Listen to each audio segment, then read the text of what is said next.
Chapter 1. Araguching, Keaton Family Manor. Master, today Ismail is getting engaged. The family head asks you to come to the inner hall, inside the manor's inner courtyard. The old steward bowed respectfully. In a small pavilion, on a reclining chair, Coulter had his eyes half closed. Getting engaged? If his younger brother was getting married before him, then the next step would be announcing the next family head of the Keaton family. Coulter smiled indifferently. He no longer cared. He had been in this world for almost 20 years after being reincarnated and found himself without spiritual roots, thus unable to practice cultivation. His mother had passed away many years ago, and his stepfather remarried. His second younger brother, who had just turned 18 this year, apparently possessed a single elemental fire spirit root, a perfect example of a heavenly genius. Spiritual roots are generally divided into metal, wood, water, fire, earth, the 5 elements. Those with a single type of spiritual root naturally perceive the essence of heaven and earth, making their cultivation much more efficient.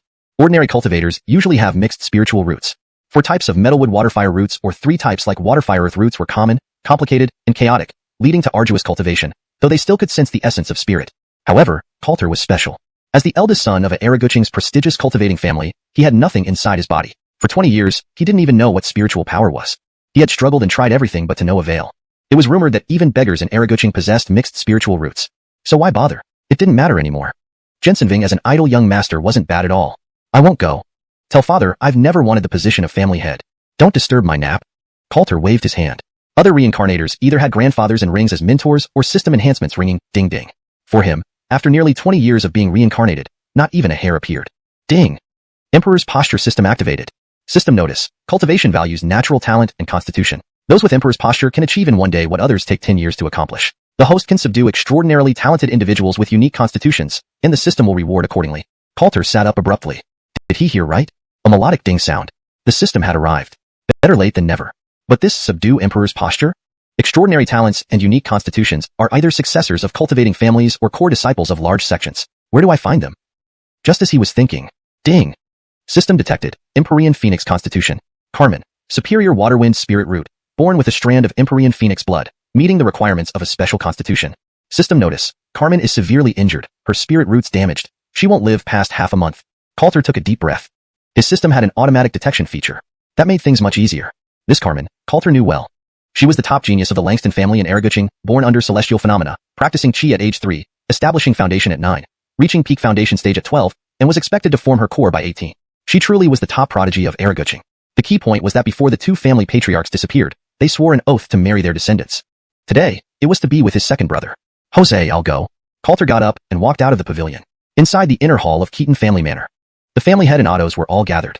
The Ismail and his concubine mother sat to one side. At the front of the hall, a smiling Otto from the Langston family extended his hands in greeting.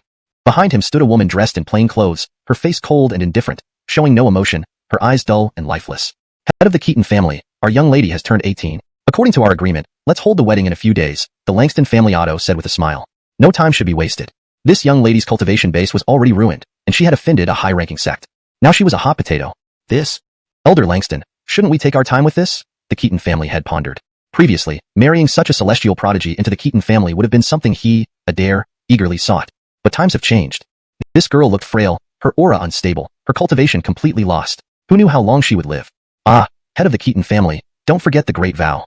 This marriage was agreed upon long ago. Reported to heaven and earth, how can we break this agreement? Elder Langston stepped forward. Today, regardless of anything, he had to marry off this disaster. Otherwise, the Langston family was in peril. The Keaton family head was momentarily speechless, his expression complex. Others from the Keaton family also wore uncomfortable expressions. The Keaton family was one of the top cultivating families in Araguching. How could the future family head marry a useless person?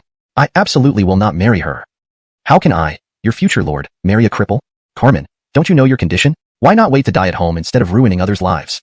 Seeing the family head hesitating, the Ismail couldn't hold back any longer. Who was he? Marrying such a person would make him a laughingstock in Araguching. Carmen's body trembled, her eyes even darker. She remembered, not long ago, the same man waiting outside her family's gate for 3 days, showing endless attention and servility. How long had it been? Since losing her cultivation, the entire world seemed different. Her own family viewed her as a calamity. No one treated her with respect anymore. Now, they desperately wanted to get rid of her. Anyway, she wouldn't live long. Nothing mattered. This? Elder Langston, as you can see. It's not that my Keaton family doesn't honor the vow, but these 2 young people lack the connection. The Keaton family head immediately used this excuse. Elder Langston's face stiffened.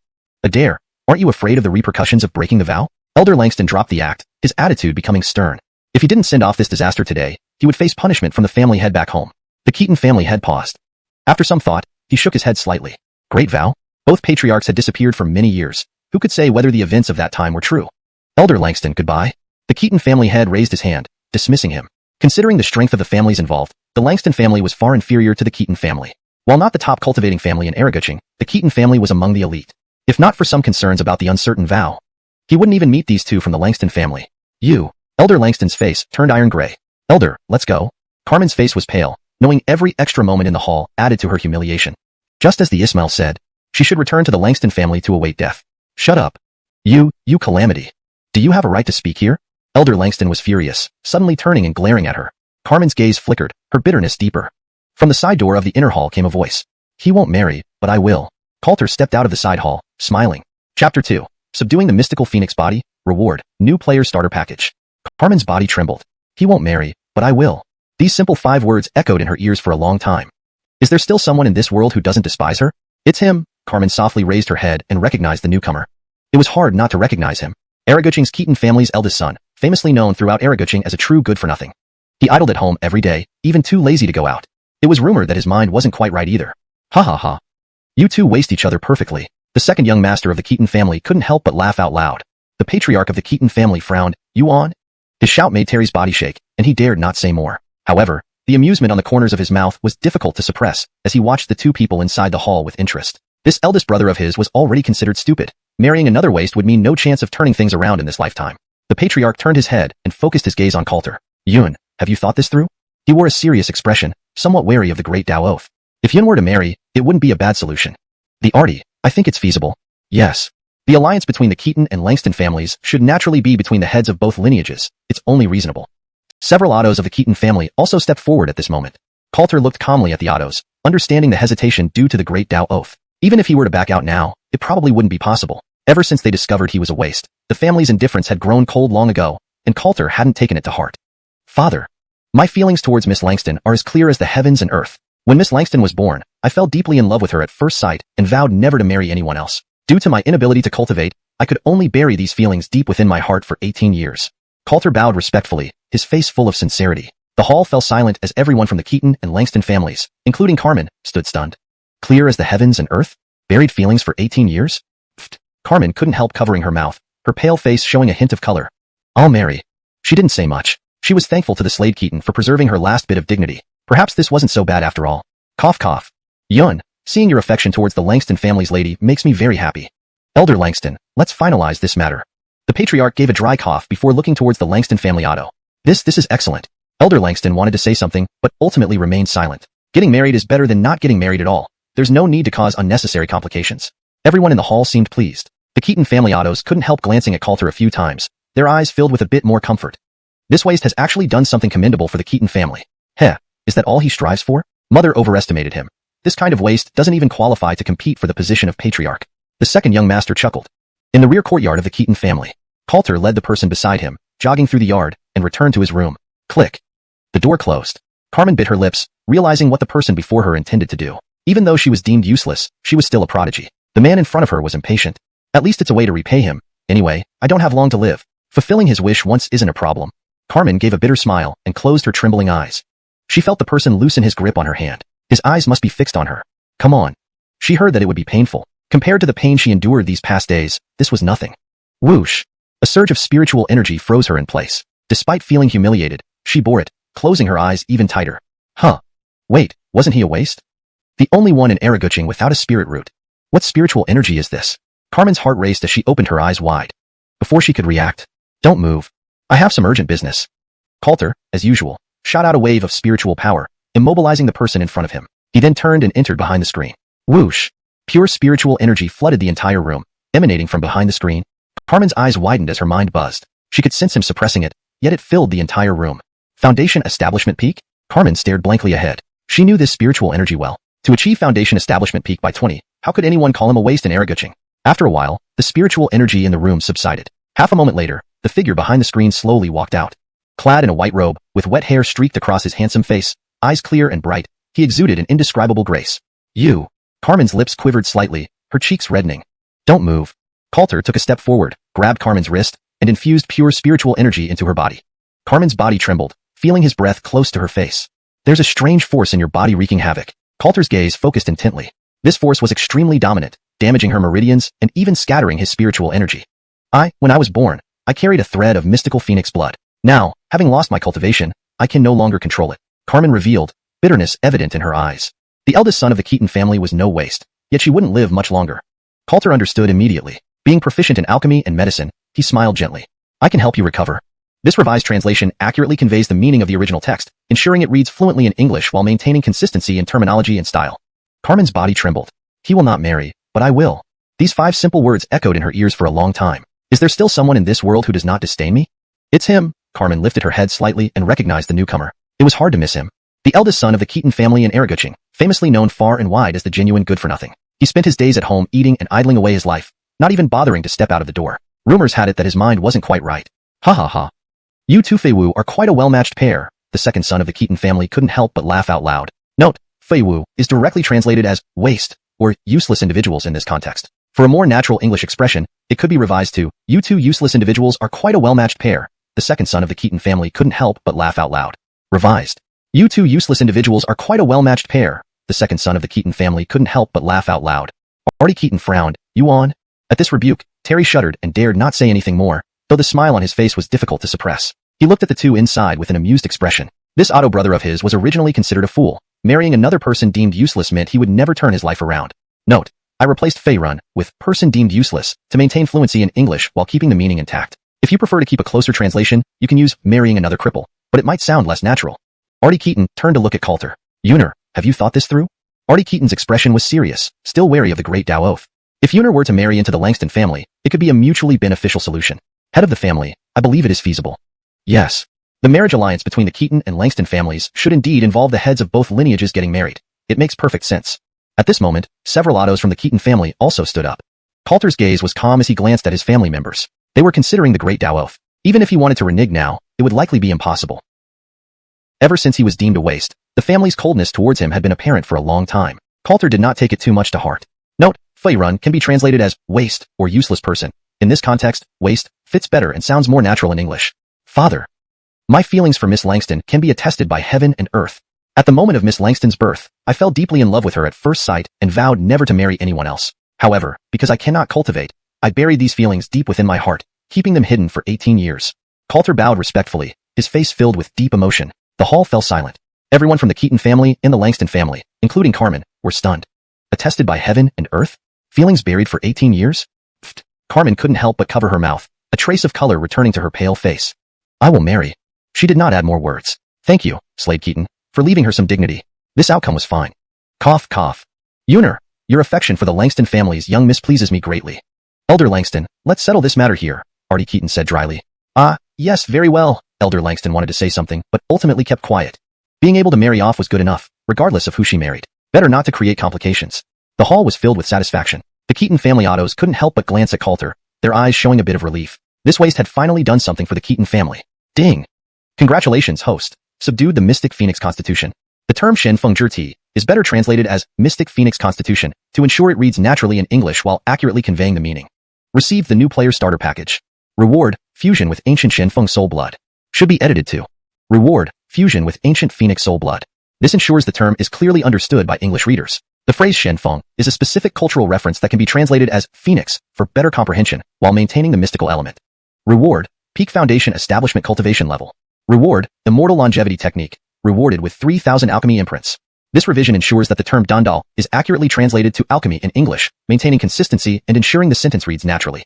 Coulter's face flushed instantly. He felt chi surging through him, unusually clear and almost uncontrollable. Father, I am in a hurry. Please excuse me. Reacting swiftly, Coulter bowed to the Ottos before pulling Carmen and rushing toward the back courtyard. Within moments, they vanished. The atmosphere in the hall was awkward. Artie Keaton's smile faltered. Are really hurried. Sigh. This child has indeed suffered for years. Even a crippled genius like her won't be treating him badly. The Keaton Ottos nodded, though some sighed inwardly. This piece of rotten wood cannot be carved into anything. Slade definitely isn't suitable to become the head of the Keaton family. Haha, is this all he aims for? Mother overestimates him. Such a waste has no qualification to compete for the head position. The second son chuckled. In the back courtyard of the Keaton residence, Coulter pulled Carmen, running through the yard until they reached his room. Click. The door closed. Carmen bit her lip, realizing what the person in front of her intended. Even if she was a cripple now, she had once been a proud prodigy. The man before her seemed impatient. At least this repays him. I won't live long anyway, satisfying him once won't hurt. Carmen forced a bitter smile and closed her trembling eyes. She could feel the person loosen her hand. Those eyes must be staring at her. Come on. She spread her arms wide. She had heard it would hurt. Compared to the pain she had endured recently, it wouldn't matter. A surge of chi enveloped her, freezing her in place. Carmen felt humiliated but held on, her eyes squeezed tighter. Huh. What's wrong? Isn't he supposed to be a waste? He's the only one in Eraguching's cultivator family without any spiritual root. What is this chi? Carmen's heart skipped a beat, her eyes flying open. Before she could react, don't move. I need to do something quickly. Coulter casually flicked out a stream of spirit energy, immobilizing the woman in front of him. He then turned and entered behind a screen. Whoosh! Intense streams of pure spirit energy filled the room. It came from behind the screen. Carmen widened her eyes, her mind buzzing. She could feel him trying to contain the energy, yet it still seeped out and filled the entire room. Foundation establishment peak? Carmen stared dumbfounded. She recognized this fluctuation all too well. At 20, peak foundation establishment realm. If he were a waste, who in Eraguching could claim to be a prodigy? After a while, the spirit energy withdrew. Moments later, the figure behind the screen slowly emerged. In white robes, hair damp with water, his handsome face exuded an indescribable aura of grace. You. Carmen blushed slightly, biting her lip. Don't move. Coulter stepped forward, grasping her wrist and infusing her with pure spirit energy. Carmen's body trembled. He was so close she could feel his breath. There's a strange force inside you, wreaking havoc. Coulter's gaze focused. The force was brutal, damaging her meridians and even scattering his own spirit energy. When I was born, I carried a strand of mystic phoenix essence blood. Now that I've lost all cultivation, the essence blood is uncontrollable, Carmen explained, her eyes filled with bitterness. This eldest son of the Keaton family isn't a waste, but she wouldn't live long. Coulter understood immediately. As a master alchemist, he knew medicine and cultivation went hand in hand. I can help you recover, Coulter smiled gently. Chapter 3. The true phoenix emerges, entering the formation of core. A tremor passed through Carmen's eyes. Are you serious? Her condition was fatal, with no hope of recovery. Otherwise, how could the celestial adepts have easily given up on her? The spirit blood of the mystic phoenix can't be suppressed because it lacks a soul. Spirit and soul is one. This is the state of perfection. Coulter's mind raced rapidly. He had just studied it thoroughly. The system's rewards clearly had a significant connection to the great emperor's appearance he had subdued. If his memory served him right, this illustrious daughter of Eragu City was at the peak of foundation establishment before her cultivation was ruined. You really have a way? Carmen's spirit shook intensely. Spirit and soul is one. She had heard these words from the elixir Dao of the Langston family. This person wasn't lying. Yes. As for this method, to put it bluntly, the soul is in me. Coulter admitted honestly. The damn system must have deliberately set this up. Carmen blinked, almost instantly realizing what he meant. She glanced deeply at him. Whether true or false, it no longer mattered. Any chance at survival, she would seize without hesitation. I understand. Carmen moved closer. Their gazes locked. The atmosphere grew heated. Actually, we can take our time, Coulter started to say. With his current alchemical prowess, he only needed to find the medicinal herbs and begin refining an elixir to temporarily suppress Carmen's condition. We can't wait. I'm in a hurry, Carmen gently affirmed, gripping his hands tighter.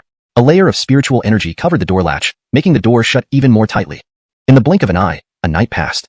That day, everything in the Keaton residence continued as usual. In the back courtyard, the room door creaked open from the inside. This girl is quite fierce, Coulter muttered, supporting his waist as he walked out. Inside the room, a red glow flickered. The air's spiritual energy gathered rapidly towards the roof. Not only at the Keaton residence. The suction force spread outward from the rooftop, forming a spiritual vortex in the sky soon after. Screech.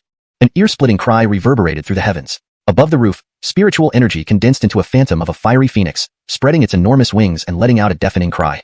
Inside the room, waves of pure spiritual energy swept through.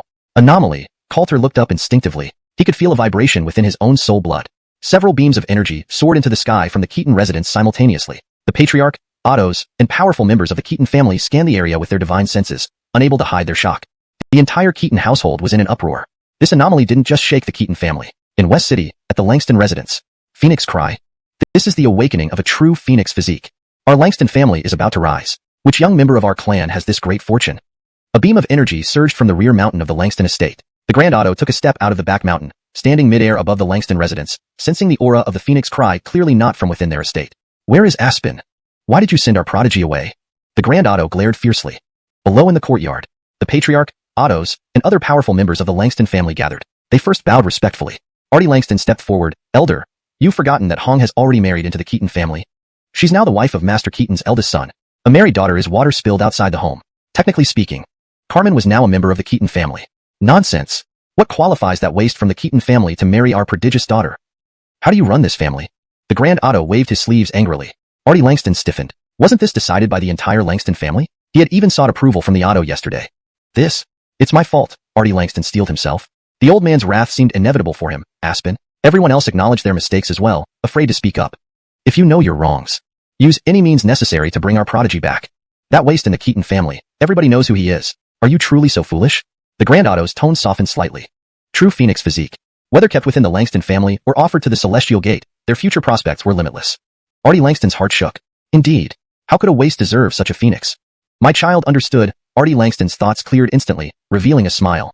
In Erigu City, at the Keaton residence, the patriarch was the first to rush into the courtyard. Seeing the scene before him, his heart pounded heavily. This is the true Phoenix anomaly, ancient lineage awakened. This energy. The patriarch's heart raced uncontrollably. Behind him, the Ottos and powerful members of the Keaton family rushed over. Core formation. That young lady is using the true Phoenix's power to form her core. Our Keaton family will gain another core formation adept. The Ottos were filled with excitement. A core formation adept was undoubtedly a pinnacle existence among Erigu City's cultivating families. As for grand enlightened beings like the nascent infant stage, Keaton family once had one, but Crawford disappeared shortly after reaching that stage. Peak core formation was arguably the strongest in Erigu City. Coulter's gaze remained calm, quietly observing the house ahead. Ding! The growth of the great emperor's appearance. Reinforce host, core formation. The mechanical voice of the system sounded in his head. Indeed. His cultivation was directly related to the great emperor's appearance he subdued. If he subjugated a nascent infant stage genius, would his cultivation soar to that level? Coulter couldn't help but feel shaken. Suppressing the restless spiritual energy within him, he smiled. Whoosh! The anomaly dissipated above the roof, the spiritual energy converging back into the house. Carmen gracefully stepped out of the room, radiant with spiritual light. There was no sign of death in her eyes, only vibrant life. Husband, Carmen glanced at everyone in the courtyard, her gaze settling on Coulter. Approaching, she gave a respectful bow. Thank you for helping me survive the night, Coulter nodded. MMM. Carmen's cheeks flushed as she gently pressed her lips together. Members of the Keaton family approached. Hong, congratulations. Your recovery brings honor to our Keaton family, the patriarch said with a relieved smile. A core formation adept with a true Phoenix physique. Now, the Keaton family could rightfully claim the title of the top cultivating family in Erigu City. Carmen bowed. Father, I owe my recovery entirely to my husband's assistance. Carmen stood beside Coulter. Coulter was momentarily stunned. He couldn't help thinking about last night's events. Why was she airing everything? Could they talk about this? Yun? What did he help you with? The patriarch asked in confusion, his gaze focusing on Coulter. ####Chapter 4. Raw rice turned into cooked meal. In the courtyard, there was a moment of silence. It was the first time in so many years that so many family Ottos had scrutinized him like this. Father, Jaylene has regained her cultivation because I helped her untie the mental knots that had caused her to lose her powers. After my night-long guidance, her heart has calmed, and her mind has become clear, allowing her to return to her peak state, Coulter said with sincerity as he bowed respectfully. He couldn't possibly tell them it was because they had gone through 300 rounds last night. Draparadance, the clan head of the Keaton family looked doubtful. Could mere guidance really transform someone into a true Phoenix body and make her reach the core formation realm? Clan head. Ancient texts do record cases where one thought became unblocked, leading to enlightenment. This is indeed true, an Otto of the Keaton family said, his eyes lighting up. There was no other possible explanation. To achieve enlightenment overnight, this was something the Otto often longed for. Now seeing it happen, the ancient cultivation methods were indeed not false. Elder, please judge wisely, Coulter quickly added, seizing the opportunity. This explanation was far better than admitting to going through 300 rounds. Carmen's eyes flickered. Her husband didn't want others to know she was a prodigy. He always acted this way. Not for fame or profit, but solely for the way. With such a husband, what more could she ask for? Father, just as husband said, Carmen stepped forward and bowed deeply. The clan head, though still skeptical, did not think much more about it. He glanced at his son and nodded slightly in approval. His eldest son had indeed contributed to the Keaton family. Outside the courtyard, sudden hurried footsteps approached. Report to the clan head. People from the Langston family have arrived. The messenger looked somewhat flustered. An Otto from the Keaton family frowned. Had the Langston family lost patience just as Jaylene recovered her powers? Himph. A small-time clan like the Langston family. The clan head of the Keaton family sneered coldly. The true Phoenix anomaly had shaken Erigu City. How could he, Adair, not know why the Langston family had come? The clan head waved his sleeve and led a group of Ottos towards the main hall. After everyone left, Carmen's expression turned grim as she stepped forward. Husband, this matter isn't as simple as you think. Concern flashed in her eyes. Coulter paused. Wasn't it just the Langston family reneging on their word? It's not complicated. With a core formation cultivator and a true Phoenix body, the Keaton family won't let her go easily, Coulter murmured softly. He understood his father, who was determined to revitalize the family. Moreover, the Langston family wasn't as powerful as the Keaton family.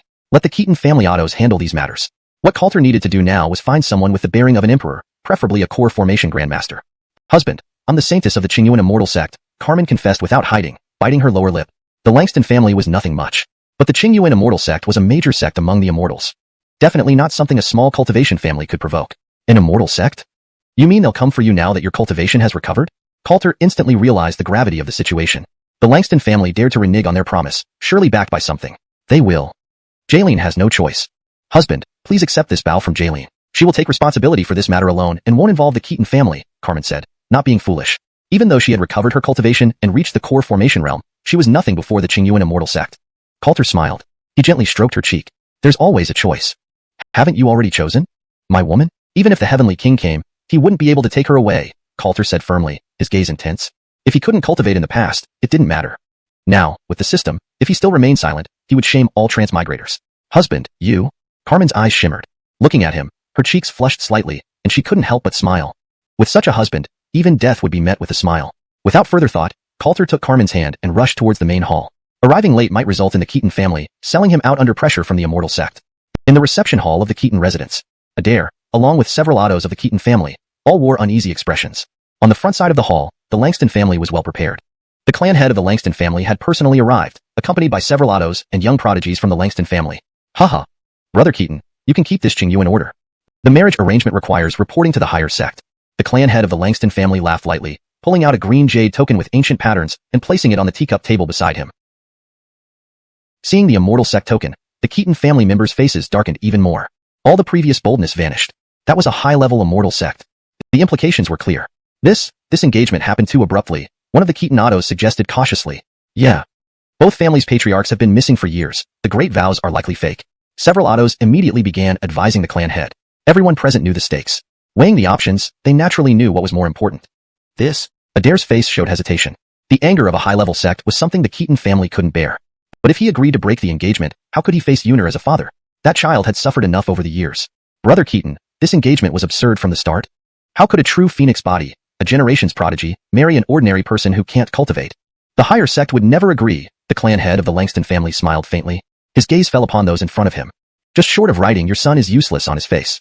Whatever the Langston family had said yesterday mattered little in light of the facts. Today, Aspen had come prepared to take back their prodigy with full confidence. Reasonable. What the Langston clan head says makes sense.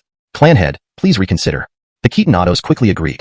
It wasn't that they betrayed the Keaton family. The situation was unsolvable unless they sent the true phoenix body away. Otherwise, the high-level sect would be furious.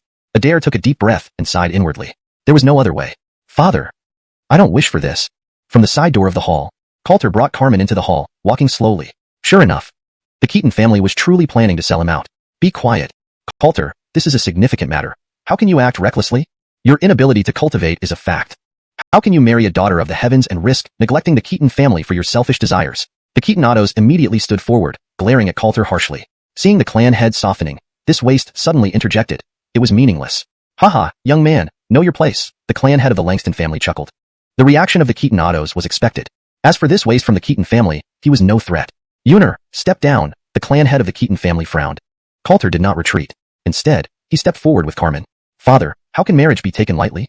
Besides, I and Jaylene have already crossed the point of no return. This engagement cannot be broken. Coulter raised his voice. Carmen trembled. She subconsciously clung tighter to the person beside her. She would never return to the Langston family. If the immortal sect came, she'd rather end it all herself. Chapter 5. The Arena Trial. Inside the Keaton family manor, the inner hall was eerily quiet. Every pair of eyes in the room turned to focus on Coulter. The Artie of the Keaton family felt a tremor in his heart as he looked at his eldest son. His gaze softened slightly.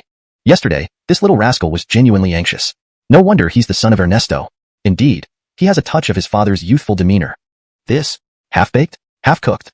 Coulter, don't spout nonsense. Stand down immediately. The auto of the Keaton family panicked. If the higher sects were to find out, even returning the true phoenix body would not save the Keaton family from severe punishment. The Langston family's faces were pale with anger. Just one night had passed, and this kid acted too swiftly for their liking. The Artie of the Langston family stood frozen in place. His lips quivered, at a loss for words. Seeing his daughter's demeanor confirmed his worst fears. Aspen realized this matter was likely true. This situation. Even so, Hong will be taken back by the Langston family today. A cripple has no qualifications to marry a genius. Brother Keaton, we need to inform the higher sections. The Artie of the Langston family reacted swiftly, invoking the higher sects to put pressure on them. No amount of talking could change the fact that this boy was a cripple. Before the Keaton family could respond, Coulter's eyes narrowed, and he stepped forward once again. Not done yet. Who said I can't cultivate? Coulter spoke slowly. Upon hearing these words, everyone in the hall paused. Did they need someone to say it? Everyone in Araguching knew about it. Young man, your sharp tongue might work elsewhere but not here. The Artie of the Langston family frowned. Do you think I'm a fool? If not for this crippled fool showing up now, the true phoenix body would already be back at the Langston residence. Hum. A hum filled the air as Coulter raised his hand, a thread of spiritual energy gathering in his palm. Langston family autos are all cultivators. Is there any need for further explanation? Coulter's gaze remained calm. Born into a cultivation family, having embarked on the path of cultivation, and with the system awakened, hiding his strength was unnecessary. Staying confined in the manor, how would he ever find the imperial bearing? The hall fell silent. The arty of the Langston family and his autos couldn't help but widen their eyes. Spiritual energy? How could this be possible? This young master of the Keaton family didn't have a spiritual root, so where did the spiritual energy come from? Ernesto abruptly stood up. Yuner, can you cultivate now? The arty of the Keaton family's heart pounded with excitement. Any parent dreams of their child becoming exceptional. Upon learning his son lacked a spiritual root, Ernesto sought countless renowned doctors and expended great effort before ultimately giving up. Over the years, his distant behavior was a form of protection. Yes, father. Coulter reined in the spiritual energy in his palm and turned to look at his father. Good. Haha. My son, Ernesto's son, is not a cripple. Ernesto couldn't help but laugh heartily, his gaze falling on the Langston family members. Brother Langston, you see it. We can report this to the higher sections. Ernesto's gaze hardened, deeply focusing on the person before him. The marital vow was bound by a great oath. And since the Langston family sent Carmen to the Keaton family willingly, his son was no longer a cripple and was worthy of marrying into the Langston family. The higher sex would not interfere excessively, preserving their prestige. The expression on the Langston arty's face darkened. How could this cripple possess spiritual energy? I understand, Aspen's eyes flashed. The true Phoenix body transferred innate power, ensuring the boy's safety, but it didn't give him a spiritual root or the ability to cultivate. Brother Keaton, this may not suffice. Having spiritual energy doesn't prove this boy deserves the prodigy daughter. Why not let Slade Keaton compete against our younger generation? If he wins, he earns the title and deserves the prodigy daughter. Neither the Langston family nor the higher sex would have anything more to say. Stepping forward, Aspen spoke rapidly. He wouldn't leave easily. If necessary, he'd take the true Phoenix body by force. Ernesto? Do you think I am a decoration? Ernesto bellowed, his spiritual energy vibrating around him. He guessed the situation with his son. Engaging in a martial duel at this stage with only newly formed spiritual energy risked turning him into a complete cripple if anything went wrong. The atmosphere in the hall became tense. Father. I'll accept this challenge, Coulter responded, feeling the spiritual energy within him. Though he couldn't gauge the full strength of his new cultivation level, this was an opportunity to test himself after only a day of cultivation. The Keaton family patriarch hesitated, while the Ottos exchanged uneasy glances. Accepting the challenge now? The Langston family members perked up. Good. One word is enough. Excellent, young man. Langston's Ilergio. Represent the Langston family and spar with Keaton family's eldest son. Aspen seized the opportunity. The rumors about Coulter's mental deficiencies proved true upon meeting him. Circumstances shifted rapidly. The Keaton patriarch's expression fluctuated. This wasn't an easy situation. Father, Coulter's eyes met his father's. He nodded slightly. Taking a deep breath, the Keaton patriarch acknowledged the inevitable. Backyard arena. Please follow me, he said, gesturing ahead. The Langston patriarch's smile grew wider, no longer needing words. Leaving the inner hall, both families' patriarchs and Ottos gathered in the backyard arena. Aspen smiled brighter. Langston's Ilergio was a peak chi condensation cultivator, a clear genius among the young generation. There was no doubt about the outcome. Here we go. Langston family, Langston's Ilergio. Begin. A young man dressed in blue-green robes stepped onto the arena, exuding an aura of authority and grace. Everyone's eyes focused on Coulter. The Keaton patriarch hesitated, then sighed, deciding not to speak. Coulter walked calmly to the center of the arena. Begin. Brother Langston, I'm unfamiliar with martial duel rules. How do I win? Coulter politely asked with a slight bow. Langston's Ilergio's face turned ashen, and the Langston Ottos furrowed their brows. Coulter's statement seemed to insult the Langston family. Chapter 6. I am truly powerful. At the martial arena, the atmosphere became tense. Humph. How dare this brat act so arrogantly? Lord Langston wants to see if this good-for-nothing can really turn things around after all these years. Lord Langston sneered inwardly. If it weren't for being at the Keaton family residence, he would have already lost control. The faces of the Keaton family members were unpredictable. This brat, does he really have a chance of winning? Artie Keaton looked intently ahead at the arena. Though his eldest son often acted irresponsibly and spouted nonsense, he never did things without confidence. Artie Keaton took a deep breath, his eyes showing some anticipation. In comparison, inside the arena, only Carmen's expression remained unchanged. She just quietly stared ahead. Although Langston's Ilergio is an elite, he was only at the 9th stage chi cultivation level, far behind her husband's strength. There was no need to worry. In front of the arena, Langston's Ilergio took a step forward, with his spirit energy vibrating around him. Mr. Keaton, is there any point in talking big now? If I were you, I would leave the arena and admit defeat immediately, lest a mistaken judgment leads to unnecessary injuries that can't be blamed on me. The last sentence from Langston's Ilergio had a colder tone. This waste of space dared to mock the Langston family, and in front of Lord Langston and the Ottos. He must teach this kid a lesson today. Oh, so, leaving means admitting defeat? I understand. Let's go. Coulter nodded. Then, he slowly raised his head and beckoned to the person in front. Langston's Ilergio's face instantly turned dark. You, asking for death. Langston's Ilergio gritted his teeth, his anger unparalleled. He was one of the elites of the Langston family. Even in Erigu City among the younger generation, he was outstanding. How dare this boy look down on him? With those words, Langston's Ilergio made his move. Whoosh. In an instant, he stepped forward, gathering his spirit energy. Only a blurred figure could be seen, his speed and presence overwhelming. In no time, his attack approached. Inside the arena, the autos of both families watched intensely. Xianxia's strength could challenge Foundation establishment cultivators. He needs only one move to win that boy. Artie Langston stroked his chin, smiling confidently. The surrounding autos also nodded slightly. As they watched, bang! Mooing. Langston's Xianxia had just approached, not even having the chance to attack, when Coulter emitted an intense burst of spirit energy around him. Flames swept across, faintly accompanied by Phoenix cries. What is this? Pooh.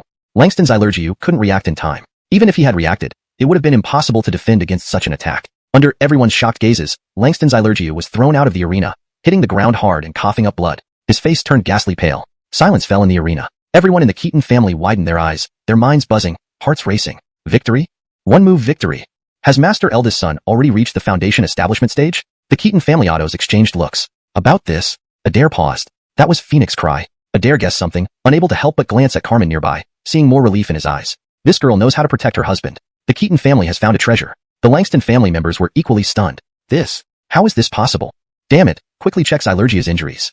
Artie Langston's face changed dramatically. After the shock, he hurriedly led the family autos to Langston's Xianxia's side. Upon examining, his expression worsened further. Severely injured. The Marshall Foundation remains intact, but it will take at least 6 months of rest to recover. Mr. Keaton, didn't you use excessive force? Artie Langston was visibly upset, his aura trembling. Just then, Adair laughed as he approached. Ha ha ha ha. Fistfights can be unpredictable. Since it's a martial competition, getting injured is normal, isn't it? Why should Artie Langston get angry? Adair's gaze sharpened, warning clear. The Keaton family autos also stepped forward. The atmosphere became tense. Artie Langston's expression changed. He took a deep breath, containing his aura. Over the years, the Langston family had always been overshadowed by the Keaton family. It wasn't a good time to escalate. Meanwhile, in the arena, Coulter subconsciously raised his hands, inspecting them carefully, his expressions changing. Still somewhat unfamiliar with the control of core formation spirit energy, Coulter sighed inwardly. Not only core formation spirit energy, but he had barely touched spirit energy for less than 2 days. He definitely needed more practice. This scene caught the attention of the Langston family. I understand. Artie Langston's eyes lit up, turning fiercely to glare at Carmen not far away. That was ancient Phoenix power. This battle was unfair. Without Jaylene helping that boy, he wouldn't stand a chance against Xianxia. Artie Langston continued speaking rapidly. The surrounding autos agreed. Unfair. Lord Keaton, your Keaton family is also a top cultivation family in Erigu City. To cheat like this undermines your family's honor. The senior patriarch of the Langston family had given a strict order. If they failed to bring back Carmen, punishment awaited them. The Keaton family autos' expressions changed. This matter was obvious to any cultivator. Clearly, Carmen used ancient Phoenix power to secretly aid and secure victory for Master Eldest Son. Would the Langston family directly expose this? Were they ready to confront openly? The Keaton family members looked towards Artie Keaton. Adair frowned, intending to say something. Lord Langston, Jaylene did not help me. As for your family's elite, he's only at the 9th stage chi cultivation level, significantly weaker than me. He was no match for me from the start. Coulter took a step forward, speaking steadily and reasonably. Without blushing or hesitating, he maintained a righteous demeanor. With those words, the arena grew quiet again. The Langston family members instantly turned purple with rage. What shameless nonsense. So many seniors saw it clearly. The ancient Phoenix power clearly wounded Langston's Xianxia. This boy boldly lied without even breathing. The Keaton family members were taken aback. Even the autos who usually looked down on Coulter now showed relief. If Master Eldest Son denied everything, today's incident could be smoothed over. For such a minor issue, 2 cultivation families completely breaking ties seemed disproportionate. And the Langston family had backing from higher-level immortal sects. Good boy. True to Keaton's name, Adair inwardly delighted, nodding slightly towards Coulter. Chapter 7. Langston family humiliated. The atmosphere in the arena was slightly awkward. The Artie of the Langston family gritted his teeth, clearly unable to hold back any longer. Gentile brat. Nonsense. Who in Erigu City doesn't know that you're naturally born without a spirit root, and thus can never practice cultivation? If it weren't for Jaylene using the power of the ancient Phoenix, could you have one? The Langston family Artie took a step forward, staring at the young man ahead as he spoke repeatedly. Coulter's gaze remained calm as he glanced at the person before him. To defeat someone at the 9th level of chi condensation, I need only wave my hand. Coulter replied honestly. Since the Langston family wasn't being reasonable, he naturally wouldn't be polite anymore. My husband speaks the truth. In the previous battle, Jaylene did not secretly assist. Carmen stepped out at this moment, her gaze sweeping over the Langston family members with a cold expression on her face. Carmen's appearance felt like a slap across the faces of the Langston family members. The Langston family Artie's body trembled, almost spitting out a mouthful of blood. Disloyal daughter. Has our family raised you for so many years for nothing? You dare side with outsiders? The Langston family Artie clenched his fists tightly, the spiritual energy around him once again uncontrollably coalescing. If they were not at the Keaton family estate, this good-for-nothing would never have dared to speak to him like that. He, Aspen, would have slapped him long ago. Carmen's eyes turned icy. Outsider? How fitting an outsider. When trying to curry favor with the upper clans, why didn't you mention me being an outsider when you treated me like an object? When my cultivation was crippled and the entire Langston family bullied and insulted me, why didn't you mention me being an outsider? Yesterday, when you couldn't wait to throw me out of the Langston family, did you remember that I, Carmen, am also part of the Langston family? Now you mention outsiders, don't you feel ashamed? Carmen bit her lower lip, glaring fiercely at the Langston family members. Each word echoed through the arena. The faces of the Langston family members, including the Artie, grew even uglier. Disloyal daughter. Ungrateful wolf. You infuriate me. Today, I will personally cripple you, you wretch. The Langston family Artie, angered, seemed to lose his composure. His aura swept horizontally, the spiritual energy enveloping the surroundings. The air vibrated, the might shocking, almost simultaneously. Coulter took a step from the arena and blocked Carmen, standing in front of her. The Keaton family had tolerated them several times. At first, he also treated this Langston family Artie with respect. This old fellow was overstepping now. Langston family Artie. Facing me while bullying my wife. Do you think I'm dead? Do you dare to fight me? Coulter took a step forward, his gaze fixed on the person in front of him. A cultivator family in Erigu City would at least have core formation cultivation. Today was perfect. Coulter also wanted to test his current combat strength. Husband. Carmen's gaze trembled, warmth rising in her heart. From start to finish, he remained the same. Saying he had liked her for 18 years wasn't false at all. The arena fell silent. The Langston family Artie, Ottos, and others thought they heard wrong, momentarily stunned. What is he saying? Challenging a cultivator family's patriarch? What does this kid rely on? Everyone's minds buzzed. Not just the Langston family, but the Keaton family Ottos, including Ernesto, also showed signs of shock, their lips twitching slightly. This rascal truly feared no tigers despite being new to the scene. Though the Langston family wasn't as strong as the Keaton family, their patriarch, Aspen, was undoubtedly a core formation expert. In the entire city of Erigu, he was among the top echelons. Fine. I, Aspen, accept your challenge. If I win, the Langston family must take the person away today. The Langston family Artie reacted quickly, seizing this opportunity. His rage from earlier instantly dissipated. Upon hearing this, Coulter paused for a moment, uncertain since he hadn't fought a core formation expert before. Not acceptable. My wife cannot be taken by anyone. Do you or don't you want to fight? Coulter rejected outright. Without confidence, he always played it safe. Aspen's body trembled, his face turning various shades of red and green. You. He had never seen such a shameless person. Fight. Brat, today I, Aspen, will teach you a lesson on behalf of Brother Keaton. Aspen gritted his teeth, his eyes sharpening. With his strength, even if Carmen interfered again, he, Aspen, could make this boy pay dearly. The atmosphere in the arena tensed up again. At that moment, buzz. A peak core formation aura swept through the venue. Whether from the Langston family or the Keaton family, the Otto members' hearts trembled. Ernesto snorted and walked forward. Langston brother. My son, Ernesto, will be taught by myself. It's not your place to meddle. Ernesto's eyes turned cold, flashing with killing intent. After his words, the air solidified, and the entire arena fell silent. Aspen's body trembled, revealing visible apprehension. This aura. Damn it, Ernesto has reached peak core formation. No wonder he dares to treat us lightly. Aspen's expression changed rapidly. He couldn't say much more at the moment. Taking another step forward, it would be difficult for the Langston family to leave the Keaton family estate easily today. Coulter was also surprised. Is Dad this fierce? Why didn't I notice before? Very well. Leave these troubles to the clan. Coulter calmed down and smiled slightly, pulling Carmen to stand behind him. As Ernesto became enraged, the situation in the arena eased. Hey, Brother Keaton, you jest? It's my fault for being too abrupt. On behalf of the Langston family, I apologize to Brother Keaton. Aspen showed remarkable flexibility, his facial expressions changing rapidly. Raising his hand, he bowed towards Ernesto. I'll take my leave now. Let's go. Aspen didn't say anything more, ordering his people to carry the injured juniors as they quickly left the Keaton family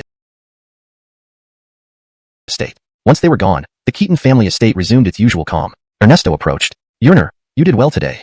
But in the future, you should plan before acting. Aspen is a core formation expert, and you are no match for him.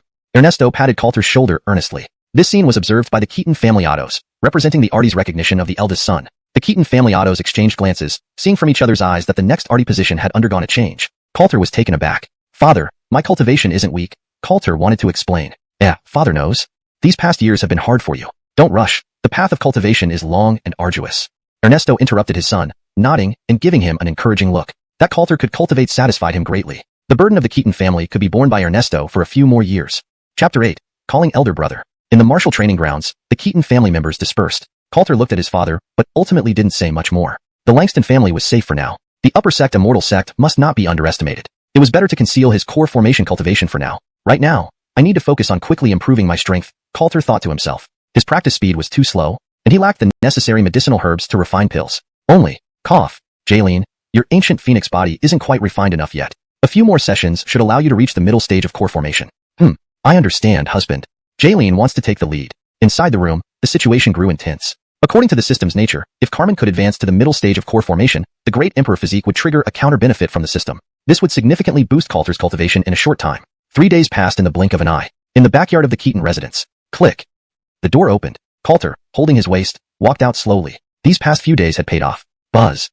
With a wave of his hand, a strand of crimson spiritual energy rose from Coulter's palm, its fluctuations having reached the middle stage of core formation. Jaylene's ancient phoenix body was nearly complete. Continuing further would have diminishing returns. I need to find someone with the great emperor physique. Erigu City has many cultivator families. With the system's guidance, I should be able to find one or two. Coulter decided internally. He made up his mind and stopped thinking further. Jaylene was in a state of cultivation, so Coulter didn't disturb her. He left the courtyard, preparing to exit the Keaton residence. Walking through the backyard, he entered the central courtyard of the estate. Suddenly, a sharp aura locked onto him. Do you need something? Coulter paused, turning his head to look right. A youth stepped out from a side courtyard gate. He appeared to be less than 20 years old, with handsome features. Wearing blue robes, he exuded an air of pride, making him seem like a natural genius. Humph! Coulter, you can cultivate now. The young man sneered, staring at Coulter. He hadn't entirely believed the rumors about Coulter, but now they seemed true. Coulter was momentarily stunned. Whoosh! In the next moment, Coulter stood before the youth in a single step. The speed? The blue-robed youth shuddered inwardly, before he could react. Bang! Ouch! Painful. Coulter raised his hand and struck the top of the youth's head with a heavy thwack. A cry of pain echoed in the courtyard. Call me elder brother. Haven't you been taught manners by your aunt? Coulter loosened his palm and glanced at the youth hugging his head. This youth was none other than his second brother, Terry. Terry trembled, realizing the situation. He swiftly backed away, putting distance between them. What is your current cultivation? Terry was still shocked. He couldn't track Coulter's movements just then. After all, he, Terry, was a prodigy of the Keaton family. An outstanding cultivator with a single fire spiritual root and an 8th layer chi condensation cultivation. Undeniably a genius. Coulter glanced at him. System. Analyze Terry's potential. Yes, host. Ding. Terry. Single fire spiritual root with excellent potential, average physical constitution. Does not possess the great emperor physique. The mechanical voice rang out. The system quickly provided the analysis. Coulter couldn't help but shake his head. How disappointing. I don't have time for you. Go play somewhere else. Coulter waved his hand and turned to leave. Terry's face instantly turned sullen. What was that expression? Damn it. Coulter. Are you looking down on me? Terry glared fiercely, bursting with chi as spiritual energy once again locked onto Coulter. Coulter paused, slowly turning around. Yes. Your talent is too poor. And you should call me elder brother, Coulter said calmly. If this second brother had possessed a special physique, he wouldn't need to search any further. Unfortunately, Terry only had barely adequate spiritual roots. Everything else fell far short. You, a waste like you dares say I lack talent? Coulter, dare you fight me? The loser will no longer seek the position of family head. Terry's face flushed, his spiritual energy surging. Buzz. With a wave of his hand, a silver-long sword appeared in Coulter's palm. This was a serious confrontation. Coulter felt somewhat helpless. Since arriving in this world, unable to cultivate, he had been abandoned by the Keaton family. These years, he had lived rather leisurely. Second brother and his mother probably never considered him a threat to the family head position. Though they treated him coldly, they never deliberately sought trouble. This is the first time. He needs some discipline. Coulter smiled. As he spoke, whoosh. He took another step forward, appearing instantly before Terry, moving at an unbelievable speed. Terry's pupils contracted. Bang! Bang! Bang! Without hesitation, Coulter delivered several hard smacks to Terry's head, causing dull thuds. Retracting his hand, Coulter saw that Terry's head had swollen into lumps. Ah! Coulter, how dare you? Terry clutched his head, tears almost streaming out from the pain. Before he could finish speaking, bang! Call me elder brother. Ah! You! Bang! Bang! Elder brother, I was wrong? Coulter couldn't even finish a sentence. He was horrified to realize that, against this Otto brother, his 8th layer chi condensation cultivation offered no resistance whatsoever. How was this possible? Had he already achieved foundation establishment? Terry's shock grew, fearing this implication. If so, the position of family head would likely never fall to him. Terry. That's better. Done. I have things to do. Coulter chuckled lightly, his aura dissipating. Shaking his hand free of dust, he ignored Terry and left the central courtyard. Silence descended over the courtyard. Terry clenched his teeth, watching the distant back view of Coulter. His face showed conflicting emotions. Damn it. This isn't over. Terry clutched his head, rushing towards the backyard, determined to tell his mother and ensure his father punished Coulter. Meanwhile, Coulter had already left the Keaton residence. Outside the estate gates, the roads led into the city. System. Analyze where I can find someone with the great emperor physique. Coulter steadied himself. He couldn't wander aimlessly around Erigu City like a lost fly. Ding. System detection exceeded range. No great emperor physique found. The system responded promptly. There were range limitations? Of course. Finding such individuals wasn't as simple as Coulter thought. In my understanding, those with the great emperor physique, chosen by heaven, generally have tragic backgrounds. Orphans, suffering endless bullying, falling into cliffs but surviving and learning powerful skills. Coulter's mind raced with thoughts. Chapter 9. The Ethereal Body. Finding someone like this isn't easy. Over the years, he mostly stayed at the Keaton residence and didn't have many friends in Araguching. Got it.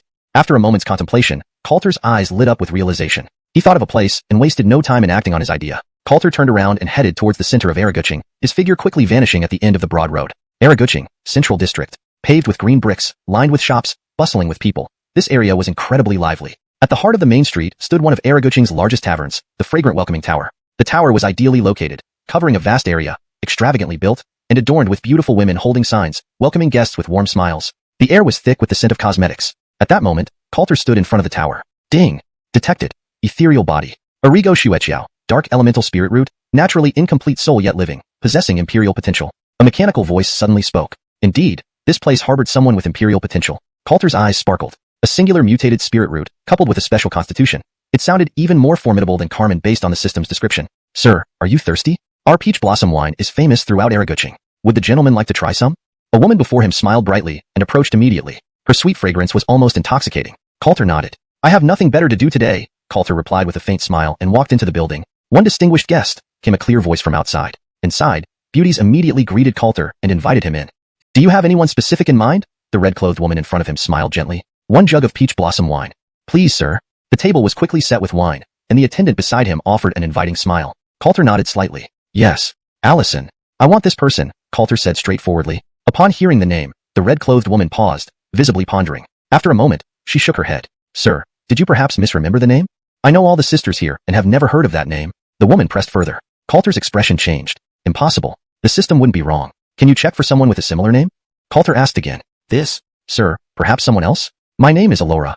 Frost and Snow share the same origin. You can call me Kelly. The red-clothed woman leaned closer, her breath brushing past his neck. Coulter paused but did not respond. Instead, he mobilized his spirit energy, and with the power of a core formation cultivator, enveloped the entire fragrant welcoming tower in his divine sense. Scanning through, he sensed something unusual in the inner courtyard. Found her.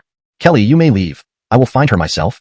Coulter left some silver coins and walked toward the back without another word. Coulter's divine sense remained focused on the rear courtyard as he navigated the halls and corridors. Entering the inner courtyard, the noise noticeably diminished. Well, isn't this the illustrious Master Keaton? A sharp voice suddenly called out. Coulter halted, instinctively turning his head. From a side corridor, several figures emerged. Buzz. At almost the same moment, multiple streams of spiritual energy locked onto him. Jensen Ruolong. Coulter recognized the newcomer instantly. Jensen Ruolong was the direct heir of the Western City's Jensen clan, a family known for their cultivation arts and allies with the Langston clan. Though strong, they were still slightly inferior to the Keaton family. Huh. Good memory, Sir Keaton. Since we've met, would you grace us with your presence for a drink? Jensen Ruolong laughed lightly, maintaining a courteous tone. However, the cultivators behind him kept their spiritual energy locked onto Coulter. No time. Coulter glanced at him briefly before turning away. Suddenly, Buzz. Why such haste, Brother Keaton? Anything troubling you? Perhaps I can offer assistance. Jensen Ruolong chuckled and stepped closer. The cultivators behind him moved in unison, pressing their formidable spiritual energy upon Coulter. If Coulter were a normal person, he might have collapsed under the pressure. Get lost. Coulter's gaze turned cold. He mobilized his spirit energy, sweeping out his core formation divine sense. The cultivators around Jensen Ruolong shuddered, their faces turning deathly pale. Some spat blood, unable to withstand the overwhelming difference in strength. Retreat. This boy is powerful. Jensen Ruolong was equally startled. This? Brother Keaton, just a misunderstanding. I meant no harm, merely wishing to make a friend. Jensen Ruolong reacted quickly, bowing and retreating a few steps. Coulter ignored them, walking toward the rear courtyard. He sensed the peculiar aura becoming erratic. He couldn't let the imperial potential slip away. As Coulter walked away, Jensen Ruolong's expression darkened. Humph. So, the rumors are true. That waste of a Keaton family member can actually cultivate and has significant strength. His eyes flickered with disdain. He glanced at his companions, who nodded understandingly. Yes, sir. They bowed and vanished swiftly. Meanwhile, Coulter entered the rear courtyard, following the aura to an inner chamber where colorful clothes were drying. No one was in sight. No one. System, where is my imperial potential? Coulter frowned. The peculiar aura had faded beyond detection. Ding! Beyond detection range. Something about this situation felt off. He paused to think. If it was there moments ago, why did it vanish so quickly? Looking for someone, Sir Keaton? A voice came from the roof of a nearby small building. Looking up, Coulter saw a man in black robes standing confidently atop the roof. Chapter 10. Abandoned courtyard in the West City. Coulter chuckled. Yes. My people were taken by you? Coulter asked directly. The cloaked man didn't respond further, only giving Coulter a deep look. Whoosh. In the next moment, his figure vanished from the spot. Coulter's gaze remained calm as he looked into the distance, his divine sense easily locking onto the man. Even though I don't know much about magic techniques, I can still run pretty fast. Coulter smiled slightly, gathering his spiritual energy within his body. An overwhelming surge of spiritual power instantly enveloped him. With one step, he was gone from the spot. Draperized by his divine sense, he left Xianxia Tower and headed towards the West City. Is this guy trying to lure me? Coulter kept the person ahead locked in his divine sense. He could have caught up easily but chose to trail behind. Regardless of their intentions, Allison had been taken by them. Following would lead him to her. There was no way he'd let this slip through. Whoosh! Overhead, two streaks zipped through the sky of Araguching, one after the other. They quickly entered the West City. The black-clothed man ahead clearly slowed down, seemingly afraid Coulter would lose him. Ding! Detected. Wraith body. Entering deeper into the West City, the system notification rang again. Coulter looked forward. The black-clothed man had landed in an abandoned courtyard. In an instant, Coulter caught up. I found it. Indeed, they took her. A flash of realization passed through Coulter's eyes. The situation inside the ruined courtyard fell into his divine sense. Inside a wooden cabinet, a 12 or 13-year-old girl lay unconscious, emitting the unique aura Coulter had sensed. Seeing she was safe, just unconscious, Coulter breathed a sigh of relief. Who are you? Coulter slowly raised his head and stared at the black-clothed man. For most of these years, he stayed within the Keaton residence, not knowing many outsiders and having no known enemies. Humph. Araguching, Lane. Today, Lord Keaton, your life belongs to me. Lane sneered, bursting with spiritual power, sweeping out an intangible force. It was a Foundation Establishment realm powerhouse. Coulter's expression remained calm. Never heard of you. Since I'm here, there's no need for hiding. Come out, Coulter said calmly. Several sharp presences locked onto Coulter instantly. To the right of the ruined courtyard, several figures appeared, 5 cultivators, the weakest being at the 9th Chi practitioner level, and the leader was a peak Foundation Establishment powerhouse. This kind of setup. It can only be a prominent cultivator family in Araguching. Coulter smiled, looking at the group ahead. 2 Foundation establishments, 4 peak Chi practitioners, that was all. Unless there were any hidden experts stronger than Coulter whom he couldn't detect. The leader stepped forward, his eyes flashing with coldness. Lord Keaton, you remain unperturbed even in danger. Truly a demeanor befitting someone of high birth. We act under orders. Today, no one will save you.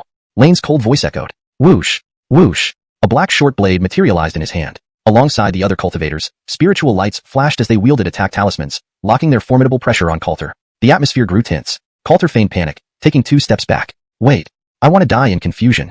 Can anyone tell me who in Araguching wants my life? Coulter had his suspicions, but couldn't help asking. The black-clothed man's eyes flickered with a killing intent. Lord Keaton, buying time won't help. Together, we can challenge even core formation experts. Dying at our hands isn't too bad. Without another word, the peak Foundation Establishment expert took the lead, holding the black knife which left a blur in its wake. Whoosh! The blade slashed through the air, approaching rapidly. Coulter shook his head. You won't talk? Then I'll make you.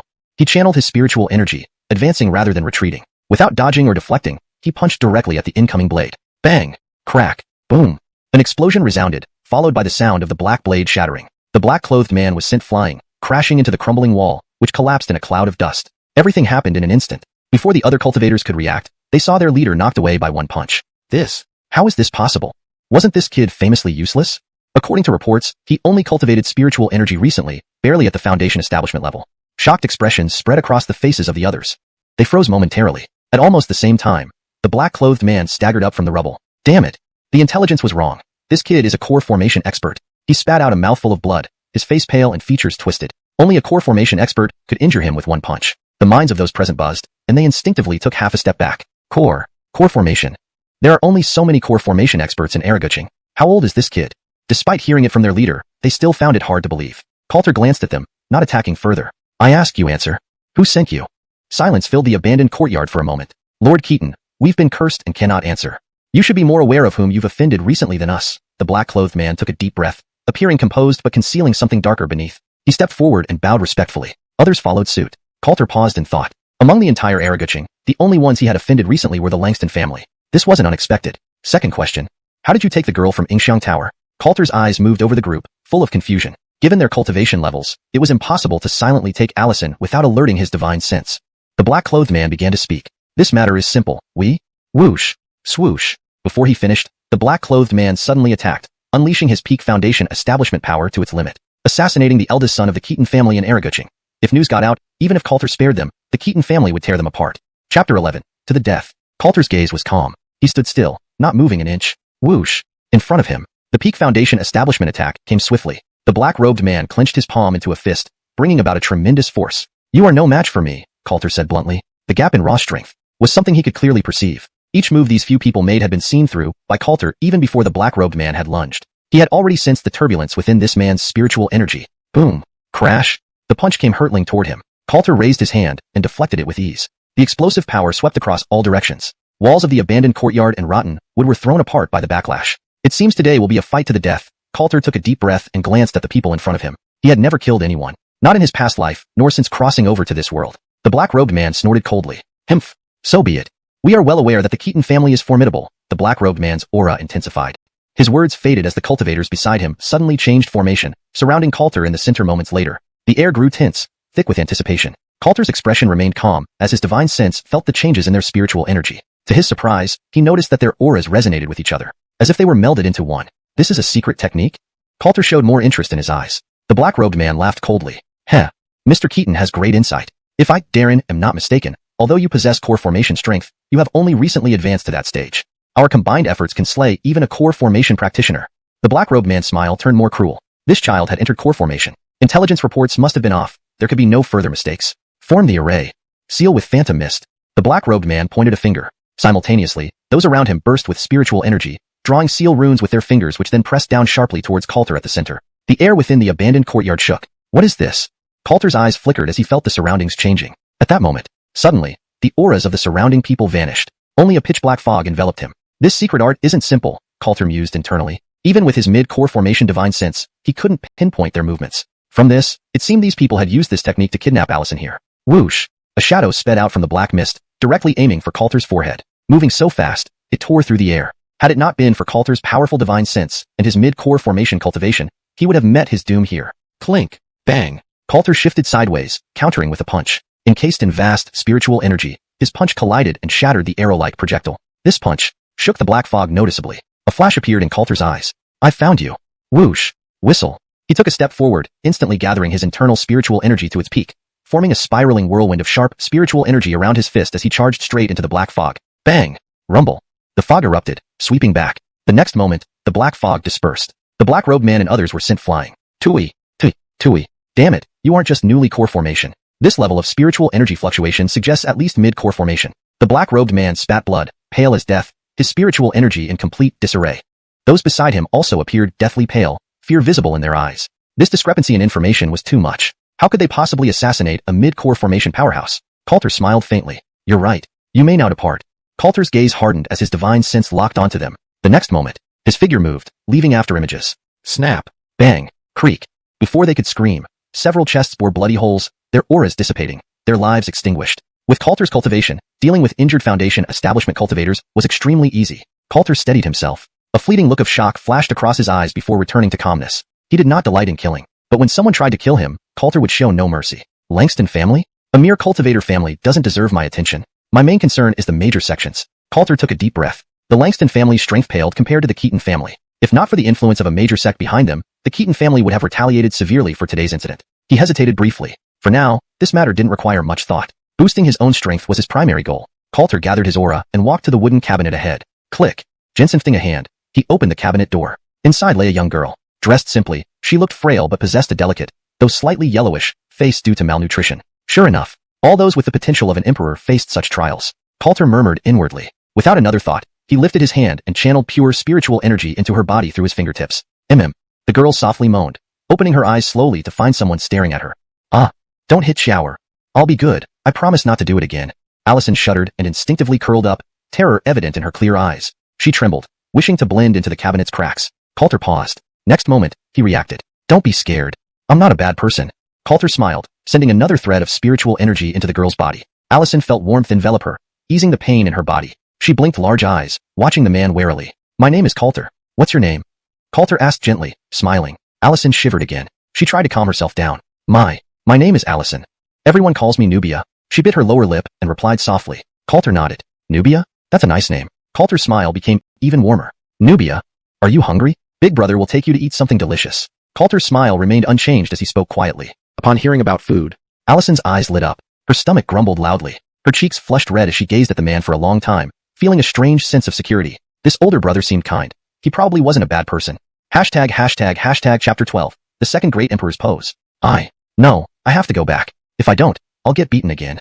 Big brother, where are we? Allison regained her senses. She crawled out from inside the wooden cabinet and glanced around, her face showing a focused expression. Big brother, where is Xianxia Tower? Nubia works there as a servant. If I return late, I won't get any food, and Mama will scold me. Allison spoke hesitantly. Coulter took a deep breath. Looking at the girl before him, he fell silent involuntarily. After a moment, he squatted down. Nubia, how about staying with Big brother from now on? I'll take you away from Xianxia Tower, Coulter said in a low voice. Upon hearing this, the girl couldn't help but widen her eyes. Her breathing became noticeably rapid. She stared at Coulter in a daze. Does Slade wish to redeem Nubia? Allison's eyes gleamed with hope. She had once heard the older girls at the tower say that when she grew up, someone would come to redeem her, take her away from the brothel, and she would never be beaten again. Coulter was momentarily taken aback. Where did this girl learn such things? Something like that. You will follow me from now on, Coulter thought for a moment, realizing the girl wasn't far off. Allison trembled. Without hesitation, she knelt down. Thank you, Slade. Nubia will be very obedient, and will never make you angry. Allison bowed her head. Coulter quickly reached out to pull her up. He looked deeply into her eyes. Something felt awkward. Call me Big brother, all right? Let's go. Big brother will take you home. Coulter's eyes flickered. He knew where the awkwardness came from. Upon hearing this, a look of confusion crossed Allison's delicate face. Hadn't the older sisters in the tower always called their patrons Slade? But if that's what Slade preferred, yes. Big brother. Allison nodded, her face brightening with a smile. Almost simultaneously, a buzzing sound echoed in Coulter's mind. Chime. System reward. Soul devouring art. System reward. Superior dermic tools. Xianxia sword. Wuxia fan. And Jiyun boots. The system notification sounded. A peculiar cultivation technique was imprinted within Coulter's divine consciousness. The 3 dermic tools could appear before him with just a thought. This cultivation method. Coulter felt the imprint in his mind. This technique was extraordinary, yet it didn't seem to suit him. It felt specifically tailored for the girl before him. With my strength increasing as an emperor figure, I will also receive supplementary benefits. I think I understand the system's intent. Coulter's thoughts raced, becoming clear almost instantly. After a brief pause, he smiled faintly, saying nothing more. Let's go. Home. Coulter stepped forward, taking Allison's small hand. They didn't linger. With Coulter's cultivation level, reaching the Keaton family residence while carrying someone only took a short time. Wow. Big brother, are you a cultivator? Allison's large eyes sparkled as she felt the wind rushing past her ears, filled with excitement. Yes. Do you want to learn? Big brother can teach you. Coulter smiled gently. In Eregu City, the prominence of cultivation families was well known even to commoners. Sure. I'll try hard not to disappoint big brother. Allison's eyes shone brighter, her heart racing. Today's events were something she had never imagined in her wildest dreams. Clutching onto Coulter's arm, she edged closer without thinking. Before long, the Keaton family residence came into view ahead. Huff. Coulter didn't hesitate, directly flashing inside. Once inside, he steadied himself. Nubia, this is big brother's home, and it will be your home too from now on. Coulter smiled and explained. Ah, it's so big here. Big brother, can I really live here? Allison still found it hard to believe. Coulter laughed, nodding slightly without further explanation. Moments later, he found the old steward and briefly explained the situation at Yingxiang Tower, instructing him to take enough silver to redeem her. After some discussion in the courtyard, Coulter led the girl to the rear quarters. As they approached his private quarters, the door opened. Lord, you're back. Carmen's cheeks blushed slightly as she gracefully greeted him with a bow. Coulter nodded. Over the years, he had grown accustomed to these formalities. Yeah. Langstoner, her name is Nubia. She will stay in our courtyard from now on. Coulter pulled the girl to the front. Allison lightly bit her lip and bowed nervously, her face tense. Even though she was away from Yingxiang Tower, she still felt timid around strangers. Big sister, my name is Allison, Nubia whispered softly. Very nice name. Let me see. Not bad, a beautiful little flower.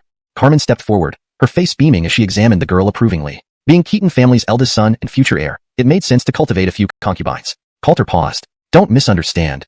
She's half-disciple. Help me guide her into cultivation first.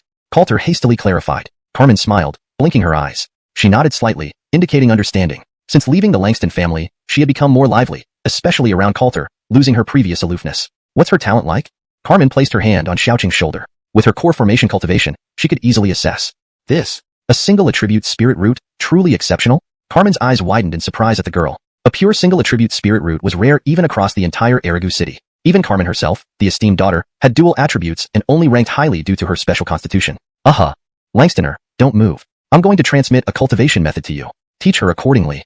Coulter nodded, proceeding without delay. Huff.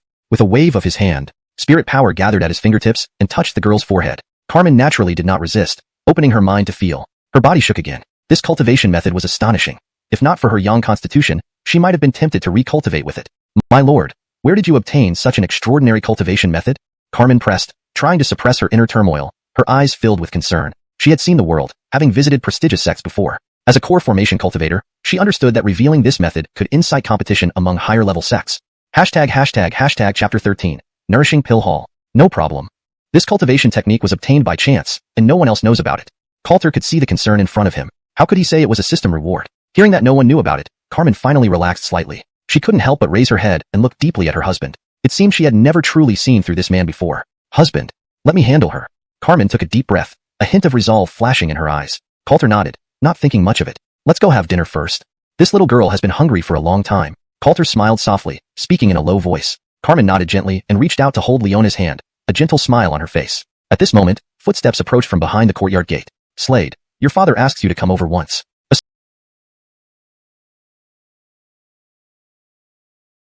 servant of the Keaton family bowed respectfully. Since a few days ago when Slade displayed his might at the martial arena, everyone in the Keaton family, from top to bottom, had noticeably changed their attitude toward him. Of course, the second son was an exception. Oh, father? He wants to see me.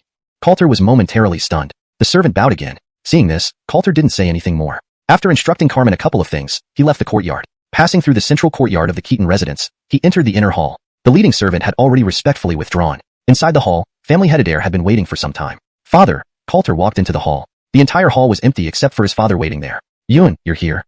Sit down, Adair said casually as he looked at his son. Coulter showed a puzzled expression. His father had dismissed the autos. Something must be up.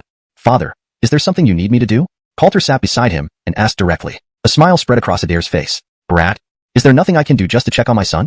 He chided humorously. Pausing for a moment, Adair continued. You injured Yuan and went to Yingxiang Tower to redeem a young girl. What do you intend to do? His tone was calm, without any blame. Coulter smiled faintly. The crux of the matter was that last sentence. What did he want to do? Father, I want to cultivate alchemy, Coulter replied straightforwardly. Apart from his late mother, only his father remained as someone who truly cared for him without expecting anything in return. With just the two of them present, Coulter spoke freely. Alchemy? Adair's expression changed. Alchemists were highly respected in the cultivation world, but alchemy was ultimately a minor path. Obsession with it could waste cultivation time. Father, I've made up my mind, Coulter reiterated. Thanks to the system reward, he now possessed knowledge of 3,000 alchemy secrets, techniques, and formulas imprinted in his mind. All that was missing was practice. All right. Tomorrow, you can visit the Nourishing Pill Hall and stay to study there. Adair sighed heavily, knowing his son had suffered enough. Adair wouldn't hinder whatever Coulter wanted to do, as long as it wasn't like before. Yes, father. Coulter nodded. After a brief exchange, Coulter stood up and left the inner hall, returning to his own courtyard. Upon his arrival, Carmen had already started teaching Leona. With her single-element spiritual root and special constitution, guiding chi into her body was as easy as breathing for Leona, much to Coulter's envy. Time flew, and soon another day passed. That day, after briefing Carmen, Coulter left the Keaton residence. Leona's cultivation could improve rapidly with the aid of elixirs, which was partly why Coulter chose the path of alchemy. Leaving the residence, Coulter headed to the Eastern District. If he remembered correctly, the Nourishing Pill Hall was located in the center of East Street, managed by his cousin. Upon entering East Street and approaching the hall, Coulter paused. His gaze sharpened, a slight coldness in his expression. There were no customers inside. At the counter stood a blue-robed woman in her mid-20s, with her long hair tied up, a serene face, and very striking features. However, disdain was evident in her eyes. Master Diego, please respect yourself. June stepped back, eyeing the person in front of her. In front of her was a young man in a green robe, grinning widely. Miss Keaton, Master Diego's feelings should be clear to you. Why push me away so? Master Diego chuckled and stepped forward, pinning her against the wall. June's expression fluctuated. Her teeth gritted as she wanted to lash out but hesitated, retreating further instead. The young man took advantage, stepping closer. Miss Keaton, without me, this Nourishing Pill Hall would have closed long ago. The Alchemist Assembly is coming up. I advise you not to act foolishly. Master Diego slowly extended his hand towards her cheek, his malicious smile deepening. Though the Keaton family was powerful, Diego Ping, a second-rank alchemist, was sought after by many cultivation families in Araguching, allowing him to act without restraint. Moreover, June was merely a collateral branch member, not part of the main lineage. You! June trembled, clenching her fists until her nails dug into her palms. As a Keaton family member, she wouldn't have suffered such humiliation if her parents hadn't passed early, leaving her branch without auto support. Suddenly, buzz. A terrifying spiritual force locked onto Master Diego, immobilizing him. Don't you want those hands anymore? From outside the hall came a voice. Then, a young man strode in confidently, none other than Coulter. Among the younger generation of the Keaton family, many cousins and siblings existed. Ever since Coulter was deemed untrainable, few still regarded him as the auto son. June was one of the few who did. Jensen Yun? What are you doing here? June's eyes lit up. Smiling, she hurried over. Coulter smiled slightly. Ayala, are you okay? He asked softly. I'm fine. What trouble could I possibly be in? Today, someone from the Keaton family mentioned that someone would be coming to the Nourishing Pill Hall to learn. Was it you? June asked, delighted. Chapter 14. Alchemy? Clearly just eating herbs. Coulter nodded. Yes, it's me. He then turned his head and focused his gaze forward. Is this guy going to be crippled? Coulter's eyes narrowed as he bluntly asked. If not for Xiao's sister's sake, he would have made a move long ago. Hearing this, June shook her head repeatedly. No, sister is fine, little Yun. Let me introduce him to you. He's named Diego Ping, a second-rank alchemist, now one of the retainers of the Keaton family, June quickly explained. A second-rank alchemist. A retainer of the Keaton family. Beyond his identity as an alchemist, he also had the backing of the Keaton family autos. It wasn't wise to offend him easily. Coulter steadied himself, suppressing his anger, while containing his aura within. The atmosphere in the hall eased slightly. Master Diego's body paused momentarily before regaining its form. Humph. So, you're Coulter? That useless young master of the Keaton family? Master Diego sneered coldly, clearly displeased. Given his status, even the second son of the Keaton family, Terry, would respectfully address him as Master Diego. This child dared to disrespect him? Coulter turned his head, with a slight smile curling on his lips. Xiao sister. This time, it's not your concern. He insulted me. Coulter loosened his hands, his smile widening further. The spiritual energy within him surged once again. An invisible force swept across. A powerful wave of spiritual energy pressed down directly on Master Diego, pinning him against the corner of the counter. Jensen Yun. June looked worried. It's fine. This matter has nothing to do with you. Coulter waved his hand dismissively. After lying bedridden in the Keaton family for so many years, Coulter was all too aware. The stronger the cultivation family, the more complex the internal dynamics. Each auto of the Keaton family had their own agenda. If he hadn't acted just now, this incident would have ultimately been blamed on Xiao's sister. Now, things were different. This person publicly insulted the eldest son of the Keaton family. Deserves punishment.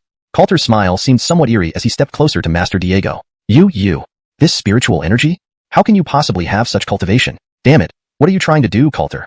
I am Retainer Diego, a second-rank alchemist of the Keaton family. Master Diego's pupils contracted. He was also a Foundation establishment expert. Yet, he felt utterly powerless at this moment. So what? Coulter slowly said. His hand extended, landing on the man's shoulder. You spit. Master Diego's body trembled violently, blood seeping from the corners of his mouth. Before he could speak, a massive force lifted him up and hurled him towards the front of the hall.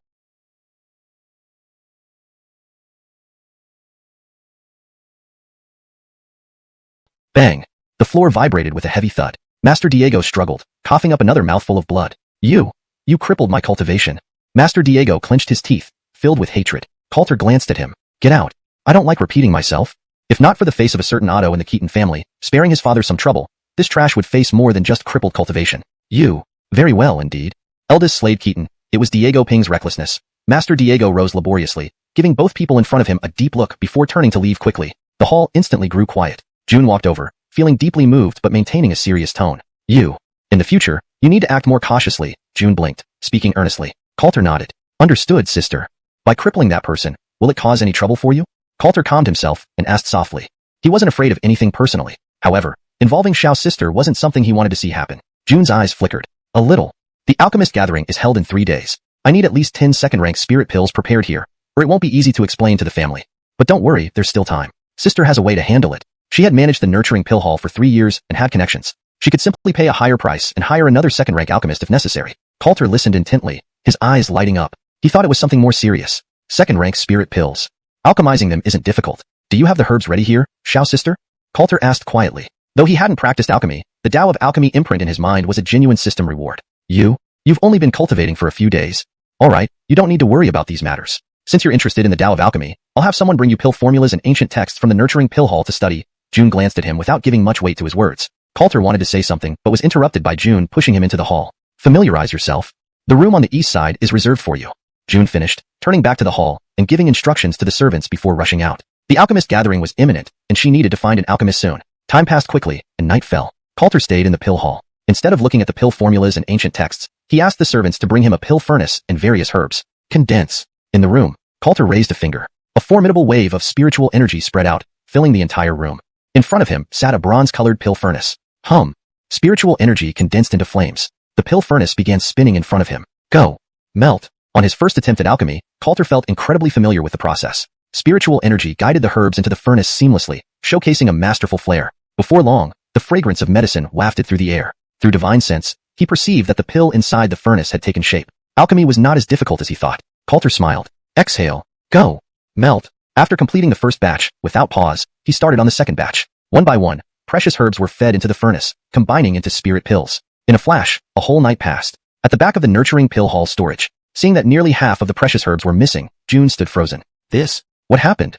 June turned to the servant guarding the storage. The servant trembled, appearing equally troubled. Mississippi. There was nothing I could do.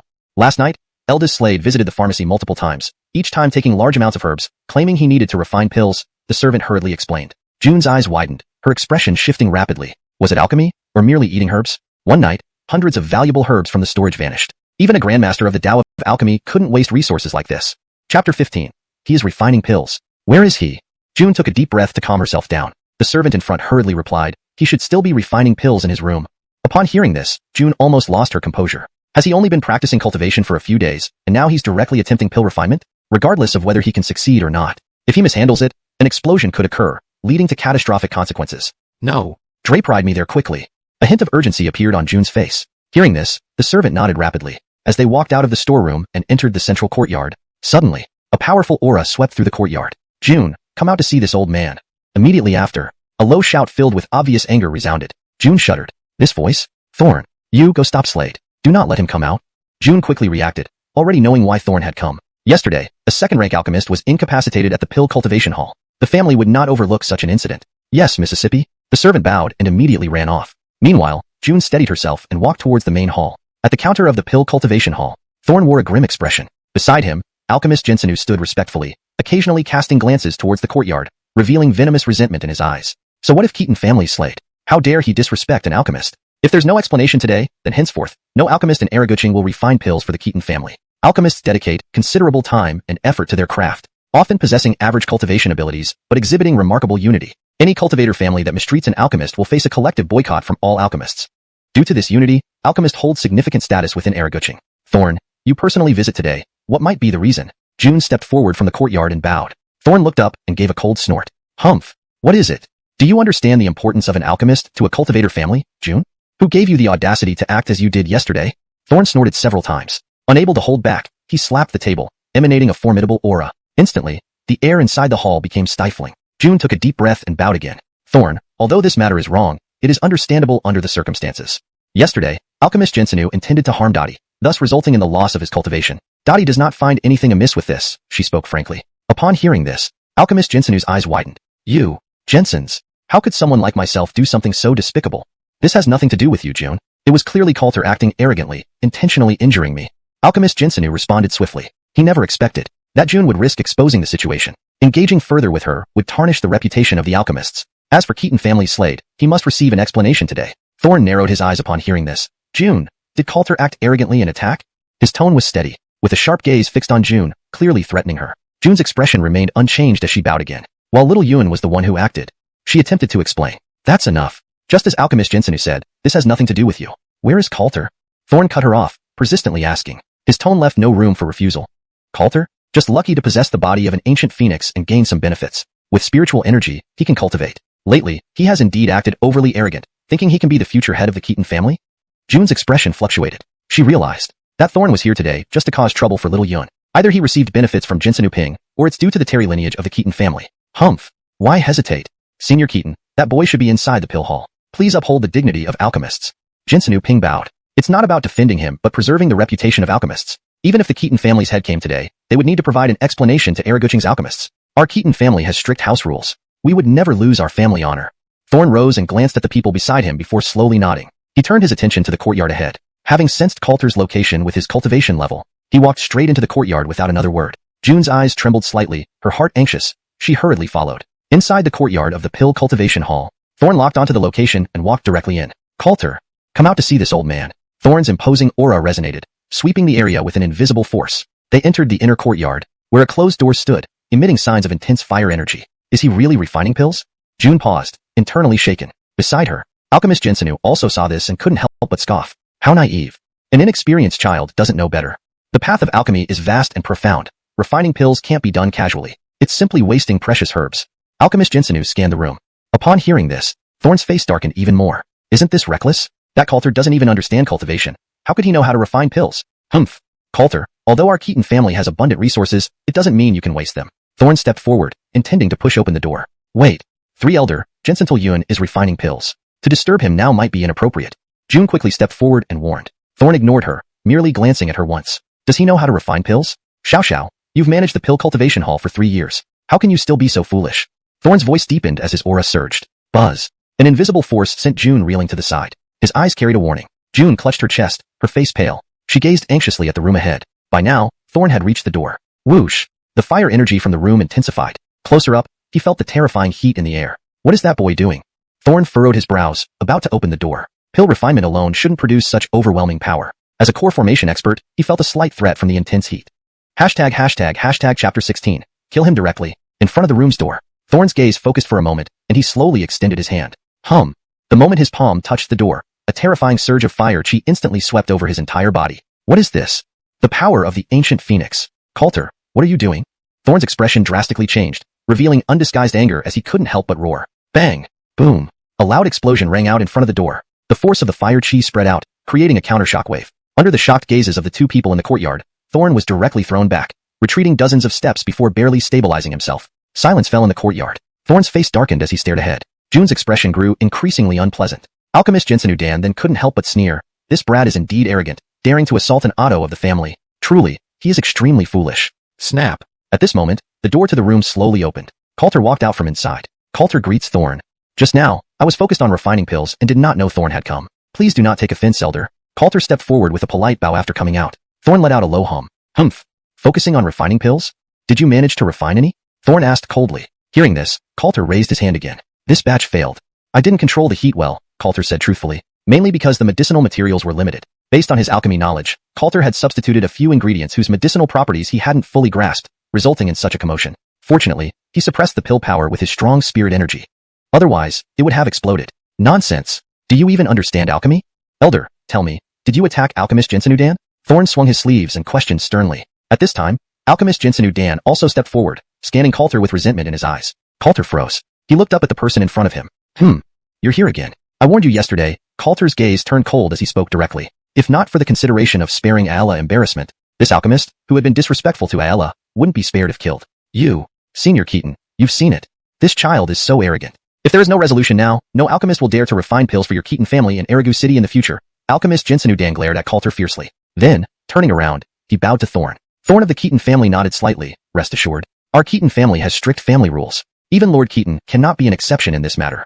Family rules are the foundation upon which every cultivation family stands. Any family values them highly, always prioritizing the family's interests. Even the family head cannot act recklessly. Thus, cultivation families can endure. Coulter, won't you come over and apologize to Alchemist Jinsenu Dan?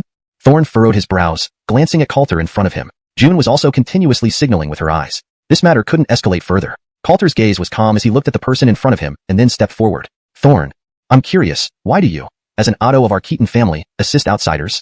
Coulter's gaze sharpened as he spoke slowly. Before, many things he couldn't interfere with. Unable to cultivate, eating idly until death, living carefree. That was his former self. Now, he, Coulter, was a mid-stage core formation expert. Apologizing to a foundation establishment stage? What a joke. Moreover, Coulter didn't feel he was wrong. Enough. Everything I do is for the benefit of the Keaton family. How could you, mere juniors, understand? Coulter, you just started cultivating and don't understand the importance of alchemists to a cultivation family. I won't bother to explain much, but this time you were terribly wrong. Even if Lord Adair were here, he couldn't protect you, Thorn barked repeatedly. His reasoning left no room for argument. Coulter showed a strange expression when he heard this. Were alchemists really that important? After some hesitation, he took a step forward, his gaze landing on Jinsenu Ping. Alchemist Jinsenu Dan, right? What kind of explanation do you want today? Coulter looked at the person in front of him and asked slowly. Alchemist Jinsenu Dan immediately straightened up, regaining his arrogance. It's simple. First, you should bow and apologize to me. Since my cultivation has dissipated, your Keaton family needs to provide resources for me to restore my cultivation. Additionally, I need compensation for this incident. Just make her my concubine. It wouldn't be beneath her. Alchemist Jinsenu Dan put forward his demands. At the same time, he pointed at June nearby. These demands were not excessive. For a cultivation family, the requirements proposed by Jinsenu Ping compared to losing an alchemist in the future made perfect sense to anyone not a fool. This was the consequence of offending an alchemist. You, June frowned, unable to hold back her gritted teeth. Given her understanding of the Keaton family, even if the family disagreed, the Ottos would likely approve this settlement. Ultimately, she would become a sacrifice. Elder feels this is reasonable, and the Keaton family will discuss it, Thorn said bluntly. Upon hearing these words, Coulter couldn't help but laugh. I think this isn't feasible, Coulter said softly. Coulter, a major decision for the family. How can you act arbitrarily? Thorn roared, displeasure evident on his face. Even a legitimate first son should understand etiquette. This Coulter was truly becoming bolder. Coulter's gaze remained calm. He hadn't paid much attention to family matters previously, thus not fully understanding many things. But concerning this day, if he agreed to the other party's demands, he might as well remain a useless person. Why aim for imperial demeanor? What cultivation path would he follow? This matter is easy to resolve. Just kill him. Coulter dismissed the idea without wasting words. Before the words even ended, whoosh, he took a step forward. A terrifying wave of spirit energy surged out, instantly locking onto Jinsenu Ping in front of him. Before anyone in the courtyard could react, Coulter stood in front of him. You, what do you intend to do? Alchemist Jinsenu Dan's body trembled violently. His earlier arrogance had vanished without a trace, his pupils contracting sharply, his face filled with fear. He tried to retreat, but he found his body unable to move. Bang! Boom! Boom! An explosive sound echoed. Coulter punched out, gathering spirit energy into his fist. The terrifying force struck Jinsenu Dan's chest, hurling him backward instantly. The explosion echoed. He crashed into the wall in front of him, causing it to crack and dent. PFFF. You. PFFF. Alchemist Jinsenu Dan spat out blood multiple times, trying to say something, yet already unable to speak. His breath dissipated, lifeless. All this happened in an instant. Coulter moved too quickly, even Thorn didn't react in time. Chapter 17.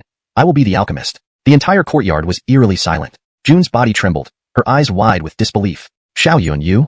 June was filled with worry. For her sake, he killed an alchemist. If this incident became known, it would bring serious trouble to the Keaton family. It's fine.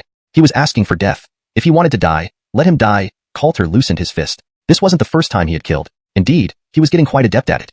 That moment, a core formation spirit energy locked onto Coulter. Thorn's face turned black as coal, and he was utterly enraged. Coulter, you've caused a huge disaster. Killing a second-rank alchemist in Erigu City, who also served our Keaton family, means there won't be any more alchemists willing to refine pills for us after today. A cultivation family without the support of elixirs will soon degrade into a second-rate family. Thorn could barely contain his fury. He never expected Coulter to directly take a life. Seeing this, June immediately fell to her knees. Thorn, this incident is my fault. Dottie is willing to accept any punishment from the family, she said humbly. Regardless, she had to protect Xiaoyan first. Humph. You? With average talent and poor alchemy skills, what use are you? Even if you were to pay with your life, it wouldn't appease the anger of the alchemists in Erigu City. Thorn coldly sniffed and glanced at June. Coulter paused. Thorn, it's over. Coulter stepped forward and helped Ella to her feet. I'm fine, Xiaoyan, quickly apologize, June said softly, her concern evident. In the courtyard, Thorn glared fiercely staring at the two. Is it over? Do you know that by killing him for temporary satisfaction, you have endangered the entire Keaton family? Coulter, how do you plan to explain this to me? Thorn shouted. If he had known this would happen, he wouldn't have brought Jinsenu Ping here. The situation had already spiraled beyond Thorn's control. No alchemists, then I will become an alchemist, Coulter spoke slowly. Whoosh. With a hand movement, a jade-colored pill bottle landed in his hand. Then, he threw it directly to Thorn. Third-rank fusion spirit pill. It has a 50% chance to elevate a cultivator 1 minor realm when taken post-core formation. Coulter looked at Thorn and bluntly said. Third-rank elixirs were already rare in Erigu City. If not for the limitations of medicinal ingredients, Coulter could refine even higher quality pills. His 3000 alchemy Dao recorded countless pill formulas. Primarily, it lacked ingredients. This third-rank pill? Thorn clearly stood dumbfounded. Crack. Without hesitation, he opened the pill bottle, releasing a strong medicinal aroma. Pouring out one pill, he saw 3 pill patterns on its surface. Thorn's eyes lit up, his heart instantly shaken. Did you refine this pill? Thorn took a deep breath and looked up at Coulter. Coulter nodded. He had refined several batches before this failed one. Thorn. These pills are my explanation to the Elder Hall. The position of Keaton family's alchemist, I will take over. Are there any other problems? Coulter spoke calmly. Thorn's expression changed rapidly. For a moment, he was speechless. He couldn't be sure if the pill in his hand was truly refined by this person. This matter was too unbelievable. Had this young man, who had only just started cultivating, become a master alchemist? This matter requires discussion with the Ottos. Coulter, don't wander around these days. Thorn's tone softened slightly. Coulter smiled gently. Yes, Elder. He gave a polite bow. The atmosphere in the courtyard relaxed. Thorn retracted his gaze and stared at the pill bottle in his hand. After taking a deep breath, he left the pill refinement hall without further delay. As for the deceased Jinsenu alchemist, Thorn didn't spare him a glance. After he left, June breathed a sigh of relief. She finally reacted and her gaze fell upon Coulter. Xiaoyan, those third-rank spirit pills, did you really refine them? June asked in disbelief. Those were third-rank pills. The pill refinement hall only had 2 third-rank formulas, and many ingredients required high-grade herbs. The small hall simply couldn't gather all of them. Of course. By the way, didn't you say something about a pill competition? Here's a second-rank return essence pill, which you can submit, Coulter said while pulling out another pill bottle and handing it to her. June took it and inspected it closely. Her body trembled uncontrollably. In just one night, using only the ingredients in storage, not only did he refine third-rank spirit pills, but he also managed to produce a bottle of second-rank pills. Such a feat? If she hadn't seen it herself, she wouldn't believe it even if beaten to death. Pill Dao genius? Indeed. Xiaoyan, you're a prodigy in alchemy. June's eyes showed long-missed excitement. Even if his cultivation was poor, with such alchemical talent, her younger brother could establish himself firmly within the Keaton family. Just lucky. Ayala, I have some matters to attend to. I'll come back later, Coulter smiled gently. The pills he had refined last night weren't limited to just these 2 bottles. Using them himself would be wasteful. He returned to the Keaton family compound to verify his hypothesis. Okay. Sister will wait for you. June softly agreed. For this pill competition, the Keaton family pill refinement hall must rise to prominence in Erigu City. Although she had many things to discuss, it wasn't urgent. Coulter nodded. With a brief conversation, he departed without more words. Leaving the pill refinement hall, he rushed straight back to the Keaton family estate. Inside the inner courtyard of the estate, Coulter's figure suddenly appeared as he returned to his own house. In front of him, he sensed 2 spiritual energies. This aura? Second-level chi practitioner? Coulter paused. How long had it been since he brought the girl back? The aura of an emperor was indeed terrifying. Crack. Pushing open the door, he walked inside. From behind the screen, 2 figures slowly emerged. Husband. Big brother. Carmen smiled gently, her eyes meeting Coulter's. Leona quickly approached and threw herself into Coulter's arms. Leona, don't move, let big brother check. Coulter gently stroked the little girl's head, gathering a strand of spirit energy into his palm and infusing it into her body. Upon inspection, his heart was once again shaken. This girl not only reached the second-level chi practitioner stage, but also developed a strange power within her. Cold, dark, and lethal. It directly merged and devoured Coulter's core formation spirit energy. Amazing. What is this power? Coulter withdrew his palm, unable to hold back his admiration. Carmen stepped forward. She understood his confusion. Husband.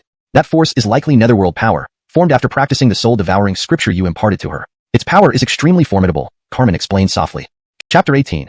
Nighttime Pursuit. Coulter nodded slightly after listening. The memory imprinted in his mind surfaced. The soul-swallowing technique awarded by the system did indeed mention that there was a chance to generate a wisp of netherworld chi after practicing this technique. This chi is powerful enough to annihilate ghosts and deities. Leona. Big brother, I've refined some pills for you. Coulter steadied himself, then smiled faintly as he produced a jade bottle in his hand. Leona hurriedly accepted it and couldn't help but open the pill bottle. A strong medicinal fragrance filled the air. Her eyes brightened involuntarily. Hee. Thank you, big brother. Leona pursed her lips and swallowed a pill directly. The pill dissolved, transforming its medicinal power into spiritual energy. A layer of spiritual light enveloped Leona. So sweet. Delicious. Leona, without thinking much, grabbed the pill bottle and poured them directly into her mouth. Coulter was about to stop her, but it was already too late. This girl was treating second-grade pills like food? If she couldn't digest the medicinal power, it might cause her body to explode. Carmen was also startled and hurried forward. Before they could take action, Leona's body shuddered, revealing a content smile. The spiritual light on her body dissipated without any trace of undigested medicinal power leaking out. The room fell silent again as if nothing had happened. Big brother, do you have more? These candy pills make my tummy feel warm. Leona blinked, stating these were the best candy pills she'd ever eaten. Coulter was momentarily stunned. Before he could inspect. Ding!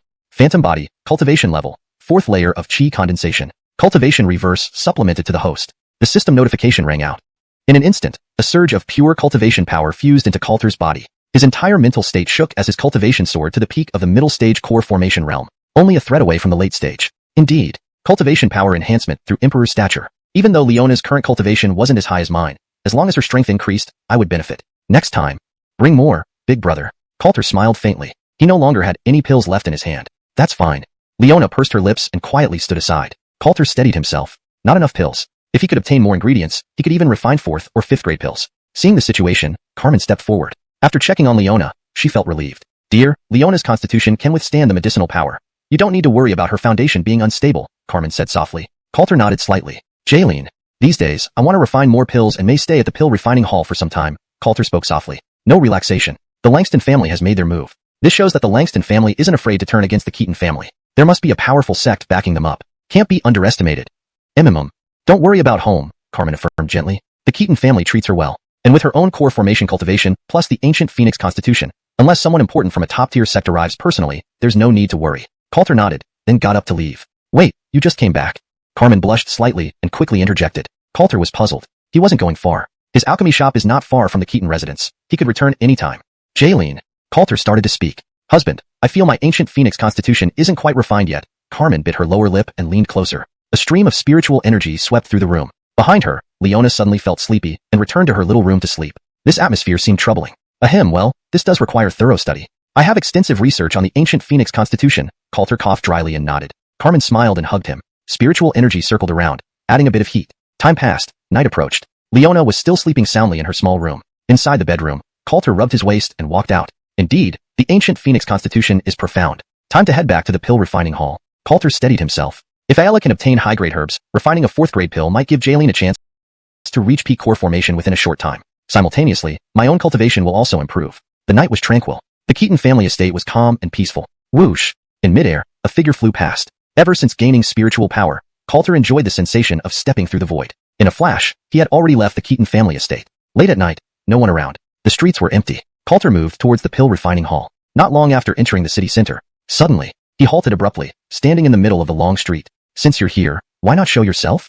Coulter smiled faintly, gazing into the night sky ahead. With his mental perception, it's unlikely for a cultivator in Erigu City to escape his detection. As his voice echoed, whoosh, a black shadow appeared out of nowhere. It was a middle-aged man.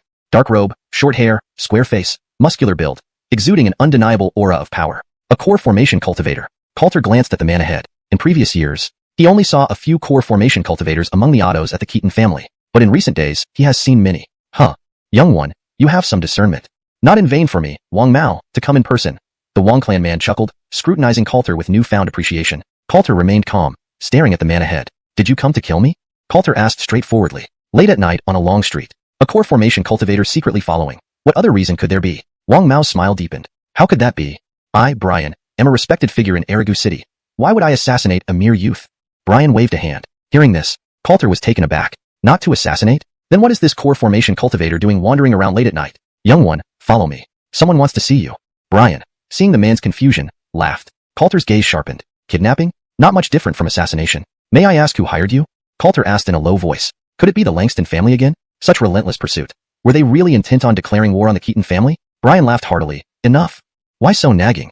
Telling you isn't a big deal. A pill master from the Celestial Pill Alliance wants to see you. Follow me, and the prestigious Celestial Pill Alliance won't harm a mere youth. Brian repeatedly spoke. By speaking frankly, he avoided unnecessary confrontation with the junior. Coulter looked calmly at the man ahead. Celestial Pill Alliance? Erigu City's Pill Masters organization, boasting numerous grandmasters in the Tao of Alchemy, with power comparable to top-tier cultivation families. Chapter 19. Mismatched Combat Strength. The The Sky Pill Alliance lives up to its name.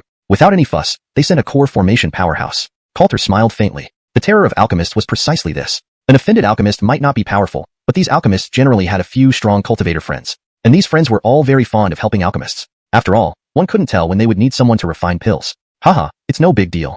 Boy, let's go. Brian chuckled and waved his hand. He did not know why those old fellows of the Sky Pill Alliance valued this boy so much. As long as the provided pills weren't problematic, the rest wasn't Brian's concern. No time. Coulter muttered softly. Just two simple words, a direct refusal. The Sky Pill Alliance must surely be here because of Jinsenu Ping during the day. He wasn't foolish enough to walk into a trap. Huh? Young man, what did you say?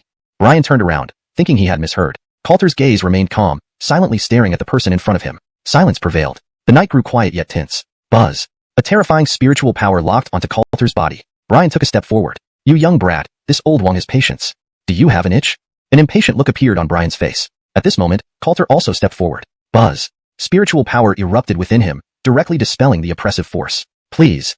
Coulter raised his hand in martial respect. This person in front of him did not reveal any murderous intent from start to finish, not to the point of wanting his life. Huh. This aura. Core formation powerhouse? Brian's eyes widened as he stared intently at the figure before him, as if seeing a ghost. In Erga City, most of the core formation experts were known to him, even if not intimately, at least by reputation. Among the younger generation, the genius of this era was supposedly the girl from the Langston family with the ancient phoenix body. Why had another emerged? Are you, a core disciple of the upper sect Immortal Gate? A trace of fear flashed in Brian's eyes as he refrained from immediately attacking. Such a genius could only come from the upper sect Immortal Gate. Not exactly. Erigu City, Keaton family, your junior Coulter. Coulter spoke frankly. The person before him was taken aback again. Keaton family? Wait, this old one has heard of you. You're that wastrel master from the Keaton family. Realization dawned on Brian, and his shock intensified. This boy was born without a spiritual root, causing quite a stir in Erigu City back then. Alchemists from the Sky Pill Alliance had once visited the Keaton family, wanting to study this eldest son. After all, while many people had poor aptitude, none lacked a spiritual root entirely. Naturally, the matter was strongly rejected by the head of the Keaton family. Senior Wong, if you won't attack, please step aside. Coulter glanced at the man before him. It was late at night. He had no time for idle chat. Brian fell silent for a moment. Then his gaze sharpened, his aura soared, and a fighting spirit arose on his face. Without a spiritual root, yet reached core formation? Never seen or tried such a thing. Brian's eyes brightened, as if he had made an incredible discovery. That look gave Coulter a chill. Before he could respond, buzz. A thick force again locked onto his body. Brian suddenly stepped forward. Coulter, will you dare to battle me, Wong? Brian clenched his fists, his fighting spirit surging. The aura of a core formation expert swept over the surroundings, shaking the air. Seeing this, Coulter's expression became more serious. Though he was at core formation mid-stage, his combat experience was limited. Previously, he had relied on superior cultivation to crush opponents. He hadn't truly fought a real core formation before. What's there to fear? Come on. Coulter's eyes lit up with the same fighting spirit as he responded. His aura tore through the air, surpassing that of the man before him. Ha ha ha. Good. Brother Keaton, be careful. Brian laughed loudly and took another step. Next, he seemed like an arrow cutting through the night sky straight toward Coulter. So fast. Coulter focused, gripping his fist tightly. Brian's punch surged forth, a brilliant spiritual light coalescing on its tip. The next moment, the two clashed together. Bang! Boom! Boom! The explosion echoed. Repercussions spread widely. Street vendors' stalls and signs were shredded. This power. This man, though seemingly only at early core formation, likely has strength comparable to mid-stage. Coulter felt a tingling sensation in his arm. Before he could retaliate, whoosh! Brian sidestepped and circled behind him, delivering another devastating punch. Bang! Boom! The explosion engulfed everything. Thick spiritual power struck Coulter's back and shoulders like a heavy hammer. The impact exploded. Coulter was blasted backward. Whoosh! Crack! Stabilizing himself, his feet left deep marks dozens of meters long on the ground. Severe pain radiated from his shoulder. Is this what core formation is? Coulter's gaze remained calm, eyeing the man before him. Had it not been for this fight tonight, encountering core formation enemies in the future might cause him significant trouble. That last punch, Brian clearly avoided critical areas. Otherwise, despite Coulter's higher level of cultivation, he still would have been injured. Thank you. Coulter took a deep breath, raising his fist in gratitude. Brian paused. His gaze fell on Coulter, his expression odd. Strange. Your cultivation is at core formation mid-stage, but you don't seem to understand how to fight. Even less skilled than some battle-hardened chi condensation cultivators. Brian looked puzzled, studying Coulter closely. Not only was it an issue of spiritual power application, there was even a hint of unfamiliarity, as if this boy had originally been an ordinary person who suddenly attained core formation overnight. Overthinking it. That can't be possible. Brian shook his head. Pausing a moment, he drew a deep breath and tightened his fists again. Coulter, one more time. Feel the changes in the spiritual power on my punches. You shouldn't just have this much fighting power. Brian stepped forward again, his eyes flashing. Whoosh! His figure turned into a hammer, hurtling towards Coulter with terrifying momentum. Coulter stood firm, eyes fixed on the attack. As the assault approached, his eyes gleamed brighter and brighter, as if lit by fire. I see. I get it now. Coulter smiled, clenching his fist. He compressed his spiritual power, focusing it entirely on his fist. Rather than retreating, he advanced, punching forward. To casually invite a core formation cultivator with just a gesture, Coulter chuckled lightly. The terrifying aspect of alchemists was precisely this. Although they themselves might not be strong, most alchemists had a few powerful friends who were cultivators. And these friends always loved to owe favors to alchemists. After all, one never knew when they might need someone to refine pills. Heh, it's nothing. Brian smiled and waved his hand. Boy, let's go. He didn't know why the old coots in the Sky Pill Alliance held such regard for this young man. As long as the provided pills were fine, it was none of Brian's concern. Note, don is specifically related to pills or alchemy in this context, so pill is more accurate than keeping. No time. Coulter replied softly, flatly refusing with those simple 2 words. He could guess that the Sky Pill Alliance must be here about Jinsenu Ping's incident from earlier that day. He wasn't foolish enough to walk into their trap. Huh? Boy, what did you say? Brian turned around, thinking he had misheard. Coulter's gaze remained calm as he stared straight ahead. The silence grew heavy. The night was quiet, but gradually tensed. Buzz. An overwhelming spiritual energy locked onto Coulter's figure. Brian took a step forward. You brat, Wang has been patient. Do you feel the urge to fight? Annoyance appeared on Brian's face. At the same moment, Coulter also stepped forward. Buzz. The spiritual energy within him burst out, dispersing the oppressive force instantly. Please. Coulter raised his hand, performing the martial arts salute. From beginning to end, this person hadn't shown any murderous intent. It wasn't a life and death situation yet. This aura. A core formation expert? Brian's eyes widened as he stared intently at Coulter, as if seeing a ghost. In Araguching, excluding those who were deeply hidden, most core formation experts were known to Brian. Even if he wasn't familiar with them, he would have at least heard of them. Among the younger generation, weren't the prodigies of this era limited to the girl with the ancient phoenix body from the Langston family? How can there be another one? Are you a core disciple of the upper sect Immortal Gateways? Brian hesitated, wariness flashing across his eyes. Such a genius could only come from the upper sects. Not exactly. Araguching, Keaton family, Junior Coulter. Coulter spoke directly. Brian was momentarily stunned again. The Keaton family? Wait, I remember. You're the useless master of the Keaton family, Brian replied, his shock increasing. It was well known that this boy was born without a spiritual root, which caused quite a stir in Araguching back then. Alchemists from the Sky Pill Alliance even visited the Keaton family, wanting to study this eldest son. After all, while untalented individuals were common, someone born without spiritual roots was unheard of. Of course, this matter was strongly rejected by the head of the Keaton family. Wang Sr., if you're not going to make a move, please step aside. Coulter glanced at him. It was late at night, and he had no time for idle chatter with this person. Brian fell silent for a moment. A moment later, his gaze sharpened, and his aura surged as combat intent rose on his face. Without spiritual roots. Yet, you've advanced to the core formation stage? I've never seen anything like it.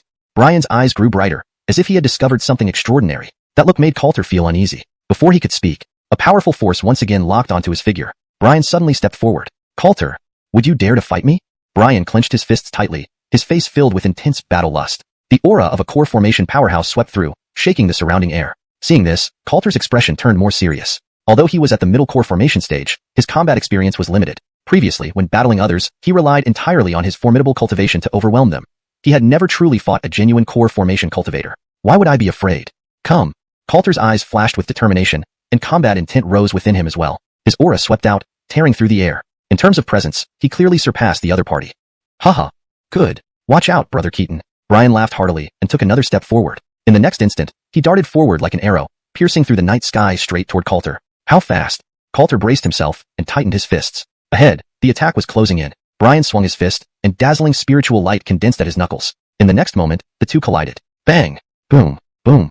The explosive sound echoed. Repercussion forces swept outwards, destroying street stalls and signboards along the way. This power. This person looks only to be at early core formation, but their strength might already be comparable to mid-stage. Coulter felt his arm go numb from the impact. Before he could retaliate, whoosh! Brian sidestepped, already circling around behind him. Another punch landed. Bang! Boom boom! The explosion roared, powerful spiritual energy pounding against Coulter's back and shoulder like a heavy hammer. The momentum exploded. Coulter was blasted backward. Whoosh! Crack! He steadied himself, leaving deep marks in the ground for dozens of meters. A sharp pain shot from his shoulder. Is this the strength of core formation? Coulter's gaze was calm as he looked at the person ahead. If not for this night's battle, he might have suffered greatly in future encounters with core formation foes. That punch just now, Brian had clearly avoided striking vital points. Otherwise, even with higher cultivation, Coulter would still have been injured. Thank you. Coulter took a deep breath and clasped his hands in thanks. Brian paused. His gaze returned, filled with puzzlement. Strange. Your cultivation is at mid-core formation, yet you don't know how to fight. Even some chi condensation cultivators who have experienced battles are better than you. Brian's face was full of confusion as he scrutinized Coulter. It wasn't just about using spiritual energy. There was a sense of unfamiliarity about Coulter, as if he had been an ordinary person before becoming a core formation cultivator overnight. Don't overthink it. That's not possible. Brian shook his head. After a moment's contemplation, he took another deep breath and clenched his fists again. Coulter. Again. Observe the changes in my spiritual energy on my fist. You shouldn't have just this much combat power. Brian's eyes flashed as he stepped forward once more. Whoosh! His body transformed into a battering ram, bringing terrifying momentum right before Coulter. Coulter stood his ground, staring intently. As the attack approached, his eyes lit up, almost gleaming. So that's how it is. I see it now. Coulter smiled slightly and suddenly thrust his fist forward. He compressed his spiritual energy, focusing all of it on his knuckles. Instead of retreating, his figure moved forward, meeting the punch head-on. Of course, the Keaton family patriarch strongly refused the request. If Senior Wang isn't going to make a move, please let me pass. Coulter glanced at Brian. It was late at night, and he had no intention of chatting idly. Brian was silent for a moment. Then his gaze intensified, his aura soaring as fighting spirit filled his face. No spiritual root. And yet, you've reached core formation? Never seen it before. Never seen it. Brian's eyes lit up as if he discovered something significant.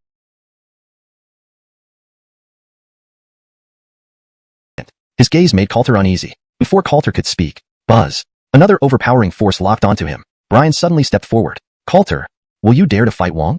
Brian clenched his fists, battle lust raging on his face. The core formation expert's aura swept the area, causing the air to tremble. Seeing this, Coulter's expression became serious. Although he was mid-core formation, he lacked combat experience. His previous victories relied on his formidable cultivation, and he had never truly fought another core formation cultivator.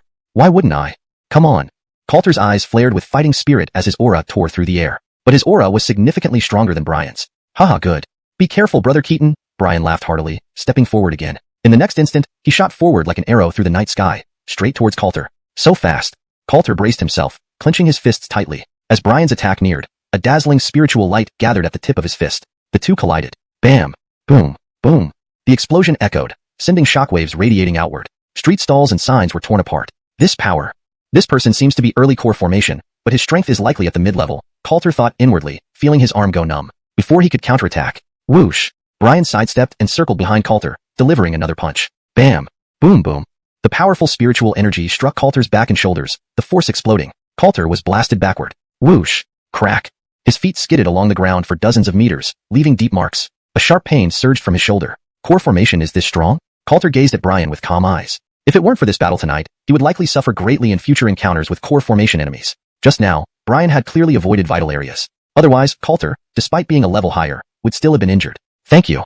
Coulter took a deep breath and clasped his hands respectfully. Brian paused. He looked at Coulter, a peculiar expression on his face. Strange. Your cultivation has reached mid-core formation, but you don't seem to understand how to fight. Even some chi condensation cultivators with combat experience are better. Brian eyed Coulter curiously, not just in terms of spiritual energy usage, but also noting a hint of unfamiliarity, as if Coulter had become a core formation cultivator overnight. Overthinking.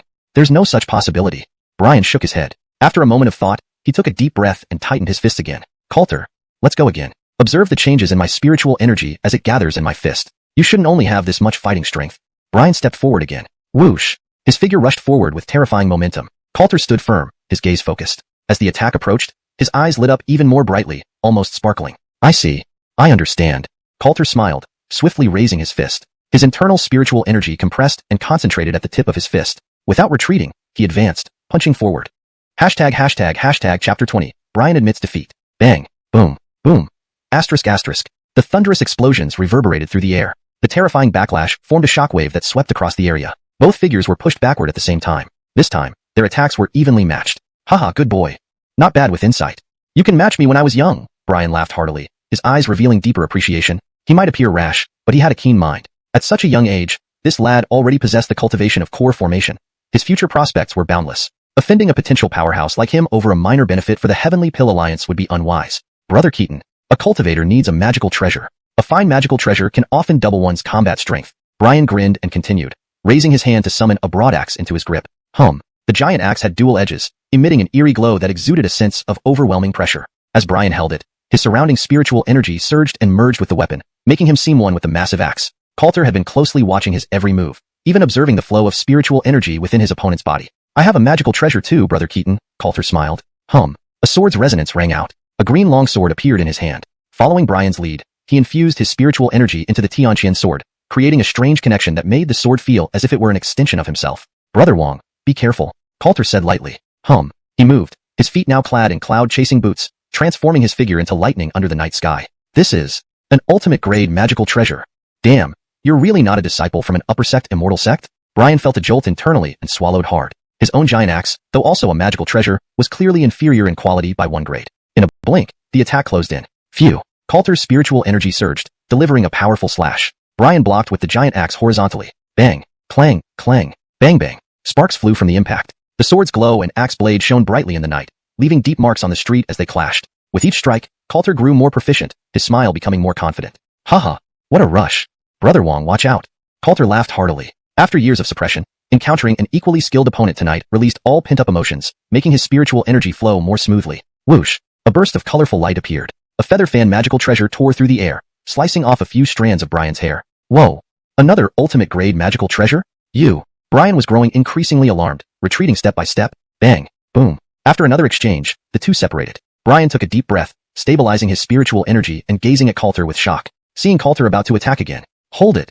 I give up. No more fighting. Brian raised his hands in a salute, conceding defeat. He knew that facing this young man further would be perilous. Besides his cultivation, the lad had already revealed 3 ultimate-grade magical treasures. Who knew how many more he had? This youth's background was certainly extraordinary. Brother Wong, you haven't used your full strength yet. Why give up? Coulter paused, still feeling unsatisfied. Brian shook his head repeatedly. There's no need. I'm not your match. If you wanted to fight me, it was only to gain combat experience. Brian looked intently at Coulter and spoke frankly. Based on his observations, it was clear this young man had been well protected by powerful backers, lacking practical combat experience despite his cultivation. To cultivate a core formation expert like you and withhold battle skills training, only a top immortal sect could do that, Brian concluded. Brother Wong, sharp eyesight. Coulter nodded and saluted respectfully. Recognizing that Brian hadn't truly attacked him, he felt grateful for the lesson learned. Brian chuckled softly and waved dismissively. It's not hard to see. In your current situation, you lack offensive techniques. Learning a set of evasive movements to complement your boots would make you nearly unbeatable within the core formation realm. His tone grew serious. Coulter pondered this for a moment before nodding and returning the salute. Thank you for your advice. No problem. We fought, so let's consider ourselves acquainted. If you need anything in the future, come find me at the Heavenly Pill Alliance. Brian grinned, sheathing his axe and reciprocating the salute. Saying that, he turned and quickly vanished down the street. Coulter regained his composure and glanced ahead. The Heavenly Pill Alliance, huh? With Brian around, they shouldn't cause trouble anymore. Coulter thought. An ordinary second-rank alchemist wasn't worth offending a core formation powerhouse unless the Heavenly Pill Alliance was filled with fools. Pausing briefly, he then walked away, disappearing into the night. The bustling city streets returned to their usual silence. Back in the capital of Erigu City, at the Keaton family's pill cultivation hall, night had fallen, and the hall was already closed. Whoosh! A figure leapt over the wall. Coulter entered the hall, sweeping his divine sense to confirm that Dottie was resting and didn't disturb her. Moving through the front yard and corridors leading to the storage room, he found the path familiar. Whoosh! The wind blew past the storage room entrance, waking the guard abruptly. My master? The guard couldn't see clearly but bowed immediately. This scene had played out several times last night. Coulter stepped forward, eyeing him curiously. I'm here to fetch some herbs, Coulter explained straightforwardly. The guard visibly trembled. But, sir, shouldn't we inform the manager? The guard hesitated. The storage room was nearly depleted. At this rate, within 3 days, there won't be a single herb left in the hall. That's fine. Sister Dottie knows. Just record whatever I take, Coulter said calmly, entering the storage room without further ado. The guard bowed deeply, saying nothing more. Inside, the vast storage room held numerous racks, half of which were empty. Scanning the place, Coulter's expression changed slightly. These herbs are far too poor in quality. Coulter couldn't help but shake his head. Chapter 21. Jensen family of West City. Last night, he was practicing alchemy. He had taken almost all the herbs with slightly higher years. What remained tonight were mostly very crude ones. Something is better than nothing.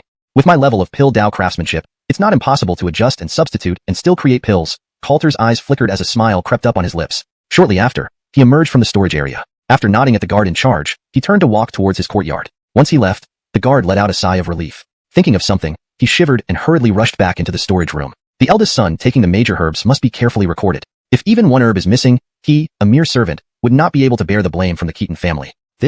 Was it burglarized? The guard stared at the now empty storeroom. He stood there, momentarily stunned, nearly fainting. The entire storeroom didn't have a single common herb left. In a flash, the night passed. It was now morning. The sun was shining just right, and the air was refreshing. Suddenly, bang, boom, a loud explosion echoed through the entire Dan cultivation hall. Jinsong thunder. The ground shook. What's happening? Quick, gather the guards. Dan cultivation hall under attack. Inside the inner courtyard, doors burst open. June flashed out of her room, her face showing unprecedented seriousness. To dare attack a Keaton family property in Erigu City must mean they had significant backing. Soon after, footsteps approached. Mississippi. Well, it's the eldest young master refining pills, said several Keaton family guards, their expressions changing as they spoke softly. June froze in place. Refining pills? Why such a big commotion? Is he trying to dismantle the Dan cultivation hall? Sir, this is the list of herbs the eldest young master took from the storeroom last night. The storeroom attendant quickly stepped forward and bowed before handing over a list. June scanned it and her face went green. Was he eating herbs or refining pills? I'll find him.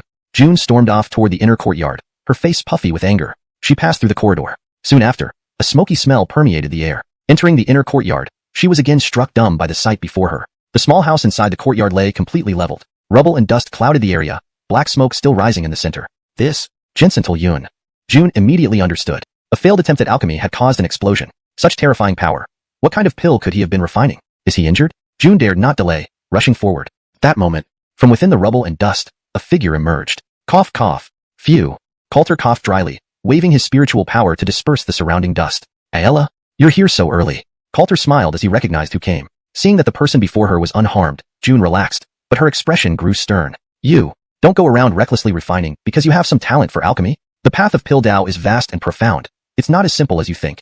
June earnestly advised in a gentle voice. Coulter nodded continuously. Indeed, it's not simple. Last night, the herbs he had mixed were beyond his control. Spending a large amount of time and energy, he finally managed to forcefully merge them using his spiritual power, causing the explosion. Fortunately, the pills were saved. Aella, you're absolutely right. Coulter accepted the reprimand humbly. By the way, the list of herbs I used will be prepared by the Dan Cultivation Hall, sent directly to the family estate stating they were consumed during my refinement. Coulter smiled faintly, speaking in a low voice. With father backing him, there wouldn't be any major issues from the family side. June took a deep breath, lightly nodding. Slightly pondering, she asked, last night's herbs. Did you manage to refine any pills? June asked gently. Using those low-grade herbs, it was already quite difficult to refine any ordinary pills. Even producing a few would be commendable. That counts. Yes. Third rank, spirit-breaking pill. Coulter smiled slightly. Jinsenting his hand, he pulled out a jade bottle. Had he not focused on preserving the pills, his current skill wouldn't have resulted in an explosion. How many ranks? What did you say? Ranks? June felt a buzz in her mind, unable to process what she heard. Quickly, she took the bottle, opening it to the wafting medicinal aroma. Taking one pill out, visible on its surface were 3 intertwining alchemical patterns. These third-rank pills are made from the trash herbs in the storeroom? June's disbelief showed clearly on her face. This was too unbelievable. Even a Pill Dao master would find it challenging to refine high-rank pills without corresponding high-grade herbs. Why yes, barely successful, Coulter nodded. June blinked, struggling to compose herself. After a moment, she couldn't help but give the person in front of her a deeper look. At this moment, she confirmed it. Her younger brother was undoubtedly a Pill Dao prodigy. Such talent was monstrous. Jinsental Yun, give me one of the spirit-breaking pills. Leave the family matters to me. If you want to refine more pills, the Dan Cultivation Hall can provide sufficient herbs. June's eyes sparkled, making a firm decision in her heart. Jinsental Yun possesses such talent, it mustn't be wasted. Coulter's eyes lit up. That would naturally be ideal. Aella, it seems there are no more herbs in the storeroom, Coulter said with a bashful expression. Without herbs, it was impossible for even him to produce pills out of thin air. June smiled slightly. Easy fix. Today, come with me. The source of herbs in Erigu City, besides marketplaces and herbalists, is the Jensen family of West City. June explained softly. Coulter thought about it briefly. Jensen family? Never heard of it. One of the top cultivation families in Erigu City? The Jensen family is a secondary level family. June saw the confusion in his eyes. You rarely left Keaton Estate previously, naturally not familiar with Erigu City's cultivation families. The Jensen family is rumored to have had a 6th-rank Pill Dao master ancestor. Though the family has declined, they possess secret techniques for cultivating herbs, which remain today. Most cultivation families and various forces in Erigu City get their herbal needs from the Jensen family. These years, managing the Dan Cultivation Hall, I've built connections within Erigu City. Our Keaton family receives a certain monthly share of herbs from the Jensen family, pride evident in her tone. Understood. I'll accompany Aella, Coulter nodded. A cultivation family that specializes in growing herbs? Worth visiting. Choosing herbs himself would be best. Hashtag chapter 22, reduced share.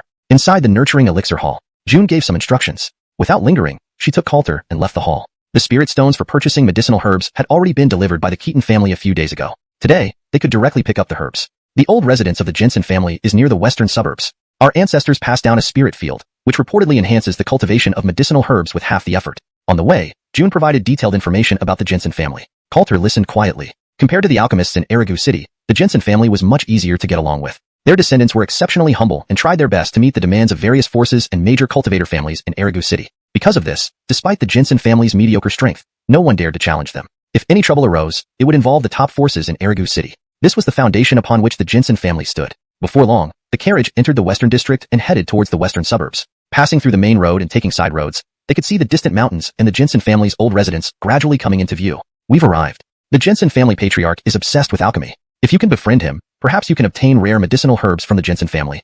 June smiled and glanced at Coulter. She had immense confidence in her younger brother's alchemical prowess. Even among the Heaven Alchemy Alliance, few alchemists could match Xiao Yun. Coulter nodded slightly, making a mental note. Someone obsessed with alchemy would likely be interested in high-quality elixir formulas. Other than that, he possessed countless elixir formulas imprinted in his mind by the system. The carriage stopped in front of the Jensen family's old residence. Members of the Jensen family immediately came forward to greet them. It's Miss Keaton. Please come in. The patriarch has been waiting for you. A martial practitioner from the Keaton family bowed deeply, showing great respect. June nodded lightly. She visited the Jinsen family monthly and knew the place well. Without further ado, a member of the Jinsen family led them into the old residence. The humble and respectful nature of the Jinsen family was evident as the disciples in the courtyard greeted them respectfully. Passing through the central courtyard, they entered the main hall. A middle-aged man approached with a kind smile on his face. Miss Keaton, the herbs have been prepared. And who might this gentleman be? The middle-aged man looked puzzled, his gaze falling on Coulter. For the past 3 years, it had always been June representing the Keaton family. He had never seen this young man before. June stepped forward. He is my cousin Coulter, also the direct line eldest son of the Keaton family. Xiao Yun. This is the patriarch of the Jinsen family. Hearing this, Coulter stepped forward and clasped his hands in greeting. Junior pays respects to Artie Jinsen. Artie Jinsen was visibly taken aback. Eldest son of the Keaton family? Coulter? That waste of space born without spirit roots? Hasn't this boy not shown his face in the Keaton family for years? Why was he suddenly stepping out now? Apologies for not welcoming you sooner. Artie Keaton. The smile on Artie Jinsen's face remained, but he offered a polite bow. Coulter's eyes flickered. Indeed, the humility of the family was genuine. In other cultivator families, the term waste of space might have slipped out already. After some formalities, Artie Jinsen had someone bring 2 spirit storage bags to June. Artie Jinsen, what does this mean? June received the spirit bag and scanned the herbs inside. The quantity was noticeably less. Artie Jinsen's face showed a look of difficulty. Miss Keaton, this month, the yield from our spirit fields is low, so this is all we have. In the other bag are the spirit stones returned by the Jinsen family. Please inform Artie Keaton that we will find it difficult to fulfill the agreed quantity of herbs each month going forward. Artie Jinsen raised his hand and spoke. June's eyes narrowed. First, there was insufficient production this month, followed by a reduction in subsequent months. This probably wasn't related to the harvest. Artie Jinsen, the share of the Keaton family was agreed upon years ago and has always been this way. Why the sudden reduction? June asked slowly. Artie Jinsen took a deep breath, seemingly burdened by a hidden dilemma. Miss Keaton, all I can do is report truthfully to Artie Keaton. We, the Jinsen family, are unable to resolve this issue, Artie Jinsen said. Raising his hand in a gesture of apology, June's expression shifted. Less for the Keaton family meant more for another force trying to claim their share. Humph. Bang. The Keaton family demands an explanation. June slapped the table and stood up. Medicinal herbs were a small matter. The honor of the Keaton family was paramount. As a top-tier cultivator family, how could the Keaton family back down easily? Coulter paused. So aggressive. Xianxia? I never noticed this before. The atmosphere in the hall became tense. Artie Jinsen took a deep breath, wanting to speak but unsure how to phrase it, clearly finding the situation difficult. Keaton family? Quite intimidating. Jinsental girl, can you represent the Keaton family? Suddenly, a voice rang out from outside the hall. Footsteps approached. An Otto wearing purple robes with partially gray hair strode into the hall, glancing disdainfully at June. Artie Jinsen hurriedly greeted him. This humble one greets Master Jameson. Master Jameson, as a third-grade alchemist of the Heaven Alchemy Alliance, your presence brightens our humble abode, Artie Jinsen remarked, revealing the identity of the newcomer. His gaze swept over June, giving her a meaningful look. If it were just another cultivator family, the Keaton family wouldn't need to worry. But the Heaven Alchemy Alliance controlled alchemy in Erigu City, and no cultivator family wanted to offend them easily. June instantly understood. Third-grade alchemist. His status in Erigu City was prestigious. It turned out that the Heaven Alchemy Alliance was the one trying to bite off a piece of the Keaton family share. Junior pays respects to Master Jameson. June didn't dare resist, bending over in respect. Master Jameson glanced at her indifferently, waving casually. Suddenly, his gaze fell on Coulter. Young man, why don't you show respect to an Otto when you see one? Master Jameson frowned, looking displeased. Coulter remained calm. Since entering the hall, he had stayed silent, observing everything. He understood the situation clearly. Why should I bow to you? Coulter spoke frankly without holding back. Taking away the Keaton family's share of the herbs was equivalent to snatching herbs right from Coulter's hands. Not acting on impulse already showed restraint. The hall fell silent. Both Artie Jinsen and June's faces changed drastically. Before they could respond, Master Jameson exploded in anger. Insolent. Young man, even Artie Keaton would address me respectfully as Master Jameson. Master Jameson's eyes widened in fury as he rebuked loudly. Coulter's gaze hardened. Standing up, he took a step forward, meeting Master Jameson's eyes. You asked earlier who can represent the Keaton family. Today, Coulter represents the Keaton family and tells the Heaven Alchemy Alliance that not a single herb belongs to us will be missed. Coulter's tone was resolute. Chapter 23. Alchemy Duel. These words caused the hall to fall silent once again. Lord Jinsen and June were about to speak, but swallowed their words, staring with widened eyes. The alchemist Jameson in front of them chuckled instead of getting angry. Fascinating.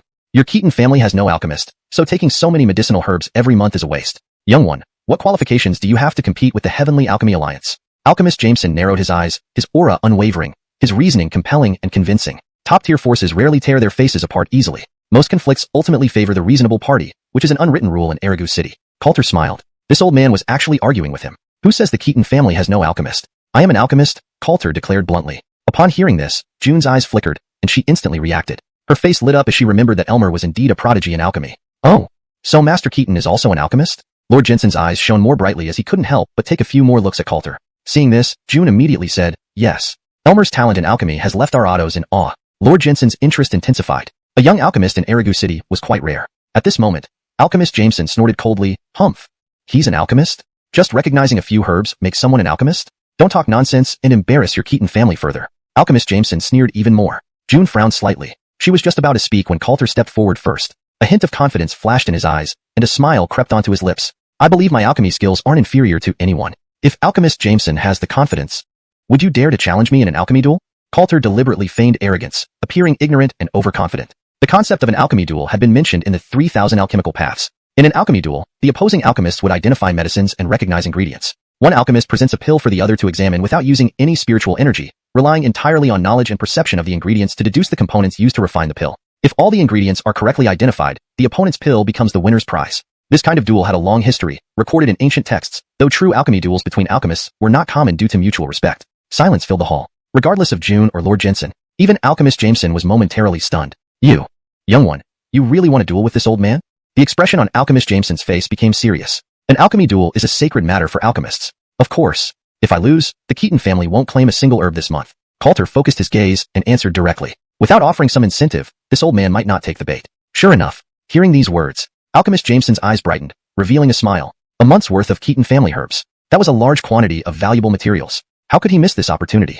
Fine. The old man accepts the challenge. Alchemist Jameson took a step forward, speaking firmly. Seeming worried that the youth might change his mind, Alchemist Jameson turned to Lord Jensen. "Please witness this duel, Lord Jensen. If the boy loses today, please inform it truthfully if the head of the Keaton family intervenes," Alchemist Jameson insisted. He didn't fear the Keaton family's younger generation, but Adair was a different story. Even the Heavenly Alchemy Alliance wouldn't want to offend him lightly unless necessary. Lord Jensen understood the implications. "Certainly. I've only read about alchemy duels in ancient records. To witness one today is an honor. Naturally, I will be a witness." Lord Jensen smiled and returned the gesture with a nod. June saw this and her eyes showed a trace of worry. If it were alchemy, she had faith in her brother. However, this alchemy duel tested not only alchemical knowledge but also botanical knowledge, where her brother, being only in his early 20s, was at a disadvantage. Xiao, sister, there's no need to worry." Coulter glanced at her, knowing her concerns. Without further ado, he moved to the center of the hall. "Alchemist Jameson, please go first," Coulter indicated, smiling. "A third-rank alchemist from the Heavenly Alchemy Alliance. This man should have quite a few excellent pills in his possession. Don't let him down now." Alchemist Jameson grunted lowly, without much thought. With his expertise in alchemy and extensive knowledge of herbs, how could he possibly lose to a mere child? "Humph. Childish ignorance. When I began studying alchemy, you probably hadn't even been born yet," Alchemist Jameson said confidently. Then, lifting his hand, whoosh, a red pill landed in his palm. Instantly, the aroma of medicine filled the air, exuding a faint fiery aura, causing the temperature in the hall to rise slightly. Both June and the Jensen clan Otto trembled upon seeing this pill. They did not recognize this pill. However, the three distinct alchemy patterns on its surface clearly marked it as a third-rank pill. This Keaton family's lad is going to lose. Lord Jensen couldn't help but shake his head slightly. Alchemist Jameson presented a third-rank pill right away, clearly intending to decide the outcome in one move. June also appeared nervous. Alchemist Jameson smiled smugly. "Young one, what do you think? If you can't identify it, admit defeat now. Losing to me can be considered fortunate." The red pill emitted a warm glow. The scorching heat spread outwards. Coulter's eyes shone brighter with each passing moment. "This is a third-rank red dragon pill. The main ingredient is red dragon blood, accompanied by 9th-grade bamboo, red tongue grass, sweet dew frostgrass, fragrant sandalwood. Consuming it can significantly boost cultivation and strength several times over within a short period." Coulter spoke rapidly, not only naming the ingredients used to refine the pill, but also its name and effects as if he had refined it himself. Silence enveloped the hall. Alchemist Jameson stood frozen. How? How is this possible? Alchemist Jameson stared wide-eyed. To dissect a third-rank treasure pill with just one glance? Even an alchemy master couldn't do that. Coulter ignored the astonished look. Whoosh. "Thank you for the pill, Alchemist Jameson." Coulter stepped forward, grabbed the red pill, and placed it directly into his spirit storage bag. If this old man dared to renounce the deal, Coulter wouldn't hesitate either. Fortunately, the Heavenly Alchemy Alliance still held some principles. Alchemist Jameson was only stunned for a moment and didn't lose face by demanding the pill back. Lord Jensen and June watched in disbelief. Just like that, a third-rank pill was obtained? They couldn't help swallowing hard, wondering why alchemists rarely engaged in such duels. To give up a third-rank pill in exchange for a few words would surely cause one to be heartbroken. Chapter 24. Almost angered to death. Inside the hall, it was silent. Master Alec took a deep breath and stared at the person before him. Moments later, his eyes lit up. "I understand. Young man, you must have obtained the formula for the Qilong pill from somewhere and tried refining it privately, which is why you are so familiar with this pill," Master Alec said firmly. That must be the case. He had underestimated this young boy. When these words came out, Lord Jensen also realized, so that's it. This young man truly has good luck. Coulter smiled faintly but did not respond. Instead, he gestured with his hand. "Please. A third-rank alchemist. And from the Heavenly Pill Alliance, no less. This old man must have more than one third-rank pill in his possession." Sure enough. Whoosh. "Young man, look again." Master Alec raised his hand, and another blue pill landed in his palm. It exuded a fragrant aroma, with a watery blue hue and 3 distinct pill patterns on its surface. Another third-rank pill. Lord Jensen's eyes flickered, and he couldn't help but take a deep breath. Truly an alchemist from the Heavenly Pill Alliance. This time, the Keaton family might really lose. If they can't identify this second pill, they would have to return the previous red dragon pill. Coulter's gaze sharpened slightly. He stepped forward, glanced at it, and pretended to sniff it. Third rank, Heavenly Water Pill. The main ingredients are 1000-year snow lotus, 9-leaf water lily, paired with blazing sunflower, dark green dawn root, 3-striped knot root, and 9 coins of floral dew. After consumption, it can protect the practitioner's 5 organs and 6 fu, allowing survival even after a fatal wound, Coulter explained slowly, as if reciting from memory. Note, the term liu fu is specifically related to traditional Chinese medicine, referring to the 6 yang organs. For a more natural English flow, 6 fu can be translated as 6 yang organs, or simply vital organs depending on the context. Revised for natural fluency. The main ingredients are 1000-year snow lotus, 9-leaf water lily, paired with blazing sunflower, dark green dawn root, 3-striped knot root, and 9 drops of floral dew. After consumption, it can protect the practitioner's 5 vital organs, ensuring survival even from a fatal wound, Coulter explained slowly, as if reciting from memory. He identified it with just one glance. Pretending to look and smell were only for show. Otherwise, the old man in front of him probably wouldn't continue. Whoosh! Without any unnecessary words, Coulter raised his hand and put another third-rank pill into his storage. Inside the hall, everyone's mouths dropped open. Even June couldn't help but tremble in shock, her face filled with disbelief. Is Brother Yun not only a genius in alchemy, but also profoundly knowledgeable about herbs? Born a master of alchemy? The corners of Lord Jensen's mouth twitched. This? Master Alec, I think we should end this half session now, Lord Jensen suggested in a low voice. Why not let Mr. Keaton bring out the pills and have Master Alec identify them? Consecutive losses of 2 third-rank pills would cause any third-rank alchemist considerable pain. Continuing like this isn't feasible. Master Alec gritted his teeth, his face fluctuating between red and green, bleeding inwardly. To lose 2 precious third-rank pills like this, how could he be content? It's impossible. I don't believe it. Look again, young man, Master Alec said stubbornly. As long as this boy failed to identify 1 pill, he could recover his lost pills. How could he admit defeat easily? Whoosh! A purple pill landed in his palm. Ginseng before, it had 3 pill patterns, confirming it was a genuine third-rank spirit pill. Coulter's gaze focused sharply. Stepping forward again, he examined it closely, stroked his chin thoughtfully. Purple spirit pill.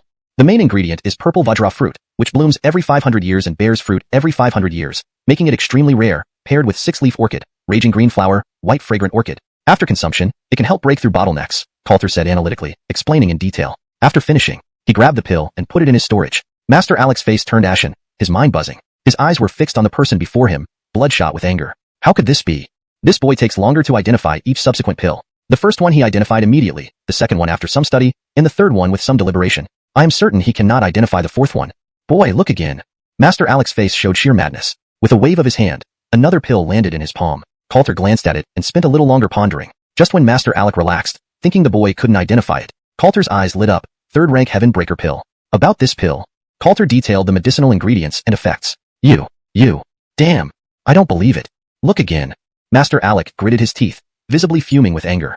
Third-rank Ink Green pill. Third-rank 9-turn pill. Third-rank Return Spirit pill. Coulter's smile grew wider. This Master Alec is truly generous. In just a short while, he has already given him nearly 10 third-rank pills. This trip to the Jensen family is going to be very profitable. Boy, I have one last pill. If you can identify it, I concede this round of pill identification. Master Alec's expression was unbearably grim, looking a decade older. Upon speaking, he raised his hand again. Whoosh! A dazzling spiritual light appeared. An intense fragrance instantly filled the entire hall. A pill emitting spiritual light landed in his palm. Lord Jensen and June stiffened, their gazes converging sharply. This is a 4th-rank spirit pill. Indeed it is. Master Alec, isn't it excessive to use a 4th-rank spirit pill? June couldn't help but step forward. Identifying the ingredients of a 4th-rank pill would be incredibly difficult even for the leader of the Heavenly Pill Alliance. Master Alec sneered coldly upon hearing this. Humph. There are no restrictions on the rank of the pills used in a pill duel. Don't waste time. If you can't identify it, return my third-rank pills immediately, Master Alec urged, glancing at Coulter. Coulter's gaze remained calm, though his heart skipped a beat. There are experts indeed? The person before him didn't disappoint. 4th-rank pills require mainly millennium-old ingredients, and this pill should be able to help Jaylene reach the peak of core formation. Coulter took a deep breath and smiled faintly. Who says I can't recognize it? 4th-rank Heaven Mystic pill. This pill's main ingredients are 1000-year snow ginseng, 1000-year red fruit, and 1000-year FOTI, with accompanying ingredients being, without hesitation. Coulter spoke fluently. He detailed the pill's effects and herb combinations clearly. Once he finished speaking, without waiting for Master Alec's reaction, he grabbed the pill and stored it directly in his spirit pill pouch. Inside the hall, it was eerily quiet. Dead silence reigned for quite some time. How is this possible? Master Alec spat out a mouthful of blood, his eyes instantly losing focus, seeming lifeless. Staggering, he almost fell to the ground. Master Alec. Lord Jensen quickly moved forward to support him. He sent a stream of pure spirit energy into his body, stabilizing his condition. If this alchemist were to die here at the Jensen family, a especially from being angered to death. The consequences would be unimaginable. Master Alec, only half the session is over. You haven't completely lost yet, Lord Jensen reminded him in a low voice. Hearing this, Master Alec opened his eyes, a faint spark appearing in them. Chapter 25. Utter Defeat. Yes, I haven't lost yet. Wayland steadied himself, his eyes flashing with a glint of determination as he took a step forward. He glanced up at Coulter. Junior, if you bring out your elixir, I can also identify it. Then we shall be declared as having fought to a draw. My elixirs, you must return them. Wayland stared intently at Coulter, his voice urgent. Upon hearing these words, the hall's patriarch Jensen couldn't help but visibly change expression, glancing over to gauge Coulter's reaction. Coulter's gaze remained calm, and he gave a light chuckle. Oh, I've studied ancient texts as well. The rules of elixir dueling are not that lenient, Coulter replied slowly but steadily. To declare a draw and return the elixirs? If this were the case, the essence of the elixir duel would be lost. The atmosphere in the hall became slightly tense. Enraged, Wayland sputtered, You? These elixirs are all the fruits of my labor. How much will it take for you to agree to these terms? Wayland, aware of his weaker position, softened his tone. Hearing this, Coulter's eyes brightened. He was waiting for these very words. Sure, let's discuss. As a Taoist alchemist of the Heavenly Alchemy Alliance, Wayland should have plenty of precious herbs, right? I'm not greedy. 3,000-year-old herbs for the additional terms of this elixir duel. Coulter spoke unhurriedly. It's rare to meet such a rich target. Not taking full advantage would be a waste. Wayland's body trembled, his face flickering between expressions, staring intensely at Coulter. 3,000-year-old herbs were essential for refining third-rank spirit pills. Even for him, handing over 3 would be a significant loss. This, Wayland, on the verge of extreme anger, surprisingly calmed down, showing signs of hesitation. Coulter focused his gaze. How about this? Wayland is a senior in alchemy. If I present an elixir and you can correctly identify its ingredients, resulting in a draw, the 3,000-year-old herbs shall be returned to me, Coulter proposed calmly. With this proposal, Wayland's eyes instantly reddened with zeal. A mere draw would mean he recovered all his losses in one go. This could work. Losing rationality once more, Wayland resembled a crazed gambler. Agreed. Let's see your elixir. Wayland cut straight to the chase, his eyes fixed intently on Coulter's hand. Artie Jensen also cast a look, equally curious. He wanted to see what kind of elixir this prodigy in alchemy would present. Coulter smiled faintly, lifting a 3-striped spirit pill into his palm. What? This? June couldn't help but cover her mouth. How could she not recognize this pill? Last night, her brother had nearly blown up the nurturing hall while refining this very pill. A third-rank spirit pill? Keaton, young friend, did you refine this pill? Artie Jensen stepped forward in surprise, amazed by this young master from the Keaton family who could produce a third-rank spirit pill so easily. Wayland didn't dwell too much on it. He examined the pill closely, then took a deep breath, inhaling the fragrance. Knowing the herbs required for this pill came naturally to a third-rank alchemist from the Heavenly Alchemy Alliance. Heh, you lose. While I don't recognize this pill, I can identify the herbs used. Matrine striped herb, white polygonum, dew flower, blue wheat orchid, and there's even a 100-year-old purple heart flower. His voice faltered at the last ingredient, his eyes sparkling uncertainly, his expression shifting rapidly. Struggling to find words, Wayland remained speechless. Artie Jensen similarly stood in shock, staring at the pill with disbelief. In contrast, June's face darkened. She knew exactly which herbs were used, as they were from the nurturing hall storeroom. Every word from Wayland was correct. By the rules of the elixir duel, he seemed to have identified the pill correctly. Yet the hall felt eerily silent. Just as June was puzzled, Wayland suddenly grabbed the pill from Coulter's hand like a madman, inspecting it meticulously, his expression growing increasingly strange. It's impossible. I can't be wrong. The scent of these common herbs can be distinguished even by a second-rank alchemist, Wayland muttered, almost obsessively focusing on the pill in his hand. The atmosphere in the hall grew bizarre. Coulter, however, smiled gently. The herbs Wayland identified are indeed common. Even refining a second-rank elixir would be difficult with these, let alone a third-rank spirit pill. Coulter said calmly. This statement brought enlightenment to June. Why hadn't she thought of this? Indeed, common herbs couldn't refine a third-rank spirit pill. Therefore, either Wayland misidentified or missed some other key ingredients. Either way, he had already lost. Wayland's body trembled. A spurt of blood sprayed out. Coulter's words struck him like a sharp blade, piercing through his heart. His body shook violently as he staggered back 2 steps. Dizzy, he fell to the ground. Wayland, what's happened? Artie Jensen rushed forward to support him, checking after which he heaved a sigh of relief. Thankfully, it wasn't too serious. Return to the Heavenly Alchemy Alliance for 10 days rest, and he'd recover. Get someone to take Wayland to rest. Artie Jensen instructed quickly, ensuring the unconscious man was carried away. He wouldn't send him back like this. At least wait until he wakes, and he would personally escort him back. Servants promptly took Wayland out. Turning to Coulter, Artie Jensen spoke. Master Keaton, your depth in Tao of elixirs is truly impressive. My previous behavior offended you. Please accept my apologies. For this month, the Keaton family's share of herbs will not decrease. To show my regret, next month's share will be increased by half on top of the usual amount, without any spirit stones charged. Artie Jensen made a respectful gesture, acknowledging the Keaton family's importance. June's eyes sparkled with excitement, taking a breath before stepping forward, returning a courteous gesture. Coulter smiled lightly, nodding. Thank you, Artie Jensen. If there's nothing else, we shall take our leave. Coulter murmured softly. With the herbs secured, and unexpectedly acquiring so many third-rank spirit pills plus 3,000-year-old herbs, he just wanted to return to the nurturing hall to refine more elixirs. Wait, Master Keaton, I have one last request. I hope you can grant it, Artie Jensen pleaded, trying to retain their presence. Chapter 26. Third-rank spirit pill easily created. Inside the Jensen family hall. After hearing Coulter's words, he couldn't help but pause in surprise. An unreasonable request? Lord Jensen, please speak your mind.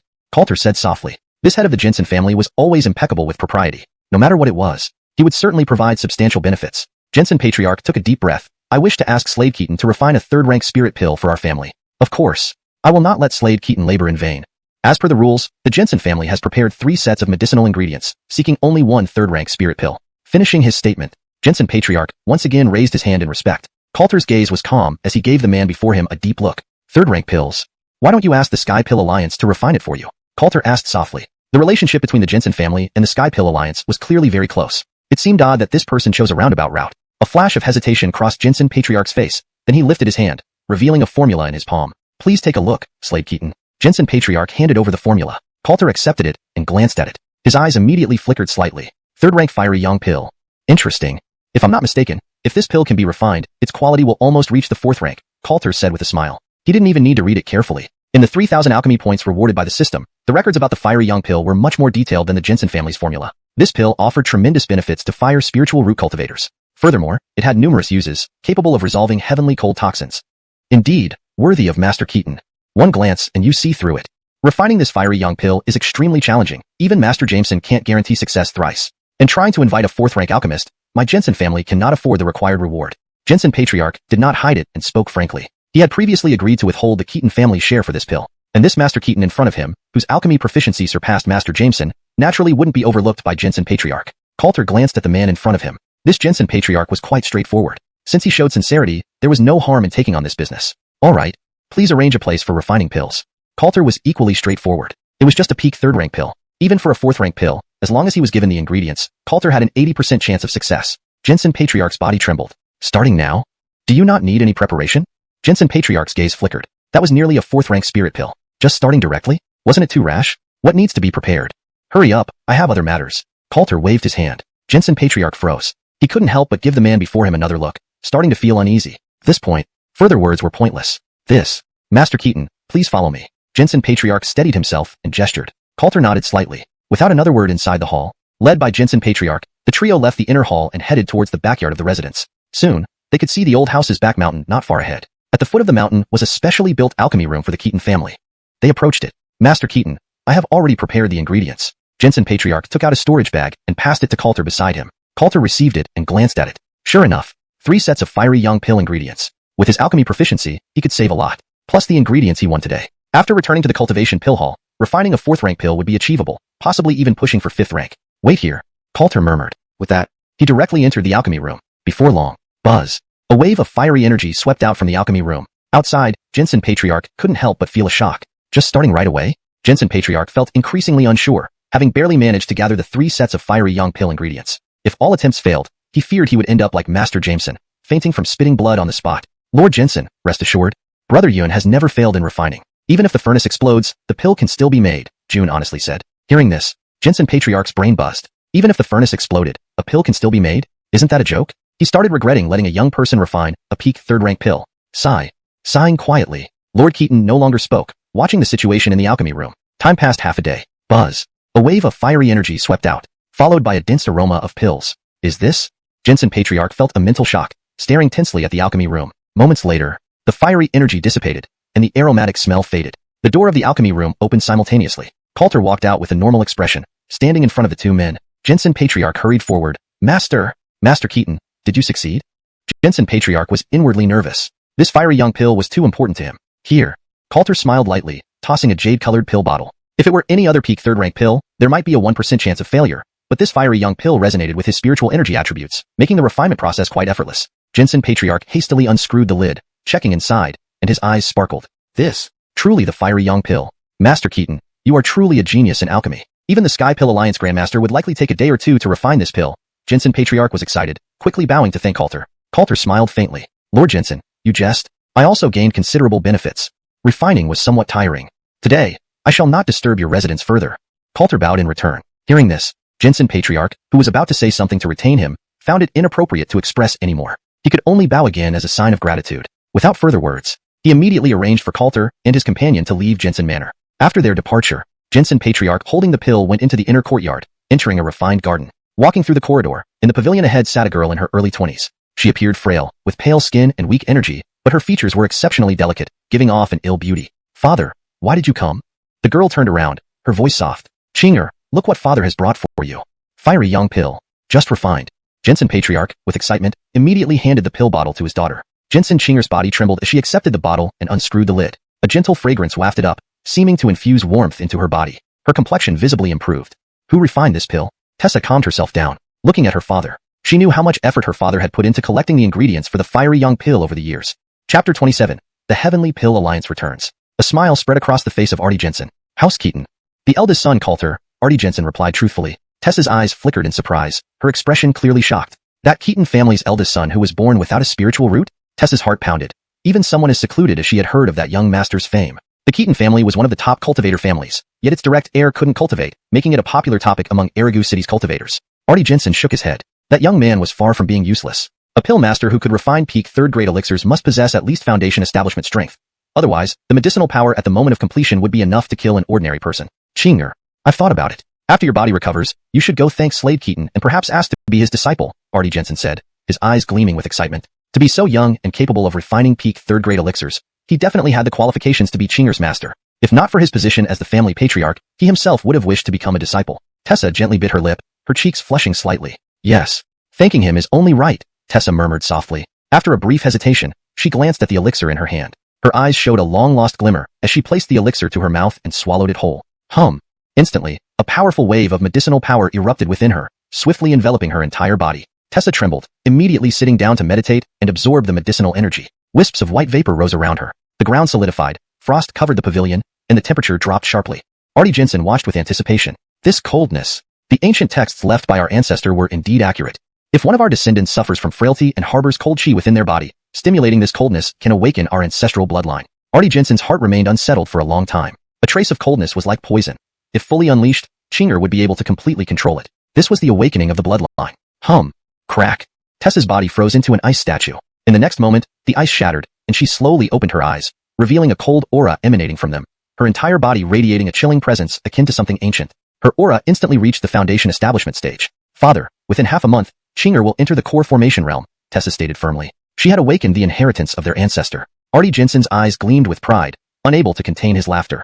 Ha ha ha ha, our Jensen family is about to rise. The gratitude we owe Slade Keaton will not be forgotten, Artie Jensen said, a bright smile on his face. Meanwhile, Coulter and company were unaware of what transpired at the Jensen family residence. By the time Tessa consumed the elixir, they had already left the Jensen family estate, heading back to the elixir nurturing hall in the main city. Their return was fruitful. Upon returning, Coulter selected some herbs from the Keaton family's share and buried himself in his courtyard. This time, he intended to refine a 5th-grade spirit elixir. If successful, Hunger would break through to the nascent soul stage, and the system's reward would allow him to enter the nascent soul realm. The elixir nurturing hall remained tranquil as usual. At this moment, a figure strode confidently towards the entrance. Where is Coulter? A low, authoritative voice echoed as a blue-robed man entered. He appeared to be in his early 30s, handsome and distinguished, with sharp features and commanding presence. Who are you? Why have you come to our elixir nurturing hall? June asked as she stepped out from the inner hall. Seeing the visitor, she frowned slightly. The blue robe symbolized a 2nd-grade pill master of the Heavenly Pill Alliance. Had news of the Jensen family incident spread so quickly? The blue-robed man glanced at her dismissively. Lance, of the Heavenly Pill Alliance. On the orders of the Alliance leader, I am here to invite Coulter. Have him come out immediately. Lance seemed somewhat impatient. Just a mere descendant of the Keaton family, a waste with no spiritual root. Why did the Alliance leader place such importance on him? June's eyes narrowed. Master Pill Master Darren. My apologies. Yundi is currently occupied. Once he has some free time, I will pass on the message. June bowed slightly, replying calmly. An invitation from the Heavenly Pill Alliance likely wasn't good news. Even if Yundi had time, she wouldn't want him to go now. Lance frowned. Himph. What arrogance. Lance muttered, giving June a disdainful look. I'd like to see what that youngster is busy with. If your family doesn't mind offending the Heavenly Pill Alliance and losing all access to elixirs, feel free to stop me. Lance sneered and stepped forward confidently. In Erigu City, the Heavenly Pill Alliance was undoubtedly a top-tier force. Even other top cultivator families treated them with respect unless they planned to forego elixirs entirely. June's face darkened. Not long ago, the Keaton family had angered a 3rd-grade pill master from the Heavenly Pill Alliance, causing him to spit blood. Offending another might truly push them to a breaking point with the Heavenly Pill Alliance. Master Pill Master Darren, my cousin is genuinely busy at the moment, June tried to explain further. Get out of the way. With a wave of his sleeve, an invisible force shoved June aside. Foundation Establishment Peak. June shuddered, drawing in a sharp breath. This man wasn't an ordinary pill master within the Heavenly Pill Alliance. Lance sneered, ignoring her and moving forward towards the inner courtyard. Suddenly, whistling wind. A streak of fire shot out from the inner courtyard, tearing through the air with searing intensity, directly aiming at Lance. What is this? Lance paused. Form. He reacted swiftly, releasing his spiritual power to create a defensive barrier with a pointed gesture. Instantly, the force of a Foundation establishment cultivator formed a protective shield. The fiery beam struck it. Bang! A thunderous explosion resounded. The entire hall trembled as Lance struggled to maintain his footing, stumbling backward and landing on the ground. Phew! His internal spiritual power became chaotic, and he spat out a mouthful of blood. This. Shock flooded Lance's face. As a Foundation establishment expert, he couldn't help but sense that the fiery beam came from a core formation powerhouse. At that moment, whistling wind. The fiery beam didn't dissipate but spun in midair, once again hurtling toward Lance. The attack drew near. This strike could instantly kill a Foundation establishment cultivator. Chapter 28. The Grand Imperial demeanor is hard to contain. Lance's pupils constricted. The terror on his face reached its peak, erasing all traces of his earlier arrogance. Save me. Lance, disregarding his dignity, curled up and trembled as he retreated backward. The fiery light was too close now, impossible to evade. This moment, Brother Keaton, please show mercy. A low whisper came from outside the hall. Immediately after, a green ray of light broke through the air, colliding with the fiery light. Boom! The explosion's power dissipated. The recoil sent Lance tumbling again, deepening the terror on his face. Outside the door, a figure approached. Entering the hall, he first greeted June. I am Innocent. The events of today were indeed presumptuous. I hope the Keaton family can forgive us. Innocent bowed apologetically. June paused. Innocent, heir of the Heavenly Pill Alliance. June's heart raced. This person before her was once renowned alongside Miss Langston from the Langston family as the city of Erigo's top prodigies. If not for his low profile and rare departure from the Pill Alliance, the title of Erigo City's #1 prodigy would never have belonged to Miss Langston. The Pill Cultivation Hall was just a small business of the Keaton family. How could such a grand figure come here? Indeed. Miss Keaton, this is a Erigo dust pill. Please accept it as an apology for today's incident. Innocent smiled and handed over a pill. June subconsciously accepted it. Her gaze sharpened. To give away a third-grade spirit pill so easily, this young master of the Pill Alliance must be wary of something or someone. It couldn't possibly be wary of her, June. June immediately turned her head, looking towards the backyard of the hall. At that moment, someone emerged from the backyard.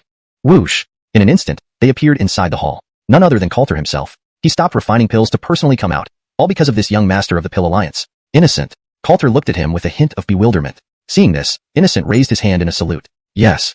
I have a lifelong friendship with Uncle Brian. I hope Brother Keaton will give us some leeway and let this matter slide. Innocent took a deep breath and spoke slowly. His inner turmoil did not match his calm exterior. The person before him had defeated Uncle Wong. Erigo City's rumors about no spiritual root, unable to cultivate, and being a disgrace to the Keaton family were now revealed to be mere nonsense. Or perhaps, this person hid his true strength. If the latter was true, this Coulter's depth of strategy terrified Innocent. Minor issue. What does your Heavenly Pill Alliance need from me? Coulter regained his composure and asked straightforwardly. This was not the first time. The Heavenly Pill Alliance's master, whom he did not know and had never met. Master invites you, but I'm not sure about the specifics. If Brother Keaton has the time, the gates of the Heavenly Pill Alliance are always open to you. This time, the Erigo City Pill Gathering will also be held by our Heavenly Pill Alliance, Innocent added quickly. Coulter nodded slightly upon hearing this. The Pill Gathering was only a couple of days away. When the time comes, meeting the Heavenly Pill Alliance master would suffice. All right. Understood. You may inform the master that I will visit during the Pill Gathering, Coulter replied bluntly. Innocent sighed in relief at this response. Quickly turning around, he helped Lance up. Had it not been for Uncle Wong's warning and Innocent's personal arrival, today might have cost the Heavenly Pill Alliance a second-grade alchemist. Since the matter was settled, today's mission was complete. Thank you, Brother Keaton. Innocent bowed and prepared to leave. Coulter suddenly focused his gaze. Hold on. You. Coulter hesitated, unsure how to continue. Innocent stopped and turned, puzzled. Is there anything else, Brother Keaton? Beside him, Lance's eyes flashed with fear. Was this nemesis still unwilling to let go? Just a slight disrespect, and he wanted his life? Thud. As thoughts filled Lance's mind, he became more terrified. His legs gave way, and he fell to his knees. How could he offend someone even the young master feared when he was just a second-grade alchemist? Sir Keaton, Darren is wrong. Please, for the sake of the Heavenly Pill Alliance and the young master, spare Darren this once. Lance apologized repeatedly. The atmosphere in the hall grew awkward. Coulter was taken aback. He didn't call Innocent back for this reason. A second-grade alchemist was not worth his attention. This matter. Forget it. Nothing to worry about. Coulter shook his head, saying no more. Innocent's expression changed, but he did not press further. Supporting Lance, he bade farewell and left hastily. Once they were far enough. Ding! The detection of the celestial spirit root cultivator has moved away. The system's mechanical voice rang out. Coulter was momentarily speechless. Yes, Innocent possessed half the demeanor of a grand emperor. Though he lacked special constitution, his spiritual root talent was top tier among the best. If he absorbed Innocent, he would receive the system's reward. Isn't this unfair? Does grand imperial demeanor not differentiate gender? How do I absorb this? Coulter inwardly scoffed. After some thought, he shook his head, temporarily putting it aside. Yun, what level are you at now? June stepped forward, curiosity evident on her face. She watched everything unfold moments ago. Lance seemed powerless against her brother. Note, That was a peak foundation building cultivator. Coulter smiled. Core formation. June froze. Her eyes flickered, and she scrutinized him with disbelief. Really? Xiao Yun, you're incredible. She smiled, nodding lightly. Coulter hesitated. Sis Xiao, I'm really core formation, he reiterated. All right. Core formation it is. I know these years have been hard for you. Xiao Yun, in the future, be cautious and steady. You've only recently entered cultivation, June advised gently. Coulter felt speechless. He didn't want to explain further. He had more refining to do, so he left the hall without another word. Inside the pill cultivation hall's courtyard, in Coulter's private chamber. Condense. The room buzzed with fire chi sweeping across. Core formation mid-stage, spiritual energy flooded the room, enveloping the alchemy furnace in front of him. I shall refine a 5th grade spirit pill. 3,000 Dao of alchemy. Offer your tributes. With a wave of Coulter's hand, glowing 3rd grade pills appeared before him and, with another wave, were absorbed into the furnace. Chapter 29. The Sacrificial Alchemy Technique. Buzz. The pill melted, releasing a powerful surge of medicinal energy. The alchemical furnace before him buzzed as if it could barely contain the pressure. More. Grade 4, Tianxian pill. Melt. Coulter raised his hand once again. A grade 4 pill shimmering with spiritual light appeared in front of him and was immediately cast into the furnace. Buzz. Crack. A terrifying force of medicinal power swept through the surroundings. Furniture within the room creaked under the pressure. A glint flashed in Coulter's eyes as the spiritual energy within him burst to its peak. With a slap of his large hand, he forcefully suppressed the medicinal force. As time passed, the medicinal forces gradually merged, and the aura inside the furnace became calm. In a blink, a day had passed. Araguching, Heaton Family Manor. Coulter's residence. Big Sister Hong. I've broken through to the 5th layer of chi condensation. Leona rushed out of her room with a joyful smile, standing before Carmen. These past days at the Keaton family manor had undoubtedly been the happiest for Leona. Every day she was carefree, always well fed, and no one hit or scolded her anymore. Leona, you're amazing. Let me take a look. Carmen smiled gently, reaching out to touch the girl's head. She infused a strand of spiritual energy into her body to check. Her foundation was solid, her spiritual energy pure. This girl's talent left even Carmen amazed. Cultivation for her was as simple as eating or drinking water. Sister, where did Big Brother go? Leona misses him. Leona pouted. She felt immense gratitude towards Coulter and had grown somewhat dependent on him. Without Big Brother, she might have ended up back in Yingxiang Tower. I'm here. A voice came from behind them. Carmen and Leona were startled and instinctively turned around. Seeing who approached, they both broke into smiles. Husband. Big Brother. They walked forward, with Leona leaping into Coulter's arms. 5th layer of chi condensation? Coulter was internally shaken. At this pace, 1 layer per day? If this continues, wouldn't this girl reach the Yuaning stage within a month? Such cultivation speed might lead to an unstable foundation. Such cultivation speed might risk an unstable foundation. Leona showed a proud smile, blinking happily. Carmen stepped forward. I've checked. Don't worry. Leona's foundation is solid. Relieved, Coulter said. Thank you for taking care of Leona these days. No problem. Leona is very cute. I treat her like my own child. Carmen replied, her face blushing slightly after realizing what she just said. Coulter smiled, stepping forward and embracing her. Come inside. I need to discuss something with you, Coulter said, smiling. Carmen's gaze flickered. What could it be? Is he planning children? Isn't that a bit too soon for cultivators? Okay, whatever husband wants, Carmen nodded, her cheeks redder. Coulter was taken aback for a moment. He asked a servant to take Leona for food while he led Carmen into the room. Closing the door, they sat facing each other. The atmosphere was slightly heated. Yes, husband, the higher one's cultivation, the more difficult it gets. It takes many tries, Carmen whispered, her gaze becoming hazy. Confused, Coulter wondered, what does that mean? Trying what? That aside, Jaylene, I have a grade 5 pill. I'll help you reach the late stage core formation. Then use this pill to see if we can break through to the Yuaning stage in 1 attempt. Corrected for fluency and accuracy. Then use this pill to see if we can tupua to the nascent soul stage in 1 attempt. For better understanding and natural flow in English, let's refine it further. Then use this pill to see if we can advance to the nascent soul stage in 1 attempt. Coulter spoke softly, pulling out a luminous pill. Immediately, the room filled with the scent of medicine. Carmen's spirit lifted as she sensed the intangible medicinal power radiating from the pill. Her eyes lit up with unprecedented excitement. Not having children? Where did you get this grade 5 spirit pill? Carmen was astonished, her gaze fixed on the pill. Coulter was stunned. Children?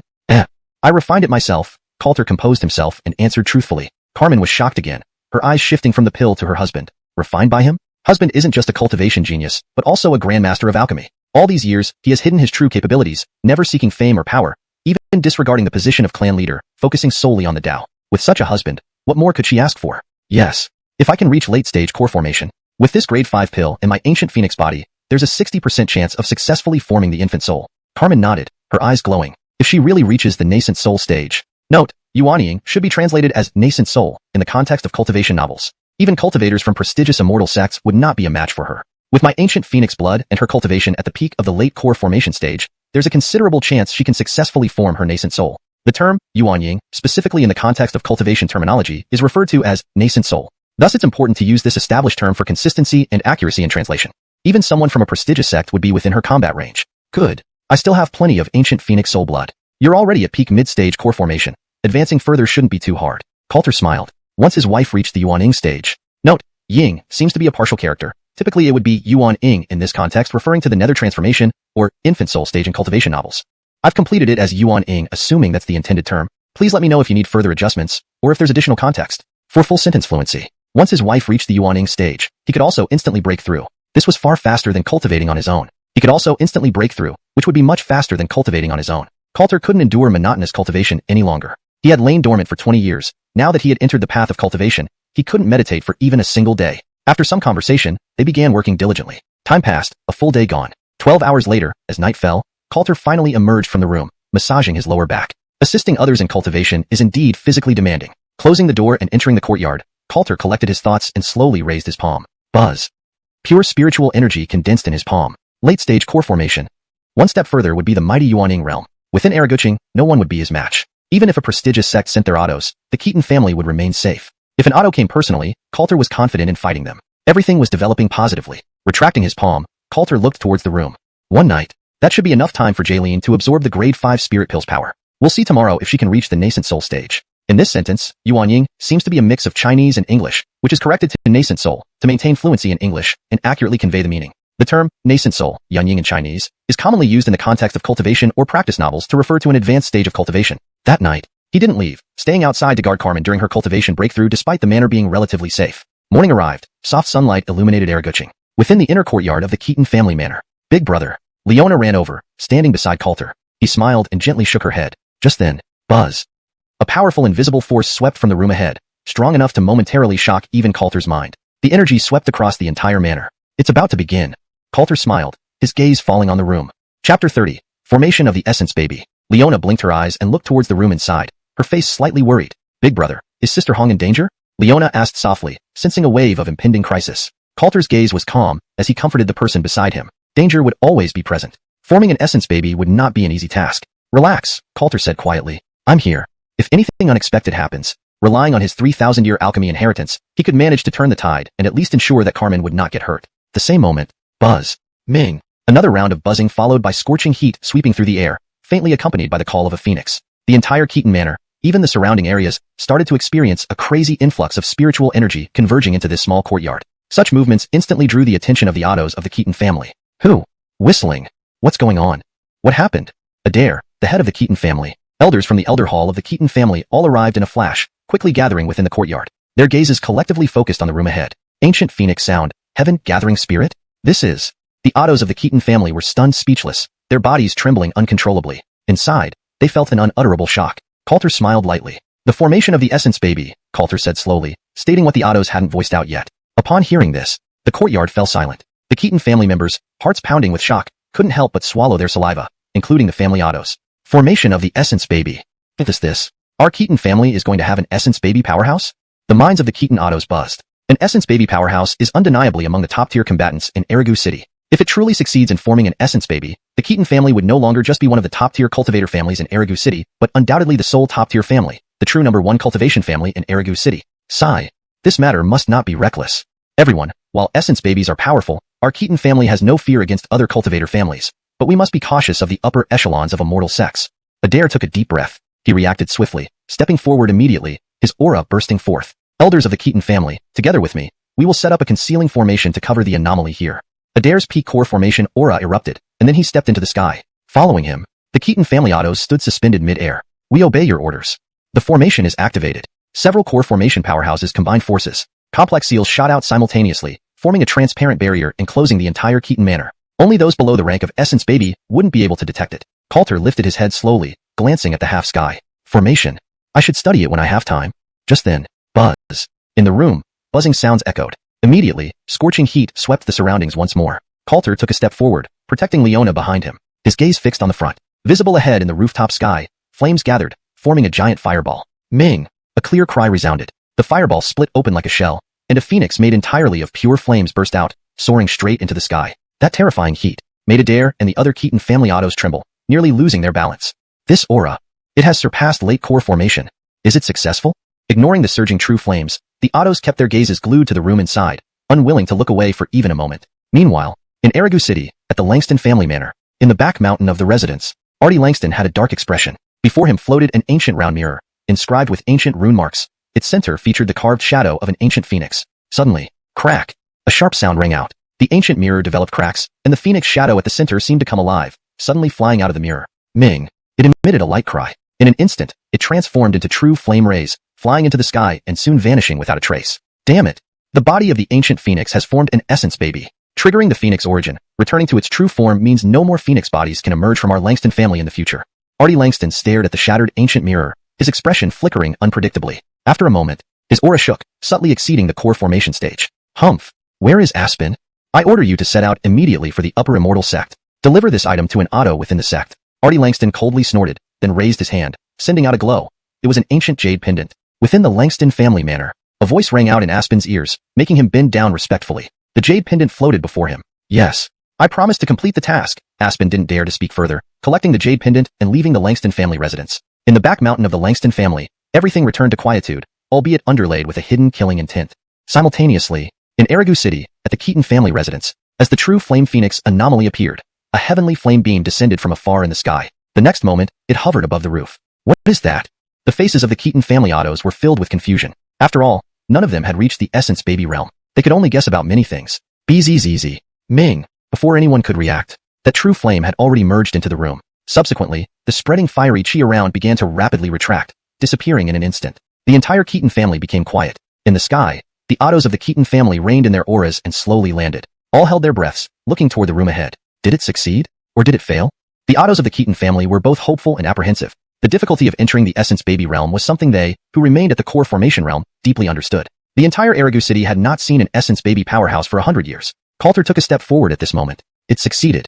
At the moment the celestial phoenix shadow landed, Carmen had successfully formed her essence baby inside the room. Ding! Detected breakthrough in the host's imperial potential. Cultivation boost. Rewarded with early stage essence baby cultivation. Reward, ancient phoenix true flame. Pleasantly ask the host to keep striving, enter the pinnacle of immortality, and achieve the rank of great emperor. The mechanical voice of the system still echoed in his ears. A faint smile crept onto Coulter's lips. The surging spiritual power within reminded him that he was now an essence baby powerhouse. The strength of the ancient phoenix true flame ensured invincibility at the same level. Silence engulfed the courtyard. All the autos of the Keaton family turned their gaze towards Coulter. Really succeeded? Adair took a deep breath. The minds of the Keaton family autos were still unsettled. Everything happened too suddenly. Chapter 31.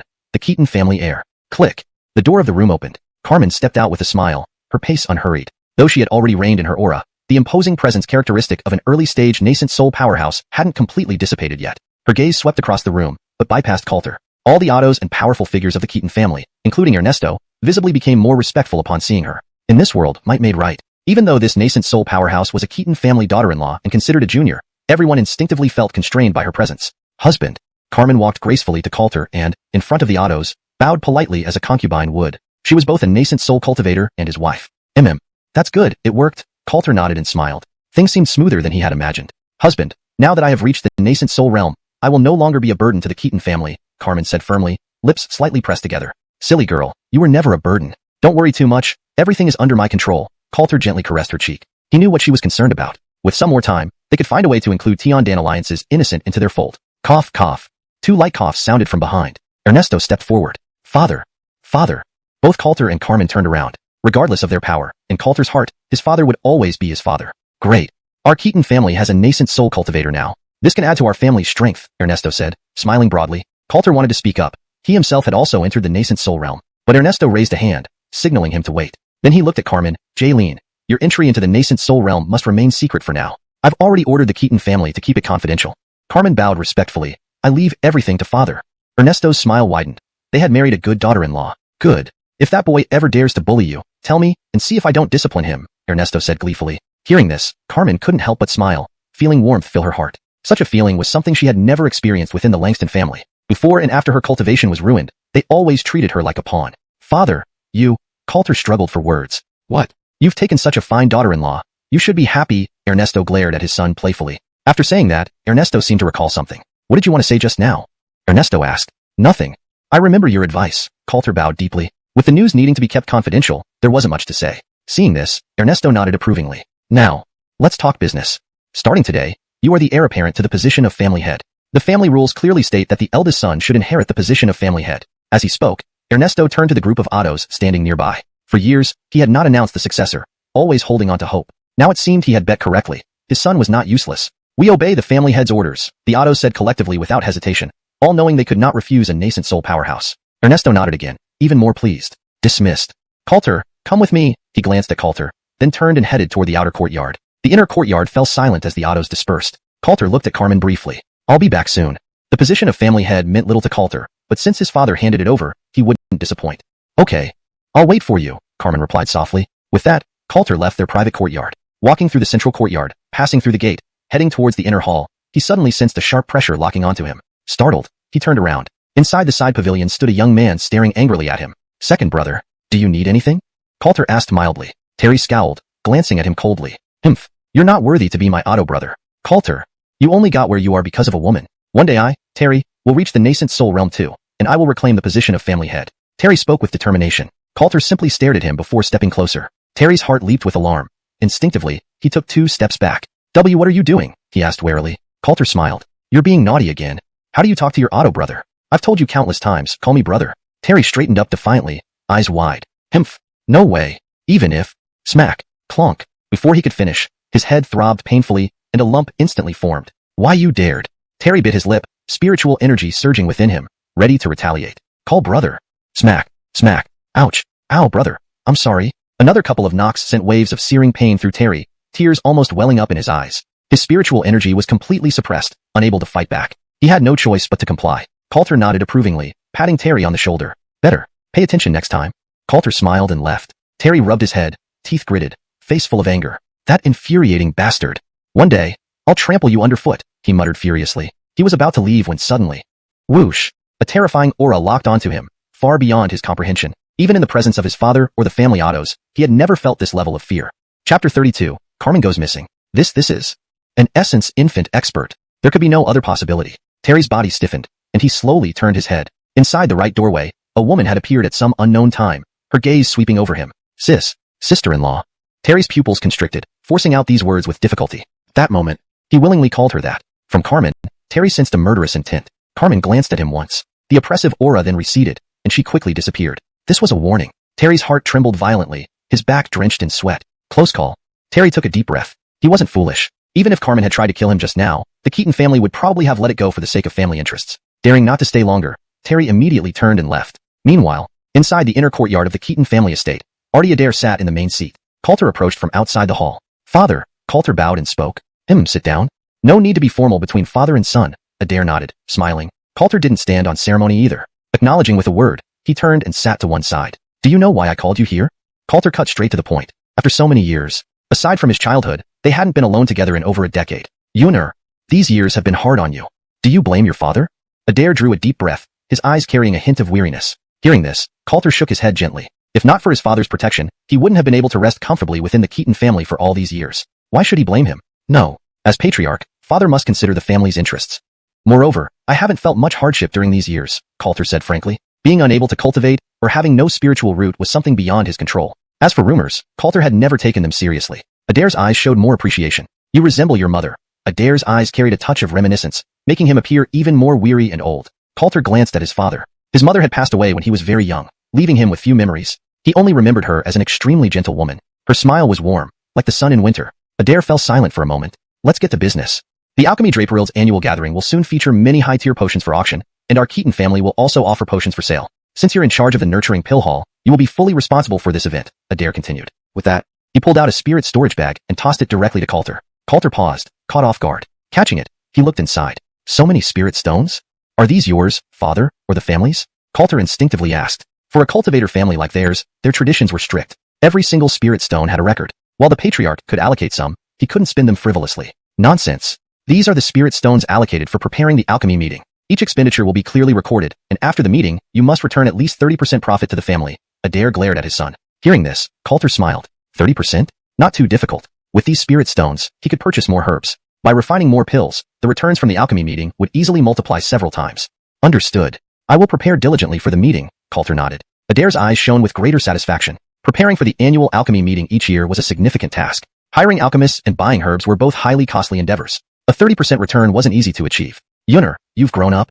Go ahead and prepare, Adair smiled, appearing more relaxed. Since Coulter had been chosen as the successor, He would gradually entrust more responsibilities to him. In the hall, Coulter stood up and bowed. Without another word, he turned and left. Time was running short before the alchemy meeting. He needed to focus on pill refining. These spirit stones would allow Dottie to visit the Jensen family again to gather more herbs. Leaving the inner hall, Coulter first returned to his courtyard, thinking to inform Hunger first before heading to the nurturing pill hall. Hunger.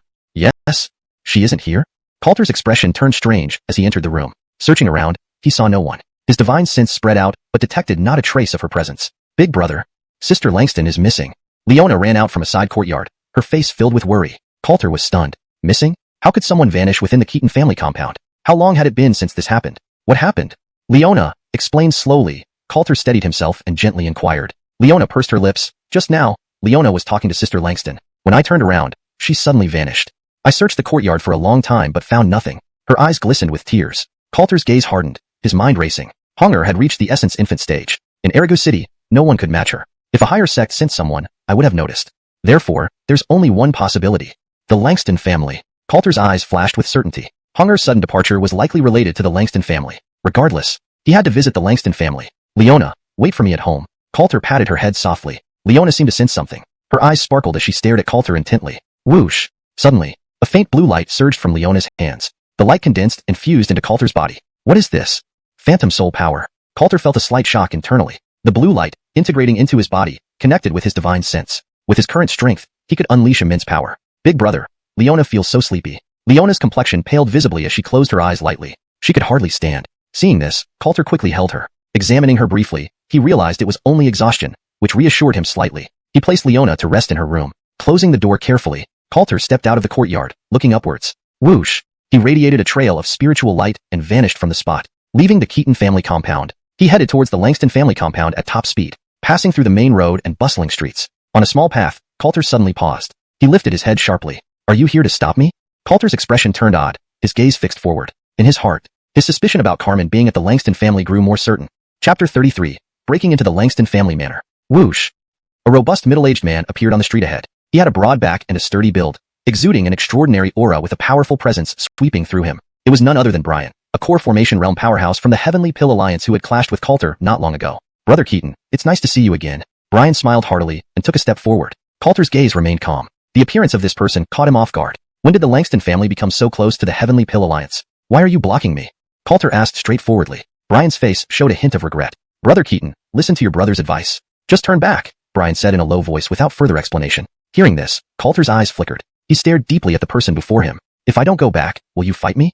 Coulter countered. Coulter felt grateful towards Brian. Brian was the first core formation realm practitioner he had engaged in battle, offering him significant help. Brian's expression changed, wanting to say something but hesitating. At that moment, Master Keaton, it is not the Heavenly Pill Alliance who intends to stop you. Another voice sounded. Not far ahead, a handsome young man walked out. Ding!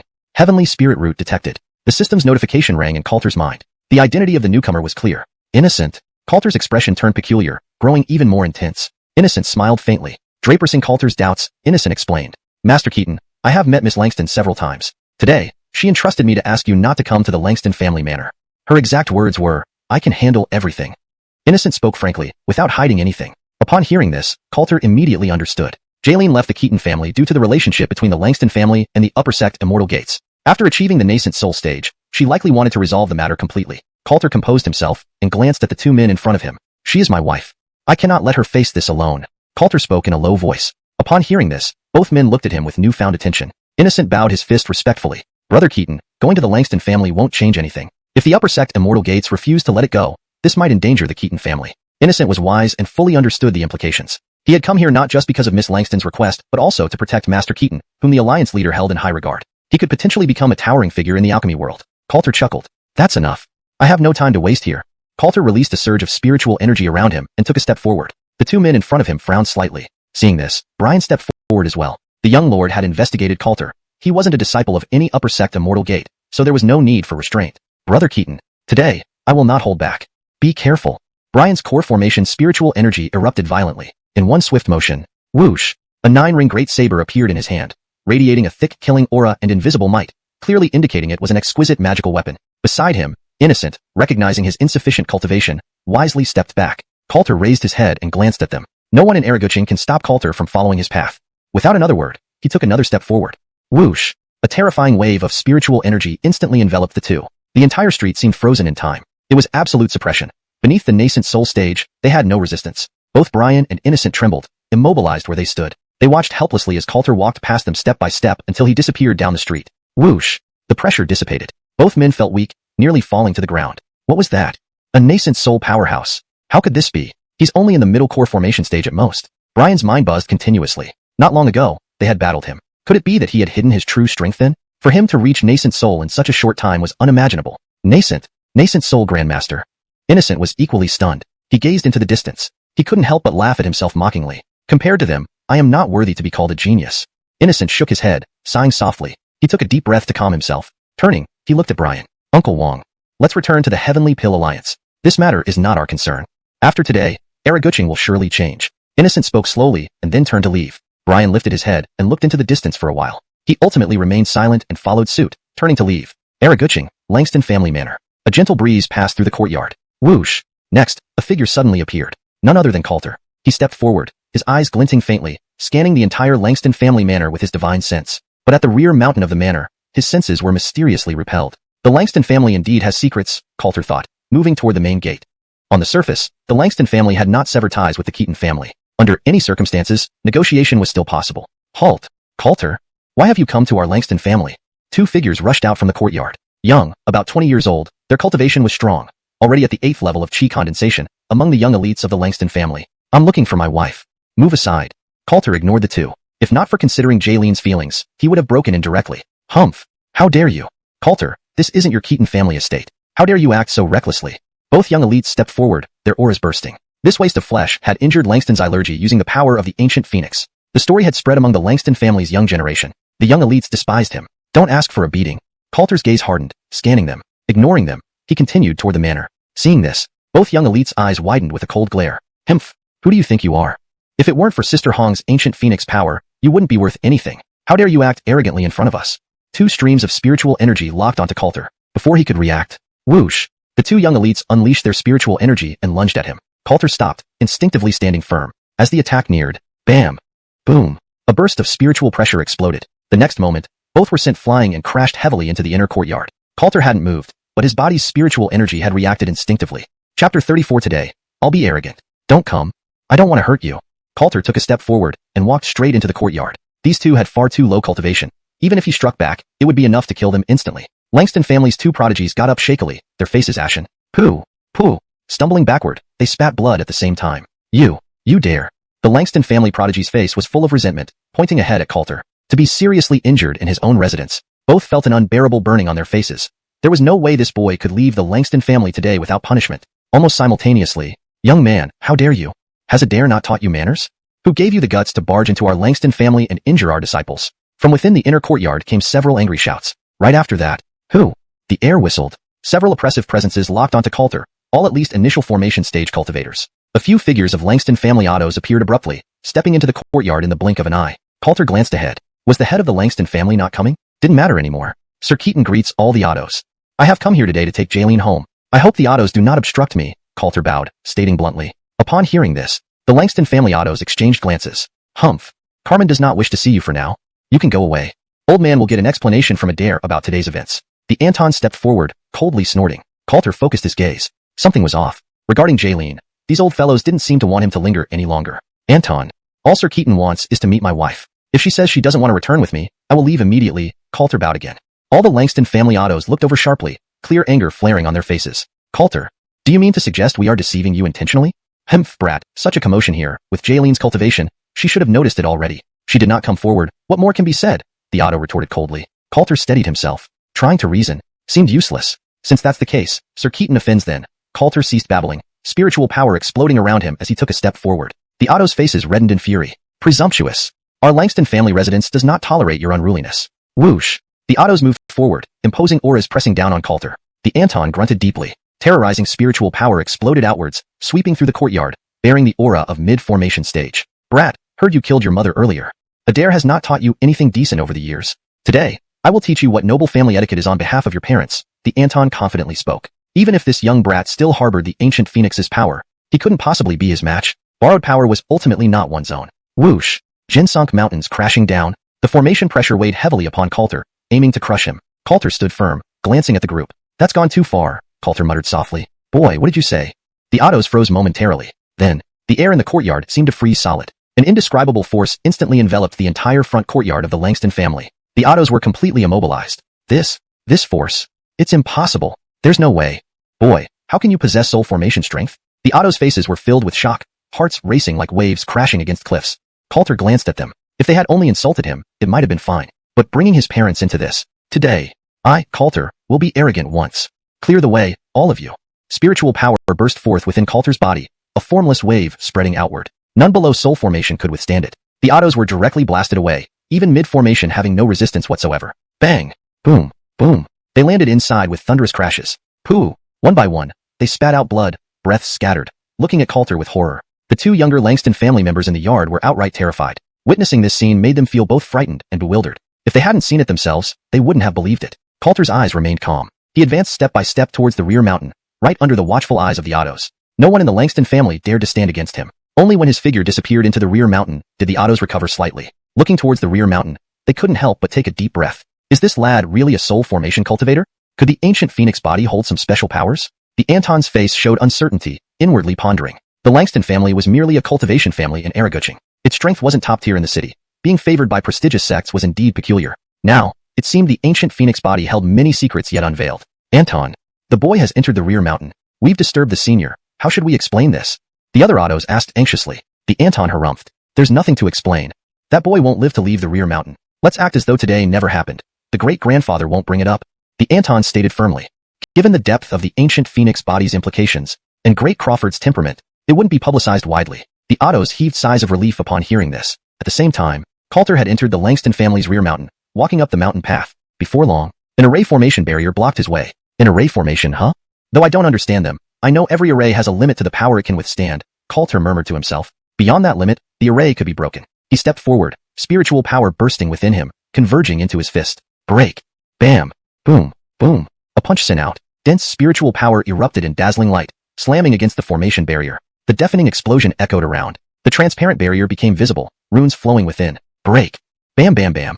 Coulter didn't hesitate, sending multiple punches, each carrying soul formation power, smashing into the barrier continuously. Chapter 35 Bloodthorn. The deafening explosions continued without pause. Buzz. Boom. The entire rear mountain shook from the impact. In the Langston family residence, the members of the Langston clan raised their heads, shock visible on their faces. Following Coulter's punch descending, crack. The formation barrier showed cracks. Soon after, it shattered with a loud boom. Hiss. The Artie's mountain ceiling array was broken by that boy. Does this youth truly possess inexhaustible power at the nascent soul stage?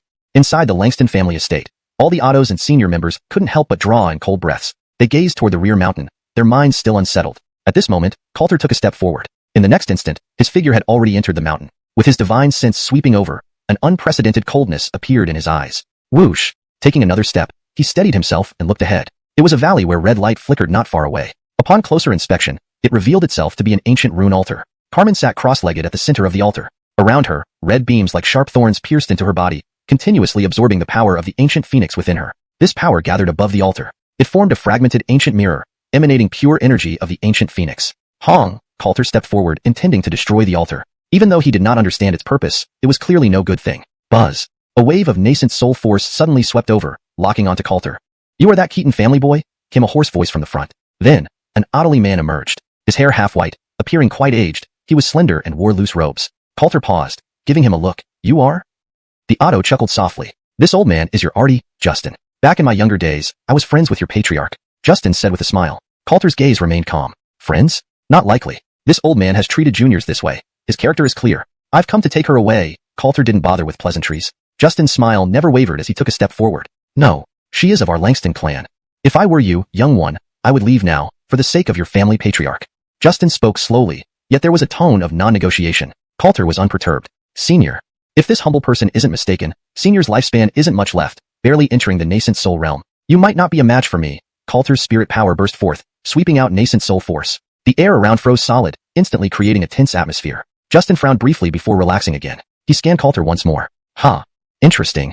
No wonder the upper-level immortal sects favor this girl from our Langston family. Justin laughed lightly, understanding Coulter's strength better. Then, he suddenly raised his hand, pointing at the altar. Buzz. The altar quivered, humming. The flashing red beams became even more radiant. Carmen trembled, her complexion turning deathly pale with blood trickling from the corner of her mouth. Murderous intent flashed in Coulter's eyes. Old man, how dare you? Coulter's nascent soul force erupted to its limit. At this moment, Justin suddenly raised his hand. Don't be impulsive. If you destroy the altar, she will die for sure. Killing this old man will have the same result, Justin reiterated. Instantly, the oppressive atmosphere dissipated. Coulter's expression changed, fixing his eyes on the auto. He wasn't proficient in formations and couldn't ascertain if the old man's words were true, but he couldn't afford to gamble. Old man, what do you want? Coulter asked quietly. Let me warn you, if my wife dies, the Langston family will pay the price.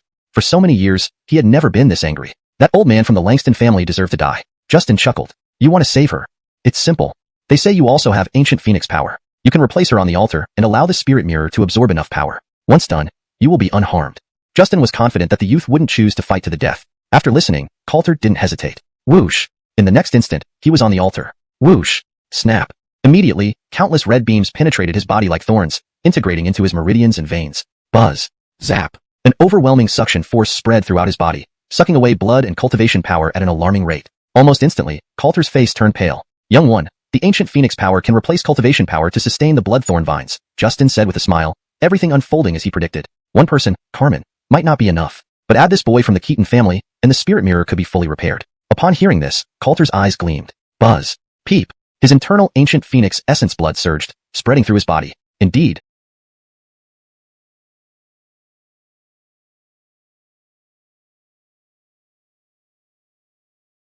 The thorny vines stopped siphoning off his cultivation. Do you want to suck? Take all of it. Come and drain me. Coulter's eyes shimmered faintly as he pushed his ancient phoenix power to the extreme, forcing more essence blood into the thorny vines. As he went berserk, the thorny beams that had been piercing Carmen retreated and began to pierce him instead. Puff! Coulter's body shuddered, spewing a mouthful of blood. Above the altar, the ancient mirror emitted dazzling spiritual light. Justin twitched, revealing excitement on his face for the first time. Haha. Good, keep going, boy. If you can restore the spirit mirror and retain a single breath, this old man might show mercy. Justin laughed loudly. The ancient phoenix power within this youth far exceeded his expectations. Continuing this way, not only could the spirit mirror be restored, but this treasure mirror could undergo a second enhancement, becoming a genuine spiritual treasure. Coulter's gaze hardened, sending out the ancient phoenix power without stopping. Eventually, the last blood-red thorny beam shifted from Carmen's body to his own. Husband? Carmen slowly opened her eyes, filling with tears immediately. Both possessed ancient phoenix power, and when she awoke, she knew what Coulter had done. It's all right. You won't die. Rest and recover. Coulter forced a smile. Chapter 36, Destroying the Altar. Carmen's body trembled slightly. Tears streamed down from her eyes, soaking her cheeks. Does it hurt? Carmen bit her lower lip and raised her hand, gently caressing the face of the person in front of her. Blood spines writhed on his face, with fresh blood flowing through her fingers. Coulter's face remained smiling all along. It's fine. I still have plenty of ancient phoenix power, Coulter said softly. Carmen shook her head repeatedly. She would rather die here than see the man before her pierced by those blood spines. In an instant, she made her decision. Ignoring her internal injuries, Carmen began to channel the ancient phoenix power. A red glow flashed around her body. In a moment, the surrounding blood spines started to wriggle and gradually extended toward Carmen. This scene made Justin outside extremely excited. Haha. There's an unexpected bonus. Success. The ancient phoenix power within both of you is enough for the ancient spirit mirror to evolve. Justin couldn't help but laugh out loud. Originally, there was only Carmen. He still had some doubts. Now it seemed that heaven truly favored him. Justin. Coulter's gaze paused. Seal. A surge of pure spiritual energy erupted from within him, enveloping Carmen. Instantly, it suppressed the ancient phoenix power within her. This spiritual energy. Husband, did you also reach the nascent soul stage? Carmen's heart pounded as she gazed at the man before her. Until now, she felt like she had never truly seen through her husband. Young man, how dare you? Damn. Even if you suppress her ancient phoenix power, once the ancient spirit mirror drains you, she will be next. Justin took a step forward and couldn't help but roar angrily. He had considered sparing their lives. This child didn't know what was good for him. Since that's the case, go to hell and become damn lovers together. Justin grunted lowly and then slapped out a palm. Spiritual energy coalesced into a seal and struck the altar ahead. The altar trembled violently. The ancient spirit mirror hovering in midair emitted a dazzling spiritual light. Those blood-colored spines instantly doubled in thickness, the speed of absorbing ancient phoenix power skyrocketing dramatically. Coulter's body shuddered, his expression losing control. The excruciating pain like 10,000 arrows piercing the heart constantly stimulated his mind and spirit. His whole body began to tremble uncontrollably. Husband, what's wrong? It's all because of me, Hong. I've endangered my husband, endangered the Keaton family. Carmen's face turned ashen. She thought that reaching the nascent soul stage would allow them to escape control. Now, it appeared that she was too naive. The means of the upper sect immortal clan far surpassed those of a cultivator family. Coulter struggled to shake his head. I won't be all right. Hong, do you know how to break this altar? Coulter asked in a low voice. Carmen gritted her teeth, trying to calm her mind. The altar cannot be broken. The mirror above is an ultimate young treasure of the upper sect immortal alliance. The Artie of the Langston family can control this treasure, absorbing ancient phoenix power, cultivators' spiritual energy, life force, even spells, and treasures. To destroy the altar, one must first destroy the mirror. Carmen thought deeply and relayed everything she knew. Coulter's eyes flickered. Absorption, huh? No matter what treasure it is, there's always a limit. If you want to absorb, let me give you enough. Hum. Whistle. The ancient phoenix essence soul was released from within him. The terrifying ancient phoenix power instantly swept across the entire altar. Swoosh, swoosh, swoosh. The blood-red spines seemed to cheer, beginning to absorb wildly, wrapping around Coulter entirely in a bloody orb. Husband. Carmen's eyes filled with more worry. No problem, just stabilize your mind. Soon, I'll take you out of here. Coulter's voice came almost immediately. Carmen's body trembled as she looked at her husband. She bit her lip lightly, her eyes revealing trust as she nodded. Outside the altar, Justin's face tightened as he stared intently at the figures inside the altar. Is this child really just a brute?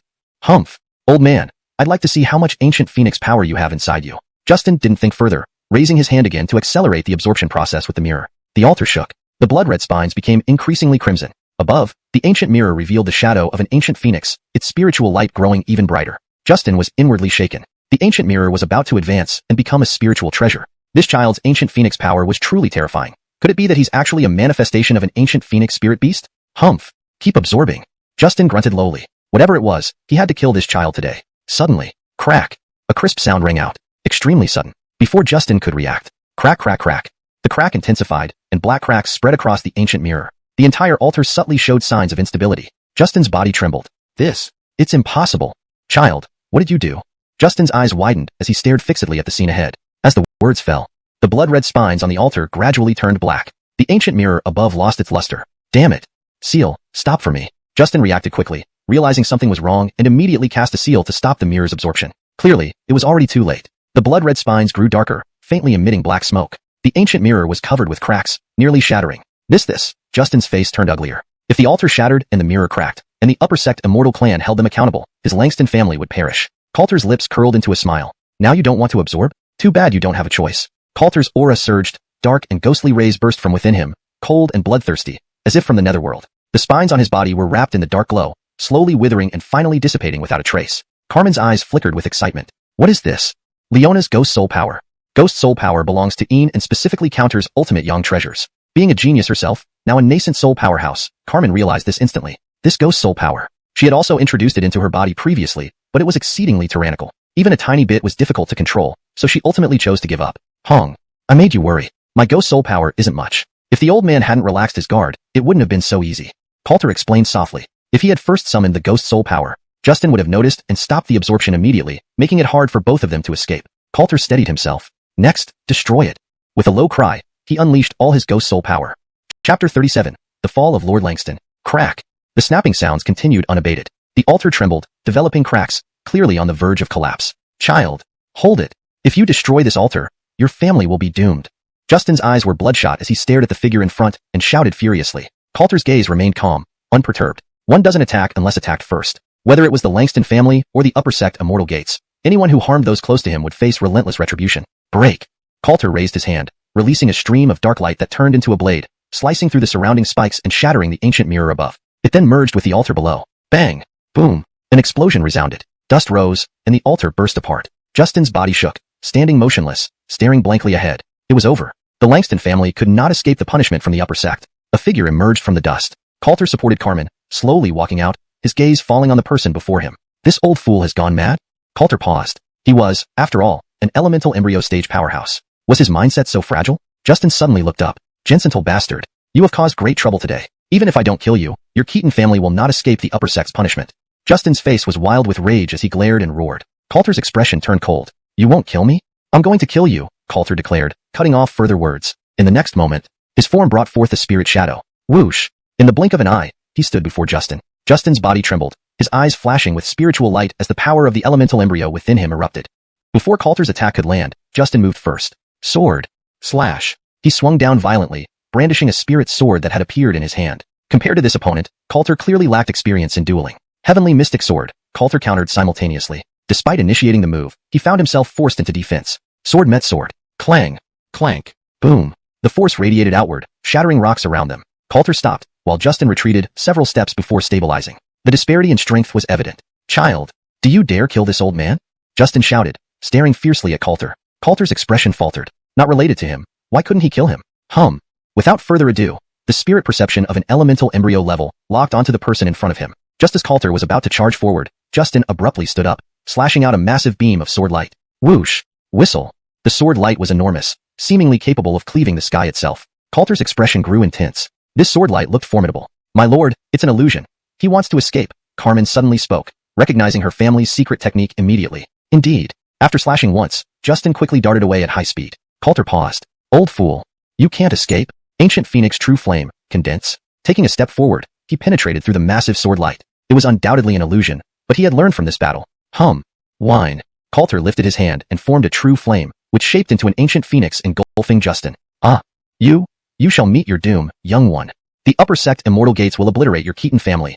I'll wait for you beneath the netherworld. Justin screamed as his form was enveloped by the true flame and soon dissipated, leaving no trace behind. Coulter scanned the area with his spiritual perception, confirming Justin's death. He should avoid hesitation when encountering an elemental embryo-level expert in the future. It would be best to eliminate them in one strike. With some thought, Coulter turned and returned to Carmen's side. Pulling out a third-grade spirit pill and giving it to her stabilized her condition significantly. This time, her injuries were too severe. I'll carry you home, Coulter said softly. Done speaking, he picked her up. She needed at least 10 to 15 days of rest in the Keaton residence. Yes. What about the Langston family? Carmen asked softly. Coulter's gaze grew serene. Thinking for a moment. Follow your lead, Coulter replied quietly. It was ultimately a matter concerning the Langston family. Carmen bit her lip gently. Then, take me to see the autos of the Langston family, she whispered. All right. Coulter said no more, picking up Carmen and heading down the mountain. Meanwhile, in the back courtyard of the Langston family estate, the Langston family's autos and strong figures gathered, their gazes turning towards the rear mountain. They felt the spiritual energy fluctuation settling. The Langston family auto's eyes gleamed. It must be Crawford capturing that child. That boy was daring to defy. He practically sought his own death. Ha ha ha. Several autos exchanged glances and couldn't help but laugh. The next moment, their laughter ceased abruptly. Their bodies trembled as their gazes fell on the approaching figure. From the forest of the rear mountain, a young man emerged, carrying someone in his arms. Seeing clearly, the Langston family autos widened their eyes. Impossible. How did you get out, child? The chief auto stepped forward, his eyes sharp. His heart harbored a bad feeling, yet he refused to believe it. Coulter took a step forward and glanced at the autos. I walked out. Is there a problem? Coulter spoke bluntly. The chief auto's mind raced. Another auto stepped forward. What about our patriarch? The auto asked softly. Dead. I killed him. Coulter wasted no words. The Langston family had thoroughly disappointed him. If he hadn't arrived in time, Hong would likely have perished. Upon hearing this, the courtyard fell silent. The chief auto's eyes bulged, his aura erupting. Child. You lie. Our patriarch is unmatched in Araguching. How could he die at the hands of a mere child? The chief auto shouted angrily. Coulter looked at the auto. That old fool had been burned away by the ancient phoenix true flame. Otherwise, he could have brought out the corpse. Carmen then raised her head, addressing the autos. Elders, Crawford Langston is dead. Starting today, I am no longer part of the Langston family. Please inform the family head of this. Her gaze was unwaveringly firm. From now on, she and the Langston family would have no connection. The Langston family auto's gazes wavered. What are you saying? We've nurtured you for years. How can you disown the family with just a word? Carmen, you? The chief auto shouted angrily, but his words were cut off. A terrifying surge of spiritual power locked onto his form. Chapter 38. The Emperor's demeanor delivered to the door. Coulter took a step forward. The pressure of a nascent soul stage cultivator washed over him. Old man, try saying that again. Coulter showed no leniency. Now that ties were severed, the Langston clan had nothing to do with Jaylene anymore. If not for his destruction of the altar today, they might have already sacrificed their lives. These old fossils still acted as if they held power. No matter how patient Coulter was, he was about to unleash a massacre today. You. The eldest auto of the Langston clan trembled, but did not dare finish his sentence. The backyard fell silent. All the autos from the Langston clan revealed fear in their eyes. Carmen glanced at them. Exhaustion flashed in her eyes as she buried her head against Coulter's chest. From now on, she only had her husband, not her family. Coulter hugged her tighter, and then stepped forward. Buzzing. A vague silhouette of an ancient phoenix let out a distant cry. A wave of scorching heat swept through. PHFFD. All the autos, including the chief auto, shuddered before simultaneously spitting out blood. Fear became even more intense in their eyes. The air seemed to freeze. Coulter scanned them briefly. The arty of the Langston clan was killed by me. If your Langston clan wants revenge, feel free to find Keaton. Indeed. The next time won't be as simple as spitting blood. Coulter gave a warning, and then ignored the rest of the Langston clan members. Whoosh! With Carmen in his arms, he vanished on the spot. After they disappeared, the pressure slowly lifted from the air in the Langston residence. The faces of the Langston clan autos turned ashen white, drenched in sweat. Elder, what should we do? They all turned towards the chief auto. The patriarch was dead. The strongest among them was merely a middle-stage core formation cultivator. The Langston clan had fallen into the second-tier cultivation families. Humph! Damned brat! I will make him pay eventually, the chief auto said coldly, his eyes filled with venom. The clan leader had already gone to the Azure Essence Immortal sect. With the support of a major sect, annihilating a small Keaton clan would not be difficult. Back in Araguching, at the Keaton family estate, Coulter settled Carmen after returning home. After a brief conversation with his father, he headed to the Alchemy Hall. He needed to quickly improve his strength. The upper sex couldn't be underestimated. He needed to reach late-stage nascent soul at the very least to have some confidence. Ayala, take these spirit stones. I need a large quantity of medicinal herbs. Coulter handed the storage bag full of spirit stones given by his father to her. June took it, surprised at the sight. So many?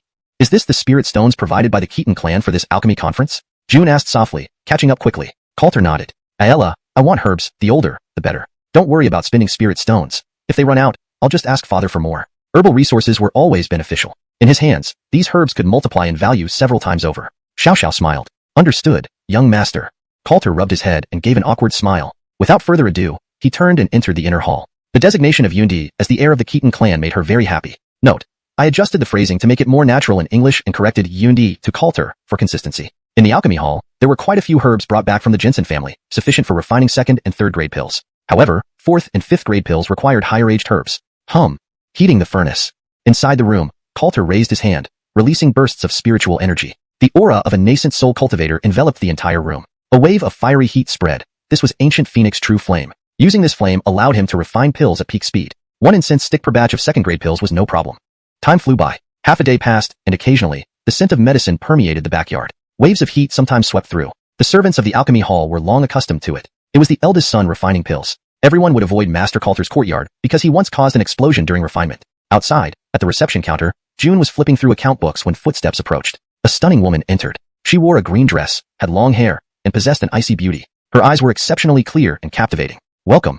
Miss, are you here to purchase herbs or pills? Our alchemy hall has everything available. Xiao greeted with a smile as a customer arrived. The green-clad woman smiled but didn't respond immediately. She bowed respectfully and asked, Miss Keaton, does your alchemy hall need apprentices? I'd like to learn here. June froze. Learning? This miss looked like she came from a prestigious family. Joining the Keaton family through the alchemy hall wasn't trivial. If it were a regular person from Araguching, it wouldn't matter. But if she were from a cultivation family, it was a significant matter. May I know your honorable surname? June walked out from behind the counter. The green-clad woman bowed again. I am surnamed Jensen. My name is Tessa.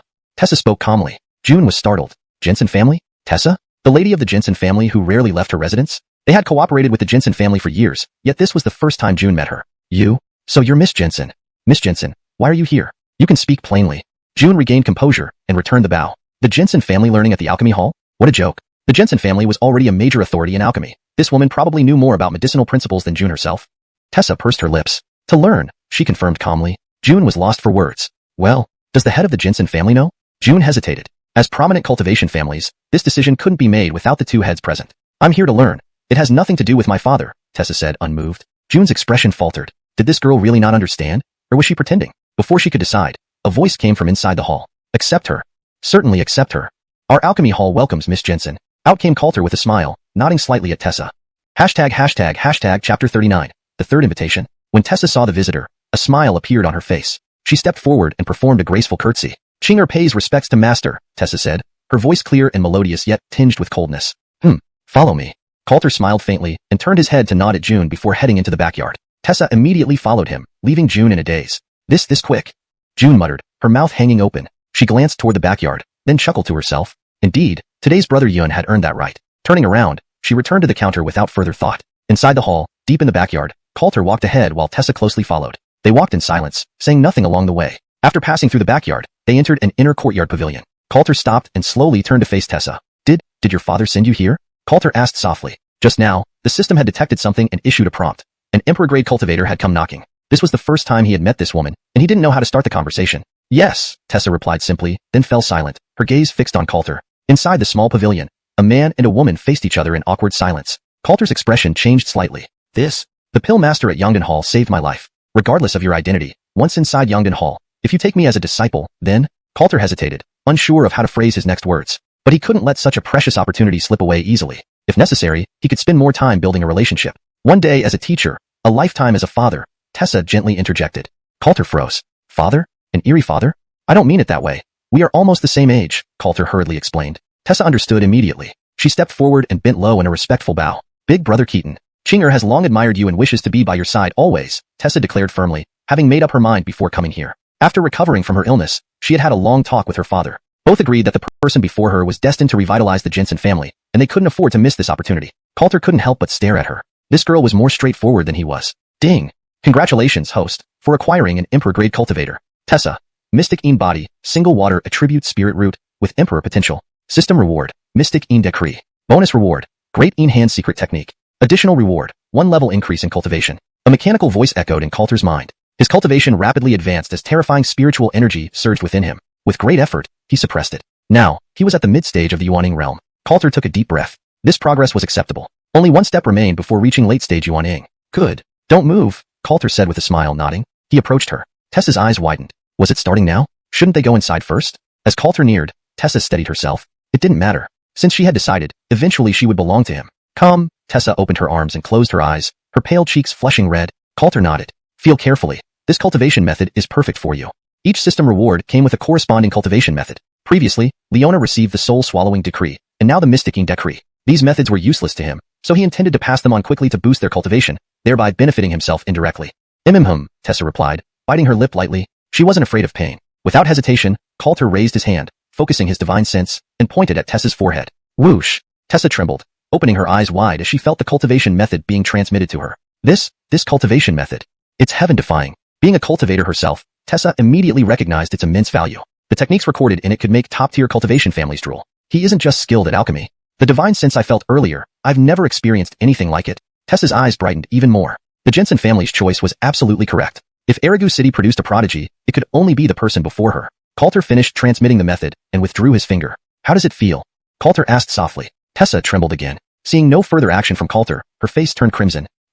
Thank you, Big Brother Keaton. The Jensen family will remember this kindness. Tessa quickly bowed deeply. Coulter smiled, waving a hand casually. A minor matter. I obtained this cultivation method by chance, and it's of no use to me but perfectly suits you. Coulter explained with a laugh. After some discussion in the pavilion, Tessa stayed at Yongdan Hall. Coulter, having completed his task, returned to his small courtyard to focus on refining pills. Time passed swiftly, another day gone. That day, someone else visited Yongdan Hall. Coulter was about to complete a batch of pills when a system detection notification sounded in his mind. His eyes lit up. Was he this lucky? One after another, these emperor-grade cultivators kept showing up uninvited. Phone. With a gesture, he sealed the pill furnace and left the room. At the same time, in the main hall, June looked up from behind the counter. It's you. This junior greets Lesser Alliance leader. June immediately greeted, recognizing the visitor. The visitor was none other than Innocent, the young leader of the Pill Alliance. Seeing June, Innocent hastily reciprocated the greeting. Not at all. Miss Keaton, you are Brother Coulter's auto sister. I, Innocent, respectfully call you sister. Innocent greets Sister Keaton.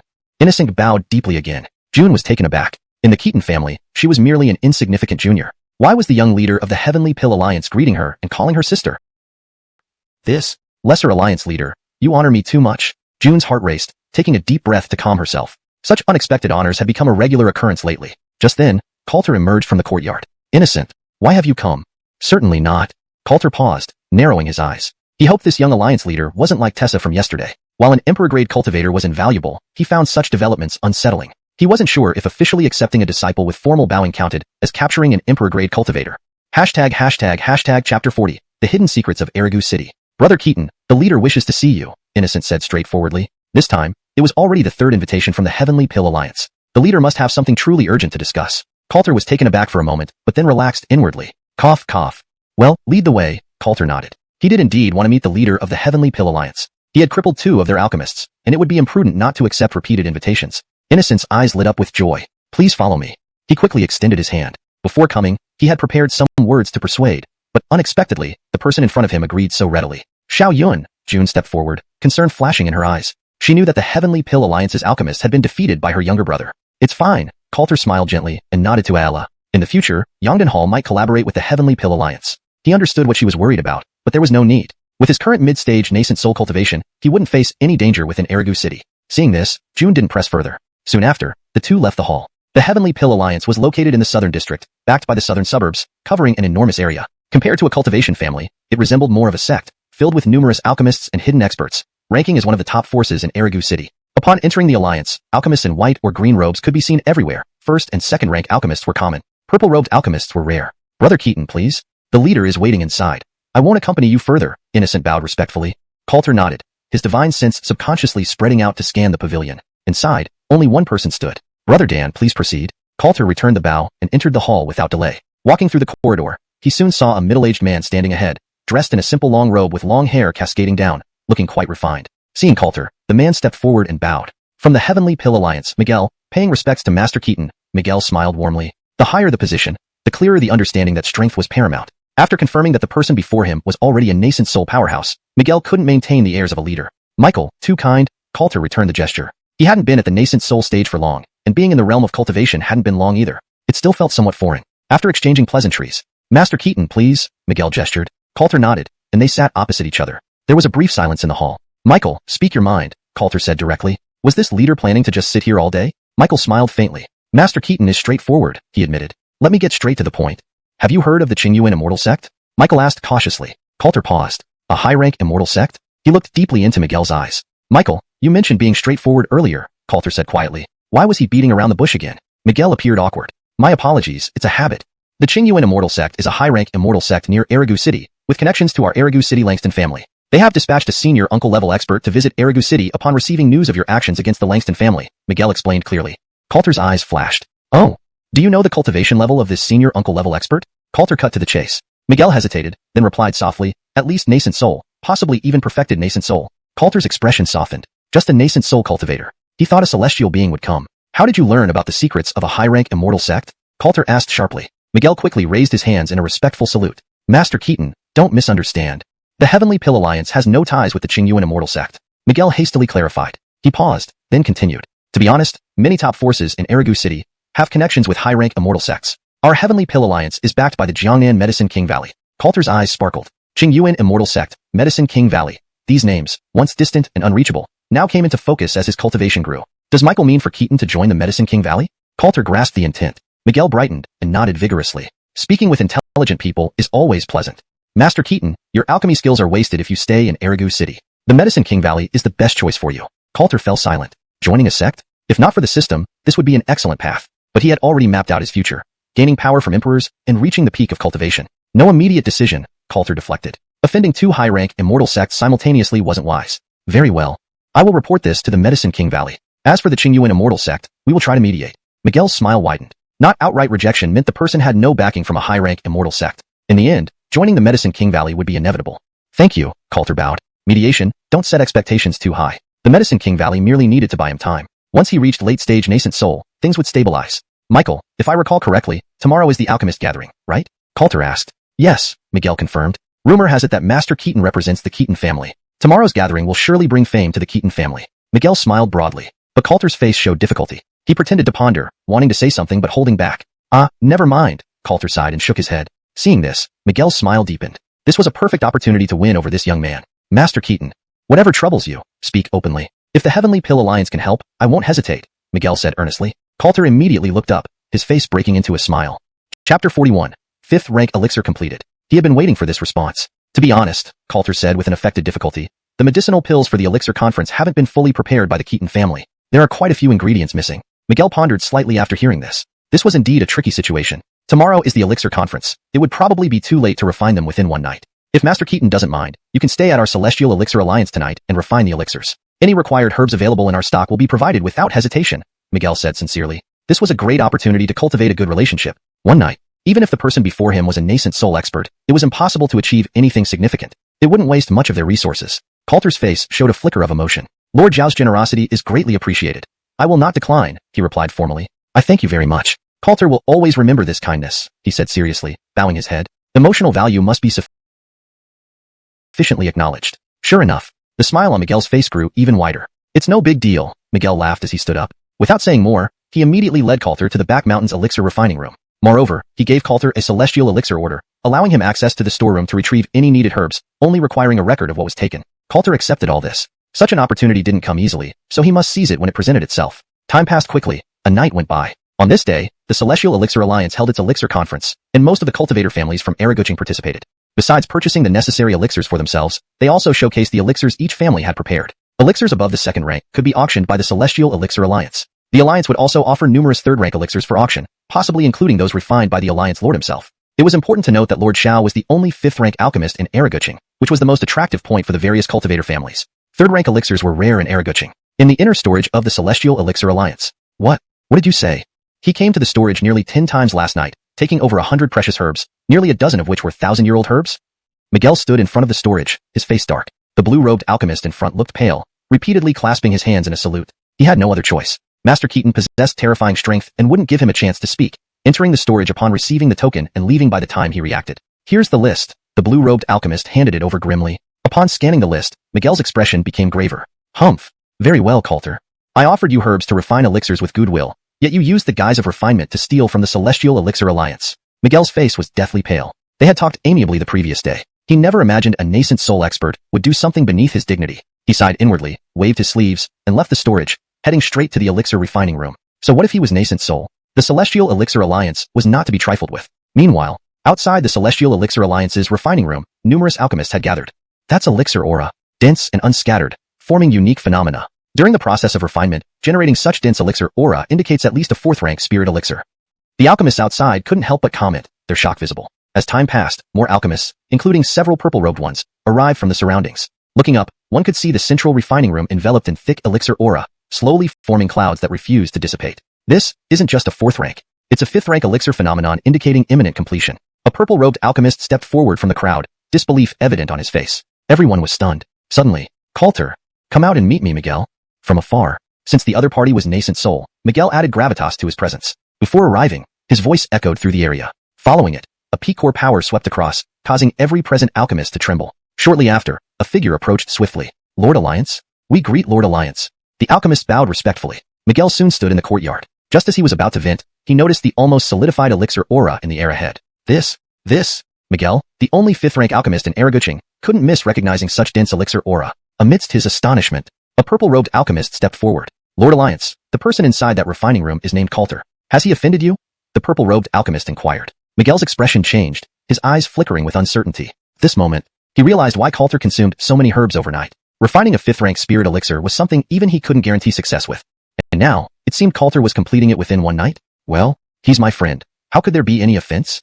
The anger vanished from Miguel's face instantly. Coulter truly was the first prodigy of Araguching. Not only his cultivation was unparalleled, but his alchemy skill was extraordinary. Had he started practicing since infancy? The purple-robed alchemist froze. The surrounding alchemists wore strange expressions. Moments ago, they saw Lord Alliance bursting with rage, emitting cultivation power as if he was about to attack. Miguel ignored their gazes and took a step forward, focusing intently on the airspace ahead. Elixir completion, he whispered, his eyes gleaming. Every alchemist turned their attention. Whoa! Buzzing sounds resonated, followed by a wave of fire energy sweeping across the courtyard. Then, an inviting elixir aroma spread. It's done. A 5th-rank elixir. If this can be auctioned off during this conference, it would certainly shake the entire Araguching. The Celestial Elixir Alliance alchemists felt a surge of excitement. Their eyes were fixed on the refining room. Suddenly, whoa! Another buzzing sound. Inside the refining room, the elixir aura began retracting as if forcefully pulled by some indescribable force, merging into the room entirely within moments. This, condensing chi, nourishing the elixir, enhancing the medicinal potency to its maximum. Only a master alchemist can achieve this. The purple-robed alchemist's eyes lit up brightly. The technique of condensing chi wasn't a secret art. Every alchemist could perform it. However, if mishandled, high-quality elixirs might crack under the strain. Thus, the higher the quality of the elixir, the fewer dared to use this method. Using it on lower-quality elixirs was meaningless. Crack. The door to the refining room opened. A young man walked out calmly. Chapter 42. Do you want to lose your hand? The eyes of everyone present focused in unison. The person who stepped out was none other than Coulter. What's going on, everyone? Coulter paused, genuinely surprised by the crowd gathered outside. He hadn't expected so many people. Almost all the alchemists from the Heavenly Pill Alliance seemed to be there. The alchemists in front took a step forward. We greet Master Alchemist Keaton. Greetings, Master. The alchemists of the Heavenly Pill Alliance, including the purple-robed alchemist, all saluted respectfully. An alchemist capable of refining 5th-rank pills was always held in the highest regard by fellow practitioners. At this moment, Miguel also emerged from the crowd. Congratulations, Master Alchemist Keaton. I, Miguel, would not have been confident about successfully refining a 5th-rank spirit pill in one go, said Miguel with a deep breath and raised hand. He could refine 5th-rank pills, but doing it overnight was absolutely impossible. Coulter smiled gently, returning the greeting. Michael is too kind. I just had good luck. I'm grateful for the ingredients provided by your alliance, Coulter added sincerely. Coulter had noticed Miguel's anger when he arrived, but chose not to address it openly. After all, he did consume a significant amount of the Heavenly Pill Alliance's resources. The Heavenly Pill Alliance promised the ingredients, so it's only natural. Miguel hesitated, at a loss for words. He never imagined this man could refine 5th-rank pills. His earlier impulsive reaction now made him regretful. Coulter smiled faintly. This pill can be auctioned at the gathering, but please do not disclose that I refined it. If the cultivation families of Aragu City learned he could refine 5th-rank pills, they would likely come calling every day, causing endless trouble. He needed to focus on refining pills for his own cultivation. With that, whoosh, Coulter handed over a jade-colored vial containing 2 5th-rank spirit pills to Miguel. One pill had its efficacy enhanced close to 6th rank during refinement, while the other remained standard 5th rank, suitable for auction. Is this? Miguel took the pill, focusing his divine sense on its potency. It was indeed a 5th-rank spirit pill, but he didn't recognize it or know its effects. Inverted spirit pill. It allows an ordinary cultivator to directly reach the core formation stage after consumption. Of course, it will be weaker than a regular core formation stage cultivator, and they won't be able to advance further. Their lifespan remains unchanged. Coulter explained truthfully. As he finished speaking, silence fell over the room. The alchemists were visibly shocked. Miguel's breathing quickened. This pill could forcefully elevate someone unable to reach core formation into that realm. An incredibly powerful effect. Any cultivation family obtaining this pill would gain an instant core formation expert. This pill will definitely make martial families envious. Miguel couldn't help but laugh. Putting the pill away, he raised his hand again. There was no time for further discussion as the families of Erigu City would soon arrive. The alchemists quickly dispersed from the refining hall, and Coulter joined Miguel to head to the inner courtyard square. Master Alchemist Keaton, you can find your family first. I need to welcome the incoming family experts, Miguel offered. Many clan leaders personally attended this pill gathering, requiring formal greetings. Coulter nodded. He wasn't keen on social niceties with Miguel. Using his divine sense, he quickly found June nearby. Coulter paused, his expression turning cold. At the edge of the area, June was searching around. Just then, a purple-robed youth approached. Miss Keaton, long time no see, he smiled. The young man, around 25 or 6, wore his hair tied in a topknot, looking handsome with an initially friendly smile. Behind him were several Foundation establishment cultivators. Vince? I don't know you well, June replied coldly. Southern City Draper family was one of the top cultivation families, comparable to the Keatons. Vince, the second son of the Draper family, had a terrible reputation in Erigu City for using his family's influence to bully others. All of us from cultivation families should be acquainted. Frankly, Miss Keaton, I've admired you for a while. I heard you were seeking an alchemist. I can help with that. Vince moved closer, eyeing her up and down lecherously. Unnecessary. June ignored him, turning to leave. Do you think you can leave so easily? You're acting like you're the mainline miss of the Keaton family? If my Draper family orders it, Keaton's already will marry you off to us. Vince sneered, clearly displeased. How dare she ignore someone of his stature, a woman from a low-status branch family? Draper Lord, please respect yourself. June frowned, stepping away. Simultaneously, Vince stepped forward and grabbed her arm. Bitch, how dare you lecture me? I wonder if Keaton's already would offend my Draper family for your sake. Vince sneered wider. His followers advanced, their energies locking June in place. Ha bitch, show me how you'll leave, Vince mocked, enjoying her predicament. Let go, Vince. Or my cousin won't forgive you. June gritted her teeth, concerned about causing trouble for Coulter if things escalated. Cousin? Who's your cousin? Vince paused. Had the fiery element genius of the Keaton family arrived? Why didn't I see him? I am. Do you want to lose your hand? A voice came from behind. Suddenly, the air trembled. Draper family's Foundation establishment experts shivered, their faces pale. Splat. They coughed blood simultaneously, stumbling back in terror. Coulter walked calmly closer, appearing before them almost instantly. Chapter 43, Throw Them Out. The crowd around the square immediately drew the attention of many disciples from cultivation families. There was still some time before the Alchemy conference auction began. Inside the Heavenly Pill Alliance arena, most of the young generation from Eraguching were present. Naturally, they recognized the second young master of the Draper family, and couldn't help but be shocked. As for Coulter, he was somewhat unfamiliar to the crowd. In Eraguching, most people had heard the name Coulter, but only knew him as the eldest son of the Keaton family. Few actually knew what he looked like. After all, after confirming that he could no longer cultivate, Coulter almost never left the Keaton family estate. That guy is a disciple of the Keaton family? Could it be Terry, the genius of this generation with a single fire spirit root? No, I've seen Terry, he doesn't look like that. The young generation of Eraguching all cast their gazes over. The few Foundation establishment cultivators of the Draper family were inwardly in shock and horror. Looking at the youth in front of them, disbelief covered their faces. So strong. This pressure, is it from a core formation expert? The pupils of the Draper family's Foundation establishment cultivators narrowed slightly. They hesitated to make any rash moves. Coulter stepped forward, grabbing Vince by the arm, pulling him away forcefully. The strength was incredible. Vince couldn't put up any resistance at all. Damn it. Brat, do you know who I am?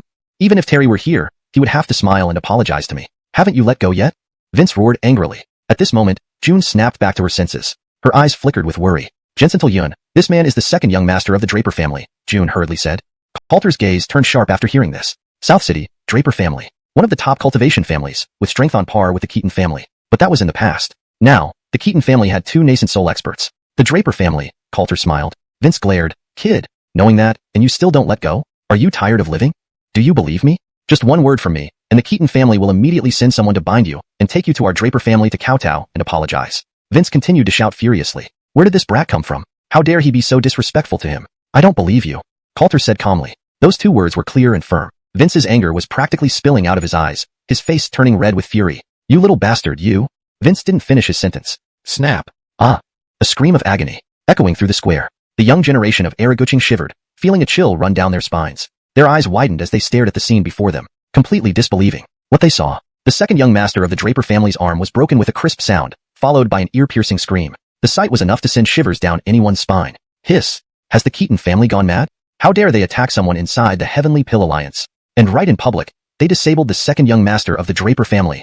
The shock was indescribable. Everyone in the area couldn't help but draw in a cold breath. If they hadn't seen it with their own eyes, they wouldn't have believed it. Vince was nearly in tears from the pain, his expression twisted in agony. You dare. Damn it. I'll kill you. Kill you. You're dead. Vince's face was filled with resentment, his eyes openly revealing murderous intent. Coulter's gaze remained calm, unaffected internally. A mere 7th-layer chi practitioner? He could stand there unmoving, and Vince still couldn't hurt him. As for the Draper family, it wasn't something to be overly concerned about. Against absolute power, cultivation families meant nothing. Much like how the great sects viewed cultivation families. You don't learn, do you? Coulter glanced at the person in front of him. Snap. Another crisp sound. Following the horrifying scream, the other arm of the person in front broke. That was enough. Coulter's gaze was calm as he released his grip. Vince staggered and fell to the ground. The intense pain made his expression contort, and his body trembled uncontrollably. You. Vince glared fiercely, but dared not speak further. Just then, footsteps sounded from behind. Heat is quite intense here. A handsome young man, with remarkable bearing, walked in from afar with a smile. Behind him were several alchemists from the Heavenly Pill Alliance. Who is he? Heavenly Pill Alliance's young leader, Araguching's genius Innocent. Rumor has it, his talent rivals the heavenly daughter of the Langston family. Innocent's appearance once again drew everyone's attention. Coulter turned and took a glance. His expression didn't change much. On the ground, the second young master of the Draper family finally managed to prop himself up. Innocent. Is this how your Heavenly Pill Alliance treats guests? Why aren't you making a move? Arrest this kid. I want to cripple him. Vince also recognized the newcomer. Suppressing his internal injuries, he quickly got up from the ground. These words. All the young generation's eyes focused on him. Today was the Heavenly Pill Alliance gathering. With such incidents, the Heavenly Pill Alliance couldn't escape responsibility. June's eyes flickered. This incident was started by Vince. June hurriedly stepped forward. Considering they were in the Heavenly Pill Alliance, making a big deal out of this wouldn't benefit Jinsental Yun at all. Vince's eyes widened. Provocation? What did I do?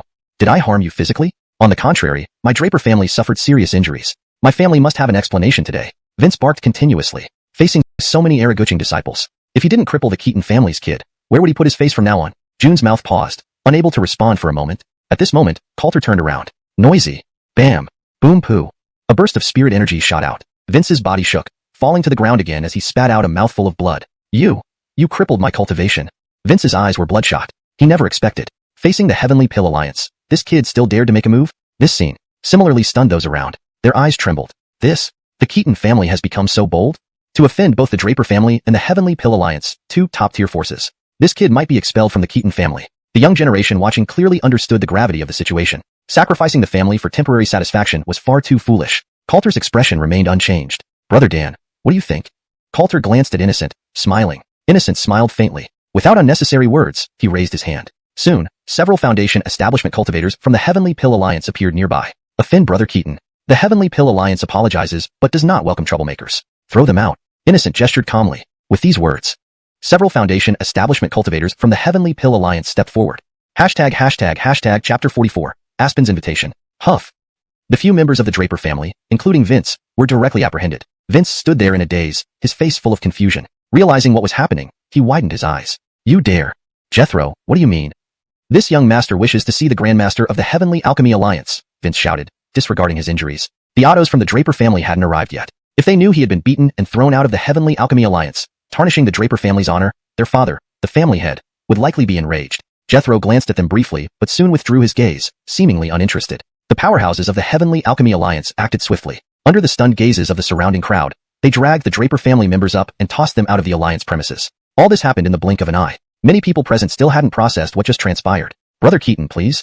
The alchemy competition rankings are inside the inner courtyard auction hall. The Heavenly Alchemy Alliance has already prepared a private room for the Keaton family. Jethro maintained his humble demeanor, raising his hand in salute. The Grandmaster had said that from now on, this eldest son of the Keaton family was a member of the Medicine King Valley, and the Heavenly Alchemy Alliance must unconditionally support him. Coulter nodded. Aella, let's go in. Coulter spoke softly. He had glanced around just now. Apart from June, no other clan members had come from the Keaton family. Had they really entrusted everything to him? Wasn't the old man worried he might mess things up? June felt her heart flutter slightly. The Heavenly Alchemy Alliance's response exceeded her expectations, but after these days' experiences, she had grown accustomed to surprises. With a slight hum, she nodded without further words. Under Jethro's lead, they headed toward the inner courtyard. Only after the three left did the crowd begin to regain their senses. When did the Heavenly Alchemy Alliance and the Keaton family become so close? Who is that young man? The young generation of Araguching was buzzing with confusion. Back at the square, order was gradually restored. Only occasional whispers could be heard. Meanwhile, Coulter and his group had entered the inner courtyard auction hall. The auction stage had already been set up, and below it could accommodate ordinary cultivators from Araguching. The upper boxes were reserved for distinguished guests, mostly representatives of top-tier cultivation families. Entering the Keaton family's box, Jethro bowed respectfully and then withdrew silently. He didn't say much about the Draper family incident, as although they were powerful, they were nothing compared to a Yuan Ing cultivator or the Medicine King Valley. June was still somewhat concerned. Xiaoyun, the Draper family is protective of its own. This matter probably won't be easily overlooked, she whispered. Coulter smiled gently. Don't worry, Ayala. I know what I'm doing. He glanced down at the audience and quickly withdrew his gaze. Did the Keaton family really only send you here alone? Coulter couldn't help but ask. June nodded. Yes. I heard the Ottos didn't agree much. But father suppressed all opposition. Today, you represent the Keaton family. To avoid the Ottos interfering, no one else was sent. June spoke frankly. Even she could tell that the family head was beginning to cultivate Coulter's ability to shoulder responsibilities independently. Coulter's lips twitched. He had already handed over the potion auction matters to the Heavenly Alchemy Alliance. He didn't plan to bid at this auction. While the Keaton family could earn spirit stones this time, it would be hard to gain renown. Let's watch. Once we collect the spirit stones, we'll return, Coulter said softly, not thinking too much. June lightly nodded, not adding more. As time passed, the lower hall gradually filled up. Representatives from the top cultivation families of Araguching, such as the Song family from the East City, Jensen family from the West City, and Wang family from the North City, all entered, led by their Ottos. The Wang family even had their family head personally attend. Ordinary cultivators from Araguching also came in large numbers, filling the hall. Seems like they really didn't let the Draper family in. Coulter chuckled. The Heavenly Alchemy Alliance was indeed determined to court him. At this moment, June's eyes flickered slightly. As the auction approached, she became noticeably excited. Xiaoyun, I heard there will be a 5th-grade elixir this time. The Keaton family should try bidding. It would be best if we can secure it. June's eyes sparkled with excitement. Coulter was taken aback. Had the news spread that fast? Below, the cultivators from Araguching had gathered. On the auction platform, a figure emerged. It was none other than Deputy Leader Jethro. Esteemed Ottos and fellow practitioners, to have graced us with your presence at the Heavenly Alchemy Alliance auction, we feel greatly honored. No need for formalities. Let's begin the alchemy competition and auction. Jethro smiled and saluted. Then he gestured behind him. The Heavenly Alchemy Alliance brought out the first pill for auction. A watercolored pill with 3 patterns visible on its surface. It was a 3rd-grade elixir. Everyone's attention immediately focused. The auction rapidly reached its climax. In the private box above, Coulter wasn't particularly interested. The best pill at this auction was one he himself had refined. Other pills wouldn't catch his eye. If high-grade medicinal herbs were being auctioned, he might have some interest. Coulter suddenly shifted his gaze. His divine sense spread unconsciously toward a private box to the right. Inside was a middle-aged man staring intently at him. Langston family. Aspen. Coulter's gaze sharpened. During this alchemy competition auction, the Langston family had been low-key. He hadn't noticed when they entered. Coulter, shall we change places? I have something to ask you. Aspen transmitted his voice telepathically. Coulter was taken aback. Glancing over, he gave a light smile and withdrew his gaze. Ayala, I'll step out for a moment. Coulter whispered. June paused, wondering why he would leave at such a time. She looked at him deeply, guessing, be careful. I'm fine. I'm very capable now. Coulter smiled reassuringly. You, June began seriously. But before she could finish, Coulter turned and vanished from the private box. Almost simultaneously, the door to the box on the right opened, and a middle-aged man walked out, vanishing into thin air moments later. The Heavenly Alchemy Alliance auction continued enthusiastically, but no one noticed their departure. Chapter 45. Delegation from the Upper Sect. The Heavenly Pill Alliance. On the vacant ground at the rear mountain. There was no one around, and not far ahead, the alchemy room was empty, with no alchemy master cultivating. Today's grand gathering was an event the alchemy masters of the Heavenly Pill Alliance would naturally not miss. Whoosh! It seemed as though a breeze blew by. Suddenly, 2 figures appeared out of thin air. They were none other than Coulter and Langston Yushan, the patriarch of the Langston family. The two stood opposite each other, their gazes colliding. Artie Langston. Coulter glanced at the person in front of him. Had he come to cause trouble? Was he alone? It seemed a little presumptuous. Coulter. Langston truly underestimated you. Langston Yushan's gaze sharpened as he deeply looked at the person before him. Even this waste from the Keaton family has risen. Jensen is indeed unpredictable. Coulter smiled faintly, not avoiding the gaze of the person in front of him. Don't beat around the bush. You're not my match. If you want to fight, I'll accompany you. Coulter said bluntly. It had been a few days since they last met. This patriarch of the Langston family had already reached the late core formation stage, but it was still only core formation. The Langston patriarch's eyes flashed, his surrounding spiritual energy rising. Langston can't quite believe it. The Langston patriarch slowly spoke, his late core formation spiritual energy forming a gale that swept across. Whoosh! In the next moment, his figure moved with a shadow trail, sweeping towards Coulter's face with a powerful punch. This punch was sudden and unreserved. Coulter did not move. Seeing the incoming punch, at the last moment, he raised his fist to meet it head-on. Bang! Boom! A loud explosion echoed. Coulter remained unmoved. The Langston patriarch, however, was thrown back several dozen meters, leaving long scratches in the earth where his legs dragged along. His gaze revealed shock. This power. It's indeed a nascent soul. The Langston patriarch stopped attacking and stared intently at the person before him. The atmosphere seemed to freeze. A peculiar expression flashed across Coulter's eyes. What gave this person the nerve to summon him here alone? Upper Sect Immortal Gate? Coulter's mind raced rapidly. Don't waste time. If you have any tricks up your sleeve, bring them out now, and I will receive them. Coulter spoke bluntly. He had long wanted to meet someone from the Upper Sect Immortal Gate. The Langston patriarch stepped forward, a glimmer appearing in his eyes. Let me ask you, have you entered the nascent soul stage? Did my great Otto Langston die at your hands? Was the ancient spirit mirror at the rear mountain altar also destroyed by you? The Langston patriarch asked in rapid succession. Coulter's face froze. Wasn't this common knowledge within the Langston family? Yes, Coulter responded directly. With this answer, the Langston patriarch suddenly laughed. This boy is still too young. This matter could be cleaned up by the Langston family. There would be no more Keaton family in Araguching. Senior of the upper sect, you have heard. All these actions were carried out by this boy. The Langston family had no choice. The Langston patriarch extended a salute, bowing towards the sky. Coulter's gaze immediately intensified. Upper sect senior? They were already here? He hadn't sensed anything at all. Almost simultaneously. Whoosh! An invisible force descended from above, enveloping the entire area. The Langston patriarch trembled, bending over in obeisance. Coulter, however, turned around, his inner spiritual energy erupting to clash with it. Bang! Boom boom. The explosive sounds reverberated. The air seemed to warp. A terrifying counterforce swept like a wave. Middle nascent soul. Fascinating. You've given this old man quite a few surprises. A soft exclamation came. Immediately after, a figure appeared abruptly. It was an elderly man wearing a green robe, with long hair and a beard, radiating a formidable presence as he stepped down from the air like a heavenly being. His piercing gaze made people dare not look directly at him. Coulter kept his eyes on this man above him, feeling the spiritual energy within him stir. Upper sect immortal gate. This pressure must be at least late nascent soul. Finally arrived. Coulter took a deep breath, a fighting spirit appearing in his eyes for the first time. He wondered, would these self-proclaimed lofty sect members really have extraordinary abilities? Coulter, you are impertinent. Not kneeling to greet an upper sect senior? The Langston patriarch raised his head, his eyes sharp as he angrily shouted at Coulter. This kid is truly arrogant. At this point, he still refuses to submit. The Keaton family will be destroyed by his hand. Ignoring the person behind him as if he hadn't heard, Coulter's gaze fell on the auto in front of him. Green Essence Immortal Sect. Are you at the late nascent soul stage, or are you a celestial being? Coulter asked bluntly. Upon hearing this, the auto's gaze paused noticeably, his interest in Coulter deepening. This old man is Diego Ching. Perfect late nascent soul cultivation.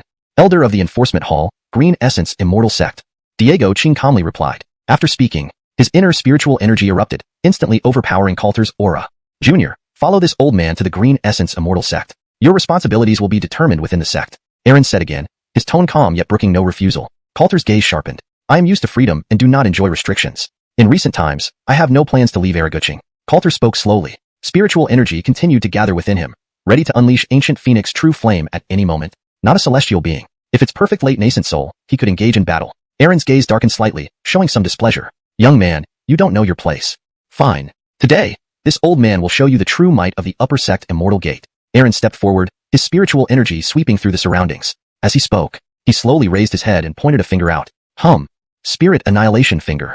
A beam of light shot out from his fingertip, breaking through the air. In an instant, it approached Coulter. Is this a secret art? Coulter's expression became more serious. This finger didn't seem strong at first glance, but in reality, it contained a terrifying power that instinctively made him feel threatened. Defend. Solidify for me. Coulter reacted swiftly. No matter what that force was, it must not touch his body. Middle nascent soul spiritual energy condensed furiously, forming a visible barrier in front of him. The light beam struck. Xianxia lightning bolt. Bang. Boom boom.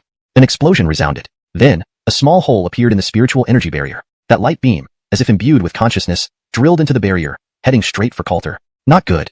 Heavenly Abyss Sword, come forth. Coulter's combat experience had grown significantly in recent days. He quickly summoned his magic weapon. A sword whistled. The Heavenly Abyss Sword burst with spiritual light, horizontally positioned for defense in front of him. Chapter 46, Arrival of an Upper Sect Powerhouse. Bang! Thud. Echoes reverberated. The ground shook, and a shockwave surged outwards. Coulter stepped back, retreating several steps before stabilizing himself. The Heavenly Mystic Sword trembled slightly, causing his arm to ache from the impact. Just one minor realm apart, yet there's such a huge difference? Coulter thought inwardly. He had too few encounters with nascent soul experts. That half-dead person from the Langston family can't be considered a nascent soul cultivator. Condense. Ancient Phoenix True Flame. Coulter reacted swiftly and launched a counterattack immediately. Spirit energy within his body shifted. Crimson flames enveloped his figure. Raising his hand, he condensed the flame and thrust it forward with a single finger. Squawk. It was as if a phoenix cried out. A sphere of crimson flame swirled into the shape of an ancient phoenix phantom, piercing through the air toward the opponent. Aaron paused for a moment. You little brat, you've actually refined such pure ancient phoenix true flame. Aaron unleashed his full spirit energy, holding nothing back. He continuously made seals, forming several layers of spirit energy defense in front of him. The attack approached. Boom. Crack. Boom. The explosion echoed. The strength of the ancient phoenix true flame also breached the opponent's defenses. Aaron, a late-stage nascent soul powerhouse, instantly raised a giant shield to block the attack with a single gesture. Under the collision, a dull sound erupted. His body retreated 2 steps. At first glance, it seemed that both had exchanged blows evenly. But discerning eyes could see that Coulter was clearly a notch weaker. There's a fight here. The battle intent in Coulter's eyes intensified. Spirit energy inside his body condensed once more. Raising his hand, the ancient phoenix true flame extended and wrapped around the heavenly mystic sword in his hand. He was about to charge forward. Just then, Aaron, this is the Celestial Pill Alliance. A low shout sounded. Immediately, A peak core formation aura swept across, approaching swiftly. Aaron turned his head, furrowing his brows. Coulter paused, glancing at the approaching figure, revealing a strange expression on his face. Whoosh! Whistling wind. The leader of the Celestial Pill Alliance, Miguel, approached quickly. First, he greeted Aaron with a wave of his hand. Then, turning around, he walked to Coulter's side. Master Keaton, a wise man knows when to yield. There's no need to engage in a direct confrontation with him, Miguel said telepathically with a meaningful look. Coulter's gaze remained calm. After pondering for a moment, he smiled faintly, and the aura surrounding him retracted. Late-stage nascent soul? Given time, reaching that level wouldn't be difficult for him. Seeing the aura dissipate from the person beside him, Miguel's admiration increased even more. Then, he took a step forward. Aaron, today is a grand event of our Celestial Pill Alliance. Isn't it inappropriate for you to start a conflict here? Miguel spoke humbly but firmly, lifting his hand again. Upper Sect Immortal Gate? They, the Celestial Pill Alliance, had their own backing too. Hearing this, Diego Qing glanced at him. What? Do I, an old man, need to explain my actions to you, a mere core formation junior? Diego Qing's aura trembled, unleashing immense late-stage nascent soul pressure. Miguel's body quivered, his complexion turning pale, but he didn't retreat a single step. Without hesitation, he slapped his spirit storage back. Instantly, a green token floated before him. Senior, do you recognize this order? Miguel asked with a smile. A hint of wariness flashed in Diego Qing's eyes. Medicinal King Valley's death warrant. Junior, are you trying to provoke a war between us and the Green Origin Immortal Sect? Diego Qing said coldly. He naturally recognized the order. If this junior crushed it, the Medicinal King Valley would undoubtedly sense it. Regardless of right or wrong, the alchemist lineage would always retaliate fiercely against any offense. Miguel bowed again. Dare not. I have no other choice. If Senior insists on acting, I have no choice but to crush this death warrant, Miguel insisted steadily. As his words concluded, the atmosphere froze. Tension enveloped the entire courtyard. Moments later, that's quite something. The Medicinal King Valley has produced a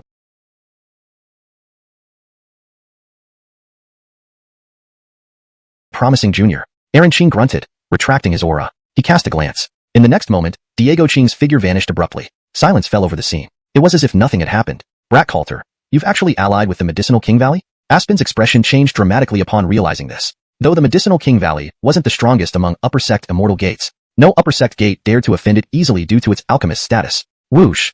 In the blink of an eye, Coulter stood before Aspen. Do you want to kill me? Coulter asked slowly, locking his spiritual energy on him. Jaylene had severed ties with the Langston family. This Aspen invited a late-stage nascent soul expert to kill him, so Coulter wouldn't show any mercy. Damn it. Coulter, what are you going to do? Aspen tried to move back, but couldn't budge. One major realm difference felt like heaven and earth. He wasn't a match for his opponent. Coulter's gaze grew cold, and he suddenly lifted his hand to grab the person before him. Snap! The sound of bones cracking. Blood dripped from the corner of Aspen's mouth, and his pupils contracted. He couldn't die here. Keaton, Coulter, spare my life, and I'll tell you a secret. Otherwise, Jaylene will surely die.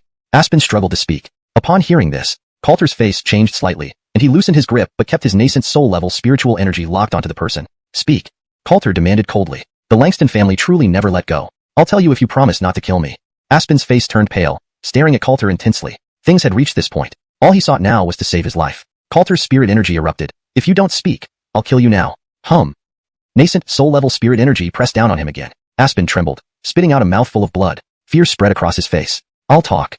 The Green Origin Immortal Sect sent more than just an auto. They also sent a personal disciple. They should have already arrived at your Keaton family home. Aspen rushed, each word spoken clearly to save his life. Coulter's face instantly turned cold after hearing this. The Green Origin Immortal Sect was still targeting Jaylene. Snap! Another bone-cracking sound resounded as spirit energy erupted. Aspen's body trembled. His inner spirit energy was dispersed, and he spat out a large mouthful of blood, seeming to age 10 years in an instant. His foundation of immortality shattered, reducing all his core formation cultivation to nothing. I won't kill you, only cripple your cultivation, Coulter said calmly before releasing his grip. Aspen collapsed, coughing up more blood. Having his cultivation entirely crippled was worse than being killed outright. Chapter 47. The Keaton family's Great Tribulation. Aspen clenched his teeth. He wanted to say something but ultimately didn't dare to speak. If the disaster befell the Keaton family today, it would end with this person's death. But if they could survive this ordeal, the Langston family could no longer afford to provoke them. Coulter glanced at him briefly and then ignored him. Draperal Master Shao, I have some urgent matters and must take my leave. Coulter turned around and bowed politely. He couldn't afford to miss the Alchemy convention due to this matter. Very well. Lord Keaton, you may do as you please. Rest assured, I will take care of everything on behalf of the Keaton family here, Miguel replied, returning the bow. After this day's events, Miguel was certain that the person before him would eventually join the Medicine King Valley. With the pressure from Qingyuan Immortal Sect, he had no other choice. Thank you, Coulter thanked with a bow. In an instant, the figure vanished from sight. The venue fell silent once again. Aspen glanced into the distance. Medicine King Valley might not be able to protect him. As soon as these words were uttered, Miguel's expression changed slightly. What did you say? Miguel stepped forward, his gaze locking onto the man in front of him. Complex emotions flashed across Aspen's eyes. Cough, cough. The direct disciple of Qingyuan immortal sect has a senior relative at the celestial human realm. Aspen coughed up a mouthful of blood and spoke softly. Now that he was ruined, there was nothing more to hide. His remaining days would be spent grooming a successor for the Langston family. He would die without regrets after doing so. Miguel's face darkened as his gaze flickered uncertainly. If what this person said was true, the Medicine King Valley wouldn't risk offending a celestial human realm expert over someone else. I will strive for this. Miguel thought deeply. His eyes hardened with resolve. Coulter not only possessed astonishing cultivation talent, but was also a genius in alchemy. Given time, he might even be able to refine 10th rank absolute pills. Miguel took a deep breath and turned to leave. In Erigu City, outside the Keaton family mansion, an unknown young man in a blue robe appeared before the entrance. Wearing a blue robe with his long hair tied into a crown, his eyes shone like stars, his appearance handsome. Every move he made exuded an air of supreme confidence. It seemed that none in this world would enter his field of vision. What are you doing here? Two Foundation establishment cultivators from the Keaton family rushed out to block the young man's path. The young man's lips curled upward slightly as he looked at the two men. Upper Immortal Sect. My name is Hemlock. I've come here today to find my Tao companion, Hemlock said with a gentle smile, his voice soothing like spring wind. These words stunned the two Keaton family members. Upper Immortal Sect? Why would he come here to look for a Tao companion? Could it be that he was interested in one of the Keaton family's descendants? This is a serious matter. Please allow us to inform the Arty. The two Foundation establishment cultivators bowed respectfully, preparing to turn back and report inside the mansion. That won't be necessary, Hemlock interrupted suddenly. Before the two could react, a terrifying aura swept towards them. Buzz. A strong wave of energy directly sent the two Keaton family members flying backward. Bam! They slammed into the front courtyard, spitting out blood. Without waiting for them to respond, Hemlock walked into the Keaton family mansion. The two Keaton family members' faces turned pale. A core formation cultivator? Enemy attack. Alert the Keaton family. Immediately, they crushed the jade talismans in their hands. Almost simultaneously. Buzz. Whisper. Roar. Several powerful auras surged from the inner courtyard, all undoubtedly core formation experts, one of which reached peak core formation. Moments later, Ernesto, the patriarch of the Keaton family, arrived with several autos. Seeing the scene before them, they were visibly shocked. Young man, who are you? How dare you barge into our Keaton family and injure our people? The Keaton family autos stepped forward, anger evident in their eyes. Multiple core formation auras locked onto the young man. Hemlock's smile remained unchanged. Core formation? Do you think numbers can suppress me just because your cultivation is on par with mine? Hemlock chuckled lightly, scanning the crowd with contempt. Get lost. With a low roar, a small black flag appeared in Hemlock's hand. He waved it, causing a black wind to howl. The air before him trembled violently. Feeling the power, the Keaton family autos' faces changed drastically. This? Spirit treasure. And it contains a heavenly might within. The Keaton family autos were well informed. Realizing this, they immediately gathered together, unleashing their spiritual energy to collectively resist the black mist. However, they were clearly no match, retreating step by step. Young man, that's enough. Break. Buzz. Boom. Ernesto stepped forward, striking out with a palm coated in golden light. The backlash swept through, forcefully dissipating the black aura. Ah. Golden Dome Palm. Are you a disciple of the Golden Ginsong sect? Hemlock showed some interest, holding the black flag without continuing the attack, his gaze falling on Ernesto. The Golden Ginsong sect was also an upper immortal sect, its strength comparable to the Qingyuan immortal sect. No. Young man, since you have a celestial human senior ancestor, you must be of noble status. What business brings you to our Keaton family? Ernesto stepped forward and asked, staring at the intruder. Hemlock laughed lightly. I want one person. Hand over Carmen, and your Keaton family will remain unharmed, Hemlock said with a smile as he scanned the crowd. Hearing this, the expressions of the Keaton family autos changed abruptly. Ernesto frowned deeply. No. Carmen is my daughter-in-law. How can you simply take her away? Young man, even if you possess a celestial human senior's spirit treasure, you cannot suppress our Keaton family alone. Ernesto's aura flared as he stepped forward again. No one could take his daughter-in-law away right before his eyes. Hemlock smiled, his eyes twinkling. Oh, intriguing. Today, I wish to see if a group of core formation experts can withstand my black cloud banner. Hemlock chuckled lightly, showing no sign of backing down. His spiritual energy erupted. With a wave of his hand, he cast several seals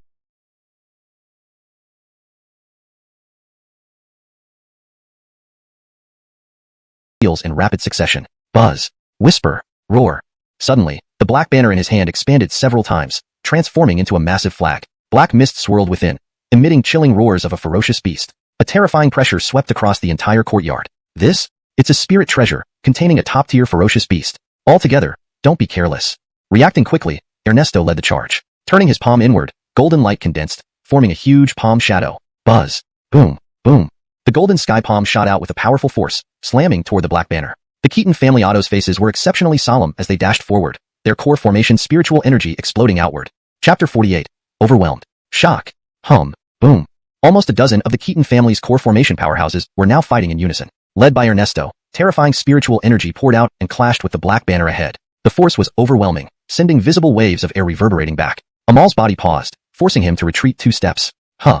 The head of the Keaton family is indeed skilled, Amal said with a laugh. At this moment, the Keaton family had gained a slight upper hand. Ernesto's expression turned serious as he stared at the person in front of him. You are a genius of the upper sect. Attacking our cultivation family damages the honor of your sect. If today's matter can be overlooked, my Keaton family will not mention it again. Ernesto took a deep breath before speaking directly to the figure ahead. This person represented the upper sect, immortal sect. They were not someone that his Keaton family could afford to offend. Even if they won this battle today, they couldn't do anything about the person before them. It was an almost insolvable situation. Upon hearing this, Amal's smile widened. You're negotiating with me? Does your Keaton family even deserve it? Amal slowly opened his mouth, disdainful eyes sweeping over the group ahead. What cultivation families? Just a bunch of wild cultivators who don't know their place. Banner arise. Spiritual awakening. Amal shouted lowly. His inner spiritual energy burst forth as a seal pressed into the black banner. Hum. Roar roar. The black banner trembled violently, emitting a dark glow as a dragon soul condensed within it, roaring fiercely. Its power instantly multiplied several times. The ground shook, causing the entire Keaton family mansion to tremble along. The Ottos of the Keaton family, including the patriarch Ernesto, their faces paled in an instant. What is this? A rumored artifact spirit. The upper sects are truly terrifying. Members of the Keaton family exerted all their strength to resist, but only for a moment. Blood trickled from their mouths. An upper sect artifact contained not only an artifact spirit, but also a strand of celestial power. Its formidable might far exceeded the understanding of the Keaton family members. Family Artie. We may not be able to hold on any longer. The expressions of the Keaton family Ottos worsened. With no other options, they could only hand over Carmen. Could they really ignore the Keaton family just for one woman? Hold on. The upper sect's actions today will not be forgotten by my Keaton family. Ernesto cursed himself for not being stronger. If he had achieved the nascent soul realm, he wouldn't have been so passive today, being bullied by a mere junior on their doorstep.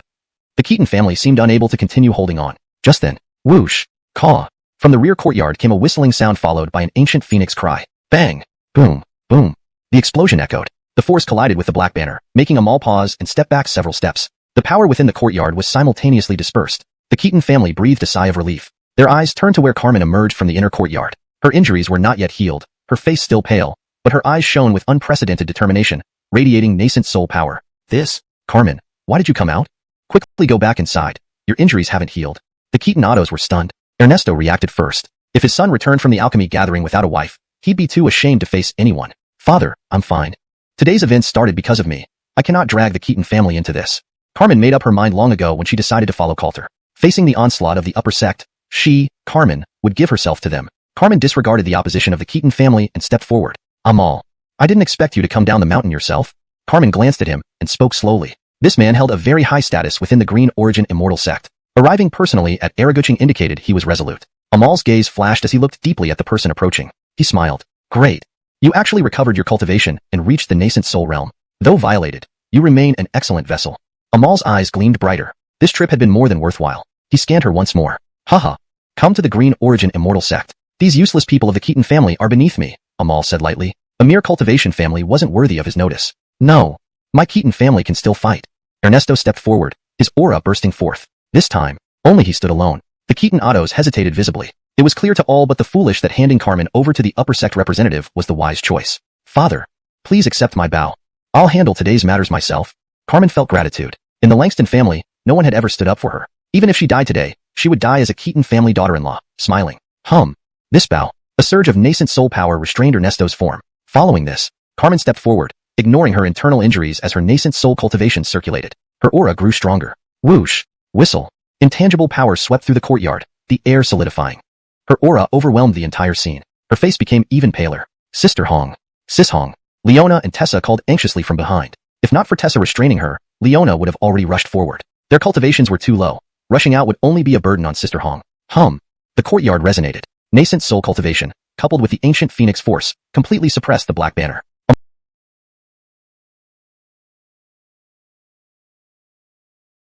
Amal was forced back once more. His spiritual energy wavered, but his expression grew more excited. Haha. Good. With such cultivation, it won't take long until all this belongs to me. Amal's smile widened. He no longer resembled the elegant young master, overtaken by excitement. Phoenix lock ring, activate. 1 seal on her ancient phoenix force, 2 seals on her cultivation spiritual force, 3 seals on her bloodline force. Triple sealing technique, seal. Amal was well prepared. Raising his hand, another spirit treasure appeared. These treasures were all at the nascent soul level, each concealing a thread of celestial power. Even though Amal was only at the later stage core formation, facing a nascent soul expert left him fearless. Instead, he could suppress the opponent with these treasures. Air resonated. As the spirit treasure appeared, Carmen's body trembled, blood trickling from her lips. That formidable power instantly halved her strength. Not a match? Sorry, husband. I can't accompany you anymore. A bitter smile appeared on Carmen's face.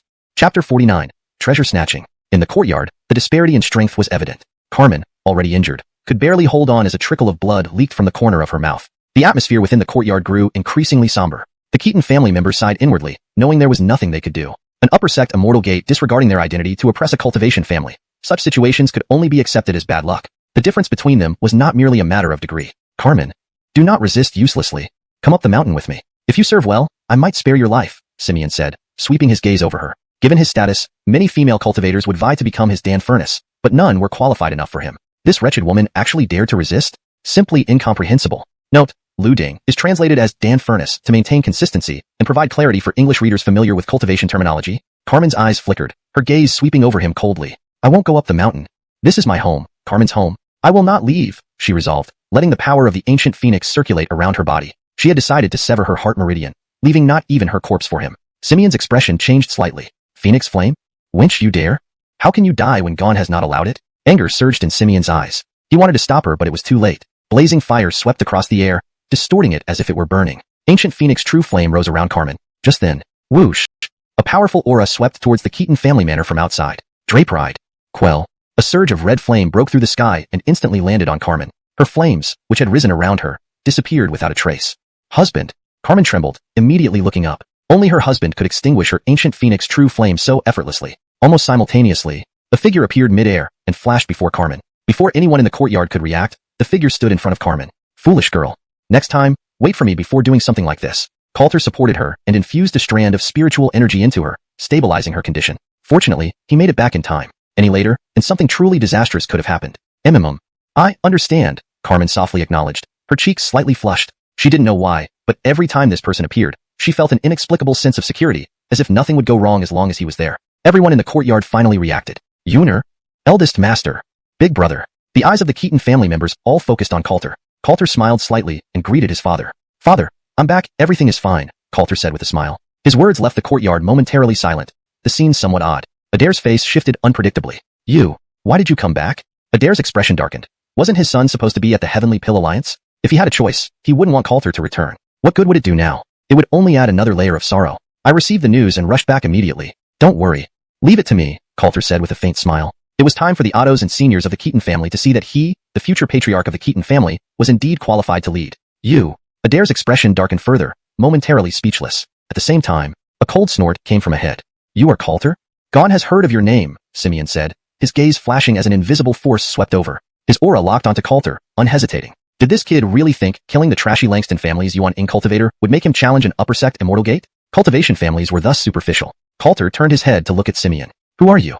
Coulter asked straightforwardly. Simeon's lips twitched, his face showing displeasure. He took a step forward and waved a black banner in his hand. Hum. Roar. Terrifying pressure and the roar of the weapon's spirit echoed simultaneously. I am from Qingyuan Immortal Sect.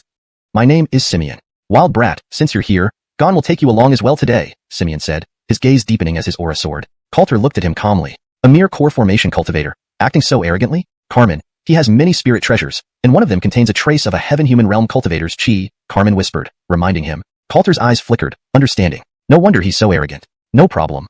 No matter how powerful the treasure, he is still just a core formation cultivator, Coulter said calmly. In the next moment, he moved suddenly. Cloud-chasing boots. Whoosh. With the system-rewarded boots already worn, Coulter vanished from the spot and reappeared in front of Simeon. Simeon was taken aback. You? Before he could react. Whoosh. Give it here. Coulter raised his hand and struck out sharply. Mid-stage Yuan Ing's spiritual energy erupted from within him, locking onto Simeon. He snatched the black banner from Simeon's hand and retreated swiftly. All this happened almost instantaneously. Coulter returned to the Keaton family side with the black banner, while the other remained frozen in place. The courtyard fell silent, Adair trembling with disbelief. The Keaton family Ottos stared in shock. Is this possible? Seizing another person's treasure during a confrontation? This went beyond everyone's comprehension. Carmen widened her eyes, looking at her husband. Husband, are you alright? No backlash from the black banner? Is seizing a treasure so easy? Especially snatching it directly from the opponent's hand? This scene deeply impacted everyone in the courtyard. Backlash? What backlash? What does a mere core formation child have to retaliate? Coulter responded without hesitation. With a thought, he wiped away Simeon's imprint from the black banner. Though he couldn't erase the heaven-human realm chi, sealing it off wasn't difficult, being just a threat of it. You dare. Wild cultivator, who did you call a child? Simeon was furious. Losing the black banner was trivial compared to being called a child by this brat. As a direct disciple of Qingyuan Immortal Sect, a late-stage core formation genius with a heaven-human realm auto backing him, even the sect leader wouldn't dare call him a child. How did this brat dare? So? Is there a problem? Coulter glanced at him, then casually put away the black banner in front of him. This action infuriated Simeon again, nearly making him spit out blood. Damn you! Today, Gon will definitely slay you, Simeon roared angrily, his spiritual energy bursting to its peak. Raising his hand, another circular spirit artifact appeared, floating before him. Chapter 50, A Brazen Move. Buzz. The treasure ring buzzed ominously. A terrifying force swept across the area. Phoenix locking ring. Seal him, for the sake of Qian. Amal shouted repeatedly, attempting to cast a sealing spell. Suddenly, a gust of wind seemed to brush past. The Phoenix locking ring vanished abruptly from Amal's sight. Immediately after, the connection to the treasure was severed by an overpowering force. You despicable wretch. Amal spat out a mouthful of blood. His aura clearly became unstable. He had fought countless battles with cultivators and even yuaning powerhouses using his treasures. Yet, he had never felt this humiliated. Coulter was taken aback. Despicable? Is this guy delusional? He came to my home, injured my family, tried to kidnap my wife, and now he calls me despicable? The upper sect Immortal Gate is shameless indeed. I have never seen anyone as shameless as you, Coulter scolded without hesitation. When these words were spoken, silence fell over the courtyard. The Ottos of the Keaton family were momentarily speechless. Even Adair paused in surprise. This son of his often rambled nonsensically but could be unexpectedly sharp at times. Amal trembled.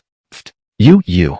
Amal was momentarily speechless. In matters of insults, he was no match for the person before him. 2 treasured artifacts lost in one day. He couldn't do much more today. Humph. Boy, Qian will remember you. Insulting our Qingyun immortal sect. Let's see how long your Keaton family can survive in Erigu City. Amal glared at the Keaton family members coldly. With that, he turned around to leave. Buzz. A terrifying force suddenly locked onto his figure. Coulter stepped forward. Leave? What a joke. If he had returned a moment later today, father and hunger would likely not have survived. And this person thought he could walk away from the Keaton family? You can't leave, Coulter said calmly. Upon hearing these words, the Otto's expressions in the courtyard shifted, sensing something amiss. Amal sharply turned his head, glaring at Coulter. Amal didn't get angry but laughed. Heh. Interesting. Standing here today, what will you do? If you harm me, the Qingyun immortal sect will punish you, and the celestial Ottos will destroy your Keaton family, erasing it from Erigu City. Amal threatened confidently, glancing at the person in front of him. Who dared touch him? Who could? Coulter's face turned icy. I'll show you. Coulter took a step forward, a spiritual light flashing in his hand. Buzz. The heavenly profound sword appeared in his hand. Malice locked onto the man before him. This scene shocked everyone in the courtyard. The Otto's faces changed drastically. Eldest Slade, please don't be rash. Don't injure or kill him. Otherwise, the Keaton family will be destroyed. The Ottos hurried forward, pleading with him. It was the upper sect Immortal Gate, not a small cultivator family like theirs to challenge. Adair remained silent, watching his son quietly. Whatever decision Yun made today, as a father, he would support him. The atmosphere in the courtyard grew tense. Seeing this, Amal's smile widened. Heh. A cultivator family? You are unworthy of speaking about immortality. Boy, retract your spiritual pressure. Amal commanded Coulter sternly. Coulter did not budge. Holding the sword, he stepped forward. Phew. The killing intent intensified. Such incidents must not happen again. If this person weren't killed, he would return. Killing him offered a slim chance of survival. Boy, do you dare? Amal sensed the danger. His pupils contracted. An unprecedented sense of death filled his heart. I dare. Phew. Crack. Coulter responded. Simultaneously, he moved. Breaking through the air with his sword, he instantly approached, delivering a mid-yuan ing level strike that slashed down, severing the neck of the man before him. Amal's eyes widened, trying to speak but unable to. Thud. A muffled sound echoed. Head separated from body, collapsing into a pool of blood. This strike was decisive, the killing intent resolute. At that moment, the entire courtyard fell silent. Carmen stepped forward, taking Coulter's arm, ready to face whatever might come alongside her husband. Adair remained silent. The Ottos burst into anger. Coulter, what have you done? How could you kill a direct disciple of the upper sect Immortal Gate? You've brought disaster upon us. You're a sinner to the Keaton family. The Ottos shouted in succession. This situation could not be salvaged. Once the upper sect Immortal Gate intervened, it would doom the entire Keaton family. They would surely die. Coulter turned, his gaze calm. If I hadn't killed him, would the Keaton family have been safe? Coulter looked at the Ottos and asked calmly. The Ottos froze. Indeed, if he hadn't killed him, the Keaton family wouldn't have been spared either. You, don't twist the facts. Not killing someone from the upper sect left room for compromise. Now, what should we do? The Ottos frowned, questioning fiercely. Coulter smiled. Compromise? Would you have me deliver my wife to them and pay a price with the Keaton family, or even sacrifice myself, or have the patriarch die in penance? That's your compromise? You are merely afraid. Coulter glanced at the Ottos. On the path of cultivation, endless compromise and yielding ultimately led to destruction. Endurance, retreat, compromise, just to live? Wouldn't it be better to die honorably? Outrageous. How dare you speak to your Ottos this way? Without the Keaton family, where would you be? Sacrificing some for the family's safety. Isn't that the greater good? The Ottos angrily berated him, stepping forward. They forgot who just saved them. As Ottos, they expected respect. Coulter's expression remained calm, looking toward his father. Adair met his gaze. Their eyes met. Adair nodded slightly. Seeing this, Coulter smiled. I understand. Esteemed Ottos. Coulter stepped forward, facing the Ottos. The Ottos stopped reprimanding, looking at him. Just as they were about to speak, suddenly, buzz. A Yuan Ing level spiritual force swept the area, locking onto the Ottos. In an instant, the air solidified, and the spiritual force sealed everything. I, Coulter, shall be brazen today, Coulter smiled, looking ahead. Chapter 51. The Draper family demands an answer. In the front courtyard of the Keaton family, a terrifying aura swept across. The Ottos and members of the Keaton family shuddered uncontrollably, their eyes filled with shock. This aura. He isn't relying on the power of the ancient phoenix, but possesses it himself. This is an origin soul cultivator? No wonder Hagen was powerless against him. Only now did the Ottos in the courtyard realize that the person standing before them wasn't just an ordinary junior of the Keaton family, but an origin soul cultivator. Silence enveloped the courtyard. The Ottos remained silent, as if in agreement not to speak further. Seeing this, Adair smiled. Yuner, Adair stepped forward. Father, Coulter reigned in his overwhelming aura instantly and bowed to his father. The courtyard resumed its calmness. Adair nodded approvingly, not bothering to investigate how his eldest son had achieved such cultivation. No matter what level he was at, he was still Adair's son. From today, the Keaton family will be under strict lockdown. I will decide how to handle the matter with the upper sect Immortal Gate. Elders, if you fear the upper sect, you may leave the Keaton family at any time. I will not hold you back. Adair spoke with authority, choosing to stand by his son. The Ottos exchanged glances. In the next moment, they all bent their waists in salute. We vow to live and die with the Keaton family. The Ottos were somewhat rigid, but they were Keaton family members, and when the clan faced difficulties, they would stand united with the patriarch. Adair nodded in response, saying no more. Yuner, follow me inside. Adair glanced at Coulter before turning towards the hall. Coulter nodded slightly. After informing Carmen and asking everyone to return to the courtyard to wait for him, he turned and walked into the hall. Inside the inner chamber of the Keaton residence, Adair's expression lost its previous arrogance, revealing concern. Father. Outside the hall, Coulter walked in. Yuner. Facing the upper sect Immortal Gate, how confident are you? Adair turned, his gaze serious. Coulter also grew serious upon hearing this. Father, the Keaton family naturally cannot match the entire upper sect Immortal Gate, but if it's only the experts sent here, I have confidence in fighting them, Coulter replied frankly, recounting everything about the Heavenly Pill Alliance to Adair. As long as he reached the late-stage Origin Soul Realm, Diego Qing wouldn't dare to touch the Keaton family. Adair fell silent after listening. Yuner, you must leave Erigu City immediately, taking Carmen to Jean Draprang Min, Adair said solemnly, fixing his gaze on his son. A calamity loomed over the Keaton family, likely one they couldn't withstand. Even if they escaped Diego Qing, the Green Yuan Immortal Sect wouldn't let things rest. Better to leave behind a trace of the Keaton family lineage. No, Coulter refused without hesitation, looking at his father. He naturally guessed what his father was thinking. He could not allow the Keaton family to suffer for him while he fled. Yuner, this is not the time for recklessness, Adair advised sternly. Father, give me some time. If reaching late-stage Origin Soul isn't enough, I'll advance to the celestial human realm. The Keaton family will be fine. Coulter's eyes hardened as he bowed to his father. Rapidly increasing his cultivation within a short period seemed impossible for others, but for Coulter, it was feasible. Adair couldn't help but stare deeply at his son. Good. You truly are my son. Any needs you have, the entire Keaton family will assist you. Adair decided to trust him completely. This obstinate son never acted rashly. In the hall, they conversed briefly. Coulter requested the Keaton family to collect high-year medicinal herbs, then left hurriedly. Hagen was dead. Diego Qing could arrive at any moment. In the inner courtyard of the Keaton family residence, Coulter returned to the courtyard without wasting any time, instructing Carmen and the other women before starting to refine pills. Buzz. Firepower swept through the courtyard. Ancient Phoenix True Flame rose intermittently, creating waves of power. This time, I must refine a 6th-grade spirit pill.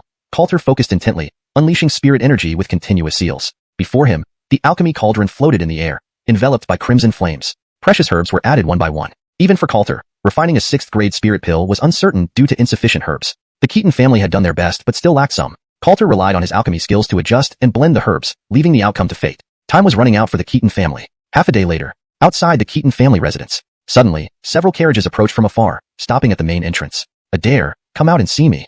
A low roar echoed as someone emerged from the carriage. It was a middle-aged man, broad-shouldered, square-faced, short-haired, with an imposing demeanor, a late-stage core formation cultivator. He was none other than the Draper family patriarch, Draper Digoyu. Behind him, another carriage carried a youth wrapped in bandages, standing behind the middle-aged man, the second young master of the Draper family injured by Coulter during the pill competition. The atmosphere outside the Keaton family residence grew tense. Huff.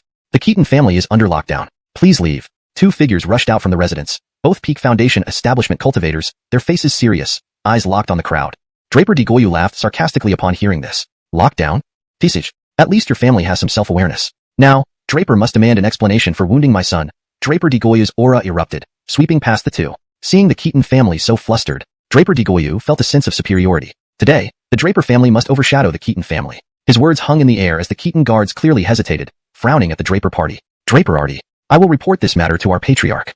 Please leave. The two Keaton guards bowed. Draper Digoyu frowned, staring deeply at them, appearing strange. Humph. You two aren't worthy to block Draper, Draper Digoyu snorted, displeased. If they feared the Draper family, Adair should personally apologize instead of sending juniors to confront them. Buzz. Bang. An explosion shattered the air. The two Keaton guards trembled and were thrown back several steps before stabilizing. Had it not been for some restraint, they would have been seriously injured or worse, not just pushed back a few steps. Chapter 52. 6th Rank Spirit Pill. Ernesto. If you don't come out, this Draper will smash the gate of your Keaton family. Artie Draper roared angrily. The late-stage core formation spiritual power swept outward with his shout. Today, no matter what, the Draper family must receive an explanation. This moment, whirl. Humming. From inside the Keaton family residence, several waves of core formation level auras swept out. Immediately afterward, a figure flashed into view, Ernesto and a group of autos from the Keaton family. Almost 10 core formation experts appeared in front of the door at once, their aura explosions sweeping toward the Draper family convoy in front of them. This scene instantly stunned the Draper family. Artie Draper's face changed abruptly, and he subconsciously took half a step back. Did they need such a large show of force? Had all the Keaton family experts come out? You, Ernesto, that child of yours injured my son. How do we resolve this? Artie Draper steadied himself. The Draper family was also a top-tier cultivation family and did not fear the Keaton family. Ernesto's gaze grew intense. Today, the Keaton family is under strict lockdown. All visitors are considered to be declaring war on the Keaton family. Draper Digoyu, do you dare take another step forward? Ernesto wasted no words, his late-stage core formation spiritual power erupting immediately. The Keaton family autos stepped forward simultaneously. The air seemed to freeze. Tensions rose. Artie Draper's face turned pale. Why is the Keaton family under lockdown? Artie Draper wasn't foolish. He quickly understood the implications. Fortunately, he hadn't rashly intruded into the Keaton family compound earlier. Otherwise, there might have been no room for maneuver left. Conflicts between juniors were about saving face, but had not escalated to two cultivator families going to war. The ancestral sect Immortal Gate. Ernesto glanced at the people in front. He didn't hide anything. This trial would decide the Keaton family's fate. If they overcame it, they deserved their place as Erigu City's premier cultivation family. If not, their extermination would leave nothing to hide. Artie Draper trembled, his mind buzzing. He deeply looked at the figures before him. The demands he had come to make were now forgotten. Moments later, Artie Draper raised his hand. Retreat. His followers immediately lifted Ismail into the carriage, and the convoy began to retreat. Ernesto, you've got real guts. Draper admires you. Artie Draper offered a brief salute, and then turned to retreat without further words. Such bravado suggested preparation for a war with the ancestral sect Immortal Gate. Draper Digoyu didn't know what had happened to the Keaton family, but this fearless spirit deserved respect from every cultivation family. Master, should we just leave like this? A foundation establishment expert from the Draper family stepped forward. Hearing this, Artie Draper's eyes flickered. They didn't leave immediately. Instead, they halted the convoy near the Keaton family estate. Let's observe. I want to see which ancestral sect Immortal Gate plans to destroy the Keaton family today. Artie Draper took a deep breath, his gaze focused ahead. Time passed. As the sun set and night approached, buzz. Within the Keaton family courtyard, scarlet flames occasionally shot skyward. In the small yard, alchemy continued. As night fell, another person appeared at the Keaton family's doorstep. Tian-Dan Alliance's Jethro comes to pay respects to Slade Coulter. Jethro bowed deeply outside the gate. Inside the Keaton family courtyard, someone promptly came out to welcome him. Junior Alliance leader, please enter. A guard saluted and led Jethro directly into the courtyard. This scene fell into the eyes of the distant Draper family members. Artie Draper paused. Wasn't there a lockdown? How can that boy enter? Artie Draper's expression fluctuated. Could the Tian-Dan Alliance be joining forces with the Keaton family against the ancestral sect Immortal Gate? Artie Draper pondered, a gleam appearing in his eyes. If both the Keaton family and the Tian-Dan Alliance suffered heavy blows, it would be an opportunity for the Draper family to rise. The title of Erigu City's premier cultivation family was within reach. Meanwhile, at the Keaton family estate, Jethro was welcomed into the rear courtyard, heading towards the small yard where Coulter was. Even before reaching, the terrifying heat of the fire could be felt deeply. This aura. Is Master Keaton alchemizing? Jethro's eyes shone brightly. The 5th rank spirit pills Master Keaton made during the Alchemy conference had impressed everyone. Jethro truly admired Master Keaton from the bottom of his heart, even knowing that the ancestral sect Immortal Gate could attack at any moment. When invited by Master Keaton, Jethro hesitated not and arrived. Yes. Junior Alliance leader, please wait here a moment. The guard bowed and left without another word. Jethro gazed forward, pausing briefly. He then walked into the courtyard. Buzz. Whisper. The formidable heat formed waves sweeping through the air. A scarlet alchemy furnace spun in midair, surrounded by ancient phoenix true flame, accelerating the dissolution of the ingredients. Ahead, a figure kept forming seals, with overwhelming spiritual power occasionally sweeping out. What is this? What incredible alchemy technique! Even my teacher might fall short compared to him. Jethro drew a deep breath, admiration growing in his eyes. Beside him, Carmen and Jensen Chinger approached politely. Prince, I haven't thanked you for earlier. Carmen showed gratitude, bowing again. Prince returned the bow. Miss Langston, you're too kind. Master Keaton is a valued alchemical prodigy of our Tian-Dan Alliance. Naturally, I wouldn't want anything to happen to him, Jethro said sincerely. Carmen nodded gently. Then she turned to look into the courtyard. Does Junior Alliance leader know what rank of pill husband is refining? Carmen smiled and asked softly. Prince looked up, his eyes flickering. While he couldn't identify the type of pill, he could tell its quality. The powerful aura indicated concentrated medicinal force already forming as pill vapor in the air. 5th rank spirit pill. By good fortune, I saw Master Keaton refine pills before at the Tian-Dan Gate, Jethro admitted, envying inwardly. After years of studying alchemy, The highest he had managed was a 4th rank pill, and even those weren't of high quality. 5th rank was a far-off dream. Carmen shook her head slightly. Junior Alliance leader is mistaken. Prince's heart thumped as he looked up again. Was it only a peak 4th rank spirit pill that caused this 5th rank appearance? What kind of 4th rank pill carried such power? My skills in alchemy fall far short of Master Keaton. May Miss Langston enlighten me? Prince glanced at the scene, then bowed to her. For matters concerning alchemy, he couldn't help but delve deeper. This pill that Master Keaton was refining likely wasn't recorded in the Tiandan Alliance. It's more than enlightenment. Husband said. He intends to refine a 6th rank spirit pill today. Carmen's eyes twinkled as she spoke softly. These words hung in the air. Innocent's mind buzzed, feeling as if his soul trembled. Hashtag chapter 53. Innocent's pledge. 6th grade spirit pill.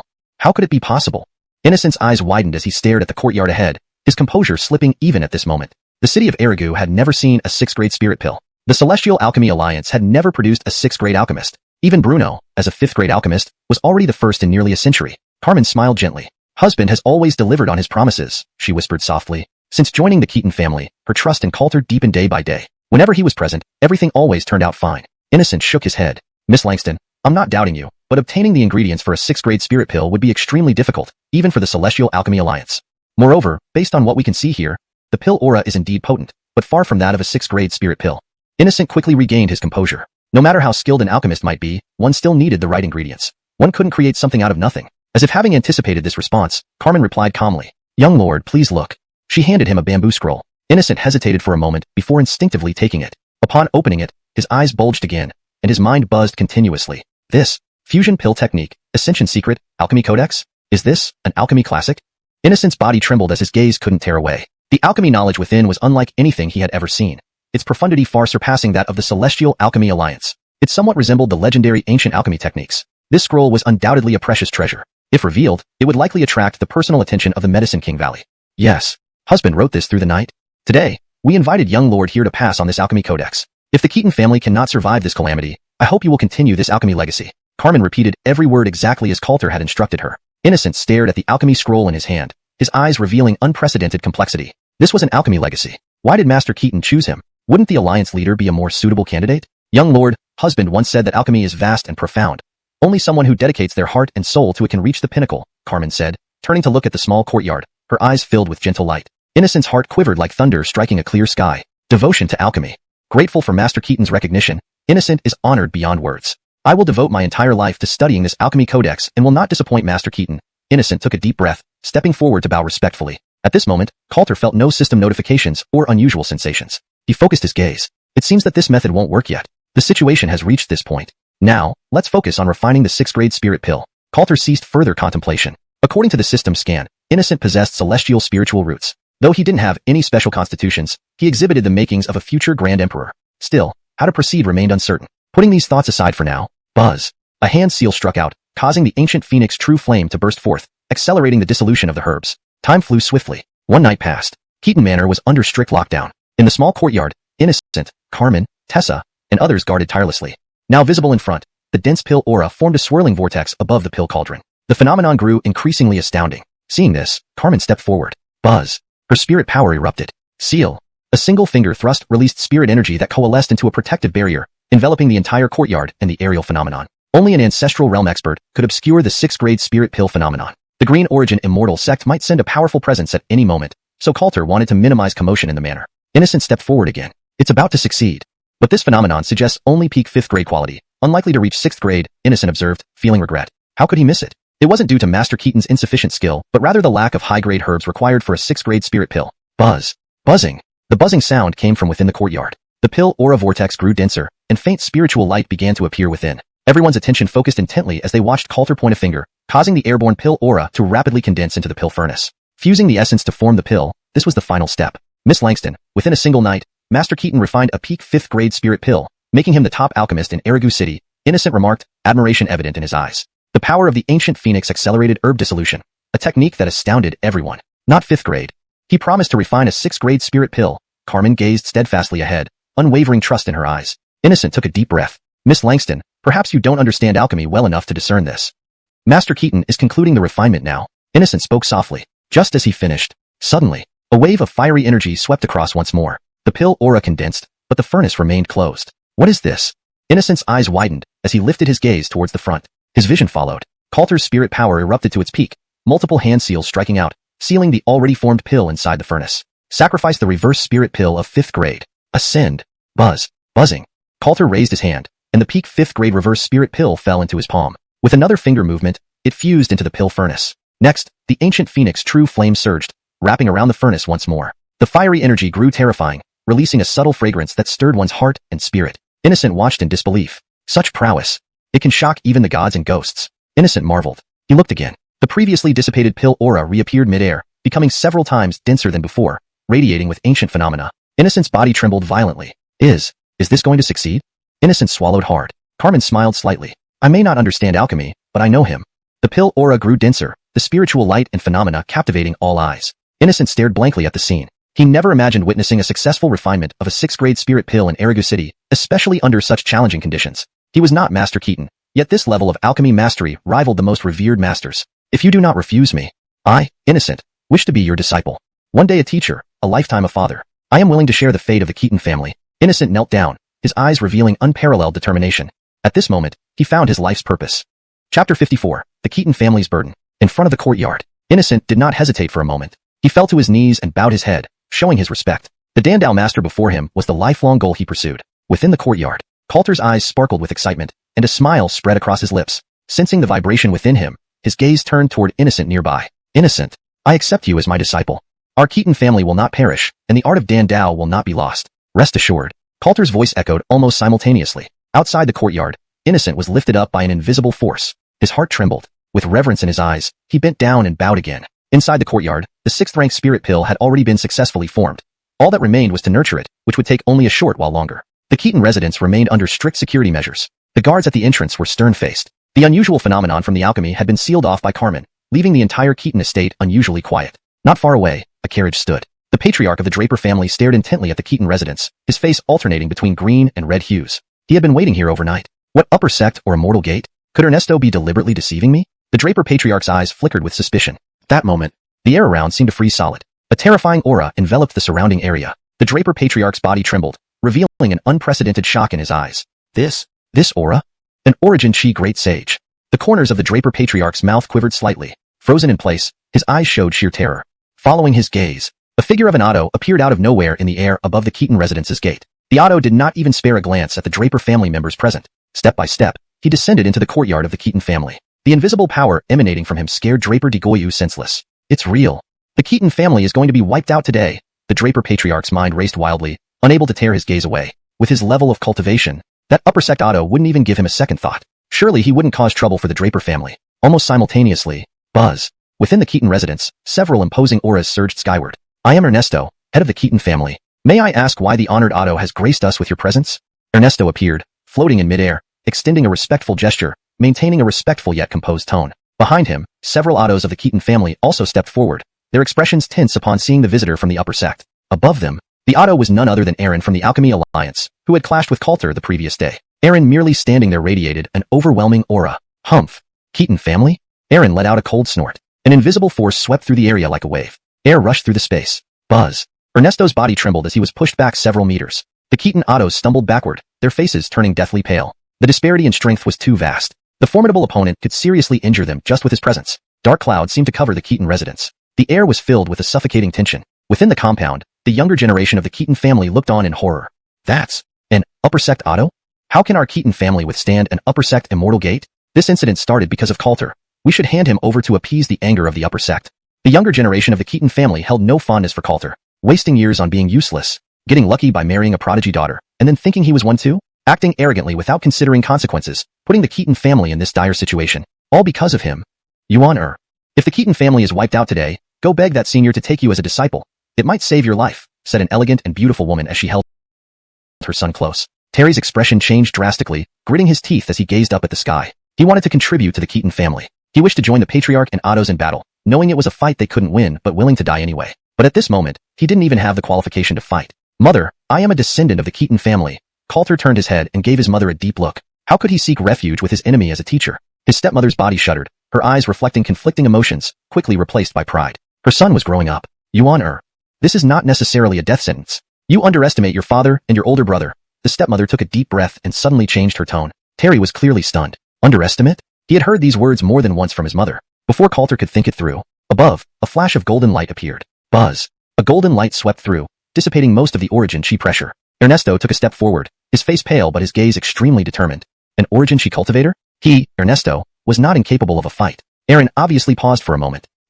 Golden Ginsong Sect. Gensental one. What relationship do you have with the Jiangnan Golden Ginsong Sect? A hint of caution flashed in Eren's eyes. The Golden Ginsong Sect was no weaker than the Blue Origin Immortal Sect. Could it be that the Keaton family has the backing of the Golden Ginsong Sect? No wonder the sect's message yesterday advised caution. Ernesto's eyes glinted. The dentist of the Golden Ginsong Sect is my senior. Ernesto spoke straightforwardly this time, without denying it. The Keaton Autos were taken aback, their faces full of confusion. When did the Patriarch ever have ties with an upper sect Immortal Gate? They had never heard of it in all these years. Eren frowned. Senior? The dentist of the Golden Ginsong Sect was a transcendent cultivator. What he said was likely false. Otherwise, the Keaton family wouldn't remain confined to this tiny Araguching city. Humph, brat. Do not deceive this old man. Eren coldly snorted and pointed a finger. The air solidified, bringing suffocating pressure. In midair, it seemed like an invisible hand was reaching out, grabbing toward Ernesto. The power felt like heavenly punishment, irresistible. Even before landing, just the pressure caused the Keaton Autos to stagger back. Only Ernesto's body was glowing brightly with golden light. Condense. Golden dome palm. Ernesto bore immense pressure. Spiritual energy inside him condensed to its peak, forming a seal that merged into his palm. As the head of the Keaton family, anyone else in the Keaton family could retreat, but not him, Ernesto. A single strike sent a dazzling golden light flying. Boom. Honk. Terrifying forces collided. Rebounding power sent visible waves of air rolling, causing the entire Keaton residence to tremble. This scene left everyone awestruck. The Keaton family members' gazes converged on their patriarch, their faces filled with unmasked reverence. Artie majestic? Keaton family majestic? The Keaton family won't perish. The Keaton Autos, Keaton family disciples, and other clan members finally saw a glimmer of hope. Chapter 55. Give me the pill. This scene, similarly observed by everyone from the Draper family outside. The head of the Draper family felt a buzz in his mind. So strong? Previously, when Ernesto fought me, he was holding back on purpose? The head of the Draper family couldn't calm down from the shock, feeling somewhat devastated. He had always believed that the Draper family and the Keaton family were equally powerful. He and Ernesto were evenly matched. The Draper family and the Keaton family were rivals for the title of the first cultivation family in Aragu City, considered evenly matched. Now it was clear, he was gravely mistaken. That damned Ernesto had been hiding his true strength and never saw the Draper family as a true opponent. In his line of sight, bang, rumble, an explosion echoed. Ernesto's face turned deathly pale, blood trickling from the corner of his mouth, as he retreated several meters. In midair ahead, Eren paused for a moment. Unable to resist, he gave Ernesto a deep glance. Intriguing. This Golden Dome Palm is a secret technique of the Golden Ginsong Sect. You must have an auto from the Golden Ginsong Sect. If I'm not mistaken, that auto doesn't approve of you, Eren deduced. This secret technique. It must be the last favor that Otto bestowed upon this young man. Otherwise, the Keaton family would have risen long ago. Hearing this, Ernesto showed a bitter smile, unable to laugh it off, and the person in front no longer wanted to waste time. Eren stepped forward. I am Diego Qing. Come to Aragu City to annihilate the Keaton family. Eren spoke slowly, though his tone was calm. His voice was abnormally clear, resonating in the minds of everyone present, making them feel powerless to resist. Ginsong divine will. Heaven seemed intent on destroying the Keaton family. The terrifying spiritual energy of a late-stage nascent soul cultivator swept through. Under such overwhelming suppression, everyone from the Keaton family, including the injured Ernesto, lost all ability to resist. A murderous glint flashed in Eren's eyes, just as he was about to step forward. Suddenly, whine. From the distant backyard, a hum arose. A beam of spiritual light soared into the sky, breaking through the concealing barrier. Dan aroma wafted through the air, and clear spiritual phenomena appeared in the sky. This phenomenon, it's a grade 6 spirit pill. You Keaton family truly keep surprising me, greed gleamed in Eren's eyes. A grade 6 spirit pill would be highly beneficial to him. If it were a pill to increase cultivation, taking it while attempting to reach the celestial being realm could greatly increase the chances of breakthrough. Looking up into the distance, a figure appeared in the sky. The strange sky phenomenon converged and entered his body. All members of the Keaton family focused their gaze. Ernesto suddenly turned his head, unable to hide his joy. Haha, my son has succeeded. Our Keaton family shall not perish. Ernesto laughed heartily. Within one night, Yun had indeed refined a grade 6 pill. Words spoken yesterday in the hall were still vivid in everyone's minds. If late-stage nascent soul isn't enough, then enter the celestial being realm. My son shall be a true dragon. The next moment, Coulter's figure was already close by. Standing in midair, spiritual energy surged around him. Seeing this, the Keaton family Autos raised their hands. The patriarch had already communicated with them yesterday. The Keaton family Autos deeply understood that this eldest son was the true foundation of their family. With this gesture, the younger generation of the Keaton family was instantly shocked. Why are the Autos bowing to Coulter? How can this be possible? On what grounds? The younger generation of the Keaton family wasn't too familiar with Coulter's situation. They only heard that he had cultivated successfully, and despite the opposition from the Autos, he was designated as the next heir of the Keaton family. Many of the young disciples harbored dissatisfaction, but they could do nothing about it. At this moment, seeing the Autos bow, it left them utterly perplexed. Shut up. On what grounds? You tell me. Just because Coulter stands here in the sky facing the upper sect immortal gate, while we can only cower at his feet. You useless ones, instead of thinking about how to improve your cultivation, you only know how to complain. What good does that do? Terry scanned the Keaton family disciples. Compared to Coulter, Terry undoubtedly enjoyed high prestige among the younger generation. The scene fell silent immediately. The Keaton family disciples blushed in shame. Terry snorted and directed his gaze upward, staring intently at the figure in the sky. Coulter, I'll catch up to you soon. Just wait. Terry looked determined. He was also a prodigy of the Keaton family. Who would ultimately become the patriarch remained unknown. In the sky, with Coulter's arrival, the pressure in the air dissipated. He stood at the forefront of the Keaton family. Father, please tend to your injuries first. Leave the rest to me. Coulter glanced at his father and nodded slightly. Ernesto was filled with relief. As a father, there was nothing more gratifying than watching his son succeed. Without knowing, this eldest son had grown capable enough to shoulder the entire Keaton family. Ernesto didn't say much. Waving his hand, he signaled the Keaton family members to retreat so as not to hinder the fight. At this moment within the courtyard, Carmen, Innocent, Tessa, and others also emerged. Their gazes aligned towards the sky. Husband, Carmen murmured. Her spiritual energy silently circulated. Should her husband be in danger, even with her injuries, she would unhesitatingly rush forward. In midair, nascent soul auras collided. Hum. Boom. The air rumbled as if about to tear. Two nascent soul experts faced each other. Aaron's gaze sharpened. Young one, give me the grade 6 spirit pill, and I will spare half of your Keaton family. How does that sound? Destroying the Keaton family is secondary. Obtaining the grade 6 spirit pill is paramount. Killing half and stripping the other half of their cultivation would complete the task. Coulter smiled faintly. Do you mean this? Coulter raised his hand, revealing a pill shimmering with brilliant spiritual light in his palm. The pill trembled, sometimes colliding, as if imbued with a soul. But locked by Coulter's nascent soul power, it couldn't escape. Greed intensified in Aaron's eyes. Even in the Blue Origin Immortal sect, grade 6 spirit pills were rare. This pill was Diego Qing's absolute goal. Yes. Give it to me, and I'll let you die quickly, Aaron responded immediately, staring at the pill with intense desire. Coulter hesitated slightly, then a faint smile spread across his face. I'm sorry. As for this pill, I plan to eat it myself. Coulter glanced at the person in front of him, then slowly raised his hand. Before Aaron could react, he directly swallowed the grade 6 spirit pill in his palm. This scene shocked everyone present. The air seemed to freeze, leaving everything silent. Aaron opened his eyes wide for the first time, trembling, his mind buzzing, his eyes turning red, even his aura becoming unstable. Chapter 56. Battle has already begun. Brat. You're mad? Aaron's demeanor faltered, his late-stage nascent soul spirit energy sweeping wildly. His eyes glared fiercely as if he could devour the person in front of him. The atmosphere became increasingly tense. Coulter smiled lightly and glanced at the person before him. Isn't medicine meant to be eaten? Coulter asked with a smile. Facing the pressure from a late-stage nascent soul cultivator, he did not show the slightest fear, but instead took a step forward. Aaron gave a cold snort. Humph. Do you think that by consuming a 6th grade spirit pill, you can now match this old man? With your cultivation, it's impossible for you to refine the medicinal power so quickly. A cold light flashed in Aaron's eyes. If he captured this brat before he could refine the pill and refined him using alchemy methods, perhaps he could obtain a 6th grade spirit pill. Staring at Coulter, cruelty flickered across Diego's face. Coulter remained unperturbed. It won't be hard for me to kill you even without consuming the pill. He withdrew his innocent. He was already at the late-stage nascent soul realm, and the system had rewarded him with several secret techniques. While this 6th grade spirit pill would indeed take time to refine, since he made it himself, there wouldn't be any uncontrollable medicinal power. After consumption, it acted like a source of spiritual energy for a short period. Humph. Arrogant nonsense.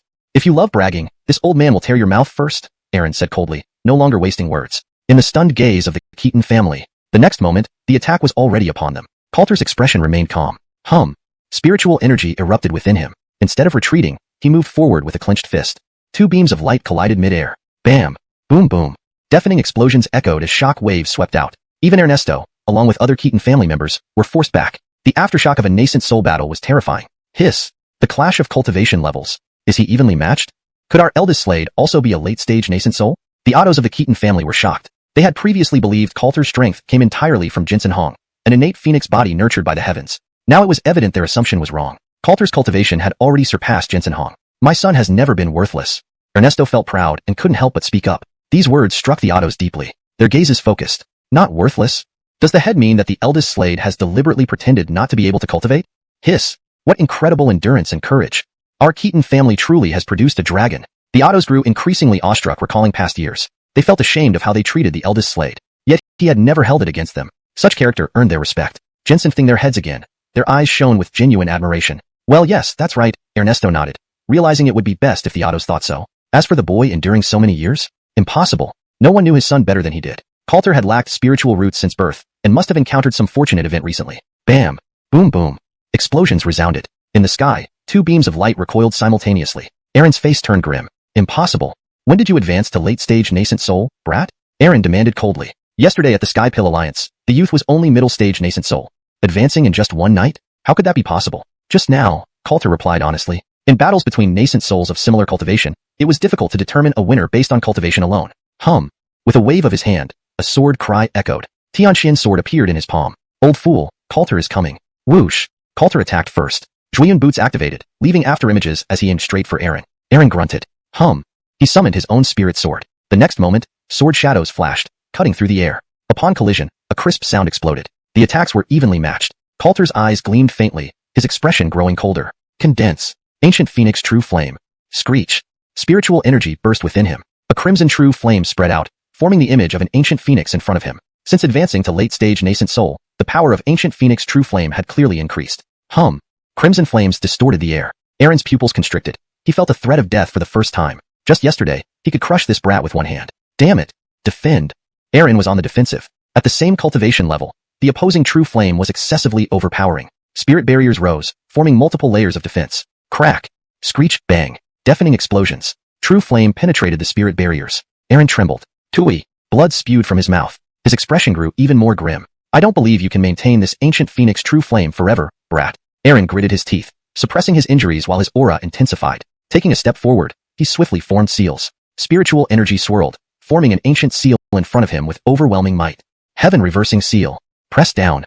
Eren slapped downwards. An invisible force condensed in the sky, forming a massive hand aiming directly at Coulter. Its power was like Mount Tai pressing down. Coulter observed, inwardly condensing the ancient Phoenix True Flame. Not because the ancient Phoenix True Flame couldn't be used, but because he wanted to try out the other secret techniques awarded by the system for more experience in future battles against stronger opponents. Condense. Great primordial palm.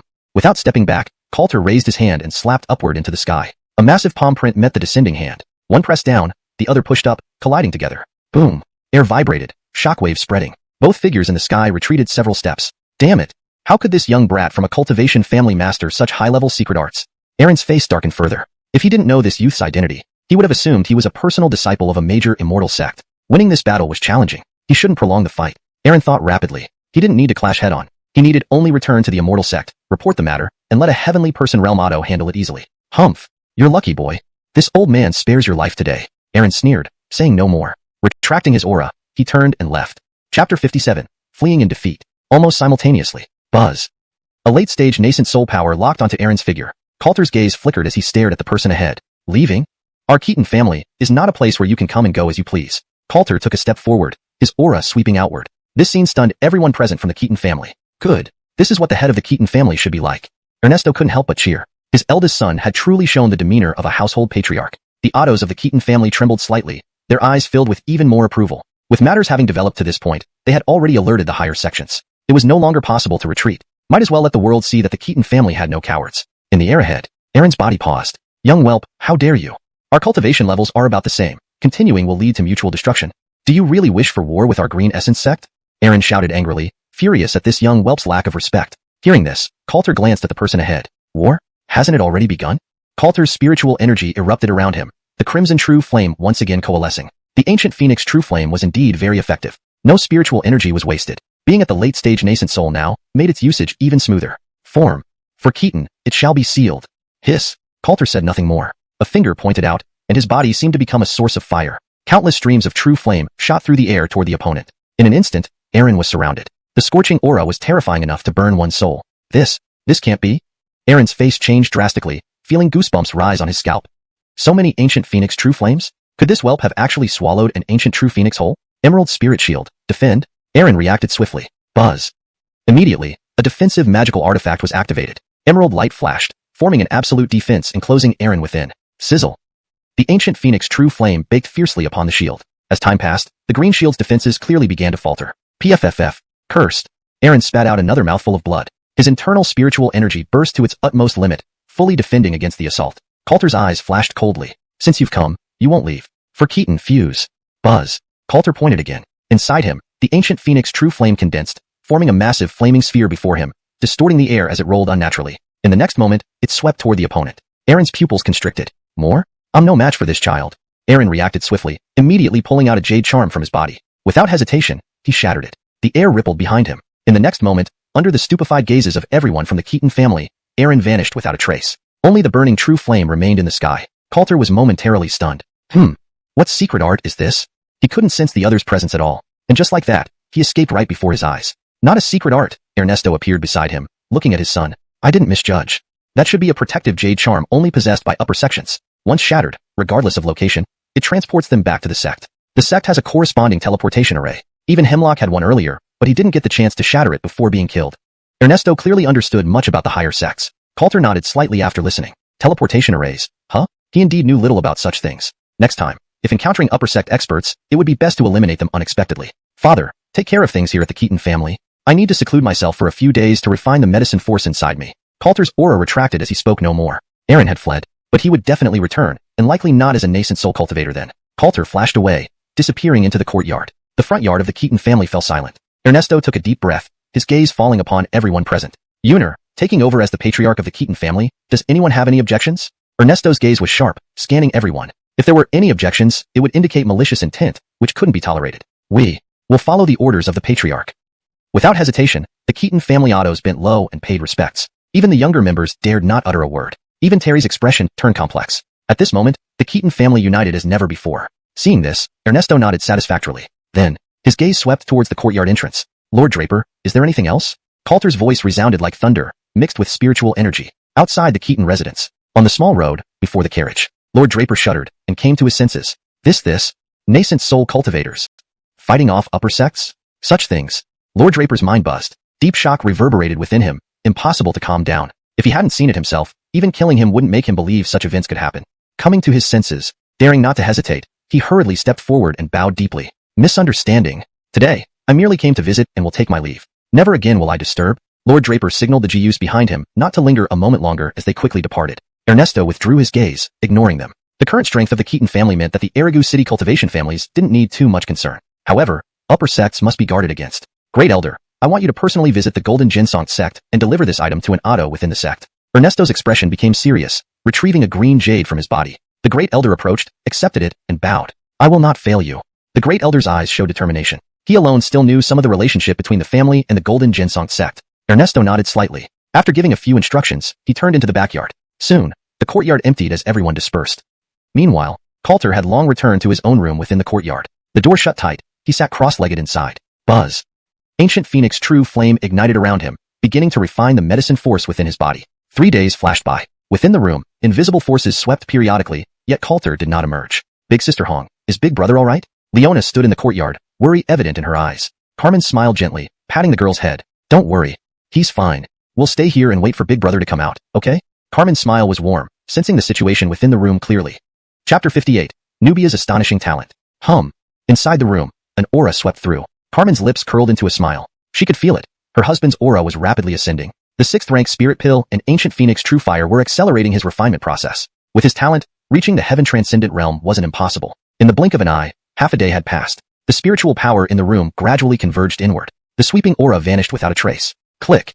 The door opened. Coulter slowly stepped out from inside. Big Brother. Nubia's face slightly flushed as she quickly ran forward. Coulter smiled faintly. He gently shook the head of the person in front of him. With his current cultivation, he could easily check the condition of this little girl. 9th layer peak of Chi cultivation. Coulter felt a bit surprised inwardly. This talent was truly terrifying. At this moment, Carmen also approached. Husband, have you reached the heaven transcendent realm? Carmen's eyes twinkled with anticipation. The legendary heaven transcendent realm. If not for meeting Coulter, she wouldn't have believed that there were cultivators in Eraguching who could reach such heights. After all, they weren't members of any immortal sect. In Eraguching, nascent soul experts were already considered peak beings. No, but it's close, halfway to heaven transcendent. Coulter spoke truthfully. His own cultivation really couldn't compare with the system's supplements. Coulter felt that he indeed wasn't suited for cultivation. Jaylene, how is the Keaton family faring? Coulter steadied himself and asked in a low voice. The upper-level immortal sect wouldn't let this matter rest easily. Precautions had to be taken. Carmen took a step forward and smiled. The Keaton family is fine. With father here, you don't need to worry.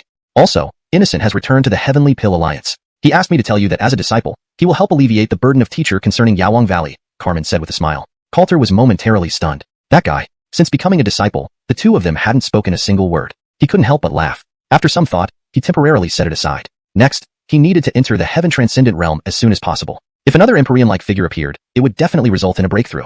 Husband, Nubia is about to lay the foundation. Do you have any suitable pills?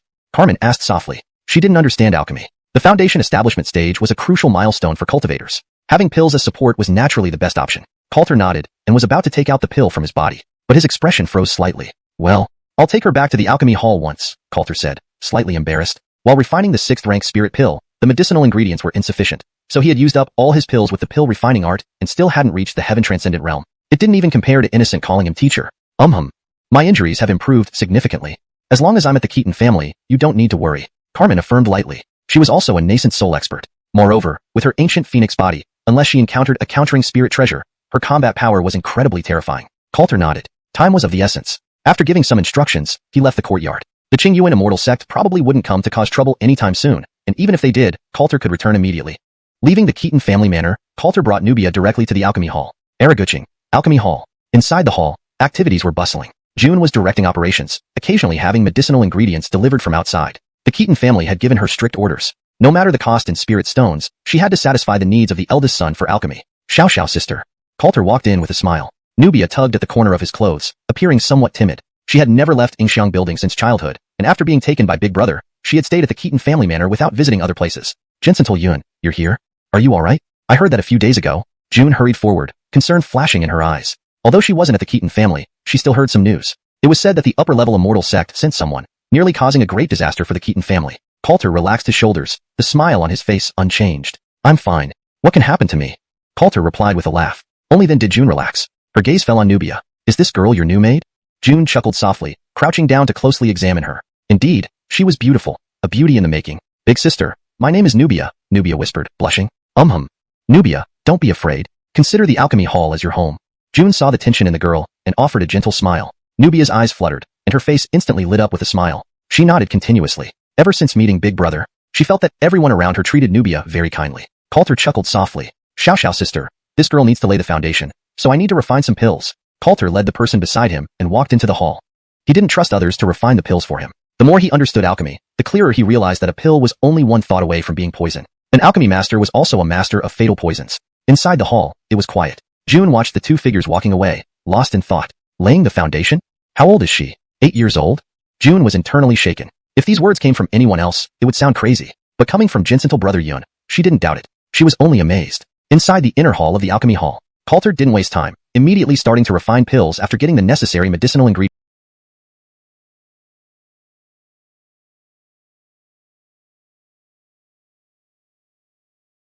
delivered. Laying the foundation. According to the 3,000 alchemical records, the 3rd rank foundation establishment pill is the best choice. Even in the upper level immortal sects, using a 3rd rank pill for a mere girl to lay the foundation would be considered extravagantly lavish. Time slipped by. Before long, half a day had passed. Inside the room, the fire chi converged inward. A faint fragrance of pills spread throughout the room. Coulter looked at the pill in his hand and nodded in satisfaction. Nubia, take this and follow the method taught by Big Sister to circulate your energy. Coulter smiled and handed the pill over. For each major milestone in cultivation, such as 4th layer chi cultivation or 7th layer chi cultivation, overcoming these barriers resulted in significant rewards from the system. Entering the foundation establishment stage was a huge leap, and the reward would be substantial. Big brother, can Nubia eat a few more pills? Nubia's eyes shone with anticipation. Every time she ate these sugar pills, she always felt extremely comfortable, with warmth spreading through her body. Coulter laughed and gently shook the head of the person in front of him. Today, start with one. Coulter spoke softly. Okay, I'll listen to Big Brother. Nubia smiled and placed the pill in her mouth. Her body trembled. That warm sensation once again traveled throughout her body. The soul swallowing technique automatically operated, instinctively prompting her to sit cross-legged and absorb the medicine's power. Coulter stood guard, continuously observing her physical state. This soul swallowing technique was indeed extraordinary, automatically operating every moment without deliberate effort. Chapter 59. The Emperor's Demeanor, the Body of Golden Origin. This cultivation technique, indeed worthy of being a product of the system. Coulter steadied himself. No wonder Leona's strength could increase so rapidly. Buzz. The soul-devouring technique absorbed medicinal power swiftly. A dim light flickered around Leona, with ghostly energy swirling about her, and a terrifying aura waxed and waned. Her cultivation was also increasing rapidly. Foundation establishment. First layer of foundation establishment. Second layer of foundation establishment.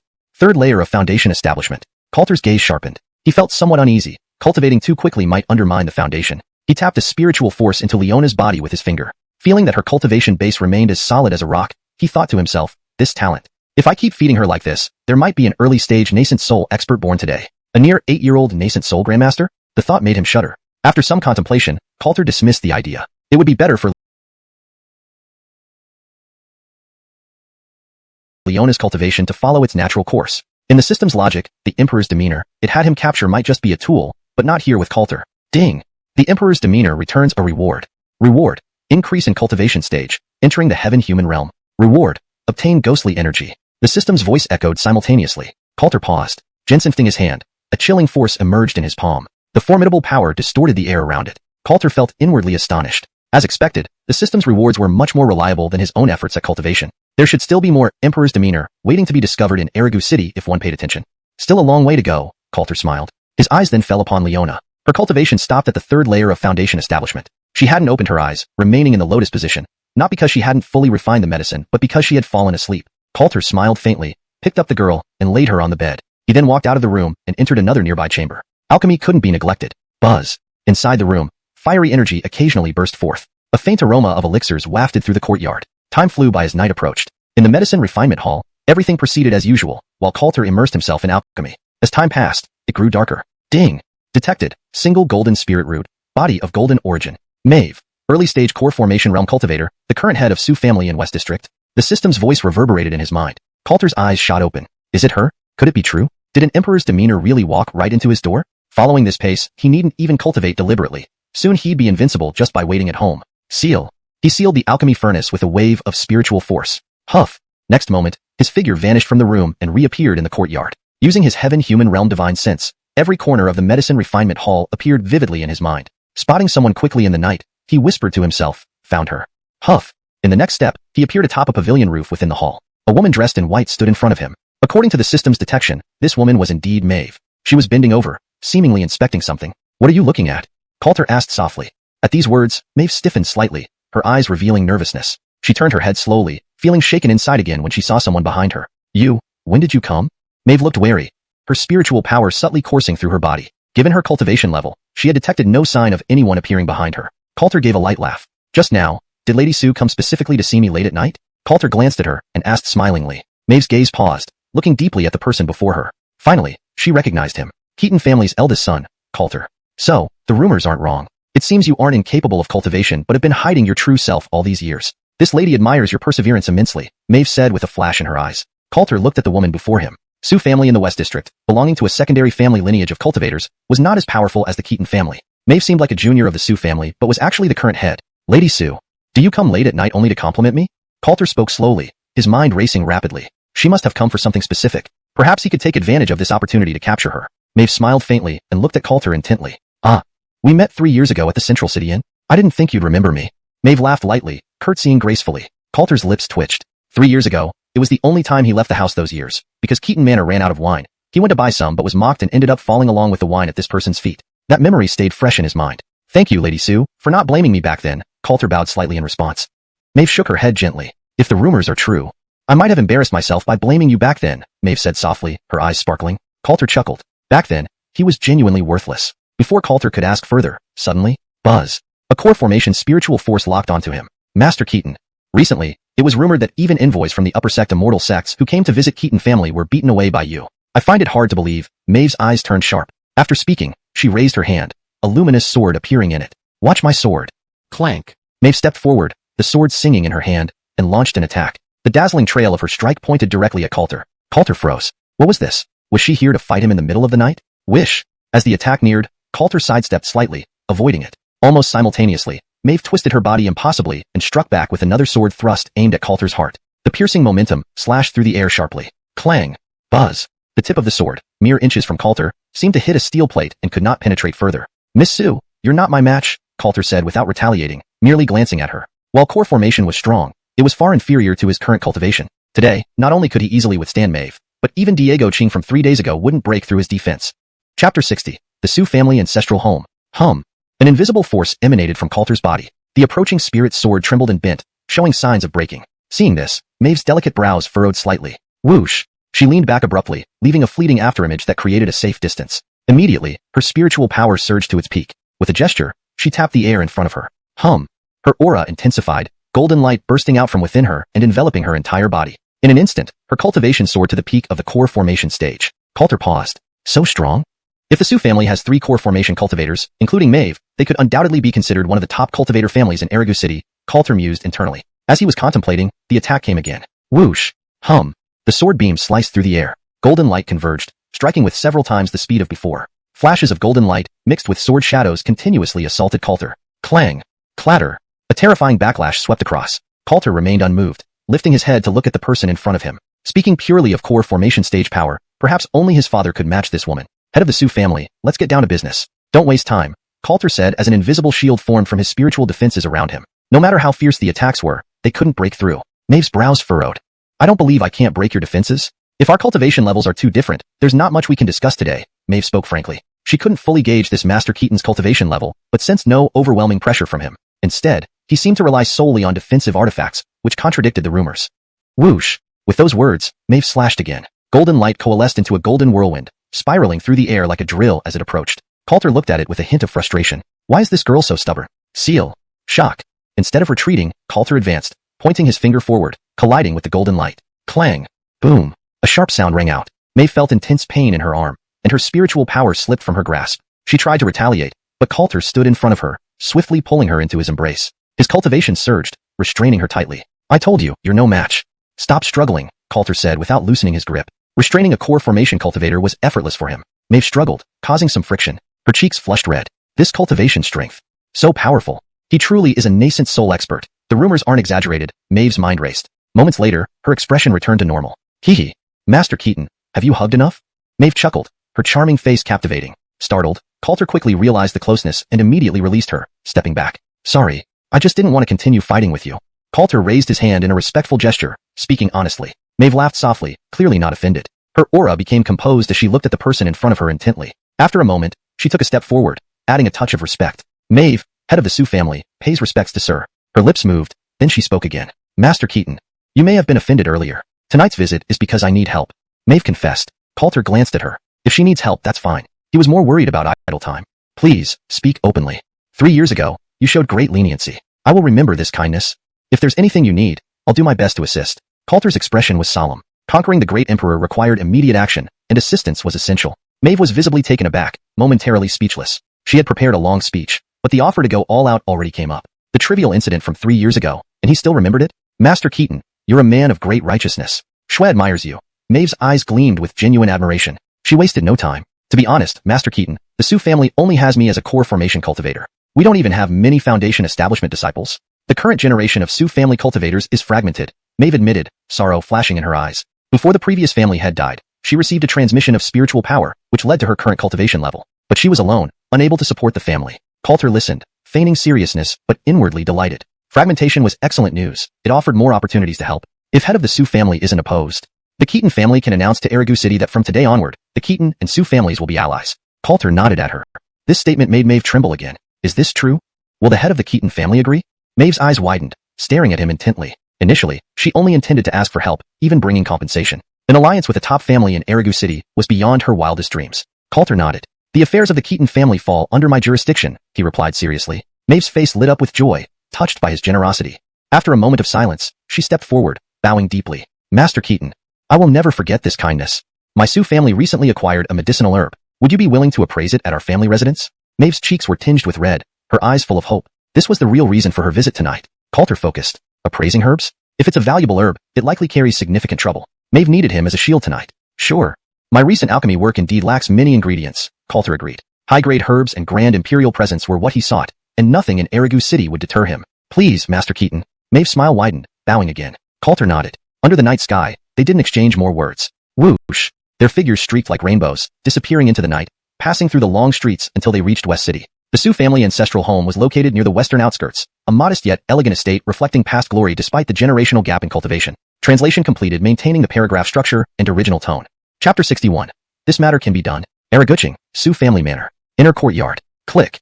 The door to the room opened. Maeve greeted Coulter with a smile, inviting him into the house. Mr. Keaton, please have a seat, Maeve said with a suppressed smile.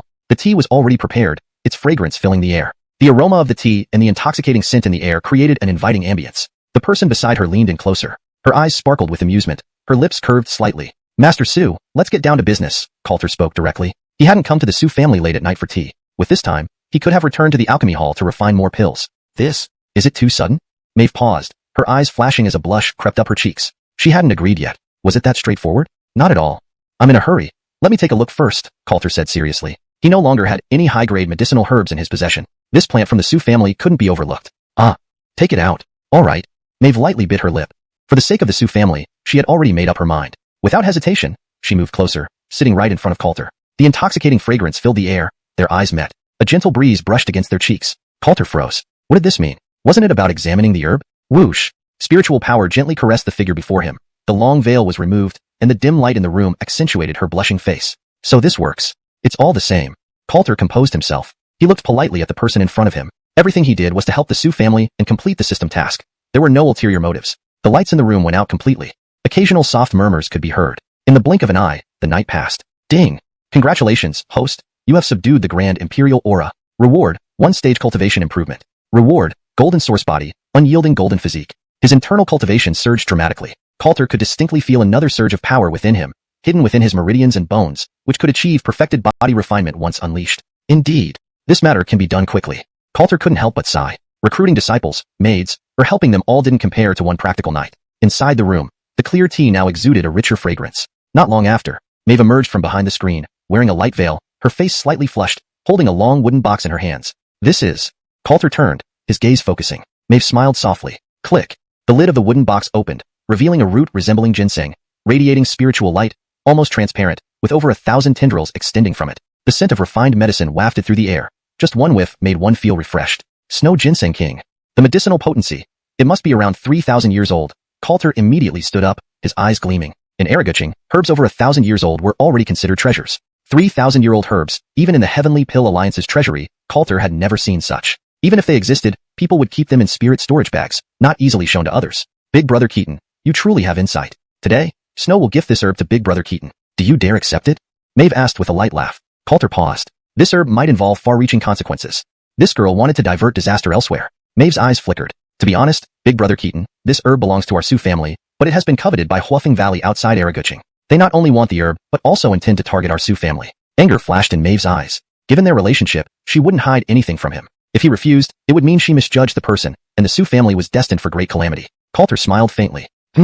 Reaching out, he directly stowed away the herb. Refuse? No way. He dared to defy an upper-tier immortal sect. A small Huafeng Valley couldn't intimidate him. As I recall, Huafeng Valley used to be a cultivation family in Araguching. Later, for unknown reasons, the entire clan moved out of Araguching, establishing dominance outside the city. Coulter glanced at the person before him, speaking in a low voice. Although he had secluded himself in the Keaton family for many years, he had thoroughly studied the family's collection of books. He had some understanding of the top families in Araguching and the surrounding forces. Yes. Originally, Huafeng Valley was the Xyler family of Araguching. After moving out of Araguching, the Xyler family patriarch had a miraculous encounter, leading them to establish dominance, rivaling Araguching's top cultivator families. Maeve explained quietly. The Su family and the Xyler family had historical ties. Now, they also had business dealings with Huafeng Valley involving medicinal herbs. As Huafeng Valley grew stronger, they harbored ambitions to annex the Su family. This 3,000-year-old snow ginseng was a perfect opportunity. Coulter nodded slightly upon hearing this. Since the person before him had spoken truthfully, and he had accepted the benefit, he couldn't stand idly by. Do you know if Huafeng Valley has any transcendent realm experts? Coulter asked in a low voice. Upon hearing this question, the person beside him was startled. No. It's impossible. Master Xyler of Huafeng Valley is at the late core formation stage, possibly early netherworld stage at most. Maeve hurriedly replied. Transcendent realm? What a joke. Unless it were a true upper-tier immortal sect, there would be no such extraordinary expert. Coulter smiled faintly. This made it easier. Fine. I'll take care of this, Coulter nodded. A minor force outside the city wasn't a problem. I wonder if Huafeng Valley has any disciples with the Grand Imperial Aura. I'll ask when I see their Valley Master. Maeve trembled. Thank you, Big Brother Keaton. Maeve stepped forward gratefully, her gratitude genuine. She approached and sat down in front of him. Her eyelashes fluttered slightly, her eyes narrowing. Coulter was taken aback. Again? Her thanks seemed sincere, but her method had a personal touch. Just wait. There are guests visiting your Su family. Coulter's gaze stopped and fell on the distant entrance. Maeve's eyes widened, instantly reacting. Worry spread across her face. Coulter stood up at this moment. Let's go. Take a look. All visitors are guests. Coulter smiled. Maeve took a deep breath, steadied herself, and straightened her clothes. Without further thought, she followed him out of the room. Meanwhile, at the front courtyard of Su family manor, a dull thud sounded. Bang! Boom! 2 Su family disciples were sent flying, slamming heavily into the ground of the front courtyard. Their bodies shuddered, and blood spurted from their mouths. You dare to invade the Su family. The lead white-robed girl gritted her teeth, shouting. Inside the inner courtyard, dozens of figures rushed out. Most of this generation of Su family members were women, with the highest cultivation being Foundation Establishment. Chapter 62. Slate of Fireburn Valley. Su family? Truly, they are all a bunch of waste. At the gate, a cold shout echoed. Immediately after, footsteps approached. A young man in a long robe walked into the courtyard with his hands behind his back. He was around 25 or 26, with his long hair bound by a crown, looking handsome and exuding an impressive aura filled with pride. Following him were a group of guards whose imposing presence far exceeded that of the Su family members, hinting at the presence of core formation powerhouses among them. In the courtyard, the air felt heavy. The faces of the Su family members turned grim, their eyes brimming with caution. Slade Zyler, you swaggering here. Intruding into my Su family, isn't this too much? A woman with long hair stepped forward from within the Su family crowd. She was just over 20, dressed in a green skirt, her face beautiful and refined, her delicate brows furrowed as she stared ahead. Hearing this, Slade Zyler couldn't help but glance at her. Huh. You aren't worthy to speak with this Slade. Let that bitch Maeve come out to greet me. Slade Zyler chuckled lightly, his aura intensifying. Although he was still at the Foundation establishment stage, it was clear he was stronger than the young woman in the green skirt before him. The green-skirted woman's eyes widened in shock. Humph. This is my Su family. I will not tolerate your disrespect towards our family head. She responded coldly, and without further ado, her aura burst forth. Buzz. With a wave of her hand, a silver long sword appeared. In a flash, she moved forward, attacking the person in front. Seeing this, Slade Zyler's face showed mockery. Seeking death. He stood rooted to the spot, showing no signs of releasing any spiritual energy. Clearly, he didn't take the incoming attack seriously. As the Slade of Fireburn Valley, he had every reason to be proud. Buzz. As the sword approached, the attack seemed about to land. Suddenly, bold, you young whelp. Buzz. Boom. A low shout erupted. An old man stepped forward from behind Slade Zyler, unleashing a terrifying surge of spiritual energy that had already reached the core formation stage. The Su family woman's body trembled. The sword in her hand seemed bent by an immense force, sending her flying backward. Midair, a spurt of blood flew out even before she landed. Buzz. Swoosh. The auto in front pointed, releasing an inch-thick ray that shot through the air, carrying deadly intent, seemingly about to hit its target. Suddenly, a massive surge of spiritual energy swept through the Su family inner courtyard. Next moment, a figure flashed into existence. Huff. Bang. An inch-wide ray met another, creating a muted explosion that neutralized the force. Maeve darted forward, stabilizing the body of the fallen member and landing gracefully. Are you alright? Maeve sent a stream of pure spiritual energy into the injured person, driving out the oppressive core formation energy. Headmistress, I'm fine. Just a minor injury. The green-skirted woman trembled and quickly bowed. The other Su family members present also looked respectful, bowing respectfully to Maeve. Greetings, headmistress. Greetings, headmistress. Clearly, Maeve held very high esteem within the Su family. Even Coulter, who stood beside her, wasn't questioned by the Su family members. This would have been unthinkable in the Keaton family where the Ottos would likely erupt in protest. The clan is well managed, Coulter remarked, glancing appreciatively at her. Maeve pursed her lips slightly and nodded, saying nothing more. Then, she stepped forward, her aura rippling as her gaze swept over everyone in front. Humph. Slade Zyler. Buzz. Her eyes sparkled faintly, releasing a formidable core formation aura that swept across the area. For daring to intrude on the Su family and injuring one of their own, even without Brother Keaton, Maeve wouldn't let this go unpunished today. Watch out, Slade. Maeve, you dare.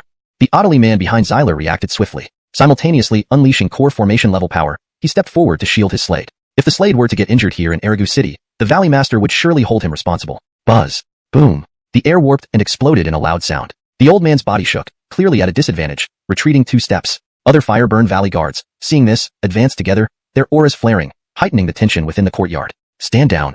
The old man ordered sternly. He was not foolish. If it came to an all-out confrontation, the Fireburn Valley people present today wouldn't be a match for Maeve. Realizing this, Slade Zyler shouted, Wench, are you tired of living? To dare lay a hand on this Slade? He stepped forward, his eyes blazing with fury. If not for the fact that Maeve was a core formation cultivator, he might have already attacked impulsively. Maeve's gaze flickered. You harm my Su family member, I'll do the same to you. Why have you come today, Slade Zyler? Maeve asked, giving a warning while offering him a way out. Slade Zyler sneered. One day, he would persuade his father. He would send powerful warriors from Fireburn Valley to destroy the Su family and subdue this wench beneath him. Himph. I have important matters, and don't wish to waste time with you. That's no ginseng. Hand it over now? Slade Zyler sneered repeatedly, his voice sharp and unyielding. The Otterly core formation cultivator followed suit, stepping forward and emitting a threatening aura. Maeve's gaze shifted as she glanced at both of them. It's gone. Please leave. Without beating around the bush, Maeve stated bluntly. Her words fell like stones in water, bringing a moment of silence to the courtyard. The expressions of Slade Zyler and the Fireburn Valley contingent darkened. This matter was personally assigned by the Valley Master, and no matter what, they had to return with the snow ginseng. Maeve, do you know what you're saying? Slade Zyler roared angrily. Maeve remained unperturbed, merely meeting his gaze. Gone, and if we had it, it belongs to the Su family. Maeve responded coldly. Her words heightened the tension once again. Slade Zyler's face contorted in rage, nearly exploding with anger. He took a deep look at the Su family members before him. Well done. Very well done. Looks like I'll have to bring a dead body back to report today, Slade Zyler said, his eyes flashing with icy light. He dared to invade the Su family because he had confidence in his position. Though Maeve was powerful, she dared not kill someone from Fireburn Valley. Fireburn Valley had no such reservations. Buzz. The core formation auto stopped talking. His spiritual energy surged to its peak. Restraining Maeve wouldn't be difficult, leaving the rest to Slade Zyler. Just then, wait, is that you, Slade Zyler? The snow ginseng you seek, Headmistress Su has already given it to me.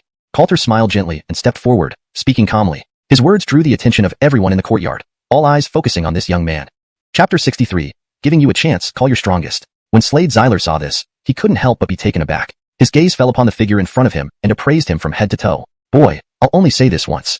Hand over the snow ginseng, and I'll spare your life. Slade Zyler spoke coldly. Wanting to snatch food from the tiger's mouth? Does this wild boy really think highly of himself? Slade Zyler didn't care about the other party's identity. Even if it was the offspring of a top-level cultivation family in Erigu City, his fiery valley could afford to offend them. Coulter glanced at the person in front of him. No, Coulter replied simply. Just two clear words. The clarity was evident. Slade Zyler's eyes widened with anger. You, what are you standing there for? Seize that boy for me. I want to see just how stubborn his mouth can be. Slade Zyler gritted his teeth in rage. The guards behind him immediately burst forth with spiritual energy as they stepped forward. Buzz. Several Foundation establishment-level spiritual energies locked onto Coulter's form. At the same moment, a few figures in front flashed closer. But before they could get close, bang! Boom! A loud explosion echoed. The fiery valley guards were directly thrown back by the powerful force. So strong was the power that they were flung out of the Su family estate. Coulter remained unperturbed, looking at the people in front of him. Don't waste your time. You're not my match. Call your valley lord here, Coulter said calmly. He had no time to linger at the Su family longer than necessary. Today might as well be the day to resolve everything. Slade Zyler paused mid-motion. Is this the strength of a core formation expert? Slade Zyler couldn't help but feel a wave of shock. Except for the despicable Maeve who had inherited her family's power and managed to enter core formation by chance, when did the younger generation produce another core formation expert? Today, the situation wasn't in his favor. He shouldn't stay too long. Slade Zyler's mind raced rapidly. Matters regarding this. The fiery valley will remember. Boy, I hope you can still be as arrogant the next time we meet, Slade Zyler thought angrily, saying nothing more. With two core formation experts at the Su family today, even if Maeve didn't dare to act, the remaining boy would be enough to ensure that Fiery Valley wouldn't have any advantage. Heroes don't cut their own throats. Seeing that the Fiery Valley was preparing to leave, the Su family finally breathed a sigh of relief. However, their relief was short-lived. A low voice again raised everyone's hearts to their throats. Who said you could go?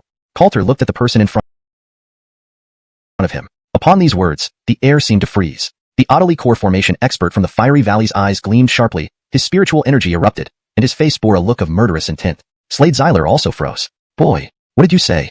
Slade Zyler turned around, his face darkening. From childhood, even the leaders of top-level cultivation families in Erigu City treated him respectfully. Who had ever scolded him like this before? Don't waste my time. I'm busy. Coulter suddenly stepped forward. Phew. An invisible force locked onto Slade Zyler's form. So strong was the force that it pinned him to the spot. Boy, you dare. Slade Zyler's eyes bulged wide. He vowed that once he returned to the Fiery Valley, he would ask his father to personally come to Erigu City. If he didn't cripple this brat, he couldn't assuage his hatred. The expression on the Adelie core formation expert from the Fiery Valley changed slightly. His spiritual energy erupted as he tried to lock onto the opponent, but couldn't discern Coulter's cultivation level at all. Could it be a peak core formation expert? How is that possible? This kid looks to be only 20 or so. Even if he started cultivating in the womb, it wouldn't be feasible. Your Excellency, please go first. Phew. The Adelie core formation expert flashed forward to block the path. A chill glint appeared in his eyes, and gathering his spiritual energy, he charged directly towards Coulter. Slade Zyler's face darkened. Go? He wanted to leave, but his body wouldn't move. Damn it. I must find a way to turn this tide today, Slade Zyler seethed internally. Almost simultaneously, the core formation expert from the Fiery Valley had already rushed towards Coulter. The surge of power indicated his seriousness. The core formation strength showed no restraint, emphasizing his importance. Bang! Boom! An explosion echoed, shaking the air. Before the Adelie man could react, his body was thrown against the courtyard wall, leaving an indented human shape. Not only him, but even the Su family members, including Maeve, couldn't follow what had happened. How did that happen? Was that the young master?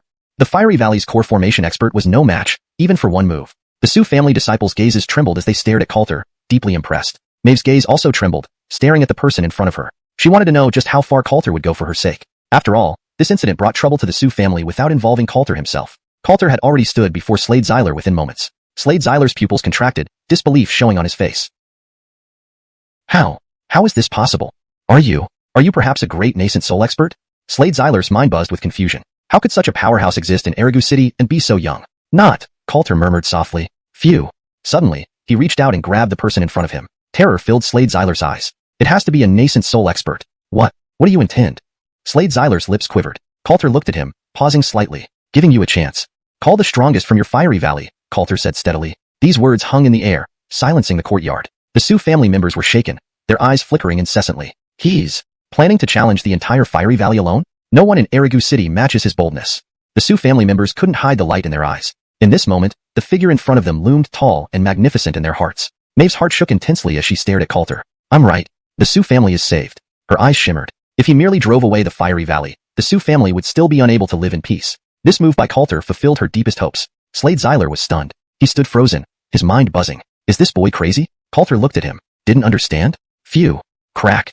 As he applied pressure, the sound of bones cracking rang out. Slade Zyler's body trembled violently, fear of death overwhelming him. At this moment, he was sure the person in front of him intended to kill him. Father! Save me! Fear consumed Slade Zyler's eyes. Jinsifting his hand, he pulled out a jade token from his spirit storage bag, infused it with spiritual energy, and crushed it. Buzz! Spiritual energy erupted, forming a beam of light. Chapter 64. Misunderstanding. I don't know him. Coulter looked up, giving a glance. It seems he can understand. He could feel the spiritual energy fluctuation within the jade charm.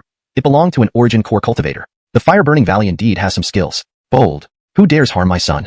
Mr. Zyler will obliterate their family.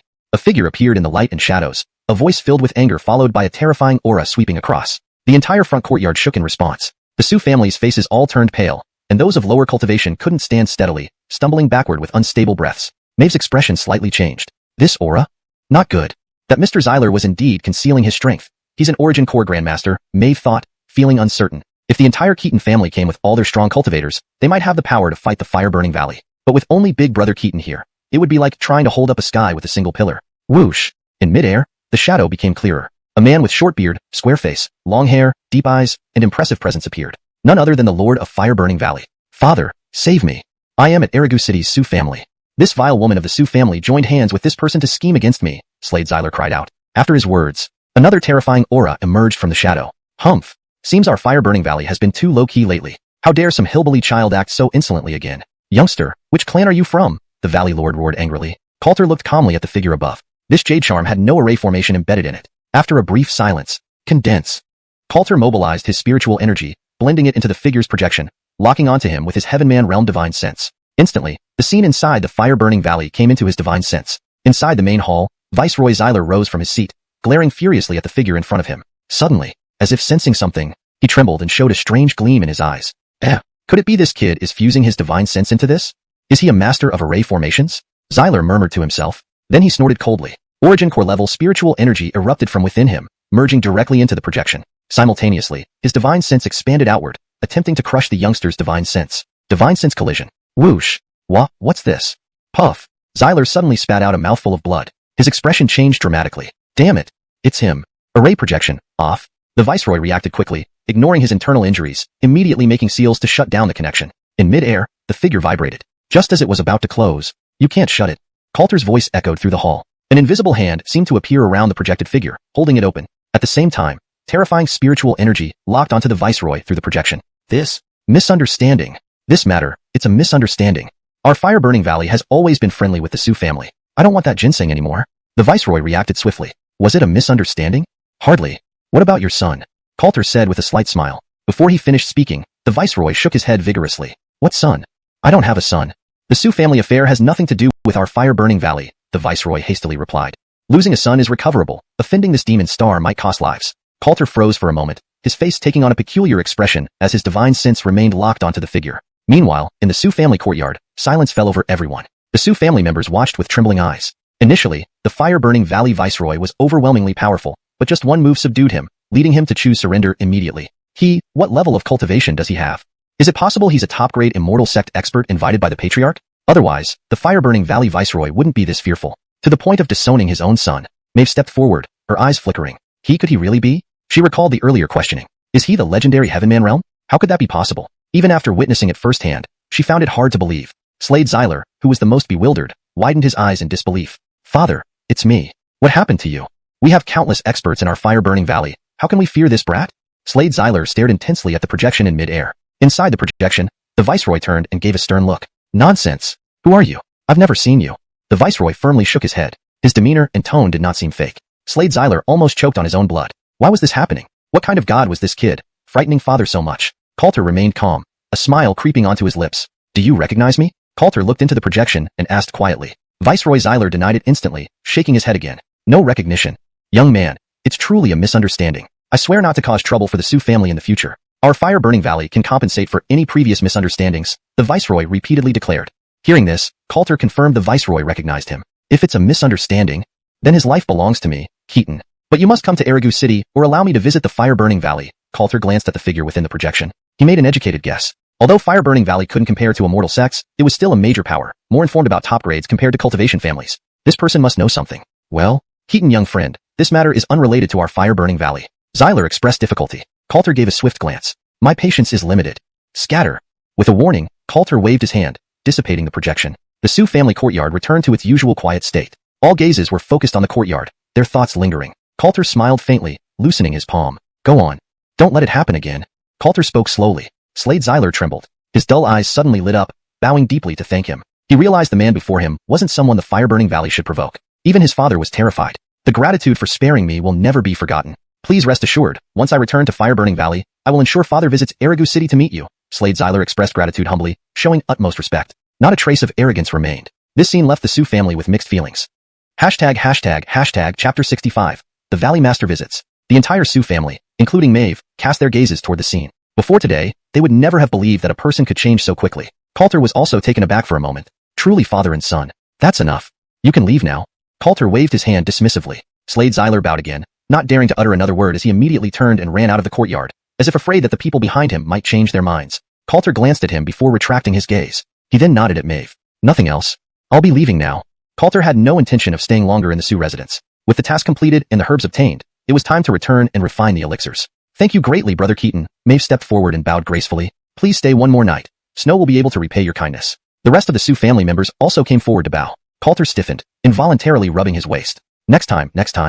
My apologies. Coulter raised his hand in return. Qingyuan's sword sect was a thorn in his side, like a splinter in the flesh. If it wasn't dealt with completely, it would always be troublesome. Without further ado, Coulter turned around and soon disappeared into the courtyard. Maeve's eyes flickered, and she couldn't help but step forward, looking in the distance, bowing again. The Su family had firmly latched onto this powerful ally. No matter what cost, they would not let go. Erigu City, Yongdan Hall. With the herb from the Su family, all he needed was a little preparation to refine another 6th grade spirit elixir. Coulter had returned to his small courtyard. In the future, after refining the elixirs, he planned to give them all to Jaylene and Nubia for consumption. The system's compensation would accelerate their cultivation faster than his own.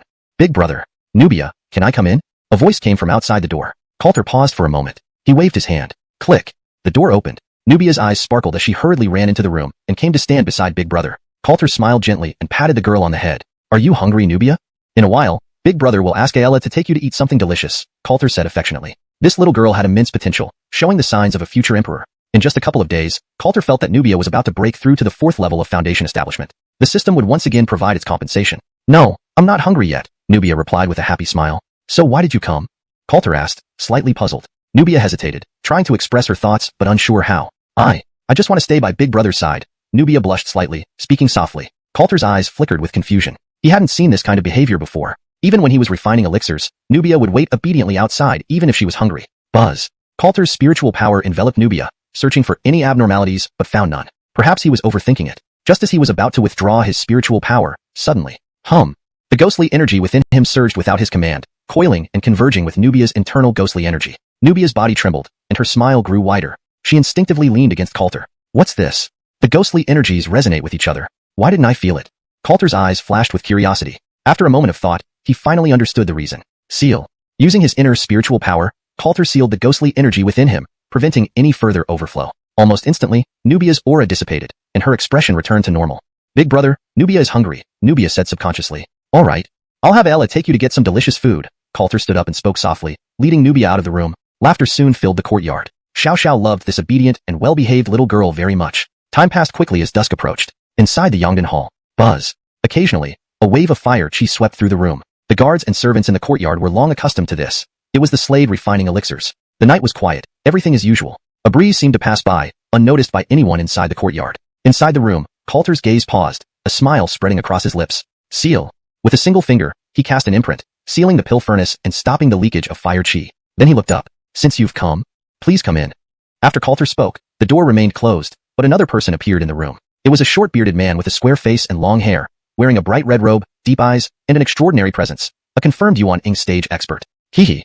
Xyler Su pays respects to Mr. Keaton. Xyler Su laughed awkwardly and clasped his hands in greeting. His demeanor was entirely different from that of a cultivator, clearly not someone else but the Fireburn Valley master himself. They had spoken during the day, and now he had rushed here late at night. Please sit. Coulter smiled faintly and glanced at him. Xyler Su nodded repeatedly, sitting down and carefully observing Coulter's expression. Seeing that he wasn't angry, Xyler Su felt a bit relieved. Mr. Keaton, I've come tonight specifically to apologize. My son offended you, please forgive him. Xyler Su took a deep breath and formally bowed again. Coulter remained silent, still gazing at the pill furnace. The air grew tense. Xyler Su became nervous, not understanding Coulter's silence and hesitant to speak. Moments later, buzz. Suddenly, a vast force locked onto Xyler Su. Valley Master Xyler, how do you know Coulter? Coulter turned, his gaze sharpening. This was definitely their first meeting today. Xyler Su was startled, hastily raising his hands. Mr. Keaton, please don't be angry. Diego Qing of Qingyuan Immortal Sect is known to Xyler Su. I heard about the battle that day, Xyler Su quickly explained, not daring to hide anything. Diego Qing almost fell at the hands of this person, and he, only an early-stage Yuan Ying, couldn't help but fear. Ah. You seem quite familiar with Qingyuan Immortal Sect. Coulter's aura calmed, and he studied the man beside him deeply. This was precisely why he brought this person here, to learn more about Qingyuan Immortal Sect's next move. It was wise to be prepared. Not very familiar. But I do know a few things. Mr. Keaton, please heed Xyler Su's advice. If I were you, I would leave Erigu City. The world is vast. With your cultivation, where can't you go? Xyler Su gestured as he spoke. Chapter 66. The Emperor's demeanor damaged. Leave. Coulter smiled faintly. Become a homeless dog? It would be quicker and easier to die. I will not leave. Xyler Guju, I want to ask you what Qingyuan Immortal Sect will do next, Coulter asked directly. Xyler Guju was inwardly shaken. He couldn't help but feel a certain amount of respect for Coulter. After a moment's thought, he responded. As to specifics, Xyler is not clear either. I can only guess that once Diego Qing escapes back to the higher sect, he will undoubtedly exaggerate the situation. Qingyuan Immortal Sect will most likely send an elder in the celestial realm to Eraguching. Xyler Guju analyzed softly. That's a celestial realm powerhouse from a higher sect. Not only could they annihilate a cultivator family, even a small higher sect wouldn't stand a chance. Coulter was taken aback. Just this? He had expected a massive force to besiege Eraguching with large-scale attacks from Qingyuan Immortal Sect. A single celestial realm auto wasn't too concerning. Clank. System notification. The Emperor's demeanor has been damaged. Innocent. Heavenly root damaged, critically injured, and near death. No impact on the host. The mechanical voice of the system suddenly echoed in Coulter's mind. Coulter's eyes flickered momentarily. Innocent? Didn't he return to Tiandan Alliance? Who in Eraguching would dare to deal such a heavy blow to the deputy leader of the Heavenly Alchemy Alliance? Xyler Guju, thank you for your information. Let's put past misunderstandings aside. Coulter has important matters to attend to and cannot stay to chat. Coulter stood up politely. Humph. Without further ado, Coulter's gaze turned cold. With a step, he vanished from the spot. His abrupt departure left Xyler Guju staring blankly for a moment before he frowned. This young man bears murderous intent. Is there anyone left in Eraguching who dares provoke this calamity? Xyler Guju's gaze hardened as he considered it. After a moment, he also took a step and followed. Eraguching at night was silent. A gentle breeze blew through the sky. Coulter left the cultivation hall without stopping, rushing towards the Heavenly Alchemy Alliance at his fastest speed. He and the Heavenly Alchemy Alliance had a good relationship. If something happened, their leader Miguel should know about it. Whistle. At the entrance of the Heavenly Alchemy Alliance, Coulter appeared abruptly, walking straight towards the main gate. Stop. Who are you to dare intrude on our Heavenly Alchemy Alliance at night? From within the courtyard came angry shouts. Two Foundation establishment aura locks latched onto Coulter. Coulter paused. Both were alchemists from the Heavenly Alchemy Alliance. You two don't recognize me? Coulter glanced at them. On the day of the alchemy competition, most of the alchemists of the Heavenly Alchemy Alliance had seen him. When he produced a 5th-rank spirit pill, he became a respected guest of the Alliance. Master Keaton. It is late at night, and the Alliance leader has already retired. Please come back tomorrow for any matter. The two alchemists bowed respectfully. Coulter looked perplexed. Retired? As a late-stage core formation realm cultivator, Miguel should have sensed his arrival. Something was wrong with the Heavenly Alchemy Alliance. Move. Coulter didn't waste time arguing. He stepped forward intending to enter the premises. Buzz. Almost simultaneously, the two Foundation establishment alchemists unleashed their full spiritual energy, locking onto him again. Humph. Master Keaton. This is the Heavenly Alchemy Alliance. The lead 7th-layer Foundation establishment alchemist coldly sneered. Coulter's eyes flashed with understanding. Without wasting more words. Whoosh. In one step, the two alchemists, unable to react, were sent flying by an invisible force, crashing into the courtyard and passing out. If not for Miguel's sake, Coulter wouldn't have held back. As he entered the Heavenly Alchemy Alliance, a figure appeared in midair before the gate. Phew. How did the Heavenly Alchemy Alliance offend him? If my memory serves, this alliance has backing from a higher immortal sect, Xyler Guju gasped. Looking ahead, his heart pounded harder the more he pondered. Wanting to enter and investigate, he ultimately restrained himself. Watching from outside was enough. Entering would change the nature of things. Meanwhile, Coulter had already entered the alliance. Scanning with his divine sense, he detected no signs of Innocent. Either he wasn't in the alliance, or Innocent had lost all cultivation and become a commoner. Miguel. Come out and see me. Coulter's low shout carried with spiritual energy swept through the entire Heavenly Alchemy Alliance. With his cultivation enhanced by the system, if he couldn't protect his own people, it would be a disgrace to all time travelers. Whoosh. Dozens of formidable auras surged from within the alliance. Almost instantly, figures appeared before him. The purple-robed alchemists and other core formation realm powerhouses were present, but Miguel was absent. Coulter glanced around and realized this issue was probably related to Miguel. Stepping forward, the purple-robed alchemist said, Coulter, we of the Heavenly Alchemy Alliance have treated you well. Why did you break in uninvited tonight? Coulter remained calm and chuckled. He remembered this man leading the purple-robed alchemists bowing to him during the alchemy conference. So quickly he flipped his stance. Don't waste time. I'm here to take Innocent away. Since Miguel won't come out, bringing him to me is fine. The purple-robed alchemist snorted coldly. Nonsense. You think our deputy leader can be taken so easily? Brat, old master calls you master out of respect. But do you really see yourself as someone important? Other powerhouses locked onto Coulter with their spiritual energy. Tension escalated immediately. Seeing this, a chill ran through Coulter's mind. For Miguel's sake, Keaton hasn't hurt anyone yet. Since reason doesn't work. Before he finished speaking, Coulter took a step forward. Buzz. An unseen force enveloped the area, sweeping away the attackers. Without giving them a chance to react, a muffled thud sounded. Bang! PFFF. The purple-robed alchemist was thrown back, landing on the ground, his spiritual energy disrupted, and blood spurted from his mouth. You dared. Filled with rage, he tried to retaliate but found his spiritual energy scattered. What is this boy's cultivation? Even his aura is overwhelming? Though stunned, the purple-robed alchemist still showed no fear. A great person had come to the Heavenly Alchemy Alliance today. This brat's boldness would surely end in death. Why haven't the rest of you moved? This boy dares not kill here, the purple-robed alchemist roared furiously. With those words, all the powerhouses advanced. Note asterisk the translation maintains the original structure and tone while ensuring natural flow and coherence. Chapter 67. The Powerful Figures of Medicine King Valley. Whoosh! Without hesitation, several core formation powerhouses took the lead, locking onto Coulter. Their spiritual energy converged as their attacks surged forward. This was the Heavenly Pill Alliance, and outsiders were not allowed to act recklessly here. Coulter's gaze sharpened. Were these alchemists all mad? You are no match for me. Coulter unleashed a burst of spiritual energy from within his body. Buzz. Another wave of energy swept across. While core formation powerhouses were considered formidable in Araguching, they were no different from children before Coulter. The disparity in strength was too vast. Bang! Boom! Boom! The powerful figures of the Heavenly Pill Alliance could not withstand a single move. Those few core formation alchemists hadn't even landed their attack when they were sent flying. Lying on the ground, they couldn't get up. Coulter glanced at them but paid them no further heed. It wasn't that he didn't dare to kill. He was giving Miguel a bit of face. Miguel, will you truly force Coulter to come before you? Coulter looked ahead. His divine sense had already swept over Miguel, the Alliance leader. After a moment, sigh. Why must you do this, Master Keaton? A voice came through the night. Not far ahead, two figures appeared. It was Alliance leader Miguel, and beside him stood Brian. Greetings, Alliance leader. We greet the Alliance leader. The alchemists of the Heavenly Pill Alliance bowed and respectfully stepped aside. Coulter gave the two people ahead a glance. He hadn't used heavy hands precisely because of them. Seeing who it was, he took a step forward. Ally Michael. Brother Wong. There's no need for further talk. Where is Innocent? Coulter politely raised his hand and asked straightforwardly.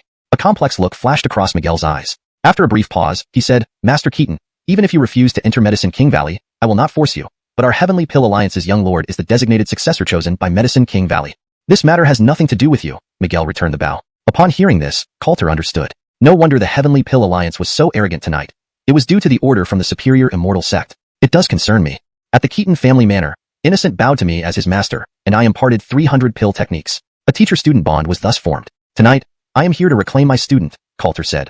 Looking at those in front of him, regardless of any hidden matters, he didn't care much. Since Innocent had become his disciple and the system had compensated him, he would protect this person. Coulter, have you offended Green Origin Immortal Sect, and now you wish to offend Medicine King Valley? Do you know the consequences?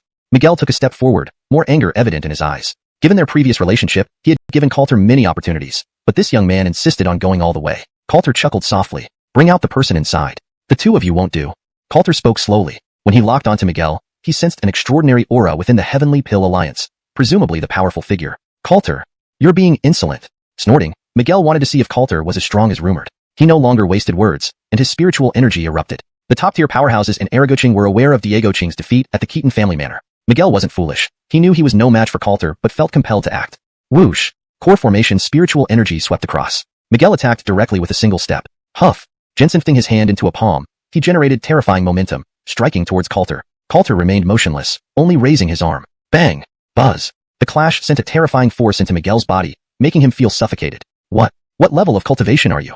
Miguel's heart trembled. Though he knew Coulter was strong, he never imagined this level of strength. Without retaliating, just one effortless block from Coulter shook Miguel almost a mental collapse. If not for Coulter holding back, he would have been gravely injured. Much stronger than you. Is Innocent within the Heavenly Pill Alliance? Coulter asked in a low voice. Miguel's expression changed, revealing deeper complexity. At this moment of hesitation, not far away, Brian suddenly stepped forward.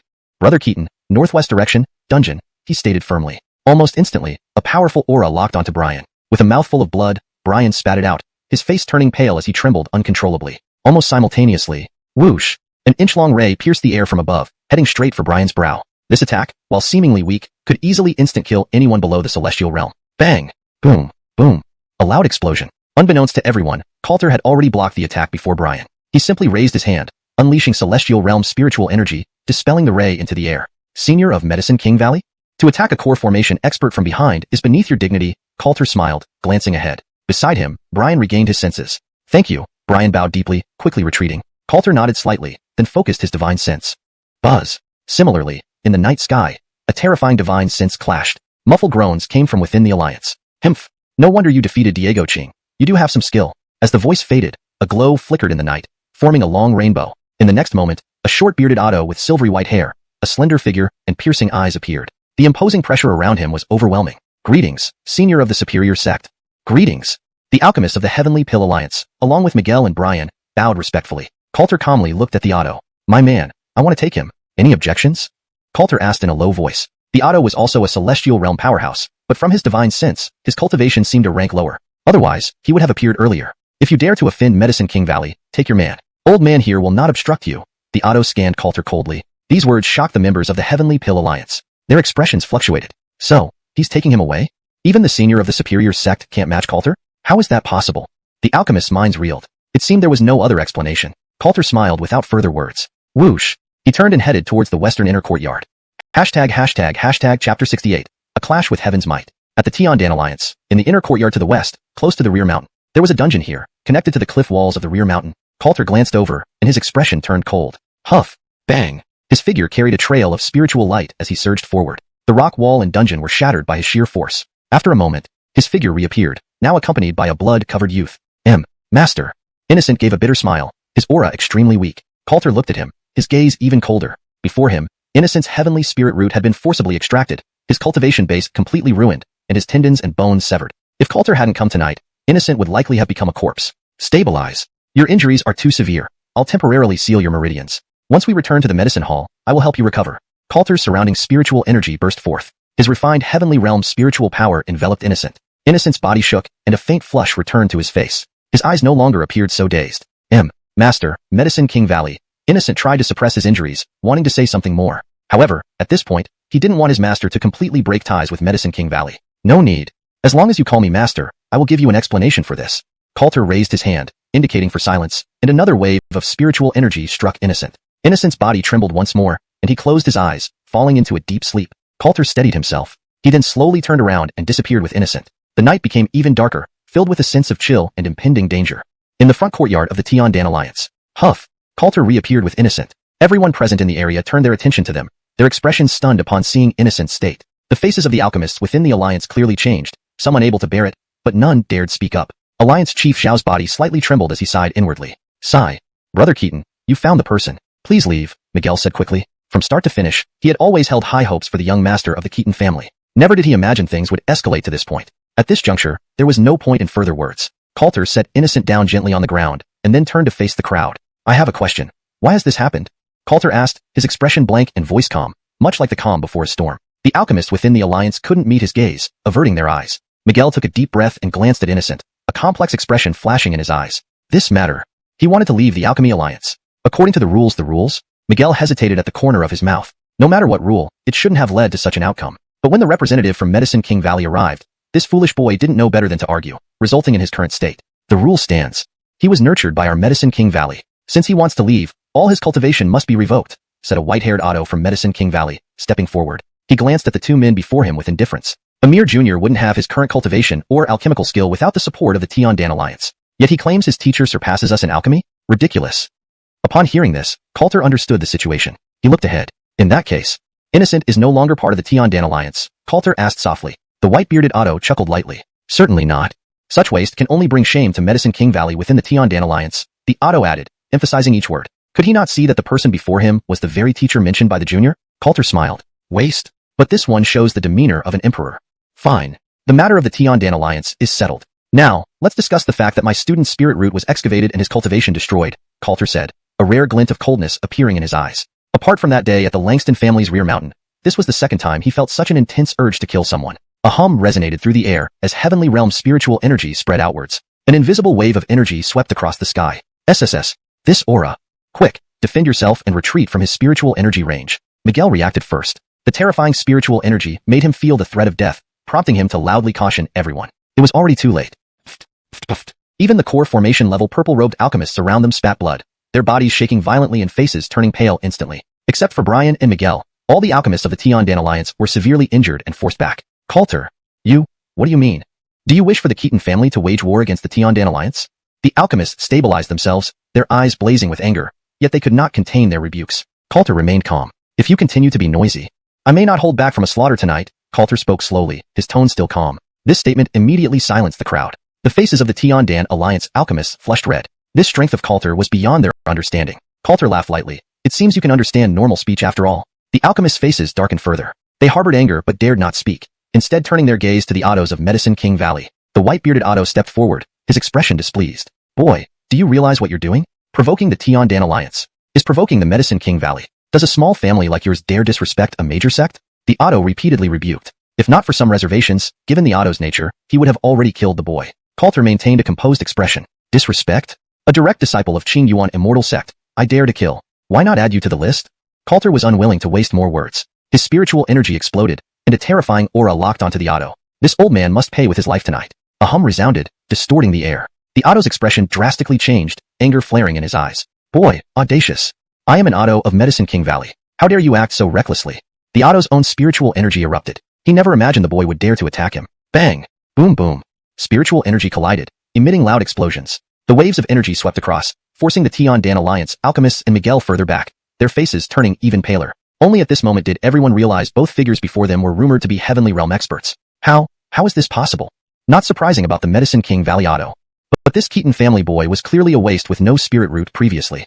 The Ottos around were utterly astonished. Chapter 69. Might as well kill him. Buzz. The sweeping spiritual energy was like a sharp blade, stinging their cheeks. Miguel and Brian were equally in shock, especially Brian, who had once fought Coulter. Heaven Realm? Last time, he was only at the Crystal Core stage. When he fought others, he was very inexperienced. How could this have happened in just a few days? Brian's thoughts buzzed incessantly, his perception collapsing. Could there really be such a heaven-chosen figure, a naturally born emperor? Coulter paid no heed to the surrounding crowd. He took one step forward. Buzz. His figure left a long rainbow trail. In an instant, he was already near the old man with white beard. Spiritual energy condensed on his fist, and he delivered a powerful punch. Bang! Boom! Boom! The explosion echoed around, brilliant spiritual light sweeping across. The old man hastily defended himself, but was forced back several steps. Insolent! Damn brat! What exactly do you want to do? The old man's expression changed. He was certain that the opponent's cultivation surpassed his own. Just from the power of that condensed punch, it was evident. Coulter's gaze grew colder. To kill you. A low whisper. Just two simple words. At that moment, they echoed in the courtyard, as if the air itself froze. All the surrounding alchemists, Miguel and Brian, were stunned, their eyes reflecting indescribable shock. That was an Otto of the Medicine King Valley. Was he saying he would just kill him? The white-bearded old man also stood still, glancing at the person in front of him. He couldn't help but laugh in spite of his anger. Haha, young one. What are you raving about? Young one, I am an Otto of the Medicine King Valley, representing it externally. How dare you try to kill me? The old man spoke rapidly. This boy was very strong. Tonight's matter was mainly for venting frustration. At most, he would seriously injure him, never daring to deal a killing blow. He was only talking this way to save face. This trick didn't fool the white-bearded old man. Don't move, Coulter said without any unnecessary words. Next moment, he stepped forward again. Buzz. Ming. Crimson true flames roiled around him, gathering towards his palms, aiming directly at the person in front. The air twisted and scorching heat spread, carrying a fierce killing intent. You. The old man's expression changed drastically. He recognized that his ancient phoenix true flame, once touched, even someone at the heaven realm would be heavily injured. This young one truly intended to go all out. Defend. Spiritual array, lock space.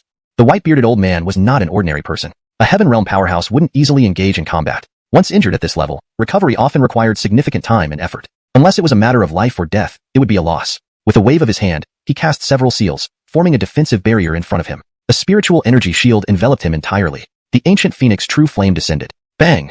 Boom! Explosions echoed, fire sweeping across. Coulter staggered backward a few steps. Looking up, the spiritual energy barrier remained intact. This is an array? Coulter glanced at it, his eyes flickering. The path of arrays was profound. If he had the chance, he must study it. Humph! Boy, this array was personally bestowed by our Medicine King Valley's Dennis. Do you think you can break it? The events of tonight, I shall remember. I hope your Keaton family can withstand the wrath of the Medicine King Valley. The old man snorted coldly. He then raised his hand, a teleportation jade talisman appearing. This scene stunned the Heavenly Pill Alliance members again. This is... Senior, are you leaving? Our Heavenly Pill Alliance. The faces of the surrounding alchemists darkened. An Otto from the Medicine King Valley fleeing without a fight? If not witnessed firsthand, they wouldn't believe it no matter what. More importantly, with the senior gone, Coulter would unleash his wrath on the Heavenly Pill Alliance. None present could match him. No need to panic. I just don't want to fight this boy head-on, not because I'm afraid of him. As for your Heavenly Pill Alliance, this boy won't dare do anything. The white-bearded old man swept his gaze over them and said rapidly. The minds of the Heavenly Pill Alliance members buzzed. Not dare? That Bane had attempted to kill an Otto of the Medicine King Valley. What wouldn't he dare do? This? Senior. A purple-robed alchemist couldn't help but step forward, intending to say something more. The old man raised a hand to cut him off. No need to speak. The Medicine King Valley will make him pay, the old man said calmly, preparing to crush the jade talisman. He couldn't bear to stay any longer. Suddenly, a killing intent locked onto him. The white-bearded old man trembled, an unprecedented sense of death sweeping over him. Buzz. Ahead, a buzzing sound echoed. Coulter had appeared before the array. Even if I let you go, the Medicine King Valley would still find trouble. Might as well kill you, Coulter said coldly, his spiritual energy bursting to its limit. These people seeking trouble was one thing. Targeting those close to him, Coulter would absolutely not tolerate. Condense. Ancient Phoenix True Flame. Gather. Ghost Soul Power. This time, he held nothing back. Mid-heaven realm's spiritual energy burst forth. One hand holding crimson flames, the other ghostly souls. Two terrifying forces slammed into the array. Crack. The array shattered. Crimson flames surged, ghost souls locking on. The old man trembled, trying to crush the jade talisman. It was too late. How is this possible? A minor city like Araguching, how could a junior master two ancient powers? Who are you? The old man's mind collapsed. Such a young heaven realm practitioner was already incomprehensible. The ancient Phoenix True Flame was even more heavenly defying. Now, another ghost soul power. There might be a third or fourth. This person wasn't a junior. It must be an old monster using evil methods to possess this child's body. Senior, about this? The old man tried to plead. It was too late. Buzz. Bang. Boom. Two ancient powers smashed into him steadily. Ancient Phoenix True Flame engulfed his body. Ghost soul power devoured his soul. Almost instantly, he was completely dissolved, leaving no trace of his existence. In an instant, the entire Heavenly Pill Alliance fell silent. He killed an Otto of the Medicine King Valley? Heaven Realm, just like that? Such a thing. The surrounding alchemists were shaken. Looking at the person ahead, respect mixed with fear filled their eyes. Coulter reigned in his aura. Ignoring the crowd, he turned, raising his hand. Prince's figure was enveloped by a layer of spiritual energy. He prepared to leave the Heavenly Pill Alliance. Brother Keaton. Miguel stepped forward, clasping his fists. His expression was complex. Hashtag Chapter 70. Mysterious Stronger Being. Coulter's figure paused momentarily. He turned his head and glanced at the person beside him. Anything else? Coulter asked bluntly. Miguel took a deep breath. While what happened tonight might not have been entirely Yawang Valley's fault, you killed one of their autos. I can only report this truthfully to my superiors. Coulter chuckled lightly. No problem. If Yawang Valley seeks revenge, I will wait for them with open arms. Coulter's expression was carefree. Face any threat head-on, like blocking an army with water or earth. Now that he had entered the path of cultivation through the system, he couldn't act against his will. It would be better to lie flat in the Keaton household than face such restrictions. With one step, his figure vanished into the night. In the courtyard of Tiandan Alliance, it was eerily quiet. The leader of Tiandan Alliance sighed inwardly, signaling for the alchemists to disperse. Outside Tiandan Alliance, Coulter cast a glance at the surrounding night without saying much more before disappearing into the shadows. Not long after, figures emerged from the night. He killed the Otto from Yawang Valley. This has escalated. Xyler Draperz's face changed repeatedly. He didn't dare follow any further. Lu City was no longer safe to stay in. He needed to return to Huafeng Valley immediately and ensure that none of the valley's disciples come to Lu City in the near future. Xyler Draperzu moved swiftly, vanishing back into the night. 3 days passed in the blink of an eye. Since that night, Coulter had remained in the Yongdan Hall. These few days, Lu City had been peaceful. Neither Qingyuan Immortal Sect, nor Yawang Valley came looking for trouble. Inside the inner courtyard of the Yongdan Hall. Master, does this mean I can no longer cultivate? Without my cultivation base, I cannot refine pills anymore. Innocent's face was pale as death. Slowly lifting his hand, an unprecedented sense of powerlessness washed over him. Coulter looked at him. You've lost your spirit root. Without a spirit root, talking about cultivation was futile. This feeling was all too familiar to Coulter. He had lain idle in the Keaton household for so many years, pretending not to care, but deep down, he always felt Buganshin, unwilling. Only after finally getting the system did he find a new purpose. Note: I kept the term Buganshin, as it succinctly captures the sentiment of unwillingness and frustration. If you prefer a fully English version, but deep down, he always felt unwilling, would work well. Master, with your profound knowledge of Pill Dao, is there really no way to restore my spirit root? Innocent asked unhappily. Not being able to cultivate didn't bother him. As an alchemist, if he couldn't refine pills, it would be better to just die. Coulter's gaze sharpened. Pill Dao and pharmacology were intertwined. The 3,000 Pill Dao teachings rewarded by the system contained records of elixirs capable of reshaping spirit roots, though even the lowest was an 8th rank spirit pill. While Coulter could refine them, most of the ingredients required were unheard of, let alone seen. Not entirely, but I'll pass on these 3,000 Pill Dao teachings to you. If there's any salvation, it lies within. Coulter pointed, channeling spiritual energy. The 3,000 Pill Dao teachings merged into Innocent's mind. His body trembled as new memories imprinted in his brain. Feeling the records, his eyes regained their light. 3,000 Pill Dao. This is the essence of Pill Dao. Innocent was increasingly astonished. If Yawang Valley knew, even their mysterious master would be directly alerted. Please accept my gratitude. The kindness of revival will be remembered forever. Innocent was full of gratitude, immediately bowing deeply. Coulter nodded slightly. This obsession with Pill Dao by Innocent might truly lead to discovering a method to reshape the spirit root without those rare ingredients. After some conversation in the courtyard, Innocent bowed again and hurriedly returned to his room. If he couldn't find a way to save himself, he wouldn't leave the Yongdan Hall for the rest of his life. Coulter glanced at him, steadying his mind. Then he turned and walked into the Yongdan Hall, passing through the front courtyard. Entering the hall, June saw him and approached quickly. Jensental Yun. The Keaton family has sent word, asking you to come back for a visit, June said softly. Coulter nodded. He was planning to return home anyway. The matters concerning Xianxia Immortal Sect and Yaowang Valley should be reported to his father. The Keaton family still couldn't afford to relax. Let's go. Coulter smiled lightly. Big brother, wait for Nubia. She misses Hong's sister. Nubia ran out from the inner courtyard, grabbing onto Coulter's sleeve. Coulter gently shook her little head, not saying more. The three left the Yongdan Hall together. At the Keaton residence in Lu City, Coulter and the two others entered the residence. Nubia, go find Sister Hong and tell her I'll come by soon. Coulter smiled. Okay. Nubia nodded vigorously and quickly ran off. Coulter and June entered the inner courtyard. Just then, the Anton of the Keaton family approached from the front hall. Seeing Coulter, he nodded slightly. His gaze then fell on June, his expression clearly hardening. You've done enough. Return to the Yongdan Hall. The Anton spoke sternly. June trembled. The Keaton family still harbored a distance towards her. Yes, elder. She dared not say more, bowing before preparing to leave. Suddenly, a hand grasped her arm. You're also a member of the Keaton family. There's nothing you shouldn't know, Coulter said smilingly. Past issues between the previous generations were already over. June's parents were long gone. Any grievances they may have had with the Keaton family were not her fault. Can I? June's eyes shimmered. Warmth filled her heart, hope appearing in her gaze as she looked at the Anton. Coulter raised his head. Anton, is there a problem? The Anton hesitated for a moment before waving his hand. You are our future clan head. Naturally, there's no problem, he replied softly, then turned and walked into the hall. Coulter glanced at June. Let's go, sis Xiao.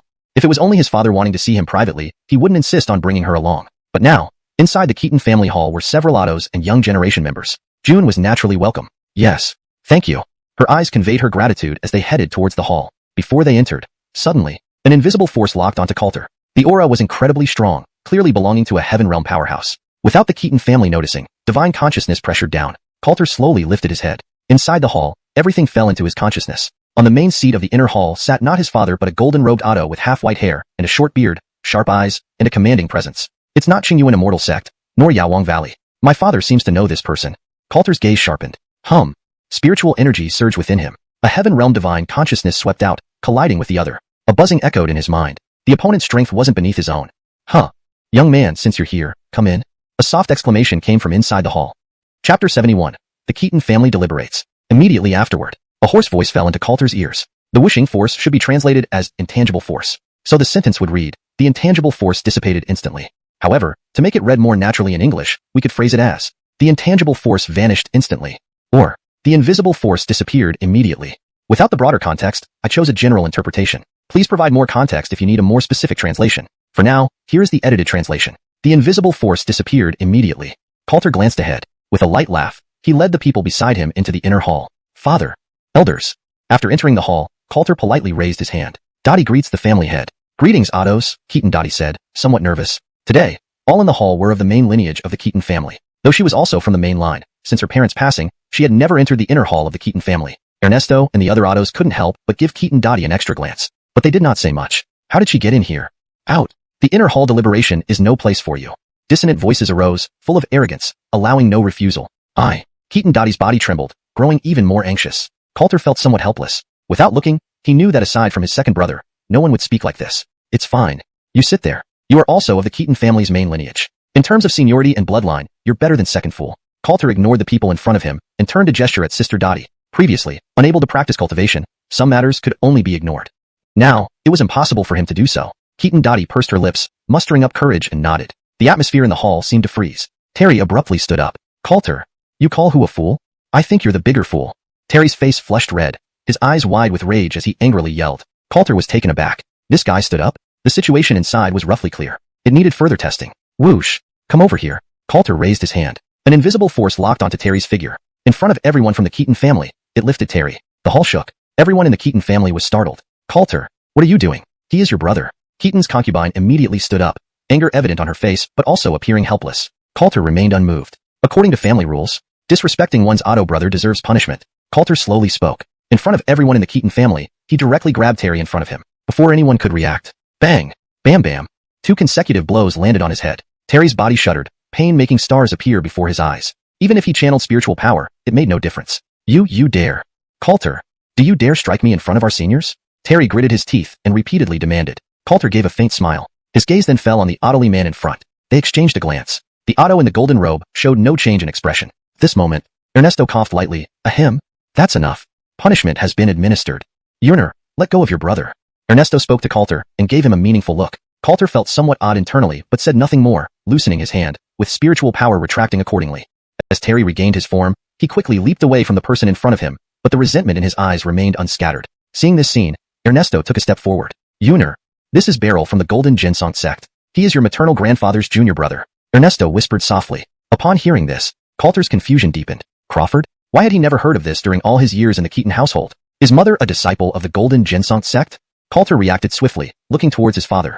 The Golden Ginsong sect was one of the upper sects of immortal clans. He remembered that the personally taught disciple of Qingyuan immortal sect seemed very wary of the Golden Ginsong sect. Yes. Yuner, you should greet Senior Nan. Ernesto reiterated, his expression becoming more serious. Regarding the incident involving Qingyuan immortal sect, only if the Golden Ginsong sect intervenes can peace be restored. Coulter pondered briefly. Junior greets Senior Nan. Coulter bowed respectfully. The old man in the golden robe's gaze flickered as he deeply studied the person in front of him. Haha. The Keaton family truly nurtures remarkable talents. Coulter, I ask you, are you willing to join the Golden Ginsong sect? The Otto in the golden robe laughed gently, then asked bluntly without beating around the bush. Coulter's face froze. So direct? Junior has no immediate plans to leave Eraguching. Coulter responded, lifting his hand. Joining an upper immortal clan did not interest him much. Underacted cultivators might join upper clans. Coulter was different. He had long seen his future path clearly. Joining an upper immortal clan offered him no advantages. Interesting. Do you think that with just your own strength, you can handle Qingyuan immortal sect, plus Medicine King Valley? The old man in the golden robe looked at him meaningfully.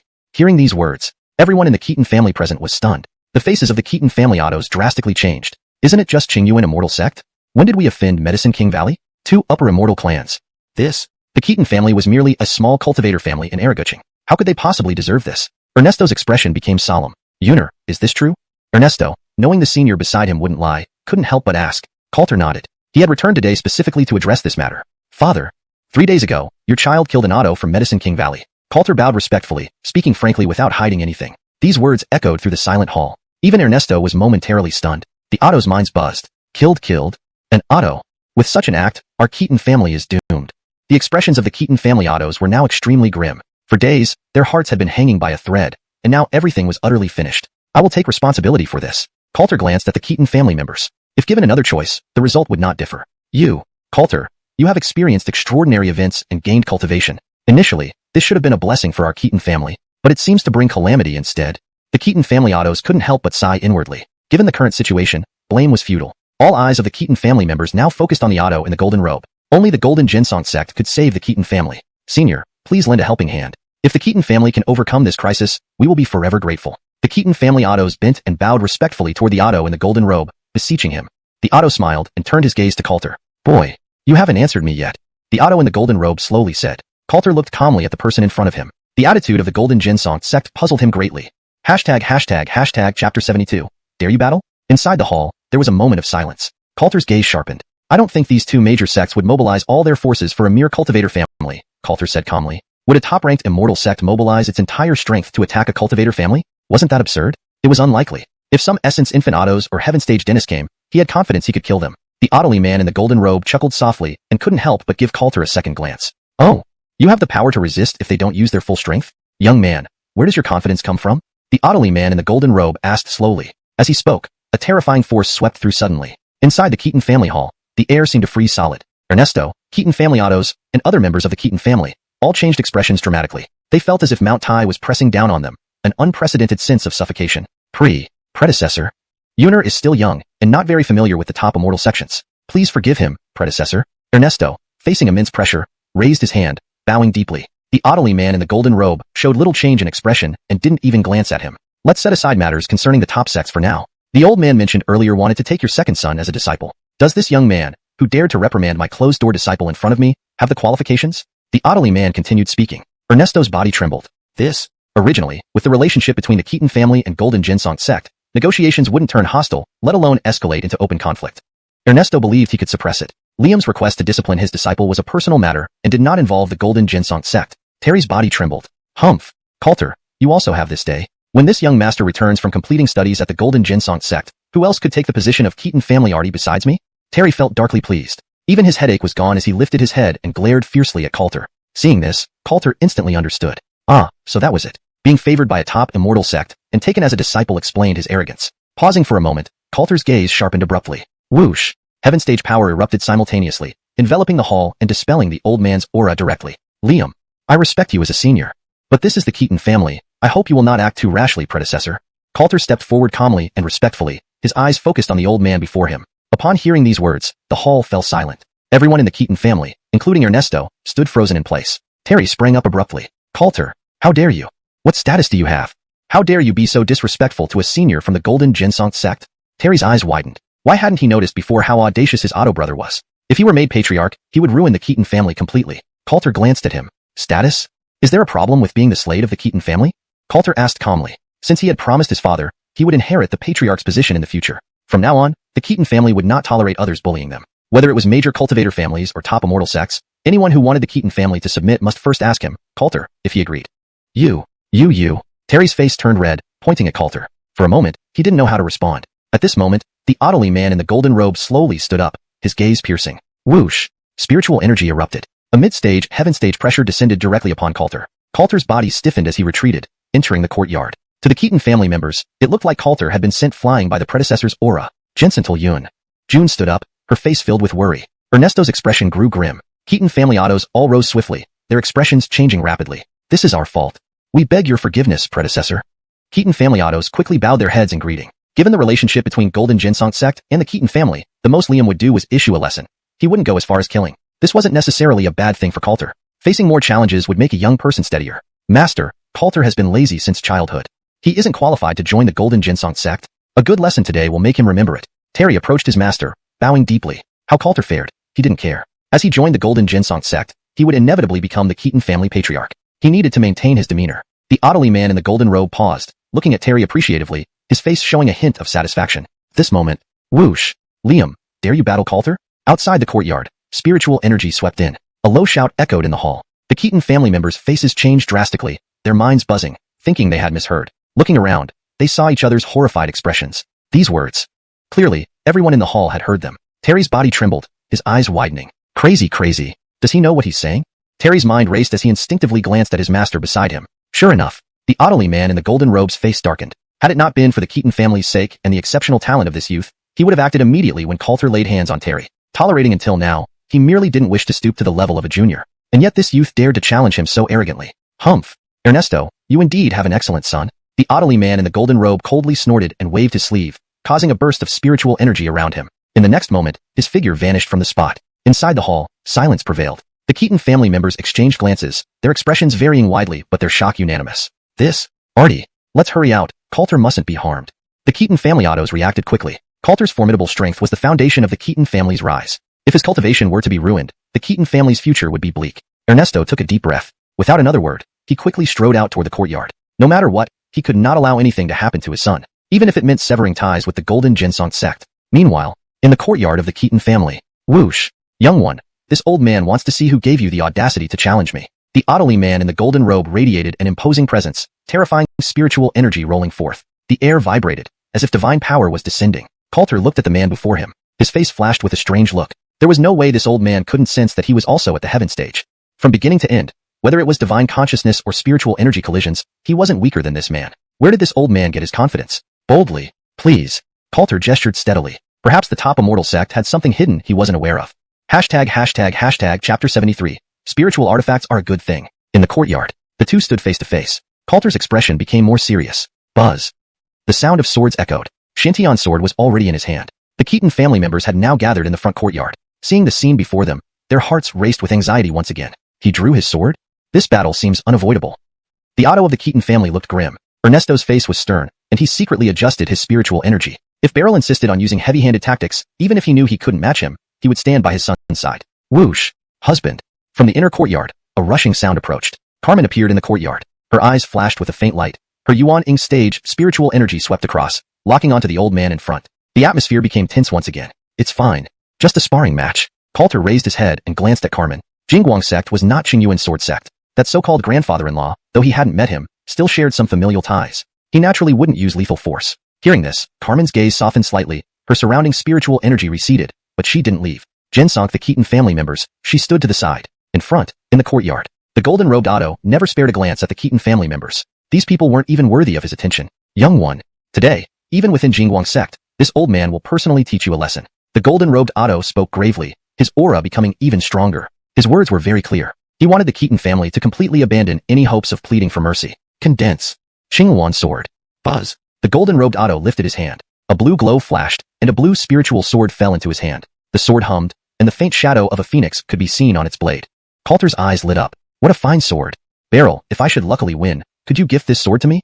Coulter asked directly, looking at the person in front of him. The Keaton family members trembled. Ernesto's mouth twitched awkwardly. Who would start by coveting someone else's magical artifact? This brat was talking nonsense again. The golden-robed Otto snorted lowly. This sword is a spirit treasure, containing the essence soul of a phoenix. It's normal for you, as a descendant of a cultivation family, to lack such knowledge. Want this sword? Come and get it. As he spoke, he lifted his hand, holding the spiritual sword horizontally, releasing sword chi that cut through the air. Coulter's eyes shone brighter. Spiritual artifacts and treasures. He truly favored swords. Although the Xianxia sword in his hand was a system reward, his cultivation level at the time wasn't high enough to fully enhance its quality. Fine. Whoosh. Be careful, senior. Coulter laughed aloud. The next moment, his figure leaped into the air. His speed was like an arrow in flight. In an instant, he was close. The golden-robed Otto grunted lowly, his aura burst forth. His figure advanced rather than retreated, and his spiritual sword met Coulter head-on. The two figures collided instantly. Bang! Clang! Clang! Boom boom! Everyone in the courtyard widened their eyes. All they could see were two beams of spiritual light and wildly sweeping sword chi. This power. I doubt we could withstand even the aftermath. What level has Xiaoyun reached now?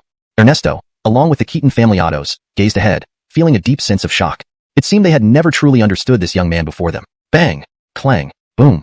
The explosion echoed. A surge of air swept across. Everyone in the courtyard involuntarily took several steps back. Their gazes refocused. In the courtyard, they saw the two holding swords opposite each other, their spiritual energies colliding, evenly matched for the moment. This scene shocked the Keaton family members once again. Terry's mind buzzed with disbelief, nearly losing his composure. How is this possible? When did he become this strong? The master I went to great lengths to serve is on par with Coulter in strength. Terry was dazed. What exactly did he serve? Bang! Air exploded around them. The two Tianren realm experts' spiritual energy collisions forced both to step back. Coulter glanced at the Otto in front. Mid-stage Tianren realm. My own cultivation, boosted by the system, is also mid-stage. At equal cultivation levels, our spiritual energy collision doesn't give either of us an advantage. Coulter analyzed inwardly. He grew increasingly aware of the system's rewards. The cultivation rewards from the system were standard. Being at mid-stage Tianren realm meant just that, no more. To win, relying on cultivation alone wouldn't suffice. Condense. Ancient Phoenix True Flame. Coulter's body erupted with crimson flames, his aura rising with them. The temperature in the courtyard soared, distorting the air. At equal cultivation levels, could Ancient Phoenix True Flame suppress this person? The golden-robed Otto looked up, his gaze sharpening. Hmph. You've got some true power. Xianxia mirror, activate. The golden-robed Otto remained calm, another spirit treasure falling into his hand. A dark ancient mirror, its surface emitting an eerie glow, with the faint shadow of a black snake within.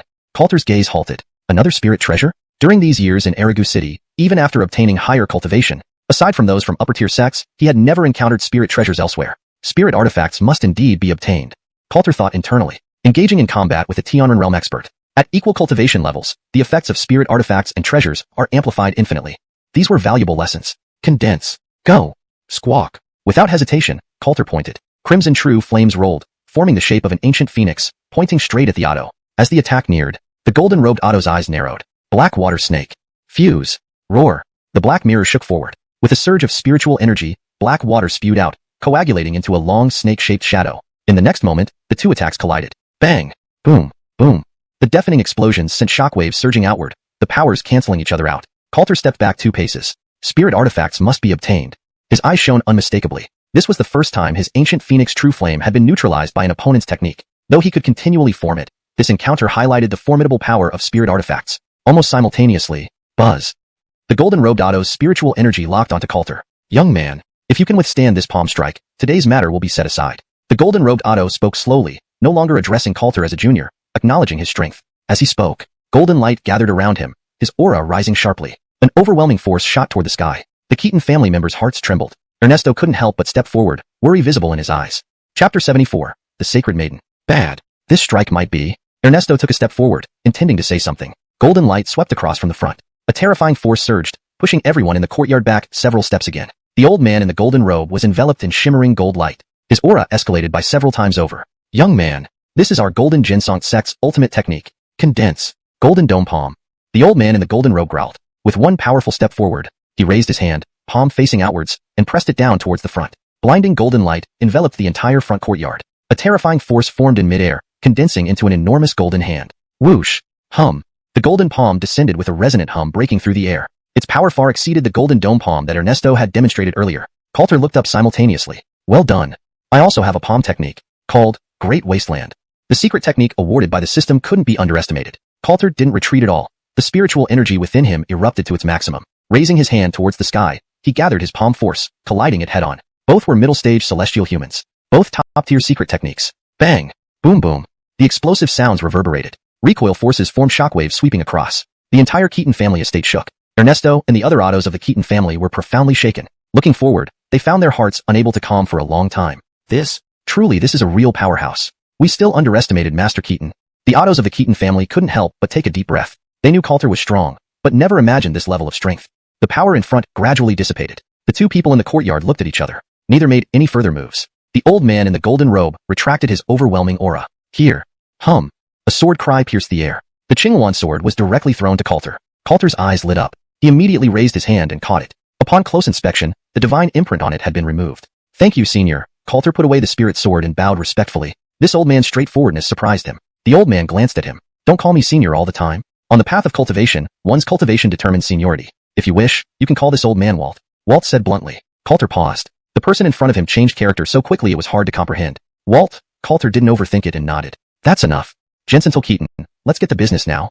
Walt said, then turned to walk into the hall. Coulter's expression became even more puzzled. Business? Wasn't that what they've been discussing all along? After a moment's thought, the Keaton family members followed into the hall. Walt sat at the head of the table, scanning everyone in the room before finally focusing on Coulter. The matter with Medicine King Valley can be suppressed by Golden Ginsong sect. As for Azure Essence Immortal sect, Walt paused, shifting his gaze to Carmen beside him. Seeing this, determination flashed in Coulter's eyes. Raising his hand, he bowed respectfully. Walt, if this involves my wife, there's nothing to discuss. Coulter refused outright. Handing over his wife? In exchange for Azure Essence Immortal sect, sparing the Keaton family trouble? Absolutely not. Walt chuckled softly. You kid. If it really required handing someone over, I wouldn't respect you. Walt said smiling. At that moment, the atmosphere in the hall relaxed. Golden Ginsong sect had decided to support the Keaton family. Matters could be discussed. Coulter's face showed confusion as he looked at Walt. Walt reassured. Don't worry. I'm not asking you to hand her over. Do you know, Jensen Keaton, that Azure Essence Immortal sect has a living ancient phoenix? Walt continued. Coulter's eyes focused. Alive? That's a divine beast-level creature. Does such a thing truly exist? No idea. Walt, please speak clearly. Coulter took a deep breath and raised his hand again. Azure Essence Immortal sect troubling Carmen was likely due to this living divine beast. That ancient phoenix is young, with primordial bloodline, growing very slowly. Not too powerful, not as exaggerated as you think. Walt read Coulter's thoughts and spoke directly. Pausing slightly. Azure Essence Immortal sect has ancestral rules. All cultivators with the body of an ancient phoenix can become the sect's sacred maiden, cultivating alongside the phoenix, thus achieving greater efficiency. Only if agreed upon, the sect will not limit the freedom of the sacred maiden, and she can gain many benefits. Walt elaborated on all the pros and cons. An ancient phoenix, the sacred maiden, strength was secondary, important was the lineage symbol. If your wife becomes the sacred maiden of Azure Essence Immortal sect, all previous matters will be forgiven, Walt added. Without the body of an ancient phoenix, the Golden Ginsong sect's dentist could suppress the matter with some cost. But with this phoenix body involved, things complicated. After listening, Coulter rapidly considered. This matter. Coulter hesitated slightly. Husband, I'm willing to go. Carmen stepped forward and said softly. Her eyes reflected resolve. Before, because her ancient phoenix form wasn't pure, she wasn't valued by Azure Essence Immortal sect and got bullied by that Qian fellow. Now it was different. Carmen was confident that her internal ancient phoenix power far surpassed other sacred maidens of Azure Essence Immortal sect. No rush. Walt, I need time to consider. Coulter didn't agree immediately. Looking ahead, Walt nodded gently. Understood. I'll give you 3 days. In these few days, I'll stay at the Keaton residence. If you agree, I'll represent the Golden Ginsong sect and accompany you to Azure Essence Immortal sect. Walt explained continuously. Hearing this, Coulter couldn't help but feel stunned internally. His grandfather's position in the Golden Ginsong sect must be high. Managing to do such a thing? Thinking, he glanced at his father. Ernesto's eyes met his, seemingly sensing his son's thoughts, with a touch of pride on his face. Ewan, these 3 days, think carefully. Whatever choice you make, the Keaton family will support you. Ernesto calmed down and glanced at his son. Coulter nodded. Without overthinking, so be it. I'll take my leave first. Coulter bowed respectfully. Turning around, he led Carmen out of the hall. Through the central courtyard, they entered the inner courtyard. Quickly, they returned to his small courtyard. Jaylene, do you really want to go? Coulter asked softly. Top immortal sects weren't ones he favored much. Indeed, he felt uneasy. Yes. Husband, Jaylene wants to become stronger to help you. As long as the ancient phoenix power is potent enough. Azure Essence Immortal sect won't treat me poorly. Carmen affirmed softly. ###Chapter 75. The Pose of 3 Emperors. Earlier, in the hall, Finley's words echoed in her ears. Adding to what she already knew, she now fully understood the importance of the ancient phoenix body to the Qingyuan immortal sect. All right, I'll go with you. Coulter smiled gently. If Finley could go, he could also go. He was always uneasy about sending Carmen alone. Roni still isn't fully adept at controlling the ancient Phoenix power. Husband, please help me understand it better, Carmen murmured, pursing her lips. With that, she moved closer to him. They would be ascending to the immortal sect tonight, so he should put in extra effort tonight. Since she had recovered her cultivation, she always felt a clear improvement in her ancient Phoenix power after each session. Not proficient yet? We should practice more often. Coulter nodded seriously, maintaining a composed expression. Time flew by, 2 days passed. During these 2 days, Coulter stayed in the courtyard, helping Roni get familiar with the ancient Phoenix power. Aside from feeling a bit exhausted, everything progressed smoothly. Yesterday, they had already made arrangements with Finley. Today, they were heading to the Qingyuan immortal sect. Without lingering much at the Keaton family residence, after bidding farewell to his father, Coulter and his wife left with Finley. Araguching, East City. Senior Nan, aren't we leaving the city? Coulter couldn't help but ask. He didn't know where the Qingyuan immortal sect was located, but it must be far from Araguching. Beside him, Carmen lightly pursed her lips. Husband, you don't know, but there is a legend about an array in Araguching that can directly enter the immortal gates. Carmen explained softly. Such a large-scale teleportation array, unless one has been in contact with immortals or has close ties with them, wouldn't be known to others. Keaton kid, your wife is more knowledgeable than you, Finley chuckled. Coulter gave an awkward smile. Indeed, he lacked knowledge of the world of cultivators. If not for the lucky awakening of the system, he would still be lying around at home in the Keaton family. The trio proceeded into the East City. We're here. Keaton kid, look at that mansion. Do you see anything different? Finley asked with a light laugh, pointing to a residential compound ahead. The old house looked very ordinary. A red gate, a small courtyard, simple interior decorations, and only a few residents. Coulter glanced over. His gaze flickered momentarily as divine consciousness reached out. Fake. This is an illusionary array, Coulter marveled internally. He wasn't well versed in arrays, but using the spirit realm's spiritual energy, he could clearly perceive that neither the old house nor its inhabitants existed in reality. This illusionary array was extremely intricate. Unless one already knew about the array here or was a cultivator in the spirit realm, it would be impossible to easily detect it. Heh. You have some insight. Let's go in. Finley smiled, saying no more, and led the duo straight into the old house. Whoosh! As he raised his hand, several spirit stones flew out and landed in the empty space of the courtyard. In the next moment, a flash of spiritual light warped the air ahead, revealing a teleportation array. Led by Finley, the three stepped into it directly. Coulter felt a wave of surrealness before his vision cleared. Now standing on a mountain platform shrouded in mist, surrounded by rich spiritual energy and fluctuating array forces, he noticed their divine consciousness couldn't probe freely. Where are we? Coulter glanced around. Almost simultaneously. Ding! Detection. Emperor pose? Arigo Qingshan. Single with spiritual root. Innate Tao body. Peak great spirit realm cultivation. The system voice rang in Coulter's mind. Before he could react. Ding! Detection. Emperor pose? Sierra. Top grade water spiritual root. Spiritual illusionary beauty body. Late core formation realm cultivation. 2 consecutive system notifications. Coulter was stunned. So many people with emperor poses. No wonder this sect was revered. Knowing this beforehand, why would he hesitate? Ding! Detection. Emperor pose? York. Triple element gold fire water mixed spiritual root. 9 profound tyrant body. 3rd layer chi practitioner cultivation. The 3rd system notification. Coulter's body trembled. The first 2 were too powerful to subdue easily. York, likely a common disciple of the Qingyuan immortal sect, should be easier to recruit. After a moment of contemplation, Coulter focused intently, listening to the system's notifications. No 4th notification followed the 3. Possibly the distance is insufficient. I need to explore the Qingyuan immortal sect thoroughly, Coulter thought to himself. Just then, whoosh! A surge of imposing energy swept towards them. Sharp, vast, suffocating. Not far ahead, a robed Taoist figure appeared, hands behind his back. Nan, old man, the robed Taoist spoke coldly. Finley glanced at him. Dover, old Taoist.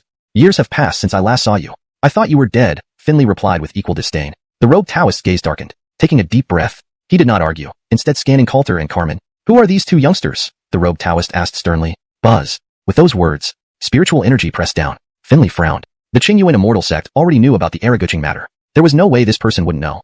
Humph. What do you mean by questioning my choice?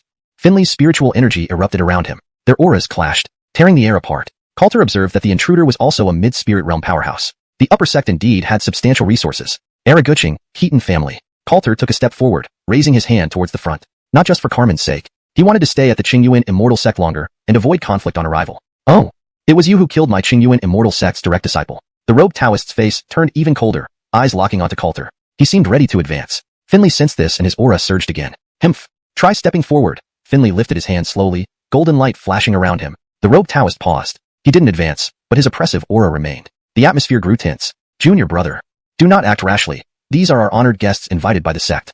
She just entered the sect, and her ancient phoenix power has caused disturbances within her body. From the main peak, a calm, serene voice echoed. The tension immediately dissipated. Coulter's gaze froze as he looked up. The feeling, above the spirit realm, really strong. Coulter mused internally. If he could recruit the 3 individuals with emperor poses here and gain system rewards, he might break through the spirit realm. The robed Taoist's aura receded. First, he glanced at Carmen, nodded, then shifted his gaze to Coulter. This girl possesses ancient phoenix power. I have nothing to say about her, but what qualifications does this child have to join our Qing Immortal sect? His eyes sharpened.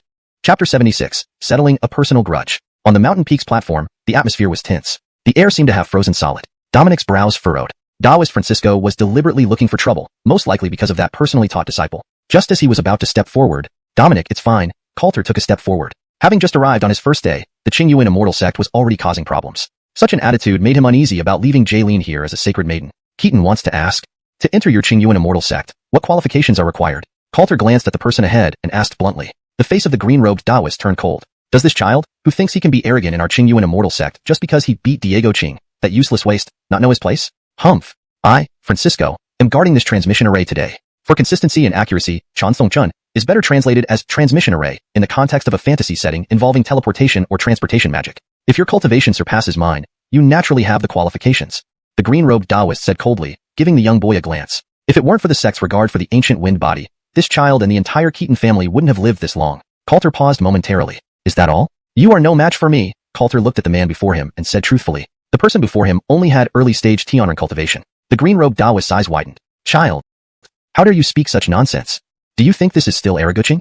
The green-robed Taoist burst with spiritual energy. To a high-ranking immortal sect, a cultivation family was no different from wilderness cultivators. This boy, since he has come to the Qingyuan Immortal sect today, even if punished by his senior brother, Elder Francisco would give this kid a good lesson. Whispering. Terrifying spiritual energy swept over. The green-robed Taoist moved like the wind. His Tianren-level power erupted to its limit, directly attacking Coulter. Seeing this, Dominic did not intervene again but stepped back 2 steps, a strange smile on his face. There were no more sounds on the mountain peak. Everyone seemed to be watching. Coulter's gaze focused, and his internal spiritual energy began to mobilize. Rumble. Boom. A single step forward unleashed terrifying spiritual energy, colliding with the figure ahead. The green-robed Taoist's body trembled. What is this? Mid-stage Rentian. How could this child have such cultivation? The air exploded, sending a backlash sweeping across. The green-robed Taoist's figure was thrown back dozens of feet before stabilizing slightly. Coulter remained firmly in place, unmoving. Who was stronger, who weaker? It was clear. Am I qualified now? Coulter didn't continue his attack, but looked at the man ahead. The green-robed Taoist's face was red and pale, a hateful look flashing in his eyes. Not enough. Our Qingyuan Immortal sect cannot allow you to be so brazen. The green-robed Taoist roared, his spiritual energy bursting forth again. A sword whistled through the air as he raised his hand, holding a crimson longsword. The sound of a sword piercing the sky carried the image of a strange beast within the sword energy, a spirit treasure indeed. Indeed, a top-ranked sect, Coulter couldn't help but marvel. These strong cultivators of the Qingyuan Immortal sect probably possessed more than one spirit weapon each. However, the green-robed Taoist knew he wasn't a match but still insisted on fighting. This matter was strange. Whoosh! Whoosh! Sword light approached. Kill intent flashed in the green-robed Taoist's eyes. Coulter's eyes narrowed faintly. With this man intending to kill, Coulter wouldn't hold back. Condense. Break. Mid-stage Tianren's spiritual energy reached its peak. Instead of retreating, Coulter advanced. His palm glowing brilliantly, he grabbed directly at the crimson sword. Bam! Clank! Clink! Under the collision, resonant sounds echoed. Even with a spirit weapon, the green-robed Taoist was no match, forcefully suppressed and pushed back. Within a few moves, puff! The green-robed Taoist was thrown back, spitting blood mid-air. Pale-faced, he staggered back tens of steps before barely standing steady with the aid of his spiritual energy. Boy, how dare you! The green-robed Taoist gritted his teeth. Coulter looked at the man in front of him. Then, he turned to Dominic. Can I kill this person? Coulter asked softly. Dominic paused. In the next moment, he couldn't help laughing aloud. You've got some nerve, wanting to kill a top-ranked Otto inside the Qingyuan Immortal sect, Dominic said with a smile. He also sensed something wrong. The Qingyuan Immortal sect had no reason to treat guests like this. Today wasn't suitable to stay longer.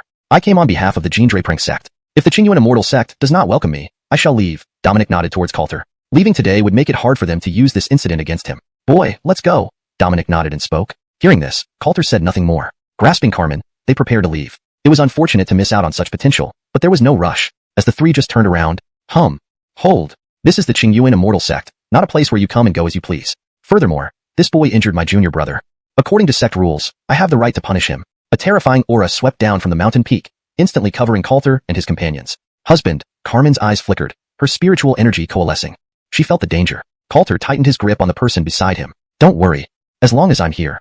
With his current cultivation and the ancient Phoenix true flame and shadow soul power, even if a real Tianren realm expert attacked, could he not run? Dominic's frown deepened. I understand.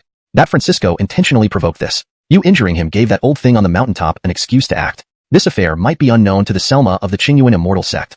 This was settling a personal grudge. As long as the ancient Phoenix body was retained, even if Coulter was killed, the maximum punishment afterward would be a reprimand. Keaton boy, I'll block that old thing. You take your wife into the array. Dominic turned, his spiritual energy erupting. Waiting for the Selma would be too late. That old thing on the mountain, after all this, likely harbored deadly intentions. Darren Langston, will you dare fight me, South? Dominic wasn't unfamiliar with the figure atop the mountain. One of the highest autos of the Qingyuan immortal sect, a peak Tianren realm powerhouse. The sixth peak master, Darren Langston. Heh. Dominic, you're no match for me. Why bring shame upon yourself? A figure suddenly appeared on the mountaintop. An oddly man in a robe with a long beard and silver hair stood there, his eyes gleaming, exuding an extraordinary aura. It was undoubtedly Darren Langston. Scram. Darren Langston wasted no words, unleashing terrifying spiritual energy directly pressing forward. The air shook. A spiraling wave of spiritual energy crashed onto Dominic, pushing him back tens of feet. Note: some terms, especially related to names and specific jargon used in Chinese fantasy settings, such as cultivation levels and sect names, are kept close to their original form due to the genre conventions. Chapter 77. Let you see enough. This old thing, his cultivation has advanced even further. Walt was inwardly shocked, feeling a surge of energy and blood in his body. He couldn't even withstand the other's single strike. The green-robed Taoist took a step forward, issuing a cold snort. Humph, you brat. If my senior brother strikes this time, will you still survive? The green-robed Taoist had an icy gaze. The personally tutored disciple killed by the Qingyuan immortal sect was from his sixth peak. It was he, Francisco, who brought the disciple up in the sect. How dare this little brat strike a fatal blow? How could he do it? Suddenly, Darren Langston stepped out. In the blink of an eye, he stood not far in front of Coulter and his companion. Why aren't you running, boy? Darren Langston chuckled lightly, scanning the person before him. Coulter's expression remained unchanged. Beside him, Carmen was somewhat nervous, her spiritual energy covertly condensing, ready to attack at any moment. Don't panic. I'm here. Coulter smiled slightly, comforting the one beside him. Then his gaze fell on the figure in front of him. Why ask what you already know? If I haven't guessed wrong, activating or deactivating this transmission array is but a thought for you, Elder, Coulter spoke frankly. Though he didn't fully understand the principles of array formations, if the two of them were to enter the transmission array, the old man could directly close or destroy it with some means. The outcome would likely be unfavorable for them. Darren Langston, upon hearing this, cast several more glances at the person in front of him. Interesting. Quite the smart one. The old man doesn't have the patience for pointless talk. If you willingly disable your cultivation and leave both arms behind, you may live, Darren Langston continued in quick succession. There was immense pressure of spiritual energy. His tone was unyielding, not allowing refusal. If this brat dared to utter even half a word of disagreement, he would strike immediately. Delaying too long might attract the attention of other main peak leaders, and even the sect master might come personally. Coulter's gaze sharpened. Jaylene, stand behind me, Coulter murmured, protecting the person beside him. Immediately afterward, spiritual energy surged within him, locking onto the figure in front. Whoosh! Swoosh! A sword cry broke through the air. Coulter held the green phoenix sword and flashed directly toward the person in front. His momentum was strong, his ferocity fierce, and it happened suddenly. Walt's gaze paused. This kid really has guts. Walt couldn't help but take a deep breath. He did not move forward. Instead, his divine sense spread widely. This matter must be reported to the other main peaks and the grand hall of the sect master. Otherwise, that kid might truly be in danger. Boom! Bang! Boom! Explosions echoed. The terrifying surge of spiritual energy reverberated visibly. Darren Langston's figure paused, actually retreating 2 steps. You're courting death, brat. Darren Langston's face darkened. He hadn't expected this kid to make the first move against him. It was absolutely outrageous. Kale, do not delay. The green-robed Taoist stepped forward, reminding. Darren Langston nodded slightly. The next moment, peak human realm spiritual energy erupted to its fullest extent. Condense. Heaven-sealing disc. Brat, my cultivation surpasses yours. Today, I will use my life-bound spiritual treasure. Even if you die, you should be smiling down in hell, Darren Langston said coldly. With a wave of his hand, an ancient colored compass fell into his palm. He then threw it out, toward Coulter's head. Swish, swish, swish. Boundary forces emerged from the compass, sealing the space around him, forming a powerful barrier array. Array formation indeed, worth a deeper study. Coulter's eyes flickered. He could clearly feel that as the disc descended, the circulation of his spiritual energy noticeably slowed down. Husband. Carmen's spiritual energy erupted, red shadows flashing around her. The power of the ancient phoenix was about to burst forth. The green-robed Taoist reacted quickly, watching this girl closely. Seal. Girl, don't court death. This isn't related to you. The green-robed Taoist flashed forward, sending out a burst of spiritual energy to form a heavenly sealing mark. Carmen's current cultivation was only late-stage Yuan Ing realm. She couldn't break free instantly. Seeing this scene, Coulter's expression turned cold. Too much. Ancient Phoenix true flame, integrate. Whistle. Raising his hand, crimson flames swept around. The boundary seal became unstable. Darren Langston's expression changed slightly. This kid actually possesses such pure ancient Phoenix true flame. Could it be from that girl? Darren Langston looked strangely. He hadn't heard Diego Qing mention this. Darren Langston was unaware. Not because Diego Qing hadn't said so, but because the sect master's hall had suppressed this information. Humph. Array rises, press down again. Darren Langston muttered. In midair, the disc rotated rapidly. Terror descended, sweeping over Coulter's entire body. Coulter's body froze. Crack. Thud thud. The ground beneath his feet cracked. Even this can't hold Coulter.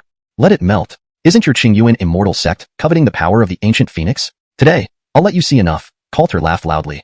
Spiritual energy surged to its extreme within him. Raising his hand, He pointed forward. Buzz. Whistle. Ancient Phoenix soul blood was extracted, fused into the Ancient Phoenix true flame. Whoosh. Crying whirlwind. Crimson true flame, increasing its power several times over in an instant. In the blink of an eye, the area inside the disc seal was engulfed in a sea of fire. Darren Langston's body trembled, his eyes widening involuntarily. What? How is this possible?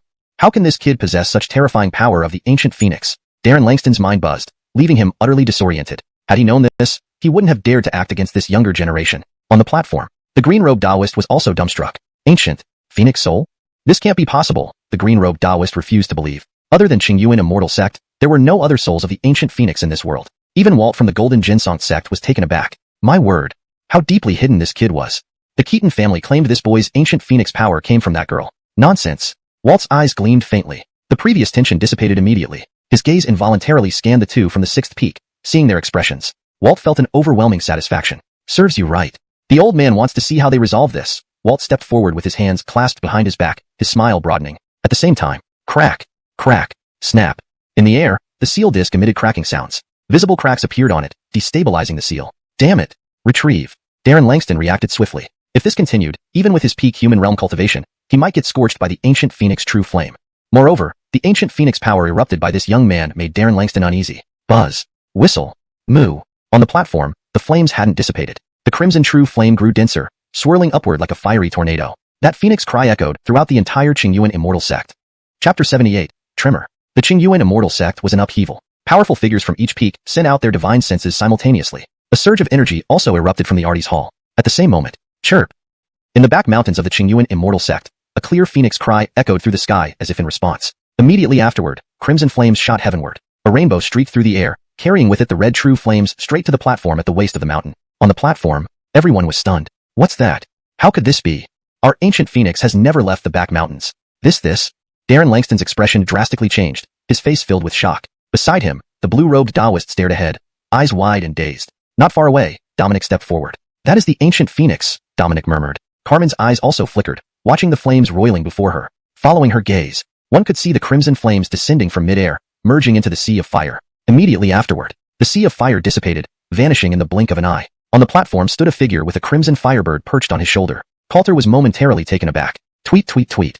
He instinctively raised his hand in front of the firebird. The crimson firebird seemed very affectionate toward him, nudging its head against Coulter's fingers. Its feathers were incredibly soft and smooth. Is this you, the legendary Ancient Phoenix? Coulter's expression grew even more peculiar. The ancient beast looked somewhat rough, just a strange bird with red feathers. Chirp, chirp. The firebird responded as if understanding. It raised its head, looking even more majestic. Seeing this, Coulter couldn't help but smile. Dear husband, are you all right? Carmen hurriedly approached. I'm fine. Jaylene, look at this bird. Coulter smiled slightly. This was the first time he had seen a living spirit creature. Carmen pursed her lips and smiled. She could sense the Ancient Phoenix aura emanating from the firebird. Very strong, but still far inferior to her husband. There was a brief silence on the platform. Dominic stepped forward, glancing at the two people ahead. Seeing their changing expressions, he felt a great sense of satisfaction. Two of you, what do you think? You can continue. I won't say another word, Dominic said, looking at them. Darren Langston and Dover's expressions darkened further. Yet they hesitated to say anything more. This commotion. The Qingyuan immortal sect was already shaken. Regardless of whether they could kill the young man or not, even if they did succeed, they would likely face severe punishment from the sect. And at that moment, from a distance in the sky, a terrifying force swept over, instantly enveloping the entire sixth peak. What is this? Coulter lifted his head, his eyes narrowing. This power was too overwhelming. Certainly not something a late-stage, heavenly human realm cultivator could possess. It was a true superpower beyond the heavenly human realm. Chirp. His shoulder. The firebird sensed something and let out a cry, flapping its wings and taking off. On the platform, Darren Langston and Dover shivered, showing reverence and bowing deeply to the distant sky. We greet the Artie. Greet the Artie. Upon hearing this, Coulter's gaze sharpened. What did this mean? Had they beaten Dover and Darren Langston? And now, the Artie was displeased? Was it truly like that? It seemed best to leave with Carmen today. Coulter wasn't confident enough to believe he could defeat a superpower beyond the heavenly human realm. Whoosh. The terrifying aura swept over again. Two rays of light pierced through the air and arrived in an instant. Next moment, they struck directly onto Darren Langston and Dover. Bang! Bam! PHT. Both figures were sent flying, spurting large mouthfuls of blood. They both immediately knelt down. We know we were wrong. Please show mercy, Artie. Give us another chance. Darren Langston and the other quickly bent and knelt. This incident could be big or small. If the Artie wanted to kill them, it would be reasonable. This scene made Coulter pause. Punishing their own people? He's sticking up for me. Coulter's gaze flickered, his expression growing more bizarre. As he pondered, Friend Keaton, what do you think? A voice came from the distance in the sky, tinged with age yet crystal clear. The voice rang out. Dominic immediately bent and greeted respectfully. No mistake. He had met this arty during the conference of the three sects. Coulter took a deep breath and glanced upward. Let's put this matter aside. Coulter raised his hand in salute. With the arty's attitude like this, to push further might provoke the superpower's action, which wouldn't be wise. So be it. From today onward, you and your wife will be considered our Qingyuan immortal sect's Malik and holy daughter. The sect will not restrict you. You can stay in the Qingyuan immortal sect or return to Erigu City. The arty's voice rang out again. After listening, Coulter thought for a moment. This situation seemed peculiar. The Qingyuan immortal sect's arty appeared to value the ancient phoenix greatly, yet these words seemed merely formal. What does the younger generation need to do for the sect? Coulter asked, raising his hand. Not for now. If you two stay in the sect, our treasury and spirit treasure pavilion will be open to you. If you want to leave, you may go directly. The arty's voice remained steady, leaving room for speculation. Coulter grasped the crux. Not for now, which means later on. In the future, perhaps, Coulter thought inwardly. Given some time to break through the heavenly human realm shouldn't be a problem. Then, the choice would be in his hands. Thank you, arty. The younger generation has never been to a high-ranking immortal sect, and has long admired Qingyuan immortal sect. Now having come here by chance, I wish to learn more. Coulter smiled and spoke. Dominic beside him was taken aback, casting a few extra glances at Coulter. This guy, dare to say such things. Just moments ago, tensions were high, and now he claimed long admiration? Far in the sky, there was a brief silence. Whoosh! Soon after, two faint rays of light sped towards Coulter and Carmen, hovering before them. These were two green jade tokens, intricately carved with streams and clouds, radiating a faint green glow, appearing quite exquisite. Qingyuan Immortal Sect's holy token. Holding these tokens, you may freely move within the sect. The air cleared as the terrifying aura dissipated. Coulter grabbed the token and examined it. A good thing indeed, saving him much trouble. There was a slight silence on the platform. Far in the sky, a rainbow streak neared. Qingyuan Immortal Sect's third peak. The holy daughter shall remain in Qingyuan Immortal Sect and follow me to the third peak where all female disciples reside. A red-clothed woman suddenly appeared in midair, focusing her gaze on Carmen. Hashtag Chapter 79, Servant Valley. Coulter raised his head simultaneously. Third peak. Peak Master Callie nodded slightly, her gaze shifting to Coulter. Your holiness may reside on first peak. Of course. Malik, except for third peak, you may choose any place within the Qingyuan Immortal Sect at your leisure. Callie cupped her hands in a salute and spoke softly. Coulter's eyes remained calm. The more benefits Qingyuan Immortal Sect offered, the greater the hidden dangers. He must enhance his strength as soon as possible. Lord, I can manage on my own. Langston Hong is very interested in the scriptures of Qingyuan Immortal Sect. Langston Hong stepped forward and whispered gently. She knew that improving her cultivation would better assist her husband. Coulter pondered for a moment before nodding slightly. If anything happens, you can activate the power of the ancient phoenix. I will instantly sense it, Coulter whispered, reminding her. Langston Hong's face turned slightly red as she nodded lightly and then followed the others without further words. Keaton, Malik, you are free to do as you please. Darren Langston and Dover had extremely poor expressions but still stepped forward, bowing their heads and waving their hands before quickly departing after a brief bow. Haha, Keaton kid. You should have let the sect master of Qingyuan Immortal Sect directly expel those two people. Dominic couldn't help but laugh heartily. It was indeed refreshing. Fear not.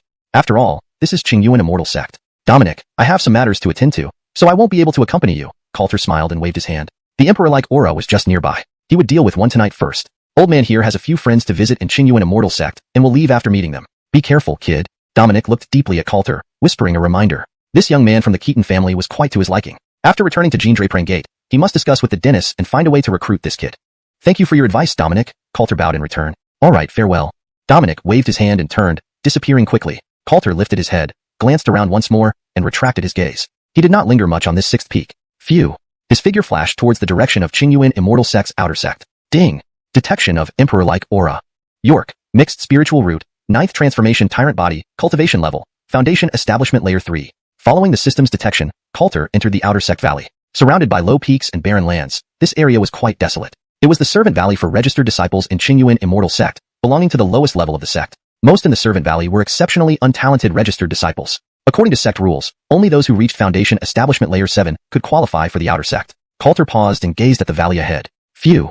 In the next second, his figure disappeared. With his current cultivation level, no one in the servant valley could detect him. At this moment in the valley, there was sudden noise. Bang! You little brat, are you tired of living?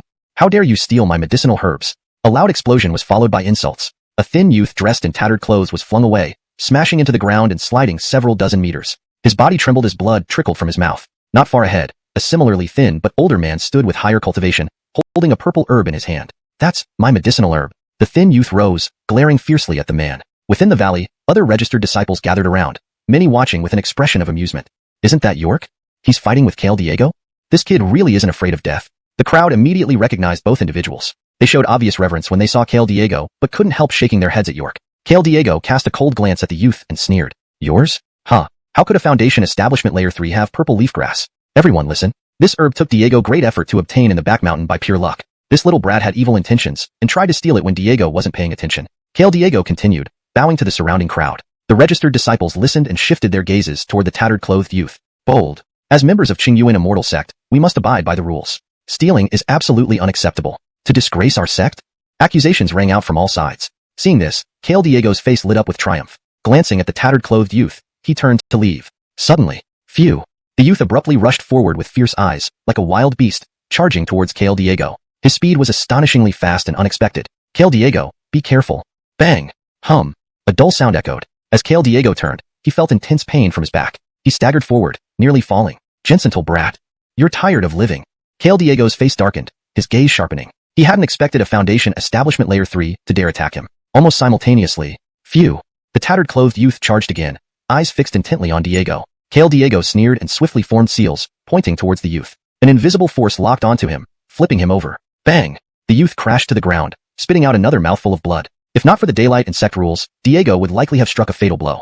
Gentle brat, if you want to die, don't drag me down. Get lost. Kale Diego glanced at the youth, unwilling to waste time with this fool. The surrounding registered disciples parted to let Diego pass, who quickly left. After looking at the blood-spitting youth on the ground, the disciples withdrew their gazes, showing disdain as they turned and walked away. The youth struggled to rise but fell again. Being 2 layers behind in cultivation and lacking any techniques, it was remarkable he survived. This scene made Coulter feel increasingly familiar. This feeling. There's no mistake. The emperor-like aura always rises through trials, enduring what others cannot, ultimately soaring to the heavens. Coulter inhaled deeply, staring at the tattered clothed youth without immediately approaching. Instead, he watched silently. Drip, drip drip. Zzz. Raindrops began to fall from the sky, quickly turning into a torrential downpour. Bang! I can make it. The youth struggled to stand but fell once more. Coulter observed this scene, finding it increasingly reminiscent of the emergence of someone destined for greatness, enduring hardships, and eventually rising to prominence. He remained still, watching the youth struggle. This translation preserves the original paragraph structure, tone, and style while ensuring natural English flow and accuracy. Chapter 80. Not too soft-hearted. In the center of the valley, the rain washed away the blood as the young man in simple clothes struggled to stand up. Herb mine. His clear black and white eyes revealed an unprecedented determination. Amidst the heavy rain, his body couldn't stop trembling. Yet, his gaze remained firmly fixed on the direction Kale Diego had left. Moments later, the young man took a step forward. He must retrieve what belonged to him. The muddy ground and intense shivers did not deter his determined steps. You are no match for him. If it hadn't been for the named disciples around earlier, he would have killed you. A voice sounded. Coulter appeared behind him. Raindrops fell but did not touch him, as if deliberately avoiding him. As long as matters didn't get too serious, the Qingyuan Immortal Sect probably wouldn't care about these named disciples' life or death. I must retrieve my herbs, the young man in simple clothes said without turning back, his gaze resolute. Coulter's eyes flickered. Indeed, the bearing of an emperor. Coulter raised his hand, sending out a stream of spiritual energy. The rain stopped hitting the young man's body, and the pain from his injuries diminished. The young man paused before slowly turning around. Who are you? There was no fear in his eyes, only a focused stare at Coulter. Coulter stepped forward with a slight smile. My name is Coulter. Do you wish to become my disciple? Coulter asked directly. The young man's gaze faltered, confusion appearing on his face. He was already a disciple of Qingyuan Immortal Sect, albeit just a named disciple, and that counted as having a master. Coulter's gaze was calm, understanding the young man's confusion. I can help you reach the pinnacle of cultivation. You don't need to worry about Qingyuan Immortal Sect, just answer yes or no. Coulter spoke slowly. Given his current status, taking in a named disciple wouldn't be an issue for Qingyuan Immortal Sect. Gradually, light returned to the young man's eyes. After a brief hesitation, thud. Disciple York pays respect to master. York knelt down, bowing 3 times. Satisfaction showed on Coulter's face. At almost the same moment, ding! Congratulations, host. You have recruited one with the bearing of an emperor. Reward, 8-9 Profound Art. Reward, Flying Locust Banner. Reward, 9th Profound Tyrant Body, late-stage Heavenly Human Realm Cultivation. The mechanical voice of the system sounded. Spiritual energy surged within him, reaching the peak of the Heavenly Human Realm. The strength of his body soared several times over. The 9th Profound Tyrant Body lived up to its reputation. Flying Locust Banner? Coulter sensed the golden ancient banner within him, circulating with his spiritual energy. He could feel the beast spirit aura inside it. This was a spiritual treasure, a fine item indeed. The power of this system-rewarded magical artifact far exceeded ordinary spiritual treasures. After a moment's contemplation, he suppressed his spiritual energy and gently lifted his hand, pointing a finger at the young man's forehead. I will impart my cultivation technique to you. Your spiritual roots are chaotic. This technique focuses on body refinement. Coulter infused the technique into a divine command and imprinted it in the young man's mind. York trembled, his eyes glowing with gratitude as he bowed again. Thank you, master. Disciple will never disappoint you. York's determination was unmistakable. Coulter raised his hand, sending out a stream of spiritual energy to heal the young man's injuries while lifting him up. This sword, I gift to you. Consider it your initiation gift. Coulter lifted an exquisite top-grade magical artifact into his hand, the Heavenly Mystery Sword. Note, I've maintained the unique naming, Heavenly Mystery Sword. to keep consistency with what seems to be a proper noun in this context. If Shin should be translated differently or has been defined previously in the story, you may need to adjust accordingly. Even if it wasn't quite a spiritual treasure, its power far surpassed that of a common magical artifact. Gratitude shone in York's eyes as he received the sword and prepared to kneel in thanks again. Coulter raised his hand to stop him. Pack up and come with me. York nodded. Thinking of something, he bowed again. Master, may I reclaim my herbs taken by Diego Su? Coulter smiled. This kid is persistent. You can. But I won't help you. The path of cultivation is long and arduous. I can't always protect you.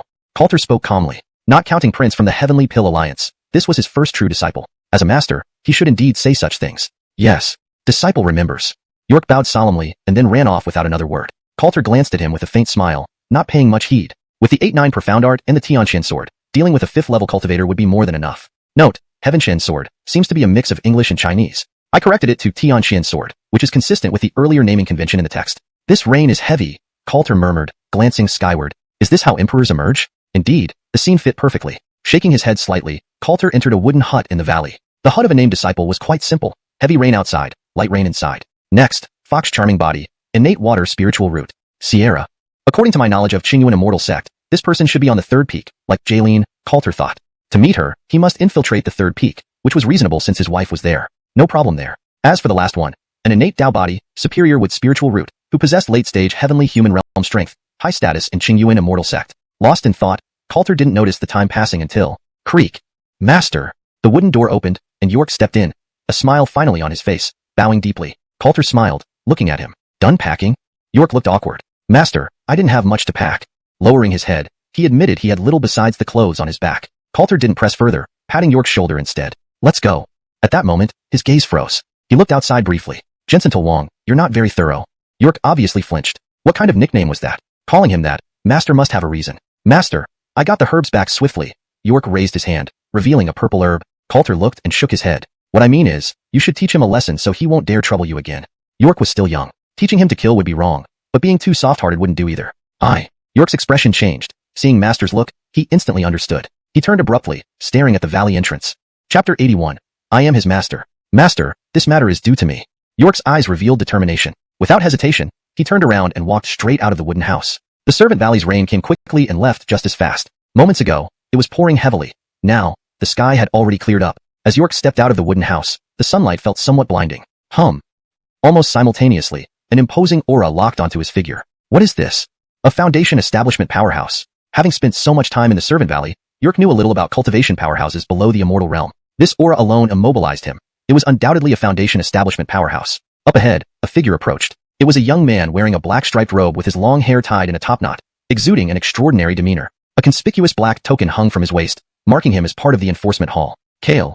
This little brute snatched my medicinal herb. That herb took me days and nights of painstaking efforts to find and finally gather. On his first failed attempt at stealing medicine, he became frustrated and outright seized it. Kale Diego, holding his somewhat swollen left cheek, pointed fiercely at York in front of him. In the valley, many named disciples emerged from their dwellings. Seeing the visitors, they all showed deference on their faces. One after another, they bowed politely. We greet you, Kale of the Enforcement Hall. Greetings, Kale. The respectful demeanor on the named disciples' faces was undoubtedly heartfelt. Members of the Enforcement Hall were respected by disciples throughout the sect, not just within this valley of named disciples. The black-robed enforcement senior brother scanned the surrounding crowd with no change in expression. These garbage individuals didn't deserve his attention, but since he had come here today for that herb, he would reluctantly take it. Boy, this Jensen asks you, is what he says true? Kale Jensen shifted his gaze to York, standing ahead. Seeing this, York bent slightly, lifting his hand in a salute. Reporting to Kale. He's lying. That herb was clearly gathered by me. York held up the purple herb in his hand and stated plainly. Upon seeing the herb, greed flashed in Kale Jensen's eyes. If he wasn't mistaken, it was an herb nearly 800 years old, which could fetch quite a few good things within the sect. Oh, hand over the herb. Kale Jensen spoke coldly, his tone leaving no room for refusal. York's body trembled, revealing uncertainty on his face. Just as he hesitated, bang! An invisible force fell upon him directly. The herb slipped from his hand. York was pushed back several dozen meters before he could steady himself. Kale, what are you doing? York gritted his teeth. Kale Jensen raised his hand, and the herb was now in his possession. After a brief glance, he showed satisfaction. He deftly stored it in his spirit storage bag. Enough. Being able to enter the Qingyuan sect as a named disciple is great fortune for you. Remember, do not violate the sect rules. Otherwise, don't blame Jensen for being merciless. That's it. Jensen Yuan revealed an impatient look. If not for the fact that there was a disciple in the sect who had some relation with this worthless Diego, sending word asking him to come here, he wouldn't have bothered coming to the Servant Valley. Even the air here reeked of mediocrity. The surrounding disciples, hearing this, dared not speak further. Kale Diego's smile grew wider as he glared viciously at York. If I can't get it, neither will you, little punk. Kale Diego felt vindicated internally. After this incident today, he would definitely invite other senior brothers within the sect to properly teach this little beast a lesson. This moment, wait, that is my herb, please return it, Kale.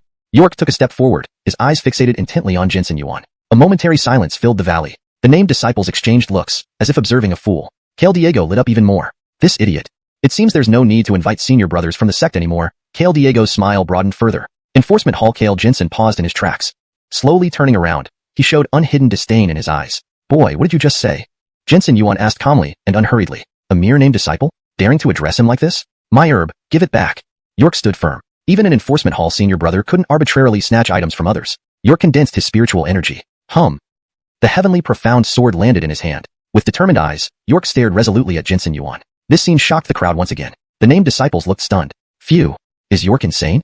Daring to point his sword at an Enforcement Hall senior brother? According to sect rules, this should be punished by stripping his cultivation, breaking his limbs, and casting him off the mountain. Unable to contain themselves, bystanders voiced their opinions. By speaking up, they hoped to curry favor with Jinsen Yuan, possibly gaining future benefits. Compared to these bystanders, Jinsen Yuan's gaze was sharper. He fixed his intense stare on York, focusing particularly on the long sword in his hand. Good sword.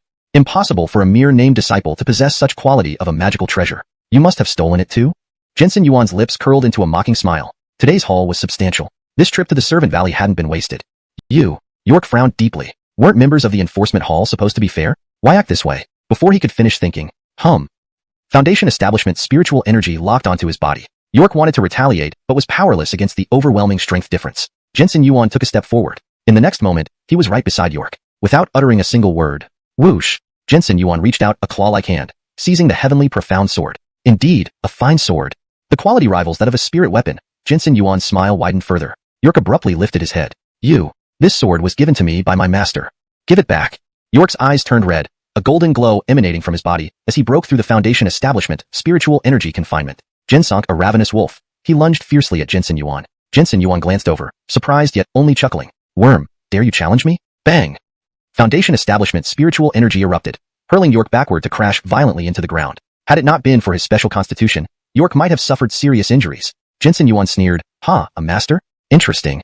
As a named disciple of our Qingyuan sect, I wonder who your master is? Could it be another named disciple here? Jinsen Yuan laughed aloud, unable to resist finding amusement in these mediocrities embellishing their own status. That moment, I am his master. Any problem with that? A voice suddenly sounded from inside the wooden house ahead. Chapter 82. I am truly a celestial being realm cultivator. Valley, wooden house. Coulter slowly walked out. Buzz. The air trembled. The pressure that had been holding York down vanished in an instant. Master. York paid his respects to Master. York's body trembled and immediately turned to bow respectfully before everyone. This single act of respect already violated the rules of the Cyan Primordial Sect. Disciples in the valley cast their gazes, unable to hide their shock. Whoosh! Who is this person? That idiot York, disregarding his status as a named disciple of Cyan Primordial Sect to bow as a disciple. This person has some guts. He actually dared to take on a disciple? Named disciples couldn't help but draw in cold breaths. They had never seen such a thing happen before. Jinsen Yuan from the Law Enforcement Hall was even more shocked, having been forced back several steps by the invisible force. Who are you? To dare intrude into our Cyan Primordial Sect? What nerve? Jinsen Yuan took a step forward and yelled angrily. He couldn't discern the cultivation level of the stranger. Yet, this was the Cyan Primordial Sect, and regardless of who this person was, they shouldn't be taken seriously. Beside him, Kale Diego saw an opportunity. York, what audacity! Stealing medicine and daring to have someone else as your master? I request Kale Jinsen to punish him severely. Kale Diego gave a cold humph and turned around, bowing respectfully towards Jinsen Yuan. Jinsen Yuan frowned, giving the person beside him a glance. He didn't dare make a move yet, just staring intently at the unfamiliar youth ahead. The identity and strength of this person were unknown, but he had already sent for reinforcements. Just stalling a moment would bring the Law Enforcement Hall's elite. The atmosphere in the valley seemed frozen. Coulter ignored everyone and walked to stand before York. Don't panic, your master is here. Wong, in many cases, logic doesn't work. In the end, it all comes down to who has the bigger fist. The next time something like this happens, you need to be ruthless, Coulter said calmly. Without waiting for a response, he suddenly raised his hand and pointed forward. Buzz. A dazzling light pierced through the air. Not only York, but also everyone else in the valley was caught off guard. The light directly landed on Kale Diego. Boom. Bam. A loud explosion. Kale Diego trembled and was blasted flying away, crashing heavily on the ground. Spit. You crippled my cultivation. Kale Diego's face turned deathly pale. To a cultivator, being stripped of cultivation ability was worse than being killed outright. Coulter didn't pay attention to the commotion. Do you see? Next time, remember at least to ensure the opponent doesn't dare to trouble you again. If there's a second time, just kill them. Coulter looked at York with a smile. York trembled, his eyes gleaming with newfound light. As an orphan, No one had ever taught him anything, not until he luckily joined the Xian primordial sect where he faced constant bullying. This person in front of him was like a ray of light piercing into his dim world. Disciple remembers well. York bowed respectfully, filled with determination. Coulter smiled faintly and nodded. Just then, the law enforcement hall Otto stepped forward. Sir, aren't you going too far? Regardless of your identity, I have already informed the law enforcement hall. You won't escape punishment today, Elder Jensen said coldly. Despite his lower cultivation, his aura remained strong. The mood in the valley grew tense again. Kale Diego struggled up, glaring hatefully at the man before him. Damn it! To intrude upon a sect, taking disciples randomly, and attacking within the sect, this person violated multiple Xian primordial sect rules. Today, he must die. Coulter glanced at everyone before fixing his gaze on the law enforcement hall Otto. Your sect leader invited me, Coulter said quietly. It wasn't a big deal. With his cultivation, dealing with these disciples wasn't worth his time. Jensen Yuan hesitated, then sneered mockingly. Selma inviting you? Ridiculous. Why don't you say you're a celestial being realm Otto instead? It would sound more credible, Jensen Yuan added, his disdain growing stronger. This person admitting weakness now? It might be too late. I am truly a celestial being realm cultivator, Coulter nodded, speaking truthfully. Jensen Yuan froze once again. Unable to resist, he gave Coulter another look. He had seen shameless cultivators before, but none as shameless as this. Huh. Gentle boy, saying anything now is useless. To act wildly in our Xian primordial sect, you must pay a price. Jensen Yuan's aura intensified, his spiritual energy locking onto Coulter. He didn't dare attack, but was pressing in terms of aura. Even the named disciples felt influenced, stepping closer. Capturing this person would count as contributing to the sect. Coulter wore a strange expression, about to say something when, buzz. From afar in the sky, a fierce presence approached. Moments later, a beam of sword light shot through the air. Whoosh! Clang! In an instant, it attacked Coulter. Coulter easily deflected it by placing both hands together. Core formation cultivator, Coulter murmured. This power was close to core formation advanced, definitely making them a formidable opponent. Simultaneously, a figure rushed forward without hesitation, shouting. Form. Break. With two shouts, the core formation level spiritual energy burst out. The sword emitted sharp sounds, unleashing dozens of powerful sword beams. Coulter paused briefly. Not bad, sword. Clang. He flicked his finger, releasing a wave of energy that sent the sword flying backward. The attacker grabbed the sword but staggered back, shocked. Who are you? The man furrowed his brows, sensing that the other party's cultivation rivaled his own. Seeing the newcomer, surrounding disciples bowed respectfully. Greetings, Anton of the Law Enforcement Hall. We salute you, Great Elder. Jensen Yuan bent first, followed by the others showing deference. This was the Chief Otto whom named disciples rarely saw. Coulter looked at the newcomer. A guest invited by your Xian primordial sect. That's enough. Disperse. Coulter waved his hand, preparing to leave with York. He didn't want to waste time here. Tonight, he planned to visit the third peak.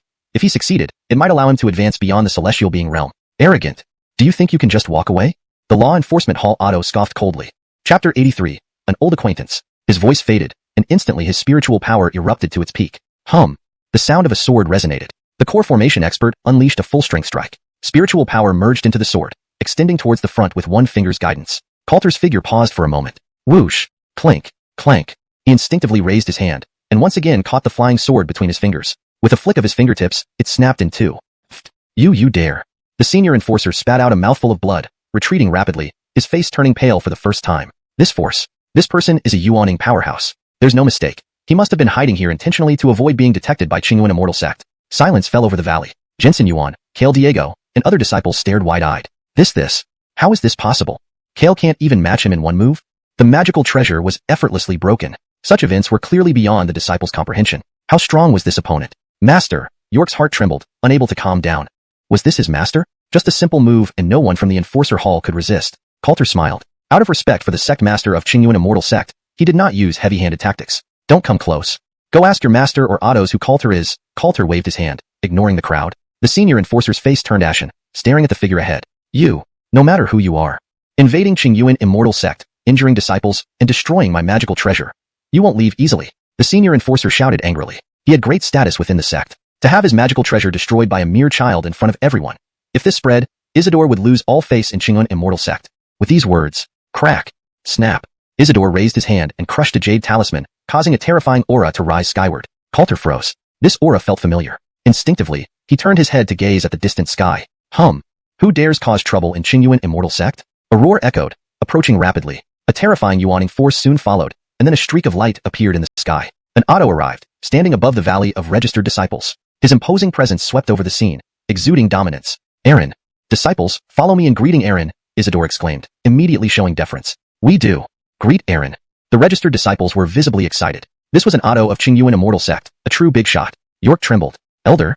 Master? York felt anxious. Despite trusting his master, Aaron was from Qingyuan Immortal Sect. If things continued like this, more powerful people might arrive soon. Coulter looked up and hesitated. Diego-chin?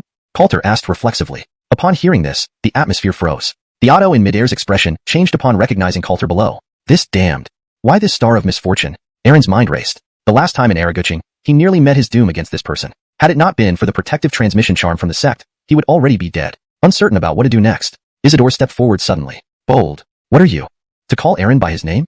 Isidore reacted swiftly, realizing this child knew Aaron. If Aaron let this slide due to old ties, it wouldn't be impossible. This couldn't happen. Coulter couldn't help but laugh. Aaron, what do you think?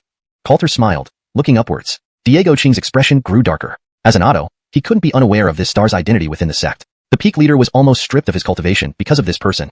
A misunderstanding.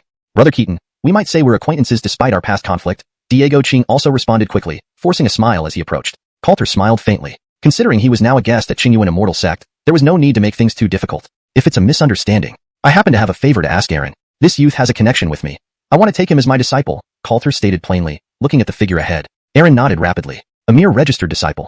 He could even be killed without issue. Sure thing, just leave it to me, Aaron smiled, acknowledging Coulter's request. This interaction left the onlookers dumbfounded. This man actually knew Aaron? It seemed they had a deep relationship. Kale Diego's face turned deathly pale, fear overtaking his eyes. He dared not meet Coulter's gaze, keeping his head bowed in deference. Jensen Yuan beside him felt the same way. This level of relationship and strength was far beyond their understanding. Some people were stubborn anywhere. Aaron, as an enforcer auto of Qingyuan Immortal Sect, how can you disregard the rules for personal reasons? Isidore said sternly, stepping forward. His magical treasure was destroyed like this? No explanation. How could it just be overlooked? These words made Aaron's gaze freeze, his expression darkening. Hum. Bam. Boom. Yuaning force erupted, striking Isidore and sending him flying dozens of feet away. Isidore spat out a mouthful of blood, crashing heavily onto the ground. He never imagined Aaron would directly attack. Humph. Do I need to explain my actions to you? From today onwards, you are no longer a disciple of Qingyuan Immortal Sect. If you don't accept this, find an auto to plead your case. My enforcer hall cannot afford someone like you, Aaron declared harshly. Isidore shuddered violently, another mouthful of blood escaping his lips. How could this be? Who was that young man to warrant such drastic action from Aaron? Coulter observed calmly, pausing momentarily. Let's leave this matter behind. Aaron, Coulter has just arrived at Qingyuan Immortal Sect and hasn't found a place to stay yet. Coulter wasn't about to bicker with these disciples. If it weren't for York needing to retrieve medicinal herbs, he would have left after acquiring the Imperial form. Chapter 84. Entering the third peak. Oh, it's my fault for not being a good host. Brother Keaton, if you don't mind, you can temporarily reside in our law enforcement hall. Aaron's face immediately broke into a warm smile. Given the status of the person before him, he had to curry favor with them. Coulter smiled faintly and nodded. York, let's go. He glanced at York beside him, and a thread of spiritual energy emerged, lifting York up. Inside York, ripples of awe and reverence grew stronger towards his master. As soon as the words were spoken, they left without further delay, without even sparing a glance at the servant disciples' valley. Whoosh! In an instant, they vanished into the sky. The valley fell silent, its previous occupants still in shock from what had just transpired. Damn it! The Diego family, you've ruined me. Jensen Yuan, a senior disciple from the law enforcement hall, stared angrily at several disciples ahead. He was about to step forward when a terrifying aura locked onto him. It was Isidore, the eldest disciple of the law enforcement hall, who gazed at him coldly. The atmosphere in the valley grew more tense by the minute. Diego, the senior disciple, trembled, knowing he would be hard-pressed to escape alive today. Time passed swiftly, and dusk approached. At the peak of the law enforcement hall of Qingyuan Sect, after exchanging a few polite words with Aaron, Coulter brought York to find a residence cave. As night descended, he opened the door of their abode. The third peak, I might as well visit Jaylene, Coulter said with a slight smile. Regarding that alluring fox form, with his current cultivation and the prestige of Qingyuan Sect, he could likely negotiate with the master of the third peak to claim her. Whoosh! A faint light trailed behind him as he disappeared into the night. Reaching the third peak of Qingyuan Sect, Coulter concealed his aura using his cultivation power. Ding! Detected. Imperial demeanor. 9. Born with water spirit root, fox charmer body, late elixir formation realm. The system's voice echoed in his mind. Coulter looked ahead at the peak and thought, I'll take a look first. Spreading his divine consciousness along with the system's detection, he quickly identified her location. Raising his hand, a jade token appeared in his grasp, given to him earlier by the sect leader. Presenting this token, the late elixir formation disciple might choose to follow without hesitation. With elixir formation already considered strong, especially within the inner sect, everyone knew the significance of this token. Whoosh! With a single step, his figure vanished like a wraith. Meanwhile, halfway up the mountain, inside an elegant cave, a woman walked behind a screen, removing her gauzy clothes. Steam wafted through the air, carrying a scent of flowers. Her eyes curved slightly, a veil covering her face. Though her features were hidden, her captivating beauty was evident. Tap, tap. She moved gracefully, leaving her garments behind, but never removing the veil from her face. Suddenly, Himph, who's there?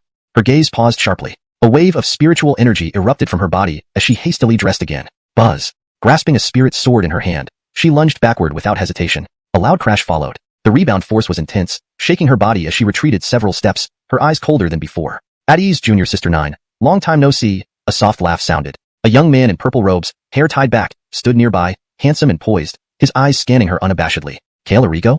This is the third peak. How did you get in? 9 raised an eyebrow, her gaze filled with caution, her aura growing even colder. Kale Arigo's smile remained unchanged as he continued to observe her. I have advanced to the nascent soul stage. The guards on the third peak are nothing but waste. They wouldn't even notice if I walked right in. Arigo chuckled. As he spoke, his nascent soul aura surged, overwhelming pressure enveloping the area, instantly suppressing 9's breath. Her gaze grew icier as she took another step back. What do you want? 9 asked coldly. Arigo stepped forward, pausing momentarily, then scrutinized her intently. Why do you always cover your face and pretend to be indifferent? Arigo asked slowly, his smile widening. Hearing this, 9's eyebrows furrowed, and spiritual energy burst forth from her body. Buzz. Kane, this is the third peak. One small sound will alert the peak master. Regardless of your identity, none can escape punishment from the sect. 9 held her spirit sword horizontally, her voice icy, ready to strike at any moment. However, Arigo remained nonchalant, lifting his hand. Whoosh. Roar. A crimson array flag suddenly appeared, emanating beast roars, clearly a spirit treasure. Do you recognize this treasure, junior sister 9? Arigo smirked, infusing spiritual energy into the flag, which expanded into a large red banner. An overwhelming pressure flooded the room. 9's eyes flickered with apprehension. The first peak supreme treasure, ancient beast banner. How could the peak master give this treasure to you? 9's aura faltered visibly. There was no way she couldn't recognize this treasure. Even any inner sect disciple would know it. This ancient beast banner ranked among the top 3 supreme treasures of Qingyuan sect. Arigo smiled lightly. Huh. Seal. With a wave of his hand, nascent soul power infused the banner. Instantly, golden light enveloped the entire cave, creating a self-contained realm isolated from the outside world. Done. Now, nothing that happens here will be noticed, not even by the sect leader, Arigo said with a smirk, his gaze falling on 9, his expression turning sinister. Others might not know, but as an heir of the first peak of Qingyuan sect, Kane was well aware of her secrets, a born water spirit root, exuding charm yet pretending to be aloof. You, what do you really want? 9 took a step back, her voice trembling. Regardless of cultivation or spirit treasures, she was far inferior to him. Haha, you're asking for what you already know. If you obediently serve as my alchemy furnace tonight, perhaps your life can be spared. Otherwise, don't blame me, Arigo declared, his aura exploding around him, engulfing everything in sight. Chapter 85. An unexpected encounter. Inside the room, the air was frozen solid. A terrifying pressure held the figure in front rooted to the spot. Sierra clenched her teeth, barely concealing her rage. Think again. Sword, congeal. Sierra uttered softly, unleashing her core formation spiritual power to its limit. Her body paused momentarily, struggling free with great difficulty. This person had come prepared. With matters having reached this point, there was no choice but to fight. Whoosh. Humming. She lunged forward with sword in hand. The sword's light left a trail of rainbows, cleaving through the air fiercely as it attacked the figure in front. Kane stood motionless, only lifting his head for a glance. Why bother? You clearly know you're no match for me. A sight like this isn't particularly likable. Kane smiled, his eyes gleaming with a strange light. His words hung in the air. He raised a finger. Hum. The surrounding air resonated. Golden light flashed, an intangible force sweeping toward Sierra. Top-grade spirit chi combined with nascent soul cultivation, clearly beyond her resistance. Bang! A deafening explosion echoed. Sierra's body flew backward, spitting out a mouthful of blood mid-air. Landing on the ground, her body trembled slightly. The ancient spirit banner's pressure once again surged, pinning her down completely, rendering her powerless to resist. Kane laughed heartily and stepped forward. Whoosh! As he raised his hand, nascent soul energy swept out. An intangible force, like an invisible giant hand, lifted Sierra into the air, her posture rather ungraceful. Gentle sister, let me give you a pill, Kane said smilingly. In the blink of an eye, a pill shimmering with red light, exuding a strange fragrance, landed in his palm. Sierra's eyes flickered. A 4th-grade red phoenix pill. Kane, you dare. Sierra's eyes turned bloodshot. She was clearly aware of the effects of this pill. Kane extended his hand. Whoosh. Pfft. Spiritual energy wrapped around the pill, directly sending it into the mouth of the person in front. With this pill, paired with my technique, your cultivation is mine tonight. Kane's smile became more sinister. He had lusted after this woman for a long time. If not for his fear of the third peak leader, he would have made his move long ago. Now that he had reached nascent soul stage and become one of the first peak legacy disciples, the future leader of the first peak, there was no longer any need to hold back. You. Sierra tried to speak, but as the pill's effects spread through her abdomen, she let out a faint moan. Her face instantly flushed red, and her gaze grew hazy. Kane smiled, satisfied. If only you had been so cooperative from the start. A 4th-grade pill isn't easy to refine, Kane said, stepping closer. Stopping in front of her, he examined her body closely, his eyes gleaming even brighter. Just as he was about to make his move, what a fine spirit artifact. From behind him, a voice suddenly sounded. Kane's arm froze, his pupils contracting sharply. In the next moment, he flashed to the side, turning his head swiftly. You? Who are you? Kane looked incredulous. Wherever his gaze fell, there was an extra person in the room, currently standing before his ancient spirit banner, examining it. Most importantly, until now, Kane hadn't sensed this person at all. Not even now could he feel their cultivation aura. My name is Coulter. I just joined Qingyuan Immortal Sect today. Coulter spoke frankly. Then he slowly turned his head. looking at the figure in front. The third peak, doesn't it prohibit male cultivators from entering? Where did you come from? Coulter asked with a puzzled expression. This third peak was apparently not as safe as its leader claimed. There were still people sneaking in, intending to commit wrongdoings. Leaving Jaylene here didn't sit well with him. Kane's eyes darted, scrutinizing the figure in front carefully. I can't gauge this person's cultivation. Being able to appear here silently must mean they are far stronger than me. Perhaps one of the peak leaders invited friends or peers. Kane thought rapidly. This youth looked young, probably due to some beauty-preserving pills. To have such cultivation, they must be an old monster. Sir, you aren't an invitee of the third peak, right? I am Kane. My uncle is the first peak leader. Please show mercy and let this lady go. I will offer generous compensation. Kane cupped his hands in a bow. If this person was a friend of the third peak, they would have already acted. Clearly, they were both here for similar reasons. Coulter was taken aback. Tisage, Keaton came to see my wife. What look is that? Coulter immediately saw through the other person's thoughts. He adhered strictly to mutual consent. He would never forcefully take anyone based on cultivation. Kane clearly faltered. Wife. Suggests. May I ask which peak's leader invited you? Kane raised his hand again. This old monster was shameless. If he wanted to collect, then why mention coming to see his wife? Coulter wasn't in the mood to argue. This person couldn't be allowed to live. Otherwise, he'd have to take Jaylene away that night. You need to die. I want this spirit banner. Coulter's resolve to kill solidified. How could he allow this person to act freely near his wife on the third peak? As soon as he spoke, a terrifying force surged forward. The air trembled, locking onto Kane. His nascent soul energy was almost instantly dispelled. Bang! Behind them, Sierra's body crashed to the ground. Kane's eyes widened, his face pale. Damn it! This aura, it's a celestial realm old monster. Kane reacted quickly, abandoning any thoughts of contesting. Such monsters, when angered, would do anything, using the shockwave to push himself back. Senior, this junior will withdraw. This lady is yours.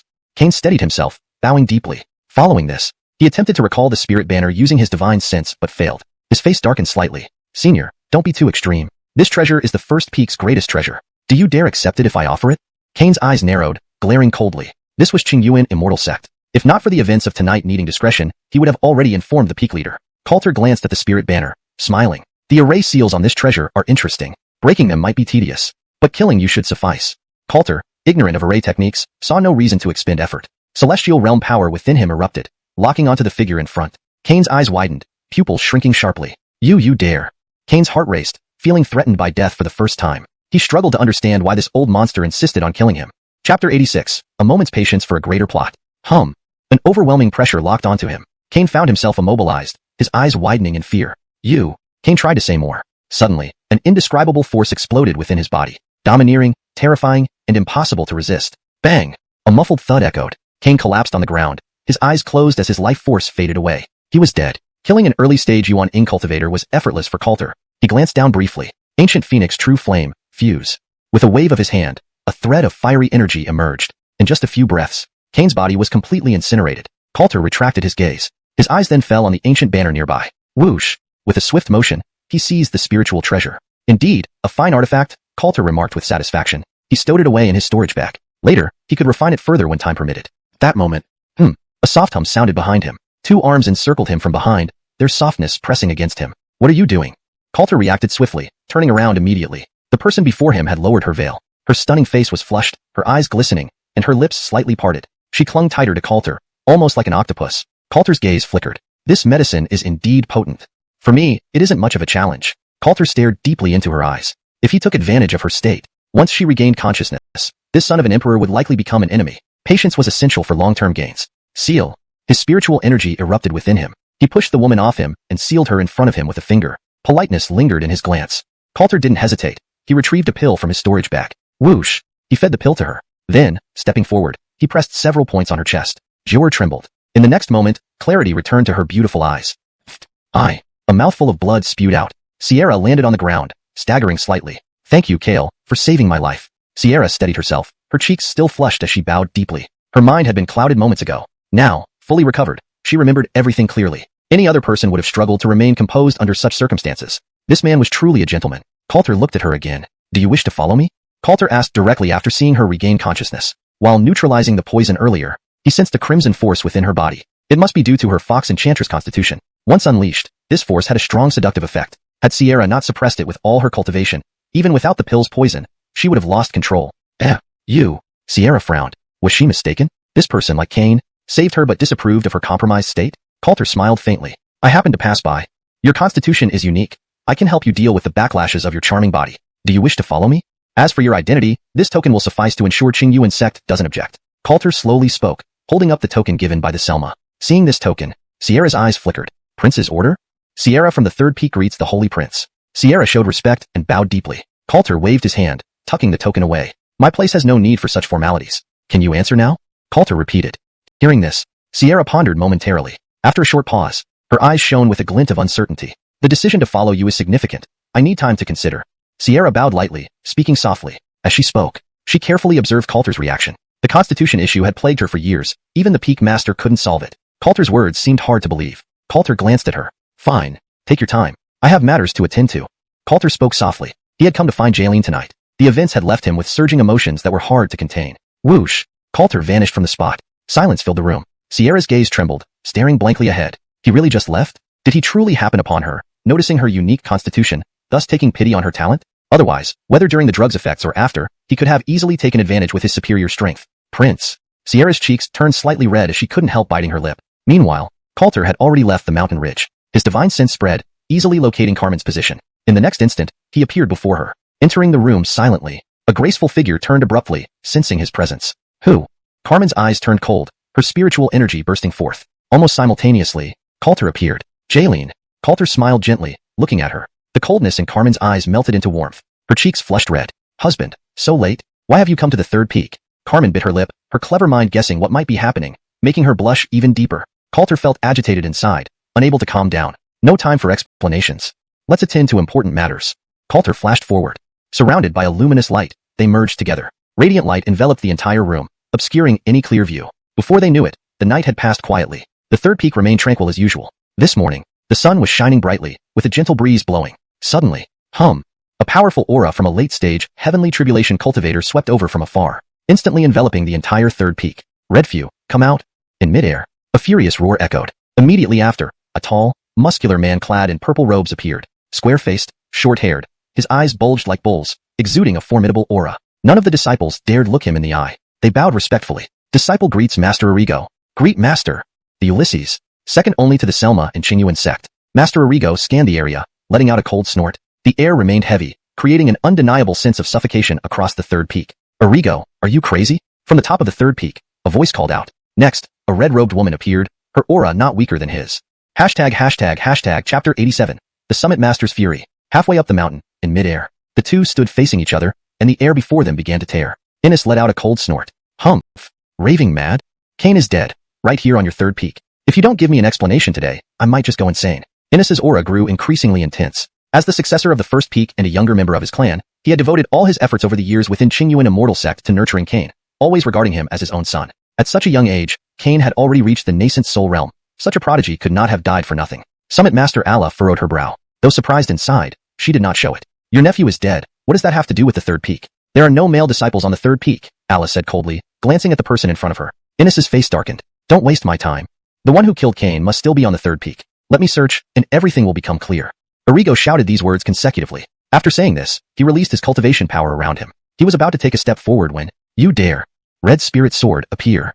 Allah's eyebrows were tightly knit. With a wave of her hand, spiritual energy erupted. A ringing sound echoed, and a crimson-red spirit sword floated in front of her. The atmosphere instantly froze. Innes paused in his tracks, his gaze fixed on the person in front of him. Junior Sister Allah, are you going to fight me? Innes stood with his hands behind his back, sweeping his powerful cultivation force around the area. Among the major summit masters of Qingyuan Immortal Sect, there was no doubt that the first peak was the strongest. Allah held the sword in front of her, her eyes sharp and fierce. Buzz. Without the Selma's permission, no one can intrude on the third peak. The resounding hum of the spirit sword in Allah's hand shook everyone's ears. Her presence was not weak in the least. The disciples of the third peak stared in disbelief at the scene unfolding in the air. Their hearts pounded with shock, unable to put their feelings into words. These major summit masters, peers among themselves, had always been close. None of them expected them to clash so suddenly. Innes's eyes narrowed as he stared intently at the person in front of him. Suddenly, his gaze swept down toward the mountain. Humph. Junior Sister Allah, you said there are no male disciples on your third peak? I wonder why a boy is inside the peak? Arrigo pointed downwards. Allah couldn't help but pause, instinctively turning her head. The disciples of the third peak also turned their gazes to the same direction. At the mountainside, a cultivation residence opened its doors, and a figure walked out, rubbing his waist. Draperphone essence blood almost drained me dry. Coulter rubbed his back. After this, he believed it wouldn't be long before Jaylene could reach the celestial being stage. Why are you all looking at me like that? Coulter looked at the crowd ahead, taken aback. In midair, two celestial beings. The disciples of the third peak were all staring at him intently. The scene fell silent for a moment. Next. Oh, who is he? How could there be a male cultivator? How did he enter the third peak? The faces of the female disciples of the third peak showed unhidden astonishment as they couldn't hold back their exclamations. Even Allah in the air looked bewildered. Her eyes fell on the residents at the mountainside, and she instantly understood. Can't this guy wait for 2 days? Allah thought to herself. At this moment, it would be difficult to resolve this easily. Just then, a figure stepped out from among the third peak disciples. Beautiful posture, veil-covered face, captivating eyes. It was undoubtedly Suzy. Senior Arrigo. Summit Master. He is my friend. It was my initiative to invite him to the third peak.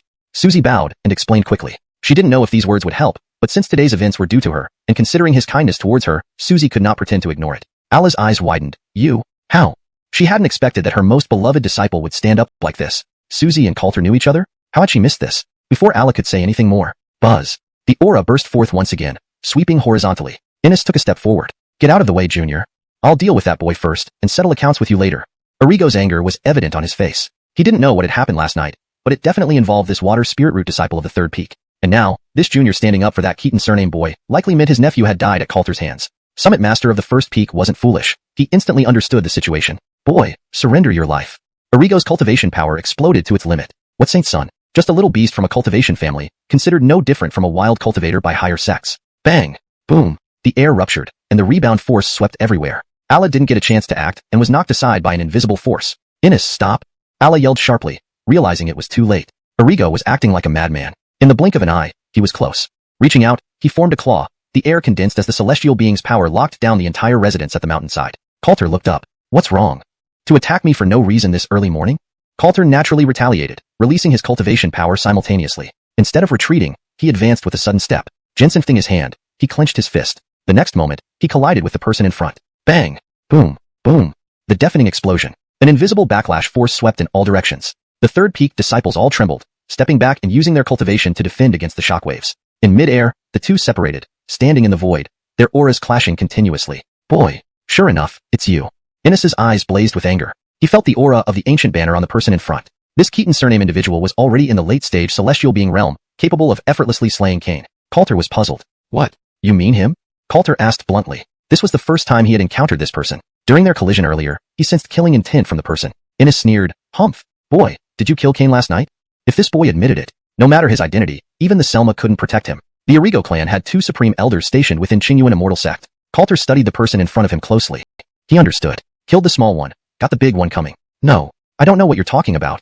Coulter kept his expression calm. It didn't matter whether or not he had killed Cain. Admitting it would likely mean he wouldn't be able to keep the ancient banner he had obtained. Innes's brows furrowed. Boy, don't try to evade the question. Open your storage spirit bag and let this seed inspect it. Arrigo spoke insistently, his aura sweeping through the area, leaving no room for refusal.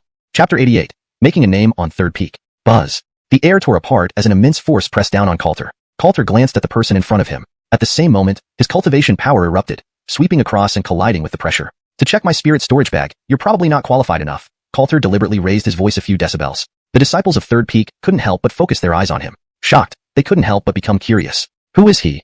He doesn't look very old. He should be from our generation. He actually dares to speak like this to the Peak Master of First Peak. A group of female disciples couldn't resist whispering amongst themselves. In midair ahead, hearing this, the Ewing couldn't help but snort coldly. Humph! I'm not qualified? Brat, you are merely a wild cultivator from a small Xian family in Eraguching. Who gave you the guts to act so arrogantly before me? The Peak Master's gaze turned cold, and his aura became even stronger. He was just about to step forward and seize the brat in front of him. Suddenly, whoosh! A streak of light broke through the air ahead. Coulter lifted his hand and flung out a green order directly toward the Ewing. Standing still in midair with his hands behind his back, he said calmly, Qingyuan Immortal Sect, Sacred Son, is there a problem? Coulter's voice was soft, but contained cultivation strength that echoed across the area. The Third Peak disciples couldn't help but look up. Sacred Son. Qingyuan Immortal Sect hasn't had a sacred son for 100 years. Yesterday, the ancient phoenix left the rear mountain. Could it be because of him? The Third Peak disciples all came back to their senses. Their gazes turned to the air, and more respect appeared on their faces. According to the sect rules, the sacred son was much nobler than the sacred maiden. Aside from the sect leader, theoretically, his status ranked above the entire Qingyuan Immortal Sect. The Ewing took the token and frowned slightly. This brat. The Peak Master clenched his teeth, staring intently at the person in front of him. For a moment, he did not dare move forward rashly. Seeing this, Callie of Third Peak smiled. Callie pays respects to the sacred son. Her smile grew as she bowed politely. With this gesture, the Third Peak disciples below also came to their senses. Third Peak disciples pay respects to the sacred son. Pay respects to the sacred son. Even the Peak Master had greeted. These disciples naturally didn't dare slack off. Sierra greets the sacred son. Sierra's eyes twinkled, watching the figure in the air. Her face blushed slightly. If he really could solve her physical problem, following him wasn't out of the question. In midair, the scene was momentarily at a standstill. Coulter looked at the person in front of him. That's enough. You may all withdraw. Coulter entered into character. Admittedly, this identity of Sacred Son was quite useful sometimes. As for this first peak master, engaging in a fight would be meaningless. If he let the other party catch on to anything, he might even lose the ancient banner. It wouldn't be worth it. You, brat. Arrigo has always considered Xingzhou as his own son. Last night, he died mysteriously on third peak. I demand an explanation. The Ewing glared at the person in front of him, yet his presence was significantly weaker than before. If this brat truly used his identity as Sacred Son to press, once things got bigger, it might alarm the sect leader. Coulter laughed after listening. He deeply gazed at the person in front of him. Died on third peak? How do I not know? Who saw it? Peak Master Arrigo. How do you know your nephew came to third peak last night? Coulter's words were sharp. Regarding last night's incident, the Ewing knew it well, but he absolutely dared not reveal the reason in front of Qingyuan Immortal Sect.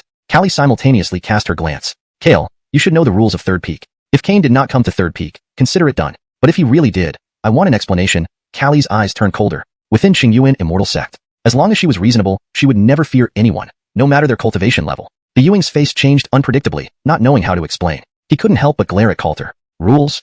So how did this brat enter third peak? The Ewing gritted his teeth, anger hard to suppress. Since becoming the Ewing, he had never felt as aggrieved as today. Before Callie could respond, Coulter stepped forward, looking at the person in front of him. Keaton already has a Dao companion. My wife is on third peak. Is it a problem for me to visit her at night? Coulter spoke openly without any hesitation. These words sent a hush over third peak. The disciples below couldn't help but blush. Callie also paused for a moment. The next moment, a smile appeared on her face. No problem. It's reasonable. Callie replied. Then, she turned her gaze to her senior brother. Kale, please return. If you continue making a scene, I will have to ask the sect leader to preside over justice. Callie's aura trembled as she sternly addressed him. The peak master's face alternated between red and blue, his expression growing increasingly grim. So just like that, his nephew dies in vain, and this young man becomes famous in Qingyuan Immortal Sect? If he truly tolerated it, his role as Ewing would be for nothing. Justice?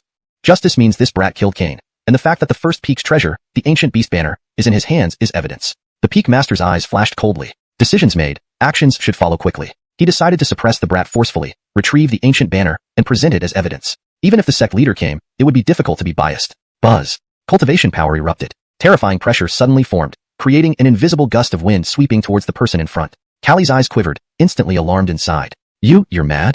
Callie couldn't believe her senior brother would go so far. If this situation escalated, it would surely draw the sect leader's attention, even if he could not resolve it. Bang! Pressure surged, the air exploded. Callie reacted swiftly, but the cultivation gap and the sudden attack made it impossible for her to counteract. Her body shuddered, and she was thrown backward. Everything happened in an instant. Third peak disciples stared blankly at the sky, stunned. Only Sierra remained focused on Coulter. Brother Keaton, be careful. Sierra called out instinctively. Before her words faded, the Ewing was already closing in. Terrifying cultivation power formed a seal, enveloping everything around. His gaze locked onto the young man in front. Brat. If you're sensible, don't resist. Otherwise, Arrigo will unintentionally incapacitate you. And it can't be helped, the peak master said coldly, then raised his hand, forming an invisible palm with cultivation power. It grabbed towards the person in front abruptly. Coulter's gaze hardened. Combat intent flared in his eyes. After several times of restraint, since you want a battle, I'll accompany you, Coulter growled lowly. His cultivation at the pinnacle of celestial human realm burst forth to its extreme. Chapter 89. Unknown junior sister's name? Ning. Qinghuan sword. Coulter raised his hand. A green spirit sword flew into his grasp. Facing such a powerful opponent, he couldn't afford to be careless. Bang! Clang! Boom! The explosion echoed through the air. An invisible shockwave swept across, making the entire third peak tremble. The Ulysses paused visibly, astonishment in his eyes. Late-stage celestial man realm. Strength comparable to a heaven transformation expert. It seems I underestimated you, Arrigo. The Ulysses's expression turned more serious. Just one move was enough for him to clearly perceive that this young man had reached an extremely terrifying physical strength. In terms of pure physical power, he might have no equal among peers. Coulter paused, sensing the power within him. Unconsciously, he clenched his fist, and golden light shimmered around him. Nine profound tyrant body, Coulter thought to himself. This constitution was indeed formidable. York's cultivation was too low to fully utilize it, but he could unleash its full potential. Arrigo, let's go again. Coulter laughed loudly, sheathing his spirit sword. He wanted to test the limits of his current combat power. With those words, whoosh, Coulter darted forward like a streak of light, charging straight at the Ulysses. In an instant, they clashed. Bang! Boom! Bang!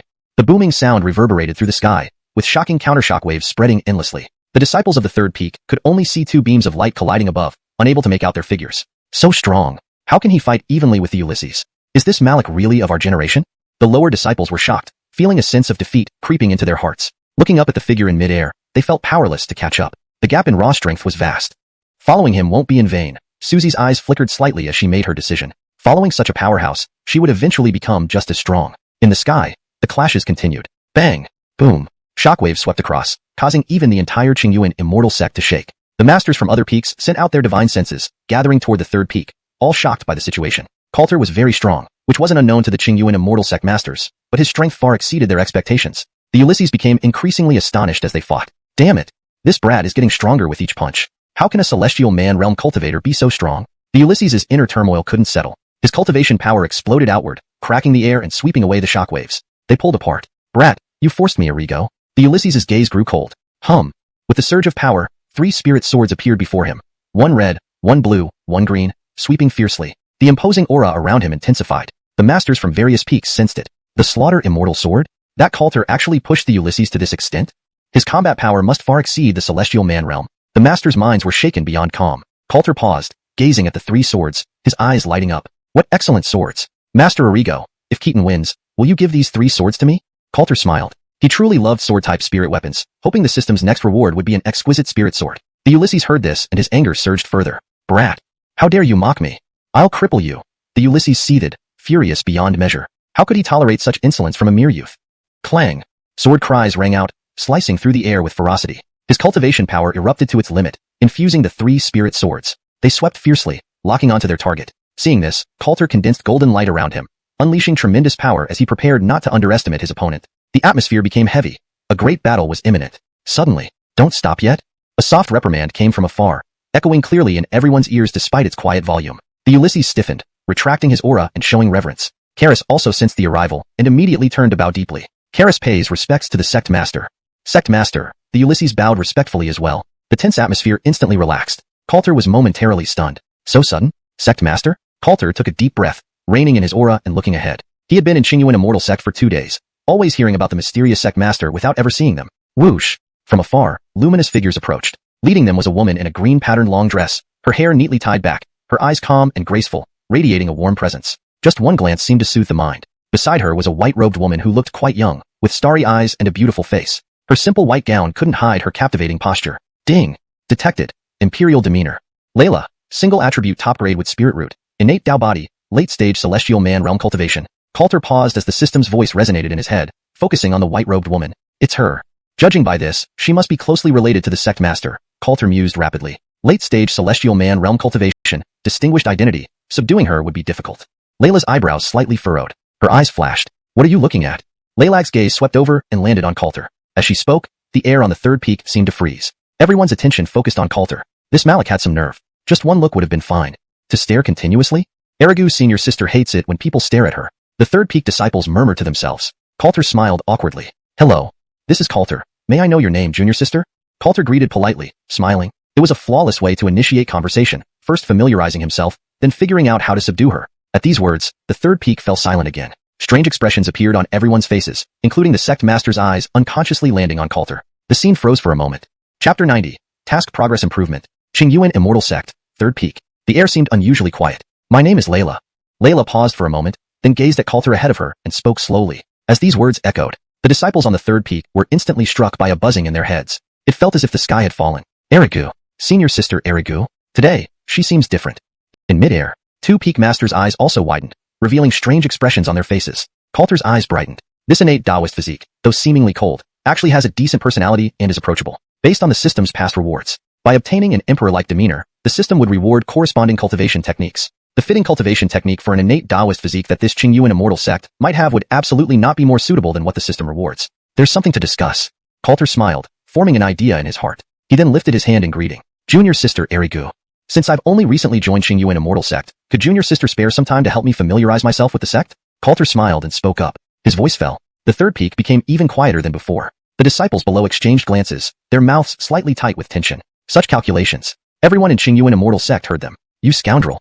Sierra couldn't help but roll her eyes and glanced at the person in the air. Last night, why didn't he say such things to her? Was it because Sierra lacked charm? Sierra bit her lower lip, a strange sense of competitiveness rising within her. She did not immediately remove her white veil. In terms of beauty, she had never lost. In midair, the 2 peak masters also showed varied expressions. At this moment, was this the right time to speak about these things? Even Layla in front paused for a moment. She looked at Coulter and couldn't help but chuckle softly. She did not respond verbally. However, the white-robed Selma's expression remained unchanged. Her gaze swept over Coulter. Coulter, as the Malik of our Qingyuan immortal sect, you must abide by the sect's rules. Henceforth, you should act cautiously, said the white-robed Selma calmly. Her tone indicated no blame. Coulter's eyes were calm, deeply observing the one in front of him. He then lifted his hand and bowed. The Selma nodded gently, her gaze falling upon the Ulysses. The next moment, a terrifying pressure swept through the surroundings. Everyone present felt a jolt to their hearts. Coulter also looked up. This power is overwhelmingly strong.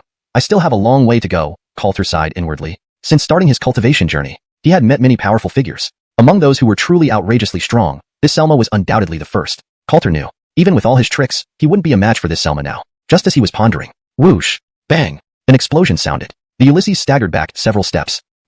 He spat out a mouthful of blood. His face turned deathly pale, losing all the earlier momentum from when he came to the third peak. He dared not resist, bending again in salute. The white-robed Selma's gaze remained calm, looking at him briefly and speaking mildly. The Ulysses violated the sect rules. A minor punishment today. Next time will not be forgiven lightly. Her voice echoed throughout the area. As her words faded, the third peak fell into utter silence. All the disciples were profoundly shocked. This punishment seemed somewhat unfair, but no one dared to say anything more. First peak understands. The Ulysses' face grew even darker, bowing once more. The white-robed Selma then withdrew her gaze. After a brief pause, she raised her head, glancing at Coulter. What do you think? The Selma asked softly. This question again caused ripples among the crowd. The status of this Malik in the Selma's heart was evident. Coulter's eyes flashed momentarily. Something was off about this situation. The better Qingyuan immortal sect treated him, the greater their underlying intentions might be. Thank you, Selma. I am deeply honored. Coulter saluted without saying more. Current situation. Focusing on enhancing his own strength was paramount. With absolute power, all schemes would fall apart on their own. The white-robed Selma nodded. That's all for now. Saying that, she slowly turned around, and her figure soon vanished into thin air. Layla's gaze focused on Coulter. The words just now are not impossible. If you dare, come find me at the Selma's peak. Layla laughed lightly, then turned and left. On the first peak, eyes flickered again, involuntarily focusing on Coulter once more. Coulter smiled. Selma's peak? He must go. The opportunity to recruit someone with an emperor-like demeanor cannot be easily missed. In midair, the Ulysses also left dejectedly. The third peak returned to its usual tranquility. Coulter, Selma's peak isn't easy to access. Alla glanced at Coulter and did not say more. Turning, his figure quickly disappeared. Coulter looked at him, contemplating a bit. Whoosh. His figure descended from the sky. The curiosity in the eyes of the third peak disciples had not diminished, with many walking towards him. Coulter took a glance. Then, his gaze fell on Sierra. This is not a place to talk business. Coulter transmitted his voice to Sierra. Sierra's eyes flickered, nodding gently. Without further words, their figures vanished in the blink of an eye from the mountain platform. The disciples saw no trace of them or felt any aura, so they dispersed quickly. Meanwhile, Coulter and Sierra had already returned to Sierra's residence within the cave. Entering the residence, external defensive arrays activated simultaneously. Inside the room, their gazes met. Have you made your decision? Coulter asked directly. Delay would not be wise. The celestial realm was still too weak, causing some internal panic. Sierra pressed her lips together. She pondered a bit, gently lifting her hand. She removed her veil, revealing her stunningly beautiful face. I agree. Sierra's cheeks blushed faintly. Whether it was the Malik status, the person's strength, or the Selma's attitude, she had no reason to refuse. Seemingly thinking of something, her gaze wavered slightly. Can you really help me solve my constitution problem? Sierra bit her silver teeth, her cheeks turning even redder. Such an expression. Within the entire Qingyuan immortal sect, no one except for the person before her had ever seen it. Coulter's spirit shook slightly, almost being subtly affected. Worthy of the emperor-like demeanor. Small issue. Just extract and refine the crimson force within you. With my current cultivation level, it's not difficult and will be done quickly. Coulter nodded, speaking softly. Chapter 91. Laura's Secret Thoughts. There were numerous methods to handle this matter with the 3,000 Dao pills rewarded by the system. If Coulter didn't have confidence, he wouldn't have directly mentioned it during their first meeting. Laura's eyes flickered. Thank you. Laura lightly pursed her lips. Then she said no more. Coulter stepped forward, indicating that the person in front of him should sit behind the screen. Once seated and positioned properly, buzz. A mighty surge of cultivation power burst forth, sweeping across the room. Laura's body trembled as the spiritual energy within her became agitated. The strange force rampaged through her body before finally enveloping her entirely. A red glow emerged from her body, accompanied by a mysterious fragrance. Seeing this, Coulter immediately focused all his attention. This power was very strong. Condense. Fuse. Coulter placed his hand down, his palm landing on the back of the person in front of him. The cultivation power within him erupted to its limit, enveloping the person completely. In just a moment, the red glow was suppressed. Under Coulter's spiritual energy, it began compressing inside Laura's body. After a short while, a pink pearl condensed in her dantian. Laura's eyes flickered. She felt an intense flow throughout her body. Her spiritual energy surged wildly, breaking through the core formation stage. With some stabilization, she would become an egg incubation powerhouse. As the red pearl solidified, the spiritual energy in the room also stabilized slightly. Coulter slowly withdrew his own spiritual energy, but his face showed a hint of confusion. Where's the reward? At such moments, the system notification usually rang in his head, but now he heard nothing. Just as he was puzzled. Whoosh! Laura exhaled a light breath. The red pearl was expelled from her body. Instantly, a red glow shimmered, condensing into a red mist that enveloped the entire room. This time, I've surpassed Layla. Laura's eyes twinkled, her flushed face smiling captivatingly, mesmerizing anyone who saw her. Coulter was taken aback for a moment. Before he could react, the red mist engulfed him entirely. Something then pounced onto him. Time passed swiftly. One day went by. At the mountain waste cave, the red glow began to dissipate. Ding! Congratulations, host, for capturing the grandeur of an emperor. Reward, 1 rank increase in cultivation. Reward, Spirit Tool Blood Spirit Whip. Reward, Cultivation Technique 8 Desolations Divine Technique. The familiar system notification sounded in Coulter's mind. His cultivation instantly broke through the Heavenman boundary, reaching the legendary Sky Transformation realm, a level where he was qualified to establish a sect and create a top-tier immortal sect. Spirit Tool? Not bad. This technique is quite domineering. Coulter sensed the changes in his body. Jinsonk usual, he transmitted this technique to the person beside him. Laura's eyes clearly lit up. She was obviously delighted by this cultivation technique. Her constitution problem was resolved. It seemed the 8 Desolations Divine Technique was tailor-made for her. That day, at the Mountain Waste Cave residence, the door opened. Coulter rubbed his waist as he walked out of the residence. System tasks were really hard on the back. Inside the residence, Laura entered her cultivation state. After stabilizing her cultivation, she had become a formidable egg incubation stage cultivator. Coulter glanced at her and then turned away. Soon after, he appeared at Carmen's residence on the mountain waste. Langstoner had completed her cultivation practice. Qingyuan Immortal Sect lived up to its reputation as a top-tier immortal sect, with such rich spirit qi that cultivation became twice as efficient. Hubby, I find Qingyuan Immortal Sect rather peculiar. Carmen leaned against the man beside her, speaking softly. Coulter smiled gently. Tell me more, Coulter asked in a low voice. Since joining this sect, everything did seem rather strange. If anyone else would feel the same as him, it had to be Langstoner. Carmen nodded gently. As the Sacred Maiden, all disciples and even peak leaders are highly respectful toward me. Before meeting hubby, Langstoner was also captured and brought to other immortal sects, and it wasn't like this at all, Carmen continued. Back then, she possessed the power of the ancient phoenix. After entering an immortal sect, she had to go through countless selection tests and was monitored daily by powerful sect members. Nothing like the freedom she had now. Qingyuan Immortal Sect constantly showered them with benefits but never required anything in return. Coulter nodded. Don't worry. Just focus on your cultivation. I'll investigate this further. If things get too difficult, we'll leave and return to Erigu City, Coulter reassured her quietly. Hearing this, Carmen's eyes shimmered, her cheeks flushing red. Without the spirit qi of the sect, as long as her husband was by her side, her cultivation progress wouldn't be too slow. A soft affirmation. Outside the residence, the protective array strengthened slightly. Coulter sensed trouble ahead. He was starting to understand the terrifying nature of this system. 2 days passed swiftly. Qingyuan Immortal Sect remained as peaceful as ever. These days, Coulter occasionally visited each main peak. After the incident at Peak 1, the leaders of the main peaks were exceptionally polite to visitors. The sect's treasure vaults and cultivation techniques were open to Coulter. As long as he desired something, the sect would try to accommodate his needs. The more accommodating they were, the greater his suspicions grew. This must be clarified, Coulter thought inwardly. Except for the Master Peak. He had basically been everywhere else, finding no significant clues. Standing in midair, he looked ahead. Whoosh! Without hesitation, his figure flashed away. The Master Peak of Qingyuan Immortal Sect was always off limits. Even peak leaders could not enter without the Master's permission. Whistling wind. Before the Master Peak, protective arrays flickered. Coulter stood before the jade stone steps, looking up. Array. This array is remarkable, Coulter gave high praise. Though he wasn't an expert in arrays. Given this was the Master Peak, forcibly breaking through might not be wise. Just then, buzz. The array barrier twisted. A woman in green garments stepped out, her eyes curious as she couldn't help but examine Coulter from head to toe. So you're Coulter. The woman smiled brightly, revealing 2 adorable fangs. She couldn't resist moving closer. You look pretty good. There doesn't seem to be anything special about you, the green-clothed woman pouted, unable to stop herself from trying to tug at Coulter's clothes, wanting to see if there was anything different underneath. Coulter took a step back. Cough cough. Esteemed junior sister, please maintain decorum. I'm here to see junior sister, Erigu. Coulter raised his hand in salute, speaking quickly. This Master Peak gave him a sense of unease. Hashtag chapter 92, main peak. Coulter's expression was peculiar. Seeing the person before him, the mystery surrounding the forbidden area of the Qingyuan Immortal Sect had significantly diminished in his eyes. The woman in blue frowned slightly, appearing somewhat displeased. Well, if you don't want to show it, then fine. I'm Qing Jensenin. Senior sister Erigu asked me to come and fetch you, Qing Jensenin said after glancing at the person in front of her. After saying this, she turned around and pointed at the array barrier with her hand, sending out a complex seal. Buzz. The array barrier trembled slightly and quickly formed an arched gap. Let's go. Qing Jensenin didn't say anything more and walked into the gap. Coulter took a look and paused for a moment. Then he stepped forward and entered. As soon as he stepped inside, the archway behind him restored to its original state almost immediately. Upon entering the sect leader's peak, the air's spiritual energy was over twice as dense as outside. Compared to other peaks where there were many disciples, this sect leader's peak was noticeably quieter. Almost no disciples could be seen. Whoosh! Chirp! A sharp cry echoed from the distance in the sky, accompanied by flashes of firelight that stretched into a long rainbow. In the next moment, it landed on Coulter's shoulder. Gentle one. Coulter smiled faintly, reaching out to touch the small beak of the ancient phoenix. The ancient phoenix, the firebird, seemed very happy and couldn't help flapping its wings. Hee, Xiaohong really likes you. Where does this ancient phoenix power on your body come from? Qing Jensenin laughed, but her eyes were full of curiosity. to rouse Xiaohong's interest. Such potent ancient phoenix power was something she had never heard of in all her years in Qingyuan immortal sect.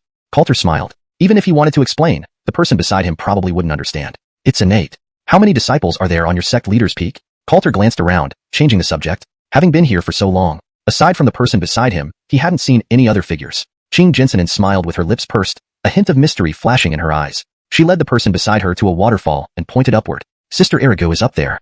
Ask her yourself. I'll be going, Qing Jinsanen said with a smile. Then she turned and ran off. Coulter glanced upwards. Inside the waterfall was a natural cave dwelling without any array barriers blocking the way. I've come, Coulter thought no more. Qingyuan immortal sect had everything worth taking. This last imperial figure could not be overlooked. Whoosh! Chirp! The ancient phoenix remained on Coulter's shoulder, also emitting low chirps as if sensing his mood. Man and bird went through the waterfall. The mist from the water was intense, and the air was filled with a captivating fragrance. Just as they stabilized their postures, buzz! An overwhelming pressure fell upon Coulter's body. At the same time, whoosh! Whistle! A sword strike came from within the cave ahead. The chilling sword she carried an extremely strong coldness, aiming to freeze the entire cave. Coulter's eyes narrowed. Very powerful. Someone at the heaven-human stage could launch such an attack. If he hadn't made progress, this sword strike would have been harder to fend off. Ziz. The cold spread, and ice approached. Chirp. The ancient phoenix reacted swiftly, letting out a clear chirp and flying aside to dodge the sword's might. Coulter chuckled. This little one. Was it so lacking in righteousness? Condense. Ancient phoenix true flame. Coulter raised his hand and pointed forward. Red true flame twisted around him, forming a defensive fire shield. The two forces clashed almost immediately. Boom. Rumble boom. Terrifying force erupted. Fire and ice collided. Invisible power sweeping across, shattering icicles through the air. Junior Sister Erigu, you're not my match, Coulter spoke frankly. He had come today mostly to talk. If the imperial figure couldn't be subdued, at least he needed to find out what Qingyuan immortal sect intended to do. Inside the cave, there was no response. Buzz. Seal. A soft shout. The icy sword danced ahead. The icy cold intensified. Ice shards condensed like raindrops, heading towards Coulter. Coulter glanced at them. Going all out? Condense. Buzz. With a wave of his hand, the Qingluan sword appeared in his grasp. His form advanced instead of retreating. Wielding the green sword, he drew a sword dance. Clang. Clang boom. Resounding clashes echoed. Ice shards were blocked one by one. The cave walls around burst into muffled explosions, visible cracks spreading. Coulter paused, looking ahead. If we keep fighting, your cave dwelling won't hold up. Coulter spoke calmly. Upon hearing this, the aura ahead instantly dissipated. Moments later, a figure emerged. Layla wore light white silk, her long hair trailing down, her cool eyes flickering as she gave the visitor a deep glance. Taking a step, in the next moment, she was close. Have you reached the transformation stage? Layla asked softly. Coulter was taken aback. This girl. Indeed, she had a constitution of heaven. The term Shantandalti is translated as constitution of heaven to maintain consistency and ensure it reads naturally in English. This phrase represents a special innate constitution or physique in the context of cultivation, signifying exceptional talent or predisposition. Clearly only at the heaven-human stage, she could still see through his strength at a glance. By a stroke of luck, Coulter did not respond immediately. Layla's eyes wavered. Even she felt somewhat surprised now. 3 days ago, she had checked this person's cultivation, which was at most late stage, heaven-human. Was reaching the transformation stage really so easy? Your talent is excellent, I cannot compare to you. What brings you here? Layla asked softly. Upon hearing this, Coulter was momentarily speechless. What for?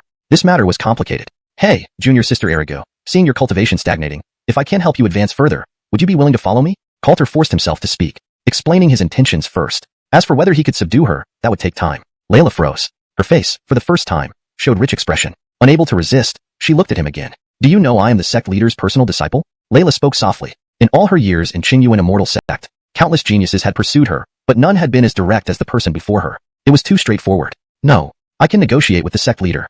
Coulter responded quietly. Layla couldn't help but laugh softly. After a brief silence, follow me, she said softly. After speaking, she turned and walked into the cave. Coulter glanced at her back, followed without much thought. Entering the cave, his vision suddenly opened up. Inside, the layout was simple, just a few stone tables and a frost-covered ice bed. Layla moved forward, cold mist swirling around her, adding a sense of ethereal grace. Why are you just standing there? Come here. Layla glanced at him. Chapter 93. Unstable emotions of the junior sister. Coulter's gaze clearly paused for a moment. What does this mean? She is even more straightforward than him. Is it too fast? Coulter nodded slightly, but his body reacted very honestly. He stepped forward and sat on the ice bed. Coldness enveloped him instantly, sending a chill through his core. The spiritual energy within his body began to circulate unconsciously, stabilizing his cultivation. This object is indeed a treasure. Coulter marveled inwardly. The Supreme Sect has indeed abundant resources. Not only is the spiritual energy rich, but there are also many extraordinary treasures to aid in cultivation. How do you feel? Layla blinked her eyes and asked softly. Coulter nodded. Very good. This ice bed is worth as much as a spirit treasure. Coulter gave an extremely high evaluation. Hearing this, Layla's smile grew wider. You have gained benefits from it. The sect master wants me to ask if you are willing to represent our Xian origin sect and undertake the ancient trial. Layla's eyes sparkled as she gently spoke. A flicker of light flashed in Coulter's eyes. Trial? Is this the true purpose of the Xian origin sect? Why must it be me? This matter requires some consideration. Coulter did not immediately agree. This trial clearly comes with risks. Otherwise, why wouldn't the person before him go? Taking everything into account, just sitting here is considered a benefit from Xian origin sect? Upon hearing this, Layla's delicate eyebrows furrowed slightly. She pondered for a moment. If you don't go, then only your wife will have to go, Layla said softly. These words hung in the air, causing the atmosphere to stiffen instantly. A flash of light crossed Coulter's eyes. Erigu Jr.'s sister. What do you mean by that? Coulter looked at the person beside him.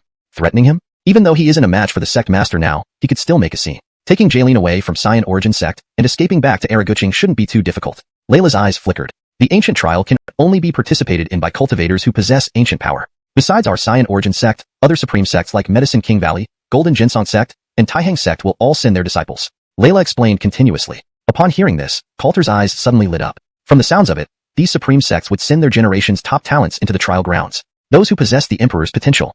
Most of them were destined to become emperors. Coulter had tasted the benefits of Xian origin sect and was considering making a move towards Golden Ginsong sect and Medicine King Valley when all these sects came knocking. Cough. This trial definitely carries risks. Coulter suppressed the agitation in his heart. He had to go, but he could try to get more benefits from Xian origin sect first. Layla thought for a moment. In the path of cultivation, where is there a smooth road?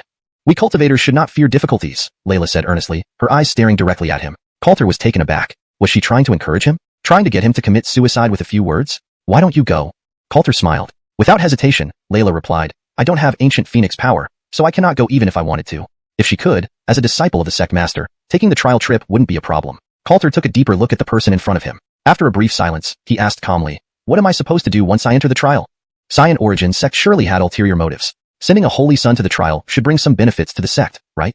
Nothing, Layla answered frankly. Survive. The relationships between the great sects aren't as harmonious as they appear on the surface. The trial itself isn't frightening. You need to watch out for the other holy sons and holy daughters. Coulter chuckled. That advice should be given to those so-called holy sons and holy daughters. If I give you ancient phoenix power and help you break through to the transformation sky realm, would you want to go to this ancient trial? Coulter asked calmly while looking at her. Layla was visibly stunned. She glanced at him and shook her head gently. Impossible. You can't do it, she murmured. Breaking through to the transformation sky realm might be possible, but obtaining ancient phoenix power wasn't something that could be achieved after birth unless one was born with it. Seeing her reaction, Coulter didn't waste time. Buzz. Condensing. Spiritual energy surged within him. With a wave of his hand, a flame rose in his palm. Within it, a drop of fiery red blood could be faintly seen. Chirp. There was a crisp sound. The ancient phoenix firebird in the cave was immediately attracted and perched on Coulter's shoulder. Chirp. It flapped its wings, staring intently at the flame, eyes full of excitement. Coulter smiled lightly. His ancient phoenix essence blood was far more potent than this silly bird. What is this? Layla's eyes widened as she stared at the flame, her heart racing. Without further ado, Coulter pointed at her forehead. A thread of blood chi emerged, merging into Layla's body the next moment. Buzz. The coldness around Layla vanished instantly, replaced by a red glow. Her body was enveloped by a concentrated ancient phoenix power. Her cheeks flushed for the first time. Almost unbelievable. Coulter withdrew his hand, and the flame dissipated. But the ancient phoenix power remained around Layla. Chirp. The ancient phoenix firebird fluttered onto Layla, enjoying the contact immensely. This bird, Coulter couldn't help but chuckle. It was clear this firebird wasn't a true ancient phoenix, but rather tainted with some ancient phoenix blood. Genuine ancient beast would never act like this. Layla's eyelashes quivered as she felt the power inside her. Reaching out to touch the firebird, her eyes sparkled with emotion for the first time. Ancient phoenix power. Ever since joining Xian origin sect, she had always longed for this power. She couldn't believe how easily she obtained it. With this power, she could quickly advance to the transformation sky realm. Suddenly, huff, the red glow around Layla vanished, along with the ancient phoenix power. Everything happened so abruptly. The previously excited person before him froze in shock. Coulter. Return my ancient phoenix power. Layla suddenly exploded with rage, her cultivation surging as her eyes locked onto him. Coulter was startled. This girl? Such unstable emotions? That wasn't like her before. Calm down. This ancient phoenix power isn't easy to obtain. I can only transfer a trace of blood chi to you. To fully gain the soul blood, you need? Coulter took a deep breath, stopping midway. A hint of shyness appeared on his face. Chapter 94. Together. What do you need?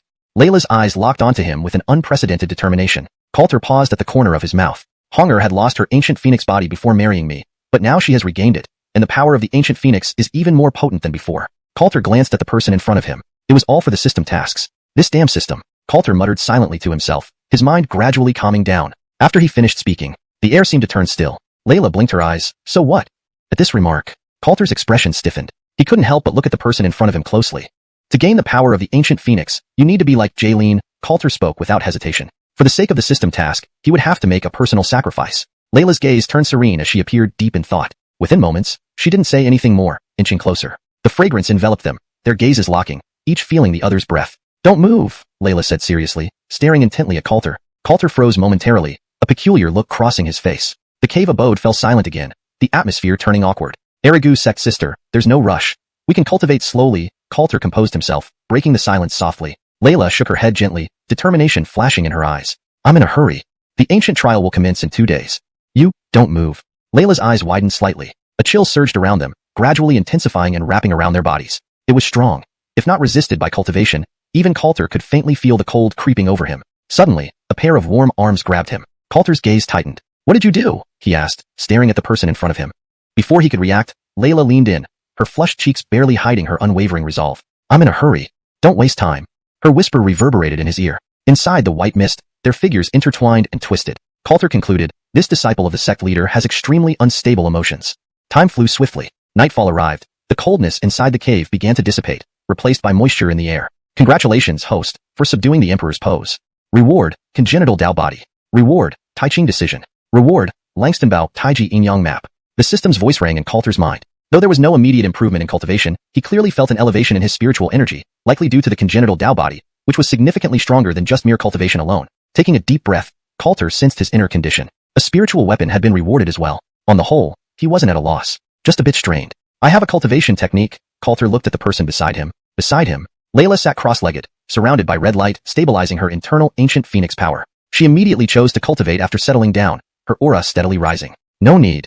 My cultivation technique was specially found for me by my master," Layla replied softly without opening her eyes. Her physique was special. Ordinary techniques didn't catch her eye. The lotus heart decision she cultivated took great effort to find. Coulter smiled faintly. "My technique is far superior to yours," he said, smiling. System matching ensured high quality. Without saying much more, whoosh, he pointed, imprinting the technique into the center of the person's brow. Layla was taken aback. Immediately, she opened her eyes. "What is this?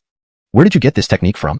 Her disbelief grew as she examined it, joy radiating in her eyes. This technique felt like it was tailor-made for her by the heavens. Running it through her body once already showed a noticeable improvement in cultivation. Reaching the heaven transformation stage wouldn't take long. "Found it," Coulter responded lowly. He couldn't reveal it was a system reward. Regardless of what Layla thought, it didn't concern Coulter. Layla obviously paused but didn't question further. Why should she, given that such an exceptional technique was handed over unhesitantly? "Thank you," Layla murmured, lips unconsciously pursing. Coulter chuckled. Something crossed his mind, and his expression turned serious. "Qingchen, I have a question. How much do you know about the ancient trial?" A glint flashed in Coulter's eyes. He always felt this matter wasn't simple. If it were merely a trial, Qingyuan Immortal Sect wouldn't grant him such significant permissions or involve the sect leader in providing maximum support. Qingyuan Immortal Sect was treating him overly well. Layla pondered, then lightly shook her head. "I've never been. I only know it's a trial area where upper sects send holy daughters and sons to participate. I didn't study this when I lacked the ancient phoenix power," she explained honestly. Her gaze shifted to him. After a moment of contemplation, she firmly stated, "I will go with you on this trial." She too possessed the ancient phoenix power. As a direct disciple of the sect leader, she must take the lead in significant matters. Coulter nodded upon hearing this. That was perfect. If Qingyuan Immortal Sect had issues, surely the sect leader wouldn't betray his direct disciple. "Okay. Is there no limit to the number of participants?" Coulter asked again. Layla shook her head. "No restrictions, just having ancient power suffices. There's no need to ask more. In 2 days, the ancient ground opens. We'll see inside." Layla hadn't considered further. Coulter laughed inwardly at her carefree nature. Any issues discovered after entering would be too late. As he thought, Layla suddenly turned, looking at him earnestly. "Do you have anything else?" "No, I need to cultivate." Layla's eyes flickered, revealing a peculiar expression. In just 1 day, her facial changes outnumbered those in the entire year combined. Coulter was stunned. "No, go ahead." Glancing at her once more, he left without another word, heading towards the exit of the cave abode. 2 days later, the ancient trial awaited. He needed to brief hunger first. One step out, and Coulter's figure vanished. Inside the cave, the ice bed exuded a swirling chill. Layla watched his retreating back, eventually smiling contentedly and entered cultivation mode. Time passed swiftly. A night went by quietly. Qingyuan Immortal Sect remained calm as usual. Chapter 95. The Fire Vein at the Rear Mountain. Third Peak, Mid-Mountain Cave Residence. Inside the residence, Coulter stared at the 2 figures in front of him, momentarily lost in thought. Following his gaze, in the inner courtyard, within a small pavilion, Carmen sat inside. Beside her, Sierra stood quietly with a gentle smile on her face. "Big Sister Hong, have some tea." Sierra stepped forward and filled the teacup on the stone table. Carmen's delicate eyebrows relaxed, her face showing a warm smile. "Gentle Sister Sierra, you should sit as well. In the future, you will live here with me, so it won't be lonely." Carmen spoke gently, her voice soft. Sierra's smile widened. She nodded slightly and sat beside the stone table. Witnessing this scene, Coulter's expression became even more peculiar. When had these two become so close? Coulter's mouth twitched. If he remembered correctly, he hadn't introduced them to each other. After a moment of thought, he stepped forward and entered the pavilion. You too, Coulter murmured softly, wanting to say something but found himself tongue-tied. It was all because of the system's mess. Husband.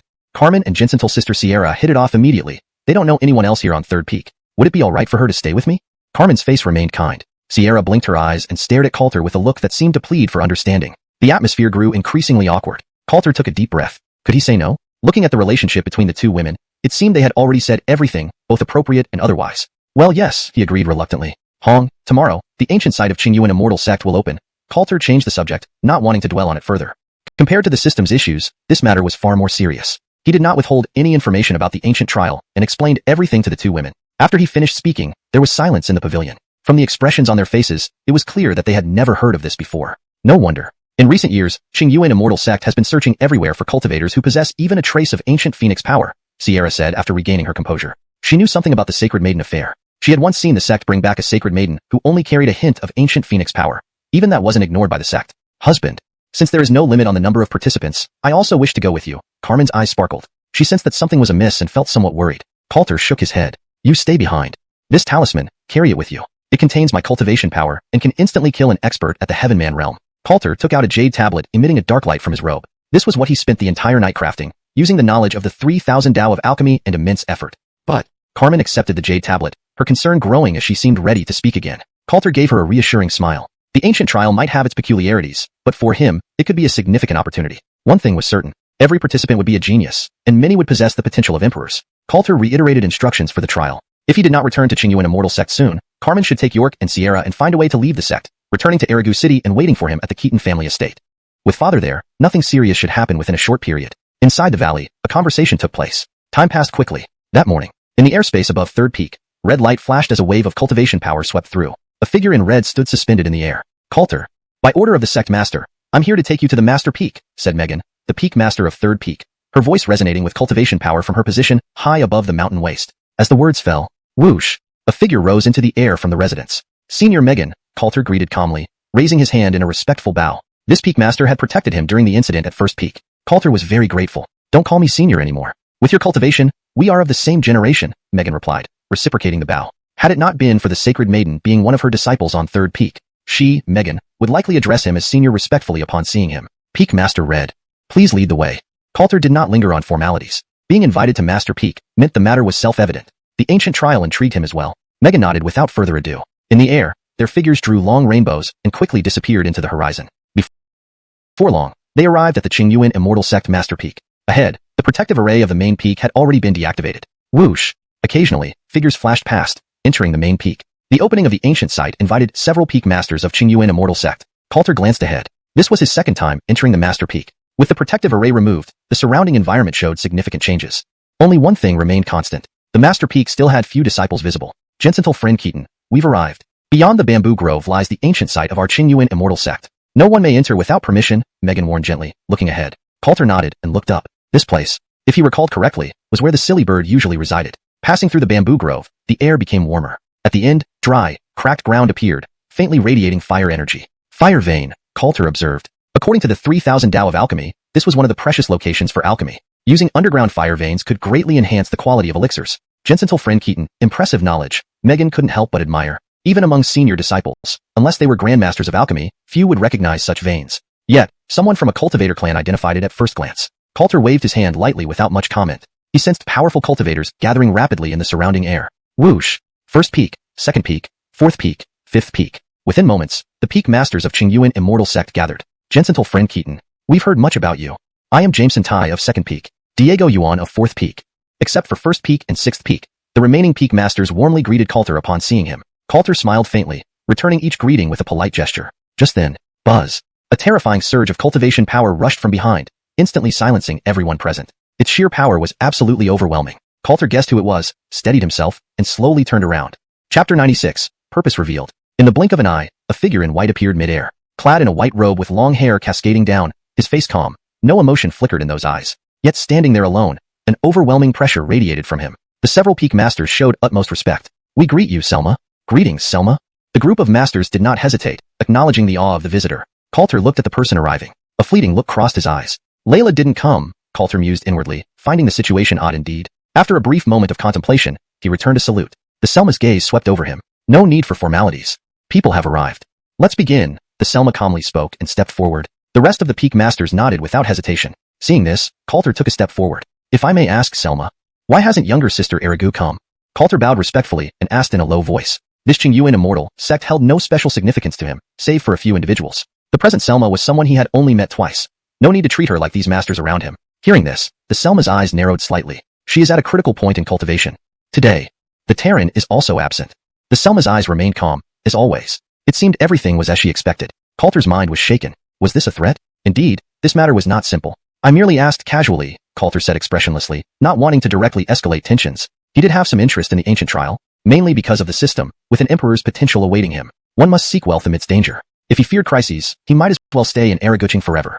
The Selma nodded and didn't add more. She retracted her gaze, glanced at the surrounding peak masters, then took a step forward. Next moment, her cultivation energy swept through the surroundings.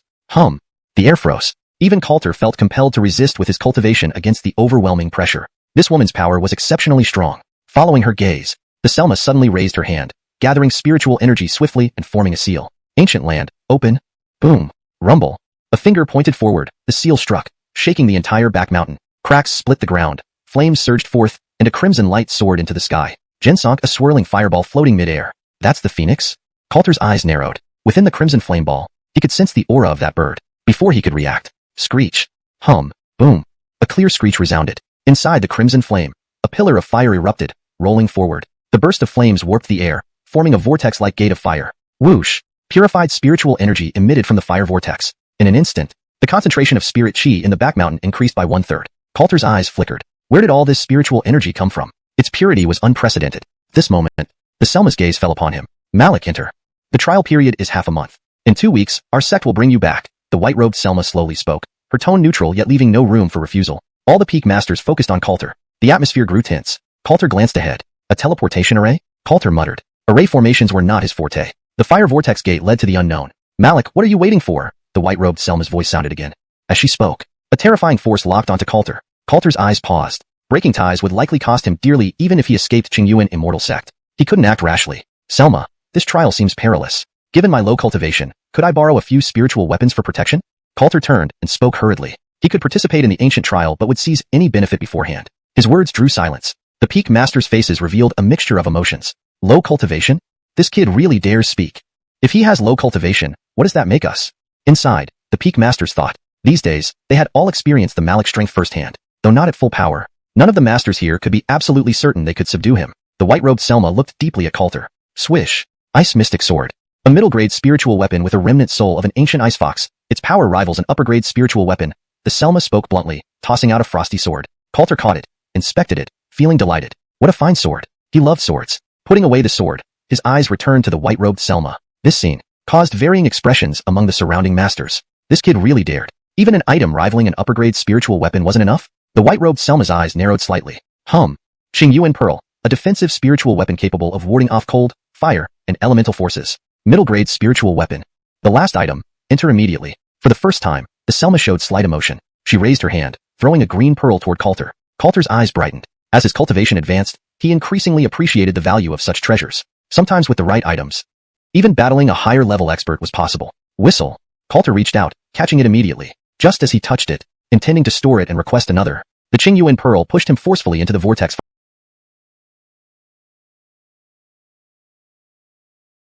fire gate. Puff. No time to react. He was swallowed by the gate. The Selma's gaze returned to normal. Formation trigger. Screech. She suddenly raised her hand, casting seals into the fire gate. Instantly, purified spirit energy gushed forth. Screech.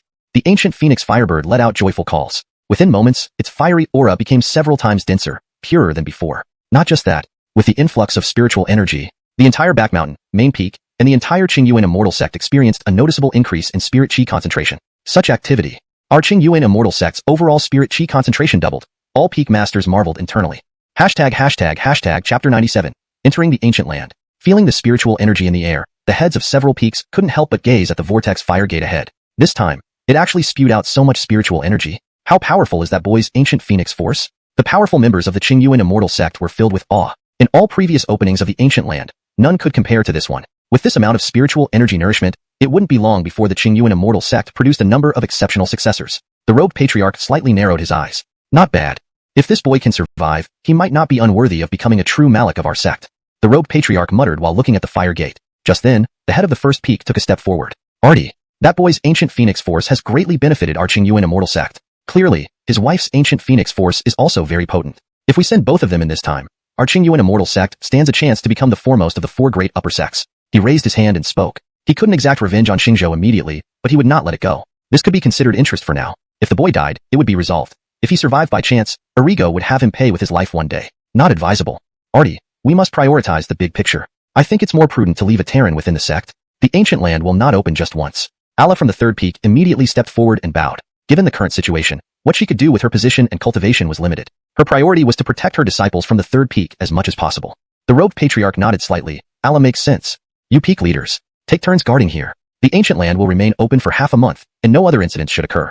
The robed patriarch glanced at everyone. The heads of the peaks dared not speak further and bent their bodies in agreement. As he finished speaking, the white-robed figure vanished into thin air. Most of the peak leaders left after some discussion, leaving only one person to guard the vortex red gate. Meanwhile, Coulter was pushed into the vortex. He felt the spiritual energy in his body sealed, unable to move or even open his eyes, being rapidly carried forward. After an unknown period, whoosh, bang, a dull sound echoed. On the ground, a large crater formed. As the dust cleared, a figure crawled out. Where am I?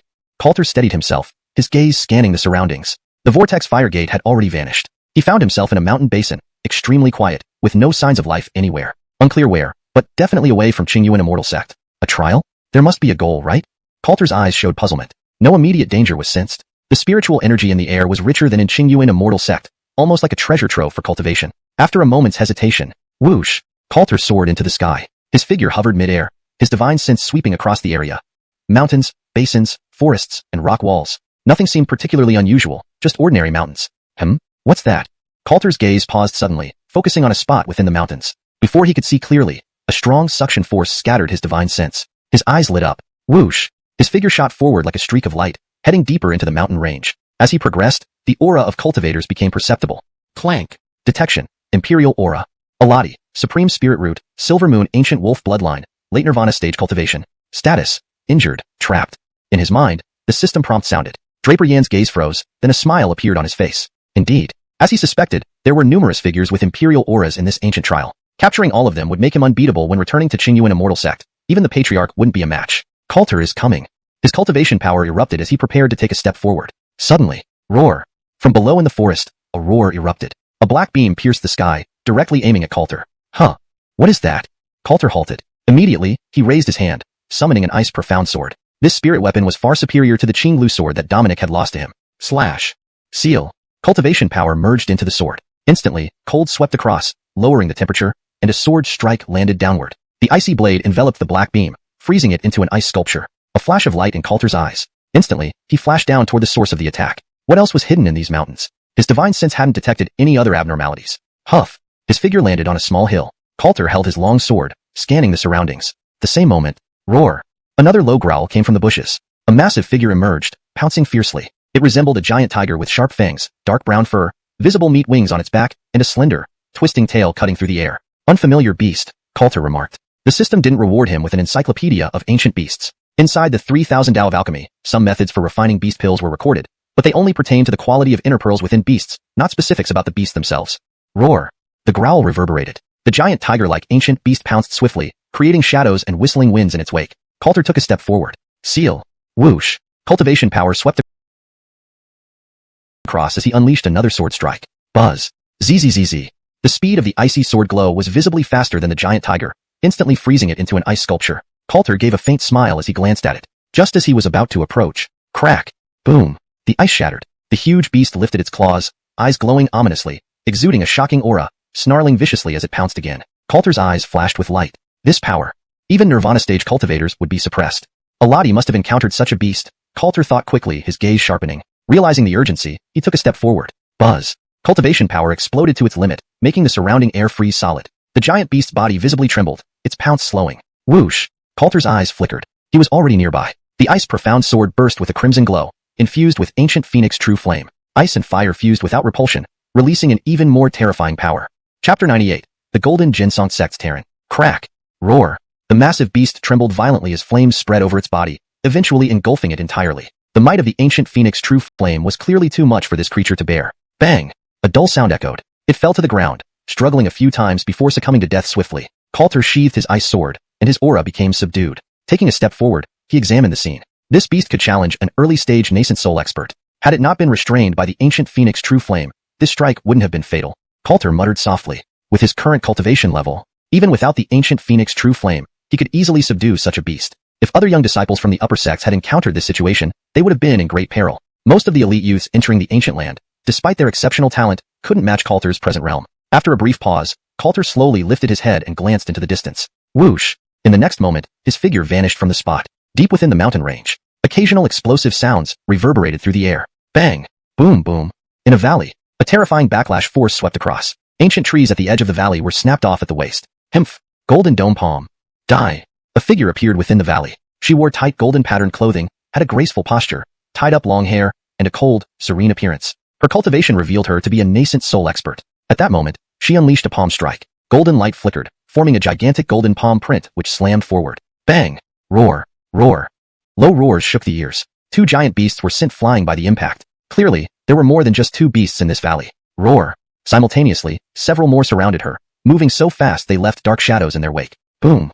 PFT. The golden-clad woman's body trembled as she barely blocked the attack, being forced to retreat several steps. Blood gushed uncontrollably from her mouth. These beasts. The woman's face turned pale. Her golden attire was tattered in several places, exposing white skin streaked with blood. Her arm, holding a sword, already trembled slightly. If these beasts came one or two at a time, she could handle them with her cultivation level. But against a group assault, she was clearly outmatched. Roar! Before she could react, the leading beasts charged again. Focus! Array activated. Biting her lip, the golden-clad woman channeled her cultivation power to its limit, rapidly forming seals with her hands before pressing them outward. A resonant hum sounded. A golden barrier abruptly rose up in front of her. Clank! Bang bang!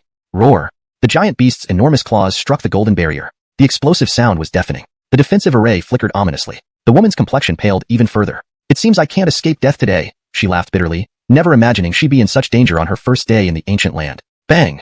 Crack! Cracks appeared in the golden defense barrier, making it seem unstable. PFT. She spat another mouthful of blood. Her surrounding cultivation power became wildly disordered. Suddenly, are you a disciple of the Golden Ginsong sect? A strange voice asked near the golden-clad woman's ear. A glimmer of hope flickered in her eyes. Kale, please save me, she called out immediately.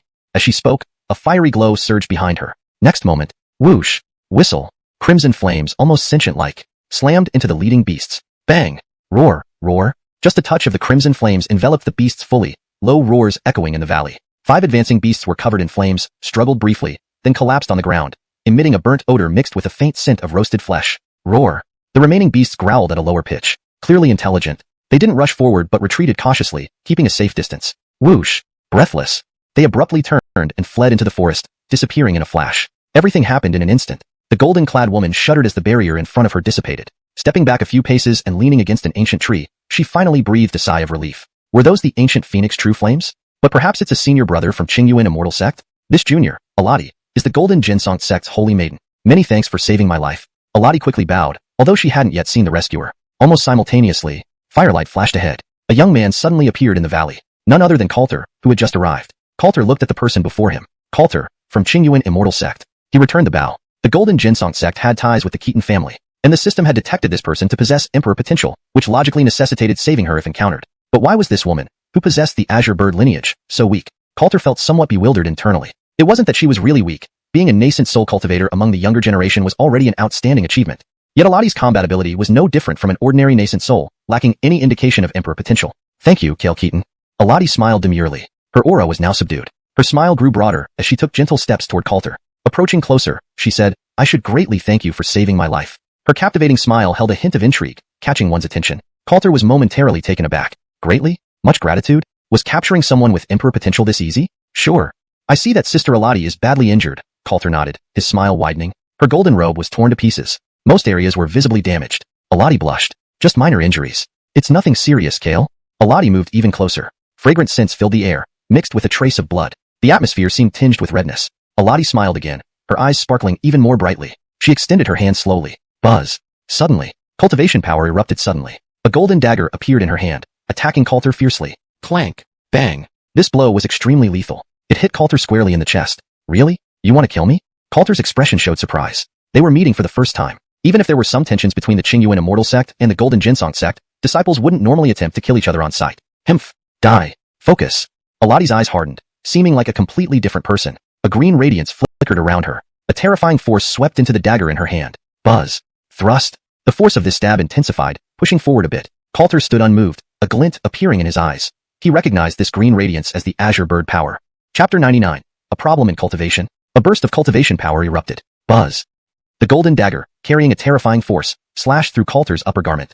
Upon touching his skin, it struggled to advance any further. Coulter's skin was now covered with a layer of golden light, the result of York's 9 profound dominant body technique. Snap. Bang. A sharp crack echoed. The dagger in Aladi's hand shattered into pieces. A surge of cultivation power sent her flying backward. So powerful. At what point did the Green Origin Immortal Sect become so formidable? Shock was evident on Aladi's face. She retreated a few steps and suppressed her internal injuries, eyes revealing caution. Buzz. With a flick of her wrist, a golden long sword appeared in her hand. Her aura locked onto him, ready for an attack. The air in the valley seemed to solidify. Coulter stood at the front, his face full of confusion. If it were any other major sect, he wouldn't hold back. But this Golden Jinsong sect was different. Miss Senior Sister, have I offended you in any way?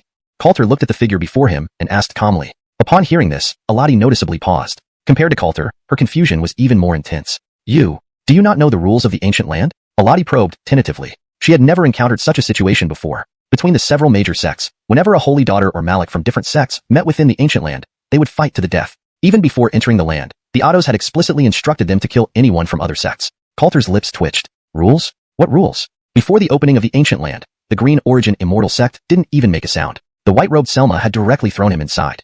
I do not know. Coulter is not officially part of the Green Origin Immortal Sect. Do you know Beryl of your Golden Jinsong sect? Coulter didn't waste time and immediately mentioned someone. The great elder connected to the Keaton family. Coulter had never met him, but Beryl must hold a significant position in the Golden Jinsong sect. Hearing this, Aladi's eyes flickered. In the next moment, her gaze became brighter. Last name Keaton. You are from the Erigu City Keaton family. Aladi's vigilance lessened considerably, unable to resist examining the man in front of her closely. The Erigu City Keaton family. Ordinary disciples of the Golden Jinsong sect might not know much about it, but she, as a holy daughter, had heard that Beryl had recently visited the Erigu City Keaton family personally. Yes, Coulter nodded with a smile. If she recognized them, it was better. It appeared this person clearly understood the place well. It would be good to ask for some information. This ancient trial couldn't just involve dangerous beasts. There had to be other perilous areas too. Actions needed to be cautious. Buzz. Aladi chuckled lightly and retracted her golden longsword. I'm sorry. It was a misunderstanding. I've heard a little about your Keaton family, Aladi apologized, raising her hand in a polite bow. For Beryl to visit personally indicated a deep connection between the Keaton family and the Golden Jinsong sect. Thus, this person could be considered an external ally of the Golden Jinsong sect. Coulter smiled faintly, not taking it to heart. Junior Sister Aladi, please inform me about the rules of this ancient land. I don't know anything about the Green Origin Immortal sect. I was forcibly thrown into here, Coulter explained honestly, returning a polite gesture. After listening, Aladi was somewhat astonished. The Green Origin Immortal sect must really be out of options if it had reached this point. Pausing briefly, Aladi composed herself and explained the rules of the area one by one. The ancient land would be open for half a month. Among the 4 major sects participating in the ancient trial, Green Origin Immortal sect, Golden Jinsong sect, Medicine King Valley, and Taihang sect, besides the Green Origin Immortal sect, at least 3 outstanding disciples, including holy daughters, participated. Some were even veterans from previous trials. Brother Keaton, once members of the 4 major sects meet, they will engage in fierce battles. Furthermore, this ancient land is actually the main arena of the Outer Realm demon sects. The 4 major sects can only be considered secondary players, Aladi continued, mentioning the demon sects with evident apprehension. Coulter's eyes flickered. Outer Realm? Isn't this place within the Outer Realm territory? Could the vortex fire formation of the Green Origin Immortal sect teleport so far? Years ago, Coulter studied this world. Ancient text had mentioned Outer Realm demon sects and the major immortal sects briefly. Before cultivating, these distances were too vast for him to consider seriously. Now, with his cultivation increasing, interactions began to occur. Junior Sister Aladi, what is unique about this place? Are there any supreme treasures scattered here? Coulter organized his thoughts and asked the key question. Since he was already here, he aimed to gain all he could. If there were treasures, they should not be missed. Legend has it that this place is an ancient immortal sect's ruins. There are definitely treasures. Aladi's eyes flashed. Her knowledge was limited. She needed to reunite with her sect brothers to plan the next move. Coulter nodded. After asking, he gained a rough understanding. Ancient immortal sect ruins? It didn't seem quite right. They landed on the outskirts. Junior Sister Aladi. Coulter wishes to travel with the Golden Jinsong sect. Is that possible? He asked softly. Comparing the two, Coulter preferred the Golden Jinsong sect. Of course. The Golden Jinsong sect's positioning seal. Once we reunite with the sect brothers, even if we encounter Outer Realm demon sects, we'll still have a fighting chance to explore for treasures, Aladi explained clearly. She had been unfortunate, being teleported to this desolate place, separated from her sect brothers, almost meeting her end. Coulter nodded, his gaze lingering on Aladi. This girl's aura was peculiar. Her Azure Bird bloodline seemed sealed by a force. Once unsealed, she could quickly reach the celestial stage. Helping her, then, subdue her? Coulter had some experience with this kind of thing. Junior sister. Before he could speak, Alati took 2 steps back, instinctively covering herself. What is he doing? Why stare like that? Her cheeks flushed slightly. Brother Keaton, please wait. Alati's cultivation power burst forth, enveloping her body in a golden light, forming a protective barrier. Phew. Her torn clothes faded away, replaced quickly by a new golden robe, significantly improving her appearance. Coulter stood dumbfounded. The golden light was visible even without his divine sense, indicating something clear. Cough. Junior sister, you misunderstood. I sense that there seems to be a problem with your cultivation. Coulter spoke without hesitation. He couldn't hesitate here. First, he needed to clarify his intentions. Whether or not it worked, he'd speak up first. Alati's gaze paused, suddenly looking up and staring intently at the person before her. Chapter 100. A treasure. You. How did you figure it out? Alati was inwardly shocked. Those eyes were fixed intently on the person in front of her. The cultivation method she practiced conflicted with her bloodline, and even the senior members within her sect had examined her but found no solution. Otherwise, even if she couldn't match those colossal beasts earlier, she wouldn't have ended up in such a dire situation. Just by looking. Let's introduce ourselves again. Araguching, Keaton Clan's Coulter, at the early stage of the transforming heaven realm. Would you be willing to follow me? Coulter's aura flared as he stood with his hands behind his back, gazing forward. At first glance, he did indeed carry an air of a senior master. His words left Alati frozen in place. Are you sick? Alati's expression changed, finally managing to choke out a response after some time. Why should she follow him? How could things escalate so quickly when they had only just met? Even stepping back 10,000 steps, she was the Terran of the Golden Jinsong sect, and this person was the sacred son of the Azure Origin Immortal sect. There was no way they would discuss anything like following. Coulter glanced at her, undeterred. I can resolve your constitution problem, he said straightforwardly, adopting the demeanor of someone who aimed to secure her loyalty swiftly. Encountering someone with the potential of an emperor was rare. Dithering wouldn't help him at all. Alati took a deep breath, and a trace of pity flashed through her eyes. She realized that this person was clearly not right, which explained why the Azure Origin Immortal sect hadn't informed him of the rules, sending him into the ancient land essentially to die. Thank you. Let's continue our journey. This mountain range is very dangerous. Alati steadied herself and suppressed her injuries before nodding to Coulter and proceeding. She then pulled out a jade talisman and channeled spiritual energy into it, quickly determining the location of her fellow Golden Jinsong sect disciple. Coulter paused his gaze for a moment. Did she not trust him? Junior sister, everything I said is true, Coulter added. Hearing this, Alati chuckled softly. No rush. I'll think about it. For Beryl's sake, Alati didn't call him out directly. Her gaze then turned distant, her cultivation power flaring as she shot forward. Coulter watched her go, a hint of frustration appearing on his face. Couldn't people trust each other a little more? Whoosh. In one step, he followed after her. Coulter did indeed find some interest in the other disciples of the Golden Jinsong sect. Perhaps they too harbored the potential of emperors. The two moved swiftly through the mountain range. Along the way, the ancient phoenix true flames frightened off any fierce beasts they encountered. They crossed the mountains without further danger. It seemed this ancient trial wasn't as perilous as Coulter had imagined. Before long, they emerged from the mountains. We're out. This area should be the edge of the ancient immortal sect's ruins. Kale Keaton, we need to be cautious now. There might be ancient restrictions here that have survived to this day, Alati murmured, her gaze sharpening. She couldn't deny that his ancient phoenix true flames were indeed formidable. Apart from his mind being somewhat questionable, everything else seemed normal. I understand, Coulter nodded. His divine sense stretched out ahead. After leaving the mountains, the terrain ahead changed noticeably. Basins and ruins appeared. Remnants of collapsed cavern dwellings barely visible under the earth. Many exposed structures were already weathered away. Whoosh! Without pausing, the duo took to the air, transforming into 2 streaks of light darting through the sky. Crossing the basin, the ruins below grew more abundant. On the cracked ground, apart from ruined structures, bleached bones became increasingly visible, as if this place had once witnessed a massive battle long ago. Junior sister Alati, 500 meters to the southeast. Coulter's gaze suddenly shifted, turning his head to the left. Beside him, Alati was taken aback for a moment before sweeping her divine sense over the area. What is that? A preserved cavern dwelling, intact. Kale Keaton, there might be treasures left behind by an ancient immortal sect's powerful cultivator inside.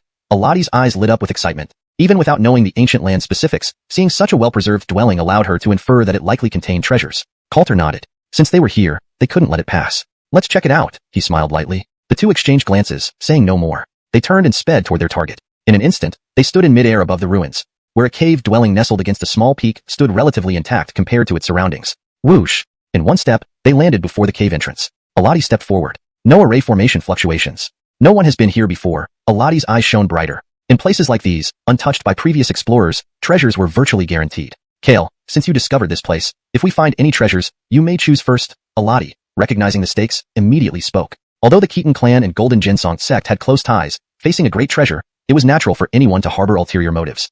Coulter smiled, reading her thoughts. He didn't say much. Let's go inside and see. He stepped forward. His divine sense swept the area, detecting nothing unusual or significant treasures for now. This place might be empty inside. Alati nodded. They entered the cave together without further ado. Creak.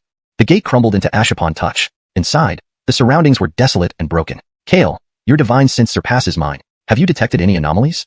Aladi scanned the area, her gaze returning to him. Based on her perception, Kale Keaton seemed to have a later stage nascent soul cultivation. As for transforming Heaven Realm, ridiculous. Golden Ginsong Sect's Dennis, it was said, numbered only one who had reached the transforming Heaven Realm. A faint light flashed in Coulter's eyes as his cultivation power flowed. In the inner courtyard, something is blocking my divine sense, he muttered, glancing ahead. Upon hearing this, Aladi's eyes lit up further. Kale, aren't you familiar with array formations? Anything that can block divine sense must be a hidden array. Inside, there must be treasures, Aladi exclaimed, immediately heading forward without another word. Coulter's gaze flickered, his expression growing peculiar. Really treasures?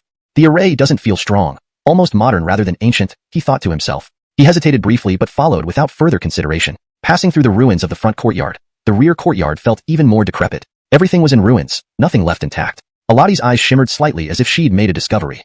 Chapter 101, Cave Abode Trap. Found it.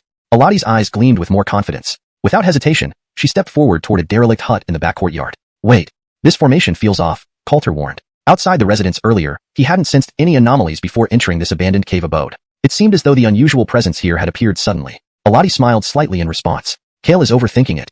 Before entering the residence, I thoroughly examined it. No one has indeed been here before.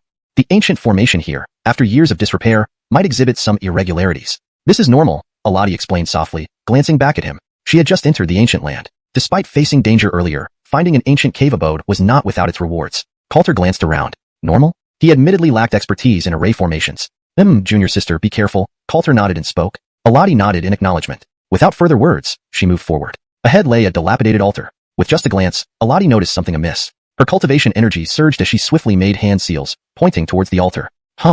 Whoosh. A seal imprint shot out, merging into the formation. Spiritual light flickered, revealing a barrier that now came into their view. Indeed. Kale Keaton, look, this formation uses ancient imprints. Most of the runes on the barrier have already faded. Even if we hadn't come, it wouldn't take long for this formation to collapse.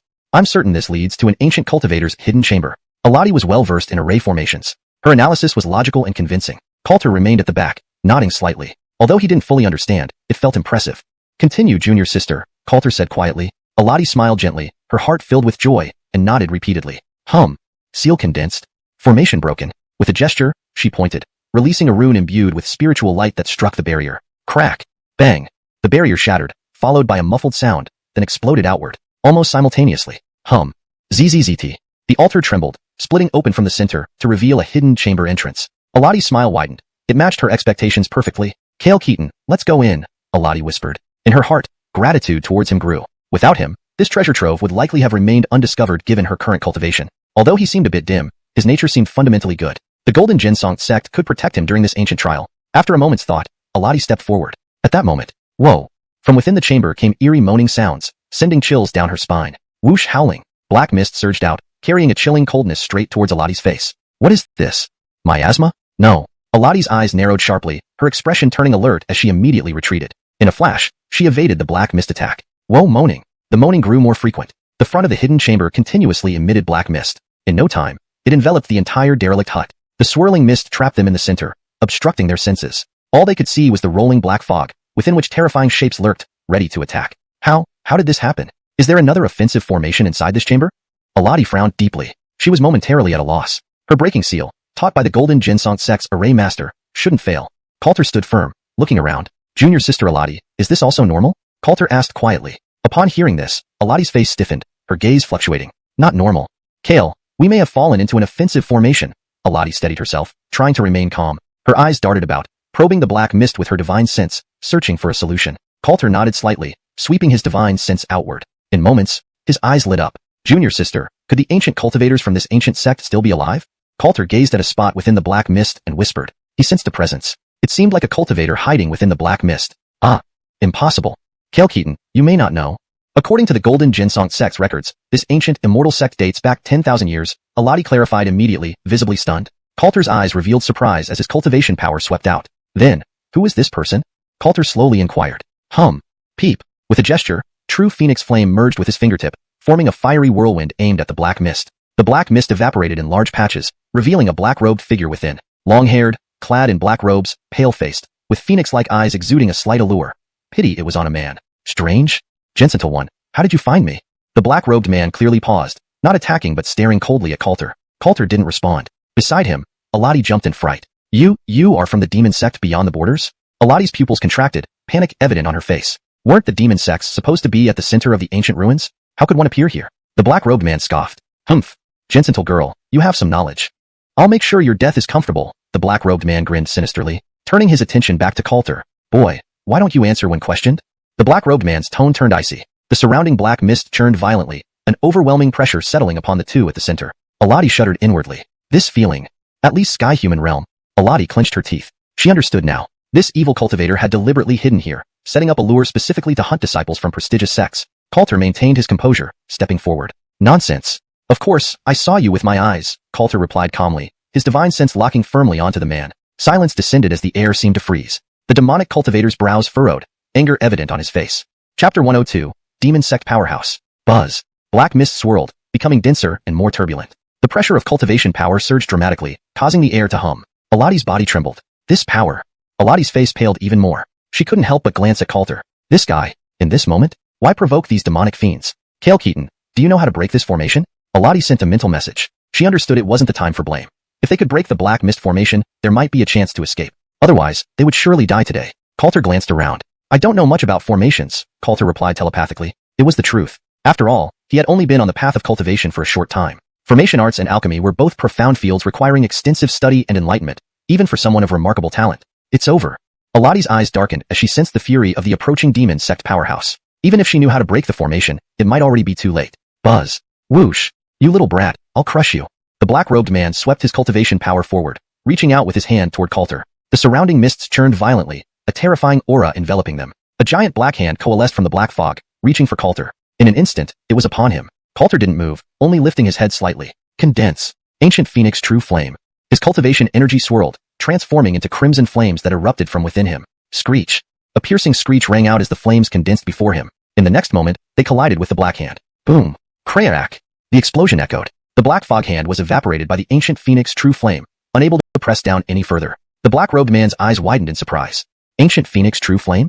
The Blue Origin Immortal sect has actually sent someone formidable this time, he sneered, though he wasn't overly concerned. To him, these disciples of prestigious sects were mere juniors, easily dispatched. Alati's eyes lit up with hope. Your ancient Phoenix True Flame is so powerful? Just hold on.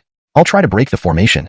Seeing her companion temporarily resist the black mist, Alati felt a glimmer of hope for survival. She wouldn't give up on any possibility. Formation seal, condense, buzz, break. Alati reacted swiftly, suppressing her injuries and rapidly forming several seals, striking the surrounding black mists. The swirling black mists quivered slightly. Coulter blinked in surprise. Why don't we just kill the person ahead and break the formation? Coulter whispered. While he didn't understand formations well, he knew this basic principle. Alati stared at him in disbelief. You think you can kill a demon sect powerhouse? Even I'm no match for him. But he's just a powerful outsider. At that moment, the demon sect powerhouse snorted coldly. Humph. Blue Origin Immortal Sect's Ancient Phoenix True Flame. Golden Ginsong Sect's Formation Breaking Technique.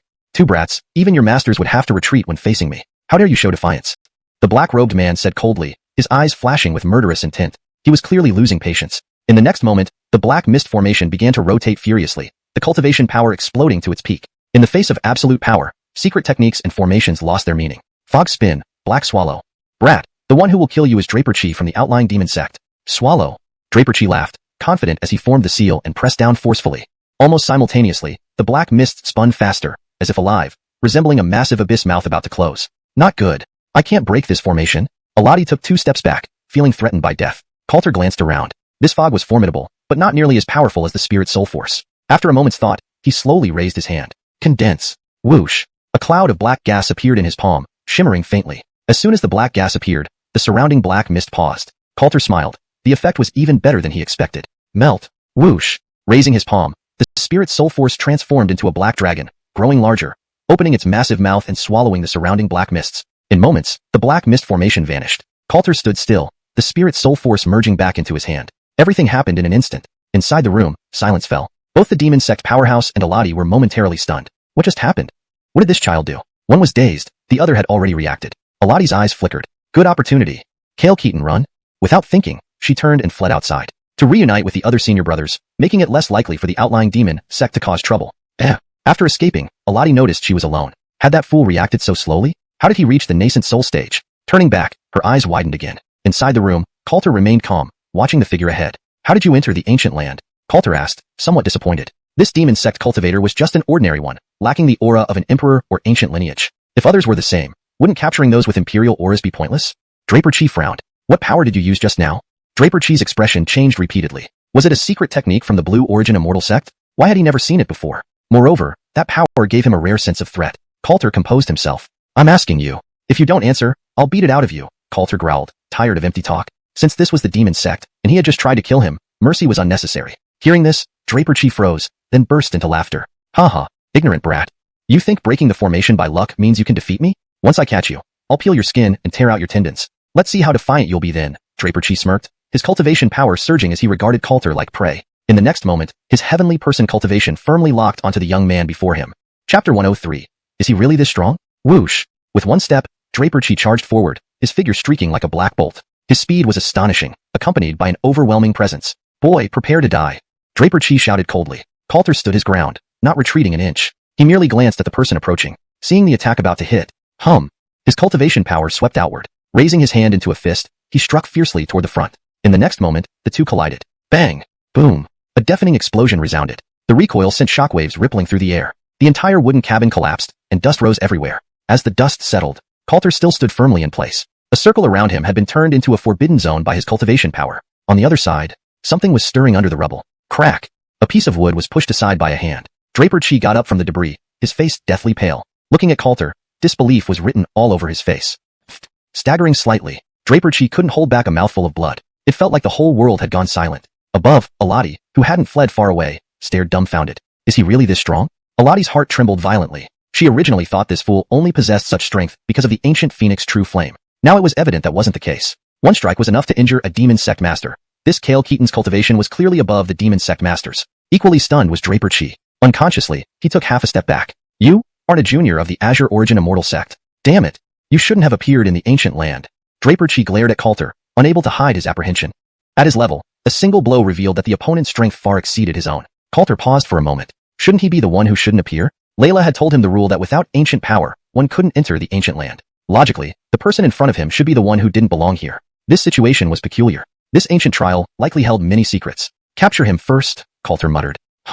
His cultivation power locked onto the person in front. Before the other could react, Coulter stepped out abruptly, pointed ahead, and red flames enveloped the area, blocking the retreat. Don't move, or die. Without further words, Coulter rushed forward with a streak of light. Whoosh! The next moment, as he approached, Draper Chi's expression changed drastically. Biting his teeth, his eyes showed a fierce determination. Ignoring his injuries, his cultivation power surged to its peak. Himph! Boy, do you think you can capture me? With my demonic blood, sacrifice.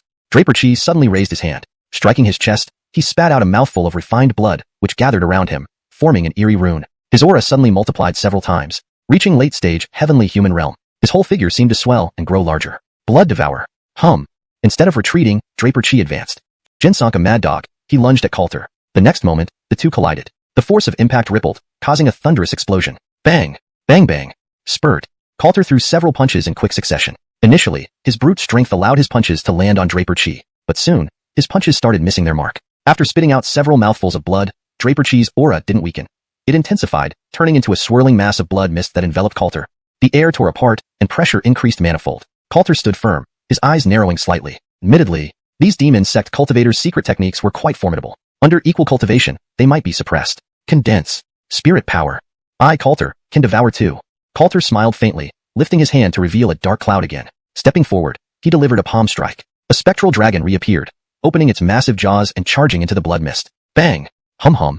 Ah! Inside the blood mist, piercing screams emerged. Draper Chi's face flickered in and out of view, revealing a twisted expression. Is this the Nine Abyss power? The strongest power of our demon sect, reserved only for the demon lord. Draper Chi's mind buzzed, his voice filled with fear. Before he could process it, death was upon him. The blood mist, along with him, was swallowed by the spectral dragon. All of this happened in mere breaths. Coulter retracted his hand slowly, his surrounding aura returning to normal. He wasn't very durable, Coulter thought inwardly. He originally intended to capture him and ask questions. Now, there was nothing left of the demon sect cultivator. After a brief pause, Coulter dismissed it. They were likely still in the outer region of the ancient land. He could capture a few outsiders once inside for questioning. Just then, whoosh! Behind him, a figure approached. Alati stared at him in disbelief. You. What is your true cultivation? Alati asked softly, biting her lip. She had witnessed everything just now. This person had effortlessly reduced a demon sect master to nothing. Reflecting on it, it seemed clear that he never took the demon sect members seriously from the start. Coulter's eyes brightened. Sure. Heavenly transformation realm, early stage. Are you planning to follow me? Coulter turned, a smile on his face. He sensed a noticeable increase in mission progress. Alati blinked, glaring at him. How long had they known each other? Even if this person truly had heaven transformation realm cultivation, she wouldn't follow him. Not to mention, Golden Ginsong sect couldn't afford such an arrangement. You, forget it. Thank you today. After meeting Kale, if you have any questions, you can ask him directly as a token of gratitude. Alati steadied herself, extending her hand. For Kale was entering the ancient land for the second time. His knowledge of the place far surpassed ordinary people. Before entering, the Ottos of Golden Ginsong sect had instructed that following her Kale would ensure a smooth ancient trial. Coulter paused, his lips twitching. Looks like he needed to try harder. All right, let's go. Coulter nodded, saying no more. Alati softly affirmed. They turned and soared into the sky. Flashes of light streaked through the air, disappearing quickly. Relying on the jade talisman, they moved towards the center of the ancient land. The terrain below changed once more. Ruins and remnants grew more frequent. No longer were bones visible but unweathered corpses, remnants of those who had entered the ancient land, whether from ancient sects or recent disciples. Passing a basin, the view ahead opened up. Chapter 104, The Secret of the Ancient Land. It's right ahead. Kale Keaton, look at the distant low peak. There are fluctuations from an array formation. Alati looked forward, her eyes brightening. Her speed quickened as she spoke. Coulter glanced over and followed suit. After a short while, they arrived before the low peak. Almost simultaneously, the barrier of the array formation ahead shimmered, emitting a sharp aura that locked onto the two figures mid-air. The air seemed to solidify. The atmosphere instantly tensed. Alati's gaze paused, and she quickly reacted. Kale, I am Alati. Alati raised her hand and launched a token. It merged into the array imprint. In the next moment, the powerful force that had locked onto them dissipated. The array barrier remained closed, but two figures emerged from within, a man and a woman, both possessing considerable cultivation. The leading man in green robes had even reached the early stage of Tianren realm. Upon seeing Alati, the man nodded slightly. In the next moment, his gaze landed on Coulter, and his expression became cautious. Junior sister, who is this person? The green-robed man's face tightened. Ancient trials. Apart from fellow disciples, no one could be trusted. Among the four great sects, relations were not good. Disciples entering this place would often choose to engage if they encountered each other. Seeing the situation, Alati stepped forward hastily. Kale, please do not be impulsive. This person is from Nidhogg Keaton family, the same Keaton family mentioned by Beryl recently. He represents Qingyuan Immortal Sect to participate in the ancient trial. Only he has come from Qingyuan Immortal Sect. Alati explained rapidly. To prevent misunderstanding, she also recounted how she had first met Coulter, having been saved by him from a huge beast's mouth during their encounter. After that battle, Alati knew that once a fight started, even her Kale might not be a match for this person beside her. Kale Keaton, this is my Kale Lance from Jingguang Sect. Alati turned and bowed toward Coulter. Coulter nodded. He glanced at the two figures ahead. The system had not alerted him. Indeed, entering this place did not necessarily mean encountering an emperor-like figure. Pausing for a moment, Coulter stepped forward and courteously raised his hand. Kale Darren. Coulter saluted with a clasped fist. As he did so, Alati beside him froze in surprise. After all, the stronger cultivators often considered themselves seniors when interacting with those of lower cultivation due to their extensive cultivation time and high regard for status. This Kale Keaton was clearly different. Otherwise, she would not have initially mistaken him for being of lower cultivation. Alati knew very well that this person beside her had only recently embarked on the path of cultivation. Hearing this, Kale Darren smiled. So your junior brother Keaton. I've heard some about your Keaton family. Qingyuan Immortal Sect, sending you alone here clearly does not have good intentions. Rest assured, Jingguang Sect will protect you. Kale Darren nodded, stepped forward, and returned the salute. He knew more about the Keaton family than Alati did. The Keaton family was not only associated with Beryl, but also claimed lineage from a supreme elder within the sect. Since they had met, it was natural to establish connections. After exchanging pleasantries, "Come in," said Kale Darren. "This place is not entirely safe." Clearly an expert in array formations, Darren Su opened the array seal with a wave of his hand, guiding them inside. The barrier closed behind them immediately. Inside the array formation, the landscape of the low peak revealed hidden depths. There stood an intact wooden mansion atop it, serving as a temporary refuge for the group. Inside the house, the four people sat down. Coulter wasted no time inquiring about the ancient land. The two senior sisters from Jingguang Sect also gazed curiously at their senior brother. This ancient trial was only vaguely explained by their Ottos, leaving much unknown to them. "Oh, junior brother Keaton, it seems Qingyuan Immortal Sect sent you here to die." Kale Darren's expression turned serious upon realizing that Coulter was clueless about the ancient land. After a brief pause, he continued. This ancient land is the site of an ancient great sect. At its center lies a major reversing array. As you approach the center, the environment changes significantly due to the array's power. It is said that at the very center, one can witness the ancient sect's former glory. Kale Darren continued speaking, and the three others listened in awe. Coulter paused. Is the array you mentioned a type of illusory array? Coulter asked softly. Twisting back to 10,000 years ago? Such a thing is impossible. If it were true, the ancient sect would have long since revived and dominated the world. Kale Darren glanced at Coulter, nodding slightly. Yes. It belongs to an ancient type of illusory array, the seals of which have long been lost. Although it is an illusion, witnessing the ancient sect scenarios can lead one to locate the treasure vaults and sealed treasures of the past. The benefits are immeasurable. Kale Darren spoke continuously, his eyes filled with yearning. Coulter nodded. That made sense. Indeed, this place appeared to be a treasure trove, and relatively safe. Seemingly guessing Coulter's thoughts, Kale Darren's expression grew serious. Kale Keaton. The danger here stems from the disciples of the upper sections. After all, The ancient sect's treasures are limited, and relations among the upper sects are already tense. Worse yet are the outer domain demon cults. These demon cultivators know this place better than we do. We upper sects are outsiders. This ancient land is their home turf, with the central area always controlled by the demon cults. Kale Darren explained thoroughly, holding nothing back. He did not plan to enter the center. The periphery, though less affected by the array, still held many treasures. Enough for the 4 great sects to share. Coulter understood the general layout of the place after listening. Since he was here, he must explore the central area. The demon cults did not seem overwhelmingly strong to him. If there were no Sky Transformation Realm experts in this ancient trial, then he, Coulter, would be invincible. Just then, ding! Emperor-like figure detected. Melissa, single supreme spirit root, bone body, at the perfected nascent soul realm. The system notification echoed in his mind. Coulter was momentarily stunned. Bone body? What kind of constitution is this? For the system to detect it means it isn't far away. Kale Darren, apart from our Jingguang sect, are there any other sect powers around here? Coulter asked quietly. Kale Darren paused slightly. The other party had referred to him as part of Jingguang sect, rather than mentioning Qingyuan Immortal sect, earning him more favor. Yes. As for the upper sects, you don't need to worry. Be cautious about the southwest corner of this area. There's a demon cult stronghold there, Kale Darren warned repeatedly. ####Chapter 105. Night Raid on Melissa. Based on past experiences, as long as they did not provoke the demon sect or enter the central area of the ruins, the powerful figures from the demon sect generally would not bother with the disciples of the 4 great clans. The different factions within the outer domain's demon sect were actually in more intense conflict with each other. After all, treasures were limited. Thank you for informing me, Kale. Coulter raised his hand in a respectful gesture. Yes, this figure of an emperor-like presence should indeed come from the demon sect. If encountered, there's no reason to let it go. Whether or not it can be subdued will only be known after an attempt. All right, fellow junior brothers and sisters. Today, it is already evening. You may rest for now. Based on my estimation, changes will occur here tomorrow, which will be our time to seek treasures. Kale Darren nodded slightly towards the few of them. With his array defense in place, other disciples from the upper clans wouldn't dare to disturb them. The 3 people inside the room returned the gesture and said no more. Each found a wooden house, entered, and began to consolidate their cultivation. Tomorrow, there would likely be a tough battle in the competition among the upper clans. Before long, night fell. The darkness in this ancient land seemed deeper than in the outside world. At a low peak with wooden houses, a door slowly opened. Coulter walked out, glanced into the distance, then took a step forward. Hush! This array.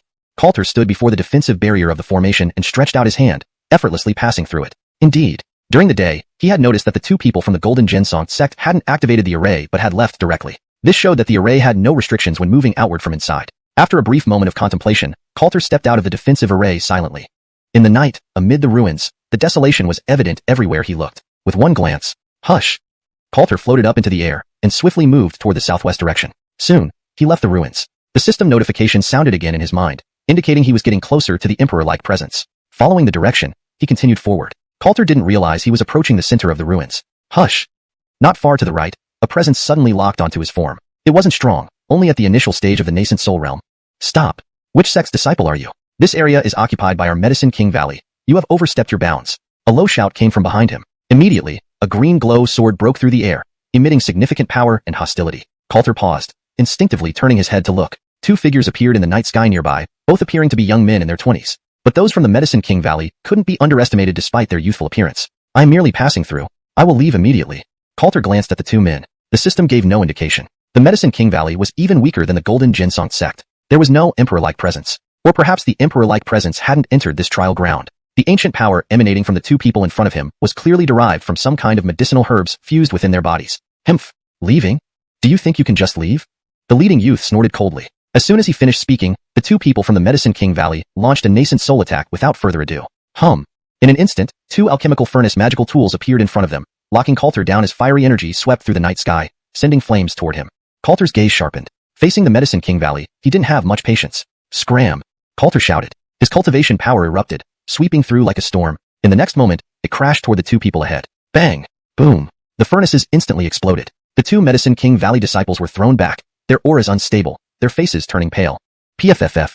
PFFF. Both spat out blood simultaneously, revealing unprecedented shock. Damn it. This person isn't a disciple of the upper clans, but from the outer domain's demon sect. Run. The 2 from the Medicine King Valley changed color, their eyes filled with fear. The force of the previous shout almost killed them. Under the cover of night, 2 streaks of light retreated quickly, coughing up several mouthfuls of blood before fleeing. Coulter stood still, merely glancing at them without pursuit. He had no time to waste on 2 nascent soul disciples. Hush! Retracting his gaze, Coulter turned around, took a step, and vanished from sight. In the distant night, as he proceeded, his perception grew clearer. Without the system's reminder, he had already locked onto the location of the emperor-like presence using his divine sense. Below, visible was a relatively well-preserved sect hall. The wooden houses and pavilions within were clearly cleaned up, standing in stark contrast to the other areas, where traces of ruins were nowhere to be seen. There are quite a few cultivators. It seems Kale was right. This ancient trial ground is indeed dominated by the outer domain's demon sect, Coulter thought inwardly. After a quick scan, he sensed no immediate danger. While there were some strong figures, the strongest was only at the heaven person realm. No problem. Hush. Taking a step forward, Coulter appeared in front of a pavilion. This was it. Just then, click.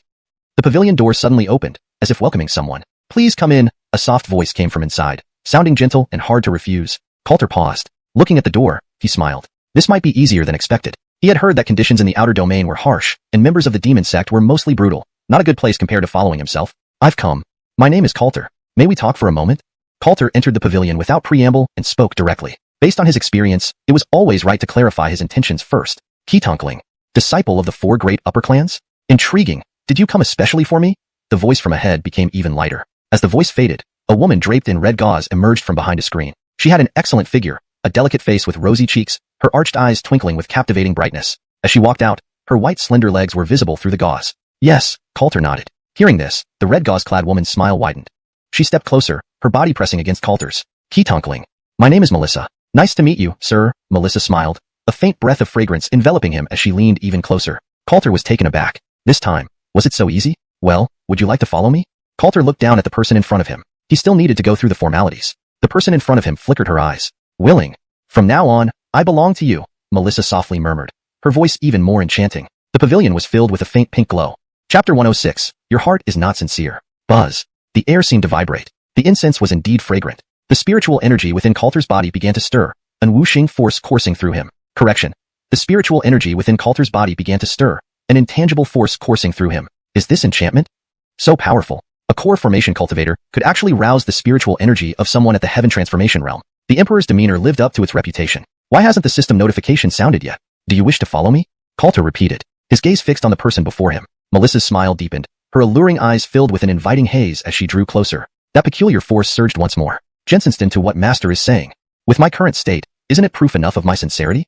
Melissa's blushing face was mesmerizing. A red glow enveloped both of them. Coulter's gaze froze as the power within him was gradually stirred. Buzz. Howl. The ancient phoenix's power swept across the room, causing the air to vibrate. It turns out that Qingyuan Immortal Sect has finally sent a worthy opponent this time. Hee. Melissa was forced back several steps by the shockwave. Her smile widened as she appraised Coulter before her. Suddenly, buzz. Hiss. A dark light emerged abruptly, swirling above Coulter's head. Undoubtedly the power of the ethereal soul. Melissa trembled, her eyes widening in surprise for the first time, and her smile vanished. What is this? The 9 abyss power of the heavenly demon sect. Who are you really? Melissa stared intently at him. This person dared to appear here and possessed 9 abyss power. It was unlikely he was one of the 4 minor sect disciples. He might be from an external domain. Before she could react further, buzz. ZZZT. Several terrifying forces erupted from the man in front of her. They were thick like mountains, cold as ice, and radiant with green light, sweeping through the air. Melissa's body shook violently, growing increasingly alarmed as she felt her own spiritual energy being forcibly suppressed. How can you possess so many ultimate powers? This is impossible. The scene refreshed Melissa's understanding. Any one of these ultimate powers was beyond her capacity to resist easily. Coulter maintained his usual expression, feeling the power around him. Each time he subdued an emperor's demeanor, he obtained a part of their special constitution, some even surpassing the original. However, in terms of usage, Coulter was still far behind. After all, his total cultivation time wasn't long. Sister disciple, your heart is not sincere. Coulter looked at her and spoke slowly. Since there was no system notification, it indicated that this person's offer to follow was merely casual talk. Melissa's eyes flickered with confusion. Are you suggesting I leave Hongwan sect and follow you henceforth? Melissa's lips curled slightly as she asked softly. Coulter thought about it. That was probably the implication, but not absolutely certain. Not necessarily constantly following. Sincerity alone suffices. Coulter responded honestly. Just like in Araguching, those emperors did not always follow him. Melissa's expression grew stranger. From her judgment, this person must have been driven half insane by cultivation. Buzz. Without wasting more words, Melissa unleashed her power. Red light surged, enveloping Coulter. I have a better suggestion. Why don't we transfer all your ultimate powers to me? Melissa smiled, her eyes gleaming with unprecedented longing. Throughout her cultivation, she had never encountered such a perfect furnace. If she drained him, she could immediately advance to the celestial realm. Hiss. Coulter was momentarily immobilized, his gaze calm as he deeply observed her. People from the outer demonic sects were clearly difficult to negotiate with. Coulter had read in ancient texts that these demon sect members rarely listened to reason, often revering strength. In that case, let's fight until you submit. Coulter's mind became clear instantly. Buzz. Break. Without hesitation, his cultivation burst forth, shattering the red bindings. You are no match for me, Coulter said calmly, raising his hand into a fist and thrusting forward. A wave of power surged out, dispersing the red glow in the room. Bang!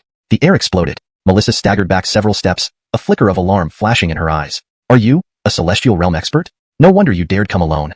Melissa reacted swiftly and ceased her attack. Her spiritual energy condensed as she stepped back and rapidly formed seals. Buzz. Bang. A seal shot out, condensing the red glow which then shot skyward, piercing through the roof in a dazzling pillar of light, illuminating the night sky. Almost simultaneously, dozens of auras converged toward this location. Imph. No matter who you are. This is Hongwan Sect's territory. Melissa sniffed, her alarm dissipating as she focused her gaze on him. Coulter also sensed the fluctuating auras around him. Indeed, it was the home field of the outer domain. Among the prodigies of the 4 major sects entering this region, 3 or 4 were already plenty. Qingyuan Immortal Sect had only him. Yet, Hongwan Sect boasted over a dozen experts, including those at the Celestial Realm. Buzz. All youngsters. Who dares wreak havoc in Hongwan Sect's territory? Stay here tonight. From behind the house came a cold voice. Seeing reinforcements arrive, Melissa's smile widened. Hee. If Master wishes me to follow, ask my senior sisters if they agree. Melissa smiled again, stepping back before turning into a red streak and vanishing from the room. Her aura didn't escape Coulter's divine sense. She now stood outside. Coulter steadied himself. That statement makes sense. After a moment's thought, he chuckled lightly, turned, opened the door, and walked out. Outside, in the courtyard, dozens of Hongwan Sect experts hovered mid-air, all female cultivators with exquisite features and striking figures. Several were already drawing their swords. Buzz. Whoosh. Sharp sounds broke through the air, locking onto Coulter. Junior sister. Is this person from the 4 great sects? A purple-robed woman stepped forward and whispered to Melissa beside her. Being from the inner domain, she could immediately identify outsiders. Chapter 107. Here for her. The younger generations of the 4 sects dared to provoke an outer realm great sect. This had never happened before. Your junior sister isn't quite sure. This person possesses the power of the ancient phoenix, possibly coming from the Qingyuan Immortal Sect. Melissa bowed slightly and softly responded. As for other details, she didn't say anything more. Hearing this, a look of disdain flashed across the purple-robed woman's eyes. The weakest of the 4 sects' younger generation was always that of the Qingyuan Immortal Sect. Every time, they only sent a few useless ones to die. Younger generation, still not surrendering. The purple-robed woman took a step forward, unleashing her celestial human realm cultivation. An intangible force swept out. Pressure surged and fell upon Coulter. Coulter glanced forward. Apart from Melissa, his system did not provide any further alerts. Clearly, these outer realm cultivators entering the ancient land faced no restrictions. Can we talk? Coulter asked calmly. If the strength of the outer realm was just this much, this ancient trial posed no danger to Coulter. The purple-robed woman sneered. Let me cripple you first, then we'll talk. She stepped forward. Her cultivation force swept outward. Her figure left a long rainbow trail as she approached Coulter. The attack neared. Coulter remained still, gazing quietly ahead. Mid-stage celestial human realm. You are no match for me. Coulter spoke truthfully. So far, after entering this ancient land, he hadn't encountered any heaven transformation realm powerhouses. Whoosh. Gasp. The purple-robed woman's claw struck down, spiritual energy breaking through the air, aiming directly at the man's forehead. The attack was swift. Coulter raised his hand, forming an intangible defense that collided with it. Bam. Boom. A loud explosion echoed. The purple-robed woman felt a jolt in her arm, with her cultivation energy swirling within. What? Impossible. A Qingyuan Immortal Sect disciple can never have such cultivation. Condense. The purple-robed woman reacted quickly. She raised her hand, summoning a crimson sword into her palm, slashing towards the man ahead. The power was overwhelming. Coulter's gaze sharpened as he raised his hand once more. Ancient Phoenix True Flame. Melt. Facing the sword light, he did not retreat, but pointed out with his finger, releasing a crimson fire snake. In the next moment, the collision occurred. Crack. Bang. The air burst. Recoil force stirred up terrifying flames. The surrounding temperature soared. The purple-robed woman's figure trembled violently. Her crimson sword bore cracks on its surface. Her figure retreated continuously. PFFF. She couldn't help but spurt out a mouthful of blood. Her complexion turned deathly pale. Is this a heaven transformation realm powerhouse? Thoughts buzzed in the purple-robed woman's mind. How could this be? Even if she saw it with her own eyes, she found it hard to believe. Coulter did not continue his attack, but glanced at the woman in front of him. Now, can we talk? Coulter spoke calmly. What about demon sects? Or righteous paths? He had no interest in them. As long as they didn't bother him, Coulter wouldn't deliver a fatal blow. You. The purple-robed woman's expression changed repeatedly. For a moment, she couldn't understand the man's intentions. Her eyes held vigilance as she stared at Coulter. Just then, Senior sister, let us aid you. Sisters attacked together. Melissa acted swiftly. A strange force rose around her, her aura rising as she stepped forward. Behind her, several Red Phoenix sect female cultivators stepped into the air, their hands holding magical artifacts aimed at Coulter. The atmosphere became tense again. The purple-robed woman's eyes widened, and she immediately moved to the front. Step back. You are no match for him. The purple-robed woman wasn't foolish. A heaven transformation realm powerhouse. That was a level of grandmaster, far beyond what they could handle. Blocking everyone, she took a step forward. Esteemed one, your cultivation is heavenly. Z. Langston admires you. I wonder what esteemed one wants to discuss. Z. Langston raised her hand in greeting and asked gently. Seeing this, Coulter smiled. His surrounding aura retracted inward. If you had done this earlier, wouldn't it have been better? How many cultivators from your outer realm entered this ancient land? Coulter asked straightforwardly. At present, It was important to understand the situation. The central position of this ancient relic site greatly interested Coulter. Langston's eyes flickered. Besides our Red Phoenix sect, the Outer Realms Demon Sect, Blood Sect, and others all have powerhouses here. Our sect is the weakest. Langston slowly replied, her eyes constantly observing the man's facial expressions. Her inner shock was profound. The 4 sects producing such a character meant this matter required serious attention from the Outer Realm. After hearing this, Coulter's gaze intensified. Do the Outer Realm cultivators entering here have no restrictions? Coulter asked curiously. These Red Phoenix sect cultivators included some only at the Golden Core stage, without any ancient force enhancement.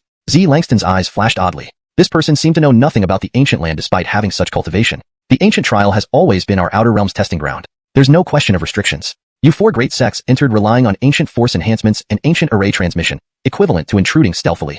Langston looked at the man and explained. Upon hearing this, Coulter immediately understood. So it was someone else's territory. No wonder the 4 great sects dared only to seek treasures on the outskirts. This time, are there any Heaven Transformation Realm powerhouses from the Outer Realm here?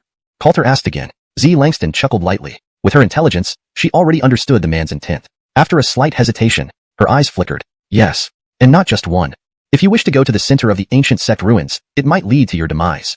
Langston said without hiding anything. Clearly, this person was not a 4 sects disciple, but rather a grandmaster level who infiltrated with intentions on the central site. Coulter nodded. Slightly regrettable, but expected. Ancient sect secret lands were treasure troves. And given the limited opening time of this ancient land, those powerful Outer Realm figures had good reason to be interested. While he pondered, Langston stepped forward again. Everything Langston has informed is true, not a single word false. Would esteemed one now tell us why the midnight attack on our Red Phoenix sect?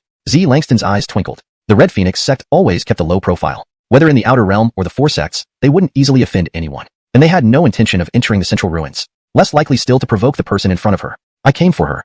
Coulter smiled slightly, looking at Melissa among the crowd. The night seemed to fall silent. The Red Phoenix sect disciples clearly froze. The next moment, all gazes fell on Melissa. There was confusion. The women's expressions changed unpredictably. Chapter 108. The Ancient Land Illusion opens. You, senior sister, I have never offended this person. Melissa reacted quickly and spoke up. She practiced a unique set of techniques. Indeed, she frequently needed to seek out looting furnaces, but her actions were generally cautious. Correction. Indeed, she frequently needed to seek out furnace partners, but her actions were generally cautious. Note.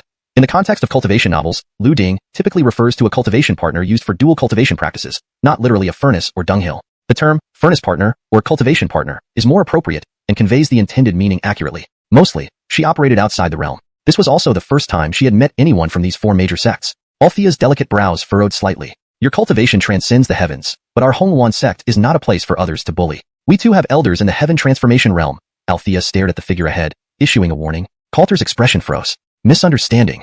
If this junior sister refuses to follow me, I will not detain her. Coulter raised his hand and spoke. As he raised his hand, the female cultivator from Hongwuan sect was momentarily stunned. Was a Heaven Transformation Realm powerhouse so easy to deal with? Althea's gaze flickered as she instinctively turned her head to glance at her junior sister. Melissa's eyes similarly trembled. I won't leave the Hongwuan sect. Melissa took a deep breath, bowed and said. Her words hanging in the air. The gazes of the Hongwuan sect women once again focused on Coulter. The atmosphere seemed frozen. If it were an outsider from a demonic sect in the Heaven Transformation Realm, they would likely attack next. Hearing this, Coulter appeared slightly disappointed. In that case, I shall take my leave. With one last reminder, I can resolve this junior sister's bodily condition issues. If she wishes to consider accompanying me, it's entirely up to her. Coulter smiled faintly, glanced at the people in front, then raised his hand to speak. Finished speaking, he took a step forward. Whoosh! Under the night sky, a faint glow flashed, and the figure vanished without a trace. At the Hongwuan sect stronghold, everything quietened down again, leaving everyone momentarily lost for words. He just left? Junior sister Melissa, could that Otto truly be smitten with you? Althea looked puzzled, gazing at her junior sister beside her. She undoubtedly had never encountered such a situation before. Melissa's eyes twitched, and there was a bitter smile on her face. Senior sister jests. If that Otto is truly a Heaven Transformation Realm powerhouse as you say, I fear I do not deserve him. Melissa spoke softly, stating the truth. Because of her physical condition, how many years had she endured this? How could senior sister not know? Althea laughed lightly. It might be possible. Many old monsters in the world of immortals enjoy this. If he can truly resolve your condition issues, I, on behalf of the Hongwuan sect, can make decisions for you. Upon hearing these words, Melissa's eyes widened, and her facial expression grew more complicated. She glanced at the distant night sky, then gently shook her head. Without thinking further, or saying any more, the Hongwuan sect stronghold soon returned to its usual tranquility. Time flew by, and a night passed. Outside the ancient land, in the ruins. Last night, Coulter had already returned to Jean Draprang sect's low peak, did not enter the array, and found an abandoned wooden hut nearby to meditate. As the night passed, this ruin basin had noticeable changes. The originally broken-down ruins were subtly being restored. Pavilions, residences, small courtyards were now visible in full completeness. Occasionally, shadows would hurriedly pass through and disappear after a few steps. Owls hooting. Woo. A mournful cry suddenly sounded in Coulter's ears. The wooden hut he stayed in last night had transformed into a complete courtyard. Those with lower cultivation would find it difficult to discern the difference. In Coulter's eyes, however, it was not much different from last night. Perhaps because the peripheral illusion array wasn't strong, he could easily see through this place. This sound. Coulter's expression showed puzzlement. He immediately stood up and stepped out of the room. Ahead, in the courtyard, a white-robed woman with disheveled long hair was squatting at the entrance, sobbing with her hands covering her face. Woo-wah. The sobbing grew sadder. Coulter took a step forward and walked in front of the white-robed woman. What are you crying about? Coulter asked softly. The white-robed woman slowly turned her head. Her appearance was not beautiful, but her entire face gave off a very fresh feeling. Only her hollow eyes were undeniable. She seemed to have noticed Coulter as well. The news from the sect last night said my husband died in battle. My husband's cultivation wasn't high. He didn't need to go. If it weren't for me, woo. The white-robed woman didn't finish her sentence and started sobbing loudly again. Coulter's gaze was calm. He deeply looked at her. This was an illusion, and this woman was just a lingering soul. Affected by the illusory force here, she was trapped. How formidable were these ancient immortal sects back then? Even after 10,000 years since their destruction, the array forces still remained. Just as he was pondering, Brother Keaton, what are you doing here? A voice came. From the nearby low peak, the 3 members of Xianxia sect walked out. Seeing this, Coulter raised his hand in a bow. Kale Darren. 2 senior sisters. Keaton has seen this place's illusion array is quite peculiar and couldn't help but come to investigate, Coulter responded with a salute. The 3 from Xianxia sect did not think much of it. They saluted in return. Kale Darren stepped forward. First, he glanced at the white-robed lingering soul inside the courtyard, then lightly shook his head. Junior brother, if you want to find treasures, you need to find powerful lingering souls. Following them may lead you to treasures. This soul in front of you only reached the golden core realm in life, so it isn't worth waiting for, Brother Darren explained consecutively. He was quite familiar with the ancient land. Coulter nodded. Thank you for the information. Hearing this, Kale Darren nodded slightly. This place covers a wide area. We can split up the search. Kale Darren will take the lead, Darren said with a smile. Hope and the 2 senior sisters also raised their hands in a bow and left to search separately. As long as they don't enter the central ruins, everyone should be safe. Coulter glanced at the trio far away, then retracted his gaze, looking at the lingering soul in front of him. Meeting you is destiny. Keaton will help you break free from this illusory constraint. Coulter's gaze shimmered slightly. Spirit power condensed within him, and with a raised finger, a beam of light shot out. Buzz. Crack. A web-like crack appeared in midair. The white-robed woman's lingering soul shivered, and her hollow eyes gained a hint of light. Husband, I'm coming. Wait for me. The white-robed woman stood up and ran forward. As she ran, her lingering soul gradually faded until disappearing completely. The morning sound ceased. Coulter smiled faintly. He glanced around without further thought. A treasure land? The periphery probably doesn't hold many treasures, Coulter mused internally. After some consideration, he decided to explore the surroundings first. If nothing was found, he would discuss entering the central ruins with the Xianxia sect trio. Whoosh! Coulter's figure quickly vanished from the spot. The 3 from Xianxia sect also each searched separately, sometimes following lingering souls enthusiastically, only to return discouraged shortly after. ##### Chapter 109. Ambush in the Medicine King Valley. She did not lose heart. One remnant soul didn't yield results, so she would search for another. Time flew by. Half a day passed. Neither Coulter nor the 3 individuals from Golden Ginsong sect found any treasures. After all, the ancient sect had been extinct for 10,000 years, and it was hard for any treasures to have remained intact outside. At this moment, on the right side of the ruins, in front of a pavilion, Alati followed behind a remnant soul of a woman in green robes. She had been following it for a long time. This woman is peculiar, Alati thought inwardly. Not long ago, she discovered that this remnant soul aimlessly drifted around the ruins as if it were an ordinary ghost. However, after following it for a while, the green-robed remnant soul seemed to have a goal and suddenly arrived at this pavilion. The door to the pavilion was pushed open by the green-robed remnant soul without any sound. Alati's eyes lit up, and she hurriedly followed. Entering the pavilion, the remnant soul floated behind a mirage screen and then disappeared. Alati paused for a moment, unable to help but shake her head. Another wasted trip. Alati took a deep breath, trying to calm herself down. Just as she was about to leave, suddenly, a humming sound came from ahead. Next, a green light suddenly illuminated. A double-edged dagger slowly floated in mid-air. What is this? Ancient treasure. Alati was both surprised and delighted. She quickly turned around and rushed towards the ancient treasure. Even if she only obtained this one ancient treasure, this trip would be worthwhile. She raised her hand to grab the dagger. A fierce force suddenly landed on her, making her body freeze slightly. This treasure, Medicine King Valley claims it. If you don't want to die, get lost. Huff. 2 attacks followed. The power of these attacks reached the late Yuaning stage with no mercy, carrying unmistakable killing intent. Alati immediately raised her sword to block. Bang! Boom! A loud explosion echoed. Her figure was thrown back several steps, her face instantly turning pale. Alati's injuries had not yet fully healed. To barely withstand 2 late Yuaning stage attacks was already lucky for her. Almost simultaneously, 2 figures approached from nearby. They were the 2 powerful experts from Medicine King Valley. They sneered, their cultivation sweeping over as they merely glanced at Alati, unwilling to pay attention to her. Their gazes quickly focused on the ancient treasure dagger. Great treasure. This trip, not in vain. The 2 exchanged glances, their smiles widening. Before they could approach, suddenly, a presence swept in from behind. Medicine King Valley. You've crossed the line. This place was discovered first by our Golden Ginsong sect. Aladi's face was filled with anger. She held her long sword horizontally, suppressing her internal injuries, glaring at the two figures ahead. After entering the ancient land, each of the four major sects would occupy a ruinous area and generally wouldn't cross boundaries, at least not on the first day. Only when nothing could be found in their own area would they consider raiding other places. Upon hearing this, the two figures couldn't help but sneer. Huh. Joke. How about you say this entire ancient land was discovered first by your Golden Ginsong sect? A black-robed man stepped out and glanced at Aladi. Inside the ancient land, might makes right. If today wasn't the first day the illusion opened and they hadn't wanted to waste their cultivation energy, they would have already taken care of this fool long ago. Scram. Or die. The other man was clearly unwilling to waste words. A fierce aura once again locked onto Aladi. The atmosphere became tense immediately. Aladi frowned but did not retreat. How could she easily give up on the ancient treasure she had just found? Sword condense. Coherent and contextually appropriate term usage is important. Sword ninjir is not natural in English. Sword condense reads fluently and maintains consistency in terminology. How can our Golden Ginsong sect fear your Medicine King Valley? No more idle talk. Aladi held her sword and stepped forward, attacking the two figures ahead. The leader of the black-robed men couldn't help but laugh lightly, full of disdain. Courting death. Mr. Jameson will see you off today. The black-robed man smirked, his cultivation power bursting forth. He did not retreat, but instead advanced, stepping forward. The next moment, the two clashed. Clang. Boom. Bang. The impact resonated. Frightening power swept through the surroundings. In just a few moves, due to her injuries, Aladi was easily suppressed by the opponent. Inside the pavilion, the other man glanced around. He didn't step forward but turned around. Whoosh. With one step, he stood before the ancient treasure dagger, snatching it into his hand, immediately placing it in his spirit storage bag. You dare. My senior brother will never let you go unpunished. Aladi gritted her teeth, unable to help but shout. But there was nothing she could do. These two were both late Yuan-ing stage cultivators, and in her current state, she was no match for even one of them. Her senior brother should have sensed the commotion by now. She only needed to stall a bit longer. Whoosh. Bang. Boom. The black-robed man abruptly lifted his hand, releasing a secret technique that struck the chest of the person in front of him. This strike was powerful. Pfft.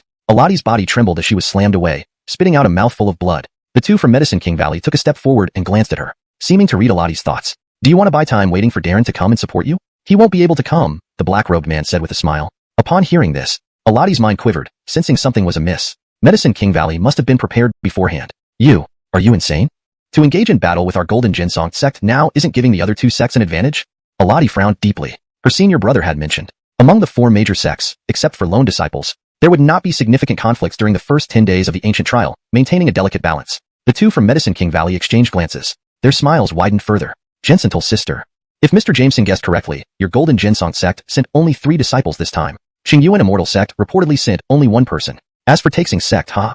The two from Medicine King Valley laughed lightly. In this ancient land, they had brought a large number of elite cultivators. Ultimately, only Medicine King Valley would survive among the 4 sects. Kale, don't waste words on her. Since she's courting death, let's just kill her as we go along, the other man beside him slowly said. As the words fell, their gazes hardened, a murderous intent flashing in their eyes. 2 sharp forces instantly locked onto Aladi, without giving her a chance to speak. The next moment, they stepped forward, and their attacks neared. 2 late Yuan-ing stage experts, striking together with full power, enough to be lethal. Killing me won't be easy, Aladi clenched her teeth, holding her long sword horizontally. Given the situation, even if she retreated now, the two would not stop pursuing her. At this moment, she could only fight with all her might. Chapter 110, Murder for Treasure. Buzz. The sword rang out in response. Around Aladi, a green glow emerged and enveloped her long sword. Her face paled even further. The attack collided. Boom. Rumble. The backlash upturned the ruins around them. This single strike managed to block the combined assault of the 2 men from Yaowang Valley. The expressions on the faces of the 2 from Yaowang Valley clearly changed. The next moment, they quickly sneered. Himph. Power of antiquity? We have plenty of that in our valley. They exchanged glances, then each pulled out a pill, swallowed it simultaneously, and their auras erupted with matching green radiance. In terms of aura, they were evenly matched against Aladi. Puff. Aladi spat out a mouthful of blood. Her hand holding the sword shook violently as her aura became chaotic. It looked like she was about to be overwhelmed. Suddenly, buzz. A wave of cultivation power enshrouded her figure, powerful yet gentle. If you can fully unleash your power of antiquity, these 2 fools wouldn't stand a chance against you. Coulter's voice came. His words barely finished when a terrifying force swept across. A gust pushed forward, sending the 2 from Yaowang Valley flying back. Kale Keaton. Aladi trembled. She turned to look at the newcomer. Hearing his words, she couldn't help but recall their first meeting yesterday. Does he really have a cultivation technique suitable for my constitution? Aladi's heart quivered. Her expression grew increasingly complex, with a faint blush rising to her cheeks. At this moment, Coulter stepped into the pavilion. Standing in front of Aladi, his formidable cultivation power instantly subdued everyone present. Stay behind me. Coulter spoke in a low voice. Thankfully, he arrived just in time. The grand imperial demeanor almost got snatched by these 2 from Yaowang Valley. The same moment, The two from Yawang Valley, eyes filled with terror, could not help but take 2 steps back. It's you. The demon cultivator from outside the borders last night? Damn it. Golden Jinsong sect, you dare ally with the border demon sects? The two from Yawang Valley immediately recognized Coulter and exploded with rage. Coulter froze, carefully looking at them before coming to an understanding. It's you two. How coincidental. Your wounds have recovered quite quickly, Coulter said with a smile. Indeed, being heirs of Yawang Valley, they undoubtedly had no shortage of pills. Upon hearing this, the faces of the two from Yawang Valley slightly changed. Hmph. Border demon cultivator. Don't be arrogant. You're alone. I've already sent word to Kale Yawang Valley. Even if it means the 4 major upper sects must unite to attack, sister of Golden Jinsong sect, please put righteousness first and join forces with us. Hearing this, Alati couldn't help but pause. Even if Coulter belonged to some demon sect, which he did not, she would never ally with those two. Coulter's expression turned strange as he glanced at the two in front of him. I'm not part of any demon sect, Coulter bluntly stated. The two in front of him snorted coldly upon hearing this. They say demons are cunning and notorious. Facing such evident facts, you still deny it. Even if we die today, the 4 major upper sects will avenge us. You will surely perish. Realizing there was no escape, the two from Yawang Valley let their auras burst forth. All they needed was to stall for a short while for their fellow disciples from Yawang Valley to arrive. Coulter took a deep breath. He didn't want to waste more words, so he activated his cultivation power, causing crimson flames to appear around him. Do you recognize this? Coulter asked with a smile. Buzz. Scream. With a gesture, the fire's momentum swept across, sealing off the retreat of the two from Yawang Valley with ancient Phoenix true flame. The terrifying pressure crushed their recently risen auras. The eyes of the two from Yawang Valley flickered with shock. Their faces were filled with disbelief. Ancient Phoenix power? Qingyuan immortal sect? How is this possible? The sight was unbelievable to the two from Yawang Valley. Yawang Valley studied the ancient powers of various upper sects and refined pills so that their talented disciples could enter the ancient lands for trials without too many restrictions. Each trial saw Yawang Valley prevail in the end, while Qingyuan immortal sect always ended up last. At least you recognize it. With Keaton here, what goes around comes around. You survived last night, so leave your lives here today. Coulter's gaze grew cold as his cultivation power locked onto the two ahead. He wasn't a killer by nature, but when necessary, he wouldn't hesitate. You dare? Our Yawang Valley also has celestial human realm senior brothers here. The two from Yawang Valley were visibly frightened and tried to retreat but found it too late. Absolute strength prevented them from escaping. Buzz. Roar. The ancient Phoenix true flame condensed into 2 swirling fireballs, directly enveloping the two from Yawang Valley. At this moment, Alati stepped forward. Kale Keaton, their spirit storage bags, Alati hurriedly spoke. This ancient Phoenix true flame reportedly melted everything. Soon, it might truly burn everything away. Coulter paused for a moment. Whoosh. With a wave of his hand, he grabbed the spirit storage bags. As the flames roiled ahead, the figures of the two from Yawang Valley disappeared without a scream. The divine sense attached to the spirit storage bag dissipated. Coulter focused his divine sense, instantly sensing the numerous spirit stones and pills inside. So this was possible? The corners of Coulter's lips curled upwards, feeling like he had discovered new potential. From now on, after killing someone, he'd grab the spirit storage bag first. After a moment of thought, whoosh, with a mental command, an ancient treasure dagger was extracted from the spirit storage bag. Alati, seeing this, lightly trembled but didn't comment much. After all, Coulter had saved her, and these items naturally belonged to him. Just then, whoosh, junior sister, here's your ancient treasure dagger. Coulter smiled and handed the ancient treasure over to her. Having several treasure-grade artifacts and spiritual treasures, he didn't need the pills or spirit stones within the storage bag too badly. Moreover, with his current cultivation level, the ancient treasure dagger wasn't very useful to him. Ah, this. Thank you, Kale Keaton. Alati trembled and hastily grasped the ancient treasure. Realizing something, her face flushed red. She raised her hand in a salute. Kale, pardon my explanation. I followed this ancient treasure for quite a while before finding it, Alati explained softly, feeling increasingly embarrassed. Coulter waved his hand, not paying it much mind. These outer region ancient treasures weren't valuable to him. The real good stuff was in the center of the ancient sect ruins. No problem. Kale's Darren and the others seemed to be coming over, Coulter nodded and then looked out of the pavilion. He couldn't help but notice the two from Golden Jinsong sect, who were obviously injured. Without a word, the two exited the pavilion. Not far away, Darren Xian and the other approached, pale-faced. Seeing Coulter, they raised their hands in salute. Junior brother Keaton, are you both alright? Kale Darren's expression was grim. Chapter 111, Two Sects Attack. Just moments ago, Lance and his companion were ambushed by the Medicine King Valley. The attackers were not weak. One of them was even a celestial human realm expert. If it weren't for Lance's slightly higher cultivation, they might have already met their end. Kale, we're fine. Alati immediately stepped forward, raising her hand in greeting. She recounted what had happened just now. After listening to her, Lance couldn't help but give Coulter an extra glance before lifting his hand again. Many thanks, Kale Keaton, for your timely assistance. The Golden Jinsong sect will remember this. Gratitude showed on Lance's face. He feared losing face if casualties occurred in the Golden Jinsong sect during this ancient realm illusion. Coulter returned the gesture with a slight bow. It was nothing. After a moment's thought, he cast a deep look at Lance. With only one celestial human realm practitioner who was now injured, the ancient trial might as well be over for the Golden Jinsong sect. He would have to proceed alone to the heart of the ancient ruins. Kale Darren, you are injured. It would be wise not to participate in the treasure hunt anymore. Leave when the time comes, Coulter suggested frankly. To avoid trouble, one simply needed to exit the range of the ancient sect ruins. The farther away, the safer. Lance couldn't help but sigh inwardly. Sigh. Kale Keaton is right. If the Medicine King Valley continues like this, the Golden Ginsong sect might not survive this trial. Lance wasn't one to dither. After coming to a decision, he bowed. His gaze then fell upon his two junior sisters. This time, the Golden Ginsong sect will withdraw from the ancient trial. Jade treasures may be tempting, but we must have the means to take them. Lance, a cautious man, wasted no words. Once decided, he acted swiftly. Aladi and the other junior sister exchanged glances, nodding lightly. We'll follow Kale's lead. Both of them raised their hands in respect, adding no further words. Seeing this, Lance nodded slightly. He then turned his gaze towards Coulter. Junior brother Keaton, you're alone from the Qingyuan immortal sect. Why not retreat with us? Lance suggested, extending his hand. This junior brother Keaton had killed disciples of the Medicine King Valley, placing him in a precarious situation, perhaps even more dangerous than them. Coulter smiled faintly. No need. I plan to head to the center of the ruins. I won't accompany you three. Coulter chuckled. Since he came, he intended to gain everything. Both the emperor-like figure and the ancient treasures. The connection with the emperor-like figure required more time to solidify, but the treasures awaited. Upon hearing this, Lance and his companions trembled. The center of the ruins? That area was dominated by the demon sect. Wasn't this suicidal? This? Junior brother Keaton, don't act rashly. You can't go to the central area? Lance hurried to explain, trying to warn him of the dangers. Before he finished, Coulter suddenly lifted his head, his eyes flashing. Kale, the Medicine King Valley is here. Coulter whispered urgently. In an instant, the three of the Golden Ginsong sect reacted. So fast? What madness had come over the Medicine King Valley this time? Did they really intend a full-scale war with the Golden Ginsong sect? Before they could react, a whistling sound echoed from afar. Buzz. Huff. Huff. In the blink of an eye, dozens of powerful elites appeared in the air, led by 4 celestial human realm experts. Lance's heart raced, realizing the gravity of the situation. Medicine King Valley. Great Path sect. No wonder these two sects dared to attack directly on the second day of the illusion opening.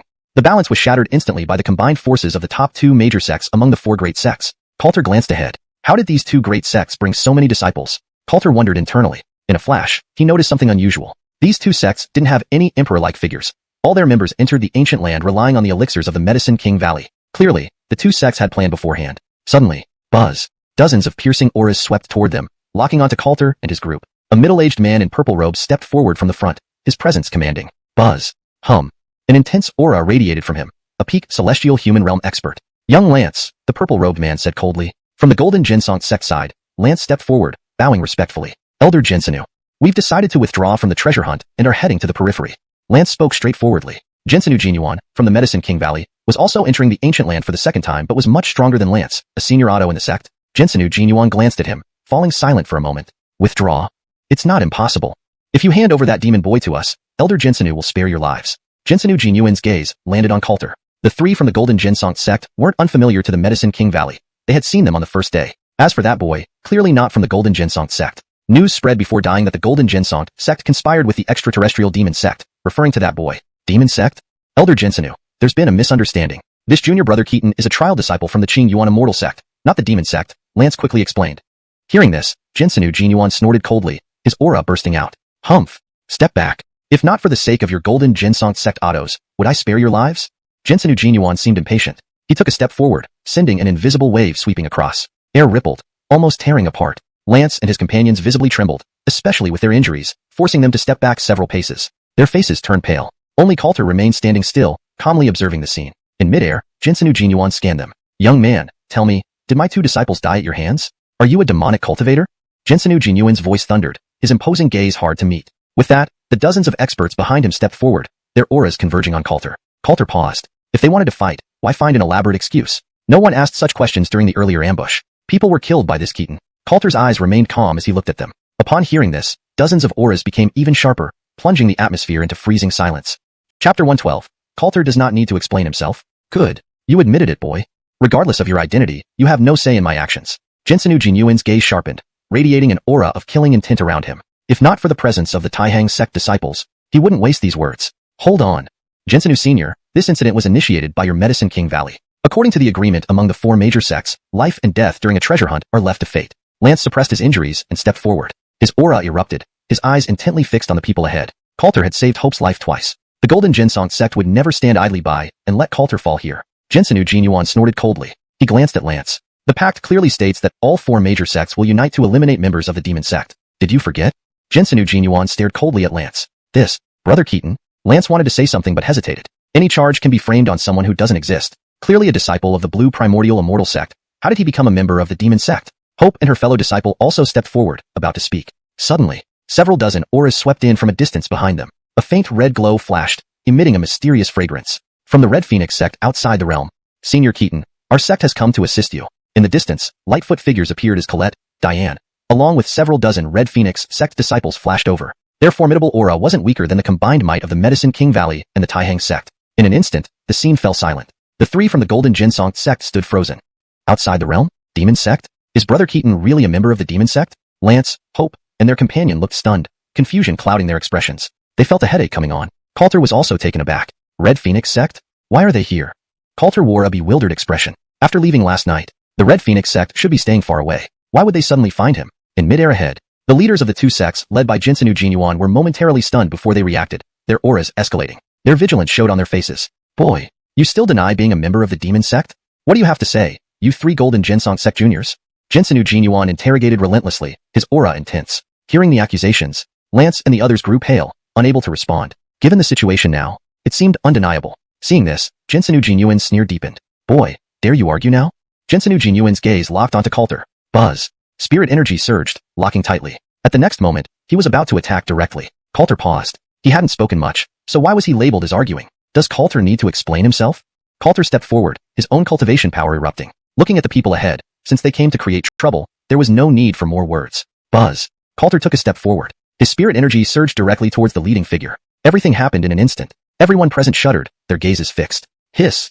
He actually dared to attack first? This young man's cultivation is remarkable. Even I can't see through it.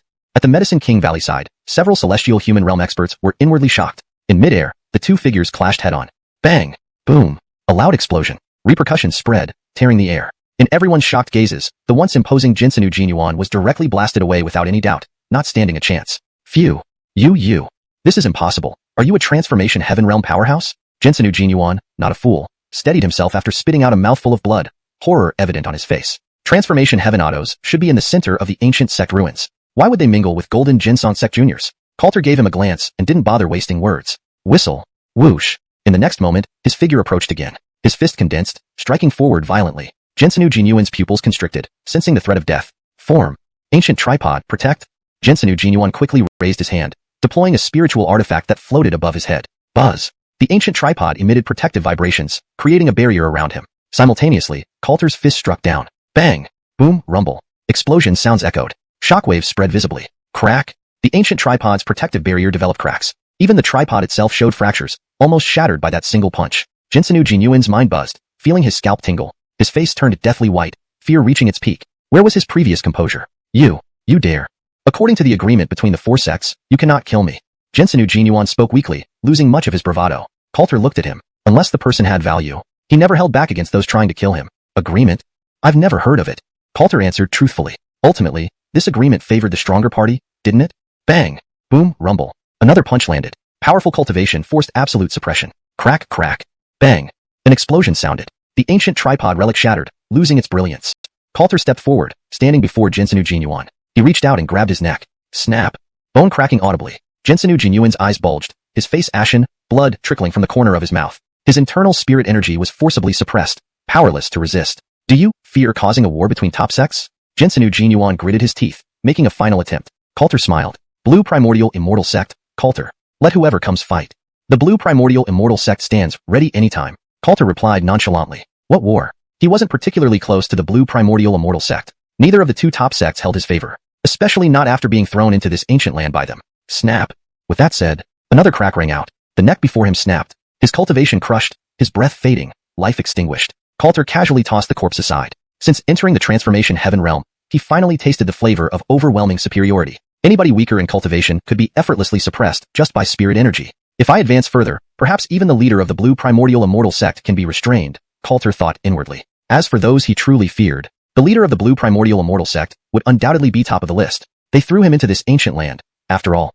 Hashtag chapter 113, discussing cooperation. In midair, Coulter loosened his palm and then slowly lifted his head, looking towards the group from Medicine King Valley. If they still wanted to fight, he would be more than willing to oblige. At this moment, all around was dead silent. All of this happened in the blink of an eye before everyone's eyes. Senior Jinsenu Jinyuan wasn't a match for even one move, being crushed to death effortlessly without a chance to escape. A complete and utter display of brute force superiority. This?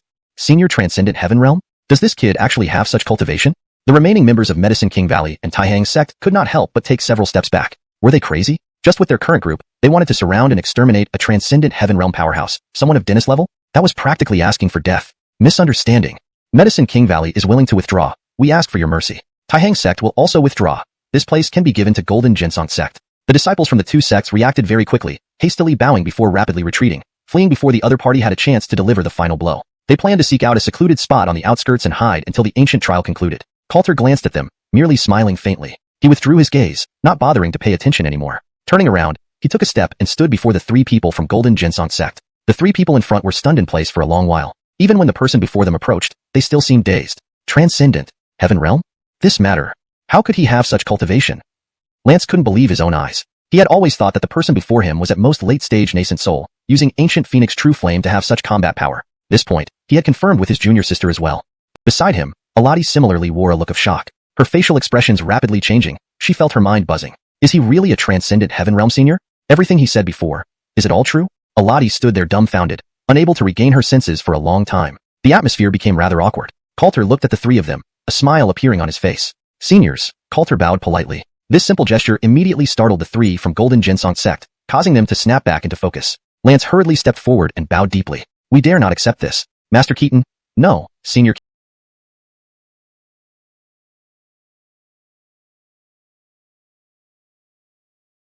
Keaton, thank you for today's assistance. Lance's expression was filled with respect. Both Medicine King Valley and Taihang sect had been scared off. In this ancient trial, there was no doubt that Golden Jinsong sect would prevail until the end. No one else would contest this site. Thank you, Senior. Alati and her companion similarly bowed, showing utmost respect. The person before them was a powerhouse of Dennis level after all. Coulter paused, slightly uncomfortable. He hadn't been practicing for as long as these people. Let's stick to being peers. The three of you can stay here and search for treasures. It shouldn't be a problem anymore. Coulter spoke quietly. Upon hearing this, the three from Golden Jinsong sect were overjoyed, hastily bowing again in thanks. Coulter raised a hand to stop them. No need for thanks. I plan to head to the central ruins and won't be traveling with the three of you. Finishing his words, Coulter clasped his hands together in farewell. The three from Golden Jinsong sect quickly bowed in return and didn't say another word. Nodding, Coulter turned and walked toward the direction of Red Phoenix sect. He already guessed what these people were looking for. If not for the central ruins, they wouldn't have suddenly come here. In the distance, the three from Golden Jinsong sect exchanged glances. Junior sister, are you sure that Senior comes from the Keaton family? Lance still found it hard to believe at this moment. Alati's body shuddered slightly as she looked into the distance. Her eyes flickered momentarily, lightly shaking her head, unsure herself. Seeing this, Lance didn't press further. At this juncture, treasure hunting was more important. The central ruins were none of their concern. Meanwhile, Coulter had already reached the disciples of Red Phoenix sect. Langston, leading the group, smiled gently and bowed respectfully. Senior Keaton, may we invite you to our base camp? There's something important I wish to discuss. Langston invited softly, bowing. Coulter nodded, intending to do just that. Compared to the four major upper sects, the outer domain demonic sect undoubtedly knew more about the central ruins. Traveling with them was a good choice. Without further ado, under the invitation of Red Phoenix sect, the group quickly left. Red Phoenix sect's base camp wasn't too far away, only closer to the center of the ancient sect's ruins. Upon entering, Coulter noticed that the place was visibly more intact compared to last night. Small buildings, courtyards, and pavilions were exquisitely built, devoid of any trace of ruins. It's time to discuss the ancient sect's central ruins. Coulter looked at the person in front and spoke calmly. Neither of them were fools. Since Coulter had accepted the invitation, it meant he agreed. There was no need to waste time. Otherwise, the treasures in the center might be taken by others. Not in a hurry. The central ruins of the ancient sect will open on the third day. You can rest assured, Senior Keaton. Langston saw through what the person beside her was thinking and explained softly. Coulter's gaze flashed. Indeed, these outer domain cultivators knew this place quite well, far better than blindly rushing in. Before Coulter could speak, Langston turned to her disciple. Junior sister Carissa, please take care of Senior Keaton. Discuss the details of this cooperation with Senior.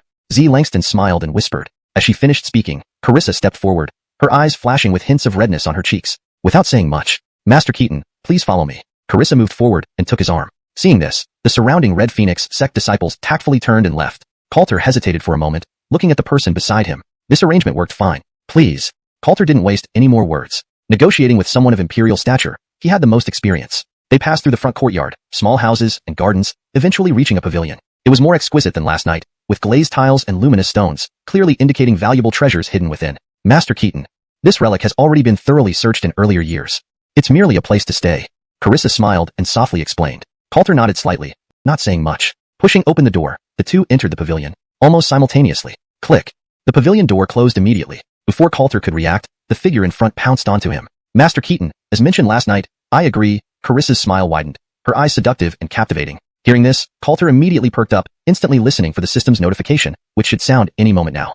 But as time passed, the mechanical voice did not seem to be coming yet. Chapter 114. How can I not thank you? What's going on? Coulter looked puzzled. After a brief moment of thought, he glanced at the woman in front of him and instantly understood. The woman's words about following him were merely spoken in passing. What do you want? Coulter murmured. Buzz. Cultivation power overflowed. The person in front of him was pushed away by an invisible force. In the pavilion, the two faced each other. Melissa paused for a moment. For the first time, her expression became serious, and she fixed her gaze intently on the person before her. Is everything you said earlier true? Melissa asked, still finding it hard to believe. The person in front of her was an extremely powerful figure at the heaven transformation stage, a great elder. Coulter nodded. Absolutely genuine. I came to the Red Phoenix sect specifically for you. Coulter did not hide anything. The demeanor of an emperor was his lifelong pursuit, his unique Tao. Melissa smiled, her eyes sparkling as she deeply examined the person before her. She had met many people, but none like this one. Why me? Melissa whispered softly. Your constitution is very suitable for following me. Coulter's gaze was direct and unambiguous. Upon hearing this, Melissa's body trembled slightly, her eyes revealing a complex expression. Constitution? Huh? The corpse bone body, parasitic curse, is the most vicious of all curses. My body has long been riddled with holes, reeking of decay. Melissa's charming smile disappeared, replaced by an unprecedented calmness. Coulter looked at her. Follow me. I can solve your constitutional problems. You can enter the celestial human realm. You no longer need to be tormented by that power as before. Coulter's gaze was calm, speaking directly and firmly. His voice was not loud, but it lingered in Melissa's ears, refusing to dissipate. She stood there, stunned, unable to think of any reason to refuse. Melissa, I am willing to follow Lord. Melissa stepped forward and bowed. This bow made Coulter react immediately. A system notification sounded promptly. Ring.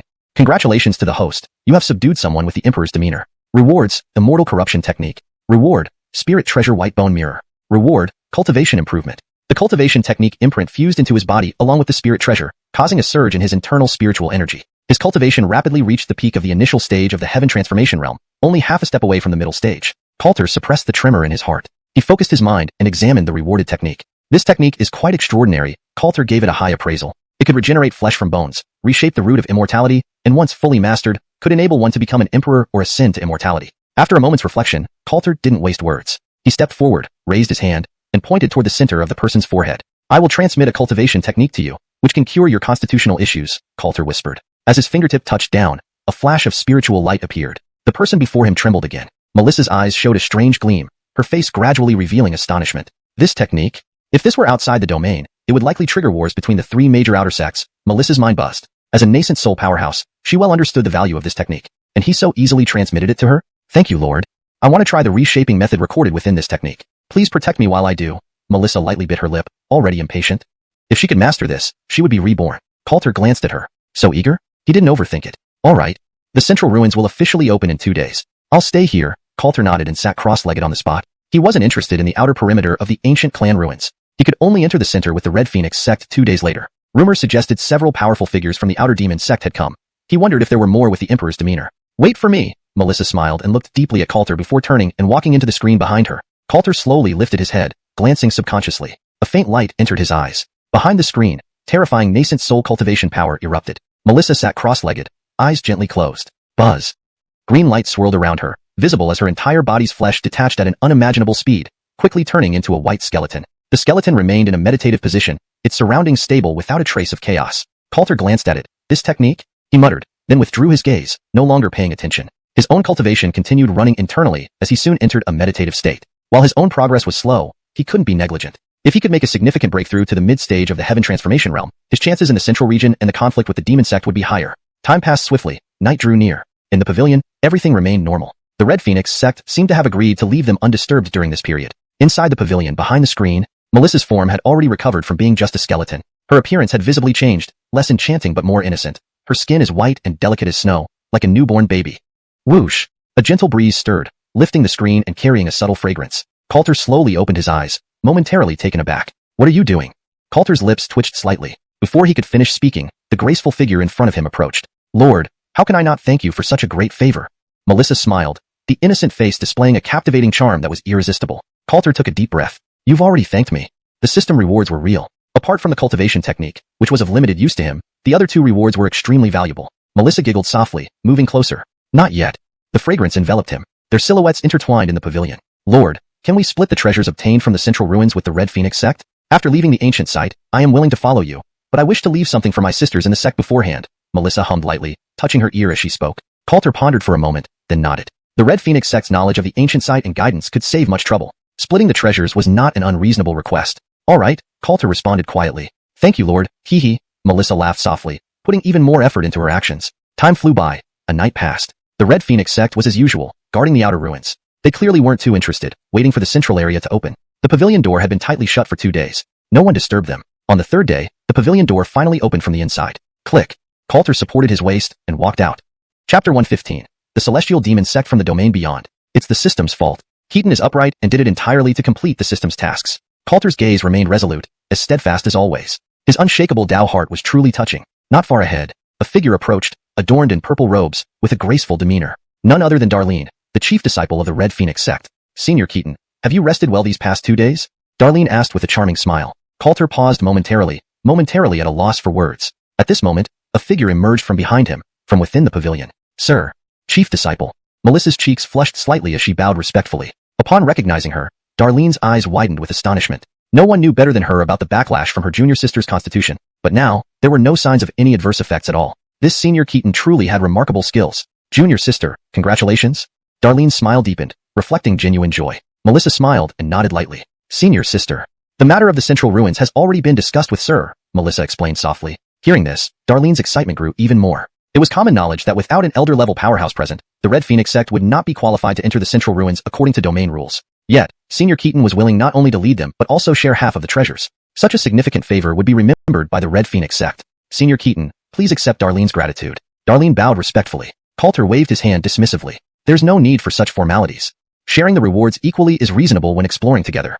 Today is the third day, right? We should set off. Coulter looked at the people ahead and said straightforwardly. Darlene nodded in agreement. Her disciples were already prepared. Turning slowly, she glanced back and gestured. Whoosh! A rush of wind blew through. Several dozen Red Phoenix sect disciples flashed forward, their eyes gleaming faintly. Darlene nodded again. Senior Keaton, we can depart now. Darlene turned and bowed respectfully. Coulter steadied himself. An upper-tier immortal sect comprising only female cultivators could only exist in the domain beyond. Without further ado, the group left the encampment and headed towards the ancient central ruins. As they proceeded, the ruins beneath their feet became harder to discern. Enveloped in the ancient illusory array, it felt like stepping into an ancient immortal sect's holy land. Mountain ranges layered, misty clouds swirling, ancient cultivators flying on swords. The scenery was breathtaking. An inexperienced cultivator might get lost the moment they stepped in. This array is extraordinary, Coulter mused inwardly. Even without knowledge of formations, he could feel the terror this array emitted. Senior Keaton. This array is from ancient times. Our sect once had a master of formations who studied it in the ancient land but found nothing substantial, not even a single array pattern, Darlene explained softly. As they entered deeper into the formation, the air seemed denser with spirit chi. Darlene gazed at the tallest peak in the distance. That's the main peak. The treasure hall of the ancient sect lies there. When we first entered the ancient land, the main peak was sealed off by a subarray, prohibiting entry to anyone, Darlene continued while walking. Today was the day the seal disappeared. The Celestial Demon Sect and Blood Sect, two powerful immortal sects, had already been waiting there. As the group traversed the sky and approached the main peak, they saw a platform near the foot of the mountain. Just as they got close, humming, several formidable forces approached, each at least at the celestial mortal stage. The Red Phoenix sect disciples halted, Darlene's brows furrowing warily as she instructed her followers to be on guard. Among the upper-tier sects of the domain beyond, everything hinged on strength. Coulter took a step forward and scanned the area ahead. Sure enough, there are transforming heaven-stage powerhouses here. Why didn't the system alert me? Neither of these major sects has a grand imperial caliber figure. Coulter felt a wave of shock. He expected most of the participants entering the ancient land to be outstanding figures. As he extended his divine sense, just old hands. Coulter understood instantly. Both the Celestial Demon Sect and Blood Sect had sent many strong cultivators, all possessing at least nascent soul realm strength. They weren't junior prodigies but autos led by their seniors. Suddenly, a powerful burst of energy locked onto Coulter. Shadow Demon Hand. Whoosh. A cold shout erupted. Above them, a black fog formed like dark clouds overhead. In the next moment, a colossal black fog hand descended swiftly, aiming directly for Coulter's crown. The attack was incredibly swift and unexpected, leaving everyone startled. This is a secret technique of the Demon Sect. Senior Keaton, be careful. Darlene and Melissa warned simultaneously. Coulter glanced up. His expression remained unchanged. Condense. Ancient Phoenix True Flame. Burn. His cultivation circulated rapidly. Coulter raised his hand and pointed sharply. Fiery flames shot upward like pillars, originating from his fingertips and piercing the heavens. In the next moment, the two attacks collided. Boom. Thunderous explosion. The dark cloud above was pierced through by the flames, which consumed the giant black hand completely. The assault dispersed, leaving both sides none the worse for wear. How potent the ancient Phoenix force is. No wonder that person surnamed Draper died by your hand. A soft exclamation came from the semi-air as a black silhouette appeared. Dressed in black, hooded, emitting a pervasive dark aura, the figure emanated an unsettling chill. Its deep-set eyes scrutinized Coulter carefully. The air seemed to freeze. Coulter looked at the figure before him. "Who are you?" Coulter asked directly. He was sure that when he killed the demon sect member earlier, no one else saw it, and the individual used no secret transmission technique before dying. Yet this person recognized him immediately. The hooded man chuckled. "Heh.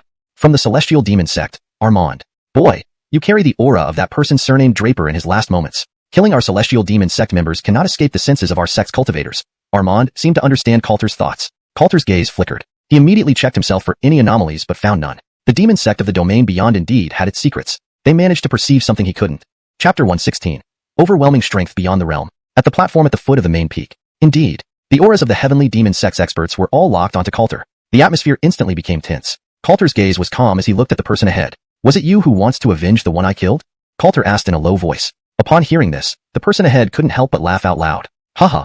He got killed by you because he was trash. Boy, this is not a place you should be. You can leave now." Armand glanced coldly at him. As his words fell, an overwhelming power pressed down on Coulter, shaking his spirit. Sky transformation expert, Coulter thought inwardly. Since his breakthrough, he had never truly faced off against another expert of the same level. Before Coulter could speak, Nell took a step forward and saluted the person ahead. "Senior Jameson, according to the rules, our Red Phoenix sect can also participate in the treasure hunt at the Central Ruins. Please consider my master and do not make things difficult for us." Nell bowed deeply. This bow, Nell simultaneously sent a sound transmission into Coulter's ear. "Senior Keaton.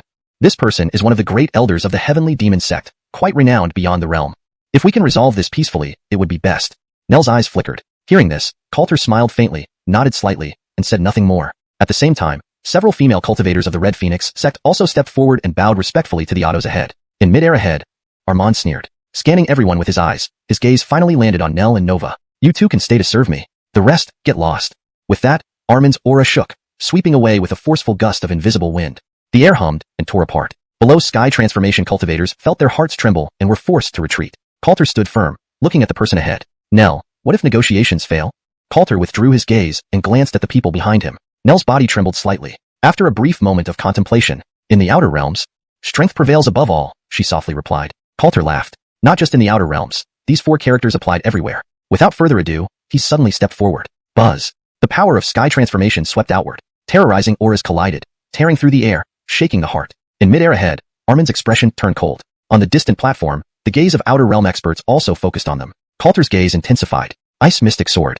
This revision ensures the term is more fluent and natural in English while maintaining consistency in terminology. The word mystic is often used in fantasy contexts to denote something supernatural or mystical, which fits the style of the original text. Condense. With a gesture, a medium-grade spirit weapon fell into his hand. A chill forced its way out, white spirits flashing around, bringing terrifying freezing power, sweeping the surroundings. The temperature dropped abruptly. "Don't waste time, come fight."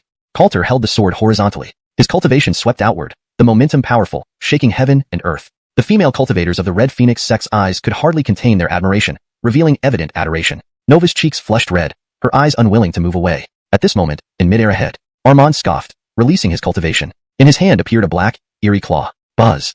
Wailing. The claw was pitch black, dark light flashing intermittently, faint wailing sounds echoing within. Its quality was also not low. "Hemph boy, you have some nerve. Today, I will show you what true strength means." Armand's face was filled with confidence. He had roamed the outer realms for so many years, unmatched among peers of the same cultivation level. This young boy would be no exception. With those words, the person ahead struck directly, stepping forward, unleashing his power in proximity. Whoosh! The black claw shot through the air first. Coulter's gaze intensified, sweeping the ice sword horizontally, his cultivation blending in, exploding into several icy beams. Its might did not yield, colliding with the attack. Bang! Clang! Boom! Explosions resounded continuously, the rebounding force sending visible waves of energy rippling outward. As everyone's gazes turned toward the collision in midair, two streams of light clashed repeatedly. At times, icy chills erupted, intertwined with eerie claw-shaped shadows and black mist sweeping across. For a while, neither side gained any advantage. Armand's expression grew even colder. "Humph! Condense, Miss Swallow." Immediately lifting his hand, he quickly formed seals, his cultivation power merging as he slammed forward. Black mist swirled, forming above Coulter's head. The speed was astonishing, instantly enveloping him. Coulter paused, not dodging. Ancient Phoenix True Flame, burn. A crimson glow flashed around Coulter, intense fiery energy erupting outward. Buzz. Phoenix cry. Columns of fire rose to the sky, clashing with the black mist. Air shattered, the force shocking. Armand's figure trembled. Damn! How is this child's ancient phoenix strength so formidable? Armand's heart was filled with astonishment. In midair, the two great powers collided. For a moment, neither side gained the upper hand. Outer realm cultivators, observing intently, were internally shocked and unable to settle. Hiss! How can this child match Armand, showing no sign of weakness? Where did Red Phoenix sect find such a helper? Heavenly Demon sect members couldn't help but exclaim in amazement. Beside them, Bloodgate experts also couldn't help but step forward, staring intently at the battle unfolding before them. Even though the defeat of Heavenly Demon sect could be accepted, Armand absolutely could not die here. Otherwise, the Red Phoenix sect would dominate. Everyone's gazes turned back. Bang! Boom! Rumble. Two powerful figures clashed. Both retreated several yards apart. Fierce determination flashed in Armand's eyes. I don't believe it. Condense. Spirit banner of lost souls. Jensenfting his hand, Armand's cultivation power burst forth, black chi condensing before him. A large black banner spun in front of him. Whistling cries. Ghastly whining carried with concealed sharpness. Black chi spread, swirling, continuously contracting and refining into a thread of bloodthirsty demonic chi. Taking large steps forward, Armand swung the black banner in his hand. Buzz. Roaring. Black mist surged. Hidden within was malevolent demonic aura. Sweeping with terrifying force, it aimed directly at the opponent. Coulter glanced over, not retreating. Banner treasure? Coulter has one too. Ancient beast banner. Condense? Coulter responded swiftly. Jensenfting his hand. Similarly before him appeared a black banner. From within came roaring sounds, shaking heaven and earth. Swinging it suddenly. Roar roar. Who? Ear-shattering roars. Dark light condensed, forming several ancient beast shadows, emitting vicious chi rushing skyward. Roaring, charging forward. Coulter smiled faintly. Sky transformation battles weren't only about cultivation power. Treasures and secret techniques often played decisive roles. Every little detail added up to experience. This battle was not for naught. This ancient banner indeed harmonizes well with the spirit banner's power. Coulter gazed at the banner in his hand, smiling even more. He suddenly lifted his hand, gathering dark light, directly integrating it into the ancient banner within. Hashtag chapter 117. Entering the central ruins. Let me give you a taste. Fusion. Coulter muttered under his breath. The black banner in his hand was flicked out once again. Hum. Roar. The ancient beast's fierce shadow seemed to be infused with a soul, howling toward the sky, its aura several times stronger than before. All of this happened in an instant. The beastly shadow surged forward, instantly swallowing the black fog and demonic aura ahead. Its power remained undiminished as it lunged directly at Armand. That is, netherworld power. How could it be? As a supreme elder of the Tianma sect, I have never refined such supreme power. How did this child obtain it? Armand's mind buzzed with shock, and fear appeared on his face for the first time. This netherworld power had an extremely strong suppressive effect on the Tianma sect's techniques. The beastly shadow came surging forward. Before it struck, a mouthful of blood spurted from Armand uncontrollably. His body trembled violently as he felt a threat of death for the first time. Seeing the imminent killing blow, suddenly, blood diamond, kill, blood escape, activate. A presence suddenly appeared behind him. A beam of bloody light shot up into the sky, striking the ferocious beast's shadow ahead. Without waiting for Armand to react, a flash of bloody light appeared before his eyes, grabbing him and swiftly retreating several dozen meters away. Franklin from the Blood Sect. Armand recognized the person beside him. He had never expected this person would act so decisively for him. Humph. Do you think I wanted to save you? In this ancient land, we are the only two transcendent heaven realm experts. If one of us dies, forget about seeking treasures. It would be difficult to ensure that the Red Phoenix sect won't annihilate us. Franklin gave a cold snort, explaining his reasoning. He had seen early on that the young man ahead was not ordinary. Any one of them might not be a match, but together, with support from their sect's experts, they could maintain a temporary balance. I understand. Armand wasn't foolish and didn't argue further. Both quickly steadied themselves, their expressions more serious as they gazed at Coulter. They maintained their vigilance. In midair, the atmosphere seemed to solidify. Coulter put away the ancient banner, glancing at the two men without continuing his attack. He had already tested the limits of a transcendent heaven battle. Neither of the two were his match. The Red Phoenix sect members then reacted. Sylvia smiled and stepped forward, greeting them politely. Elders, we all come here to seek treasures. We haven't even entered the main peak yet. There's no need for a life-or-death struggle. Her voice was light and her tone calm. This greeting also showed respect to the two men. Armand and Franklin exchanged glances, both nodding slightly. The Red Phoenix sect has the right to enter the main peak. Seeking treasures inside depends on individual abilities. We have no objections. Both spoke simultaneously. Afterward, they glanced at Coulter and raised their fists in salute. Not fighting was the best option. They had witnessed this young man's strength firsthand. Without another word, they turned and retreated to the back. At this moment, the Red Phoenix sect members' faces showed even greater joy. This time, many thanks to Senior Keaton. Thank you. Sylvia and Diane, among others, couldn't help but bow to Coulter, repeatedly expressing gratitude. Coulter waved his hand dismissively. We are allies, so naturally I will act. Now, how do we proceed? Coulter asked bluntly. Regarding the situation within the central ruins, he relied on the Red Phoenix sect's information. Sylvia smiled slightly. She stepped forward and looked ahead. It's open. Senior Keaton, take a look. Sylvia's gaze flickered. The Red Phoenix sect members all lifted their heads to stare. Coulter followed suit. Not far off, the main peak seemed to vibrate. A translucent light barrier gradually appeared and split down the middle, revealing an opening. Inside, one could see the entrance to an ancient immortal gate. Senior Keaton, please. Sylvia extended her hand invitingly. Coulter nodded. He then led the group closer to the main peak platform as the light barrier opened. Without hesitation, the Tianma sect and Blood sect members of the two foreign superior sects entered immediately. A flash of light, and they disappeared from sight. Coulter glanced around. There's something peculiar about this array, Coulter muttered. It didn't seem like a remnant of an ancient array from 10,000 years ago. Instead, it looked recently set up. Sylvia seemed to sense his confusion. Senior Keaton. There is a spirit that persists within this array. Those who enter will gain the identity of an intra-level disciple of the ancient sect, and their cultivation will be suppressed to that level. In other words, we are here to pay respects to the ancient immortal sect. Sylvia explained rapidly. After entering the ancient sect, they could act as disciples, searching for treasures. Any treasures surviving until today could be found within the array. There's one more thing. After entering, Senior Keaton must assume the identity of a disciple of the ancient immortal sect. Otherwise, you may risk being eliminated by the ancient sect's powerful figures. Sylvia's expression grew more serious. This statement made Coulter pause. Elimination? How could a group of dead cultivators eliminate him? Are you saying the ancient sect's people have all revived within the illusionary array? Coulter asked curiously. That sounded unbelievable. Sylvia thought for a moment. You can think of it that way. But according to our predecessor's research at the Red Phoenix sect, if an unexpected event occurs and you are targeted by the ancient sect's experts, it's actually the array spirit that eliminates you. The so-called experts are illusions. Hearing this, Coulter smiled and nodded. That made more sense. Though he wasn't well-versed in arrays, resurrection went against the natural cycle, making it impossible. Let's go in.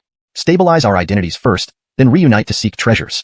Sylvia nodded, as did Diane. With that, they took a step. Stepping into the ancient sect's array, everyone vanished from view. Coulter's vision blurred momentarily before clearing up. He stood on a mountain waste platform. Behind him lay a cultivation cave. Ahead was a cliffside, towering peaks, clouds swirling, and occasionally strange beasts flying past. My cultivation?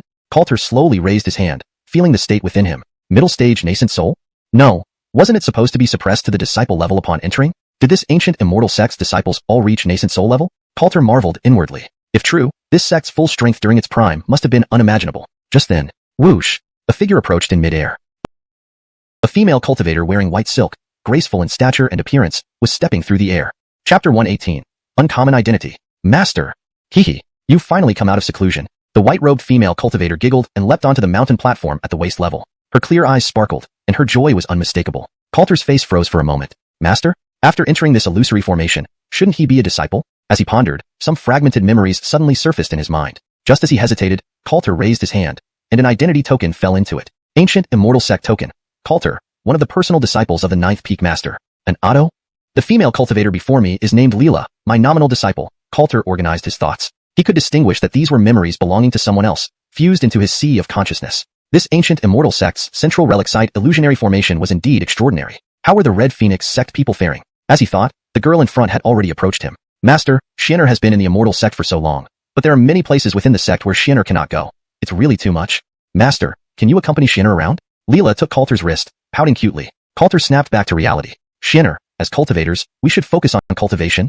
Coulter started instinctively, but he paused mid-sentence. He was Coulter, the eldest son of Erigu City's Keaton family, not some auto from this ancient immortal sect. Taking this person around wouldn't trigger the sealing of the illusory array spirit, would it? Moreover, this was an opportunity to find the Red Phoenix sect members. Compared to himself, they were more familiar with this place. That moment, ding, emperor-like aura detected. Leela, 4 attribute spiritual root, metal, wood, water, earth, one of the 9 unique constitutions of primordial times, calamity body. Cultivation, 8th level chi practitioner. Coulter was momentarily stunned. One of the 9 unique constitutions of primordial times? He'd never encountered such before. What exactly is it? Coulter asked, puzzled. The system explained. This constitution feels incredibly strong. How is this young girl only an 8th level chi practitioner? Calamity body, originating from primordial times, is inherently emperor-like, allowing for bottleneck-free cultivation but requiring vast amounts of resources to devour. Otherwise, her cultivation won't progress. Coulter's mind raced through the memories of this auto from the ancient immortal sect, and came to a conclusion. This constitution was extremely limiting. Even reaching the current stage required enormous quantities of elixirs and treasures provided by the auto. Even the ancient immortal sect couldn't sustain such consumption. With the same resources, 2 or even 3 emperors could be cultivated instead of focusing on this bottomless pit of a constitution. A pity. Born 10,000 years too early, Coulter sighed inwardly. If everything here were real, possessing such an otherworldly constitution would yield generous rewards from the system. Coulter looked at Leela and said, let's go. Master will take you around. Coulter smiled slightly. Leela's eyes sparkled, unable to hide her happiness. She jumped up. That's great. Hehe, Master is the best. Leela swayed Coulter's arm, her joy genuine. Coulter patted her head, saying no more. His current priority was to find Darlene, Jenny, and the others, then discuss how to search for treasures. Without further ado, Coulter stepped forward, his cultivation energy surged. An invisible force lifted both of them off the ground. Huff! Flying down the mountain, they didn't violate the topmost protective sect formation. Thus, flight wasn't prohibited within the sect. On their way, Leela remained excited, pointing and looking here and there. After being in the sect for so long, this was the first time her master accompanied her. Other sect disciples bowed respectfully upon seeing them, given their high status as a personal disciple of the Peak Master and an auto of the ancient immortal sect. Coulter maintained his role, smiling and nodding at each passing disciple. Found them. Coulter sensed the Red Phoenix sect members near a valley not far below. Shinner, let's go down and see, Coulter softly said. Leela blinked, looking down and realizing it was the outer sect valley. She pouted. Master, what's interesting in the outer sect? Shinner wants to visit the main peak and the restricted areas. Please, master, she shook his arm. Coulter's lips twitched. Even with his status, he had no right to visit those places. Patting her head gently, he said nothing more. Meanwhile, below in the valley, Darlene of the Red Phoenix sect took a few steps back, her expression grim. A figure was approaching from not far away. It was none other than Tianma sect's Armand, a core disciple, identified by the token hanging from his waist. His cultivation was already at the foundation establishment stage. Tisage, gentle girl. Wasn't your Red Phoenix sect quite arrogant before? Why do you retreat at the sight of me? Armand chuckled. As a core sect genius, he had free reign as long as he didn't violate sect rules. It was time to settle the humiliation from earlier. Senior Jameson, everyone here is seeking treasures. Why persistently target our Red Phoenix sect? Darlene gritted her teeth. According to the predecessors of the Red Phoenix sect, she understood some of the ancient immortal sect's internal rules. Outer sect disciples, also known as nominal disciples, lacked proper identities. If killed, there would be no punishment. Conversely, if she fought back, the illusory formation would erase her. Your Red Phoenix sect had no business being here. I want to see how this array erases cultivators, Armand smirked, feeling a rush of satisfaction. Encountering just this little girl was slightly disappointing. Catching that boy from earlier would make him feel better. Before Darlene could speak. Whoosh! A burst of spiritual power pinned her to the spot. Armand stepped forward. Gentle girl. Isn't Armand told you're a heaven-rank cultivator? Why don't you break your concealment and fight? Armand approached rapidly. Foundation establishment against Chi practitioner was sheer dominance. Despite Darlene's intent to resist, she remained immobilized, caught in a deadlock. Chapter 119. Reunited with an acquaintance. Hiss. Crack. Armand raised his hand and grabbed the neck of the person in front of him. A cracking sound echoed as bones snapped. Under the overwhelming pressure, the person's spiritual energy couldn't circulate at all. TSK, little girl. Did you ever think you would fall into my hands when you were outside the array? Armand licked his lips and scrutinized the person before him. Althea's body trembled slightly, her eyes flickering. Senior Jameson. You shouldn't go too far. Our sect also has transcendent sky realm experts who have entered this place. If he were to fight the array spirit and kill you by force, do you think that's possible? Althea reacted quickly, speaking up rapidly. The strength of the local array spirit was immense. If she broke through her cultivation level here, she would surely be obliterated. However, a transcendent sky realm expert had the power to contend with the array spirit. Upon hearing these words, Armand's expression indeed darkened slightly. This wasn't impossible. Humph. Junior, don't deceive me. Putting aside whether that boy will risk his life for your Red Phoenix sect, even if he would, the array spirit here can suppress him instantly. Armand snorted coldly, not backing down. That boy? He was probably just an outer sect disciple now. Once exposed, he would die without a doubt. Althea's eyes quivered. Her face turned deathly pale. They had their true bodies enter this place. If killed here, they would truly die. No other choice. Althea's eyes narrowed sharply. She prepared to break through her cultivation level to give it one last shot. Before dying, she could possibly drag the person before her down with her by invoking the array spirit. Just then, buzz. Suddenly, a terrifying pressure surged toward them, enveloping both individuals instantly. Armand's body shook. Not good. Which Yuaniing level expert from the ancient clan is this? If outside, this kind of trash, he Armand could kill easily. But inside the illusory array, he was merely a foundation establishment disciple. Phew. Letting go of the person in front of him, Armand didn't dare delay, and immediately turned around about deeply. This junior is inner sect disciple Armand, paying respects to senior of the inner sect. As for today's incident, it was the outer sect disciple who offended me first. Please judge the matter accordingly, Armand responded swiftly, showing respect as he bowed even lower. According to the ancient immortal sect rules, registered disciples who dared to show disrespect to inner sect disciples would be severely punished. This junior is outer sect disciple Althea. This matter isn't as brother said. Please, senior? Althea bent over, wanting to explain hastily, but recognized the person coming forward. She froze on the spot, shock beyond description evident in her eyes. The figure approaching was so familiar. Her gaze focused, and there was no doubt. It was Coulter and Leela, stepping down from the sky and standing in the valley. Seeing this scene, Coulter wore a peculiar expression. Leela beside him immediately widened her eyes. Armand. I saw clearly that it was you bullying this sister. Master, don't listen to him. Inner sect disciples love bullying registered disciples. Leela had a righteous look on her face. Coulter couldn't help but laugh lightly and nodded towards the person next to him. Spiritual energy swept outwards, intensifying the pressure in the air. Althea felt no discomfort, but Armand shuddered violently. What? How could an inner sect senior assist these outer sect trash? Senior, I am an inner sect prodigy. If you show such bias, it might cause dissatisfaction within the enforcement hall. Armand regained his composure quickly. It seemed he couldn't kill the Red Phoenix sect member today. He needed to save himself first. Coulter smiled. He cast a strange glance at the person in front, then took a step forward. Armand, why don't you see who I am first? Coulter asked with a smile. As these words were spoken, the air in front seemed to freeze. Armand shuddered all over, recognizing the voice. Suppressing his internal turmoil, he slowly raised his head and looked at the newcomer. What? Impossible. You've cultivated past the barrier? Why hasn't the array spirit been triggered?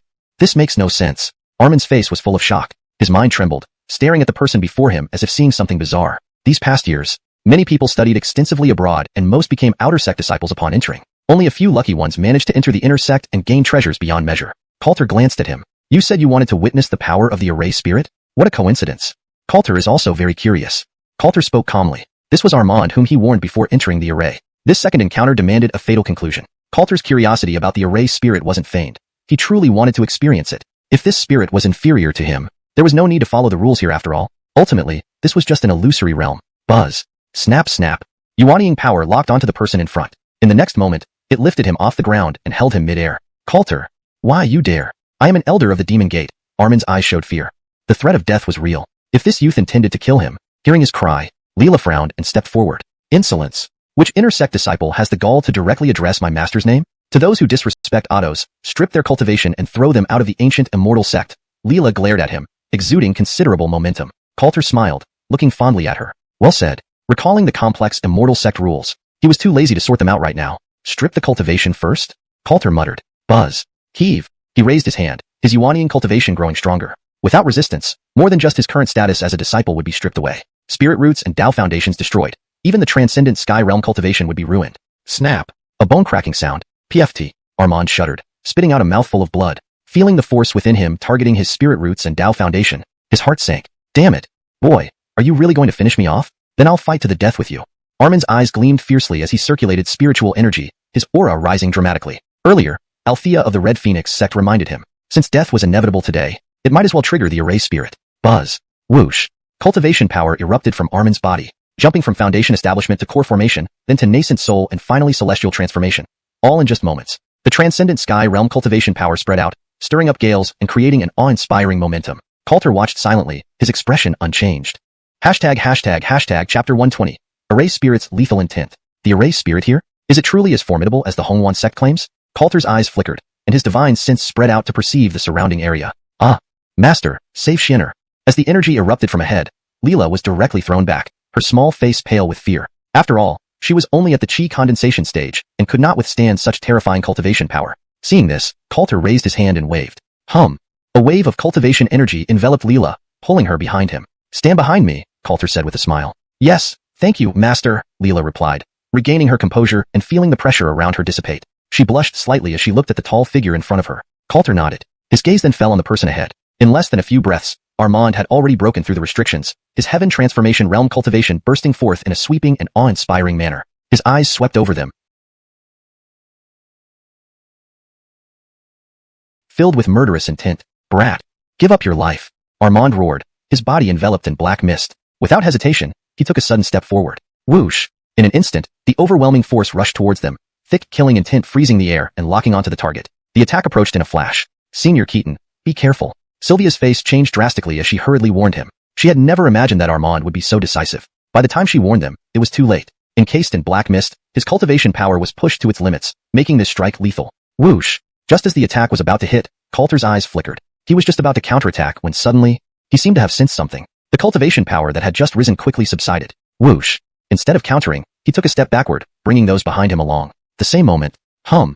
Intruder kill! In the sky above the ancient immortal sect, ancient runes flashed, and a pillar of spiritual light suddenly descended, striking Armand on the head and enveloping his entire body. He was frozen in place. Armand's eyes widened in shock. This power? Heaven transformation realm perfected? No. It has surpassed the heaven transformation realm? Armand's expression twisted. Trying to struggle, he found himself unable to move. Even as he tried to gather his cultivation power, it had no effect. Ziz. Ah.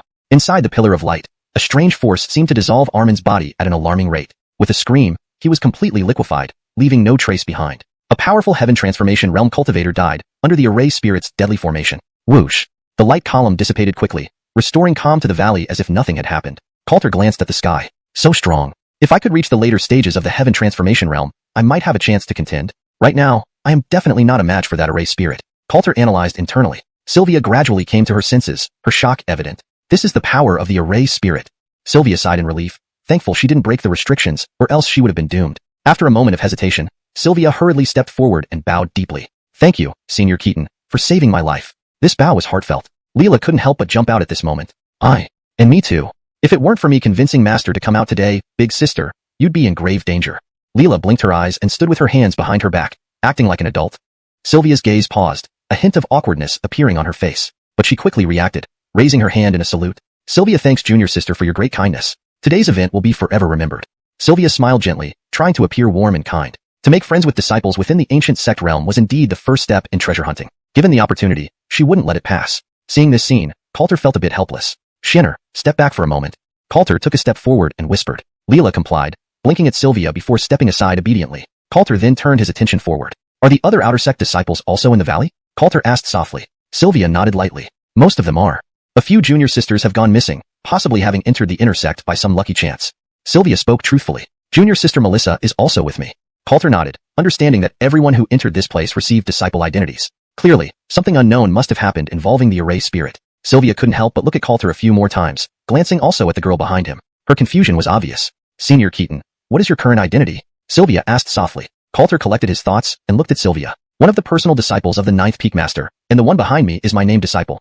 Coulter didn't hide anything. Upon hearing this, Sylvia froze. Her eyes filled with shock, speechless. This? Uncle Generation? Do you know what this identity means? Sylvia was shaken, unable to hold back her question. Coulter remained calm. What does it mean? Relative to you all, I have too many restrictions within this ancient immortal sect. But what did it matter?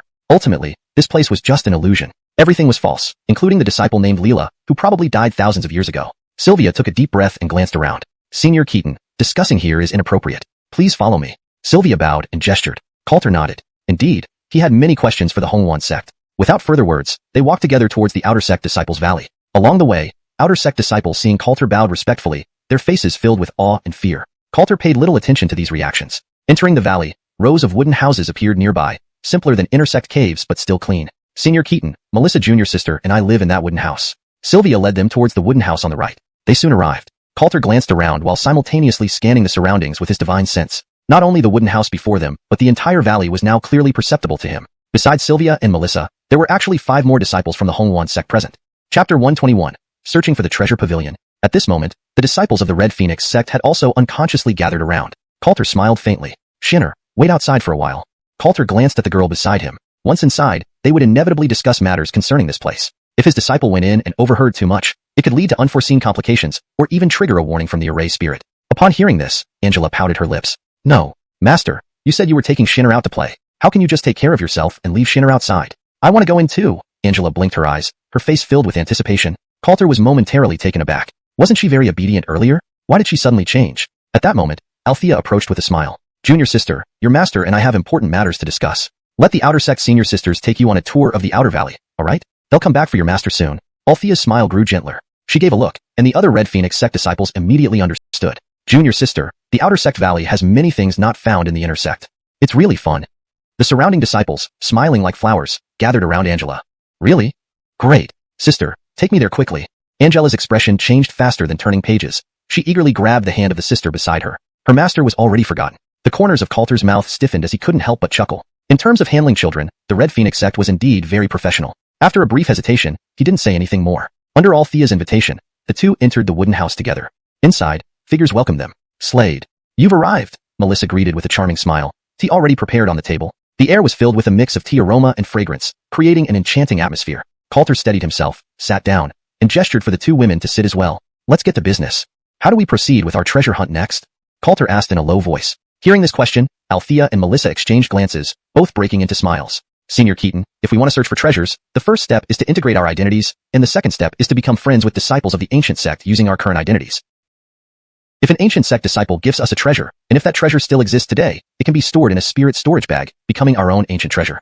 Althea spoke straightforwardly. The key point was maintaining their current identities. Any breach or certain words during conversations that alerted the array spirit could bring an end to their treasure hunting journey. After listening, Coulter pondered for a moment. If the treasure given away vanished 10,000 years ago, what happens then? Coulter seized the crux of the matter. Althea smirked. If it's gone, once it falls into our hands, it will quickly vanish. Coulter nodded. Ultimately, they were searching for ancient relics left behind 10,000 years ago, those that had endured until now. Understood, Coulter murmured softly. At this moment, Althea and Melissa's smiles deepened. With a slight smirk, their gazes focused on Coulter. Senior Keaton. This method of treasure hunting applies to others. We have a better way. Althea blinked her eyes, speaking softly. Coulter's eyes lit up as he looked up at the person before him. Using his current identity to befriend everyone seemed too cumbersome and likely wouldn't yield results until the ancient land closed. Please speak clearly, Coulter said. Althea took a deep breath. Next, she and Melissa stood up and stepped back 2 steps. They bowed respectfully. Outer sect disciple, Althea. Melissa. Please accept us as inner sect disciples under Uncle Teacher. After finishing, Althea and Melissa bowed again. Coulter's gaze sharpened. This was an attempt to enter the inner sect by borrowing his identity. After a brief contemplation, he nodded without further ado. Fine. You both have talent and are fated to be my disciples. I will accept you into my lineage today. Coulter swiftly fell into role, his aura rippling. As he spoke, a subtle force swept through the air unnoticed by the two women but sensed by Coulter. It indicated a slight activation of the ancient array. Althea and Melissa then stood up, fumbling in their clothes for something. A bit awkward. Coulter merely glanced politely. Moments later, a faint glow appeared in the eyes of the two women. Got it. The Intersect Disciple Token. Senior Keaton, please take a look. Althea and Melissa raised their hands, each holding an Intersect token. Their faces visibly flushed red. Coulter's gaze tightened. Did it happen so quickly? Thinking about it, this being within an illusionary array made it entirely reasonable. Senior Keaton, with your status, you should be able to enter the ancient sect's treasure pavilion, Althea reasoned clearly. If any place from 10,000 years ago still held numerous treasures, it would be the treasure pavilion. Finding one or two supreme ancient treasures would make this trip worthwhile. Coulter pondered slightly. He wasn't sure about this. The memories from his uncle's past were extremely chaotic. Let's give it a try, Coulter nodded. As an uncle, he wouldn't face punishment even if he couldn't enter. Althea and Melissa's eyes gleamed brighter, nodding repeatedly. Without further ado, Coulter stated, time is of the essence.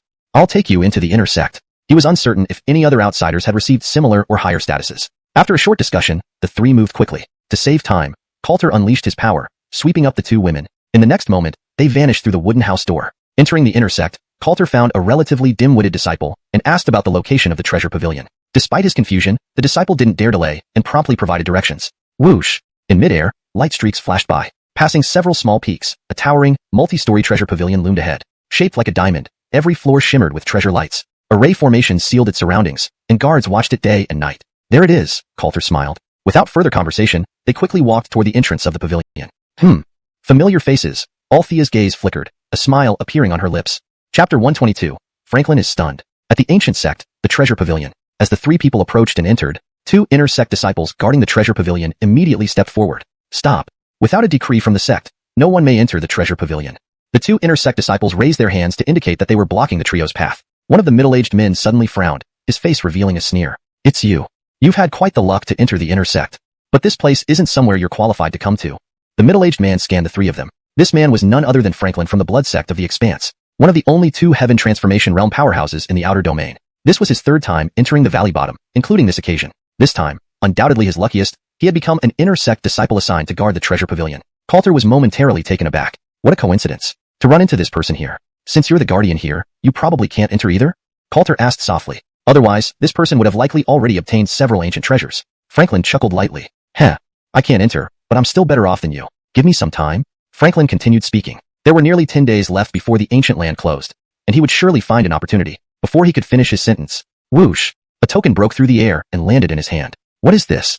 A ninth peak disciple, senior uncle of the inner sect. Impossible, such a thing. Franklin received the token and stared at it for a moment, then stood dumbfounded. Over the years in the ancient land trials, being able to obtain an inner sect disciple identity after entering the illusion array was already an immense stroke of luck.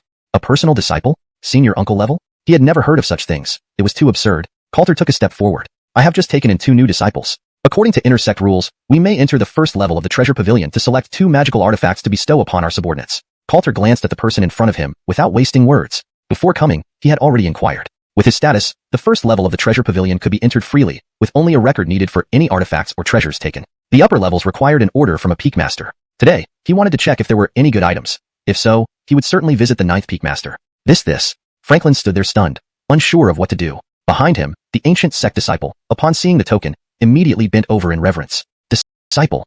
Greeting, Senior Uncle Keaton. The ancient sect disciple wore a respectful expression. In between his words, he occasionally shot furtive glances at Franklin. Ancient sect rules placed great emphasis on seniority. Senior uncles, autos, and other predecessors wielded absolute life and death authority over these disciples. Franklin remained dazed. Ahead, Zishu Langston and Cadence couldn't help but giggle at the scene. Elder Franklin was one of the dentists of the blood sect and a heaven transformation realm powerhouse. In the outer domain, he was renowned, and they had never seen him like this. Coulter glanced at the person ahead. Whoosh! Jensenfing his hand, he retracted the token. Stepping forward, he walked past Franklin, who paused momentarily beside him. Heavenly Demon Sex Armand is dead. Coulter didn't look at the person beside him, but passed the message via telepathy. After speaking, he ignored the person. Leading the 2 women behind him, he walked into the treasure pavilion, leaving Franklin standing there, pale-faced and trembling with shock, the horror evident in his eyes. Armand, dead. That's a warning. If Elder Franklin acts unwisely, he might be next. Franklin was far from foolish, very cautious in his actions, and understood the situation clearly. This trip to the ancient land, Red Phoenix sect was the last laugh. Elder Brother Zhang, you were rash just now. Fortunately, Senior Uncle Keaton didn't punish us. Otherwise, a half-month confinement would be inevitable. The ancient sect disciple looked at Franklin and whispered a reminder. Franklin shuddered, finally regaining his senses. The treasure pavilion was out of the question for him now. Moreover, for the remaining days, he must warn the other disciples entering the ancient land not to conflict with the Red Phoenix sect. Thank you, junior brother, for the reminder. Franklin hastily pretended gratitude, bending in respect. Currently, he could only focus on these ancient sect disciples. If he could trick one ancient treasure from them, it wouldn't be a wasted trip. Outside, the situation didn't concern Coulter and company much. In the outer domain, no one was his match. If anyone dared cause trouble, he would kill them outright. Click.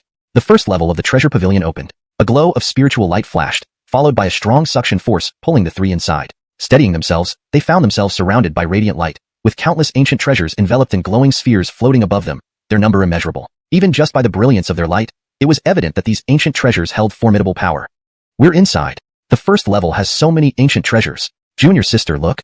Zishu Langston's face was filled with amazement, her excitement hard to hide. Cadence's eyes also flickered, filled with disbelief. She doubted she would ever see such a sight again. Compared to the two women, Coulter remained calm. Though the ancient treasures were impressive, they paled in comparison to the powers he controlled from the ancient era. Since he was here, he couldn't miss the opportunity. Pausing for a moment, whoosh, Jensen lifting his hand, he channeled spiritual energy, guiding an ancient golden sword artifact towards him. Reaching out, he grabbed it. Puff.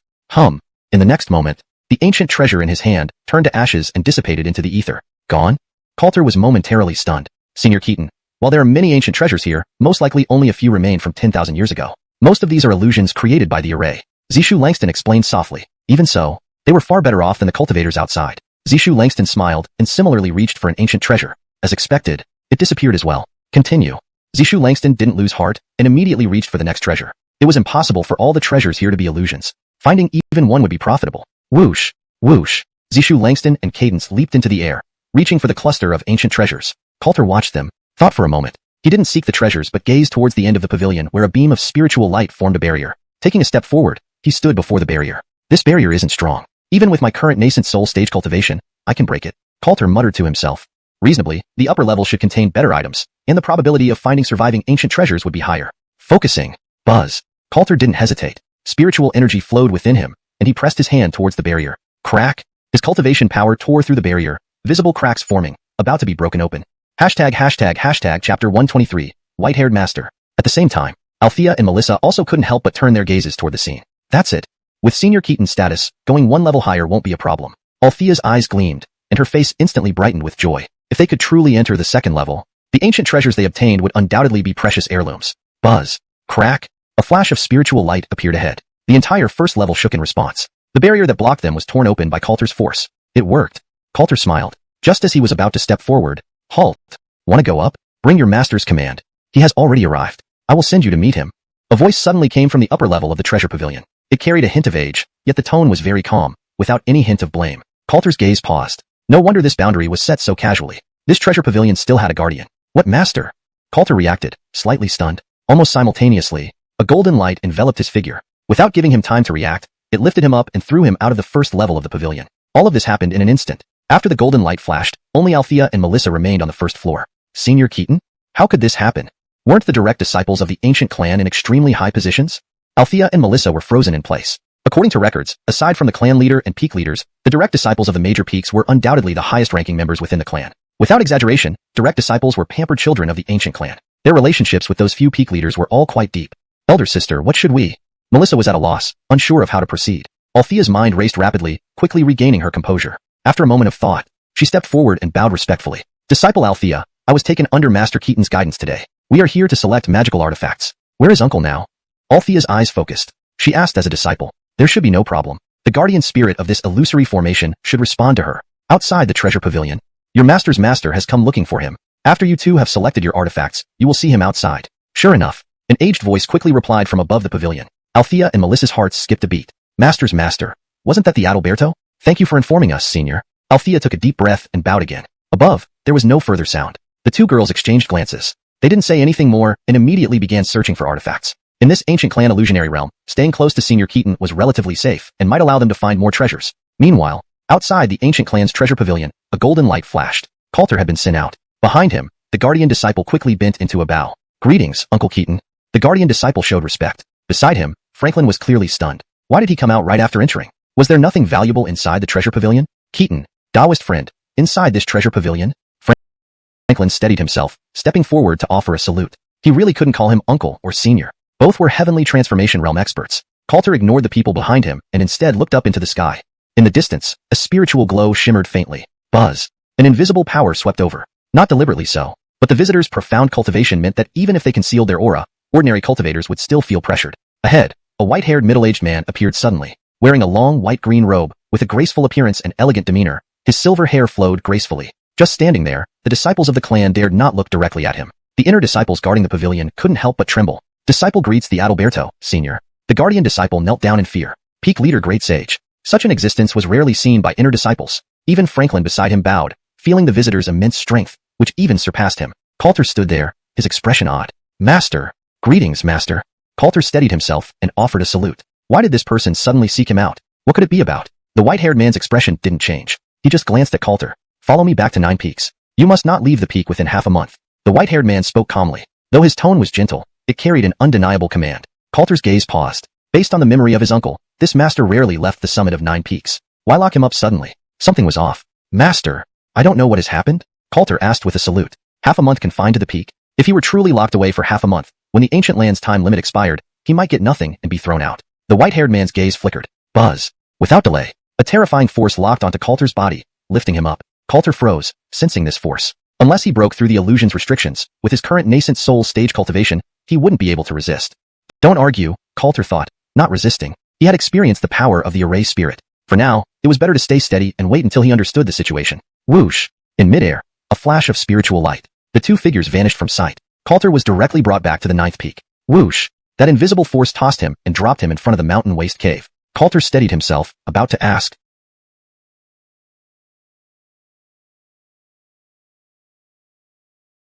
when suddenly, ahead in midair, the white-haired man raised his hand. A protective barrier instantly enveloped the entire mountain waste mansion. Focus on cultivating. After half a month, I will release you. The white-haired man said, turning and vanishing from sight. The air grew still. The entire ninth peak seemed quiet. Coulter's gaze flickered as he stepped forward and felt the strength of the barrier. Heavenly transformation stage strength. At this uncle's rank, I can't leave. Coulter murmured to himself. He stood there, lost in thought. The Adalberto's unusual behavior indicated that something related to him had occurred. Wasn't the ancient clan peak leader's position second only to the clan leader? Could someone else make a peak leader step back? Uncertain. Time passed swiftly, and soon half a day had gone by. The sky gradually darkened. Whoosh! From the distance in midair, two figures approached, landing on the mountain waste platform. They couldn't advance further, blocked by the barrier ahead. Chapter 124. A new treasure hunt track. Venerable Keaton. Sir. The two women were none other than Darlene and Melissa from the Hongwan sect. After finding an ancient treasure each in the ancient sect treasure pavilion, they were directly transported out and managed to find the ninth peak after some inquiries. Coulter stepped forward. I've been put under house arrest by the peak master of the ninth peak. This matter is somewhat peculiar, Coulter said without beating around the bush, stating all he knew directly. Fortunately, there were still people outside who might know the cause. If they could figure it out, perhaps a solution could be found. Darlene and Melissa exchanged glances. After a brief moment of silence, Darlene's eyes flickered. Venerable Keaton, she began, her expression changing erratically. All the Hongwan sect disciples accompanying Leela have been exterminated by the array spirit. Upon hearing this, Coulter's thoughts immediately became clear. This matter was related to Leela. The Hongwan sect disciples wouldn't have broken their cultivation limits and triggered the array spirit unless they had no other choice. After a short contemplation, Coulter took a deep breath. You two should discreetly investigate. You should be able to find out what happened. I can't leave for now, Coulter said in a low voice. Once he understood the specific reason, he could discuss it with the peak master and negotiate an early release. Being confined for half a month would only worsen the situation. Hearing this, both Darlene and Melissa nodded slightly. With a courteous bow, the two women left without another word. Coulter didn't return to his cave dwelling, but instead sat cross-legged right where he was. Time flew and one night passed. At the ancient sect's ninth peak, it was as quiet as ever. After leaving Coulter there, his so-called master never came back. On the mountain platform, Coulter had nothing to do but sit idle.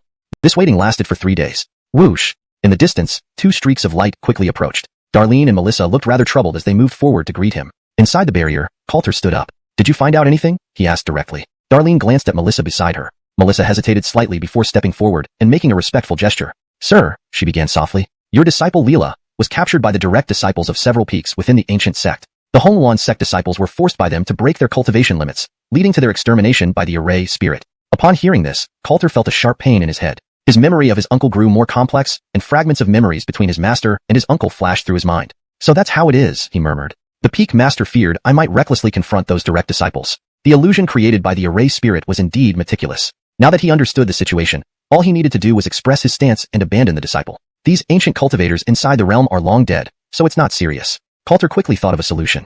You two step back. Darlene and Melissa nodded and immediately retreated. Inside the barrier, spiritual energy burst forth. Without breaking the limit, Coulter pushed his cultivation power to its extreme. Master! Disciple requests an audience.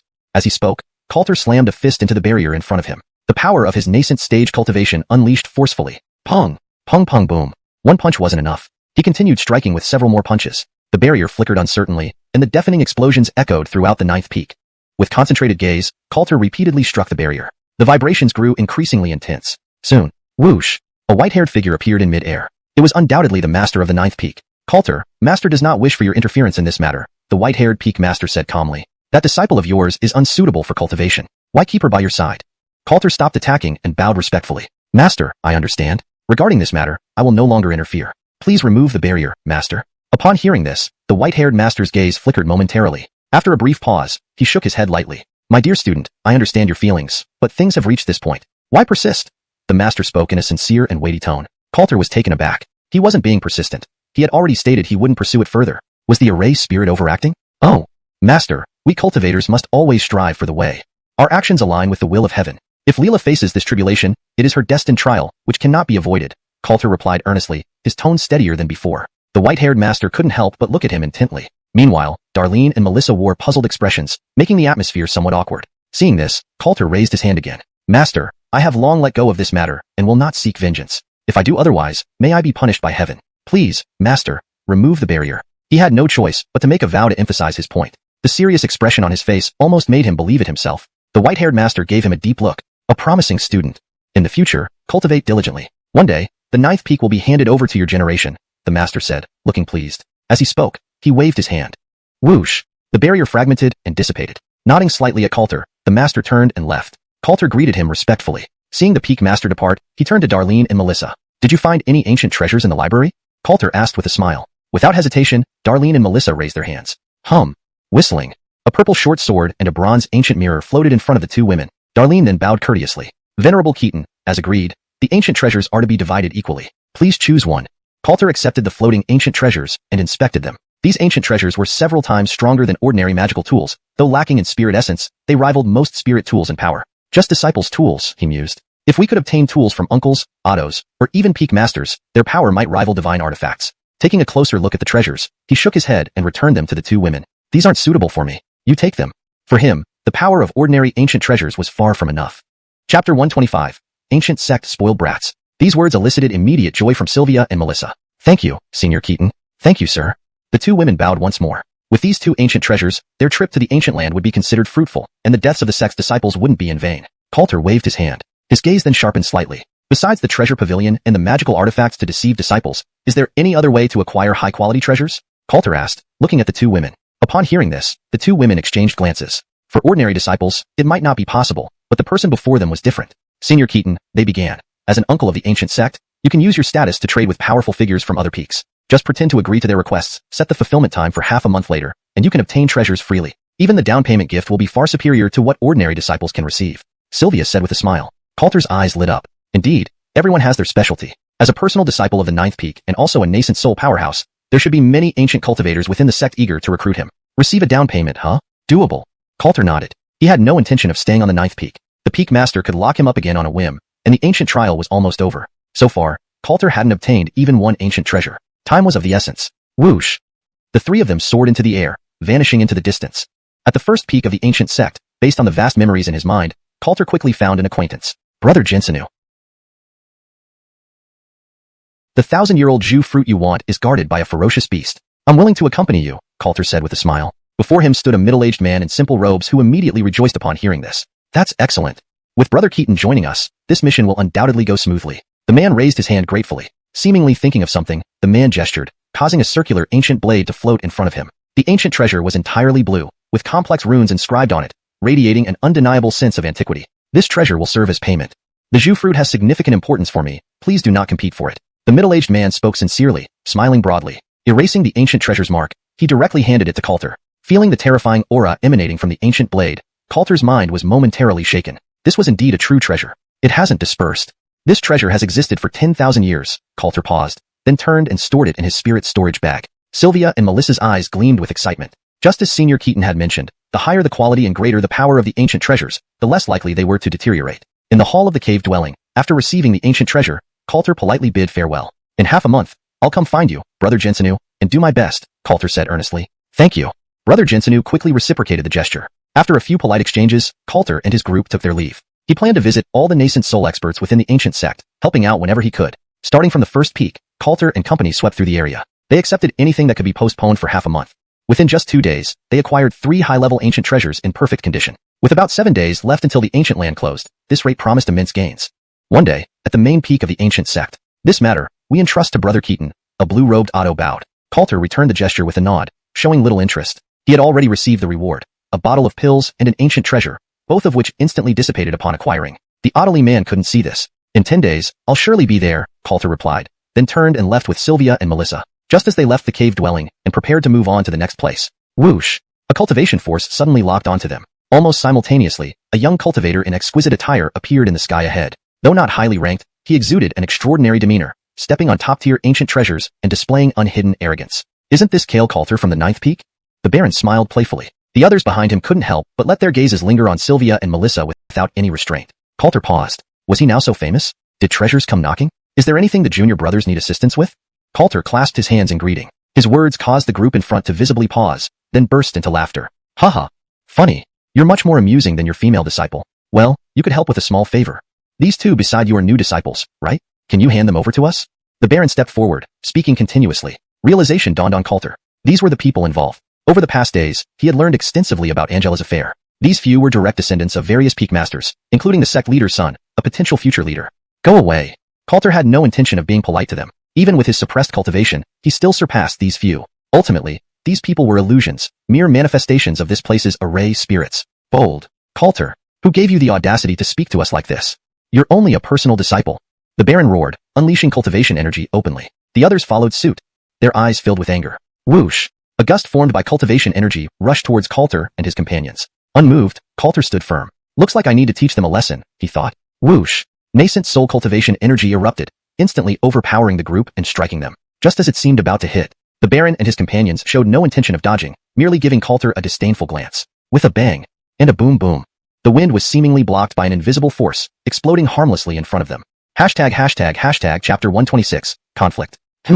Coulter glanced over, his eyes landing on the ancient treasure adorning the chest of the man in the golden robe. Instantly, he understood. Did you see that? Your attacks are utterly useless. Be sensible and let your 2 new disciples come with us now, or else.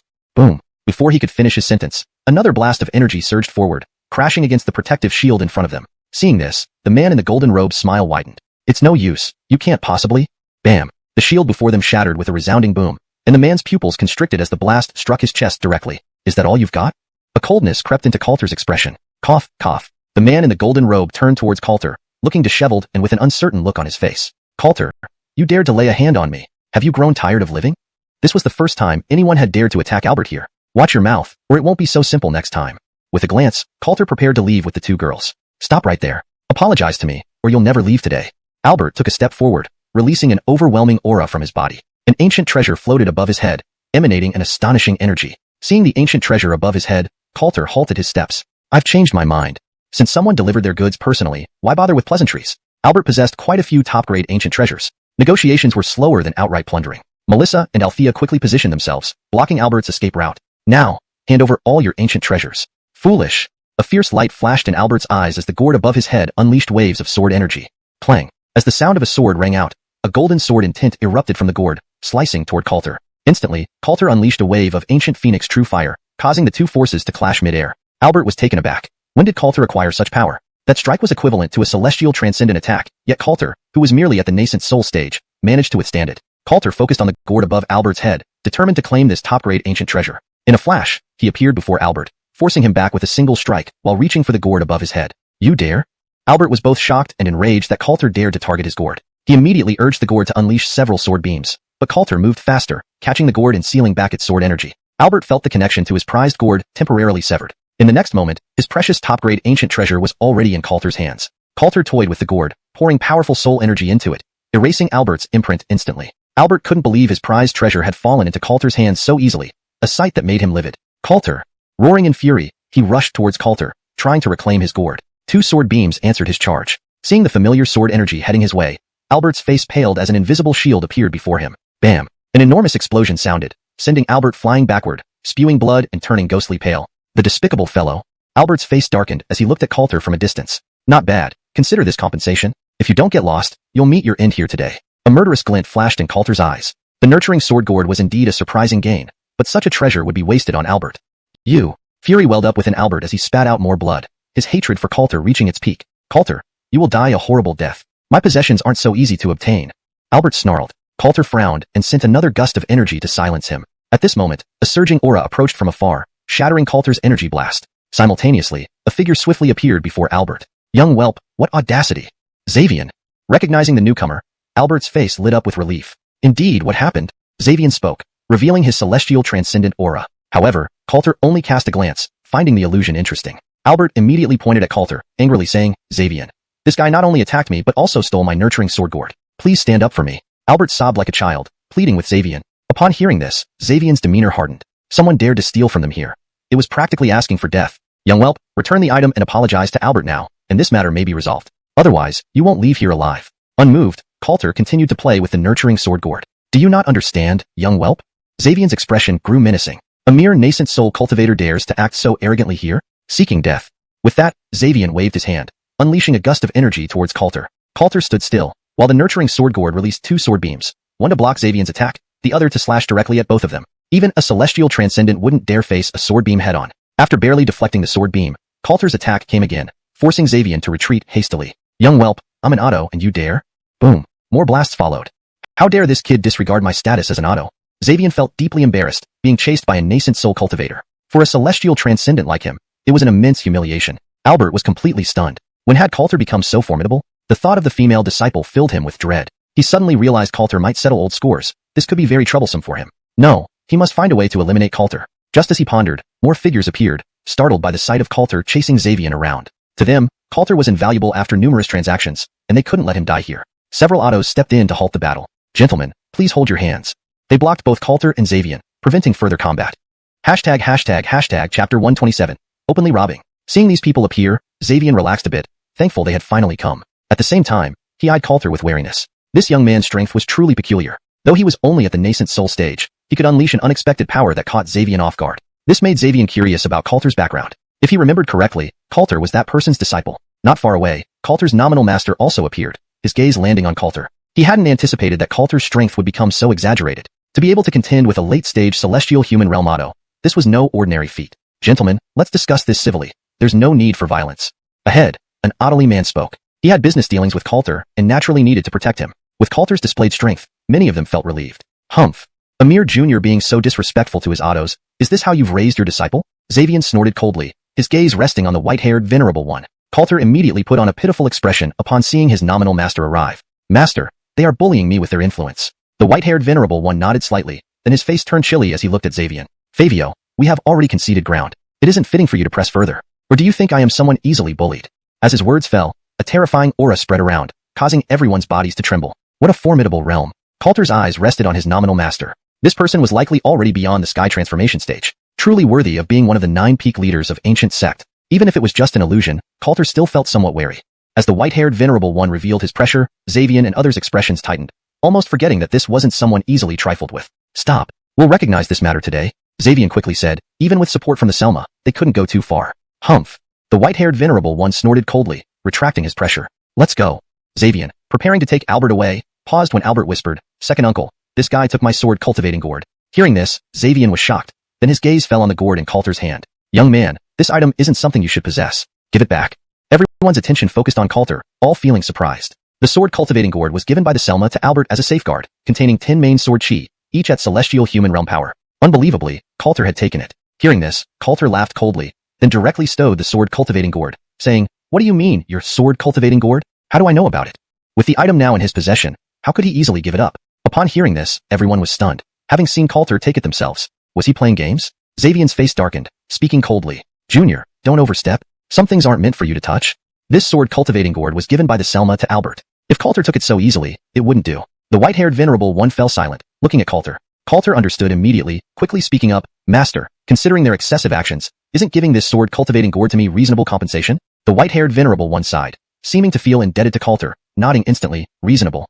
Venerable One. But, Xavian's face changed, not expecting the white-haired Venerable One to say this. This complicates things. I will explain to the Selma. Leave now. This item goes to my disciple. Hearing this, Coulter's heart became clear. This environment felt very real, and this hidden array spirit seemed to enjoy being flattered. As long as he called him master and asked for help, he didn't seem to refuse. With this realization, his future actions would be simpler. Xavian looked at Coulter, then the white-haired Venerable One, ultimately leaving with Albert in resignation. They would have to handle this with the Selma. Watching them leave, Coulter sneered internally. After a few days when he left, they would find it impossible to trouble him anymore. However, sensing the white-haired Venerable One's gaze, he immediately adopted a compliant demeanor. Soon, Coulter felt a whirlwind of dizziness. When he opened his eyes again, he was back atop Peak 9. When did you become so powerful?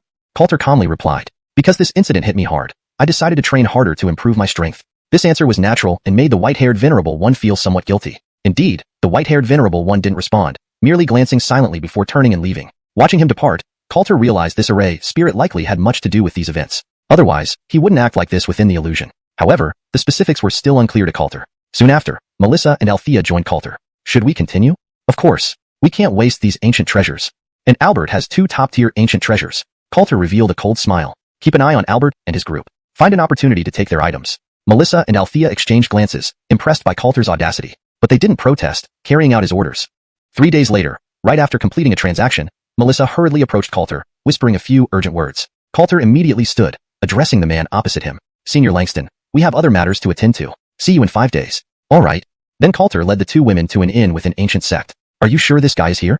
Coulter asked Melissa and Althea seriously. Yes, we saw Albert enter the inn ourselves. We heard he's hosting a feast for some influential figure's children. Melissa whispered, her excitement evident. Very good.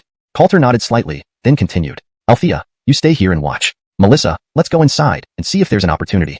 Chapter 128, Annihilation. After saying this, Coulter swaggered into the tavern and deliberately chose a room next to Albert's group. He was very envious of the top-grade ancient treasures on Albert's person. Since it was already an illusionary realm, he certainly had plans for a major heist. After entering, Coulter listened carefully to the sounds coming from the neighboring room. As a sky transformation realm powerhouse, his hearing was naturally acute. Soon enough, voices from the conversation next door became audible. Lord Jean, now that Coulter has taken your sword-nurturing gourd, aren't you going to do something about it? The mention of this seemed to make Albert's voice slightly depressed. I wish I could, but my father won't be able to come out of seclusion for another 3 days. Right now, I can't do anything against him.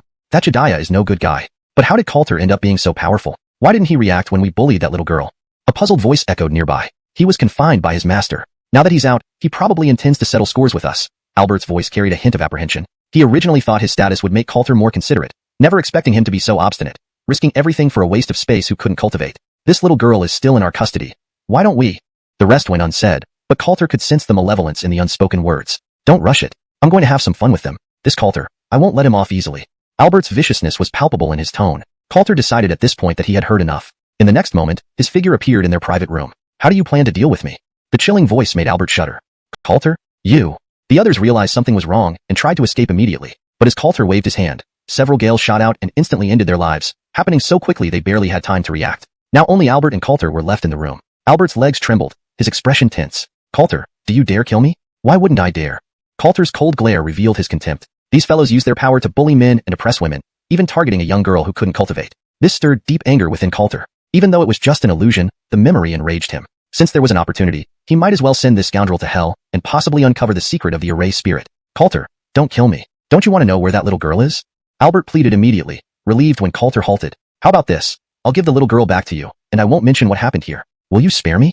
Though not unintelligent, Albert knew survival was paramount at this moment. The hateful look in his eyes told Coulter he wouldn't relent. But then, a long sword suddenly pierced Albert's chest. You. Albert stared at Coulter, unwilling to die without using his prized ancient treasure. Killing you. I can still find out? Coulter snorted and began probing Albert's memories. It didn't take long for him to discover the general location. Foolish man. Spitting in disdain, Coulter picked up the 2 top-grade ancient treasures from Albert's body. One was a defensive artifact, and the other was a compass-like object whose purpose Coulter couldn't understand immediately, so he stashed it away for later. Melissa entered and saw how swiftly and decisively Coulter dealt with them, causing her slight surprise. Let's go. Let's uncover the truth of this illusion. Melissa was stunned. In such a short time, Coulter had already figured out the truth? They initially planned to wait until their time was up before leaving. Shaking off her surprise, she followed Coulter who had already walked far ahead. Shortly after, Coulter led Melissa and Althea to the first peak, putting Melissa on alert. Death in this environment was real death. There were many strong cultivators on this peak, so she dared not be careless. However, no one approached them along the way, which perplexed Melissa. Is there no one here? There are, but they're all in one place. Coulter's eyes flashed with coldness as they soon arrived at the grand hall of the first peak. Coulter released a wave of spiritual energy, shattering a nearby statue and revealing a hidden passage. It's here. Melissa watched the mysterious passage nervously. It felt different and unsettling. Following Coulter down, an underground palace emerged before them. However, the entire palace was dark and sinister. Doesn't this place seem like an array? Althea's sudden observation drew Melissa's attention. Indeed, sacrificial altars lined the area, forming a large-scale formation. Where are we? A place where they cultivate demonic arts. Coulter said calmly, having gathered all information from Albert's memories. This was why he understood everything. Demonic arts? Melissa gasped. How could the ancient clan practice such things? Yes, and they use blood for cultivation. Coulter scanned the surroundings and, with a wave of his hand, flames illuminated the palace. Seeing the blood and bones inside, both Melissa and Althea were shocked. If not for Coulter's guidance, they wouldn't have believed such a place existed. Although not everyone in the sect practices it, you should understand now, considering this palace lies beneath the first peak. Coulter gazed deeper into the palace. Come out. Hiding, practicing demonic arts for so long. Afraid to show yourselves? With Coulter's words, footsteps echoed in the darkness. Soon, a gaunt figure emerged. Brat, how did you find this place? A raspy old voice spoke, and Coulter recognized the Otto's emaciated frame, veins visible with blackened blood flowing through. This isn't hard. Just probe your son's memories. Coulter chuckled lightly. But the Otto didn't react much to Coulter's words, seeming indifferent. Chapter 129. The Truth of the Illusion. Melissa looked at Coulter, then at the Otto opposite her. A sense of foreboding filled her heart. Her intuition told her that something unpleasant was about to happen. Do you know anything else, young one? The Otto's eyes gleamed with sharp intelligence, and a sinister aura emanated from his body. I also know. This is not an illusion formation but a sealing array, Coulter said with a hint of mockery in his tone. And what it seals is you, the devil. Boom. The Otto's aura became terrifying as dark mists coiled around him. Young one, you're indeed very clever. Melissa and Sylvia were stunned on the side, unsure of the situation. They didn't understand what Coulter was saying. Wasn't this place an illusion array? Why would it be a sealing array? Ha ha ha ha. The Otto burst into laughter, his gaze fixed on Coulter with an unfathomable expression. I never thought that after all these years, someone would finally discover this. But now, I am no longer controlled by this array. You will all become my blood feast. In an instant, the dark mist surrounding the Otto turned into blood-red gas that enveloped the entire underground palace. Melissa and Sylvia couldn't help but step back. The pressure here was overwhelming for them. These blood-red gases posed a huge threat. Master! Melissa looked at Coulter worriedly. Don't worry, he won't cause much trouble. As Coulter spoke, chains shot out from all directions, tightly restraining the Otto in the center. Roar! The Otto roared in rage. What's going on? Melissa and Sylvia were even more bewildered. Coulter smiled faintly and said, this is actually an array that traps a devil. The fall of the ancient sect was likely because this devil drank too much blood and lost control. So, my nominal master set up this array. Every time we come here and see so many illusions, it's to find someone who can discover the problem here. The rest needs you to explain. With these words, a white-haired figure appeared nearby, unmistakably the ninth peak master, the white-haired venerable. He now appeared as a spirit entity. Indeed, you are a very special one. The white-haired venerable gazed at Coulter, his eyes complicated. He hadn't expected Coulter to find the core issue so quickly, nor had he anticipated Coulter's approach. Should I call you Venerable Daryl or Array Spirit Senior? Coulter asked calmly, his gaze on the white-haired venerable. As you wish, but since you know, why do you still dare to stay here? Aren't you worried about problems? There are still some mysteries unsolved. Please, Venerable, enlighten us. Although he had seen many things through Albert's memories and deduced the situation here, he couldn't be sure what happened afterward. In fact, everything you say is correct. Xianxia, our former patriarch, practiced a blood-drinking devilish art to achieve immortality and breakthrough. So, everyone in the ancient sect helped him obtain blood. This array was also where he practiced. He was well hidden until, after capturing your disciple, Coulter directly stormed First Peak and exposed these secrets, giving me a chance to seal this guy, Daryl said with a trace of nostalgia. To him, these events were painful. But people died here not just because of the illusions, right? Coulter's gaze rested on Daryl. I couldn't kill this guy, so I sealed him here. Setting up this illusion was to find someone to maintain the array. However, this array wasn't under my control. Therefore, many people died because of it. Daryl showed a helpless look. For many, greed is their downfall. Coulter fell silent. Indeed, most deaths were due to their own greed. If they hadn't coveted the ancient treasures and finished this illusion, they could have gained many benefits. Now, what do you need us to do? The seal has reached its limit. I need your help to annihilate this devil. I will sacrifice all my soul energy to let this array deliver the final strike. You need to enter the array and drain his blood energy. Daryl became serious. He knew that maintaining the array for 10,000 years had reached its limits. Under these circumstances, he had to kill Xianxia. If Xianxia escaped, he would wreak havoc outside. After all, a bloodthirsty devil is quite formidable. I understand. Coulter nodded, his aura rising rapidly. With the illusion gone, he could use his full strength. Protect yourselves and get out. Coulter glanced at Sylvia and Melissa before stepping into the array. Boy, you dare come in? Xianxia's gaze fell on Coulter, and a twisted smile spread across his emaciated face. Why wouldn't I? You're merely a spent force. Killing you now is easy. Coulter said coolly and then waved his hand, sending a gust of wind that struck Xianxia's face. Xianxia's head tilted slightly as he continued staring at Coulter. That's all? Young one, provoking me like this will make you pay the price. Slap. Another gust of wind struck Xianxia's face. You. Coulter knew he only needed to restrict Xianxia here. Actually killing this devil would be difficult. Young one, are you courting death? Do you really think this soul energy can kill me? Xianxia said as the surrounding spiritual energy began to boil. Be careful. His devilish art is terrifying and can ignite the surrounding spiritual energy as attacks. Daryl's voice rang out as the array started to turn illusory. Hashtag chapter 130, killing the evil master. Daryl began to draw power from the formation, preparing to strike Xianxia with a single sword blow. However, he knew his own strength alone would not be enough. Fortunately, there was still plenty of residual power within this formation that he could absorb and use against Xianxia. Meanwhile, at the center of the formation, the chains binding Xianxia started to fall off. Whelp, your end is near. Xianxia roared, waving his hand, sending boundless waves of blood energy surging around him, forming a crimson dragon that charged directly at Coulter's position. Coulter's expression tightened as a golden-red ancient phoenix phantom appeared behind him, colliding head-on with the blood-red dragon. Boom! From within the dust, Xianxia's figure suddenly emerged, his withered hand reaching out directly for Coulter's neck. You seek death. Coulter's eyes flickered ominously as a black blade sliced through Xianxia's arm, severing it cleanly. However, no blood spurted from the wound. Looking at his severed hand, Xianxia's face turned cold. Welp, you've thoroughly infuriated me.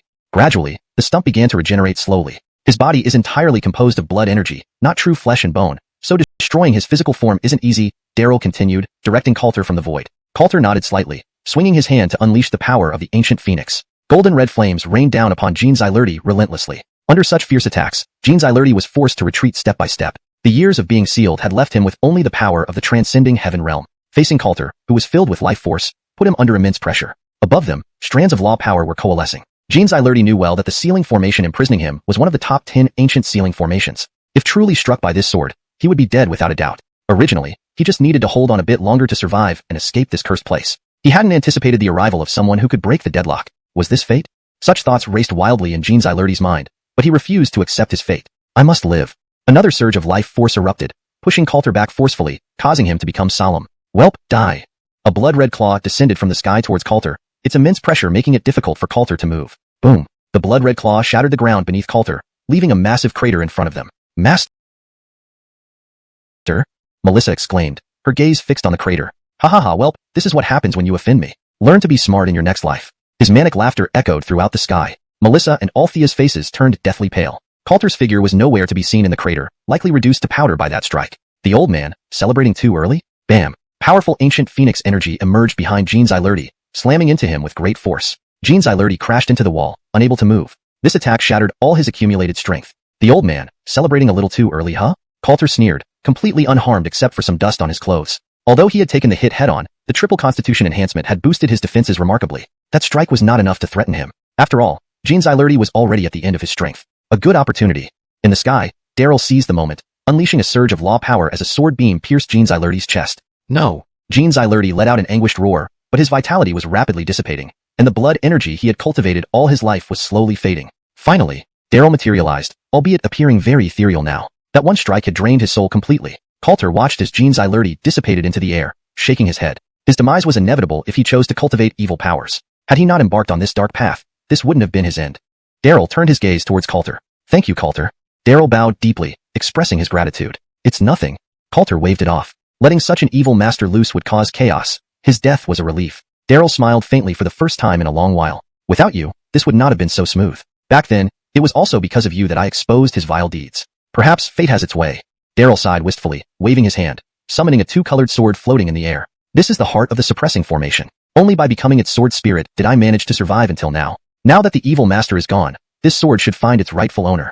As he finished speaking, the black and white sword drifted towards Coulter. Coulter reached out and grasped it, a stream of information flooding his mind. Yin-Yang sword, a broken divine weapon, can be repaired. Asterisk ding, system detected a broken divine weapon in host hands. Repair now?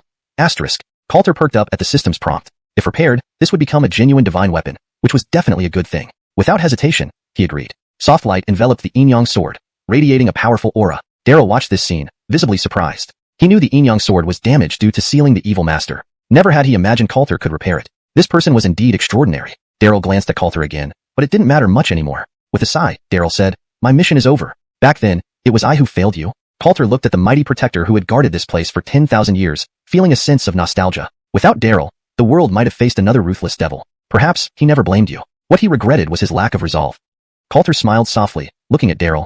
Daryl paused, then seemed to understand something. That's why you managed to break the deadlock. You are different from him. With those words, Daryl's figure vanished completely. Coulter bowed respectfully into the air before turning and walking toward Melissa and Althea. ##### Chapter 131. Return to Qingyuan Immortal Sect. Let's go. Lexi and Pauline snapped back to their senses and hurriedly followed behind Coulter. By the time they left, the ancient sect's ruins, which had once been peaceful, had undergone a dramatic transformation, with remnants of shattered walls and crumbling structures everywhere. It now appeared completely desolate. Lexi looked at this scene, then turned to Coulter, asking, "Master, what did the Venerable say at the end?" Back then, Coulter hesitated for a long time. When he finally left the restriction, his disciple was already dead. So, this has always been a thorn in Venerable Godwin's heart. In all subsequent illusions, every Coulter made the same choice, but I left early, so everything changed. Coulter explained calmly, clarifying everything for them. Lexi and Pauline were enlightened. They hadn't expected it to be this reason. Let's go. It's time to leave. There's nothing left in this secret realm. Coulter spoke indifferently, and the three quickly departed from the ancient sect's ruins, reaching the exit of the secret realm. Here they come. At that moment, figures appeared at the entrance, blocking their path. What do you mean by this? Coulter glanced at these sudden intruders. Kid, it looks like you have quite a few good things on you. Hand them over quickly. The leader revealed a greedy look, eyeing Coulter. These three seemed extraordinary, and they likely had plenty of valuable items. Coulter shook his head slightly. There were indeed many greedy people. Boom. A sword beam flashed, and wounds appeared on the necks of several people. Lexi and Pauline were startled.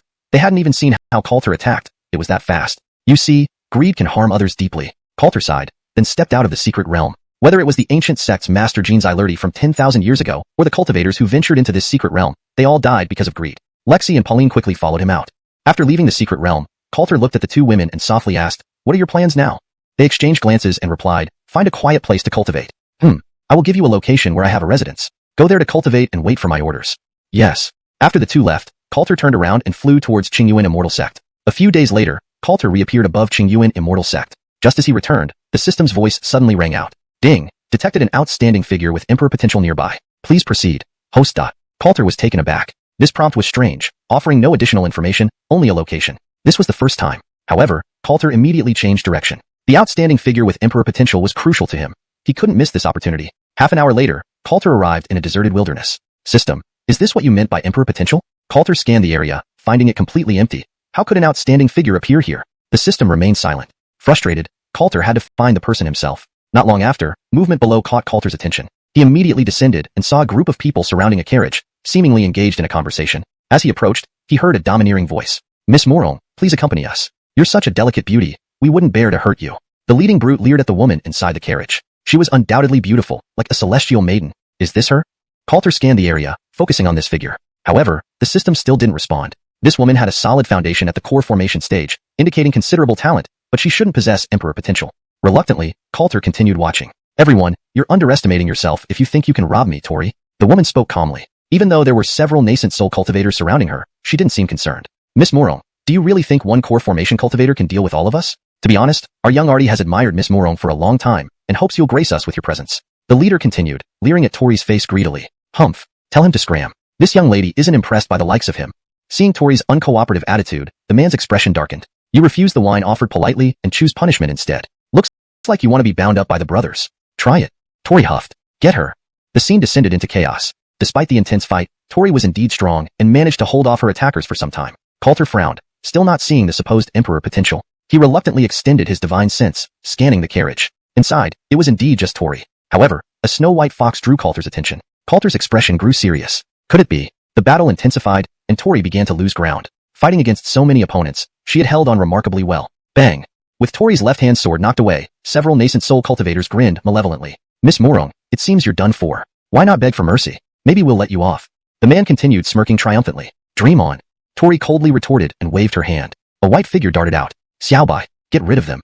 Startled, they stared at the little fox on the ground, laughing more arrogantly. "Miss Morong, you don't seriously think a weak spirit pet can change the outcome?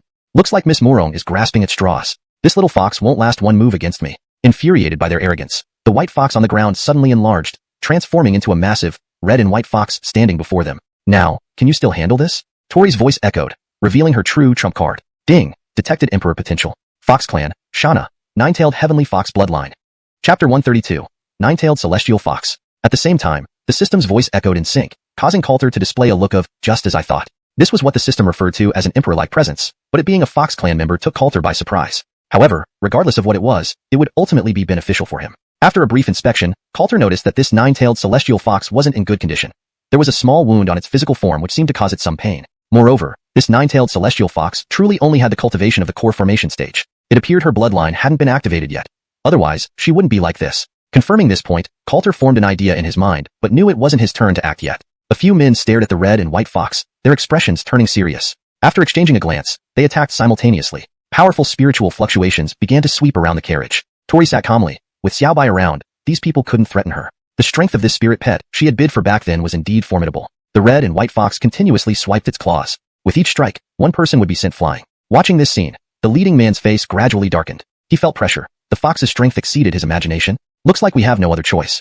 Thinking this, the man discreetly retreated behind the crowd, maneuvering into a corner the fox hadn't guarded against. He gathered a stream of spiritual energy in his hand. In the next moment, a gust of wind darted out and struck the wound on the red and white fox's back. A piercing cry rang out, and the red and white fox was sent flying. Seeing this, Tori was shocked, as were the others who immediately threw out a golden net, trapping the red and white fox and rendering her immobile. The fox kept emitting cries, struggling desperately, but the golden net bore a strange force that tightly restricted her physical body. Coulter watched this and had some guesses already forming in his mind. This golden net was clearly designed specifically for beast spirits. These people were prepared for this. Xiaobai, Tori exclaimed, wanting to rescue the little fox, but a few individuals blocked her directly. The lead man even flashed a mocking smile. Miss Morong, don't tell me you really think we didn't know about this fox. Perhaps, you won't have expected our first target to be this fox.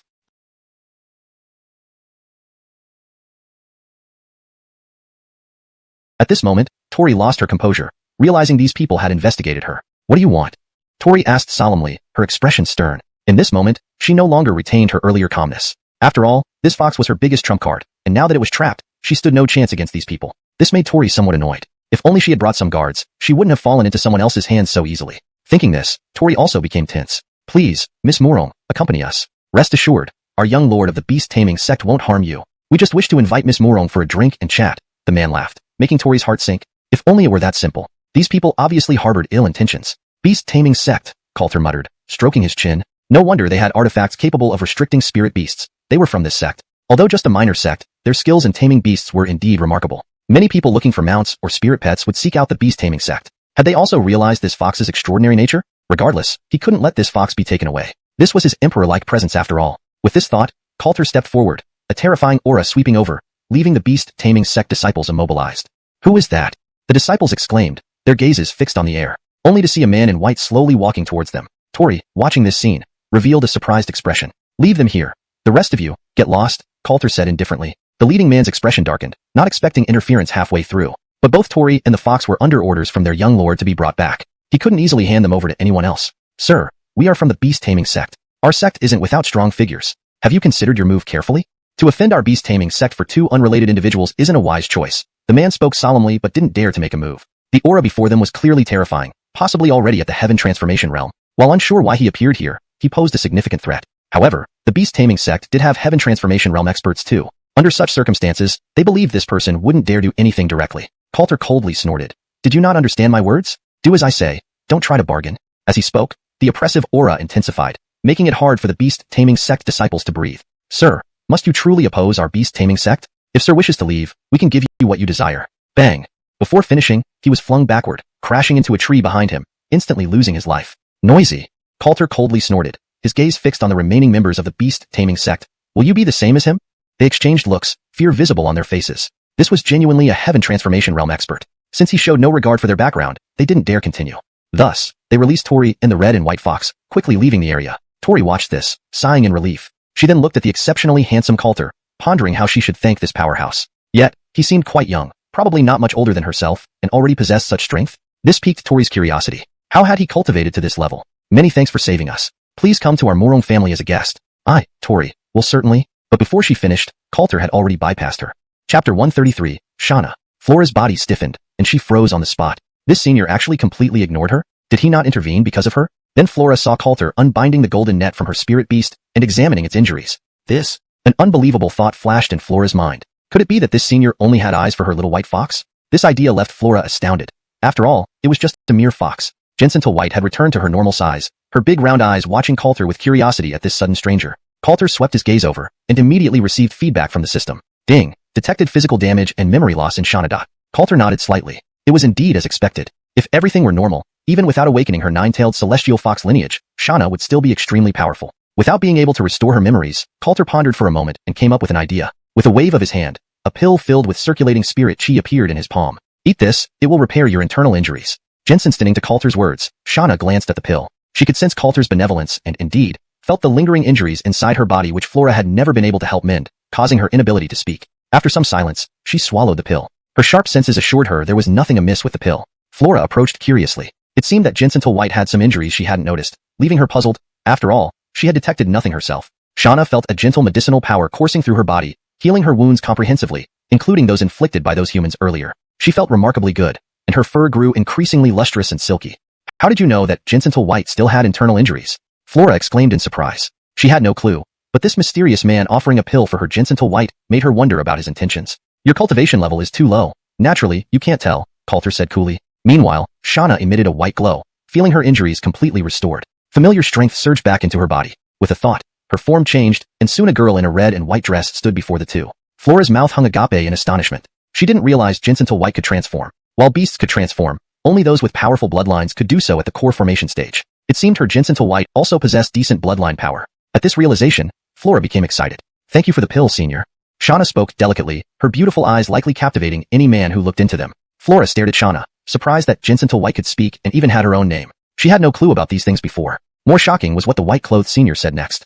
Jinsen Fox, would you like to follow me? Your bloodline is extraordinary. I can help you fully awaken it. In front of Flora, Coulter didn't put it too bluntly. After all, it was enough that Xianxia understood him. Indeed, Xianxia showed a look of surprise. She roughly knew her bloodline situation.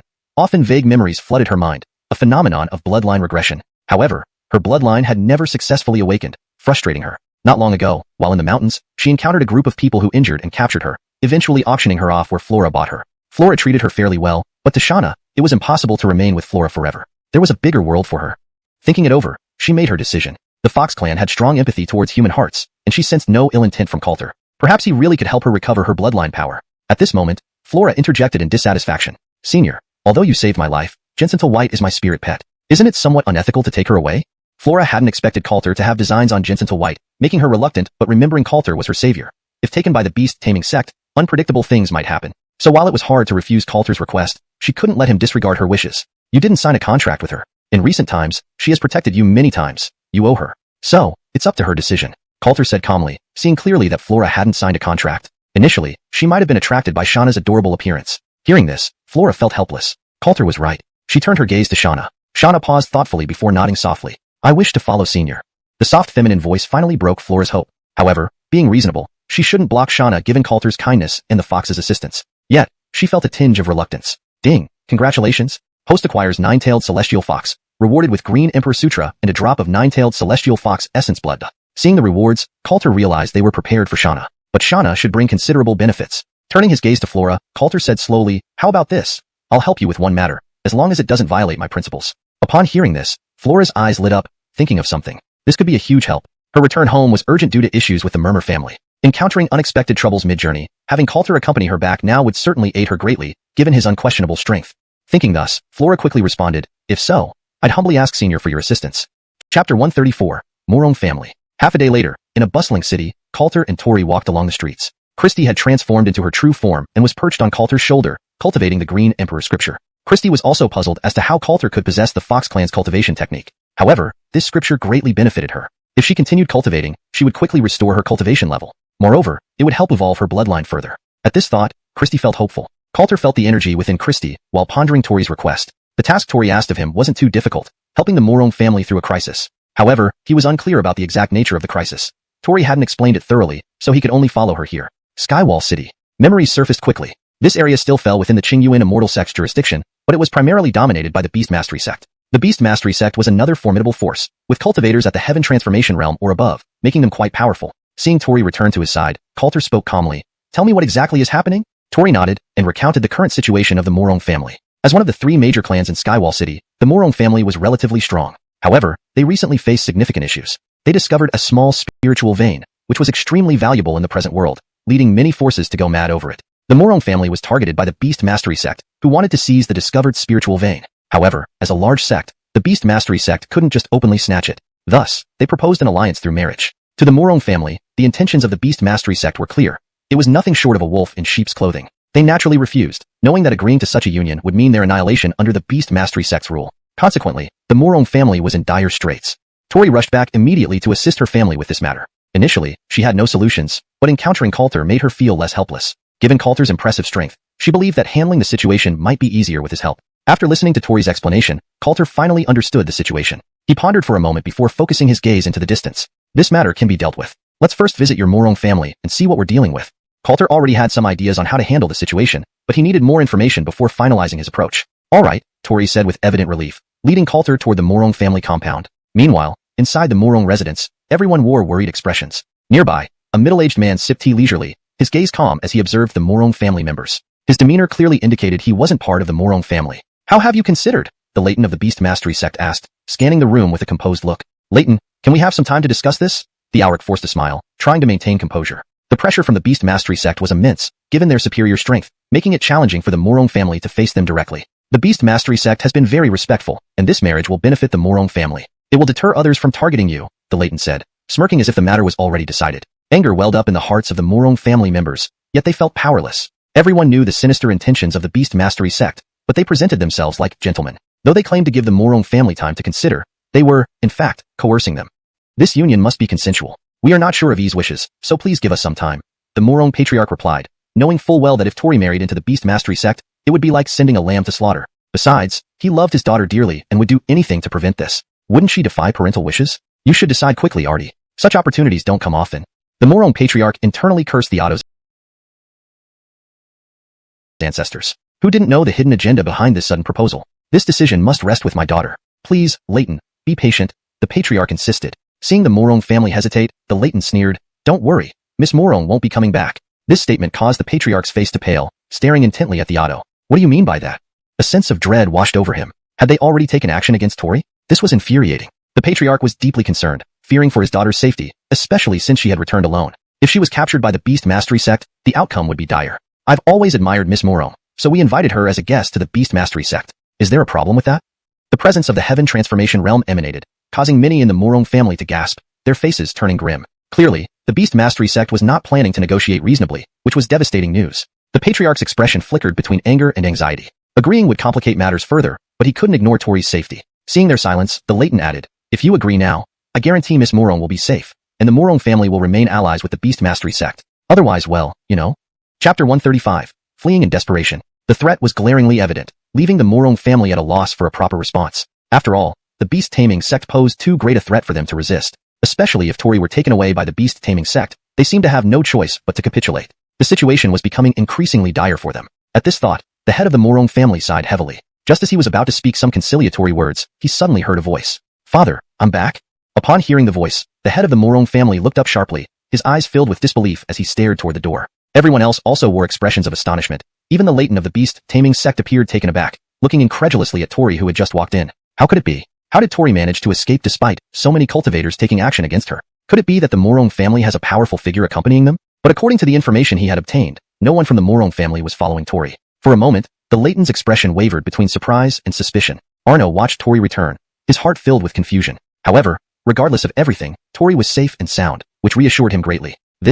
After returning, Tori sensed something amiss in the atmosphere and looked toward the Leighton of the Beast Taming sect. Meanwhile, Coulter observed everyone in the hall with a sardonic smile. Although Tori hadn't heard the Leighton's words, Coulter had heard every word clearly. It seems the Beast Taming sect is in quite a hurry. Arno glanced at the Leighton of the Beast Taming sect and slowly said, this is the Leighton of the Beast Taming sect, here to propose a marriage between their young master Jensenfeng and our family. Upon hearing this, Tori froze, her face turning grim. Considering the might of the Beast Taming sect, she found it difficult to say anything outright. Recalling what the Beast Taming sect had done today, she felt extremely humiliated. These people had truly overstepped boundaries. Seeing his daughter's demeanor, Arno knew she must have endured significant humiliation, but he felt powerless to do much. Jensen Tao observed the scene and smiled coldly. It appeared the Mourong family knew how to behave appropriately, as revealing the events now would not be favorable publicly for the Beast Taming sect. Just speak openly, there's no need to fear. At this moment, a voice echoed in Tori's mind, making her body shudder. Realizing it was Coulter's voice, she regained her resolve. Father, today, those from the Beast Taming sect ambushed me en route and tried to forcibly take me back. With these words, not only did Arno startle, but Jensen Tao also stood up immediately, his gaze fixed on Tori. Young girl, don't speak rashly. Our Beast Taming sect would never engage in such despicable acts. Jensen Tao immediately denied it, while everyone secretly scoffed at how quickly he changed his tune. However, they soon grew worried. Tori revealing this could enrage the Beast Taming sect, which wouldn't be a good thing. Arno, though surprised, directly confronted Jensen Tao. Leighton, surely you should provide an explanation to our Mourong family. Upon hearing this, Jensen Tao's expression darkened instantly, and he released a wave of pressure toward Tori. Young girl, you, bam. Before Arno could intervene, a more terrifying force emerged, sending Jensen Tao flying backward. Everyone stared in shock at the newcomer, who had Tori brought back, who dared to strike out against Jensen Tao. Moreover, it was done so effortlessly, indicating this person possessed formidable strength. Jensen Tao clumsily got back up, looking straight at Coulter. Clearly, it was him who had acted. Who are you? How dare you lay a hand on an Otto of the beast-taming sect? Are you unaware of my identity? Annoying old man, you dare to threaten a younger generation? Speak again, will you? Coulter waved his hand, unleashing ancient phoenix power that suppressed Jensen Tao. Watching this, Arno and the others exchanged glances. Coulter must have some backing to act so boldly. You. Jensen Tao looked at Coulter, sensing a profound threat to his life. Who are you? I advise you not to meddle. This is an internal matter of the beast-taming sect.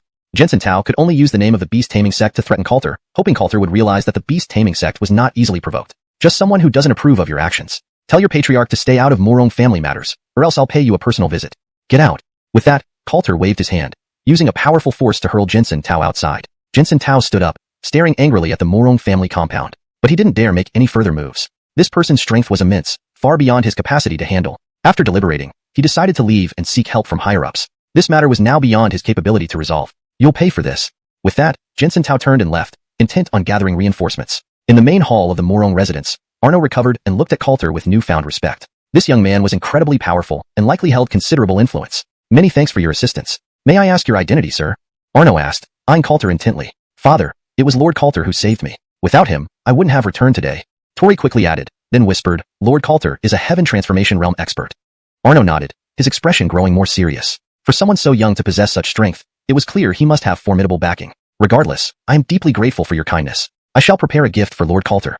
Coulter waved his hand dismissively. There's no need for such ceremony. Tori has already provided recompense. Upon hearing this, many eyes shifted toward Tori, their gazes flickering. What reward could she possibly offer? Could it be?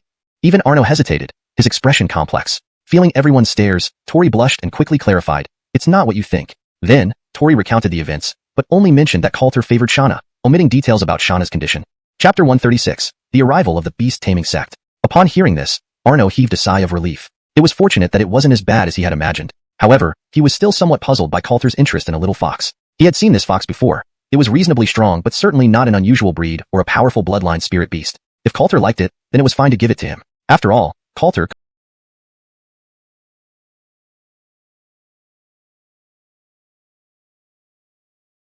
could offer substantial assistance to their Morong family. Nonetheless, Arno grew even more curious about Coulter's background. What gave him the audacity to interfere in this matter? He must be from one of the immortal sects, right? Head of the Morong family, please arrange accommodation for me. Coulter's voice interrupted his thoughts. Arno quickly nodded, signaling for Tori to lead Coulter to his quarters. Arno understood that Coulter intended to stay and resolve the issue here. Undoubtedly, the beast-taming sect wouldn't let this go easily. However, the beast-taming sect also had formidable Empyrean realm experts. They couldn't underestimate the difficulty of dealing with them. Would Coulter be up to the task? A flicker of concern crossed Arno's mind, but there was no turning back now. Elders, everyone should prepare accordingly, Arno said after Coulter left. Head, can we really rely on this young man? Offending the beast-taming sect is no small matter, and Otto voiced his concerns. Coulter was indeed formidable at the transforming heaven stage, but they were more worried about the beast-taming sect's Empyrean realm experts. We have no other choice. The beast-taming sect is clearly trying to annex our Morong family. In that case, we have no choice but to stand up to them. Arno shook his head slightly. There was no room for retreat now. Retreat would only make things worse.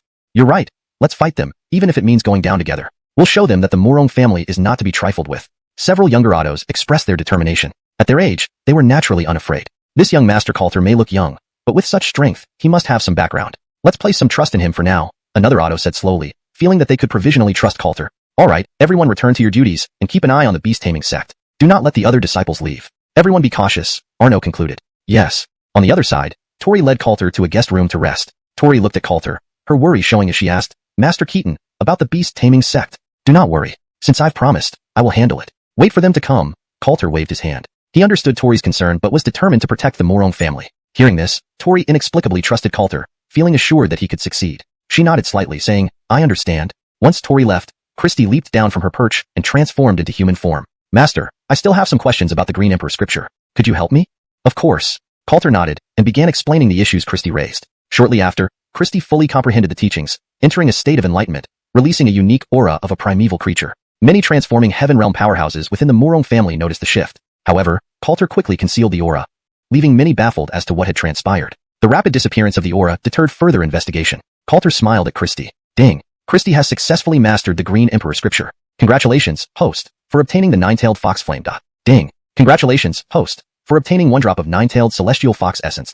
Looking at these rewards, Coulter realized the nine-tailed fox flame was likely an attack method, while the nine-tailed celestial fox essence would assist Christie in awakening her lineage. Given that the system provided 2 drops, it implied that 1 drop might not be sufficient for complete awakening. A long journey indeed. Half a day later, Jensen Tao returned to the beast-taming sect and immediately sought out the sect master Havelock. Sect master, there's a problem, Jensen Tao reported. Havelock looked up, sternly asking, just the Morong family? What kind of problem? The Morong family received a young man, very powerful, late-stage transforming heaven at least. I'm no match for him. He looks to be around 20 years old, Jensen Tao responded gravely. Late-stage transforming heaven? 20 years old? Havelock paused, his expression becoming serious. This person was not only strong but exceptionally talented. Such individuals usually had significant backgrounds. Which immortal sect does he belong to? Have you asked? He won't say. But he definitely has notable origins, Jensen Tao clarified. Interesting. What does he want? To protect the Morong family? Havelock nodded, unfazed. A late-stage transforming heaven talent was impressive, but the beast-taming sect wouldn't be overly concerned. His background, however, was noteworthy. He told us not to attack the Morong family. Otherwise, he'd personally visit us. That's all he said, Jensen Tao explained. Fascinating. I'd like to see who dares intervene in our affairs. Havelock mused aloud and added, inform the elders. Tomorrow, we'll pay the Morong family a personal visit. They wouldn't give up the small spirit vein just based on a single threat. The spirit vein was too important to them. The Morong family didn't have the power to claim it alone. Understood, Jensen Tao nodded, unsurprised by Havelock's decision. The next morning, several figures departed from the beast-taming sect heading towards the Morong family estate. Leading them was Sect Master Havelock, determined to personally resolve the issue. Soon, they arrived at the entrance of the Morong family estate. Arno, step out and speak. Havelock's voice echoed through the air. Arno, who was handling matters inside, sensed the powerful presence and his face tensed. Havelock had arrived. He stepped forward, floating in the air to face Havelock and his group. Several key autos of the beast-taming sect were present, indicating their seriousness about this matter. Welcome, Sect Master Jensen. Apologies for not greeting you far away, Arno greeted, eager to see how Havelock would proceed. Chapter 137. Suppression by a single hand. Havelock's gaze landed on Arno, then he glanced at the Morong family behind him, coldly sneering as he said, Head of the Morong family, you should know why I'm here. I didn't want to do things this way, but it seems the Morong family isn't appreciating our offer. As Havelock spoke, his aura began to circulate, lowering the temperature around him. He was no longer planning to beat around the bush. Everything had already been said explicitly. Why continue to feign innocence? Hearing Havelock's words, the smile on Arno's face gradually faded, replaced by a chilling expression. So what? Now your beast-taming sect doesn't even bother with pretenses anymore? Upon encountering a spirit vein, you all behave like rabid dogs, latching on immediately. How is your conduct any different from that of bandits? And yet, you still claim to be righteous forces. Do you really plan to carry out such actions openly? Arno's voice carried far and wide, and many bystanders outside heard it. Though they dared not comment loudly, in private, they were definitely pointing fingers at the beast-taming sect. After all, the sect's actions this time were indeed excessive, virtually indistinguishable from outright theft. Many people found this behavior highly objectionable. As a major force in the region, acting so arbitrarily showed utter disregard for others. However, they didn't dare speak up directly. Havelock was a genuine peak heaven transformation realm cultivator, just one step away from the venerated rank. Truly confronting him wouldn't give them much of an advantage. This time, the Morong family was in quite a predicament. Thinking of this, many were curious how Arno would respond. In the courtyard of the Morong family, Coulter watched the few figures in the sky, stroking Shauna's fur as she nestled in his arms. His eyes flickered with thought. This guy is truly arrogant and overbearing. No matter where I go, there are always such characters. Coulter sighed. Then his expression grew dangerous. Monica worriedly stood behind Coulter, asking, Senior Keaton, won't this be difficult? Havelock was well known near and far for his strength. Being a peak heaven transformation realm cultivator, virtually no one in Haganon City could match him. So, Monica's concern was understandable. No worries, Coulter waved dismissively, then continued, let's hear what he has to say. Humor me, head of the Morong family. Do you think the law of the jungle needs reiteration? In the eyes of the strong, there's never a place for the weak. Besides a spirit vein, if your Morong family continues to be uncooperative, prepare for annihilation. Havelock spoke coldly, acting as though he had the Morong family in the palm of his hand. The importance of the spirit vein made him completely unreserved here. After all, they had absolute confidence in their power. The beast-taming sect was the undisputed overlord in this area. Arno's face turned ashen. What else could he say after such threats? Then don't blame the Morong family for taking up arms. Just you or that young man who came to your home? Havelock chuckled lightly, then replied, You can't seriously believe a young heaven transformation realm cultivator can suppress our beast-taming sect, can you? That's just absurd. Noisy. Come down and talk. At this moment, streams of spiritual energy in the sky formed a gigantic hand that slapped down towards Havelock and the others. A petty trick, Havelock sneered. A late-stage heaven transformation realm cultivator trying to suppress a peak heaven transformation realm? Preposterous. Just as he was about to counter with a palm strike, immense pressure suddenly descended upon him. How is this possible? Havelock staggered and plummeted from the sky. The other autos were equally shocked. Such a powerful force left them completely unable to resist. Jensen Tao felt his heart constrict. He sensed something amiss. This sense of powerlessness. Who exactly was that young man to possess such terrifying strength? Havelock also noticed something was off. He looked at Coulter standing leisurely in the courtyard and said solemnly, "Who are you, sir? Why involve yourself in the affairs between the beast-taming sect and the Mourong family?" Arno also landed beside Coulter, his demeanor growing increasingly respectful. Coulter's display had proven his formidable strength, instilling confidence in the Mourong family. "Someone asked me to intervene. Please return, Chief Jensen. I don't want bloodshed. One spirit vein shouldn't warrant such a show of force by the beast-taming sect." Coulter spoke calmly. As a large sect, the beast-taming sect certainly wasn't short of spirit veins. Their greed alone caused this, but greed comes with a price, a fact they wouldn't fail to understand. Havelock stared at Coulter, trying to fathom his origins. But no matter how hard he thought, he couldn't recall any impression of such a powerful young cultivator.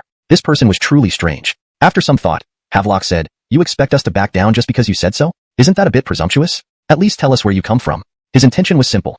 If Coulter had a significant background, he'd abandon this matter. After all, risking enmity with a greater force over a single spirit vein wasn't worth it. If Coulter lacked such backing, then the situation was open-ended. "You don't need to know. If you're unwilling, I can suppress you now." Coulter spoke dispassionately, and suddenly, the once peaceful courtyard was filled with a terrifying aura.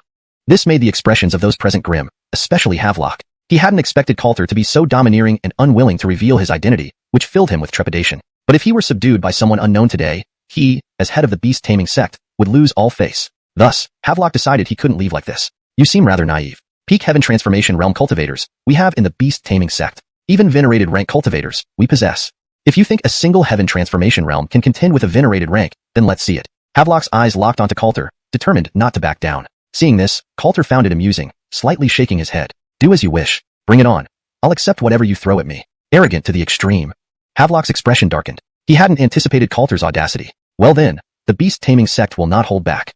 Chapter 138, Bloodline Suppression. As Havelock spoke, he waved his hand, and a massive figure appeared directly in the courtyard of the Mourong family. Arno was startled. Fortunately, Coulter had chosen the practice arena of the Mourong family, which was spacious. Otherwise, if it were within Coulter's courtyard, the Mourong family would likely have to repair their courtyard entirely. "This is my sect's spirit pet, the azure water crocodile. Since you are so confident, let me see what you've got," Havelock said, his demeanor turning self-assured. The beast-taming sect was famous for its beast-taming skills, so every disciple in Otto had a spirit pet as part of their combat power. He was no exception. He did not leave immediately because he had an azure water crocodile at the late-stage transformation heaven realm. Combined with his own strength, dealing with a peak transformation heaven realm opponent should not be an issue.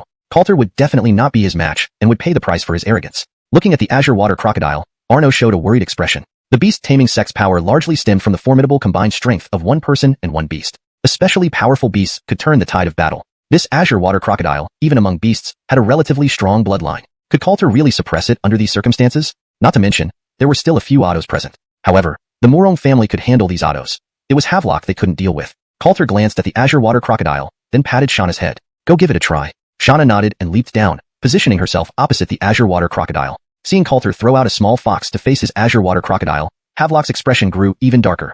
"Must you insult me like this?"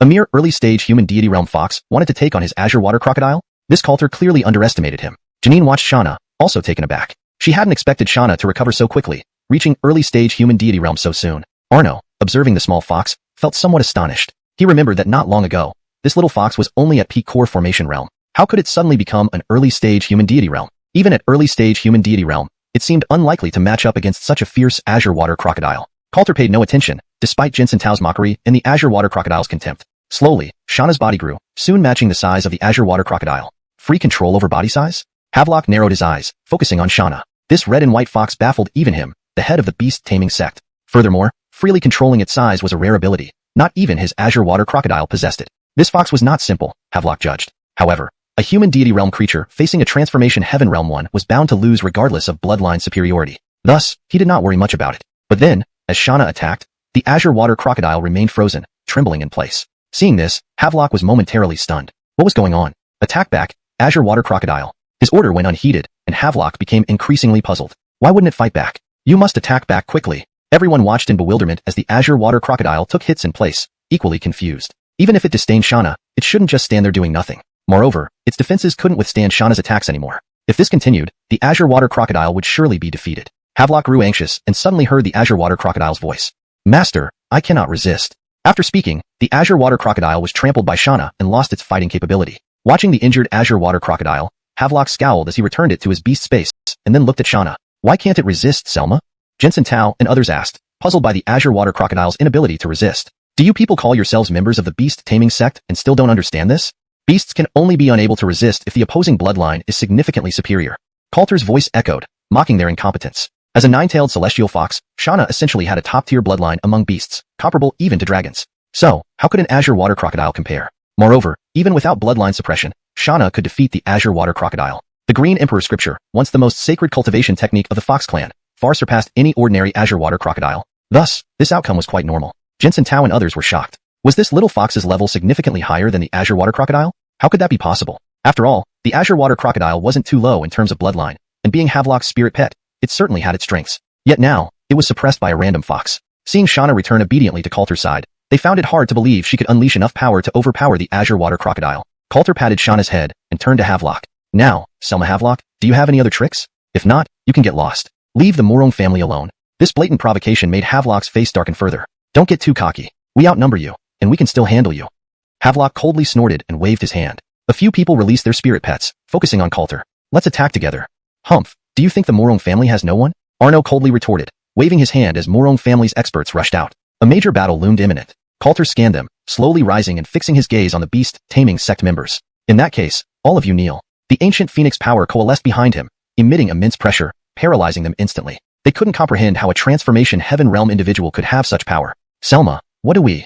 Jensen Tao panicked, looking towards Havelock. Clearly, they weren't a match for Coulter and shouldn't continue the fight. I refuse to believe one person can suppress us.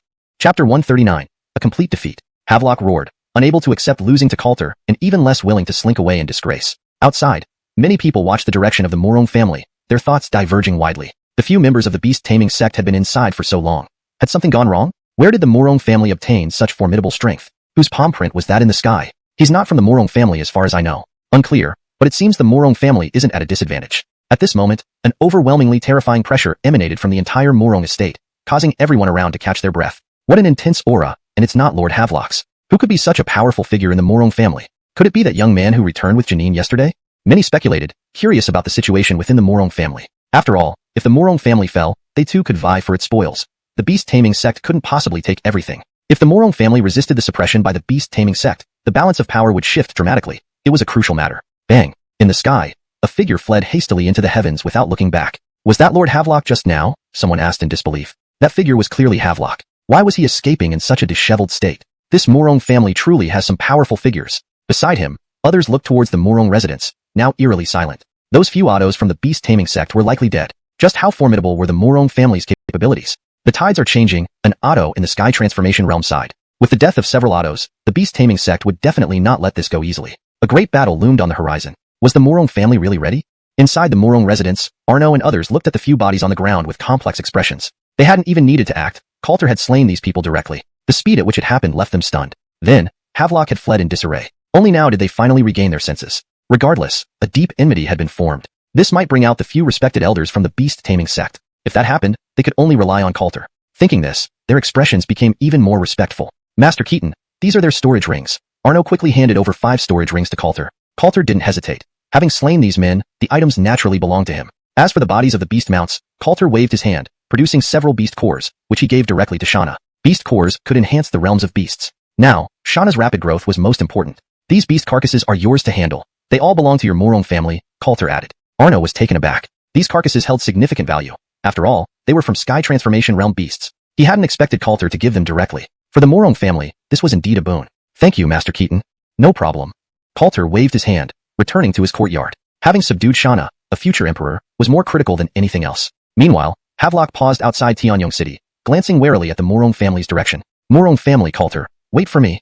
Havelock roared, feeling his heart bleed at the thought of the deceased autos. He couldn't let this slide. Deciding, Havelock flew straight towards the beast-taming sect, determined to summon their dentists. However, these dentists were always in seclusion with limited lifespans. Havelock wasn't sure if he could persuade one to come out.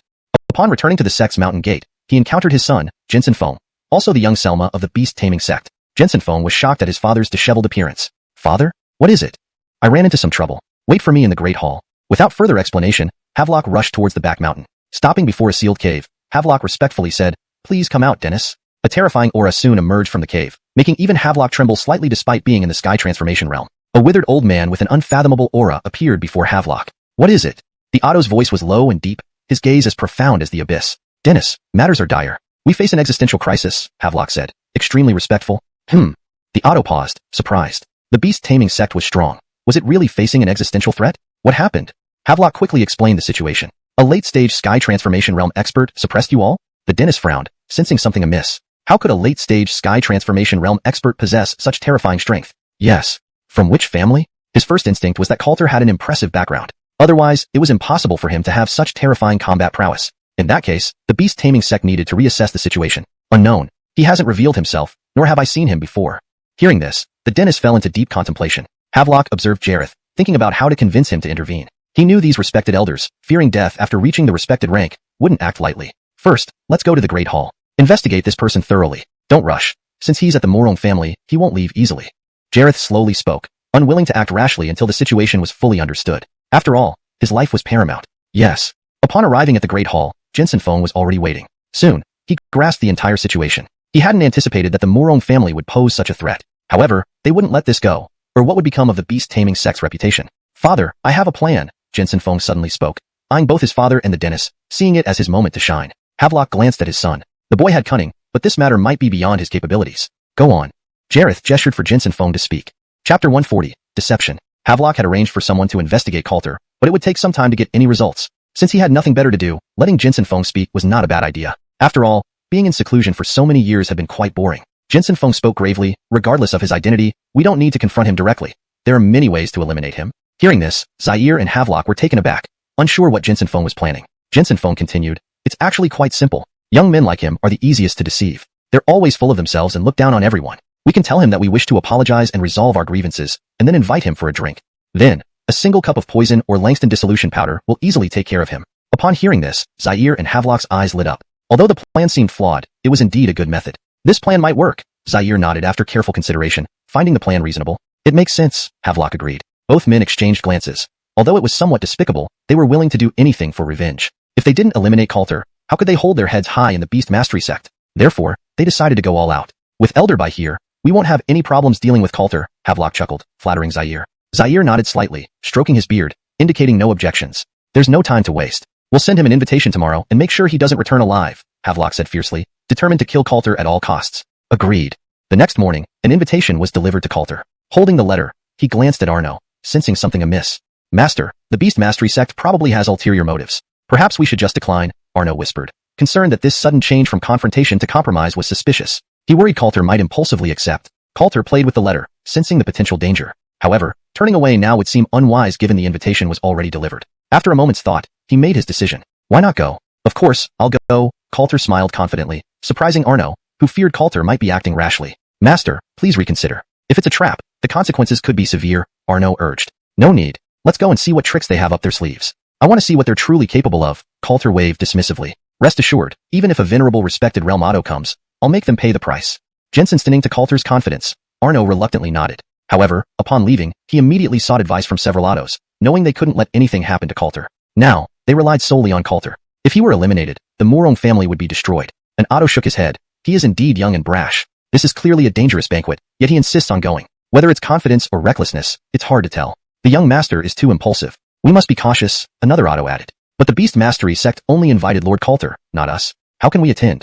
Discussions continued, with everyone expressing concern over Coulter's decision. Tori listened silently, believing Coulter wouldn't act so impulsively. Since he agreed, he must be well prepared. She spoke up, Elders, I think you worry unnecessarily. Lord Coulter is very mysterious and acts prudently. He must be fully prepared if he agreed. There shouldn't be a significant problem. We only need to wait outside for backup. We shouldn't interfere further. Arno looked at his daughter seriously. Typically, she wouldn't be part of such meetings, but since Coulter came through her, she was allowed to attend. Jensen stinning to her defend Coulter, he grew concerned about how the autos would react. Sure enough, the second auto retorted, young people these days believe their strength can do anything, but against a respectful realm opponent, he stands no chance. Young lady, you are too naive. He will suffer. Seeing the auto's certainty, Tori sighed, deciding not to argue further. No matter what, we'll also go tonight and watch closely. If there's trouble, we'll rescue Lord Coulter at any cost, Arno declared firmly. As dusk fell, Coulter arrived at the Hagen Inn, reserved by the Beast Mastery sect. It was the largest inn in Hagen City, and today it was entirely theirs. Inside the private room, Zaire, Havelock, and Jensen Feng awaited, smiling insincerely. They had already prepared the Langston dissolution powder for Coulter. Once ingested, it would suppress his spiritual energy for an hour, more than enough time to kill him. Soon, a white-robed figure entered the inn. Jensen Feng and Zaire immediately observed Coulter, calm demeanor, elegant appearance, fitting of a major sect member. Lord Keaton, Havelock greeted warmly, stepping forward. To deceive Coulter, they needed to appear genuine, or Coulter might grow suspicious. Coulter's arrival confirmed his courage without strategy. They could easily eliminate him now. Excitement welled within Havelock. Chapter 141. Feast of Hidden Dangers. He was going to avenge every humiliation he suffered and make the Mourong family pay the price. Did they really think that by bringing in an unknown person, they could match up against their beast-taming sect? As one of the major forces here, the beast-taming sect wasn't to be trifled with. However, the only problem was that no one knew exactly who this Coulter was, or what kind of impact it might have later on. Thinking about this, Havelock felt somewhat uneasy. Director Jensen's expression isn't very good. Could there be something bothering you? At that moment, Coulter's voice sounded out, startling Havelock. He quickly forced a smile and said, "No, not at all. I'm just considering how to atone for my mistakes." "Oh." Coulter's half-smiling look made it seem as though he had already seen through everything, making Havelock increasingly nervous. Could Coulter have already seen through his plan? If so, they might need to act immediately. With Zaire here, he wasn't overly worried, but he feared Coulter would spread this to his own backing force. Thinking of this, Havelock tensed up. However, Coulter only glanced twice before smiling again and saying, "Thoughtful of you." Then he walked straight to the central table, easing Havelock's concerns as he hastily regained his composure, ensuring Coulter wouldn't notice anything wrong. Jensen Feng and Zaire also watched Coulter with smiling faces.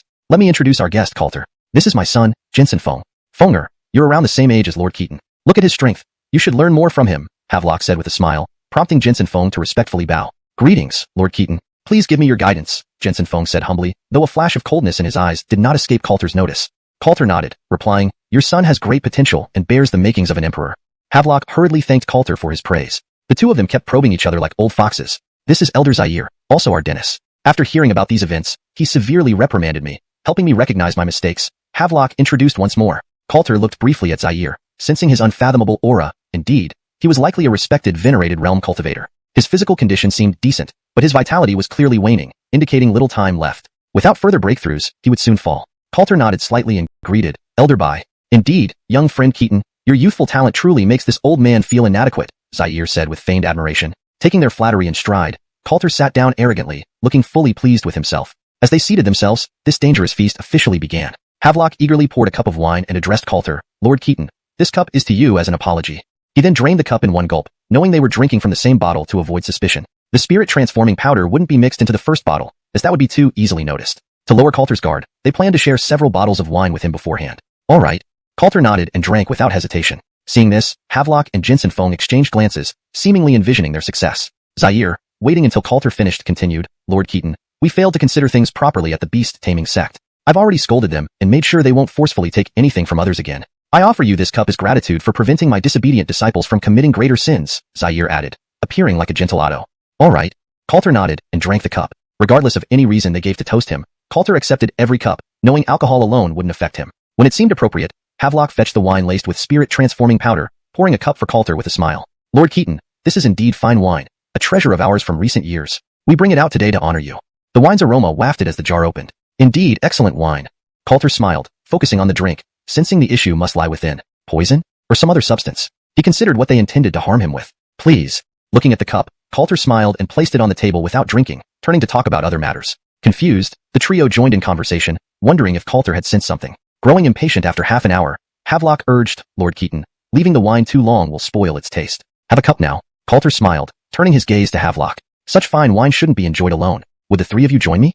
Their hearts skipped a beat. Only Zaire might withstand the drug's effects. The others couldn't handle it. Quickly, Jensen Feng poured himself a cup and said, "Lord Keaton, I raise a cup to you." He drank the cup in one go, relieving Havelock and Zaire. They didn't have to drink, and Jensen Feng's combat ability was insignificant. "All right." Seeing Jensen Feng drink, Coulter seemed to drop his guard and drank too. White Huangding and Havelock couldn't help but smile. They had succeeded. Outside, Arno and others grew anxious. It had been nearly an hour with no sign of movement. Had Havelock truly reconsidered? That was almost impossible. ##### Chapter 142. Ugly True Colors. Given Havelock's vindictive and insatiable nature, it was absolutely impossible for him to truly give up. "Master, should we go in and check?"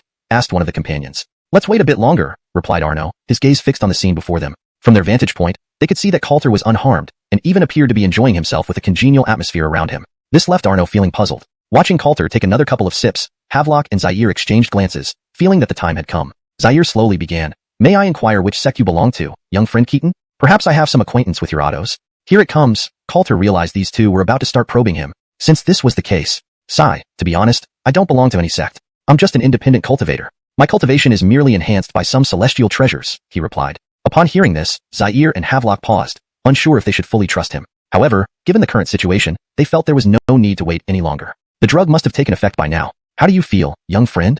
Zaire asked, sensing the energy beginning to flow within him. Coulter, appearing unaware, slurred, pretty good. This wine is indeed excellent. Is there more? Seeing Coulter showing signs of intoxication, the two men exchanged another glance, confirming that the spirit-dissolving powder had worked. Since that was the case, they could no longer maintain their facade.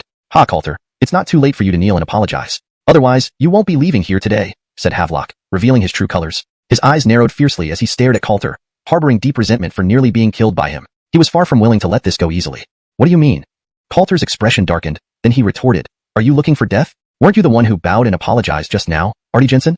It seemed he was highly displeased with Havelock's actions. Ridiculous. Would I, the patriarch, bow to someone like you? Coulter, you're still too young. Can you still circulate your spiritual energy? Havelock asked arrogantly, his gaze fixed on Coulter. Coulter tried to circulate his spiritual energy, but suddenly his face turned pale, shock, confusion, and anger flashing across it. What did you do? Do? Just a bit of spirit-dissolving powder. It seems you didn't even notice, did you, Coulter? Havelock chuckled, not in a hurry to deal with Coulter since the powder would last for an hour. He intended to torment Coulter slowly, plunging him into fear to make things more interesting. You deserve to die. Coulter's face turned deathly white as he forced himself to circulate his spiritual energy and immediately spat out a mouthful of blood. Outside, Arno and the others watched this unfold with a sigh. Prepare to act. Once we rescue him, we'll escape quickly. Why save him? He's arrogant and refused our warnings. Why bother? Let's escape now while we still can, an Otto asked, perplexed why Arno insisted on helping Coulter after warning him that it was a deadly banquet. Regardless of everything, Coulter had saved the Morong family once, and they couldn't abandon him, explained Arno sternly. Most of their clan members had already left, and they were waiting for the right moment to escape with Coulter. All right, the Otto nodded, acknowledging Coulter's past favor. Back inside the tavern, Coulter looked at Havelock with regret. So, this was your deadly banquet. Ha ha ha ha, boy, you finally figured it out? Havelock sneered, pondering how to torture Coulter. Jensen Feng approached Coulter with a sneer. You're too naive, trusting your enemies so blindly. Kneel and beg for mercy, and perhaps I might spare you. Seeing Jensen Feng's arrogance, Havelock wasn't bothered as Coulter was now powerless and posed no threat. Dream on, Coulter snarled. Don't think my backing will leave you unpunished. To death with you? Jensen Feng slapped Coulter, savoring the humiliation. Outside, Arno and company prepared to intervene. Zaire and Havelock looked confident, believing victory was assured. Suddenly, a loud bang, and a scream erupted as Coulter grabbed Jensen Feng's head and twisted it sharply. Snap. The crisp sound of bones breaking stunned Havelock and Zaire for a moment. Then Havelock snapped back. You're fine? He couldn't believe what he saw. How could Coulter be unaffected after consuming the spirit-dissolving powder? This was impossible. Artie Jensen, never underestimate others, Coulter remarked. I merely played along. You really believed it, he added with a chuckle. This revelation changed Zaire and Havelock's expressions dramatically, realizing they had been the dupes. Ignoring their shock, Coulter slapped Jensen Feng across the face, filled with fear.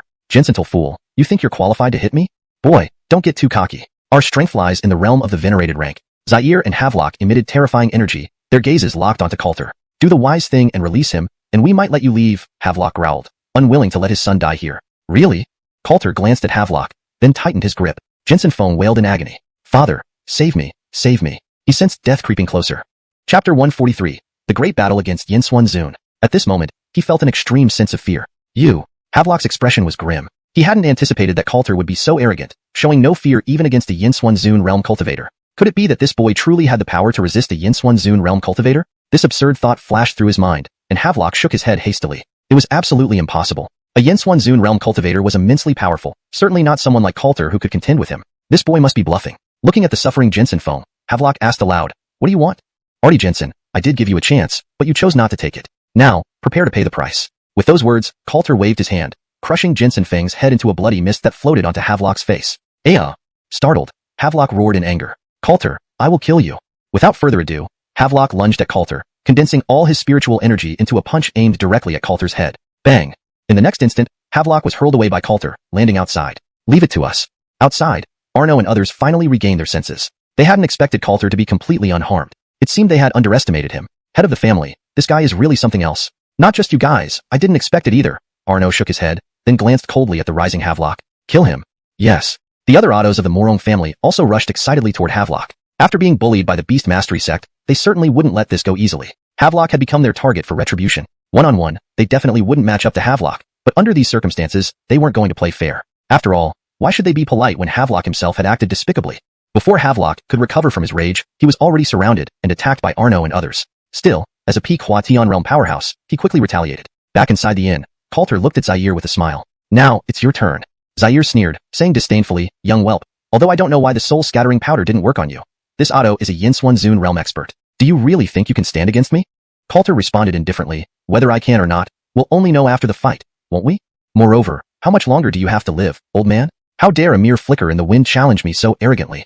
As he spoke, the power of the ancient phoenix flowed through Coulter. Today, he wanted to see just how powerful this Yinswanzun realm expert truly was. Young whelp, you're courting death. Furious at being insulted by a junior, Zaire immediately gathered his strength and launched an attack on Coulter. Boom. Despite Coulter taking a few steps back from this punch, it was clear that a Yinswanzun realm expert still possessed considerable strength. However, just that? Then it's time for me to retaliate. Flames erupted violently from Coulter's hand as he clenched them, delivering a powerful blow to Zaire. Initially, Zaire didn't pay much attention, but the flames brought a sense of imminent danger. Feeling something was off, Zaire realized it was too late to dodge. Bang! Zaire was sent flying by Coulter's overpowering punch, crashing through the back wall. Standing up again, Zaire now looked at Coulter differently. Who are you? At this moment, Zaire understood that Coulter was far from ordinary. Qingyuan Immortal Sect, Coulter. Hearing this, Zaire's pupils contracted. He never expected Coulter to be from the Qingyuan Immortal Sect. Things were about to get complicated. With Coulter's strength, he likely held a significant position within the Qingyuan Immortal Sect. Thus, the Beast Mastery Sect had no way of retaliating. Brother Taoist, please spare me. Our Beast Mastery Sect acknowledges our defeat in this matter. Now? Too late. Coulter sneered, releasing a formidable pressure. An ancient phoenix's cry resounded as its power struck Zaire's chest, forcing him backward. Damn it! You leave me no choice. Zaire roared furiously, his aura soaring as he realized he needed to put everything on the line or die here today. Boom. Their figures collided at incredible speeds, turning the entire inn into ashes with their residual energy. Watching this scene, Arno and others were left shocked. Lord Coulter can actually stand against the Yinswanzun realm? The Ottos of the Morong family couldn't believe their eyes. Coulter's displayed strength exceeded their wildest imaginations. It seems we were short-sighted. Arno shook his head, realizing how mistaken they were to have tried to stop Coulter. Indeed, they had never seen such a powerful late-stage Huatian realm cultivator before. Damn. Continuously injured by Coulter, Zaire's aura grew weaker. He knew if this continued, he would surely perish. Wait. Zaire hastily interrupted. Coulter stopped his assault, gazing at Zaire, wondering what else he might say. I surrender. Please spare me, Lord Keaton. Now, Zaire discarded his dignity, begging Coulter for mercy. To continue would risk fatally injuring his essence, leading to certain death. So, he conceded, even at the cost of his pride. Spare you? And leave behind a future threat? Coulter laughed lightly. A Yinswanzun realm expert wasn't weak. Sparing Zaire would cause trouble later. Besides, he wouldn't release him for a mere promise. I swear there will be no retaliation. Zaire quickly assured. Impossible. You must die here today. Coulter sneered, waving his hand to concentrate the ancient phoenix's power across the heavens and earth, sealing the area. He couldn't allow Zaire to escape. Young whelp, you've gone too far.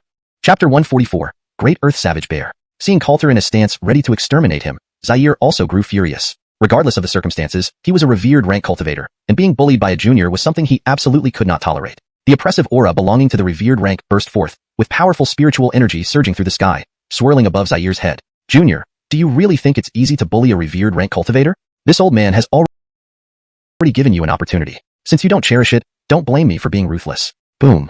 With Zaire's voice, the intense fluctuation of spiritual energy shattered the entire wine shop. Everyone inside had already fled, so no one was injured, but now everyone in Hagen City could see this battle. Junior, prepare to die.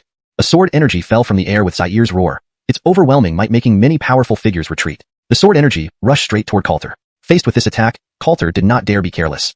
The power of the ancient phoenix burned, forming a huge phantom ancient phoenix behind him, its claws reaching out towards the sword energy. Boom. The ancient phoenix phantom directly grabbed hold of Zaire's sword energy, which slowly disintegrated into streams of spiritual energy under his shocked gaze. Witnessing this scene, Zaire's expression changed dramatically. The ancient phoenix phantom emitted a cry before appearing in front of Zaire, its sharp claws grabbing towards his head. Zaire hastily gathered spiritual energy to defend himself as their figures collided in midair, each impact sending waves of spiritual energy crashing down, creating large craters on the ground. The surrounding onlookers were too shocked to speak. Zaire was a revered rank cultivator. Even though his lifespan was nearing its end, his strength was far beyond that of ordinary sky transformation realm cultivators. Yet this young Coulter could go toe-to-toe with him, even suppress Zaire at times. What was this youth's background?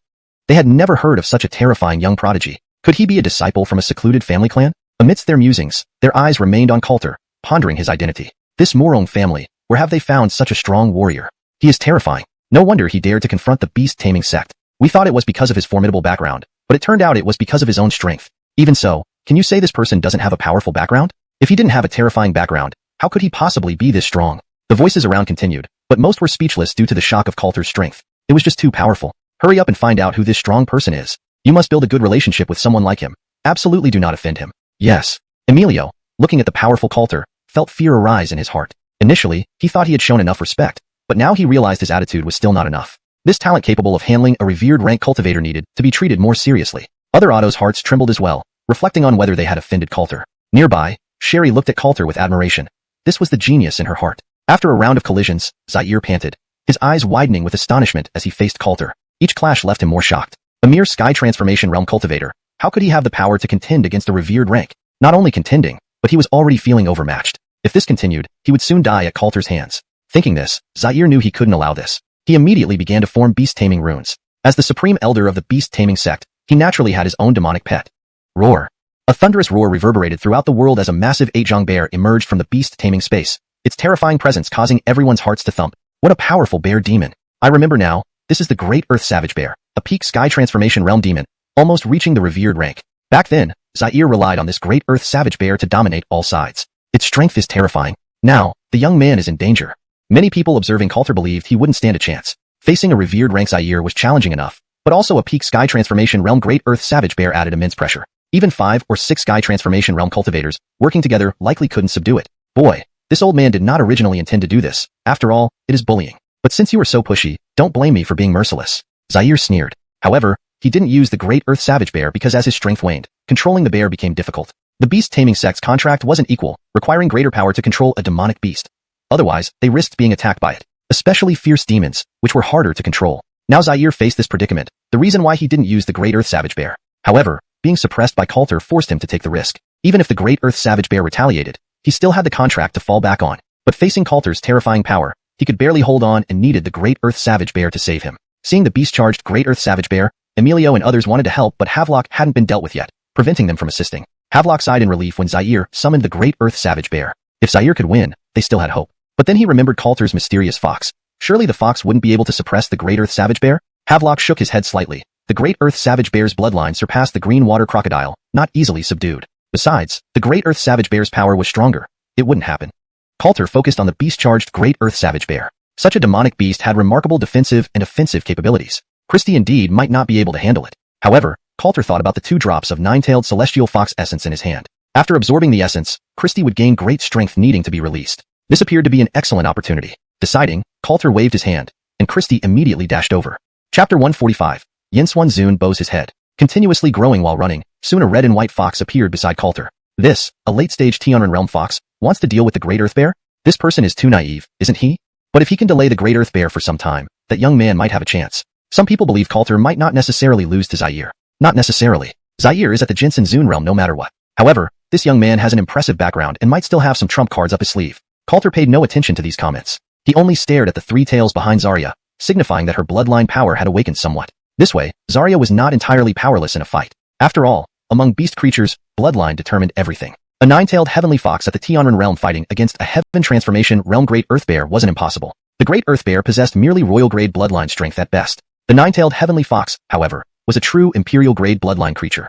Zaire looked at Zarya beside Coulter and remembered what Havelock had said. The fox's bloodline wasn't low. A 3-tailed demon fox? Taking a glance, he observed the 3 fluffy tails on Zarya's back. Although the 3-tailed demon fox wasn't weak, it wouldn't be enough to suppress the green water crocodile outright. Could it be that this fox's bloodline was even stronger? After some thought, Zaire was still puzzled. But no matter what, given the power of his Great Earth Bear, he did not believe that a Tianren realm 3-tailed demon fox could subdue his beast. Go tear him apart.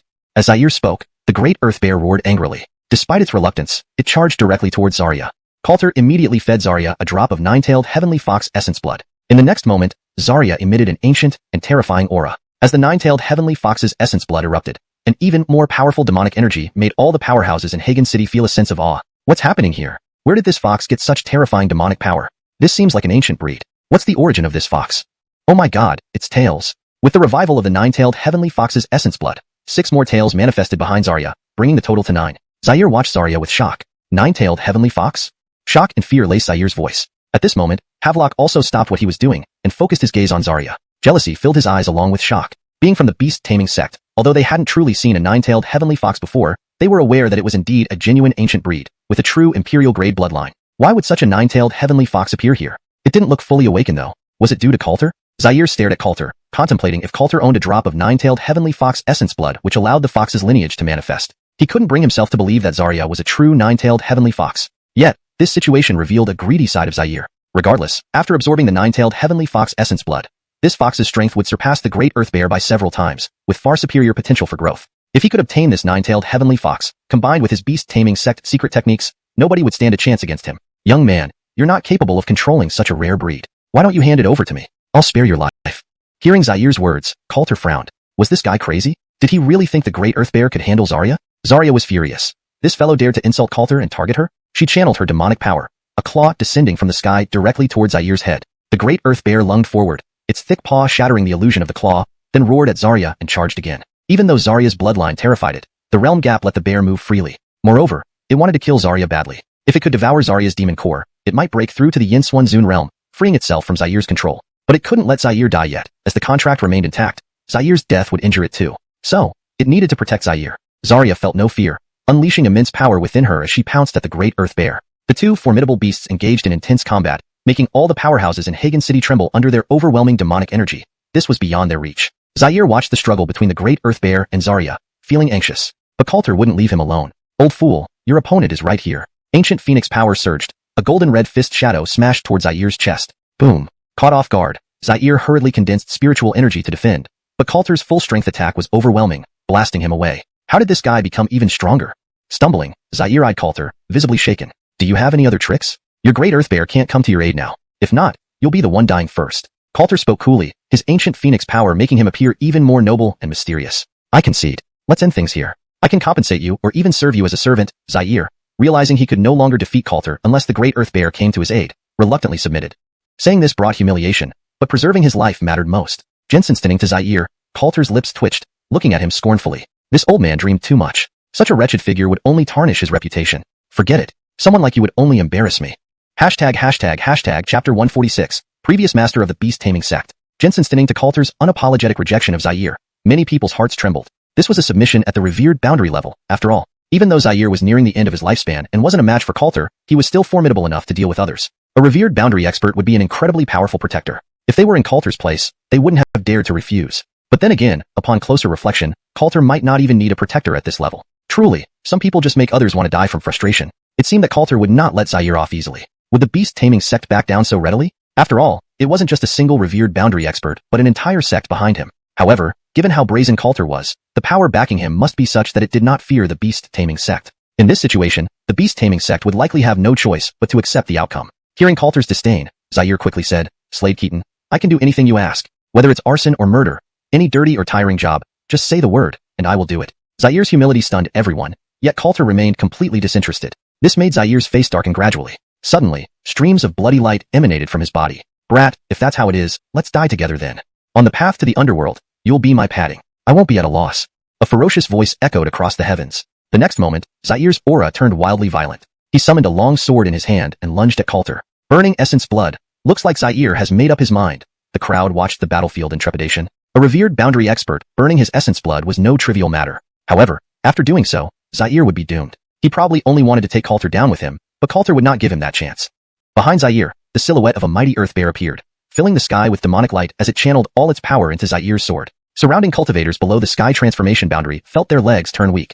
A revered boundary expert going all out was indeed terrifying. Even those at the sky transformation boundary felt an immense threat. Coulter coldly snorted as ancient phoenix power and ghostly power erupted simultaneously, one red and one black gas swirling around his body. Then, a black phoenix phantom soared into the sky. Bang! With a tremendous sound, Coulter swung his fist and shattered Zair's sword, destroyed the silhouette behind Zair, and crushed the latter's final hope. He's too strong. Watching the celestial-like figure in the air, everyone felt nothing but admiration. Zair lay on the ground, his breath becoming exceedingly weak. Meanwhile, Shauna's several phantom tails directly bound the mighty earth bear. As the essence blood of the nine-tailed celestial fox fully erupted, the phantom tails pierced through the earth bear's body. The mighty earth bear couldn't withstand such fearsome power. Already no match for Shauna, coupled with Zair's severe injuries that diminished his strength, it was soon strangled in midair. Simultaneously, Zair spat out a mouthful of blood, glaring resentfully at Coulter before collapsing. Witnessing this powerful revered boundary expert fall to Coulter, everyone looked at him with awe. Havelock had already been subdued by Arno and the others. Seeing Zair dead, Havelock lost all will to resist.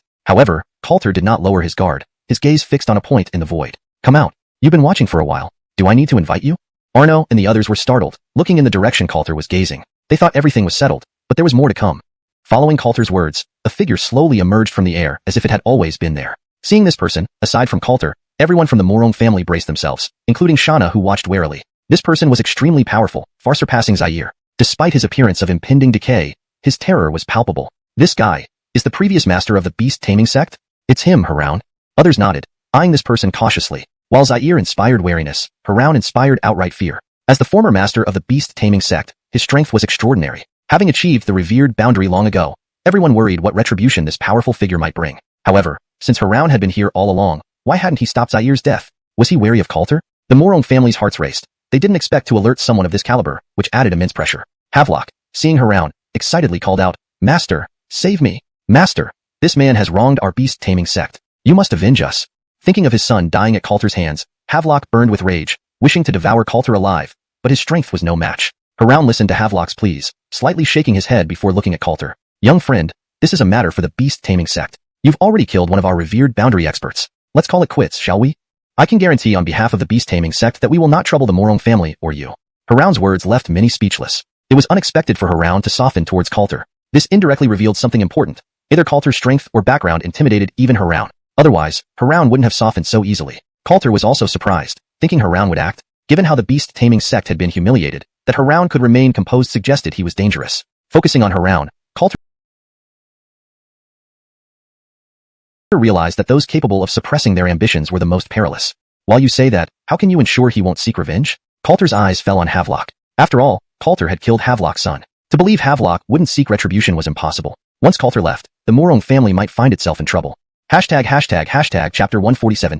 Oath. Coulter was not an irresponsible person. Since he had promised, he must handle this matter properly. Leaving irresponsibly was not in his nature. Therefore, he decided to eliminate all potential threats. However, Haroun's strength was formidable, and if it came to a fight, Coulter might be at a slight disadvantage. Thinking about this, Coulter's gaze continuously swept over Haroun. "I will ensure that he does not cause any trouble and will stop all his actions. Is this acceptable?" Haroun spoke calmly. Observing his peaceful demeanor, Coulter became increasingly astonished. Not just him, but also Arno was puzzled. Neither of them understood why the powerful Haroun needed to compromise with them. Could it be that Haroun had discerned Coulter's background? If that were the case, there might be some possibility. However, even if Coulter's background were complex, it shouldn't make Haroun so fearful. Moreover, Coulter's current backing did not seem significant here. Could it be that someone was already threatening Haroun behind the scenes? Everyone else was equally bewildered by Haroun's behavior, which left them quite baffled. Havelock looked at Haroun in surprise, unable to comprehend why his master behaved this way. The beast-taming sect suffered such a significant humiliation, yet he showed no reaction. Havelock found it difficult to understand and felt a growing sense of dissatisfaction. After all, his son had died, and their sect faced such humiliation, yet Haroun completely ignored everything, standing idly by without intervening. But since Havelock's strength was inferior to Haroun, he naturally dared not speak more. Besides, his life was still in someone else's hands, leaving him with no choice but to lower his head. "Why are you doing this?" Coulter asked directly. He didn't understand what Haroun intended. Was he truly wary of Coulter's backing power? A respected venerable realm expert shouldn't fear this much. Coulter believed that there must be something else that Haroun hadn't revealed. Hearing Coulter's question, Haroun's gaze fell on him. "This matter is also related to the beast-taming sect, and your power indeed is formidable. Although I could potentially suppress you, I wish to live longer. After all, my lifespan is nearing its end. Continuing this confrontation offers me no benefits." Haroun spoke candidly, giving the impression that he was being honest. This straightforwardness left Coulter momentarily stunned. Then, he slightly shook his head. "Swear an oath. Otherwise, I can't easily trust you." A heaven and earth oath was a binding law. If Haroun broke it, he would suffer a dire fate. This seemed to be the best course of action Coulter could think of. Haroun nodded without hesitation and immediately swore a heaven and earth oath. It appeared he genuinely didn't want to oppose Coulter. This made others even more impressed by Coulter, as he managed to make Haroun concede. In the sky transformation realm, perhaps only Coulter could achieve this. Can we consider this settled now? Haroun looked at Coulter calmly, seemingly indifferent about swearing the oath. Ordinary cultivators would never casually swear a heaven and earth oath. While they wouldn't face issues as long as they didn't break it, it was like having a massive axe hanging above their heads, making their situation perilous. Yet, Haroun's calm demeanor left Coulter feeling uneasy. Haroun was very strange. Nonetheless, since Haroun was cooperative, Coulter couldn't say much. He nodded slightly. "It seems that your beast-taming sect has people who understand reason." Haroun said nothing and simply took Havelock away, paying no attention to Zaire's corpse or anything else. Watching Haroun leave, Coulter's sense of unease grew. It appeared that the beast-taming sect held other secrets. Thinking thus, Coulter turned to Arno. "Head of the Morong family, can you now rest easy?" "Rest assured. Thank you, Sir Keaton." Arno replied respectfully, with sincerity. "Yes, I'll return first. You can handle things here." Coulter then turned and left. However, he secretly sent a message to Arno to come see him. Hearing Coulter's words, Arno was puzzled but quickly arranged everything and followed Coulter. The others gradually dispersed, though today's events would not be easily forgotten. Back at the Morong family estate, Coulter waited quietly for Arno. Soon, Arno returned and asked respectfully, "Sir, do you have any instructions?" "Don't you find it odd how quickly Haroun agreed?" Coulter was direct, causing Arno to pause briefly before nodding. "I feel the same. Haroun has always been renowned for his strength. He shouldn't be afraid. But his actions today were indeed peculiar. But he has sworn a heaven and earth oath. There shouldn't be any problem, right?" Arno remarked. Although he had doubts, a heaven and earth oath was no trivial matter. Since Haroun had sworn, it should not pose a threat to the Morong family or Coulter. That was why Arno felt relieved. The peculiarity lies here. "So, I wanted to ask the head of the Morong family, has the beast-taming sect experienced any strange incidents?" "Strange incidents?" Arno murmured, deep in thought. After some time, Arno finally spoke. Yes, I recall something concerning Haroun. Tell me quickly. Coulter listened intently, sensing that whatever came next would not be simple. Arno paused briefly and then explained.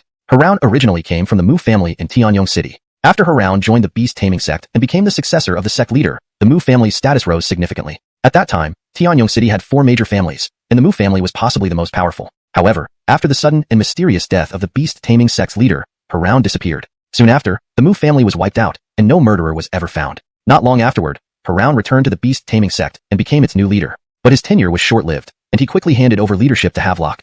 As for where Haroun went during that period and the details of the Mu family massacre, no answers were available. Chapter 148, Haroun's Problem. After hearing this, Coulter also fell into deep thought. It was indeed very strange and perplexing. After a moment of contemplation, Coulter spoke up. I'll leave the matter here to clan leader Morong. I'm going to pay beast-taming sect a visit. Is it dangerous?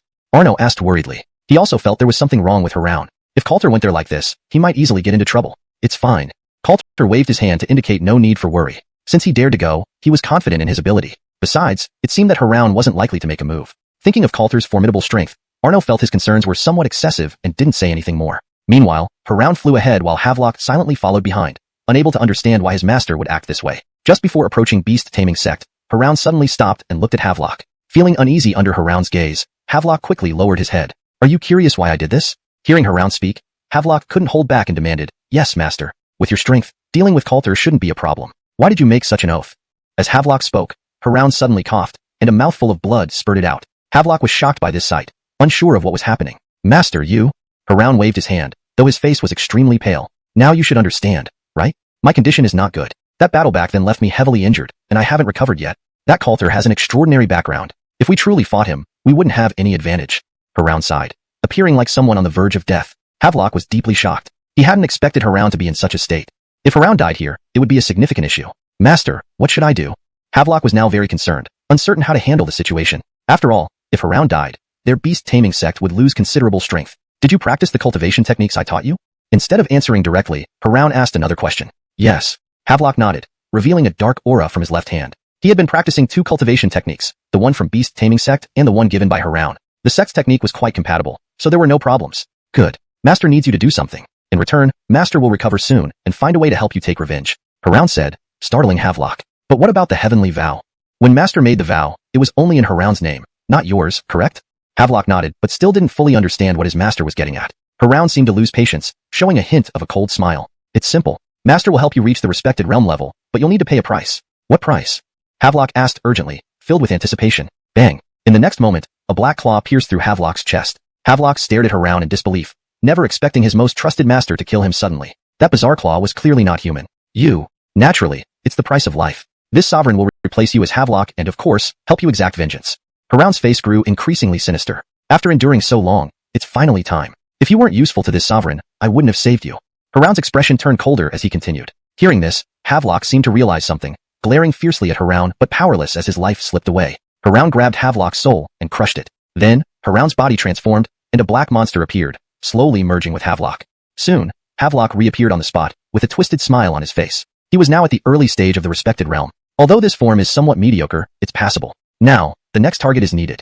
Havelock's smile grew more terrifying as he spoke. Not far away, Coulter watched this scene, a storm of thoughts brewing inside him. Was Haroun some kind of monster? But he had never seen such a creature before. Now, Haroun had completely consumed Havelock, becoming Havelock's appearance. What exactly was going on? However, Havelock suddenly looked in his direction, making Coulter tense up. He activated the power of Ethereal Soul, completely concealing his presence. In this situation, Havelock couldn't possibly detect him. Sure enough, Havelock glanced over briefly and shook his head slightly. Seems like I'm being too paranoid. With that, Havelock turned around and flew towards beast-taming sect. Only after he was long gone did Coulter reappear. System, what kind of monster is this? But the system offered no response, leaving Coulter somewhat frustrated. Beast-taming sect? Looks like there's a big secret here. Coulter pondered and made a bold decision. There should be information about Haroun within the sect. He had to know more, otherwise he couldn't rest easy. After all, if Haroun could do this, he could pose a significant threat to him later. Coulter wasn't the type to be passive. It was better to gain control over these things himself. Quickly, Coulter arrived at beast-taming sect without alarming anyone thanks to the concealment of Ethereal Soul. He roamed the sect until he detected Havelock's presence.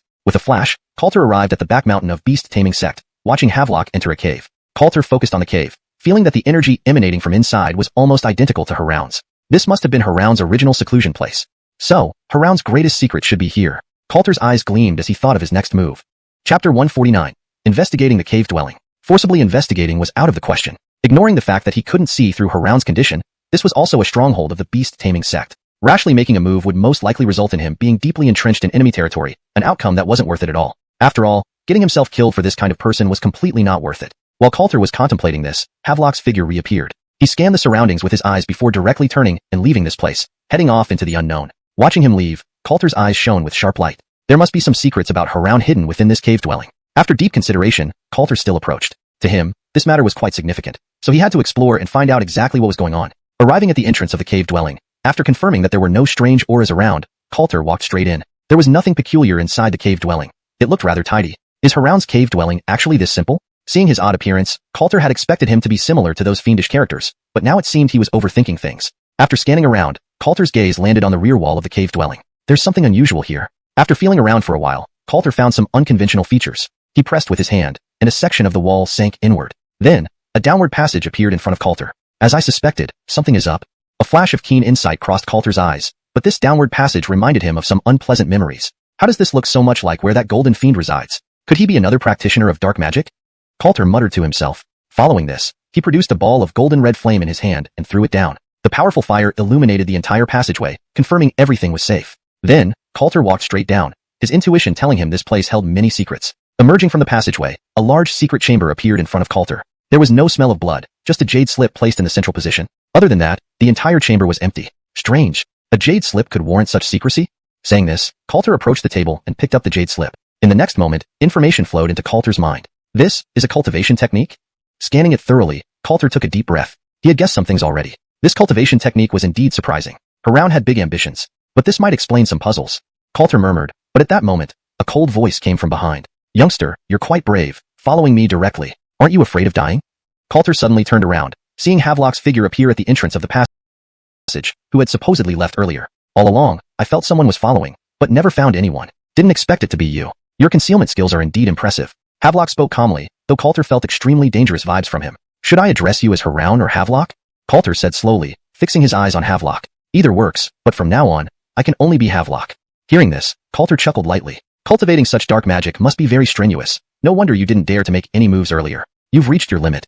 Waving the jade slip in his hand, Coulter indicated he knew everything. Havelock wasn't panicked either. He simply said calmly, it's indeed hard work, but also very useful, isn't it? Cultivating such dark magic makes you neither human nor ghost. Do you really think this is a good thing? Coulter retorted sarcastically, staring at Havelock. This was a dark magic focused on cultivating the soul. Practitioners needed to devour enough souls. Once successful, their physical functions would only last 100 years. Then they'd need a new body, devouring the previous body's soul. Most importantly, after switching bodies, they ensured their strength wouldn't decrease too much. It was almost like soul usurpation but allowed continuous cultivation. Of course, this dark magic bestowed great power. Under these circumstances, it was indeed powerful. However, as Coulter mentioned, cultivating such magic made one seem neither human nor ghost. Jensen to Coulter, Havelock laughed heartily. Youngster, what do you know? People like us, born without talent, only have this path. Without cultivating such techniques, we could never reach such heights. Becoming stronger by whatever means necessary is what cultivators do. Havelock's expression grew more grotesque as he spoke. Reddish glows kept flickering in his eyes. Seeing this, Coulter shook his head slightly. Indeed, this guy had started showing signs of soul splitting. The flaw of this technique was obvious. Although it cultivated the soul, devouring too many souls created irreversible damage. And if the soul couldn't be fully digested, it led to splitting, just like his current state. Mentally unstable. Even without using such methods, your talent, Haroun, would suffice to reach the venerable respect realm. Ultimately, it's just your own greed. These explanations of yours sound weak. Coulter shook his head and continued. Now, you should feel what's happening inside you. Going forward, devouring the next soul will certainly cause your mind to splinter. Devouring souls would only have a greater impact on his body. It was definitely not a normal method of cultivation. Shut up, youngster. You don't have the right to lecture this respected one. I am in the late stage of venerable respect realm. With you at late stage sky transformation, do you think you can deal with me? Interrupting Coulter's words, Havelock naturally understood his situation, but his compromised mind did not want to hear such critiques. Beyond help, Coulter shook his head again. This guy was terminally ill. Hashtag chapter 150, escape. Any conversation with him now would be useless. Young man, your soul and body are quite impressive. Why don't we? At this moment, Havelock suddenly gave a sinister smile. Now, the abnormal personality of Haroun had taken control. Coulter wasn't surprised. It was normal for this guy to have his eye on him, but since Coulter hadn't practiced this kind of cultivation method, it wouldn't be easy for him to devour Coulter's soul so easily. It seems you're planning to take in a new disciple again? Smart kid. I'm actually considering letting you live. At such a young age, you've achieved such power and possess so much knowledge. Your background must be extraordinary. I am indeed getting more and more curious about you, Havelock sneered. his aura beginning to coalesce as he approached Coulter. Coulter became serious. The ghostly phoenix shadow appeared behind him. Havelock was no easy opponent now. He needed to be cautious. I have one more question. Your master and the members of the Mu family, did you kill them all? When you took Havelock as a disciple, was it all for this day? Hearing this question, Havelock's expression suddenly turned ferocious, and two struggling auras appeared from his body. Old fool, get out! Havelock roared, his demonic arts activating, enveloping himself in black mist which calmed the raging power within him. He sighed in relief before turning his gaze back to Coulter, sizing him up. You know quite a lot. All conjecture. But I want to hear the truth from you.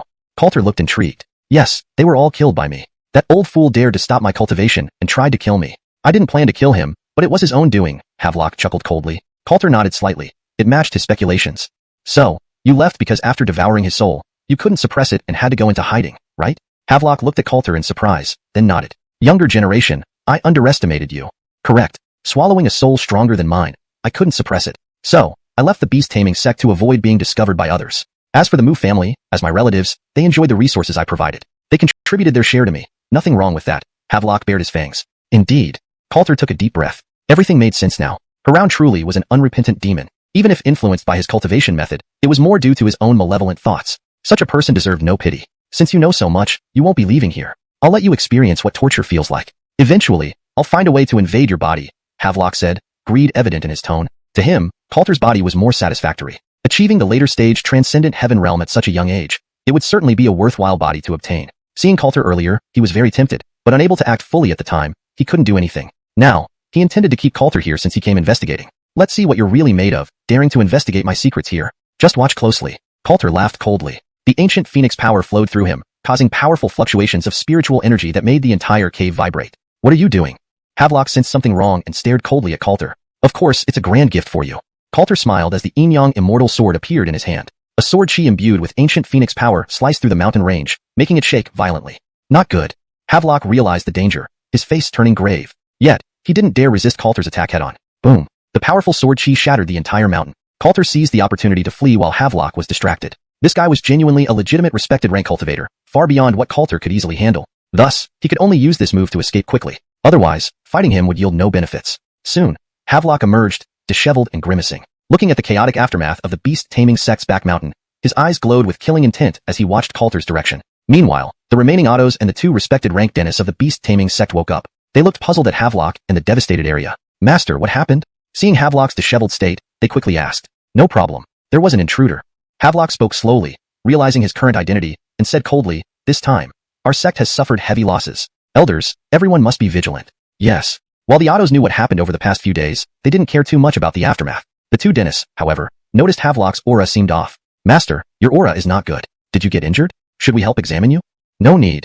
Havelock shook his head immediately. He couldn't allow them to inspect him. Realizing it was inappropriate, he quickly added, it's nothing, just some injuries from a fight. Both dentists, there's no need to worry. What exactly happened? And where is the old master?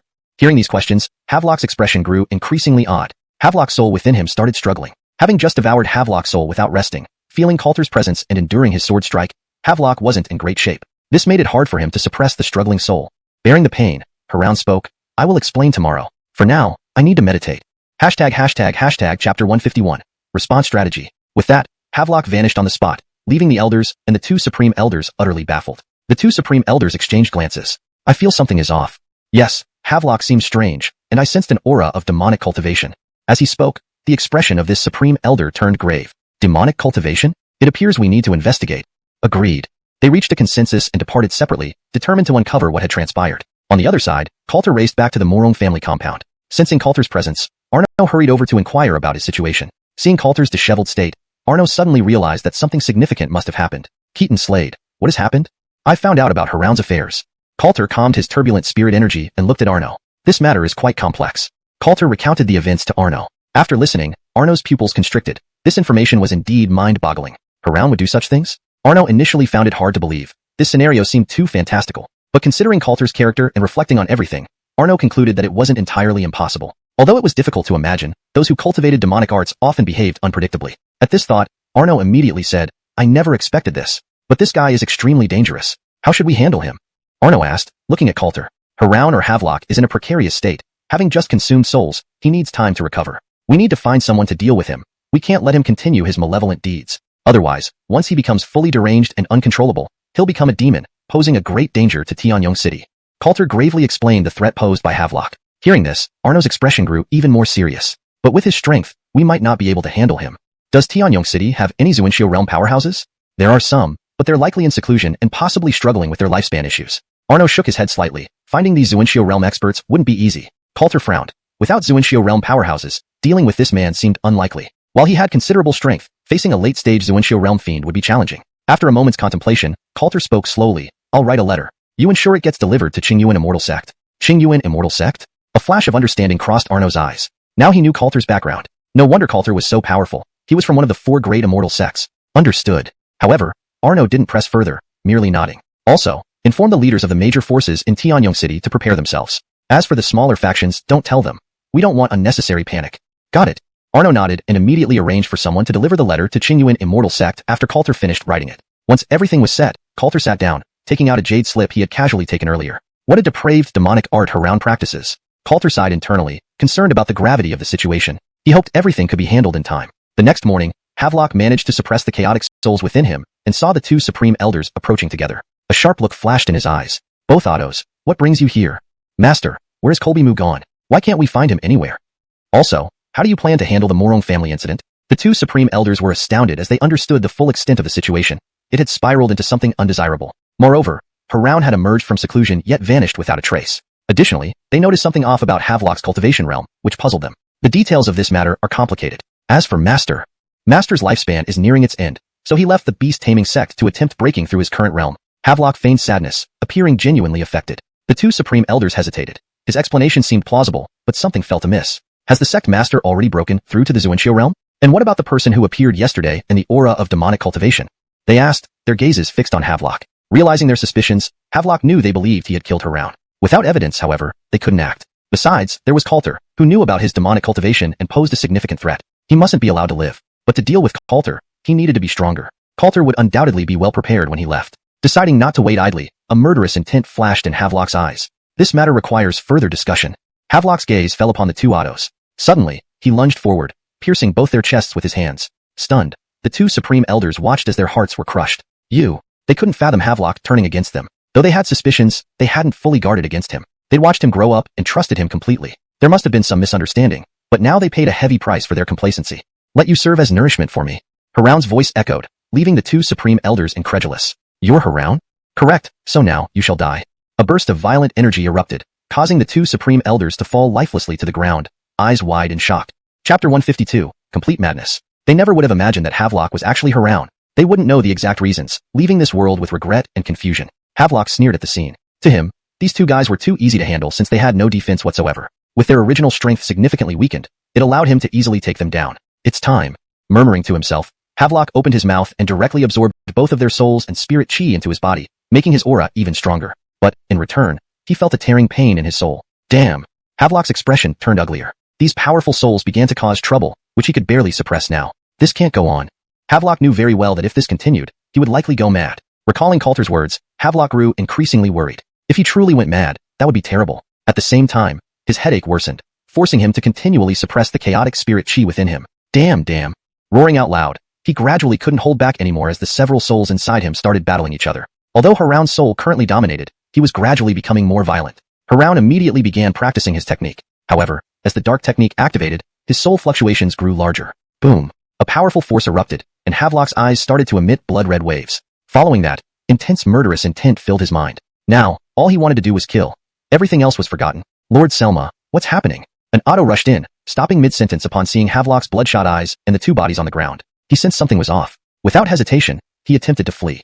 But a powerful aura locked onto him, and a wind blade pierced through his chest. Lord Selma?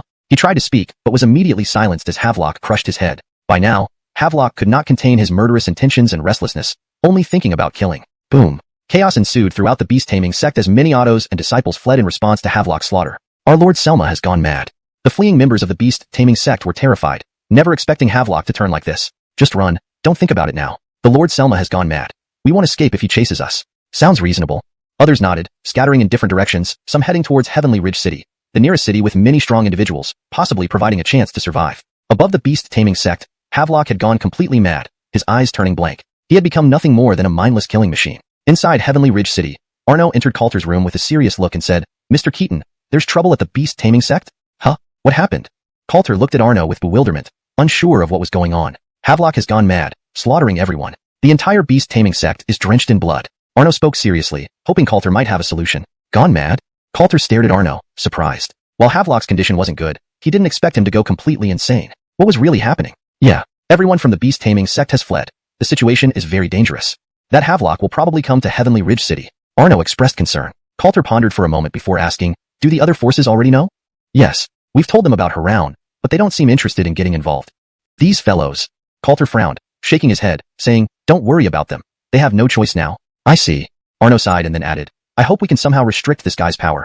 Otherwise, Heavenly Ridge City will be in trouble. Coulter nodded, also worried. After Havelock's complete madness, he wasn't sure he could handle him either. Bang!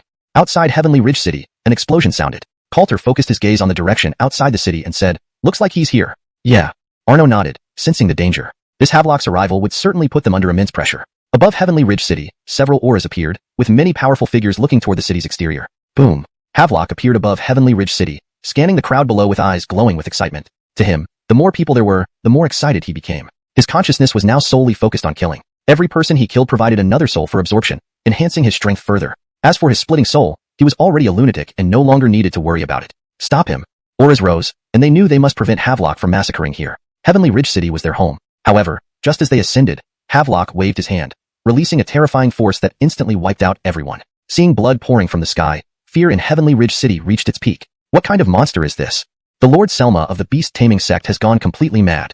No, Arno said this guy is Haroun, having consumed other souls, leading to this state. Hearing this, several top-tier experts found the situation tricky. Even they, at the peak of transformation realm, dared not act rashly.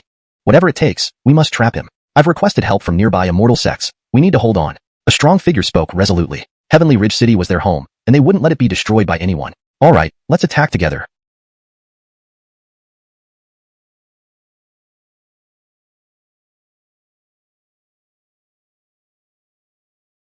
Chapter 153. Hard to resist. Several peak sky transformation realm cultivators rose into the air, barely managing to hold their own against Havelock. It was because this fellow had consumed too many souls and now only possessed instinctual aggression.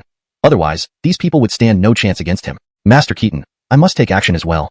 Arno spoke solemnly. Tianyong City was also the home of their Morong family, and he could not stand by any longer. Coulter nodded slightly and then said, I'm going too. With that, Coulter flashed into the sky. At the same time, numerous figures quickly ascended and began attacking this Havelock. However, even with so many taking action, they could only barely contain Havelock, unable to inflict effective damage. Coulter watched this scene unfold, his gaze turning serious as a sword chi condensed before him, imbued with the power of an ancient phoenix. In the next moment, the sword chi slashed toward Havelock, leaving a wound on his chest. But it was just a drop in the ocean. Havelock's eyes fell upon Coulter, a familiar sensation surging within him. Though he didn't know who Coulter was, his subconscious urged him to kill this man. Thus, Havelock rushed at Coulter without hesitation. Seeing him charge over, Coulter coldly snorted. Even driven mad, this guy still wanted to kill him. Yet, this fellow was a significant threat, and even Coulter dared not recklessly unleash full strength, only able to keep Havelock at bay. The others joined in, aiding Coulter against Havelock. They were all aware of Coulter's formidable strength. With Coulter here, they stood a chance. If anything happened to Coulter, they would have no hope left. The battle grew fiercer, Havelock's strength terrifying as more powerful individuals fell under his hand.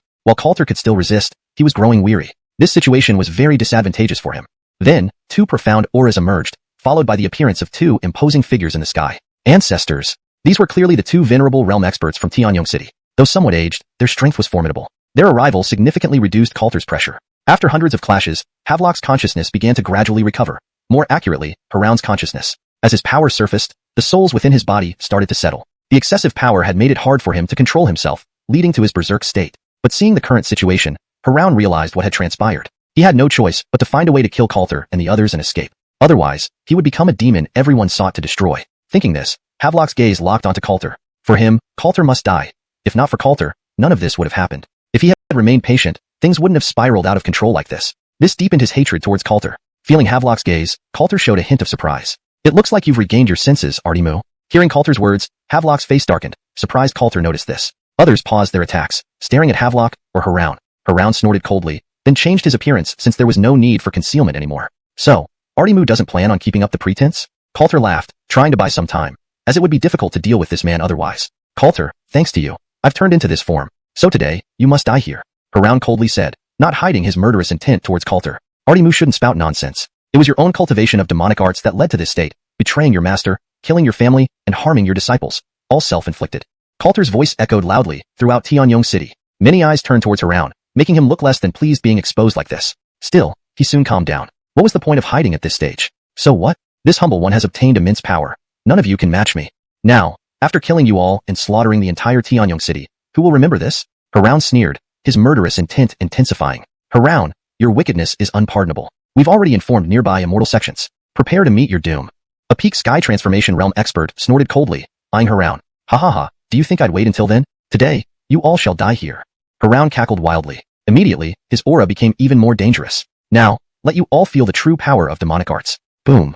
Almost instantly, Haroun appeared beside a peak sky transformation realm expert, piercing his chest with a demonic claw. Silence enveloped the area. Could Haroun's strength really be this terrifying? Such speed, none of them could follow. Do you still think you can resist this humble one? Haroun laughed coldly, a sense of despair spreading through Tianyong City. Indeed, they had no way to counter Haroun. His strength far surpassed theirs. He was late-stage Venerable Realm while their strongest was early-stage Venerable Realm. How could they possibly defeat Haroun? Don't fear, the Green Origin Immortal Sect will arrive soon. Hold on. Coulter's voice sounded, giving everyone a jolt of courage. Green Origin Immortal Sect? This was a true great sect. However, why did Coulter know this? Doubts crossed everyone's faces. Yes, trust me, I am from the Green Origin Immortal Sect, and they will come soon. Coulter's words acted like a calming pill, rekindling everyone's resolve. Is that so? Then this humble one will kill you first. Haroun charged at Coulter, his eyes brimming with murderous intent. His speed was rapid, and Coulter struggled to dodge in time. Suddenly, a distant phoenix cry echoed. Chapter 154, Relief arrives. Hearing the phoenix cry, Coulter's face lit up with joy. At the same moment, a terrifying ancient phoenix silhouette struck out from this place, slamming violently into Haroun's body. It instantly sent Haroun flying. Haroun staggered back dozens of steps in midair before barely managing to stabilize himself. This made Haroun's expression turn ugly, his gaze landing not far away. The others also stared astonished at the distant area as an incomparably elegant figure appeared within their sight. What a breathtakingly beautiful woman. Who is she? The crowd from Tianyong City all looked at the woman with extremely appreciative gazes. However, they were very curious about her identity. Finally here, Coulter let out a slight sigh of relief. Haroun also stared intently at the red-clothed woman. Who are you really? Haroun asked coldly. This woman's aura made him somewhat apprehensive. She appeared to be at the peak of the transforming heaven realm, but that previous attack nearly sealed his fate. If he hadn't reacted swiftly, he truly would have met his end there. Husband, are you all right? The woman ignored them and came to Coulter's side, concernedly asking, Husband? Everyone's eyes widened in surprise, looking at Coulter. They had never imagined that this Coulter would actually be the husband of this mysterious woman. So this was the reinforcement Coulter mentioned earlier? Below, Janine watched Coulter, her mood sinking slightly. She hadn't thought that Coulter already had a wife. Coulter was so handsome and powerful, and naturally, she had harbored some feelings for him. But she never expected that Coulter was now someone else's husband. Under such circumstances, she naturally felt somewhat disheartened. Though Arno and others were also surprised, when they considered Carmen was also from the Azure Essence Immortal Sect, it gave them a certain level of assurance. I'm fine. This guy isn't going to kill me outright. Coulter waved his hand, then his gaze fell on Carmen. Are you about to break through? Carmen nodded, a rare smile blooming on her normally stern face. Yes. For her, seeing Coulter brought more joy than even the imminent breakthrough. Great. Now first help me deal with this guy. Coulter also smiled, his gaze focusing on Haroun. Okay. Carmen nodded, a celestial sword appearing in her hand as she turned her attention to Haroun opposite her. She didn't care who he was. Since her husband intended to confront him, and he dared to attack her husband, she wouldn't let him off easily. No matter how many, I'll make you die here today. Haroun roared, charging straight at Coulter. It was crucial for him to eliminate Coulter now. Come. Coulter and Carmen acted simultaneously, two streams of ancient phoenix power coalescing, heading directly towards Haroun. In the sky, three powerful presences continuously clashed. Arno and the others could only watch helplessly. These three individuals' combat prowess was too overwhelming for anyone else to intervene. Haroun became increasingly alarmed. Coulter and Carmen were exceptionally strong. Just two people were enough to contend with him. One was at the peak of the transforming heaven realm, the other at late-stage transforming heaven realm. How could they possess such strength? Feeling the pressure, Haroun focused on Carmen. That woman was formidable. He needed to take her down first. Sensing Haroun's intent, Coulter smirked coldly, obstructing Haroun everywhere, while leaving Carmen to deal with him. After several exchanges, Haroun felt considerable pressure. He realized that if they continued, he might die here. No way. Haroun roared again, dark energy surging around him. He knew doing this meant no turning back, but he seemed to have no other choice now. Seeing the dark energy swirls intensify, Coulter and the others became tense. Be careful, this guy isn't simple and very difficult to handle. Carmen nodded, her expression solemn. She clearly understood that dealing with Haroun was troublesome. Go to hell. Haroun sneered, waving his hand. Terrifying dark energy condensed in the sky, forming a black tiger shadow that charged at Coulter. Ancient Phoenix True Fire. Coulter and Carmen exclaimed simultaneously. Two ancient phoenix silhouettes were released by them, colliding with the black tiger shadow. Boom. Three massive forces exploded in the sky over Tianyong City. Arno and the others watched Carmen and Coulter with heavy expressions, deeply worried. If Coulter and Carmen couldn't subdue Haroun, Tianyong City would likely fall, which was not a desirable outcome. Two autos exchanged glances, their focus shifting to Haroun. It looks like we need to intervene. Yeah, Can't let her round continue unchecked or it'll cause more trouble. Old buddy, seems like we're forced into our final act together. Exchanging glances, the two rapidly soared into the sky, emitting piercing sounds that made Haroun's face darken further. Two powerful forces approached him relentlessly. Damn it. Soon, two figures appeared behind Haroun, controlling him from either side. Haroun, you've committed countless evil deeds. Today, you will not escape justice. Today, you will die here. Speaking, both emitted tremendous spiritual energy that started burning fiercely. Die. Boom. Coulter and Carmen quickly dodged. They couldn't withstand this powerful force. Watching the explosion in the sky, Arno and the others felt sorrow. Two respected Elder Realm powerhouses died here. These were the last respected Elder fighters of Tianyong City, a significant loss for them. But killing Haroun justified the cost. Otherwise, if Haroun unleashed his power, many more lives would be lost. These two predecessors gave their lives to protect theirs. Yet after the explosion, a figure remained standing in its original position. Hashtag chapter 155, dual breakthrough. Everyone's eyes were fixed on the figure, their expressions turning to astonishment. Who had survived? Soon, Haroun's figure appeared before them. How is this possible? Everyone was shocked as they looked at the figure, their faces turning grave. This guy, he actually survived this? Arno's eyes filled with worry as she watched Haroun. Carmen and Coulter also watched Haroun intently, their expressions becoming serious. They could sense that Haroun's aura wasn't weakened but had grown even stronger. What was going on? Haroun looked at everyone, a grim smile spreading across his face, which, combined with his ragged appearance, made him look terrifying. Two old fools, you thought you could take me down with you? How stupid.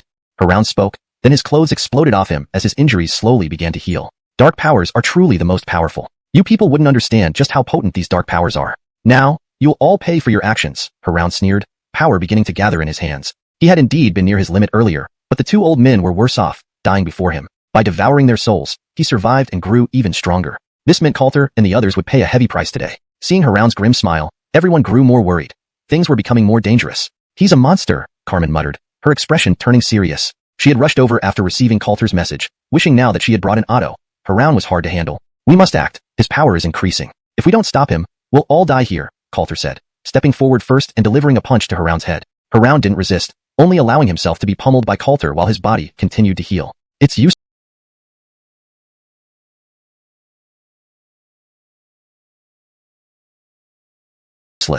Bang. Haroun caught Coulter's fist, his expression growing more sinister. Everything is useless. Your strength isn't enough to hurt me. You will all die here today. With that, Haroun struck Coulter in the chest, sending him flying with a sharp pain in his torso. Damn it. Coulter felt Haroun's strength for the first time. He was now much harder to deal with than before. The souls of two respect nobles had made Haroun even more formidable. Die. Haroun roared, charging directly at Coulter, intent on killing him first. Not if I can help it. Carmen appeared before Haroun, sword in hand, forcing him back. You almost forgot about me. Looks like you're even stronger, so I'll kill you first. Coulter, noticing Haroun's focus on Carmen, waved his hand, summoning the dark soul force which formed a black cage around Haroun, restraining him. Go ahead and break through. I will hold him off. Coulter said resolutely. In this critical moment, it was essential for Carmen to break through, or none of them would survive against Haroun. You break through. I'll hold him back. Coulter's voice was firm. The best option was for Carmen to break through immediately, or they would all die. Carmen retreated without hesitation to the back of the battlefield, focusing her energy. A shadow of an ancient phoenix began swirling around her. For Coulter and the others, their only hope to defeat Haroun was Carmen's breakthrough. Otherwise, none of them stood a chance. Carmen was already on the verge of breaking through. Had it not been for Coulter's message, she would have emerged only after completing her transformation. All out. We must stop him. Coulter coldly commanded. Arno and the others immediately understood, rushing to confront Haroun. They knew Carmen was their last hope. If they couldn't stop Haroun, their city would be destroyed. Don't think you can do it. Haroun realized what was happening and wouldn't allow her to break through. Dark energy surged within him, destroying Coulter's prison. Arno and the others used their strongest techniques to reinforce the cage, determined not to let Haroun escape. As the standoff continued, Carmen's radiance grew brighter, the ancient phoenix shadow becoming more distinct. Her breakthrough, aided by the battle, became easier. Haroun's expression grew darker, surrounded by dark energy. Bam! Coulter's cage exploded, and Arno and the others were thrown back. This was the most dangerous moment. Suddenly, a bright ancient phoenix cry echoed. Carmen appeared before Haroun, striking him with a sword. Pang! The force exploded against Haroun's chest, sending him flying several meters away. Cursed! Haroun's face fell when he saw Carmen had broken through to the respect noble realm. How dare she actually make it? Haroun felt a wave of crisis wash over him. At this moment, Coulter heard the system's voice in his mind. Ding! Carmen has broken through to respect noble realm, rewarding host with early stage respect noble cultivation. Coulter smiled. Finally, this meant Haroun was no longer their match. Soon, Haroun witnessed something astonishing. Coulter and Carmen's ancient phoenix energies intertwined, and Coulter's aura began rising rapidly. What is he doing? Haroun was bewildered, not understanding what was happening. But seeing Coulter reach peak sky transformation realm and pushing toward the respect noble realm, he suddenly understood, releasing waves of dark energy to stop Coulter's breakthrough. Chapter 156. The evil overlord is subdued. He cannot be allowed to break through successfully too. Otherwise, I will truly be in mortal danger. Streams of dark energy were continuously unleashed, hurtling toward Coulter. Bang! The dark energy hadn't even approached Coulter when it was directly repelled by the ancient phoenix power emanating from Coulter and Carmen. Arno and others watched this scene with astonishment. They noticed that Coulter had broken through as well. However, Coulter was clearly not at the peak of the heaven transformation realm. How did he achieve this? A few people looked surprised, their gazes landing on Coulter. For them, this scene was indeed shocking. I have a rough idea, one of the powerful individuals suddenly said, his eyes scanning the surrounding condensed spiritual energy, which gave him some insights. Because two senior figures perished here, this area accumulated a lot of spiritual energy, so Coulter was able to directly reach the peak of the heaven transformation realm. But, even so, could he have instantly broken through to the venerated rank? This indicates that he has been amassing strength all along. It's likely he reached the tipping point now. Hearing this, everyone immediately understood the situation. Coulter ignored them, his aura reaching its peak. For Haroun, this was an extremely perilous scenario. However, the twin forces of the ancient phoenix kept him from getting any closer. Soon, Coulter's aura stabilized at the early venerated rank, an excellent feeling. He felt his power grow significantly stronger. Now, we need to settle our accounts. Coulter and Carmen both looked toward Haroun. Even the formidable Haroun felt a hint of pressure. However, these two newly advanced juniors posed no real threat to him. I will claim your souls. Haroun lunged at Coulter, his hands turning into demonic claws aimed at Coulter's head. Swoosh! A flying sword darted through the air, aiming for Haroun's face. As it seemed about to pierce through his brow, Haroun recoiled in shock. His dark energy surged, blocking the sword. Without pausing, the flying sword sliced again, directly striking Haroun's arm. Instantly, blood splattered from Haroun's body. An arm fell to the ground. While he stumbled back 2 steps, his expression worsening. This sword stroke filled him with fear. Coulter's prowess far exceeded his imagination. The Yin-Yang immortal sword returned to Coulter's hand, who smiled slightly. Now, you have only one path left, death. Haroun glanced at Coulter, then turned and dashed toward the outer city. He sensed he was no match for Coulter, so he needed to flee quickly. He would return after recovering his strength to deal with Coulter. Where do you think you're going? Coulter and Carmen pursued him without hesitation. They wouldn't let Haroun live. Bang! Ancient phoenix powers continued to slash at Haroun, leaving wounds on his body. Determined to escape, Haroun did not counterattack. But in an instant, the Yin-Yang immortal sword flew back, hitting Haroun's back. Pooh! A mouthful of blood spewed out, Haroun's face growing paler. As a late venerated rank practitioner, he was being chased around by an early venerated rank junior, a humiliating ordeal, but now his priority was survival. Carmen transformed into an ancient phoenix shadow, merging with Coulter's ancient phoenix power. Boom! With the combined force, Carmen slammed Haroun down, crashing into the ground, creating a huge pit instantly. Do you still want to run somewhere?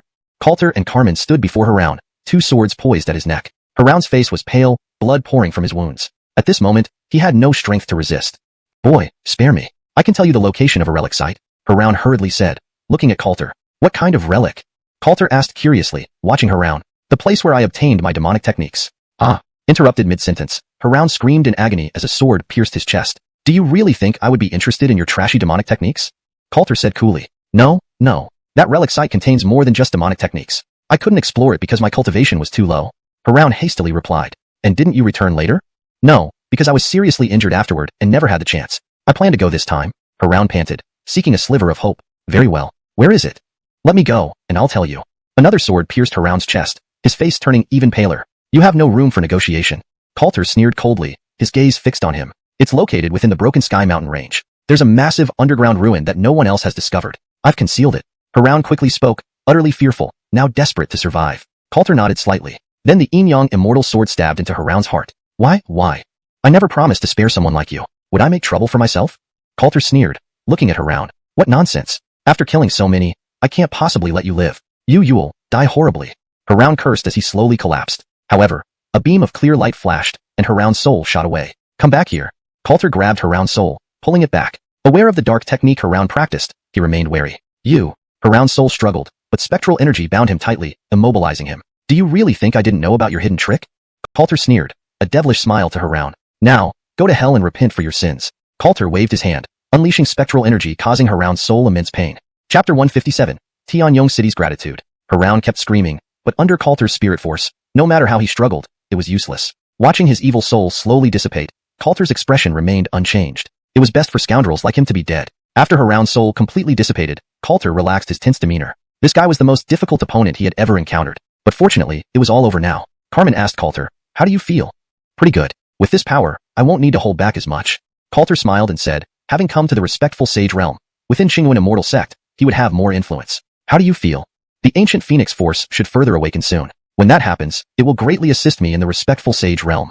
Carmen pondered for a moment before speaking slowly. That's great news.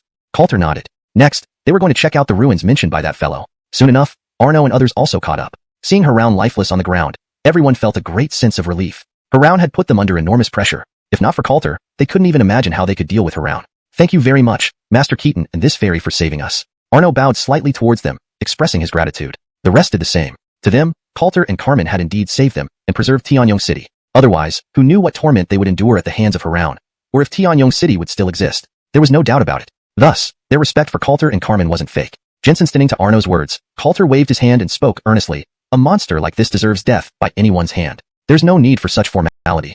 This statement filled Arno and the others with admiration. After all, only someone with high moral character could say something like that. Such young people were truly rare. Therefore, they admired Coulter greatly. Please stay in Tianyong City for a while, so we can properly repay both of you. Several people hurriedly spoke, looking at Coulter and Carmen. Coulter nodded slightly. He didn't plan to leave anytime soon, and indeed needed to check out the ruins Haroun mentioned. Very soon, Coulter received various gifts from Arno and others, demonstrating their sincerity. Naturally, Coulter accepted all the items without hesitation. After resting for a day, on the second day, representatives from various factions came visiting one after another. They admired Coulter greatly and realized the importance of building a relationship with him. An ally like Coulter was worth courting. Their attitude was quite evident. To them, it would be threatening if the Morong family cultivated a close relationship with Coulter. Even the remaining members of Beast Control sect came bearing many gifts to show their sincerity towards Coulter. In their eyes, Coulter had taken care of Haroun and Havelock, no matter what situation those two were in. For Beast Control sect, Coulter was now a considerable problem, hence they quickly handled matters. They didn't want Coulter to settle scores later. They assured multiple times that they had no intention of competing with the Morong family. Despite their heavy losses, an Otto in the respectful sage realm personally visited, surprising Coulter and the others. No wonder big factions had plenty of strong ones. The Dennis of the respectful sage realm was elsewhere when meditating, thus avoiding being involved. Jensen did he expect that upon emerging, things had changed drastically. Understanding the situation, he developed respect for Coulter and Carmen. The ability to directly handle Haroun proved their strength. Under these circumstances, he definitely didn't want to become enemies with them, so he arranged the gifts for apology. Seeing Beast Control sect's sincerity, Coulter didn't mind and signaled them to discuss with Arno. Arno clearly understood that they feared Coulter and Carmen, not himself. If Coulter left, the Morong family might not be able to handle Beast Control sect. He certainly wouldn't act arrogantly before Beast Control sect. Seeing everything settled perfectly, Coulter glanced at Carmen holding Christy-Yuan. Fuzzy animals like these were irresistible to Carmen, making her adore it immensely. Christy-Yuan was also very close to Carmen. Let's visit the ruins of Heavenly Fracture Mountain tomorrow, Coulter asked, looking at Carmen. Sure. Carmen nodded. She never rejected what Coulter said. At night, after enjoying the banquet hosted by the Morong family, they departed under the moonlight. Janine watched Coulter leave, feeling a bit reluctant. For her, this experience would be unforgettable. Arno watched Coulter and Carmen leave, sighing, realizing such an outcome was unexpected, yet beneficial for the Morong family. One day later, Coulter and Carmen arrived near Heavenly Fracture Mountain. This mountain is actually fractured?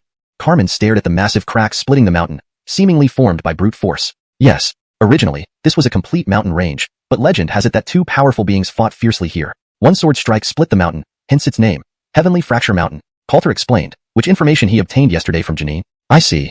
Carmen suddenly understood, surprised by the story. But where is the place he mentioned?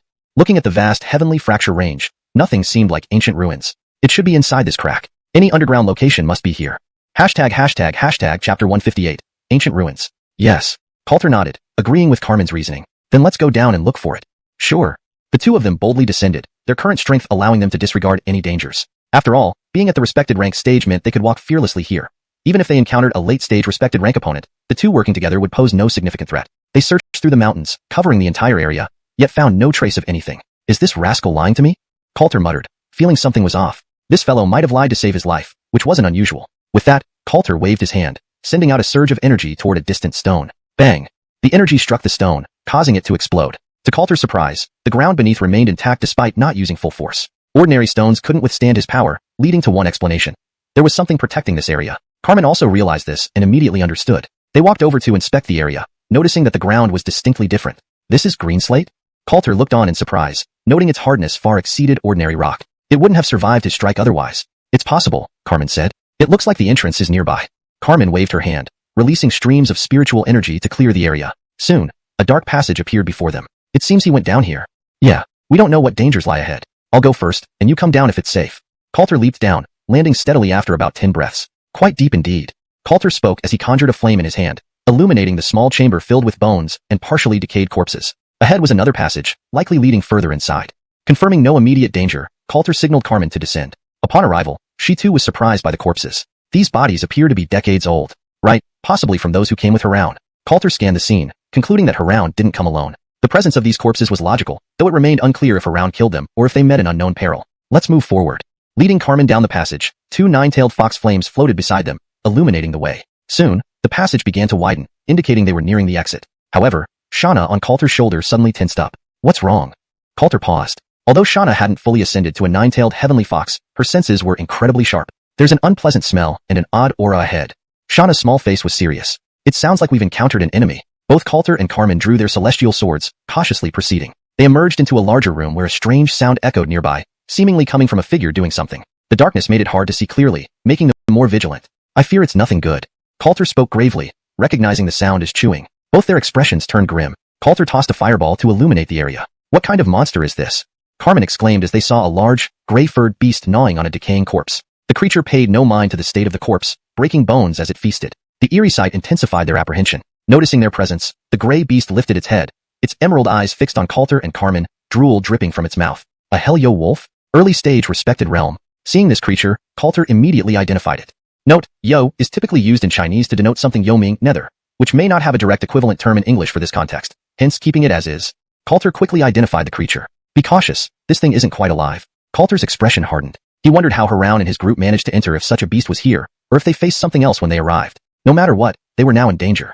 Roar. The Hell Wolf roared, lunging at them with ghostly flames around its feet. Watch out. Coulter and Carmen dodged swiftly as Shauna jumped down, transforming and revealing her fourth tail prominently. The drop of nine-tailed, heavenly fox essence blood had significantly aided her advancement. She would soon reach the four-tail, perhaps even five-tail stage, greatly boosting her strength. A powerful impact resounded as the Hell Wolf dug into the ground. Its gaze intensely focused on the duo, sending shivers down their spines. Let's work together to finish it. Coulter acknowledged the need to combine their forces. With simultaneous strikes, their attacks hit the Hell Wolf but only caused a minor wound. This defense is insane. Coulter sighed, but his movements didn't slow. Harnessing Ghost Soul Force alongside Sword Energy, he immobilized the Hell Wolf. Behind them, Carmen continuously unleashed Ancient Phoenix power, the combined forces exploding and pressuring the Hell Wolf. A low growl erupted as Coulter and Carmen suddenly felt disoriented, pulled into an illusion. This weakened Coulter's restraint on the Hell Wolf, which began to break free. At that moment, Shauna's voice broke through. Chapter 158, Ancient Ruins. Agreed. Coulter nodded, finding Carmen's reasoning sound. Let's go down and take a look then. All right.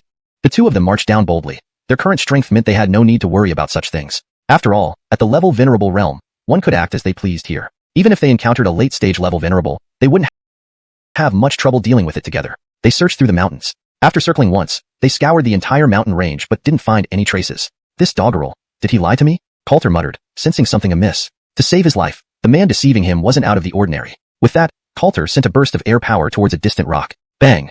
The air blast hit a stone, which exploded. Surprisingly, the ground beneath was undamaged. Though Coulter hadn't used his full strength, these regular stones should not withstand his force. The only explanation was that there was something here. Carmen beside him also realized this, instantly understanding. On closer inspection, the ground here was clearly different. Is this green sandstone? Coulter asked in surprise, knowing its hardness was far from ordinary rocks, or else it couldn't have withstood his strike. It's possible. Looks like the entrance is nearby, said Carmen. She waved her hand, emitting spirit energy to continuously sweep the area. Soon, a dark passage appeared before them. It appears he went down here.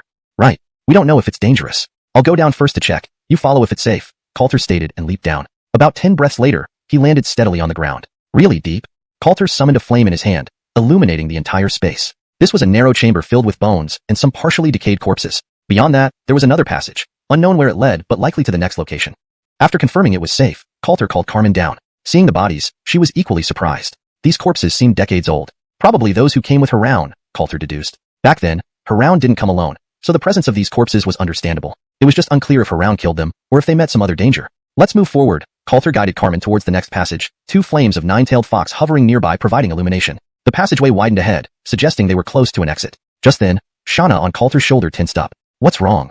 Coulter paused, aware that although Shauna wasn't fully ascended to the nine-tailed heaven fox, her senses were extremely sharp. There's a foul smell ahead and an unusual aura, Shauna said seriously. It seems we have company. Both drew their swords, cautiously advancing. Emerging into a larger room, they heard a strange noise. A figure seemed to be doing something nearby, but the darkness prevented complete visibility. They grew even more vigilant. Nothing good probably, Coulter remarked grimly, noting the gnawing sounds. Coulter threw a flame ball into the center, finally seeing the scene clearly. What kind of monster is that?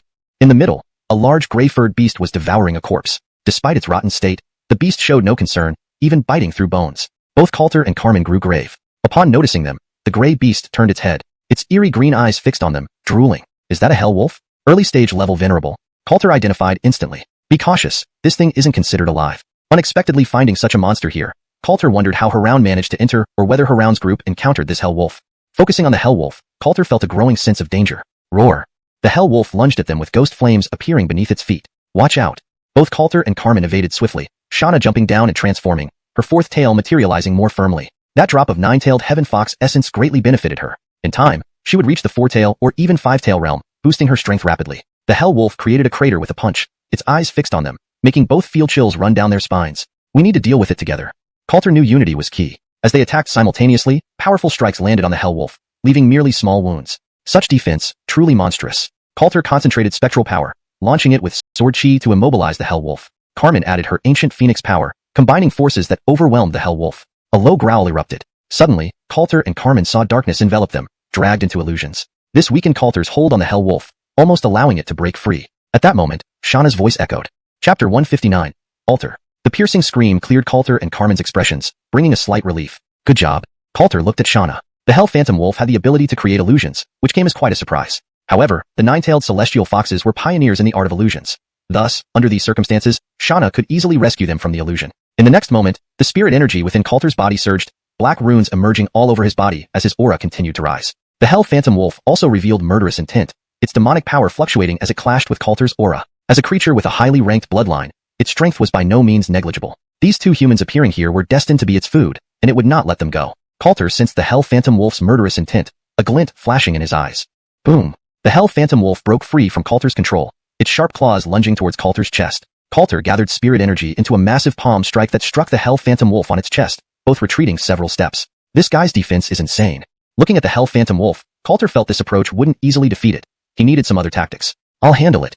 Carmen hummed lightly, releasing a dazzling sword chi infused with the power of an ancient phoenix. It ruthlessly slashed the hell phantom wolf's chest, causing even this fierce beast to howl in pain. This strike left a savage wound on its back, thoroughly enraging the hell phantom wolf. It flashed like a phantom behind Coulter, instantly forming two illusory figures that simultaneously attacked him at lightning speed. Coulter swiftly dodged, moving at his peak agility, darting between the three illusory figures, extremely nimble. His speed outmatched the hell phantom wolves, quickly putting them in disarray.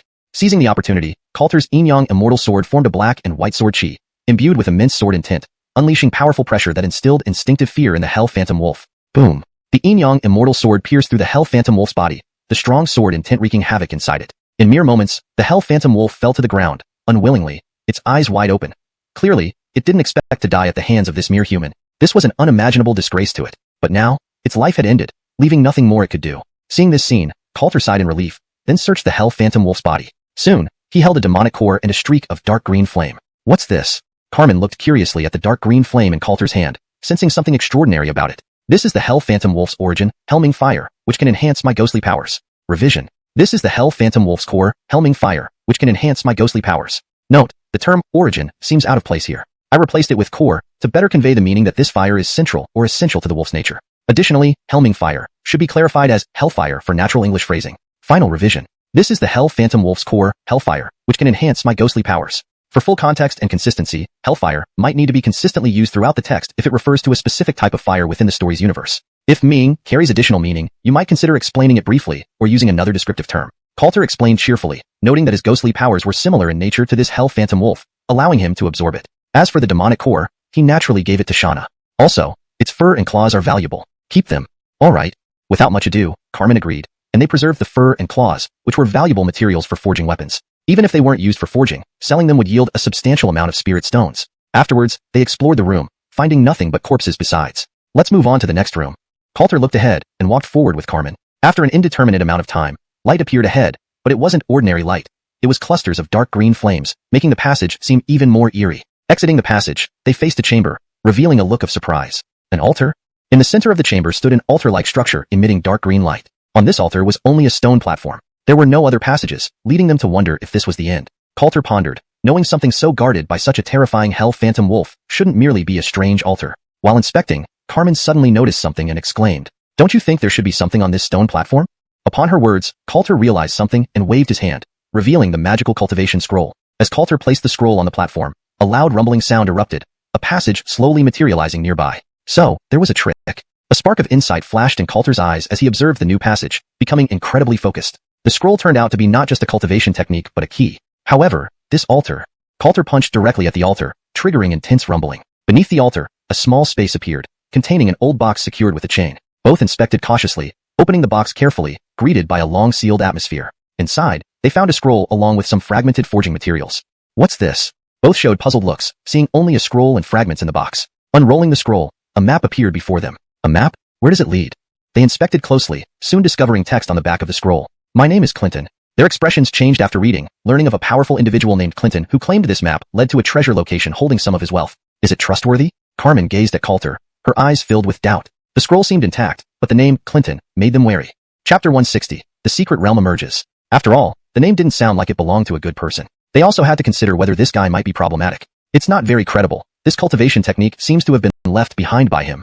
But this technique is thoroughly demonic. If this guy wasn't discovered by others and continued cultivating methodically, he probably wouldn't have fallen. Coulter shook his head slightly. Although he didn't fancy this technique, it was indeed a way to achieve immortality, albeit at a great cost. This Cornelius must be connected to this technique, so the treasure he left behind would likely be lethal to the two of them. He could figure that much out. Carmen nodded slightly, agreeing that the appearance of this item was very strange and likely not simple at all. Let's store it for now. We can check it out when we get the chance. Coulter said, reasoning that there was no rush to look into it until they were sufficiently powerful. If this old monster hadn't died, there would certainly be considerable benefits for them. After all, at this level of cultivation, their collections wouldn't be subpar. Coulter believed in this strongly. Let's go. Check out the tunnel ahead. Carmen nodded as they continued down the passage. They were quite curious about what lay ahead. The tunnel was very long, and despite walking for an indeterminate amount of time, they couldn't see where it ended. How come this tunnel feels endless? Coulter frowned as he realized something was off. I also feel like we've been walking in place, Carmen agreed seriously. Master, we seem to be in some kind of illusion. Just then, Shauna's voice sounded, though she seemed uncertain if her suspicion was correct. An illusion? They exchanged glances, noting that this place did indeed resemble an illusion. Can you break it?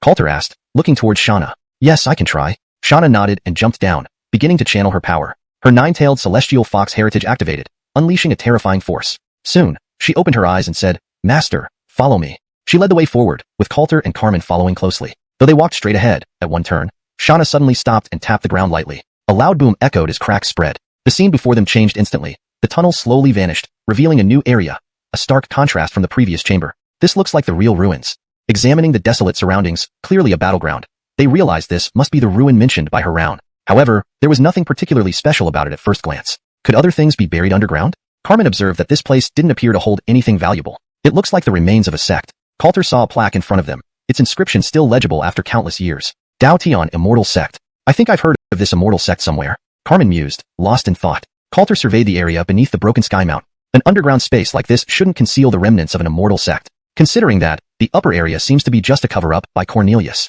Coulter explained, making sense of everything. This Cornelius created 3 chambers to protect the Dao Tian Immortal Sect's ruins, likely intending to keep it all for himself. He didn't know why he hadn't acted urgently, giving them this opportunity. Now, finding the exact location of the ruins would yield them considerable rewards. Master, there are spatial fluctuations here. Shauna pointed below the plaque.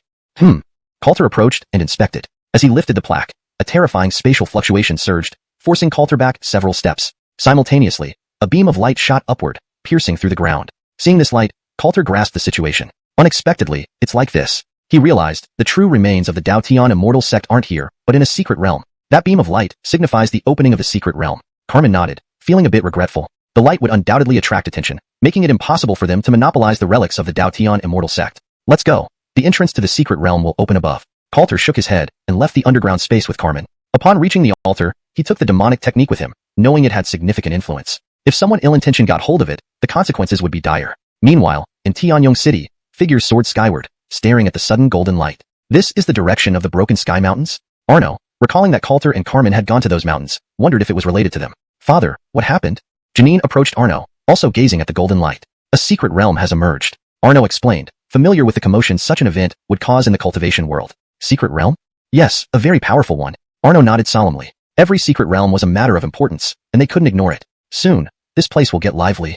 Arno sighed, knowing a secret realm's emergence would naturally draw many people. Chapter 161, Gathering of Storms. Tori was also eagerly looking forward to it. She had made up her mind to enhance her strength to keep up with Coulter, so she must enter these secret realms. Not just them, many forces in Tianyong City were stirring with anticipation for the secret realms. In the beast-taming sect, the remaining dentist gazed towards the direction of Tianwan Mountain Range and said sternly, "This is our chance to turn things around for our beast-taming sect. Everyone, please take this seriously." Yes. Apart from nearby factions, numerous powerful sects had their Zoon-grade powerhouses rise into the sky, directing their attention towards the secret realm's location. A secret realm has emerged. Send someone immediately to investigate thoroughly. We cannot afford to miss this secret realm again. Head over there quickly. Various voices emerged from major immortal sects as powerhouses headed straight for Tianwan Mountain Range. At the same time, geniuses hurried towards Tianyong City. The secret realm hadn't fully opened yet, but but they couldn't fall behind. In an underground palace somewhere unknown, an oddly man slowly opened his eyes. Streams of ghostly chi flickered in his gaze. Strange, my seal was broken by someone. Who could it be? A grim voice echoed, causing the temperature in the hall to drop significantly. Then, the Otto extended his hand and began calculating. All destinies are blocked. I can't calculate it out? The old man expressed surprise. There weren't many people at his level who couldn't be calculated. Could it be a formidable entity discovered the secret realm? Forget it. This place is useless to me now. My own matters are more important. Saying that, the old man closed his eyes again, his aura settling down. In the Tian Mountains, Coulter observed the golden light piercing through heaven and earth, shaking his head slightly. Looks like this place will get lively soon, Coulter remarked, sensing powerful auras approaching. They had come to check on the situation. Just then, Arno and Tori saw Coulter and immediately walked over. Sir Keaton, Immortal Langston, we meet again. Coulter nodded, saying, it seems all of you have gathered here. Indeed. With the secret realm emerging, no one can stay away, Arno replied and then whispered. Do either of you know what's happening here? Yes. The remains of Tao Celestial Immortal Sect could be considered a discovery by us. Coulter waved his hand. This information wasn't a secret and wouldn't cause issues if revealed. Tao Celestial Immortal Sect? The one destroyed 300 years ago? Tori asked, capturing everyone's attention. Do you know about it? Yes. I read about it in an ancient text. It was a powerful sect but was attacked and annihilated by several immortal sects together. I see, the group responded, growing even more excited about the secret realm. After observing for a while, Coulter said calmly, let's return. The secret realm won't open for a few days. We don't need to stay here continuously. Agreed. Arno nodded and returned with Coulter to the Morong family residence. Regarding this secret realm, Arno already had plans. Sticking with Coulter would ensure safety and possibly yield treasures. Upon arriving home, Arno quickly assured Coulter, Sir Keaton, I'll monitor the situation and notify you immediately of any changes. You rest well. Hearing Arno's words, Coulter understood his intentions. He accepted Arno's gesture without hesitation. The Morong family seemed reliable, and they could be useful. Their requests weren't excessive either. He nodded slightly. Thank you, Lord Morong. Also, please inform me when the Qingyuan Immortal Sect arrives. No problem. Arno promptly arranged after seeing Coulter and Carmen go to rest. 3 days later, many powerhouses had gathered in Tianyong City, including experts from 5 or 6 immortal sects. Numerous geniuses also arrived, making Tianyong City bustling with activity. These geniuses congregated, discussing the secret realm. Several Empyrean-grade powerhouses confirmed it would open in 10 days. All participants prepared enthusiastically. While the secret realm seemingly had no restrictions, immortal sects quickly agreed only cultivators below sealed king grade could enter. Most sect disciples were already heaven transformation grade or higher. Ordinary sects felt sending unprepared disciples inappropriate. So, this restriction was established. Learning this, Coulter and Carmen weren't surprised. Soon, Arno provided detailed reports. Adrian from Daluo Immortal Sect, initial rank Zun Cultivation, is a renowned genius. Calvin is also here. Recognizing these names, Coulter anticipated intense competition. However, gathering so many young talents wouldn't remain calm. 10 days before opening, conflicts arose. Various battle cries resonated throughout Tianyong City. No prodigy backed down easily. Realizing this, Coulter decided to scout around. Among so many sects, finding someone with emperor potential wasn't impossible. Carmen accompanied him as they strolled leisurely through the city. It felt peaceful, a rare moment. Unfortunately, peace was disrupted soon. This is Jamal from Daluo Immortal Sect. May I inquire your name? Seeing Jamal approach Carmen, Coulter frowned. Tori was equally filled with anticipation. She had made up her mind to enhance her strength and keep pace with Coulter. She was determined to explore those secret realms. It wasn't just them. Many forces in Heavenly Rampart City were stirring, eagerly awaiting the opening of these secret realms. Within the Beast Mastery sect, the remaining dentists gazed at the direction of the heaven-breaking mountains and said solemnly, this is our sect's opportunity. Whether we can recover from our situation depends entirely on this. Everyone must be serious about it. Yes. Apart from nearby forces, numerous immortal sects and major powers sent their Jensensteiner realm powerhouses soaring into the sky, their gazes fixed on the direction of the secret realm. Secret realm revealed. Quickly send someone to investigate thoroughly. We cannot afford to miss this secret realm again this time.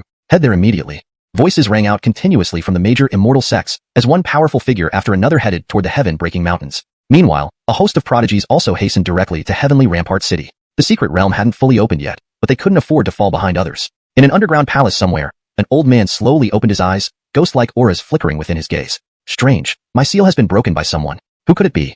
A sinister voice sounded, causing the temperature in the entire hall to drop significantly. Then, the old man stretched out his hand, starting to divine. All celestial indications are shielded. This old man cannot discern anything? The old man spoke in surprise. At his level, there weren't many people he couldn't perceive. Could some formidable entity have discovered the secret realm? Never mind. This place has no more use for me. It's better I focus on my own matters now. With that, the old man closed his eyes again, his aura sinking deeper. In the heavenly mountain range, Coulter and his group looked at the surging golden light piercing the heavens and shook their heads slightly. It seems this place will get very lively soon, Coulter remarked as strong auras appeared around them, clearly indicating that people were already investigating the situation. At this moment, Arno and Tori spotted Coulter and immediately walked over. Slade Keaton, Immortal Langston, we meet again. Coulter nodded and replied, looks like you all have arrived. Yes, with the appearance of the secret realm, naturally no one would miss it. Arno spoke and then whispered, Do you two know what's happening here? Sure. Dao Tian Immortal Sect's ruins count as something we discovered. Coulter waved his hand. These facts weren't secrets, so sharing them wouldn't cause issues. Dao Tian Immortal Sect? The one that perished 300 years ago? Tori's voice caused the trio to look at her. You know about it? Yes. I read an introduction about this immortal sect before. It was very powerful but was attacked by several major immortal sects for unknown reasons and ultimately perished. Tori explained, referencing ancient texts she had read. I see. They exchanged glances, growing more anticipative about this secret realm. After a while, Coulter slowly said, let's return. The secret realm will only open in a few days. We don't need to stay here the whole time. All right.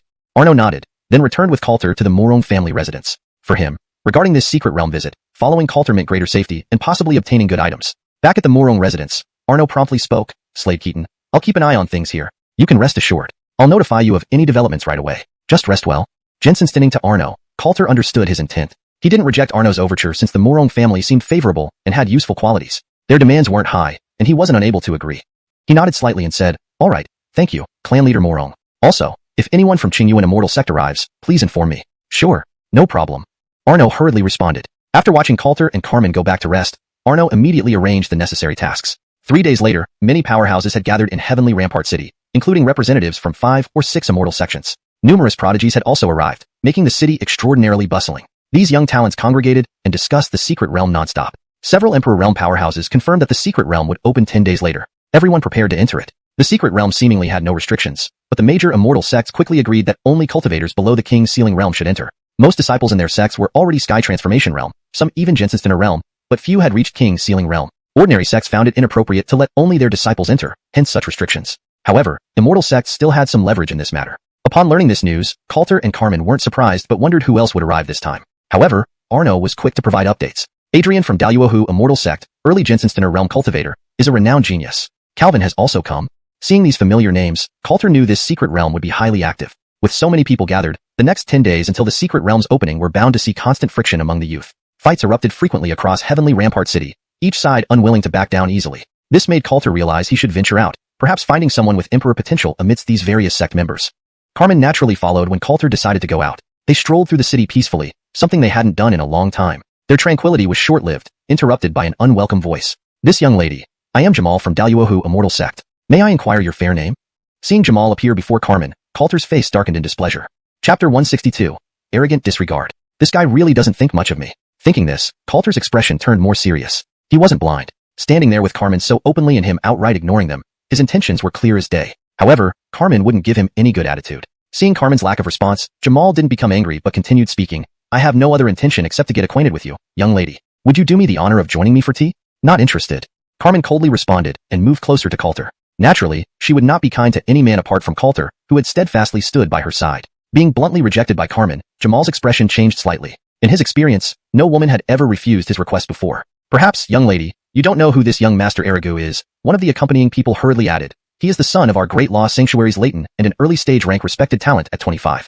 The others nearby quickly chimed in about Jamal's background, while Jamal himself puffed up his chest, confident that his background would impress Carmen. Don't understand English? I told you to get lost. Carmen's face turned icily cold, her gaze locked on Jamal. Such treatment naturally displeased Jamal, who was always doted upon. No matter where he went, everyone venerated him like a star. When had he experienced such disregard? Seeing Jamal about to say something, Coulter stepped forward and said, Sir, are you implying that you don't consider me human? What are you? This has nothing to do with you.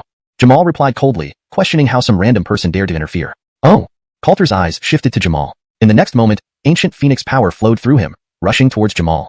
Jamal wasn't going to let Coulter attack unchallenged. He immediately defended, but he then felt an overwhelming force. Bam! In front of everyone's astonished looks, Jamal was sent flying several meters away, crashing into the wall behind him. Everyone from the Great Law Immortal Sect was stunned. It had been a long time since anyone dared lay hands on someone from their sect. Boy, you're courting death daring to touch Slade Jamal. Someone nearby hastily spoke up, hoping Coulter would back down. Do you really think so? Bring it on. Coulter said indifferently, showing no concern. In the ruins, Jamal got up, looking at Coulter with icy eyes. To lay hands on this young master means you're tired of living. Brushing off the dust, Jamal charged directly at Coulter, intent on making him pay. In his view, Coulter couldn't possibly be his match. His earlier failure was just a mistake. Otherwise, he wouldn't have let Coulter succeed. Coulter beckoned Jamal to make a move. Unable to endure such provocation, Jamal launched himself at Coulter, throwing a punch. Bam! Next, his body was once again blasted away. Finally stabilizing himself, Jamal stared at Coulter in shock. At that moment, he felt a terrifying power. This guy isn't simple at all. Who are you? Jamal's eyes remained fixed on Coulter. Coulter, I've never heard of you. Insulting the Great Law Immortal Sect marks your end. In his memory, Jamal found no record of this name, indicating no significant background. With this information, he thought he could still take action against him. Do I now? Coulter chuckled, eyeing Jamal. Seeing Coulter's utter disdain for him intensified Jamal's murderous thoughts. So arrogant. You're on your path to destruction. Seize him. Jamal waved a hand, and several members of the Great Law Immortal Sect closed in, preparing to attack Coulter. This is the Great Law Immortal Sect? Unable to fight one-on-one, planning a gang-up instead? Coulter looked at them scornfully, yet not overly concerned. As you wish, but offending the Great Law Immortal Sect means certain death. Jamal sneered, aura swirling around him. As they were about to attack, several figures appeared nearby. Gentlemen, hold your horses, please. The Lord of Tianyong City arrived, looking at Jamal and the others. Joshua has come at the right moment. This man acted without regard for law in Tianyong City. How does the Joshua plan to handle this? Seeing the Joshua approach, Jamal set aside his plans, confident that the Joshua would give them face. However, he thought too highly of himself this time. Seeing Coulter, the Joshua approached directly and said, Slade Keaton, I apologize for this incident. Rest assured, I will handle everything. Fine. Coulter nodded, unsurprised by the Joshua's respect. Jamal watched this scene with astonishment, puzzled why the Joshua treated Coulter with such deference. Slade Arago, although you are guests here, you cannot bully people. I hope Slade Arago can apologize to Slade Keaton. The Joshua spoke slowly, as if addressing not just another sex noble. What did you say? Jamal looked at the Joshua, thinking he might be losing it. I expect Slade Arago to apologize. Otherwise, today's matter won't end easily. The Joshua's stance was firm and unwavering. Are you mad? Have him apologize? Who does he think he is? Joshua, we respect you, but this doesn't mean the Great Law Immortal Sect can be bullied. Please reconsider your words. Jamal's expression turned cold. If these city lords weren't backed by the Human Alliance's Heavenly Sword Immortal Palace, he wouldn't be so courteous. The Human Alliance coordinated all human forces, including major sects within its scope. Even powerful sects like the Great Law Immortal Sect and the Green Origin Immortal Sect had to respect the Human Alliance. After all, it was home to true powerhouses, and the Heavenly Sword Immortal Palace oversaw their domain. Thus, Jamal didn't dare act recklessly. Chapter 163, A Lesson. However, a Joshua of Tianyong City was not someone he regarded with much seriousness. If this fellow continued to be so unreasonable, he would not hesitate to show him no mercy. Sir Arago, this Mr. Keaton is an esteemed guest of our Tianyong City. He is also an esteemed guest of the Heavenly Sword Immortal Palace. Please think carefully. The Joshua of Tianyong spoke calmly. Given Coulter's significant contributions to Tianyong City, the Joshua certainly could not afford to neglect him. Today, Jamal must apologize to Coulter for his behavior. Otherwise, how could they face Coulter? Looking at the Joshua who was only at the peak of Heaven Transformation Realm, Jamal's eyes turned cold. To him, there was no way he could let go of Coulter easily, even if this Joshua tried to intervene. It would be futile. It seems that the Joshua of Tianyong City insists on this? Do you really think our Great Law Immortal Sect can be bullied? Sir Arago, I will repeat once again, Coulter is an esteemed guest of our Heavenly Sword Immortal Palace. Disrespecting Mr. Keaton in Tianyong City is equivalent to disrespecting our Heavenly Sword Immortal Palace. Have you thought clearly enough, Sir Arago? Jamal's expression darkened, as he suddenly realized that this person mentioned the Heavenly Sword Immortal Palace. Who exactly was Coulter? How could he make the Heavenly Sword Immortal Palace regard him as an esteemed guest? This made Jamal somewhat unwilling to believe. He felt that it might just be a lie from the Joshua. Just as he was about to say something, a figure approached from a distance. As this person walked over alone, the cold aura surrounding him made others involuntarily step back. Who is this? Such a powerful presence. He might already be at the respectful rank realm. Don't you recognize him? This is Adrian from the Great Law Immortal Sect, the famous genius of the Great Law Immortal Sect, someone nearby explained, making many people look serious. With Adrian's arrival, it seemed this matter wouldn't be easily resolved. Kaeljun. Jamal's face stiffened upon seeing the newcomer. He sensed things were turning bad. Adrian nodded and then said, apologize to him. Kaeljun, I. Jamal hastily tried to speak, but faltered under Adrian's emotionless gaze, trembling slightly. Under Adrian's watchful eyes, he had no choice but to comply. I understand, Kaeljun. With that, Jamal glanced at Coulter reluctantly and muttered, I'm sorry. Coulter was somewhat surprised. Ignoring Jamal, he looked at Adrian. He hadn't expected Adrian to handle things this way, and for Jamal to be so obedient, indicating he was deeply afraid of Adrian. Interesting, this genius from the Great Law Immortal Sect seemed quite different. And Adrian wasn't done yet. He has apologized, but attacking one of us from the Great Law Immortal Sect is not something that can be easily forgiven. Feeling that Adrian had locked onto him, Coulter narrowed his eyes. Fascinating. So what do you want? Coulter looked at Adrian, roughly understanding his intentions. By making Jamal apologize, he was taking a step back to resolve the threat from the Heavenly Sword Immortal Palace, while not intending to let the matter rest. Accept one move from me, and we'll call it quits. Adrian spoke lightly, his expression never changing. Master June. The Joshua beside him wanted to say more to resolve the situation. However, Adrian gave him a cold stare and said, Joshua, we of the Great Law Immortal Sect have given you enough face, but we are not ones to be bullied. Today's matter requires a reasonable explanation from you. After all, there will always be a price to pay, isn't there? Adrian's words left the Joshua speechless. Adrian's actions indeed left little room for further argument. After all, Adrian was right. They had apologized, and now it had nothing to do with Tianyong City anymore. Accepting one move from you is impossible. Coulter shook his head slightly, letting others take control was never his style. Oh. Adrian looked at Coulter with interest, curious to see how this would play out. Why don't we get started then? It will be interesting to gauge your strength. Coulter watched Adrian eagerly. Since Adrian appeared here, he wouldn't hesitate to test this genius of the Great Law Immortal Sect. Adrian shook his head slightly, and in the next moment, he appeared right before Coulter. Boom. They clashed fiercely, both retreating several steps after the collision, their gazes fixed on each other. You have some skill. Adrian looked at Coulter, evaluating him internally. This guy wasn't easy to deal with. Coulter moved his shoulders slightly. Not over yet. With those words, Coulter initiated another attack, his eyes filled with the desire to fight. He was eager to see just how skilled Adrian truly was. Boom. Soon, continuous clashes resounded throughout the city. The crowd watched intently as the two fought mid-air. Both were strong and middle-aged cultivators who hadn't reached the respectful rank yet admired them enviously. These young geniuses had surpassed them. Soon, Arno and others arrived, watching the ongoing battle. For Arno and his group, supporting Coulter was crucial. Any attempt to harm Coulter in Tianyong City was out of the question. Mr. Keaton seems to be in trouble. This Adrian is quite renowned within our territory. An Otto of the Morong family couldn't help but comment. Compared to Coulter, Adrian was far more famous. They had never heard of Coulter, but the name Adrian was well known. Mr. Keaton is not someone to be trifled with either. From what I see, he may come out on top.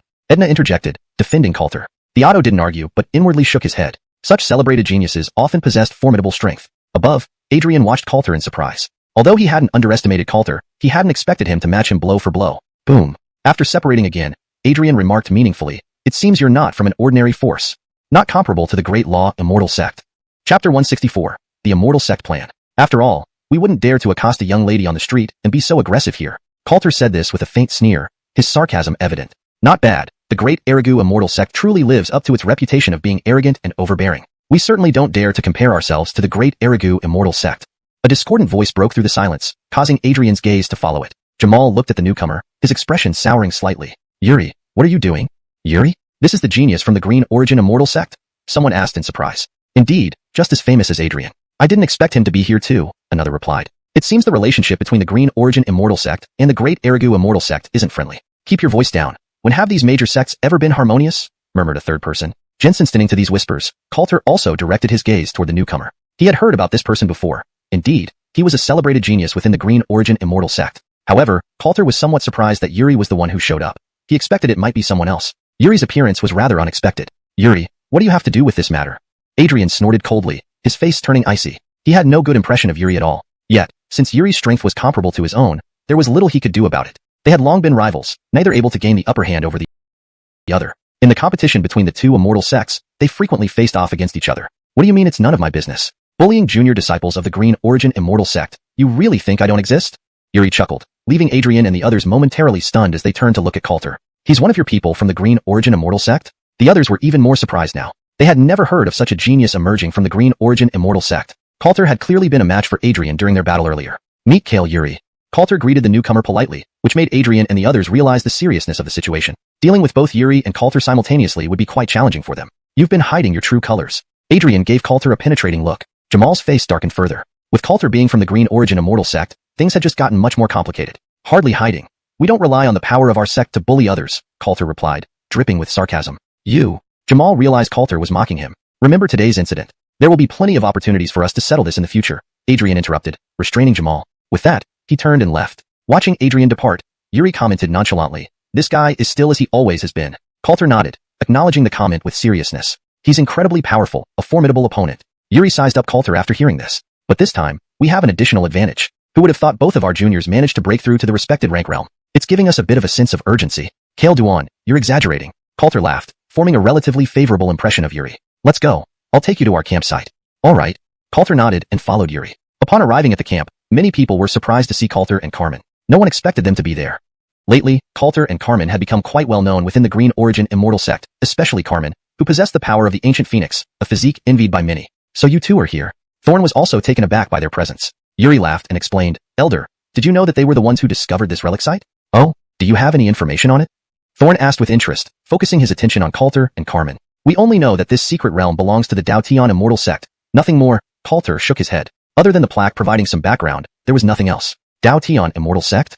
Thorn was startled. They hadn't investigated this before, but it seemed like it belonged to the Dao Tian Immortal Sect. This makes it all the more important. Additionally, note that many at the respected rank level will enter this realm, and not only the younger generation but also several older cultivators. Thorn added. Everyone nodded in agreement, understanding this point very well. Since it's a Dao Tian Immortal Sect secret realm, once inside, you must search for a stone tablet. At this moment, Thorn's tone became serious. A stone tablet? Yes, according to records of the Dao Tian Immortal Sect, there should be a Heavenly Dao Tablet, and it's crucial. You must examine it. If possible, bring back the Heavenly Dao Tablet. Thorn continued, its benefits are obvious, and if you manage to bring it back, the sect will offer generous rewards. Hearing this, Coulter and the others nodded, though they knew the competition would be fierce. They had already seen several immortals from different sects present. All right, prepare yourselves. Beep. Detected nearby figure of a great emperor. Please seek out on your own. Coulter perked up upon hearing this. As expected, this kind of talent was likely to show up under these circumstances. However, he wasn't in a rush to find them. Typically, these prodigies would enter the Dao Tian Immortal Sect's secret realm, revealing themselves naturally. 10 days passed swiftly. At the entrance of the secret realm, a crowd had gathered. Arno, accompanied by Tori, was looking for Coulter. Seeing Coulter appear among the Green Origin Immortal Sect members, Tori felt a bit disappointed. She had hoped Coulter would join them, but it made sense. Coulter and his companions would fare better with the Green Origin Immortal Sect, while joining them would only be a burden. Father, are you leading the expedition personally? Tori asked her father, knowing that anyone below the Sealed King realm could enter. Yes, I hope to find a chance to break through to the respected rank. Otherwise, the Morong family will fall behind the times. Arno sighed, his face filled with regret. Hashtag chapter 165. The secret realm opens. Watching these young people break through one by one, he felt a twinge of anxiety in his heart. His talent wasn't bad, but the events concerning the Morong family over the years had slowed his cultivation, delaying his advancement in cultivation. Now, after the incidents with the Beast Mastery sect, Arno felt an intense sense of crisis and knew he should cultivate as soon as possible. Otherwise, with his current strength, it would be very difficult to accomplish anything. Tori also nodded firmly, her expression resolute. Not far away, Coulter was scanning his surroundings, his gaze settling on the surrounding geniuses. By now, the system should give him some hints. There were quite a few female cultivators nearby. After glancing around, Coulter's gaze landed on a white-robed woman not far away. Many others were also appraising this woman. There was no other reason. Her beauty was truly breathtaking. Even the disciples of immortal sects were intentionally or unintentionally staring at her. However, Coulter felt that the aura surrounding this woman was dangerous, even more so than the danger emanating from Adrian. She is Erigu Kinglian, the Terran of Qingjue Immortal Sect. So, junior brother Keaton has a crush? At this moment, Yuri appeared beside Coulter, chuckling. Then, he glanced at Carmen next to Coulter and continued, Junior brother Keaton, you must leave some for us. Don't monopolize them all. Kelduan, you're joking. I just feel this woman is extraordinary. Coulter shook his head slightly, naturally having his thoughts. After all, someone with imperial bearing was extremely important to him, and he couldn't overlook her. Naturally, Erigo Kinglian is the Terran of Qingjue Immortal Sect this time, possessing formidable strength. She should already be at the middle stage of the Jensen's venerated realm. Even if it were me, my chances against her wouldn't be high. Yuri spoke earnestly. This person will be a significant adversary for us. You must be cautious. Understood. Coulter nodded, indicating he understood. However, the system still hadn't given him any hints. It seemed that interacting with this woman wouldn't be easy. Thinking about this, Coulter shook his head again. With more people gathering here, Coulter also noticed several powerful figures whose auras were unfathomable. They were all gathered at the entrance to the secret realm, seemingly discussing something. These are all the powerful figures from the immortal sects. Their strength is formidable, and they are the main players controlling this secret realm. Yuri whispered. Coulter nodded. Several strong individuals above were continuously communicating. They all seemed to have different views regarding this secret realm. Qingyuan Immortal Sect's Leighton remained the most calm. He knew well that they couldn't let these secrets be revealed at present. As for the others, they were all contemplating how to gain the most benefits in this major battle. After all, secret realms existed for competition. Otherwise, they would have no meaning. This point was clear to them. Therefore, many would surely die in this secret realm this time. But it was a common occurrence. They only needed to ensure their side gained the most benefits, which would be sufficient. There are quite a few mixed characters here. Yuri looked at the crowd around them, noting that some black-clad individuals stood out significantly. However, others didn't pay much attention, knowing it was impossible to confirm everyone's identities individually. With the tremors of the secret realm gate in the sky, everyone looked up to see golden light radiating from the gate. It's opening.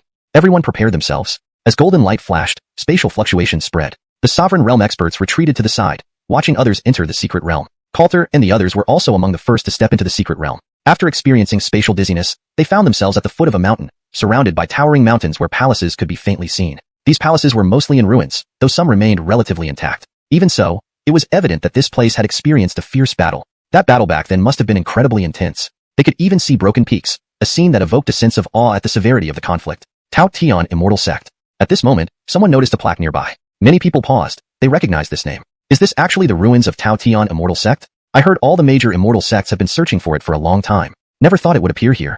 Coulter was also surprised. There was indeed a plaque here, although it wasn't large, likely an internal plaque of the sect. It seemed they didn't know much about this Tao Tian Immortal Sect. Coulter exchanged a glance with Yuri and walked towards the mountain path. For them, waiting for others wasn't necessary. They had tasks assigned by their auto that they needed to complete as soon as possible. They couldn't delay any further and allow others to find the stone tablet. Given that there was still communication between inside and outside, others might also know about the Heavenly Dao Stone Tablet. Seeing that Qingyuan Immortal Sect members had already moved, the others immediately followed, unwilling to lag behind. Soon, they reached the mountaintop. Looking around, corpses littered the ground everywhere. Since the fall of Tao Tian Immortal Sect, 300 years had passed, making the transformation of bodies into skeletons unsurprising. However, seeing the bloodstains preserved and the countless corpses, they realized the immense carnage that took place. Where do we go? Yuri asked, examining the surroundings. He valued Coulter's opinions highly. The immortal sect. We should go to their scripture repository and treasure vault, Coulter said gravely. These were the valuable areas of the sect. Besides that, there are these corpses left. Hearing this, Yuri paused, then replied, let's focus on finding the scripture repository and treasure vault. He couldn't bring himself to search through corpses, finding it repulsive. The dead had suffered enough, and touching their remains was something Yuri refused to do. Coulter nodded. He never entertained such thoughts either. However, others had already begun searching through the corpses. Chapter 166, The Scripture Pavilion. Watching this scene, Coulter and Yuri shook their heads slightly and turned to leave. The people from other immortal sects also left one by one. For these immortal sect members, such items were not worth looking at, nor did they deign to engage in such activities.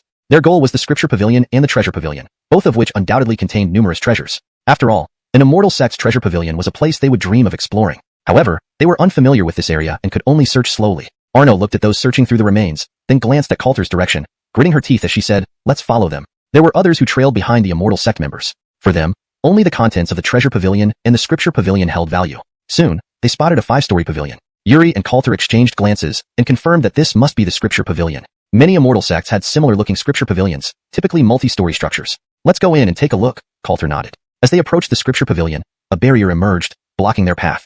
There's actually a barrier here? Those people probably attacked Dao Tian Immortal Sect for these treasures, and since the sect was ultimately transported to this secret realm, it makes sense that the barrier still exists. Coulter explained. I see, but how do we get in?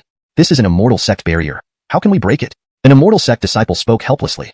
Immortal sect barriers were incredibly powerful. They were merely in the sky transformation and venerated realm stages. Breaking such barriers would be extremely difficult. Considering this, many began to retreat. Such barriers might also have offensive capabilities, and under these circumstances, they dared not test them rashly. Although there were many valuable treasures inside, dying here would be counterproductive. Although it's an immortal sect barrier, it has been over 300 years. Barriers like this require regular maintenance.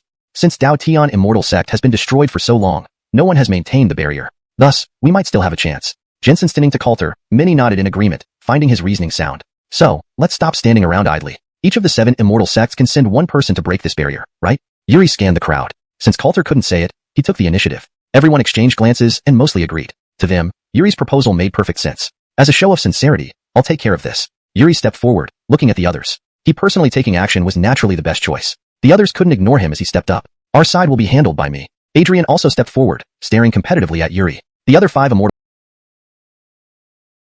sects each sent one representative, all venerated realm cultivators, demonstrating their strength. As everyone attacked, the barrier over the Scripture Pavilion gradually weakened. Coulter scanned the area, confirming no other barriers were present, and sighed in relief. Soon, the barrier shattered, and they entered the Scripture Pavilion. Inside, there were numerous corpses, indicating that this place had also been attacked during the sect's downfall. Scanning the area, Coulter saw most jade scrolls floating in the air. This Dao Tian Immortal Sect Scripture Pavilion is quite unique, a cultivator remarked. It seemed these jade scrolls couldn't be easily obtained.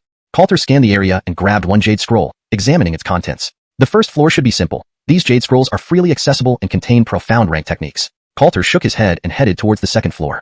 Others followed closely. Loose cultivators and small factions quickly gathered what they could. These jade scrolls weren't of interest to the immortal sect members, but for them, these items were invaluable, and they didn't want to miss out. The second floor layout was similar, featuring earth rank techniques. Coulter didn't pause. Earth rank techniques weren't crucial to him. On the third floor, the scene changed, with only about 30 jade scrolls floating around. Clearly, these scrolls weren't ordinary. They tried to grab them, but the jade scrolls flew away. This is a secret technique. You need sufficient strength and fortune to obtain these jade scrolls. Otherwise, it won't be easy to catch them, Yuri said, having read about this in ancient texts. Everyone relies on their own abilities. With that, Coulter rushed forward and steadily caught a jade scroll. Examining it, he nodded approvingly. Indeed, these were heavenly rank techniques. If this floor contained heavenly rank techniques, what would the higher floors hold? Coulter grew increasingly eager. However, securing these resources was the immediate priority. Even for the immortal sect members, heavenly rank techniques were highly valuable, and they wouldn't let them slip. The crowd immediately began to compete. Loose cultivators and others following behind also joined in, determined to secure as much as possible. After 15 minutes, the entire third floor was emptied, and they rushed toward the fourth floor. Though some tried to rush ahead, the immortal sect members wouldn't allow it, insisting on fair competition. On the fourth floor, only 10 solitary jade scrolls floated, surrounded by immortal aura. Everyone became more serious. While heavenly rank techniques weren't rare enough to fight over, these particular ones wouldn't be relinquished easily. Go for the 2 in the middle. Hearing Coulter's voice, Yuri immediately acted. Chaos ensued on the fourth floor as everyone scrambled for the jade scrolls. Chapter 167 Immortal Arts. Boom. Various spells and martial arts crisscrossed throughout the entire fourth floor. Thankfully, this Dao Tian Immortal Sect scripture library was large enough and sturdy enough. Otherwise, it would have been shattered long ago by their battles. Members of minor factions were already hiding to the side, trembling in fear. For them, such a battle was something they could not participate in. A battle at the venerated realm level was beyond their interference. Some tried to take advantage of the chaos, but were immediately slain by disciples of the immortal sections. They did not show any mercy toward these opportunists. I will cover for you. You make your move. Yuri's voice echoed in Jensen Tion's mind. Coulter nodded slightly, his soul force instantly erupting, diminishing his presence significantly. This soul force was quite convenient, allowing him to move around stealthily. Sure enough, many didn't notice Coulter's actions, and he directly snatched a jade slip. Attacks from others were all deflected by Yuri. How despicable. This thought flashed through everyone's minds. They quickly realized that now it was absolutely not just about attacking each other, but had to involve grabbing the slips too. Thus, various agile movements and martial techniques unfolded across the fourth floor. After the chaos, Coulter and Yuri obtained 2 jade slips, while the other 6 immortal sects got 1 each. The last 2 were seized by several independent cultivators and combined efforts of a few factions. Though not extremely powerful, these factions still boasted a number of venerated realm cultivators, albeit mostly advanced in age. The crowd ceased their fight here, knowing it wasn't wise to push things further. Coulter scanned the scene, finding these jade slips contained fragmented immortal arts, which despite being incomplete, were still highly valuable. After all, they were still immortal arts. Let's go. Once we return, everyone can study these. Coulter glanced around without any intention of keeping everything to himself. His character was trusted by members of Qing Yuan Immortal Sect. They proceeded to the 5th floor where only 2 jade slips lay. However, everyone could feel the potent energy emanating from these slips. These are true immortal arts, Coulter said gravely, fixing his gaze on the 2 jade slips. These must be the best-kept secrets of this Dao Tian Immortal Sect. Everyone's eyes gleamed with fervor. This was true immortal art. No one wanted to miss out. A battle is imminent. Protect yourselves and leave the contention to us. Coulter addressed a few Heaven Transformation Realm disciples. The Leighton had instructed them to take care, so Coulter remembered well. Don't worry, Brother Keaton. We know our limits. Several replied hastily, indicating Coulter needn't worry about them as securing the immortal art was more important. Coulter nodded slightly, preparing to engage alongside Yuri. Before Coulter moved, a disciple from the Erigu Immortal Sect lunged towards the 2 jade slips. Just as Coulter and the others were about to stop him, a flying sword descended from above. Bang! Instantly, the Erigu Immortal Sect disciple was impaled through the chest, collapsing on the ground. Adrian was startled, looking upwards. Coulter and the others also looked up, only to see numerous flying swords circling overhead. Witnessing this, everyone grew solemn. Flying swords here? It's likely an array formation. Coulter gazed at the center, his expression turning serious. He sensed the aura of an array formation. Do we have an array master here? Yuri asked, recognizing the complexity of this formation. Breaking through it forcibly might cost them heavily, hence the somber faces. Everyone exchanged glances, when suddenly a figure emerged from the crowd. It's her. Coulter's eyes met Fernanda, his gaze flickering. Ding. Detected Imperial demeanor near host. Information detected successfully. Ding. Fernanda. Array Saint Body. Seeing this information, Coulter's expression turned earnest. An array Saint Body meant she was exceptionally skilled in formations, so this formation should not be a challenge for her. Fernanda spoke softly. I can break this formation, but we need 1 jade slip. Hearing this, Jensen Tion from Tai Keaton Immortal Sect scoffed. That seems a bit excessive. You break the formation and want a jade slip? This is the heavenly killing sword formation. Even a king rank cultivator couldn't withstand a single strike. If you're capable, you may try. Fernanda said casually, stunning everyone. Her words were direct yet correct. They probably couldn't break the formation. Moreover, Qingju Immortal Sect was powerful, making it difficult to compel Fernanda. Plus, she wasn't weak either, leaving them with no choice. After a mutual glance, everyone agreed that without her breaking the formation, they had no chance. Letting her come back later to retrieve the jade slips herself wouldn't be beneficial either. Nodding, they agreed. You must swear. Fernanda remarked coolly, trust here being impossible. Coulter and the rest complied. Can she do it? Such a formidable formation. Can she really break it? A whispered voice questioned behind. Lower your voice. You don't know who she is. Who is she? She looks beautiful. She's Qingju Immortal Sect Saint Maiden, a genius at mid-venerated realm, and also a master in formations, almost reaching master level. If she can't break it, we won't stand a chance either. Hearing this, many became attentive. Coulter glanced around, realizing getting Fernanda to willingly stay by his side wouldn't be easy. She appeared proud and exuded a cold aura, not exactly someone easy to get along with. Coulter, if things escalate, if you have a chance to secure a jade slip, leave immediately. Yuri whispered. Among them, only Coulter had decent agility, while he was more likely to be targeted. Thus, Coulter would be the one sent for the task. Chapter 168, Hamilton. Fine. Coulter nodded, but he knew his situation wasn't much better. Others would surely be watching him as well. After all, he had already revealed his ghostly power, and these people from the immortal sects were not fools. They would certainly keep a close eye on him. If he wanted to make a move, it wouldn't be so easy now. Meanwhile, within the formation, Fernanda had already walked inside. Everyone's hearts were pounding with anticipation, but they breathed a sigh of relief when they saw that the flying swords did not fall. Inside the formation, Fernanda moved steadily, carefully observing her surroundings with each step. Soon, Fernanda arrived at the exact center of the room's formation. As she waved her hand, the formation within the room began to weaken slowly. However, it did not completely dissipate. Fernanda then took the jade scroll on the left directly. As for the other one, Fernanda indeed did not touch it. For her, one was enough. After all, there were only two in total. If she took both, these people would not let her off easily, which would do her no good. So, Fernanda didn't intend to do more than necessary. The others watched as Fernanda took only one jade scroll, and they also breathed a sigh of relief. The rest of the group focused on the other jade scroll. For them, the next phase would undoubtedly turn into a chaotic free-for-all. Boom. The formation shattered, and several respectful realm cultivators made their moves. However, these people from the immortal sects all guarded against each other. Their biggest concern was the members of the immortal sects, leading them to completely overlook certain individuals. In the darkness, an arm suddenly appeared, reaching directly for the jade scroll. Damn it! Come out! Adrian and the others immediately reacted, striking out one by one. But the figure had already grabbed the jade scroll. Everyone's expressions turned grim. This was not a good situation. To have someone take the jade scroll right under their noses was a grave humiliation. Ha ha ha ha, a bunch of younglings, truly disgraceful. I shall humbly accept this item, a voice echoed, worsening their moods. Such ridicule was unacceptable. However, the person had already vanished with the jade scroll, leaving them without any clear target. Adrian and the others wore extremely dark expressions. 7 great immortal sects had been outmaneuvered by a mere individual. We need to find this guy immediately. We can't let him get away with the jade scroll, Adrian said firmly, and the others nodded. This was a huge humiliation, and they could not just let it go. Though they didn't know exactly what this individual was capable of, they definitely needed to reclaim the jade scroll. As for which immortal sect ended up with it later, that was another matter. Fine. Everyone immediately scattered to search for this individual, while Coulter stood still, his gaze fixed on a particular direction, a thoughtful expression on his face. Others thought this individual had already left the scripture hall and pursued him outside. As long as this individual remained within the secret realm, they wouldn't let him off. Coulter, however, did nothing, merely circling around the 5th floor, seemingly studying the formation at the center. Once most people had left, Coulter suddenly spoke. Come out. Otherwise, I won't leave here. The 5th floor was eerily quiet, with no movement at all. It seems you really don't admit defeat until you see the coffin, Adrian coldly snorted, releasing ghostly power-infused energy sweeping through the entire 5th floor space. A figure was forced out, looking rather disheveled as it faced Coulter. How is that possible? How did you find me? The figure looked incredulously at Coulter, unable to believe how he had been discovered despite hiding so well. None of the many people had sensed his presence. Why did Coulter? Do you think your petty tricks can deceive everyone? Coulter chuckled softly. This man clearly overestimated himself. There was only one exit, and as long as this man hadn't mastered spatial power, he couldn't have simply left. Moreover, Coulter had earlier placed a trace of ghostly power on him. He was confident this man hadn't left. His speculation seemed correct. You've some skill to pull this off in front of so many prodigies, Coulter observed casually. Humph boy. I'm not like your young pups, the Otto sneered, stroking his beard. Now, with only Coulter present, he felt no fear. Besides, Coulter clearly aimed to claim the jade scroll for himself, which gave him a chance. He had long broken through to the respectful realm. A mere youth challenging him? Not so easy. Is that so? Coulter glanced at him. In the next moment, he appeared directly before him, landing a punch squarely on the Otto's chest. Bang! The man was sent flying by Coulter's blow, feeling a terrifying force he couldn't resist. Boy you! Coulter didn't give him a chance to speak, continuing his attack. The black-robed Otto's expression grew increasingly grim as he struggled to break free. Now, do you think you can get out?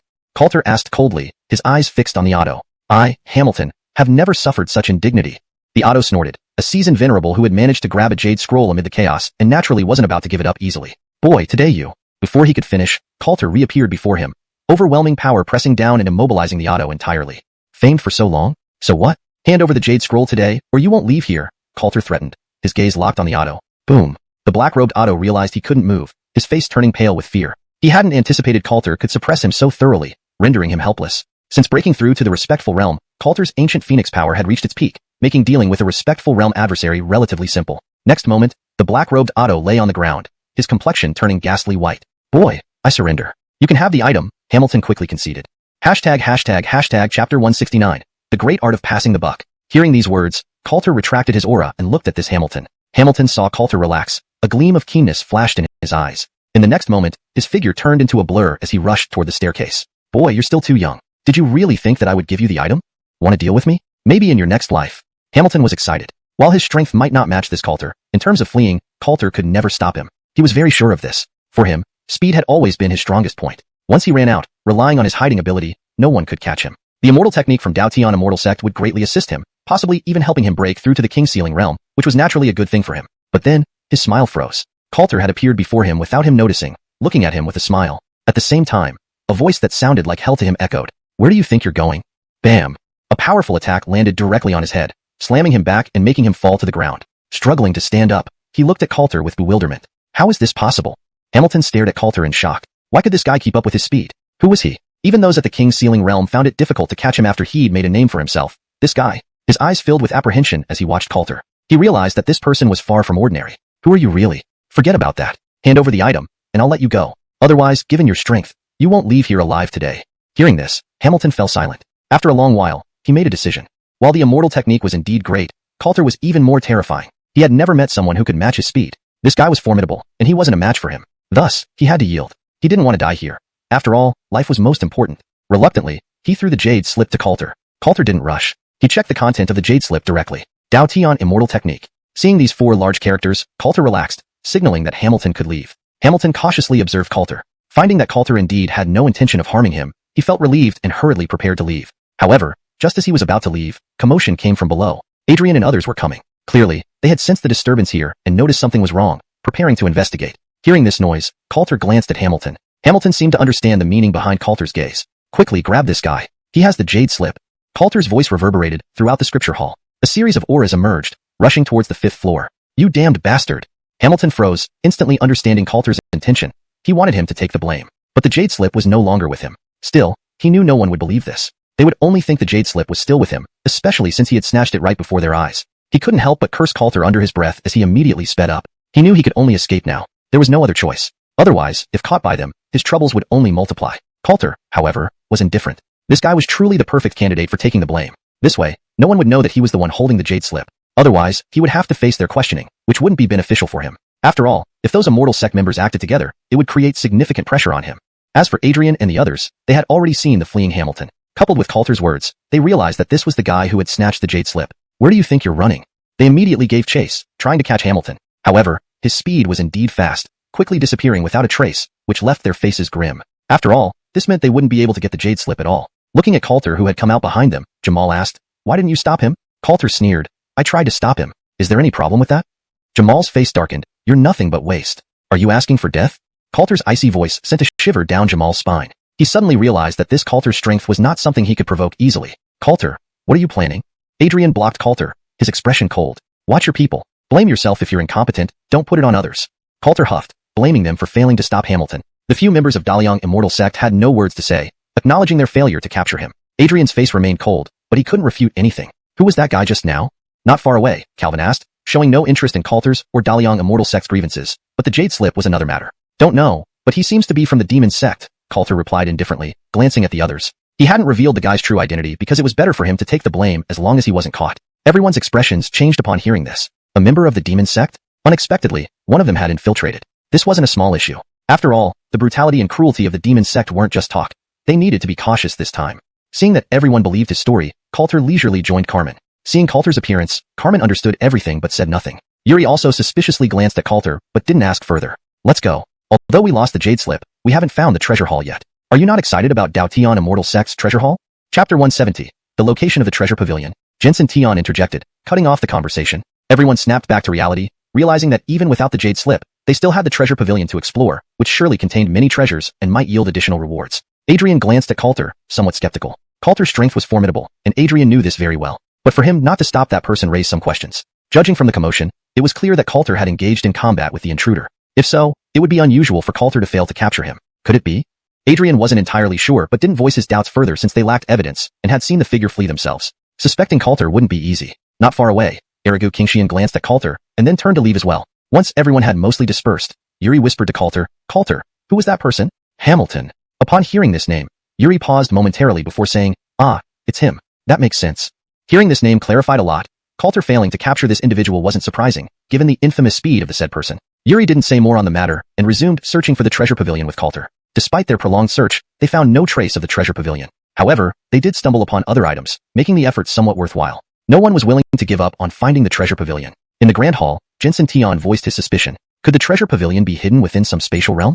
Hearing this, everyone realized it was a possibility, which added to their concern. No, it's unlikely. Although the Dao Tian Immortal Sect is powerful, creating a stable spatial realm for storage isn't easy. Therefore, the treasure pavilion must be somewhere within the Dao Tian Immortal Sect, Xianxia countered, shaking her head slightly. Her knowledge of spatial techniques was considerable.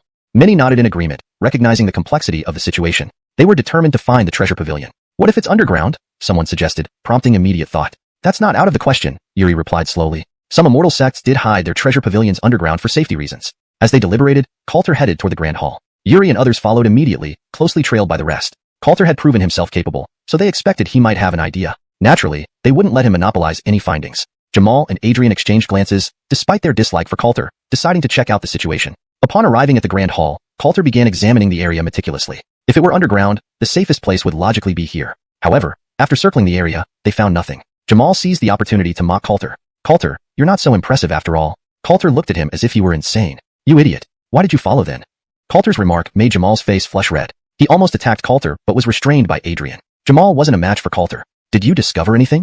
Yuri asked, feeling that Coulter's actions weren't arbitrary. Yes, Coulter confirmed, approaching the position where the Dao Tian Immortal Sect Master sat. He ran his hand over it, and soon a clicking sound drew everyone's attention. Right here, Coulter said, pressing down. To everyone's astonishment, the center of the grand hall began to open, revealing a downward passage. Seeing this, many eyes lit up in excitement.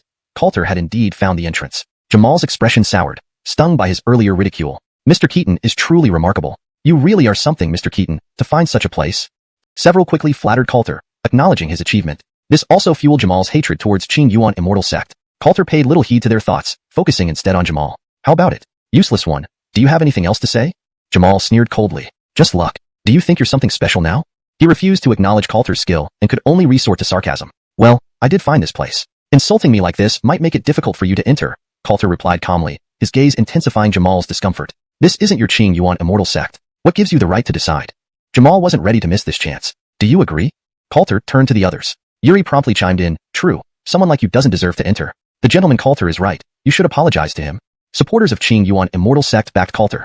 Others watching the drama joined in, egging on the conflict. Indeed, regardless, Coulter found this place. Someone like you who contributed nothing shouldn't be entering. Jensen Tian laughed, enjoying the spectacle. Jamal's arrogance invited further scorn. Calvin glanced at Jamal, sharing similar sentiments. Mr. Keaton has a point. Apologizing for insulting him would be appropriate. Otherwise, how can you face others taking items from below? Jamal's face grew darker, sensing that they were using this moment to target the Erigu Immortal Sect. This translation maintains the original paragraph structure, tone, and character dynamics while ensuring natural English phrasing.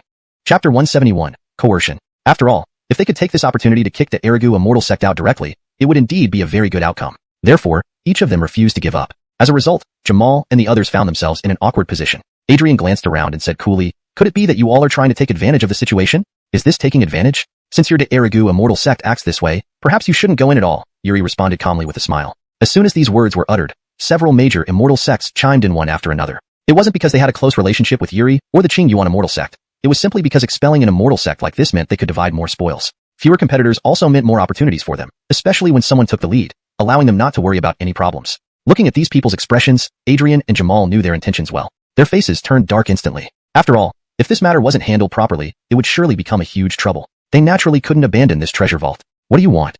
Adrian asked gravely, his gaze fixed on Coulter. It was obvious that everyone was using this as an excuse. Only Coulter could resolve this matter. It's simple. If he apologizes to me, we can end this here. Otherwise, you might as well not go inside. What do you say? Coulter remarked calmly. Although these people enjoyed stirring up trouble, he could use their power to force Adrian into making a decision. Apologize.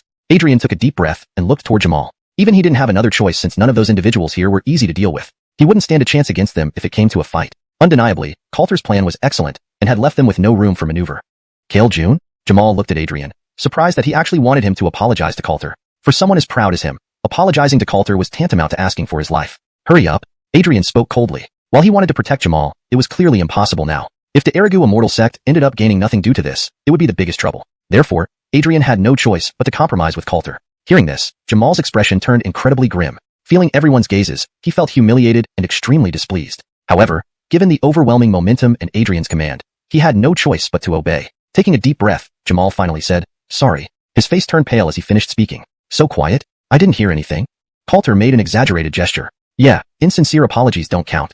Jensen Tian immediately followed suit, provoking matters further. Hearing these words, Jamal spoke again louder. Sorry. This time, everyone heard it clearly. Remember, don't act like a nobleman here. Here, you're nothing, Coulter sneered, then walked straight toward the tunnel entrance. Jamal breathed deeply, barely suppressing his anger. Veins popped out of his clenched fists, indicating just how furious he was. Adrian glanced at him, slightly disappointed. The guy was too impulsive and never thought things through. However, as the fifth elder's grandson, there was little he could say. Let's go. Adrian followed. Treasures were most important. After a brief silence, Jamal trailed behind, malice clear in his eyes, not only towards Coulter and Yuri but also towards Adrian for forcing him to apologize. He couldn't accept such a thing. Yet, he couldn't provoke Adrian given his strength. Time would come for his revenge. At this thought, Jamal composed himself. A while later, the group proceeded down the tunnel, emerging in awe at the sight below. Goodness, there's actually a treasure vault here? The golden brilliance of the vault exceeded their imaginations. No one expected such a splendid building beneath the main peak. The intense golden light almost blinded them. Such a place filled everyone with anticipation. Clearly, the treasures inside would be plentiful, leaving everyone eager to see what they could gain. At the gate, everyone stared at the sealed door without rushing to act. Obviously, there were restrictions here, which needed careful handling. These strong figures wouldn't set up something unprotected. This treasure vault is indeed magnificent. The gold-plated stone alone speaks of immense wealth. Many marveled, understanding why so many forces coveted this place. Anyone who saw this vault would be mesmerized. Now is your time to shine, Coulter announced, glancing at Jamal and Adrian. There's clearly a restriction here. The Erigu Immortal Sect is quite powerful. It would be most fitting for them to open it. The naked hostility in Coulter's words was clear, yet others paid it no mind, as long as it wasn't aimed at them. That makes sense. Slade June, you're so powerful. Why don't you handle it? Yuri laughed, turning Adrian's calm demeanor into unease. I agree. Agreed. Even the usually silent Erigu Qingyan spoke. This restriction wasn't simple. Unlike those in the Sutra Pavilion, there'd likely be trouble. So, having someone else take the risk seemed fitting. However, for the Erigu Immortal Sect, this was highly unfavorable. Aren't you all overstepping? Adrian retorted coldly, his face dark. Hashtag chapter 172. The Draperardian spirit of the Treasure Pavilion. This is not right. Such matters naturally fall to those who are more capable. After all, the Daoxian sect is incredibly powerful, especially Lord Jamal, a genius in the early stage of the Venerable Realm. People like us can never compare to Lord Jamal. After all, in Tianyong City, Lord Jamal suppressed me severely. Coulter's relentless words made Jamal's expression increasingly grim. He could tell that Coulter was deliberately targeting him, trying to provoke him. Such provocation greatly annoyed Jamal, and his expression grew colder. After all, they weren't fools. They knew this treasure pavilion was fraught with danger. The first one to act would face the greatest peril. Don't go too far, Coulter. Adrian coldly retorted, ready to clash with Coulter. Seeing his demeanor, Coulter chuckled. What? Is Lord June afraid? Adrian fell silent, knowing any response now would be inappropriate. The others were also in no hurry. They had time to spare. Watching the conflict between Coulter and Adrian, it was clear there would be a significant battle to come, making things even more interesting. Let's put it this way. Since Lord June is exerting so much effort, we shouldn't be stingy. Once inside, let Lord Erigu freely choose a celestial tier spirit artifact or something else. How about that? After pondering for a moment, the others agreed. Being able to break the seal, allowing Adrian to take an artifact, wasn't such a big deal. Moreover, Coulter cleverly specified only a celestial tier item. Adrian found himself cornered, with no good option. Finally, he let out a cold snort. Since you're all so cowardly, then let us do it. He understood that if he didn't act now, he'd likely be pushed out later. These people were hoping to reduce competition. Seeing Adrian's restraint, Coulter was somewhat surprised. After all, younger generation individuals often acted on impulse, yet this guy wasn't simple at all. However, this suited Coulter just fine, making his task easier. This seal wasn't easy to break. Everyone stepped back, giving space to Adrian. Quickly, Adrian looked at one of them and said calmly, "You test the seal." Me. That disciple's face paled, unexpectedly being chosen. This made him very anxious. It was clearly dangerous here. If he went, he might die. But Adrian wouldn't act first himself. He needed to test the power of the seal. He had to preserve his strength for the inevitable battle later. Clearly, these people wanted to weaken them by taking advantage of this situation. Here, besides him, only Jamal was formidable. But Jamal couldn't be the one to act either, as he was the grandson of the fifth elder. Any mishap with him would be problematic. So, Adrian had to randomly choose a disciple. At this moment, his hatred for Coulter grew stronger, his killing intent more evident. That's right. Go quickly. The Daoxian sect disciple reluctantly stepped forward, but there was no choice in the matter. Coulter wasn't surprised by this move. Finding someone else to do the job was typical of Adrian. This guy is so hypocritical. Yuri glanced at Adrian, sneering. His issues with Adrian stemmed from this hypocrisy. Because of Adrian, Yuri had suffered plenty. Well done, junior brother Keaton. Thinking about this, Yuri couldn't help but give Coulter a thumbs up. Now Adrian would have to pay a heavy price. Soon, the disciple's attack landed on the treasure pavilion's door. Boom. A loud explosion echoed, and a towering figure slowly appeared before them. Everyone immediately retreated, watching the giant 5 zhang tall, their expressions growing tense.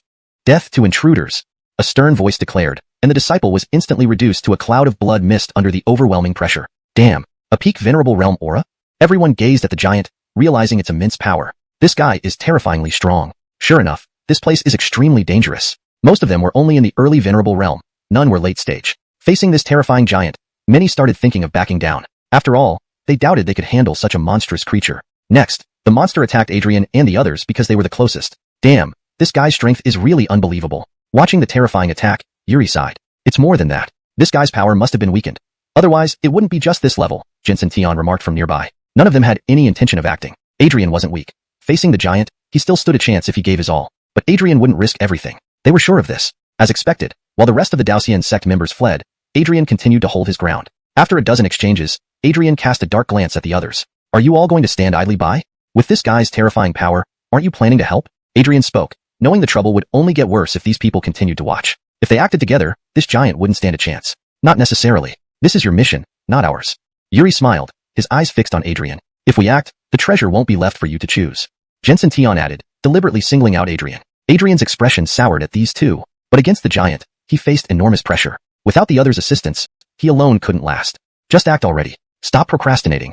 Adrian helplessly urged, glancing at the others. Everyone exchanged looks, deciding it was about time they stopped targeting Adrian. Besides, they doubted Adrian could handle the giant on his own. There was no more time to watch. Act. Together, everyone launched their attacks. The giant was forced backward, eventually driven back to the entrance of the treasure pavilion. Looks like that's it. ####end of chapter 172.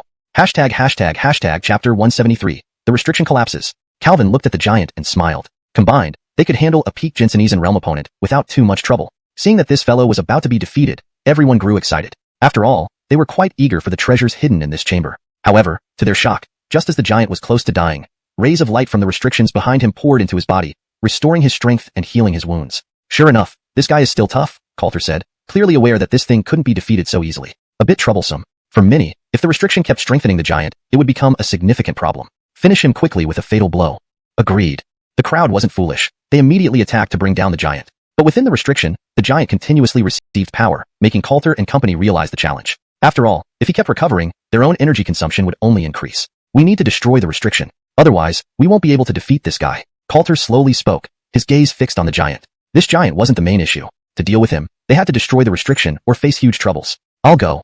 Yuri spoke and charged toward the restriction. Alex, without speaking, also rushed over. Seeing this, the giant understood their intent and moved to stop them. Your opponents are us. The power of the ancient phoenix emerged, transforming into a sky-splitting sword chi that struck the giant's arm. Coulter severed the arm, which fell to the ground. The giant roared, swinging his other arm at Coulter. The primordial sword technique. Jensen Tion's voice rang out, and Coulter instantly dodged, unleashing another wave of ancient phoenix power. Boom. With combined efforts, they chopped off the giant's other arm. There's a chance. From behind, some people tried to seize the opportunity, but the giant's arm regrew and smashed down, killing several cultivators instantly. Be careful, don't recklessly approach. Coulter's voice echoed, his eyes on the giant. Though they restrained the giant, the remaining restriction meant they couldn't solve the problem completely. Hurry up and destroy the restriction. Coulter roared, accelerating Yuri's attacks. Ladies and gentlemen, not putting forth full effort will only make things worse. Hearing Coulter's words, the others no longer held back their strength, making their attacks sharper. They realized that under the current situation, they must go all out to have any chance against the giant. Coulter transformed into an ancient phoenix, continually grappling with the giant, while others launched frenzied attacks. Gradually, the giant struggled to hold up, but as long as the restriction existed, the giant wouldn't die. Yuri and Alex's attacks quickened, and cracks began appearing in the restriction. Seeing this, everyone felt a glimmer of hope. Boom. As the restriction shattered, everyone sighed in relief. Following this, the giant finally collapsed under their combined assault. Finally over. Looking at the central door, everyone became elated. Soon, they would obtain the most treasures here. However, for safety, they scanned the surroundings before confirming no other dangers and cautiously pushed open the door. A primitive aura greeted them as they stepped inside. A quick glance revealed that the entire first floor consisted of ordinary materials and medicinal herbs, though they were too old to be useful. There were also some mystical-grade spirit artifacts and a considerable amount of spirit stones. Ignoring these, they headed to the second floor, where others frantically collected items.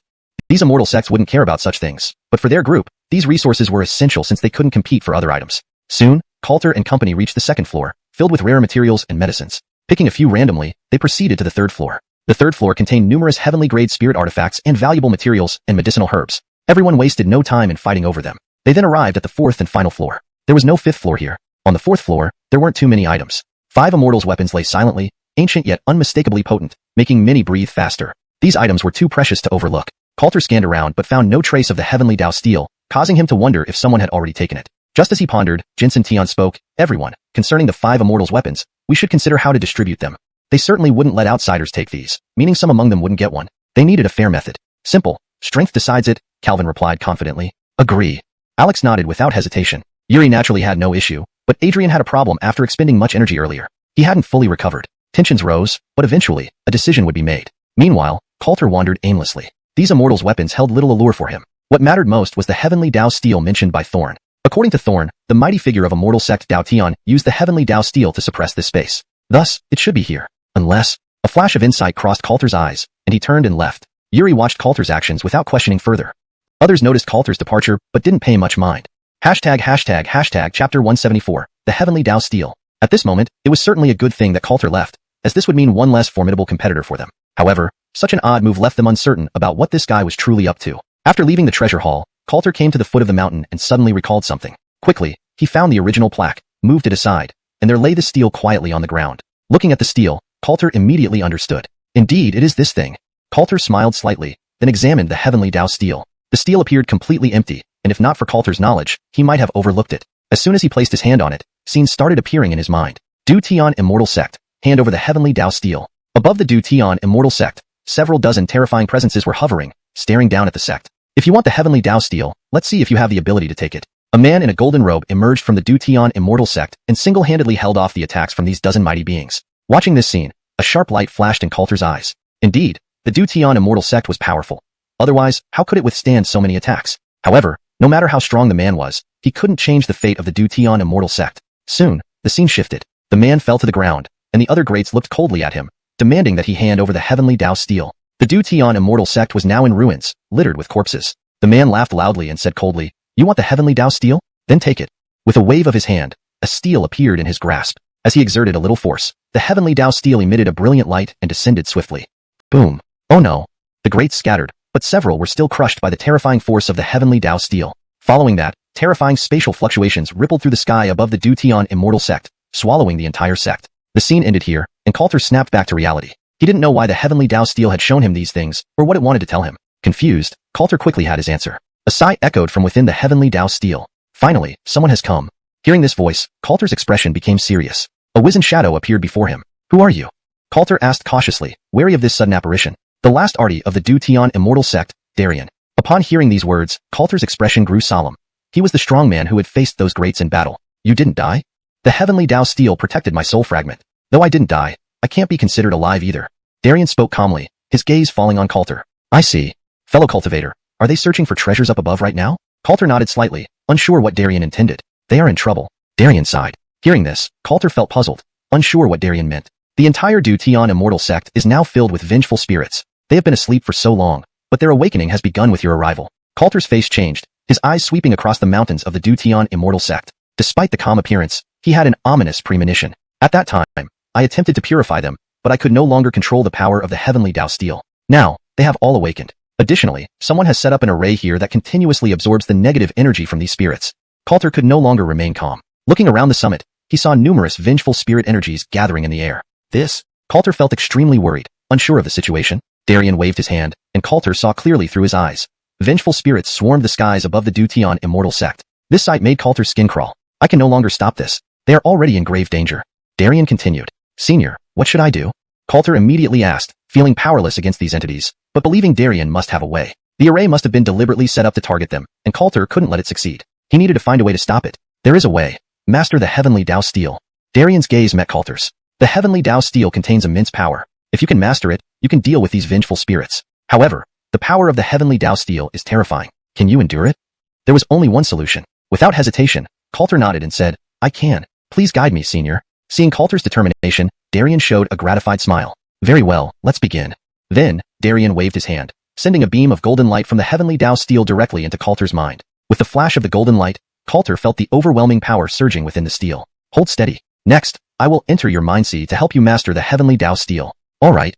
Coulter nodded and entered his own mind sea. There, a figure and the heavenly Dao steel stood. The steel radiated an intensely powerful force, flooding Coulter's body. At this moment, he felt his strength growing immensely, accompanied by excruciating pain, as if the force was tearing him apart. "Endure. This power is crucial. If you can fully control it, you will become the most powerful being." Darien's voice rang out, and Coulter nodded hastily. Boom. Power surged ceaselessly. Above the remains of the Dutian immortal sect, dark clouds gathered, and lightning roared through the sky. Soon, Coulter felt the pain vanish, and a hint of joy flickered across his face. Had he succeeded? Chapter 175. Underhanded Plot. "Senior, I can feel the immense power." Coulter said this with an extremely delighted expression. However, in the next moment, Coulter's complexion drastically changed. "Senior, why can't I move? What is happening?" Coulter hurriedly asked. He suddenly felt that his body was unable to move, and another force was continuously invading his body. This made Coulter feel that something was off. He didn't know what had happened. Inside his mind palace, Darien put on a smile, and his formerly calm demeanor became incredibly excited. "Of course it's normal, because your body will soon belong to me." Jensen stinning to Darien's words, Coulter's expression turned grim. "What do you mean by that, senior? Don't you understand yet? Your body now belongs to this arty. This arty will use your body to live again." Ha ha ha. A wild, sinister laughter rang out, and Coulter could clearly sense the overwhelming hatred within Darien. It was evident that this originally upright patriarch, influenced by this hatred, had transformed into a vengeful demon. The greatest malevolent spirit here was probably him. Coulter didn't say anything, just listening to Darien's continuous voice. "At every moment, I can hear the grudges of the disciples and Ottos on the mountain. Why has our Dao immortal sect come to this, being obliterated by them? This arty refuses to accept it. This arty must make them pay the price." Speaking, Darien's voice grew icy. "Young one, this arty apologizes, but I have decided on your body. After we leave, I will help you find a suitable body to continue living." Darien hadn't entirely lost his conscience. He had never committed any evil deeds, But for him, vengeance was very important, which led to him becoming like this. Afterward, Coulter could clearly feel a powerful soul constantly flowing into his body, attempting to directly seize his body.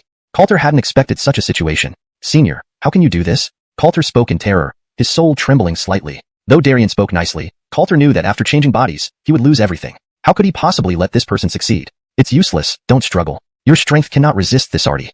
Darien spoke coldly. Simultaneously, there was some joy in his heart. He happily discovered that this body was stronger than he was before. As long as he took over Coulter's body, everything would be resolved. For him, revenge seemed closer. Bang! In the next moment, an even more powerful force came, directly suppressing Darien's soul. Darien froze, desperately trying to break through but realizing he couldn't withstand this force at all. How is this possible? Darien's face was full of disbelief, not knowing what was happening. He didn't understand why Coulter still had such power. Sigh, I knew you were up to no good. Indeed, something was amiss. Coulter's consciousness appeared opposite Darien, watching the Darien suppressed by golden light, a hint of a cold smile appearing on his face. When he first met Darien here, Coulter initially felt nothing unusual. But when Darien offered him this heavenly Dao steel, suspicion arose. These spirits were ultimately people from the Dao Tian immortal sect, yet Darien was giving the power of the heavenly Dao steel to him to suppress them, even though they were already dead. To some extent, Darien should have hesitated, so Coulter already harbored suspicions back then. However, regarding the heavenly Dao steel, he naturally had some thoughts, so he pretended to agree. Regarding Darien, he wasn't too worried. If anyone tried to possess him, the system wouldn't allow it. Sure enough, this guy exposed his true intentions, and at the same time, the system also responded. Ring. Detected external soul invasion of the host. System automatic protection activated. The system was bound to his soul, and Darien's actions were undoubtedly challenging the system, so this situation occurred. Darien was shocked, his gaze landing on Coulter. I say, Artie, since everyone is dead, don't think about it anymore. Considering you gave me the heavenly Dao steel, I won't kill you. Go away. Coulter slowly said. Regardless, Darien had provided him significant benefits. Without the power of the heavenly Dao steel, he was merely a powerless soul, posing no threat. No, give me back the heavenly Dao steel. Without it, I will cease to exist. Darien urgently said. Although he didn't understand Coulter's situation, as long as the heavenly Dao steel was around, he still had some confidence. Don't dream. The heavenly Dao steel is mine now. Coulter waved his hand, and the heavenly Dao steel appeared in his hand. He could feel the tremendous power contained within it. Darien had indeed given him a great treasure. No. Darien reluctantly continued attacking, but no matter how much he attacked, it was useless. The system's power was far beyond his ability to resist. Foolish. Coulter slightly shook his head and waved his hand, increasing the system's power. Darien's soul began to slowly dissipate. Seeing the lingering hate in Darien's eyes, Coulter sighed. No one could truly know what happened in the past. Waving his hand, the system directly expelled Darien's soul. Then, Coulter opened his eyes and saw Darien gnashing his teeth at him, shaking his head slightly. Senior, please take care. He still didn't completely eliminate this individual. Darien looked at Coulter regretfully, but realized he was just a soul. What could he do? Watching Coulter take away the heavenly Dao steel, his hope completely shattered. Yet, looking at the formation array on Daotian Peak again, a murderous intent flashed across his eyes. Since it's like this, let's perish together. Saying this, he immediately ascended and plunged into the formation in the sky. Huh.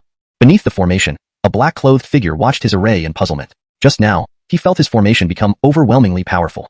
Chapter 176, Phantom Spirit Attack. This left him somewhat bewildered. His formation shouldn't suddenly become so powerful, unless something had happened. After a quick survey of the surroundings, he didn't spot anything amiss. So, he wasn't overly concerned and instead smiled as he observed the formation. Almost very soon they will pay a heavy price. These treasures will all belong to this venerable. Hee hee hee. The man showed a sinister smile, appearing quite relaxed. As the Ellsworth of the demon sect, his infiltration aimed for a significant coup. Upon entering, he found numerous phantom spirits here, hence setting up a spirit sealing formation that could harness their power. With these powers consolidated, it would be enough to eliminate everyone. An ideal situation allowing him to absorb their life essences to enhance his own strength. Thinking this, the Ellsworth smiled again. Inside the formation, Darien watched Keaton Yoon approaching, eyes filled with killing intent. If they couldn't survive, then these people must die here. Keaton Yoon seemed to sense something and looked up at the sky. Empowered by the heavenly Dao steel's force, he too noticed the terrifying phantom spirits gathering. Realizing this was certainly not good news. Who exactly is doing this? Keaton Yoon frowned. If the demon sect succeeded, the consequences would be unimaginable. He sped up. Inside the treasure pavilion, Jensen Tion and the others were still vying for immortal artifacts, oblivious to the looming danger. Boom. With Darien's involvement, the terrifying formation materialized. Sensing its immense power, the Ellsworth smiled. Great power, mine. A fully blood-red phantom spirit emerged slowly, its eyes brimming with vengeance. Watching this scene, the Ellsworth grew increasingly excited. Roar. The phantom spirit's roar shook the entire space. In the treasure pavilion, everyone felt the immense power and looked around in shock. What kind of power is this? Very strong resentment. What's happening? Let's go out and see quickly. They stopped competing. Several divine artifacts were now in their hands, but some remained unsatisfied, wanting to snatch more. Yet, the current atmosphere made them uneasy. What was happening? Everyone rushed out, only to find a huge blood-red phantom spirit staring at them. What is this thing? It seems like a phantom spirit? So terrifying. Yuri and the others' expressions grew grave. The situation had clearly turned grim. There seems to be someone over there. Calvin pointed towards a black-robed figure in the distance. From the aura, it might be a demon sect member. Yes, Yuri nodded. It looks like this demon sect member has done something here. We should confront him. Before he finished, the blood-colored phantom spirit unleashed a fearsome blast of resentful energy towards them. It shattered the surrounding space and struck them. Everyone quickly gathered their essence, forming a massive protective shield. Boom. The explosion sent everyone flying. All faces turned serious. The phantom spirit's power was truly terrifying. The damned demon sect creating such a monster. Now the secret realm is closing. We need to eliminate this guy. Yuri spoke slowly, eyeing the terrifying phantom spirit. Yes. Everyone nodded and began attacking, channeling their power. However, the blood-colored phantom spirit simply ignored them and turned towards the back. Huh. Ellsworth looked puzzled. What was the phantom spirit trying to do? Why couldn't he control it? He sensed resistance from the phantom spirit against his command. Boom. The phantom spirit attacked rearward. What are you doing? Ellsworth was both shocked and furious. Phantom spirits normally don't possess intelligence. Why did this one behave as if it did? As he tried to regain control, a terrifying force hit him, sending him flying. Get lost. He sensed the phantom spirit's intent. What's going on? Puzzled, Ellsworth saw a human running rapidly toward them. To deal with him? Ellsworth pondered. Next moment, the blood-colored phantom spirit charged at Keaton-yun. Darien was now controlling the phantom spirit's consciousness since the other phantom spirits lacked it. Yuri and the others were stunned, unsure why the phantom spirit attacked elsewhere. That's Keaton-yun, said Yuri, surprised. Did the phantom spirit have a special connection to Keaton-yun, or was it controlled by the demon sect member? Carmen rushed forward, transforming into an ancient phoenix shadow that collided with the phantom spirit. We need to act quickly, Yuri urged. At this moment, Jamal suddenly asked, why should we act? This phantom spirit isn't targeting us. Why cause ourselves unnecessary trouble? Some agreed with Jamal, questioning why they should help Keaton-yun. Idiot. Do you really think if Keaton-yun dies, the phantom spirit will leave us alone? That's the demon sect guy. He'll stop at nothing to kill us all. Yuri rebuked, annoyed by Jamal's foolishness. Jamal scowled, angered by Yuri's insult. Forget him, let's act, Jensen Tion sneered, emphasizing the importance of cooperation. Adrian also felt disappointed and charged towards the phantom spirit, knowing action was needed to ensure anyone's survival today. Chapter 177. Unable to kill. As everyone rushed out, Jamal gave a cold snort and remained unmoved, his eyes filled with mockery. This vengeful spirit is so powerful. These people are definitely going to die. I might as well hide. Perhaps the devil sect members won't find me. Thinking of this, Jamal immediately hid. To fight against such a terrifying thing was something only a brain-damaged person would do. Coulter, seeing the blood-colored vengeful spirit suddenly attack him, dodged its assault and realized that Darien's consciousness was now within the vengeful spirit. This guy. Coulter's face turned cold. He hadn't expected that after letting this man go, he would turn against him. Since this was the case, there was no way he could let this guy go. Thinking this, Coulter gathered a golden aura in his hand. In the next moment, the golden aura surged out and charged directly at the blood-colored vengeful spirit. Seeing this familiar force, Darien grew even more furious as terrifying resentment surged toward Coulter. If Coulter's cultivation had been lower, he might have been devoured by this wave of resentment. Fortunately,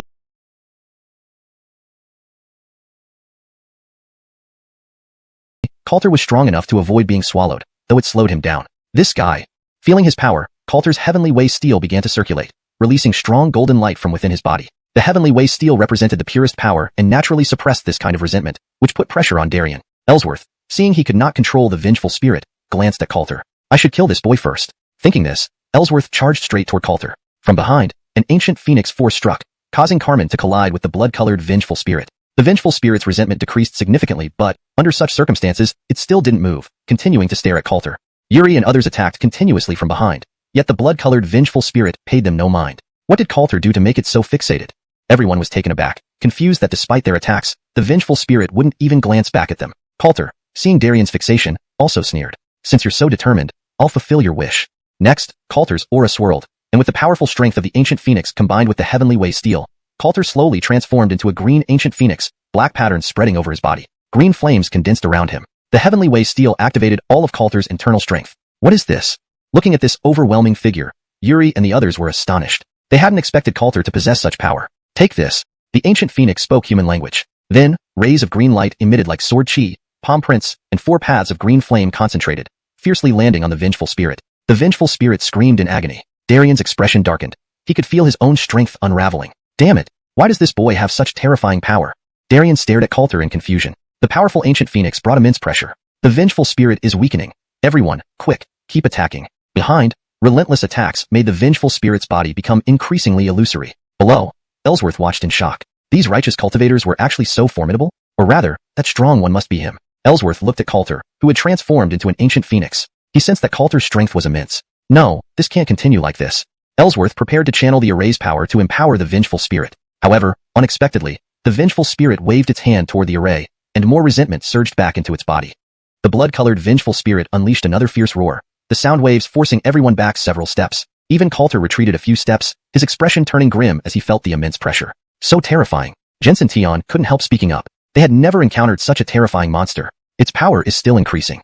Yuri's voice deepened. Everyone clearly felt the vengeful spirit's aura rising steadily. In just a few breaths, the blood-colored vengeful spirit's strength returned to its peak, even becoming stronger. Terrifying resentment surrounded its body, creating a suffocating atmosphere. Unmatchable. Many developed the urge to retreat. The vengeful spirit was too terrifying for them to dare touch it easily. I will suppress it. You all act. At this moment, Coulter's voice rang out, making everyone look up in shock. Could he really suppress this blood-colored vengeful spirit? Without saying much, Coulter started activating the Heavenly Way Steel. Although he couldn't fully wield its power, using some of it was possible. A golden prison symbol appeared above Coulter's head. As the symbol expanded, they felt a powerful force surging into Coulter's prison. What is this? It feels incredibly powerful. This Coulter has such power? The geniuses gazed up, astonished. Even before Coulter attacked, they could feel the sheer power. Next, the golden prison symbol landed atop the blood-colored vengeful spirit, which roared and struggled to break free. Everyone watched in disbelief. They hadn't imagined Coulter could do this. Don't just stand there. Attack? Coulter roared. Maintaining the prison consumed energy, and if they couldn't quickly defeat the vengeful spirit, things would only get worse. Hurry! Yuri and others reacted, unleashing continuous attacks, pouring all their strength to defeat the terrifying vengeful spirit.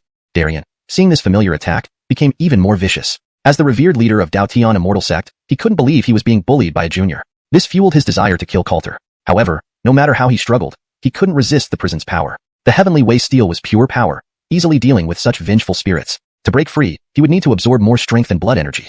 Chapter 178, breaking the array. However, since he was under control and unable to absorb power, all he could do was watch that demonic sect member. Below, Ellsworth had already been stunned. After finally condensing those Yuanling, was it going to be defeated just like this? Revised for fluency and accuracy. Below, Ellsworth was already in shock. After all the effort to ninjure these vengeful spirits, were they going to be defeated just like this? Note, ninjure is used instead of finally condensing to make it more fluent in English. Also, these vengeful spirits replaces those Yuanling, for better readability while maintaining the meaning. The term Yuanling, is explained earlier or kept in pinyin if it's a specific term the author wants to preserve. Here it is translated for better understanding. This would not do. Ellsworth grew anxious and shifted his gaze onto Coulter. All of this happened because of this person, and a glint of killing intent flashed in Ellsworth's eyes as he lunged towards Coulter. If he could just get rid of this fellow, everything else would be easy. However, Carmen had kept a close eye on Coulter's situation. Seeing Ellsworth charge at Coulter, her expression hardened as she immediately rushed to intercept him. Sensing the terrifying force from behind, Ellsworth's face turned extremely ugly. He felt a real threat of death. Reluctantly, he turned around to block Carmen's attack. Upon clashing, his expression changed. He hadn't expected an early-stage formation Veneration Realm individual to possess such strength. Watching Carmen make her move, Coulter continued to suppress the blood-colored Yuanling. Idiot! Open up the array and let me absorb the grievance aura. Ellsworth suddenly heard Darien's voice, causing him to pause in shock. These Yuanling actually possessed intelligence? Upon confirming this fact, Ellsworth's expression became even more complex. However, starting the array was indeed the urgent task at hand. As he activated the array's power, streams of grievance aura once again surged forth, allowing the blood-colored Yuanling to recover its strength. Something's wrong. Coulter, observing this scene, realized something and then fixed his gaze on the array. It's this thing.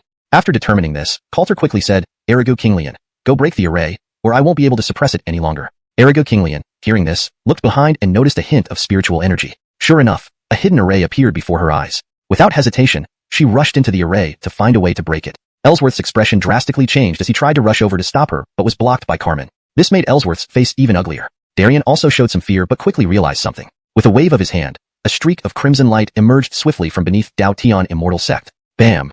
As the red light poured in, the blood-colored Yuanling's aura suddenly turned frenzied. In that moment, it unleashed an even more terrifying momentum, shattering the cage instantly and spitting out a mouthful of grievance aura at everyone attacking it. Watch out! Yuri yelled, but it was too late. Several people were hit by the grievance aura, leading to numerous screams. Soon, they fell to the ground, lifeless. Streams of blood energy were absorbed by the blood-colored Yuanling, making it even more powerful. Run fast. The others turned pale with fright and scattered in panic. They realized that this blood-colored Yuanling was far more difficult to handle than they had imagined.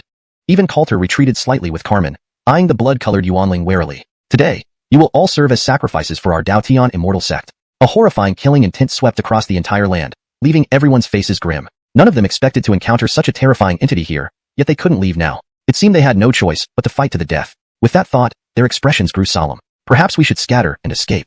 This place is large. Someone can survive, Jensen Tian suggested, wavering. They simply couldn't deal with this thing. Continuing would only lead to heavy casualties. You didn't hear what he said. If left unchecked, it will only grow more terrifying. Yuri shook his head. They couldn't hide from this thing. Coulter watched the blood-colored Yuanling, his face equally serious. Yet, he stepped forward, saying, "Help Erigu Kinglian break the array. Once the array is destroyed, this fellow won't be much of a threat.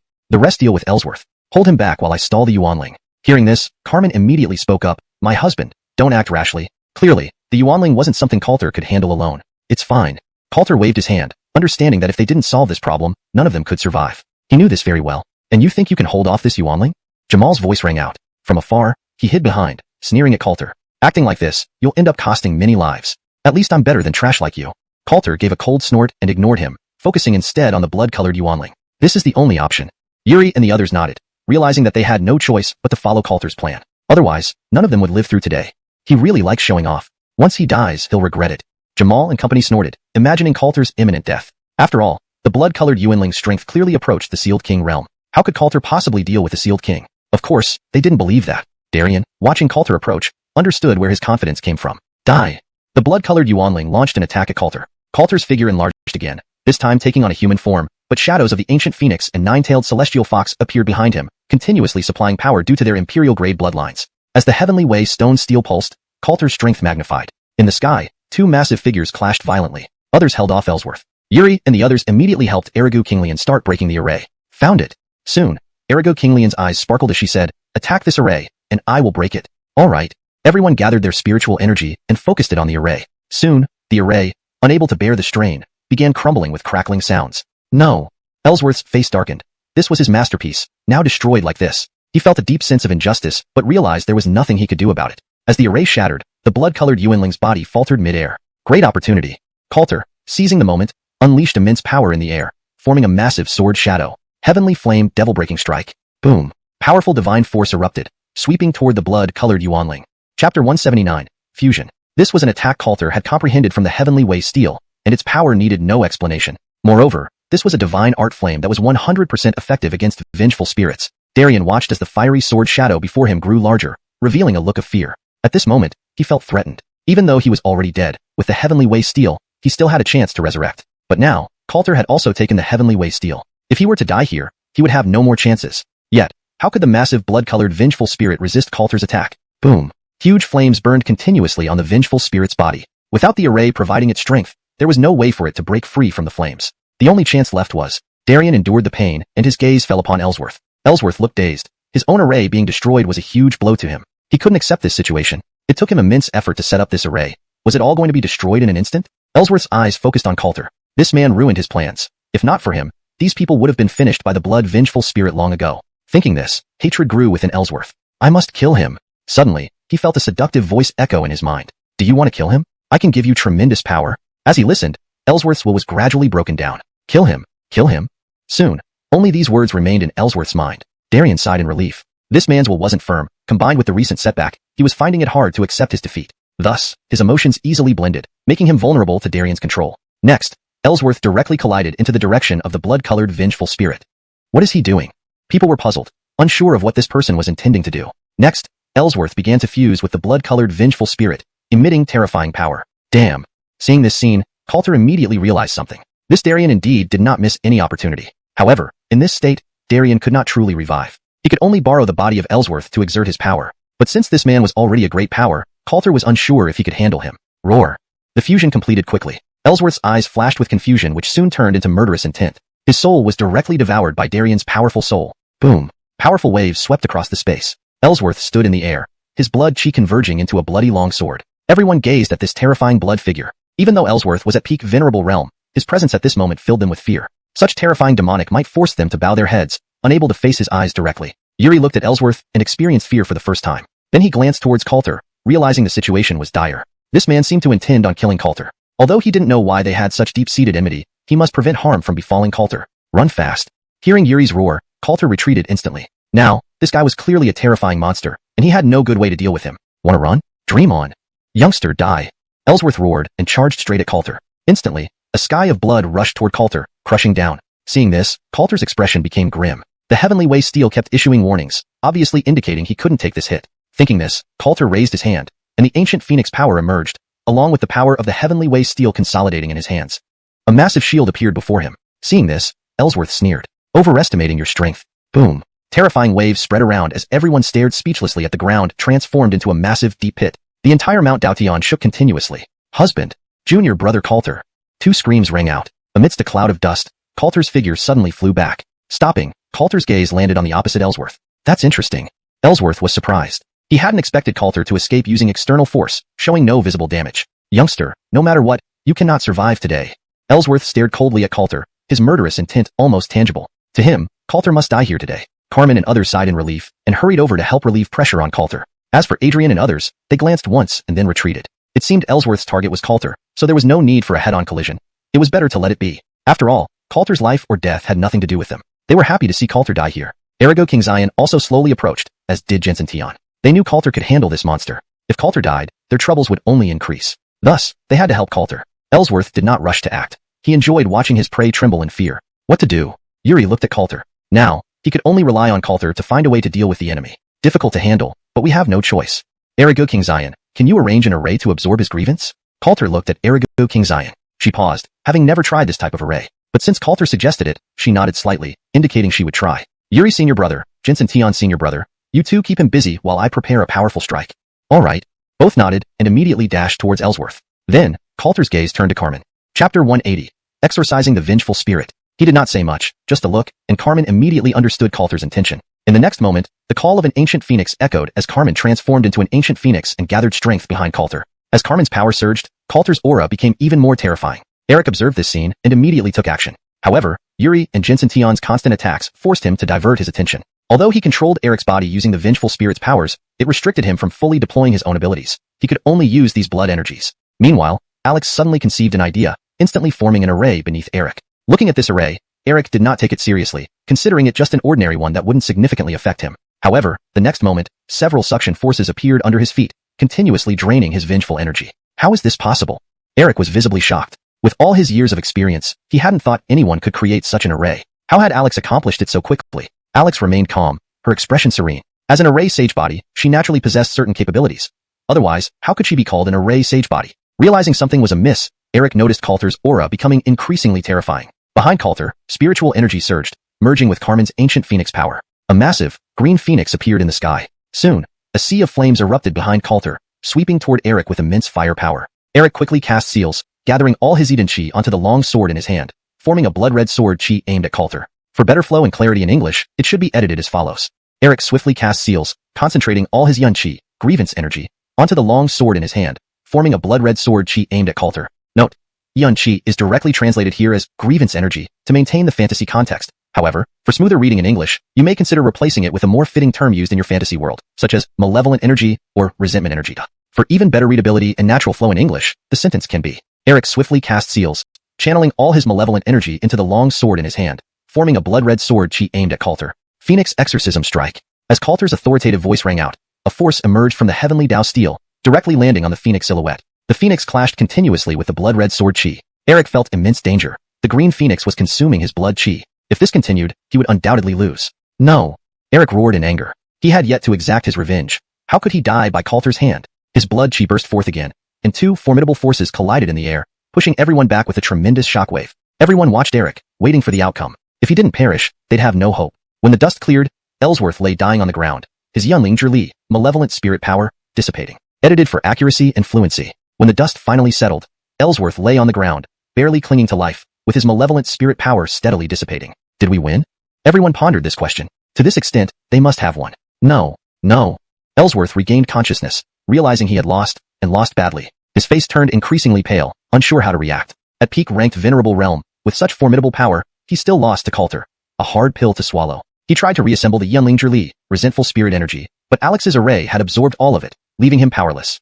For a more natural and fluent reading in English, I would revise the passage as follows. Ellsworth gradually regained consciousness. Realizing the extent of his defeat, his complexion turned deathly pale. As a peak-respected realm cultivator, he found it incredibly hard to accept that despite unleashing such formidable power, he had still lost to Coulter. Desperate, he attempted to reassemble the resentful spirit energy, but Alex's formation had already absorbed every last bit of it, leaving him utterly powerless. This defeat left him at a loss, feeling both helpless and humiliated. He had expended all his strength, yet still suffered a crushing loss. The reality of his situation became clearer by the moment, making it harder for him to remain composed. The situation made Eric even more miserable. In the air, Darian's figure slowly faded. While others couldn't see him, Coulter could.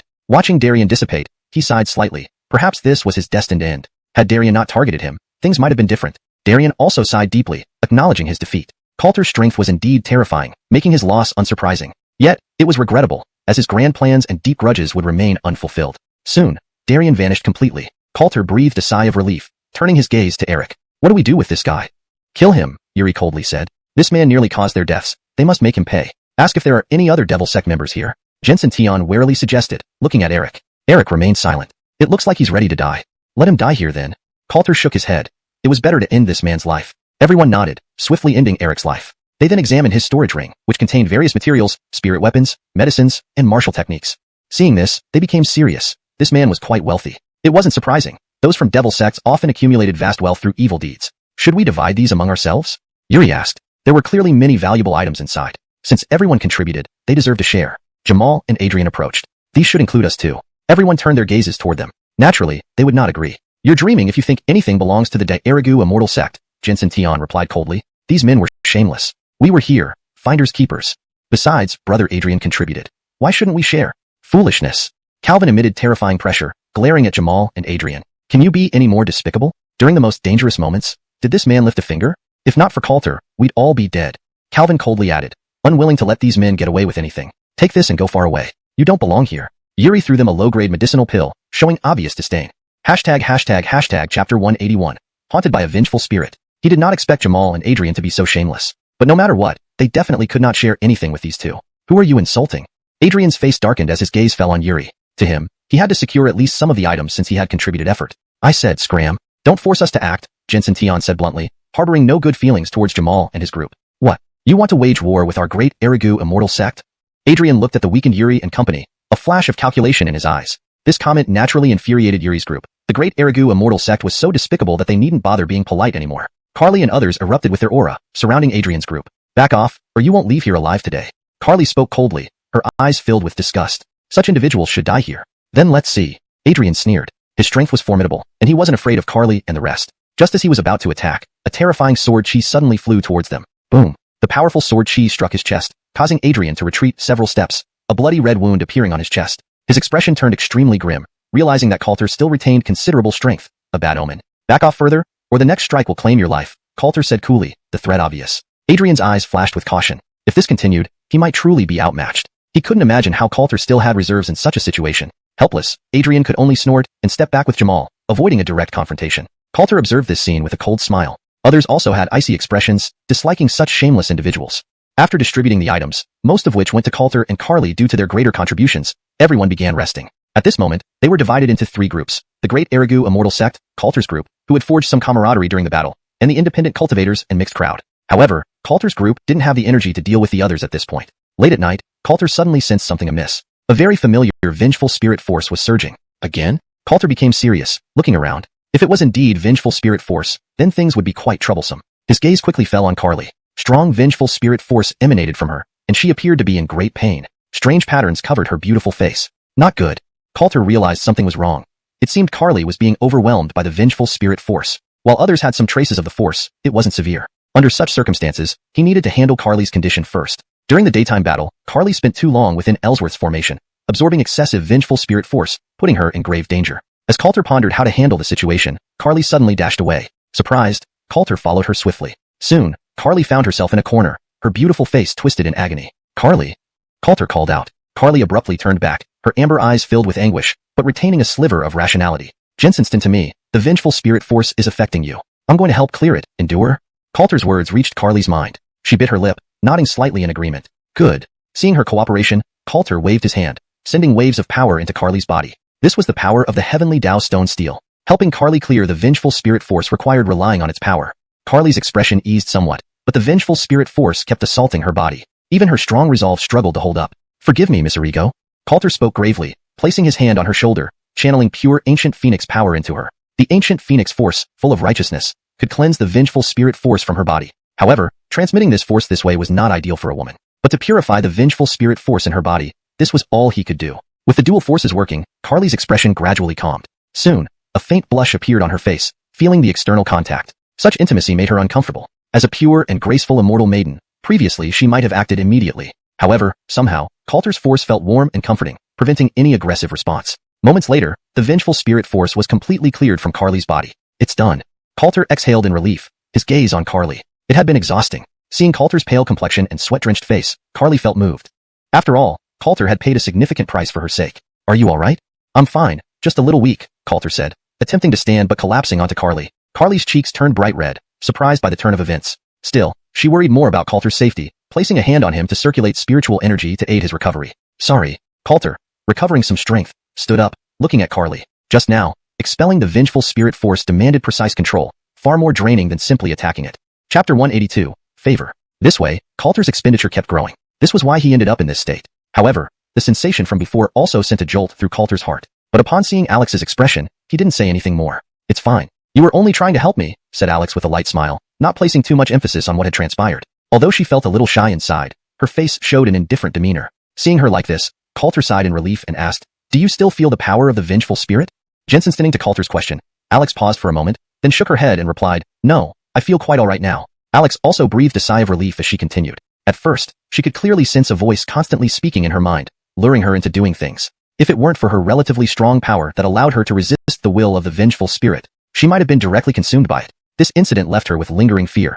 She never expected the power of the vengeful spirit to be so terrifying. However, he soon realized something important. Coulter's method of handling this was remarkable. He was able to clear away these entities effortlessly, which was quite extraordinary. Thinking this over, Alex couldn't help but observe Coulter closely. What's wrong?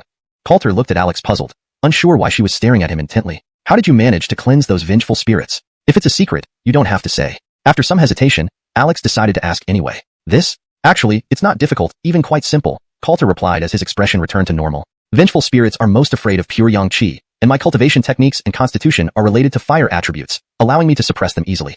Upon hearing this, Alex understood.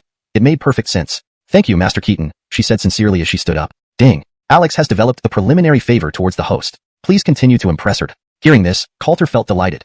His actions hadn't been in vain. However, he quickly regained his composure. Although the vengeful spirit's influence is gone, there may still be some after effects. If you feel unwell at any point, come find me. All right, Alex nodded. Subsequently, the two parted ways and returned to camp. By this time, significant vengeful spirit energy had gathered in the sky, indicating that other cultivators had also managed to expel these entities. Carmen remained unaffected. Being imbued with ancient phoenix power, she could easily repel such vengeful energies. Thus, vengeful spirits wouldn't dare invade her. Unfortunately, there were a few unlucky individuals who were consumed by the vengeful spirits and later eliminated by others. This didn't surprise Coulter. Without a strong will, one could easily be controlled by the vengeful spirits. It was inevitable. As for these people, Coulter had no way to save them and could only watch helplessly. After a night of turmoil, dawn finally arrived, and the entrance to the secret realm opened again. We can leave here now. Witnessing this scene, everyone let out a collective sigh of relief. Gazing into the distance, they could finally depart from this place. While the rewards from this secret realm were substantial, nearly getting trapped inside and dealing with terrifying vengeful spirits would be memorable. Soon, everyone emerged from the entrance. Outside, many people awaited. Seeing these cultivators, several hearts skipped a beat. Most of the outsiders were respectable realm cultivators, suggesting potential trouble. Sure enough, a respectable realm expert smiled ominously. Ladies and gentlemen, welcome back. However, if you wish to leave, you'll need to pay a price. Many sneers emerged among the crowd. Most of these people had missed the opportunity to enter the secret realm and now aimed to plunder some rewards. Upon hearing this, everyone grew tense. There were quite a few people here, including a few sealed king realm experts. In a confrontation, they wouldn't have the upper hand. Coulter and his group shared similar concerns. With such numbers, even attacking wouldn't be easy. Thus, they found themselves at a crossroads, uncertain how to proceed. Just then, a light laughter echoed. Looking up, they saw several autos from the immortal sect appearing overhead, observing them warmly. This alarmed the would-be bandits, realizing that with the immortal sect autos present, their plans would be foiled. After all, the autos of the immortal sect were formidable opponents. Ladies and gentlemen, don't be nervous. We're only taking our people with us, no problem, right? However, the autos had no intention of interfering further. In this world, strength was paramount, and no one could change that. Being good? They might have considered it in the past, but at this stage in life, they had no such inclinations. Upon hearing this, those people sighed in relief. While the non-immortal sect forces turned pale, they were in trouble now. That's it. Please allow the members of the immortal sect to leave, said the leading man. Engaging against the immortal sect wasn't something they wanted. Although valuable treasures might be in the hands of the immortal sect members, under these circumstances, they preferred not to escalate matters. Yuri and others immediately followed suit, with no intention of fighting. Even Coulter wasn't inclined to act.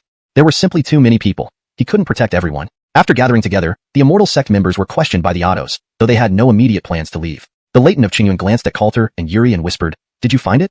Both slightly shook their heads. Yuri indeed hadn't seen it, and Coulter wouldn't give up the heavenly Dao steel, as it belonged to him, and he wouldn't surrender it willingly. Upon hearing this, the Latent of Qingyuan showed a hint of disappointment, reluctantly looking at the now closed entrance to the secret realm. Next time it opens, no one knew when it would be. For now, the heavenly Dao steel lay hidden here, offering no benefit to them. Furthermore, since neither had found it, it must mean the steel was well hidden. This troubled the Leighton of Qingyuan. Did you search everywhere? He asked, somewhat unwillingly. Note: some parts were adjusted slightly to maintain coherence and flow in English while preserving the original tone and style. Chapter 183, Confrontation. A flicker of suspicion crossed their eyes. Perhaps they had discovered it, but were unwilling to hand it over. Thorn wasn't foolish. How could they let go of a treasure like the heavenly Dao steel so easily? Feeling Thorn's gaze, Yuri and Coulter remained calm. Coulter didn't reveal any slip-ups. We haven't seen it. It might have been taken away by others. After all, quite a few demon sect members infiltrated this time. Yuri spoke indifferently. Thorn wasn't his master, so he saw no need to be overly concerned. Hearing this, Thorn was startled. Demon sect members? What happened? Explain in detail. Hearing this, Coulter and Yuri exchanged glances, then Yuri recounted the situation to Thorn. After listening, Thorn revealed an astonished look. Is there such a situation? This time, Thorn was indeed surprised. He never expected demon sect members to be present, nor for such intense battles to break out. However, this also made him focus on Coulter, who clearly possessed remarkable talent. Facing such monsters wasn't easy at all. This stirred Thorn's thoughts about nurturing Coulter, or perhaps even pulling him to his side. Yes, the demon sect members are very cunning. There may not be just one of them. The heavenly Dao steel might well be in their hands. Of course, it could also belong to other factions. Yuri spoke. Such scenarios were possible, but since they hadn't seen the steel, he had no suspects. Thorn nodded, then turned to Coulter. Coulter, what do you think? Respected elder, I believe someone must have noticed the heavenly Dao steel. Otherwise, we wouldn't have missed it. Hearing this, Thorn nodded. Though it was almost self-evident, he still believed in Coulter. Meanwhile, Jamal was crying to his grandfather about this incident, insisting on severe punishment for those involved. Upon hearing this, Carter's face grew angry as his gaze shifted toward Qingyuan Immortal Sect. Sensing his gaze, Thorn from Qingyuan frowned. Is there conflict between your great Erigu Immortal Sect and us? His perception was sharp. He sensed Carter's stare instantly. Hearing this, Coulter and Yuri nodded. Then Yuri looked at Thorn with a tearful expression. Thorn, please do us justice. These people from Great Erigu Immortal Sect watched without helping, nearly getting us all killed. Even worse, they tried to rob us. Thorn's face flushed with anger upon hearing this. So that's how it was. How dare this person glare at him? Thinking this, Thorn shot back a glance at Carter. This set Carter off, and he walked over, saying, doesn't Qingyuan Immortal Sect plan to give an explanation? Why should we explain? You know your own actions. Why put on a good guy act here? Don't come near me, or I won't hold back.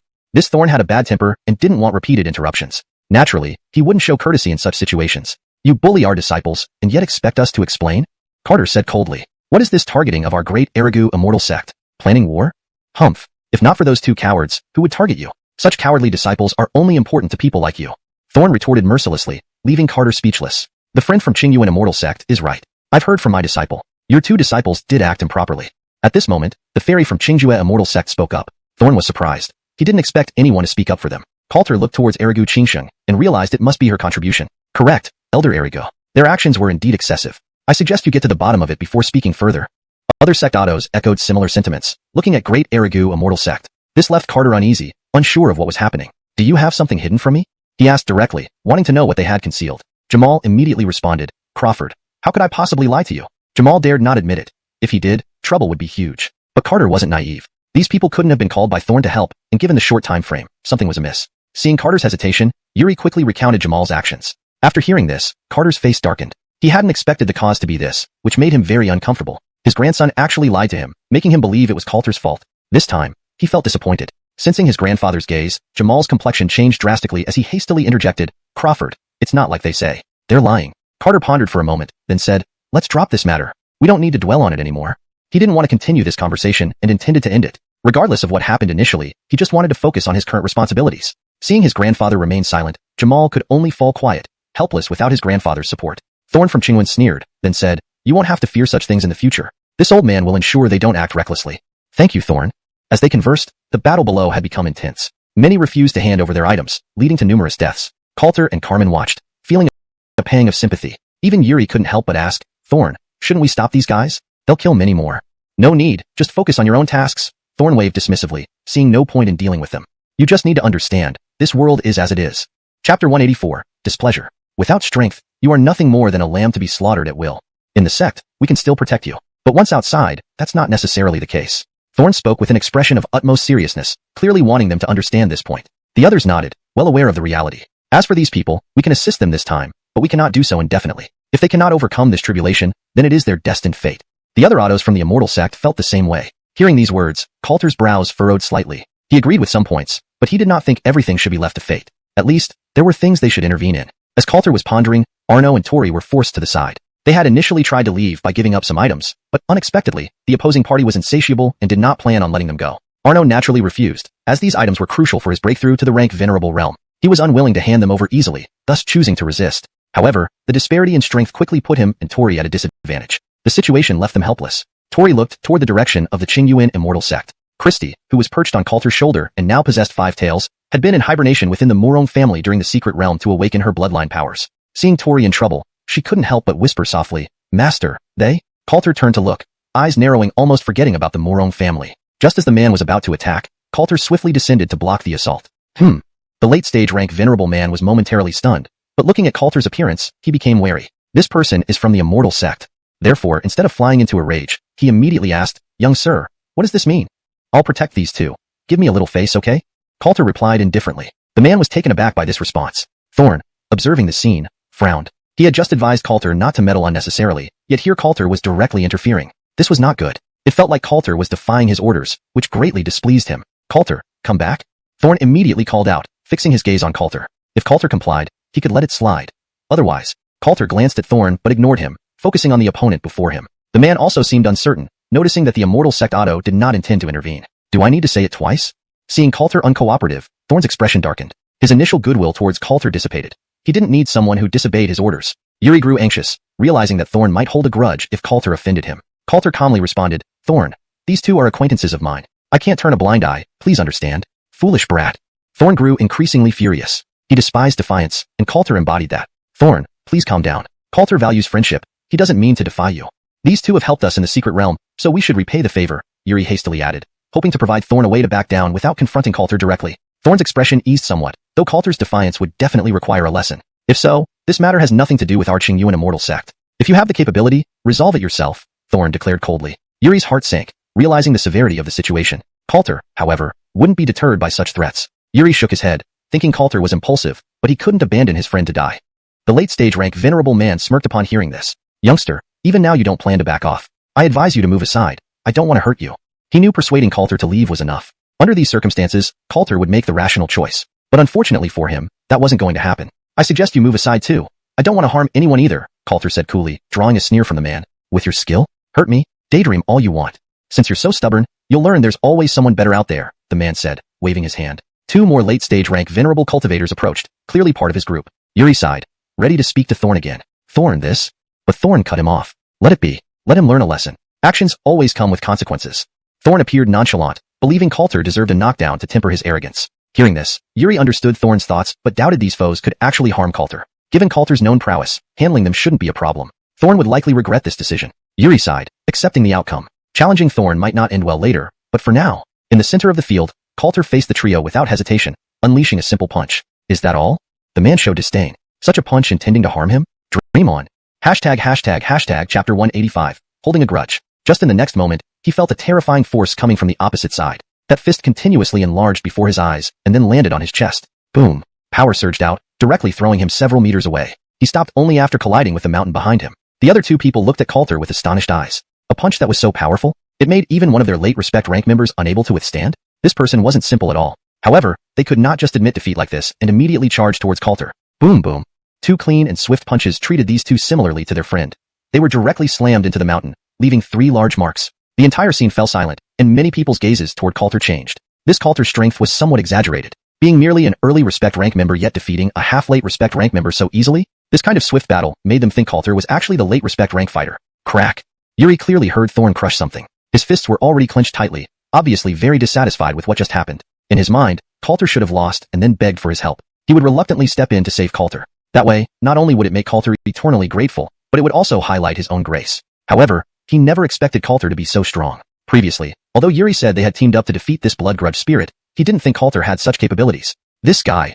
Thorn's gaze landed on Coulter, his expression somewhat fluctuating. After all, now that he wanted to control Coulter, it wouldn't be as easy. Secondly, Coulter's talent also made him wary.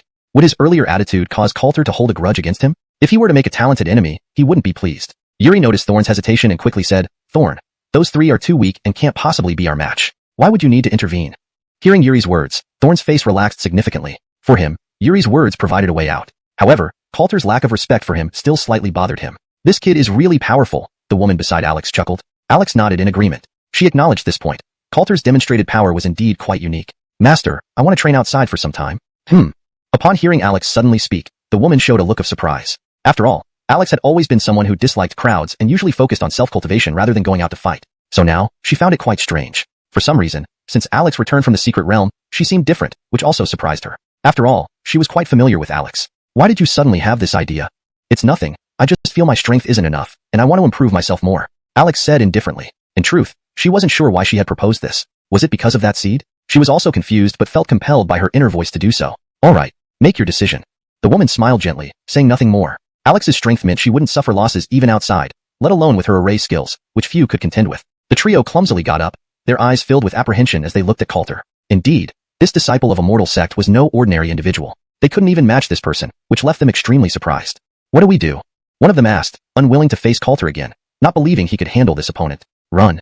Another slowly replied. Given the current situation, he could only flee. They glanced at each other, then left one by one, knowing full well who they couldn't afford to provoke if they wanted to live. Watching the trio run away, Coulter shook his head slightly, saying, I thought they were better. Subsequently, Coulter's gaze turned towards Tori and Arno. Are you alright? We're fine. Many thanks to Mr. Keaton for lending a hand. Arno expressed her gratitude, surprised that Coulter would still offer assistance. Clearly, their initial decision was indeed correct. Don't mention it. Let's leave this place quickly. Coulter waved his hand, saying no more. Arno nodded, knowing it wasn't the right time to talk, and hurriedly left without lingering. Others didn't stop them either. With Coulter's actions, they certainly dared not interfere. Provoking an immortal sect disciple wouldn't end well. Finishing all this, Coulter returned to the Qingyun immortal sect side. Seeing Coulter didn't even greet him, Thorn's expression darkened. Coulter naturally didn't care about this. Meanwhile, Yuri winked at him, worried about Coulter and reminding him that Thorn was still angry. Thorn coldly said, Coulter, you do indeed have strength, but ignoring your autos like this isn't right. Thorn, what do you mean? Coulter looked puzzled at Thorn, unsure how he had disrespected him. Let's go. Thorn scoffed, saying nothing more. Not being his disciple, he didn't wish to deal with it further. Still, Coulter's defiance irked him greatly. Had it not been inconvenient to act, he would have disciplined Coulter himself. Seeing them leave, Coulter frowned slightly but said nothing. Compared to returning to Qingyun immortal sect, he had more pressing matters. Carmen came beside Coulter and softly said, Thorn might target you. Whatever. Coulter waved his hand dismissively, seeming unconcerned. Justin Thorn, as long as he didn't personally intervene, he wouldn't mind much. If he did act personally, Qingyun immortal sect wouldn't ignore it. Carmen nodded, understanding Coulter's character well. He never dwelled on such trivial matters. Well, I should return. I need to take the evaluation back home. Chapter 186, An Unexpected Encounter. Carmen smiled faintly. Okay. Looking at this immortal fairy who had always supported him without interfering, Coulter also hugged her gently and said softly, I will return as soon as possible. Carmen was not concerned about these things. She knew Coulter's talent and clearly understood his future achievements. Of course, she couldn't restrict Coulter. She would continue to support him. After watching Carmen leave, Coulter headed straight towards Tianyong City. He still had not completed Martina's task and had some other matters that needed handling. Shauna's bloodline had not fully evolved yet, so he needed to find a place where many demon beasts gathered to help Shauna awaken the power of her bloodline. However, Martina would certainly have to return to Qingjue Immortal Sect, so completing this task might need an opportunity. Upon returning to Tianyong City, Coulter went directly to the Morong family. The Morong family naturally treated Coulter like an esteemed guest and entertained him seriously. To them, Coulter was undoubtedly the most worthy honored guest. Mr. Keaton, if you need anything, just speak up. We, the Morong family, are duty-bound to assist. Arno spoke earnestly, his gaze landing on Coulter. For him, it was essential to serve Coulter well. This person was too important to the Morong family. Are there any places nearby where demon beasts gather? Coulter asked calmly, looking at Arno. Places where demon beasts gather? Arno fell into deep thought, considering this quite a large issue. Father, don't you remember? Within Beast Mastery Sect, there is a secret realm of demon beasts with at least 10,000 demon beasts, including several in the respectful realm. Hearing this, Coulter showed interest. Arno also slapped his head, saying, I almost forgot. Indeed, the Beast Mastery Sect has a demon beast secret realm used for their disciples to handle demon beasts. The longevity of the Beast Mastery Sect has much to do with this secret realm. Hearing Arno say so, Coulter became intrigued by this secret realm. Since that's the case, I should go check it out. Coulter nodded. Since Beast Mastery Sect had this secret realm, he didn't need to exert himself searching elsewhere. However, the Beast Mastery Sect probably won't easily agree. Arno whispered. Although they bowed humbly and apologized last time, it was only a forced action, not showing how important Coulter was to them. It wouldn't be easy for Coulter to borrow their secret realm. After all, the Beast Mastery Sect was a major sect, and after being bullied by Coulter multiple times, they definitely wouldn't accept it easily. No problem. Let's go see the Beast Mastery Sect first. Coulter waved his hand. He would find a way to get these Beast Mastery Sect members to agree. Shauna lay on Coulter's shoulder, looking very obedient. I'll accompany Mr. Keaton then. Arno thought for a moment and immediately spoke. Okay. Coulter nodded slightly, then left the Morong family and flew toward Beast Mastery Sect. But while passing through the city gate, Coulter suddenly saw a familiar or rather, very unexpected person. Why is she here? Without much thought, Coulter landed to greet. Erigu girl. Martina turned around, looking back at Coulter behind her, also surprised. You're actually here too? Some matters need to be taken care of, so I'm staying here temporarily. Miss Erigu hasn't returned to the Immortal Sect? Coulter was also surprised to see Martina appear in Tianyong City, but if she hadn't returned to the sect, he still had a chance. Yes, I wanted to train outside, Martina said indifferently, her eyes reflecting Coulter's image. What a coincidence. So what plans does Miss Erigu have? Coulter asked with a smile. Not yet. Martina shook her head. She decided to stay impulsively, but hadn't formed a concrete idea of where to train. After hearing this, Coulter pondered for a moment and said, why not come along with me to a demon beast secret realm? Demon beast secret realm? Martina showed a puzzled expression. Yeah. Coulter nodded slightly, explaining his purpose to Martina. This made Martina notice Xianxia. How cute this little fox is. Martina couldn't help but be surprised. She then nodded and agreed. Alright, let's go take a look. Also, I need some demon cores and materials from demon beasts. Coulter didn't expect Martina to agree right away, but thought it worked out well. Arno, seeing Martina, knew her identity and his demeanor became even more respectful. They could not afford to offend these people. Soon, the three arrived at Beast Mastery Sect. Upon recognizing Coulter, the Beast Mastery Sect reacted as if facing a great adversary, hurriedly informing the current Dennis. The Dennis of Beast Mastery Sect also rushed down quickly. Since Tai Immortal Gate didn't have a new arty yet, he had to handle the situation. At the same time, he felt troubled. Why did this troublemaker come again? Regardless, facing Coulter, he had to greet with a smile. Mr. Keaton, what brings you to our Beast Mastery Sect? The Dennis asked with a broad smile. I need some assistance from you guys. Coulter said slowly, looking at the Dennis. Please, Mr. Keaton, if we can help. The Dennis responded, equally confused about what Coulter wanted. It's not a big deal. I heard your Beast Mastery Sect has a demon beast secret realm. I want to enter and hunt some demon beasts. Upon hearing this, the Dennis's expression turned complicated. This request was difficult to fulfill. Mr. Keaton, this is a bit difficult.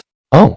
Coulter looked at the Dennis, his aura becoming dangerous. Mr. Keaton, this secret realm is one of the most important places for our sect. The demon beasts inside are also crucial, so no damage can occur. Therefore, we cannot readily agree to your request. The Dennis looked at Coulter with difficulty. For them, this matter was extremely perplexing and hard to agree to. After all, this place was vital to the Beast Mastery Sect. Any mishap could cause significant trouble. Yet, they could not afford to offend this Coulter. Chapter 187. Secret Realm of Beast Spirits. This made the Dennis very bitter. Coulter was simply too powerful. They had to take such a formidable opponent seriously, or it would be catastrophic. Thus, this was what the Dennis was extremely worried about. For him, the only option now was to try and keep Coulter calm. Otherwise, things would only get worse. Elder, it's merely borrowing. There's no need to worry too much. We won't let these beast spirits suffer too greatly. Coulter spoke nonchalantly, believing that the Dennis would agree. So, there was no need for excessive concern. Seeing Coulter's determined attitude, the Dennis's expression turned serious. He could see that Coulter didn't want him to refuse, or rather, he didn't have the ability to refuse. If they were to really fight, he would face a dire situation. After all, the strength Coulter displayed was terrifying. Before long, the Dennis brought Coulter and his two companions to the entrance of the secret realm. At the gate, they could already glimpse some scenes within the secret realm. A flash of insight passed through Coulter's eyes. It seemed the background of the beast-taming sect wasn't simple, owning such a secret realm. Such realms weren't easily created by ordinary experts. However, the current decline of the beast-taming sect suggested some mishap occurred along the way. Coulter wasn't too interested in those details, but focused on the Dennis. After a moment of hesitation, the Dennis, with evident reluctance, said, "Be cautious once you enter. This place is quite dangerous." "Thank you for the reminder." Coulter nodded. Seeing this, the Dennis had no choice but to open the entrance. As the entrance opened, roars of beasts echoed out, along with waves of powerful beast chi. Even this much sent shivers down the spines of some disciples. Each time they entered this place, an Otto needed to lead them, or they'd meet a tragic end. But such things wouldn't affect Coulter and Raven. After all, their strength was immense, and these beast spirits were unlikely to be their match. Many disciples of the beast-taming sect kept glancing at Raven. She was incredibly beautiful, like a celestial maiden none of them had ever seen before. Disliking their gazes, Raven moved closer to Coulter for protection. Sensing her action, Coulter coldly scanned the disciples before stepping into the secret realm with her. "Dennis, should we follow them in?" An Otto asked, concerned about potential issues. "No need. Let them go." The Dennis shook his head, hoping they wouldn't slaughter too many beast spirits here, or the secret realm would take a long time to recover, a critical matter for them. Inside the secret realm, Coulter and Raven had just landed when two celestial human stage beast spirits attacked them directly. Pong! Coulter struck casually, killing both beast spirits on the spot. Dealing with these creatures was a simple task for him. It seems the beast spirits in this realm have gone mad.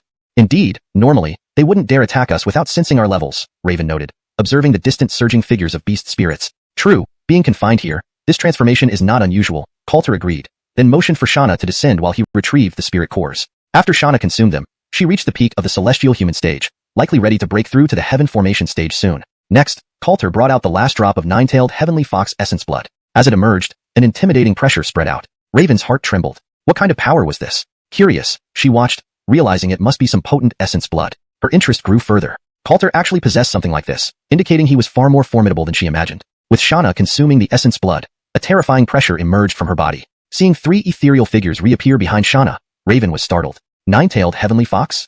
Raven hadn't expected Xianxia to have the lineage of a nine-tailed heavenly fox. Such a beast, when fully grown, wouldn't be inferior to human experts, perhaps even surpassing some. Even in the heaven formation stage, they could possess power equal to a venerable stage expert. Thinking about this, Raven grew increasingly curious about Coulter.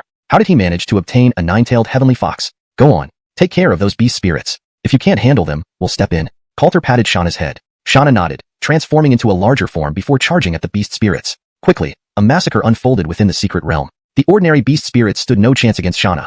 Chapter 188, White Tiger. Within a mere quarter of an hour, Xianxia had already slain dozens of beast spirits. Their spirit cores were entirely devoured by Xianxia without a trace left behind. Seeing this scene, Fernanda was also somewhat surprised. Her bloodline hasn't even awakened yet, and she already possesses such power?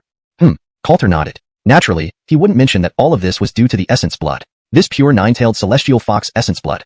Every drop held formidable power, making it quite simple for Xianxia to become so powerful. For her, this is just an appetizer. As he spoke, more than 10 heaven transformation realm beast spirits charged over from not far away, clearly alerted by the commotion. Eyeing these fiercely advancing beast spirits, Xianxia bared her fangs and charged forward. Soon enough, all these heaven transformation realm beast spirits met their end under Xianxia's sharp claws. Outside, the Supreme Elder of Beast Taming Sect stared blankly. This? Supreme Elder, that's a nine-tailed celestial fox?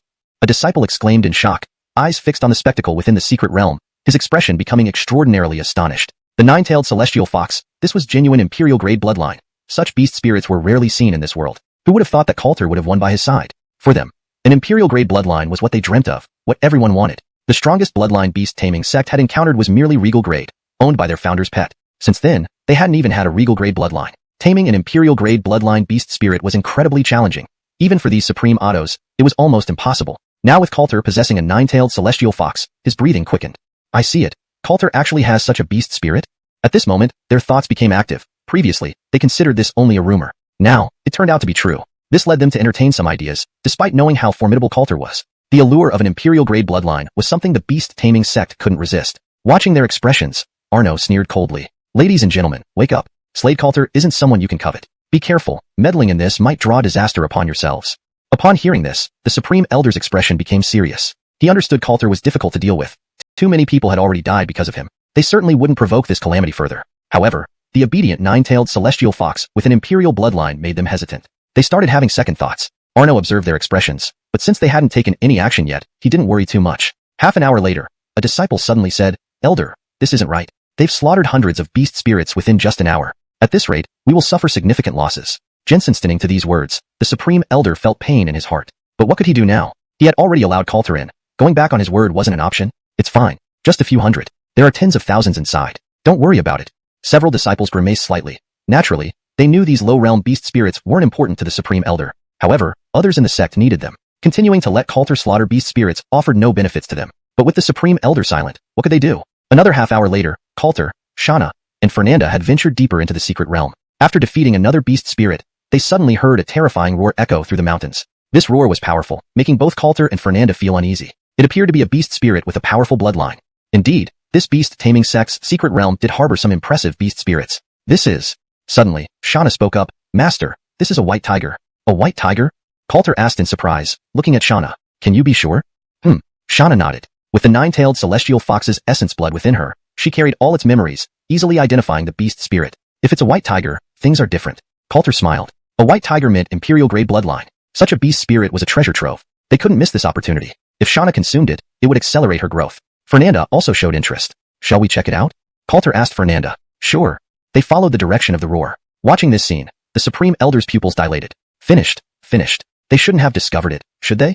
The Supreme Elder worried deeply. As the Supreme Auto of the beast-taming sect, he knew plenty. The secret realm housed more than ordinary beast spirits. There was a white tiger lineage here, which they were well aware of. Initially, the original white tiger had aged into bones. However, 10 years ago, a successful white tiger offspring emerged among its descendants. This was an imperial-grade bloodline, causing great excitement. Yet, due to Grandmaster Mu's seclusion, the matter was postponed. Now, he, being the most senior, naturally had plans to claim the white tiger as the sect's guardian. Before he could act, Coulter arrived, unsettling him. While Coulter couldn't possibly know, if discovered, he wouldn't let it go easily. Instantly, the Supreme Elder panicked, trying to figure out a solution. Arno watched this, realizing Coulter must have stumbled upon something significant related to the beast-taming sect's secrets.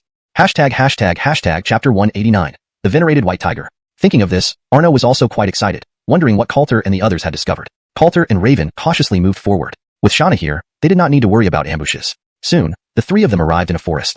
Looking at the chaos around, they were surprised. "These marks seem to have just been left," said Raven, her expression turning serious as she observed the claw marks scattered everywhere. Clearly, a terrifying beast had been rampaging here recently. "It looks like this white tiger isn't in a good mood," Coulter remarked. Suddenly, he noticed a pair of sharp eyes staring at him. In an instant, their gazes locked, and the white tiger pounced directly toward Raven. "Watch out!"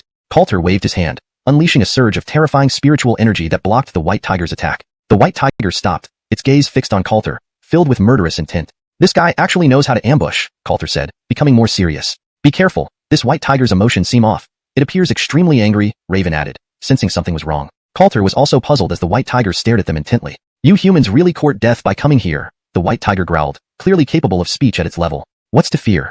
Coulter replied nonchalantly, eyeing the beast with interest. "A venerated realm initial stage white tiger, quite impressive indeed. Emph, you lowly humans dare to offend our white tiger clan. Today, you will die here," the white tiger snarled, glaring at Coulter. Upon hearing this, Coulter and Raven stiffened. "The people from the beast-taming sect should all die." With that, the white tiger lunged at Coulter and Raven. Boom. The two immediately launched their attacks. Since the white tiger made the first move, they would not hold back.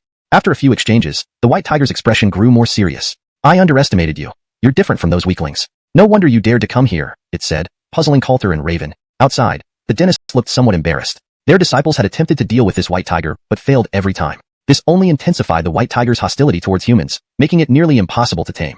"Today, you all must die." With a roar, the white tiger's body grew enormous before charging at Coulter and the others. Instantly, the forest erupted in a cacophony of sounds, indicating a close battle between the two sides. Xianxia also joined the fray, forcing the white tiger back with one swipe. Seeing Xianxia, the white tiger showed a look of surprise. "Nine-tailed heavenly fox, are you also serving these humans as a pet?" Xianxia retorted coldly, "Do not harm them." "Ridiculous. As a nine-tailed heavenly fox, don't you know how noble your lineage is? Doing this is dishonorable." The white tiger roared, dissatisfied with Xianxia. For a creature of such prestigious lineage, being a pet to humans was shameful. "Humph, you primitive brute, you don't understand," Xianxia stated coolly. There was no difference between the demon race and the human race. Demons could turn on each other for their blood. She owed her awakening and survival to Coulter and Tori, understanding now which side she should choose. "If you choose to be a human dog, prepare to die here today," the white tiger roared, charging at Xianxia. Determined, it aimed to kill her. "Dream on." Xianxia retaliated fiercely. However, she was no match for the white tiger's power. She had just entered the sky transformation realm, her bloodline strength not fully awakened yet, thus not equal to the adult white tiger. She began to lose ground quickly. Seeing this, Coulter and Raven stepped in to assist Xianxia. They couldn't let her fall to the white tiger. Together, they managed to push the white tiger back. While it feared no single combat, it could not withstand the trio's combined assault. "Human, you deserve to die," the white tiger roared, focusing on Coulter. A fierce bellow resonated, piercing golden eyes locking onto Coulter. With its imperial bloodline, immense power surged forth, enveloping Coulter and his companions in blinding white light. Sensing the formidable force, they retreated, unable to face it head-on. Boom! The white light struck where they stood moments ago. A massive explosion ensued, leaving a deep pit in its place. Terrifying indeed. The watching disciples marveled. No wonder they never managed to capture this white tiger. It was too powerful. Had they tried, they would likely be dead. Their expressions turned grim. "Stay back and support us. I'll handle him." Coulter took a deep breath as the Enyang immortal sword appeared in his hands. Flashes of sword shadows raced toward the white tiger, colliding with terrifying power. Mountains exploded under the impact. "Human, today you will become my meal," the white tiger snarled, insulted by this human's defiance. Determined, Coulter channeled full power into the Enyang immortal sword. Twin beams, one black, one white, struck the white tiger, infused with fearsome sword intent. Under this force, surrounding trees fell endlessly. ##### Chapter 190, Sword Slash of the White Tiger. The white tiger roared and unleashed another beam of white light, continuously colliding with Coulter's sword chi. Outside, the dentists of beast taming sect and its disciples were dumbfounded. Could this Coulter really be fighting a mature white tiger to such a degree? Even if this adult white tiger was only at the respected realm, it wouldn't fear an opponent at the sealed king realm. This kind of battle is far beyond our reach. The dentists of beast taming sect had completely given up on trying to deal with Coulter, fearing that he might be instantly killed should he attempt anything. After all, against this white tiger, he could only flee in humiliation. Soon, under Coulter's relentless attacks, the white tiger's front paw was pierced by Coulter. In agony, the white tiger let out a fierce roar and struck Coulter's chest with a powerful claw. Coulter retreated a few steps, revealing a significant wound on his chest. Seeing these scratches, Coulter realized he might be in trouble if he continued like this. "I'll help you." Fernanda's voice rang out, and in the next moment, an array formation landed beneath Coulter and the white tiger. Instantly, Coulter felt his strength significantly boosted. "Great formation." Coulter gave Fernanda a thumbs up, sensing the endless flow of spiritual energy pouring into his body. With this, dealing with the white tiger would be no problem. Then, Coulter continuously activated the heavenly Dao steel, summoning an ancient phoenix before the white tiger. The white tiger was startled, not expecting this human to have such a move. 9 phoenix slashes. As Coulter soared into the sky, blade chi infused with fire power rained down on the white tiger. Boom! The first strike shattered the white tiger's defenses. The second pierced right through its body. The white tiger tried to gather its strength but was horrified to find it couldn't do so. The surrounding demon energy had been drained, while all spiritual energy converged on Coulter. It quickly noticed the intricate array beneath its feet. Is this because of the formation? The white tiger realized something was wrong, but it was too late. The terrifying force left it helpless. With the final slash, the white tiger collapsed, barely alive, glaring at Coulter with intense hatred as if still intending to bite him. Still not surrendering after all this? You beast-taming sect people, you all deserve death. Hearing the white tiger's words, Coulter paused briefly. What beast-taming sect? I'm not from there. The white tiger was also taken aback. You're not from the beast-taming sect? It showed a trace of confusion, finding it unbelievable since entering here. It shouldn't be possible for anyone not to be from the beast-taming sect. Of course not. I just borrowed their secret realm. Coulter shook his head slightly, gazing at the white tiger. Hemph, humans are all destined to die. The white tiger sneered, maintaining its hostility towards humans. Stubborn fool. Since that's the case, there's no need to keep you. Coulter didn't elaborate further, directly ordering Xianxia to finish off the white tiger. Looking at Xianxia approaching, the white tiger revealed a hateful expression. As an imperial-blooded beast, you serve humans like dogs. You truly deserve death. Don't waste time with him. Send him to hell. Coulter frowned, unsure what the beast-taming sect had done to the white tiger, causing such enmity toward humans, which surprised him. But solving this white tiger would end everything. Yes. Xianxia nodded, biting down hard, sending the white tiger to its demise. The white tiger's essence blood was fully consumed by Xianxia. The shadow of the nine-tailed celestial fox behind her grew larger, making her body more substantial, her tails becoming increasingly solid. Soon, Xianxia transformed back into her human form, seated on the ground, though her nine tails kept swaying behind her. Outside, the dentist watched as the white tiger died at Coulter's hands, feeling very dejected. It was their sect's most treasured asset. Although they couldn't control the white tiger, it was still part of their sect. Coulter's actions irked him, but he had no choice but to submit against such power. An hour later, Xianxia opened her eyes, her aura becoming even more majestic, yet also exuding a subtle allure. Her body had grown somewhat, transforming from a young girl into a well-figured young woman. Seeing this, Coulter knew Xianxia had fully awakened her nine-tailed celestial fox bloodline. Ring. Xianxia has awakened her full bloodline, rewarding the host with all talents of the nine-tailed celestial fox clan. Coulter felt an influx of knowledge in his mind. What surprised Coulter most was his ability to learn the nine-tailed celestial fox's charm power, a complete control skill, causing 3 breaths of dizziness and inability to resist upon being targeted. Though it seemed short, those 3 breaths allowed Coulter ample time for many attacks. Additionally, the nine-tailed celestial fox's cloning ability and spatial power insight were also gained. Coulter smiled at these newfound abilities. This was a significant harvest. Xianxia excitedly leaped into Coulter's arms, acting affectionately. However, soon Coulter felt something odd. Xianxia's body shrank considerably. Soon, she reverted to her fox form, lazily resting on Coulter's shoulder. She preferred her fox form. Fernanda approached, saying, "Congratulations on becoming a complete nine-tailed celestial fox. Thank you. If you need anything from this white tiger, feel free to take it." Coulter sincerely offered. Fernanda had helped him earlier, and he held some affection for her, naturally not being stingy. All right. Fernanda accepted without hesitation, removing the sharp claws of the white tiger.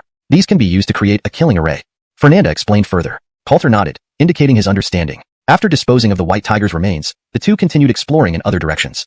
Chapter 191. Traces of the Demon Clan. Who knows, there might be some other unique things within this secret realm. After all, if a white tiger can exist here, it seems quite normal for other peculiar creatures to reside as well. After searching, Coulter, Martina, and the fox encountered several formidable beast spirits, though they were still far weaker compared to the white tiger. Coulter and his group proceeded smoothly along the way, slaughtering numerous beast spirits, causing the Yusef increasing distress, to the point where he had to leave the entrance of the secret realm. He couldn't bear to watch any longer. He feared he might not resist taking action against Coulter. These treasures belonged to the beast-taming sect, yet now they were falling into Coulter's hands. This was something he found extremely difficult to accept. After several hours, Coulter and Martina left the secret realm with satisfaction, leaving it in shambles. However, Coulter did not act too ruthlessly and didn't completely exterminate the beast spirits. He still wanted to show some respect towards the beast-taming sect. Upon exiting, the Yusef returned but dared not show any displeasure in front of Coulter. After all, offending Coulter would bring no benefit to him. Observing the elder's suppressed anger, Coulter found it somewhat amusing and produced over 10 jade bottles. These should be sufficient compensation for the losses inside. But I apologize for the white tiger. It was an unexpected event. Coulter spoke calmly. The jade bottles emitted a strong medicinal fragrance, indicating that the pills inside were extraordinary. The elder quickly took them, forcing a smile. How can we possibly accept such a generous offering? Yet, he accepted everything because these were compensations from Coulter, which they had no reason to refuse. As for the white tiger, its demise was self-inflicted, and the beast-taming sect had nothing further to say about it. Eliminating the white tiger turned out to be beneficial to them. Due to being confined within the secret realm, the white tiger harbored deep hatred towards humans, constantly causing trouble whenever disciples entered, even leading many beast spirits to hunt them down multiple times. Because of its formidable strength, the beast-taming sect had no effective method to deal with it. Now that it was dead, it solved one of their troubles. They also realized they had no chance of taming the white tiger. Its death brought them some relief. After seeing Coulter off, the elder opened the jade bottles, immediately glowing with excitement. "Elder, are all of these 6th grade elixirs?" A disciple exclaimed in surprise. Such a rich aroma stirred their minds. No one expected so many 6th grade elixirs. 6th grade elixirs were incredibly valuable. The elder felt exhilarated, realizing they had struck it rich. His resentment towards Coulter vanished without a trace. Outside, Arno looked at Coulter with doubt, asking, Master Keaton, why did you give the beast-taming sect so many elixirs? In his eyes, it was unnecessary. Even if they forcefully occupied the secret realm, it would still showcase Coulter's power. A powerful individual never needed to bow to the weak. This had been a long-standing tradition in cultivation circles. Martina also looked at Coulter curiously, wondering about his motives. We took what belongs to them, and this is only fair. Besides, we shouldn't behave like evildoers, Coulter explained. Hearing this, Arno admired Coulter's character. To be honest, he could never have or do something like this. Perhaps this was the difference between the two of them. Martina was also slightly surprised. Coulter's character exceeded her expectations. She had never seen such virtue in others. For many prodigies like Coulter, everyone else might just be insignificant. They would never pay attention to these people. But Coulter was different. He cared about many things and never used his background to oppress others. He handled matters on his own merits. Such individuals were rare nowadays, making Martina increasingly curious about Coulter. Returning to Tianyong City, Coulter and Martina stayed there without immediate plans to leave, resting at the Mourong family for a few days before discussing their next destination. However, this peaceful period didn't last long. A bloodied figure arrived near Tianyong City. The next day, shocking news spread throughout Tianyong City. A large group of demons gathered outside Hagen City, 1,000 miles away, launching an attack. Hagen City was in dire straits and urgently requested aid from various cities and sections. Upon hearing this news, everyone in Tianyong City was shocked. The Demon Clan, a fallen race with a bloodthirsty nature, hunted both humans and beast spirits without mercy. Countless lives had been lost to them, making them a constant threat to both races. Their cultivation techniques were cruel, and many demonic sects were established based on these methods, calling themselves believers of the Demon Clan while wreaking havoc on their own kind. Over the years, the Demon Clan and demonic sects had been driven underground. Demons usually resided in the demonic realm, rarely appearing outside. Hearing about an attack by demons caused significant alarm. This can't be right. How could demons attack? Who knows? But Hagen City is in grave danger. It serves as a barrier. If it falls, the demons can sweep through directly. Yes, we must stop these infernal beings. Everyone began preparing to offer support, knowing that when demons came, none would be spared. The Joshua of Tianyong City immediately gathered reinforcements to aid Hagen City. All major families and sects sent personnel. In the Mourong family, Arno frowned upon reading the news. Truly, it is a time of many calamities. Just as Arno prepared to mobilize resources, Coulter and Martina entered the main hall. Lord Mourong, what has happened? Coulter asked, sensing the unrest within the city. Chapter 192, Reinforcing Hagen. As Coulter inquired, Arno suddenly thought of something. Given Coulter and Martina's personalities, they certainly wouldn't turn a blind eye to such matters. The immortal sects would take some time to send reinforcements, but if Coulter and Martina could go, it would make things easier. Having thought this far, Arno hurriedly informed the two. After hearing the news, both Martina and Coulter showed serious expressions. How could this happen? These demon clans have been out of sight for a long time. Why are they suddenly appearing? Martina frowned deeply. As disciples of the immortal sect, they understood all too well the threat and terror posed by the demon clans. This sudden appearance forced them into heightened alertness. I don't know either, but right now, it's just a small-scale attack by several hundred demons. However, Hagen City can barely hold on. We must get there as quickly as possible. Coulter and Martina exchanged glances before saying, we're coming too. Good. Arno nodded, fully aware that they would never stand idly by. Within an hour, the duo had already arrived at the Joshua's residence. At this point, many people had gathered, powerful families from Haganon City and members of minor sects. Soon after, the dentist of the beast-taming sect also arrived, his expression grim. He greeted Coulter and Martina respectfully, then stood aside. The beast-taming sect was taking this matter seriously due to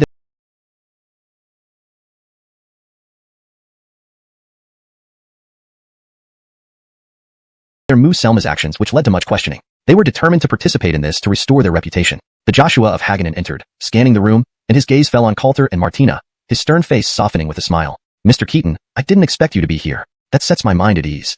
Everyone looked over, realizing whom the Joshua referred to. Ah, Mr. Keaton is here as well. That's reassuring. Indeed. With Mr. Keaton here, we can go forward more confidently. Their solemn expressions eased slightly. They weren't unwilling to help, but the demons were powerful, leaving them unsure of their capabilities. Knowing Coulter's strength made them feel more secure. Your lordship is too kind. This is our responsibility too. So we won't stand by without acting, Coulter replied earnestly. Thank you. But please take extra care, the Joshua responded, turning to address everyone. Everyone, surely you understand the gravity of this situation.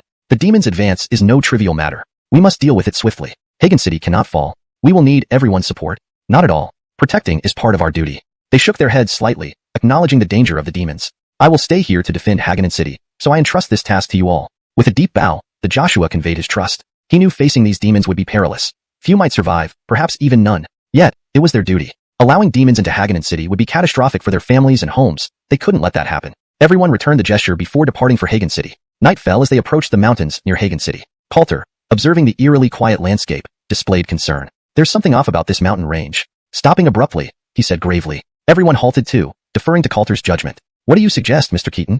Let everyone rest here. Set off again at dawn. An ambush here could be devastating. In the darkness, navigating safely through the mountains seemed unlikely to Coulter. Although demons likely wouldn't ambush here, other dangers remained possible. But what about Hagen City? The commander worried aloud. Coulter shook his head. Hagen City will hold for now. With its protective barriers, it should withstand 3 days. If we get ambushed here, it'll mean total annihilation, benefiting no one.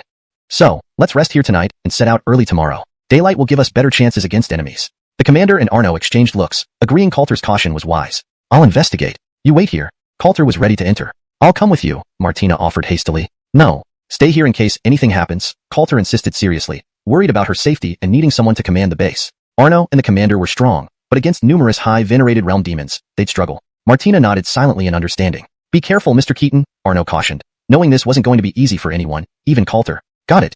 Coulter rushed into the mountains, leaving behind instructions to rest and gather strength. Coulter, upon entering, detected thick demonic energy. The heavenly Dao steel reacted strongly, warning him of the impending danger. Grasping his yin-yang immortal sword, Coulter cautiously proceeded. After a few steps, he sensed unseen eyes watching him in the dark. Who's there? Show yourself, Coulter demanded sharply. Chapter 193, Forest Demon Shadow. However, there was no movement around him, and the feeling of being watched gradually dissipated. This made Coulter feel increasingly uneasy. The surrounding atmosphere was very strange, as if something odd was afoot. Coulter's vigilance grew heavier, his perception spreading outwards into the surrounding space. Suddenly, Coulter slashed at a nearby tree, releasing a streak of black sword chi. The sword chi seamlessly blended into the night, and in the next moment, a muffled grunt sounded. A figure immediately darted backward. Stop right there. Coulter snorted coldly, wielding the yin-yang immortal sword again. The long sword in his hand swung continuously, forcing the figure into a dead end with powerful sword chi. Damn. The black shadow had no choice but to stop, its gaze fixed on Coulter. As he approached, Coulter realized this was actually someone familiar. Hamilton? How is it you again, you pervert? Hamilton looked at Coulter in shock, not expecting to meet him while carrying out a mission. This filled him with great distress. After all, Coulter was very powerful, and he definitely wasn't a match for him. If they fought, it would be disadvantageous for him. What are you doing here? Coulter stared at Hamilton. This person, like Ellsworth, should be from the Devil Sect. He hadn't caught him in the secret realm, but now they met again. Since that was the case, he wouldn't let him off easily. Misunderstanding. I'm just passing through, Hamilton quickly said, naturally not daring to reveal anything. After all, Devil Sect matters were too important to have any slips. Misunderstanding? I don't think so. Which member of the Devil Sect are you?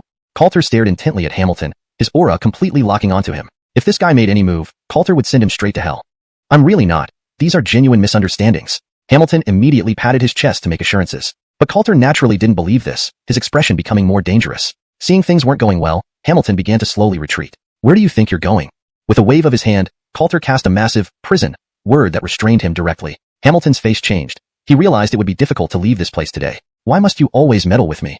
Hamilton said helplessly. Devil Sect members, everyone has the right to eliminate them. Coulter snorted coldly, his expression extremely unfriendly. Originally, he hadn't been suspicious, but now he was increasingly certain this guy was problematic. Just confess, what are your Devil Sect plotting here? Coulter was now convinced they must be connected to the Devil Sect. This demonic invasion likely involved the Devil Sect. Perhaps following them could lead to some key individuals. Thinking of this, Coulter's expression grew sharper. Seeing Hamilton wasn't cooperating, the yin-yang immortal sword in Coulter's hands started gathering power. I'll talk. Hamilton hurriedly spoke, not wanting to die here. Moreover, even if he told Coulter, what could he do? With this thought, Hamilton's expression recovered, and he immediately said, we're only following orders, keeping an eye on those heading to support Terrance City. So, this matter does involve you greatly. Coulter stared intently at this guy, his expression becoming more dangerous. Hamilton's face changed. He didn't expect to be tricked by Coulter. This wasn't good news. Speak quickly, or you won't be leaving alive today. Coulter said coldly. He's just following orders. If you want more information, come question me. A figure suddenly spoke from behind, causing Coulter to clench his fists. Ancient Phoenix power surged, striking the person behind him. Boom. A huge ripple spread out, forcing the person to take 2 steps back. But in doing so, he felt a tremendous threat. This young man. The black-robed man's gaze fell on Coulter, showing great interest. Coming here was to see what kind of person he was. He hadn't expected Coulter to attack right away, quite surprising indeed. Who are you? Coulter's eyes scanned the black-robed man, his expression growing colder. Gideon Sullivan.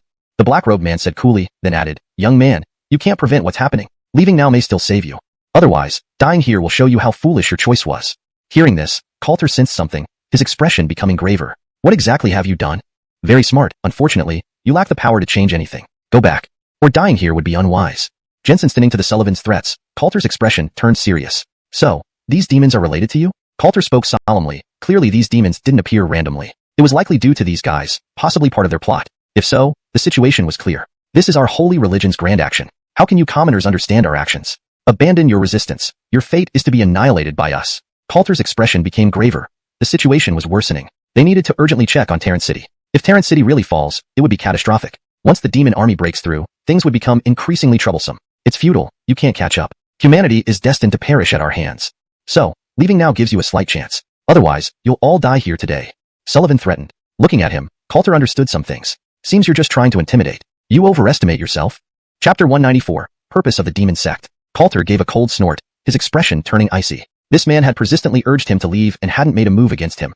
Clearly, something was amiss. It indicated that they did not want Coulter and his people heading to Hagen City. Normally, they would wish for Coulter's group to go there to their deaths or eliminate them directly. His reaction spoke volumes. There was something off with this guy. They didn't seem to want to fight, which implied that the strength of the demon sect wasn't enough.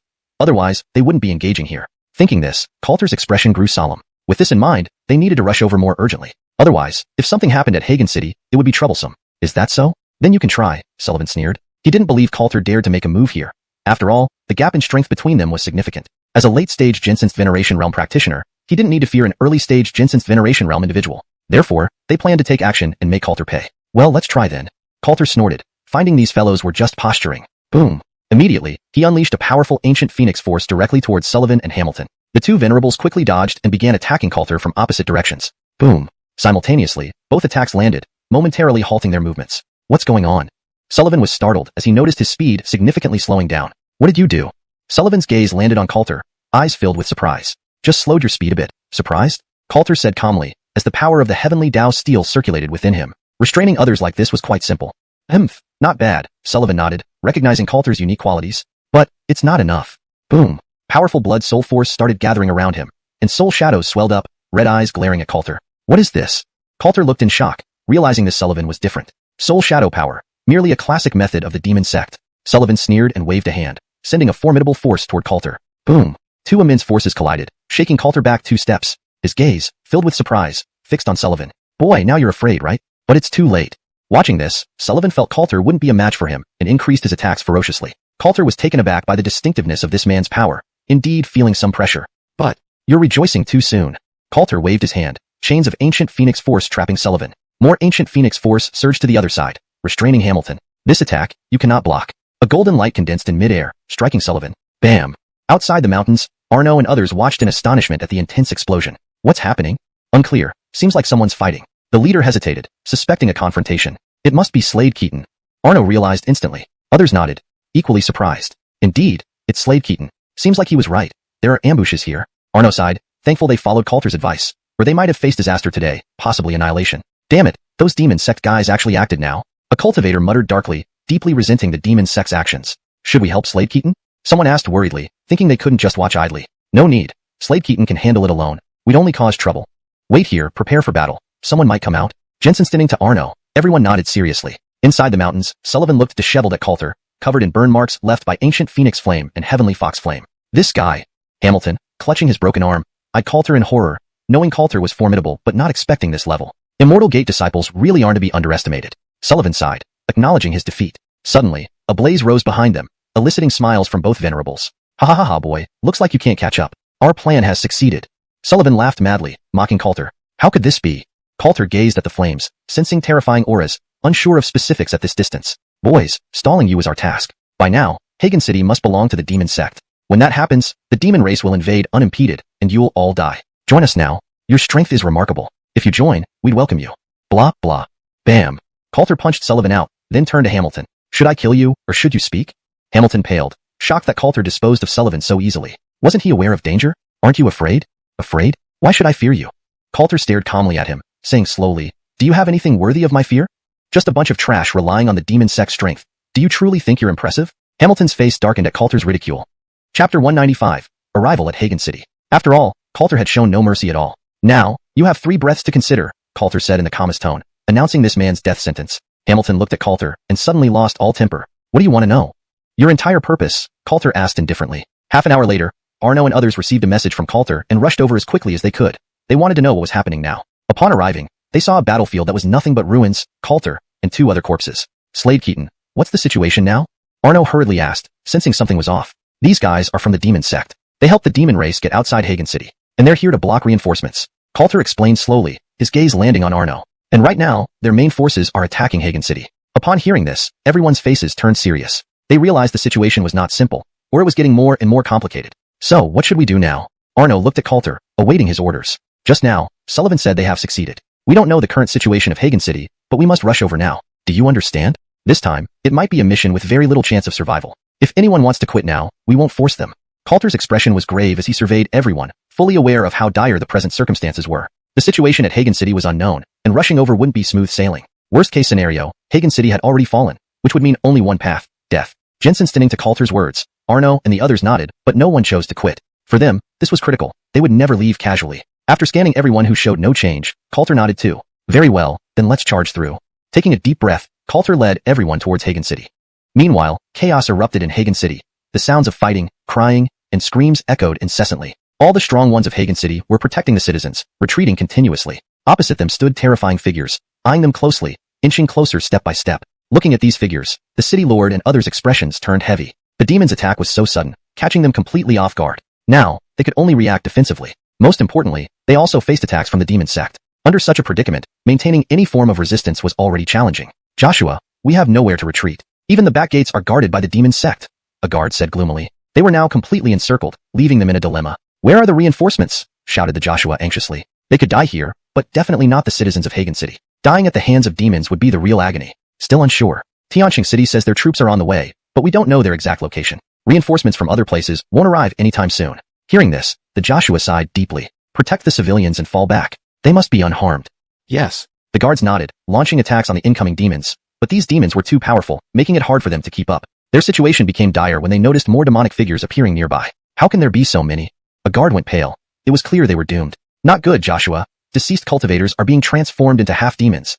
A guard reported fearfully, watching those figures rise again. Damn demons! Cursed the Joshua furiously. There's no choice. We must try to send the civilians out. You all must leave quickly. I will hold the rear, said the Joshua resolutely. He knew this action would likely cost him his life, but no matter what, he couldn't let his citizens die here. Joshua, no. It should be us who hold the rear. You are our Joshua. You should lead the citizens to safety, the guards argued earnestly. Stop chattering, follow my orders, or you'll regret it even if I'm dead, barked the Joshua coldly. Remember, if a single civilian gets hurt, I'll haunt you. With that, he walked forward, looking at the demons and members of the demon sect. Come on, you bastards, I'll take you down, he yelled, igniting his spirit energy and charging into the group of demons. Boom. Explosions rang out along with the Joshua's laughter. Jensen stinning to this sound. The guards wore pained expressions. In this situation, their Joshua was surely dead. Wiping away tears, the guard captain sternly ordered, everyone, retreat. Not a single civilian shall die. Understand? Yes, came thunderous responses before they began to withdraw. Soon, they arrived at the city gate where several dark figures stared at them. Just as expected, they came here, one sneered. Such stubbornness, another added. Wouldn't it be better to be assimilated into demons? Looking at them, the guard captain's expression changed dramatically. All were late-stage Jensenese realm from the demon sect. Realizing they were prepared, he asked, Captain, what do we do? What else can we do? Fight. With a roar, they charged at the demon sect members despite being only early-stage Jensenese realm. They wouldn't step back today. Seeking death. The middle member of the demon sect waved his hand, a terrifying ripple flashing from behind.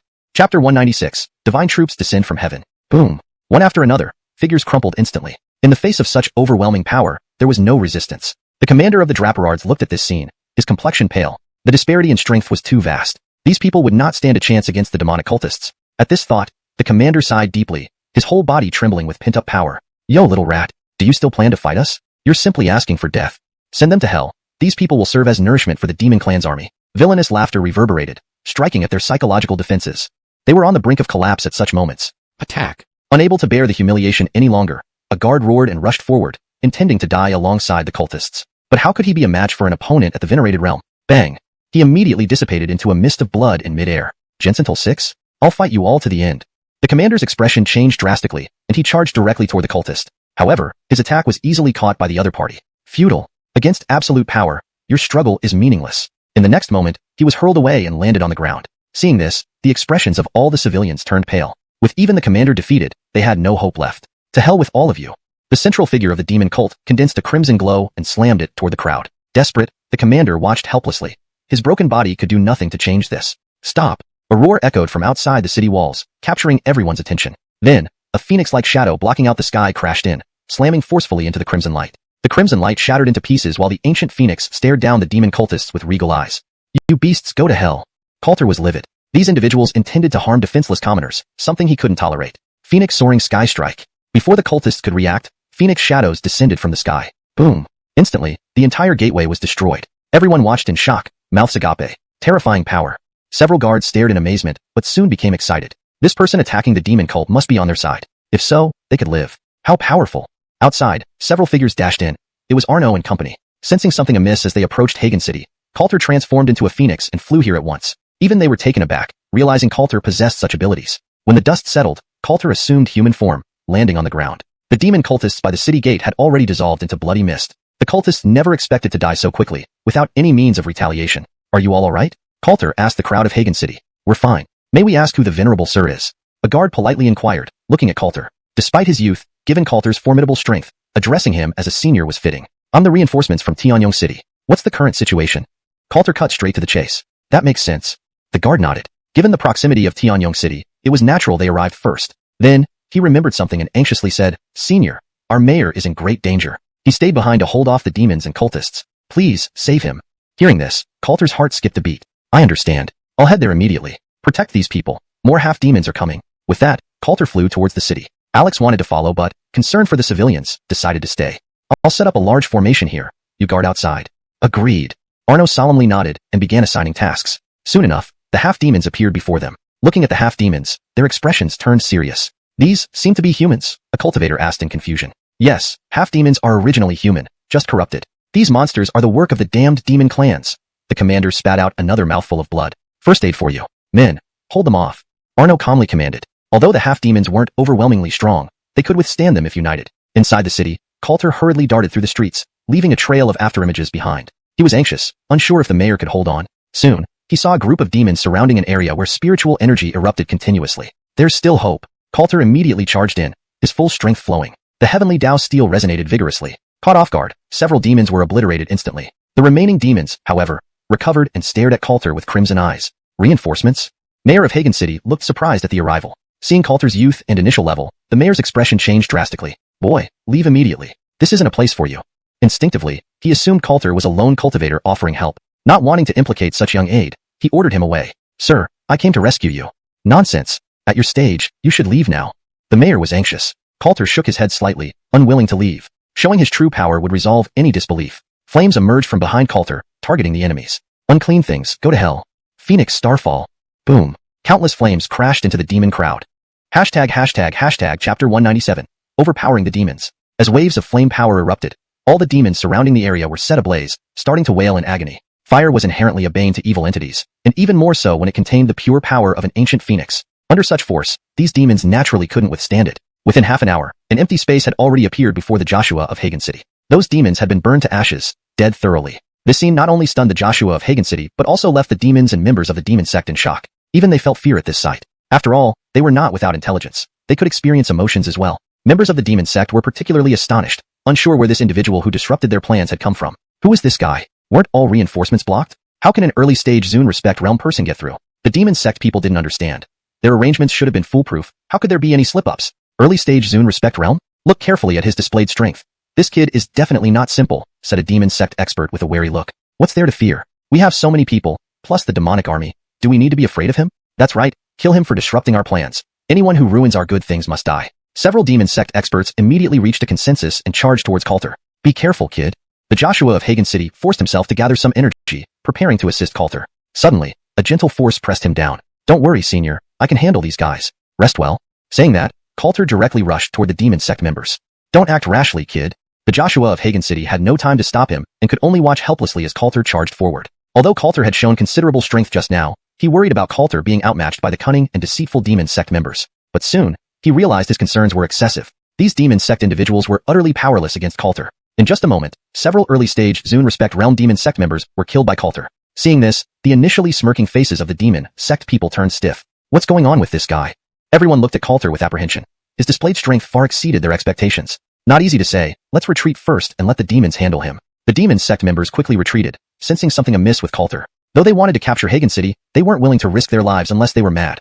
Otherwise, they'd always cherish life. Soon, a group of demons surged forward to attack Coulter. Perfect timing.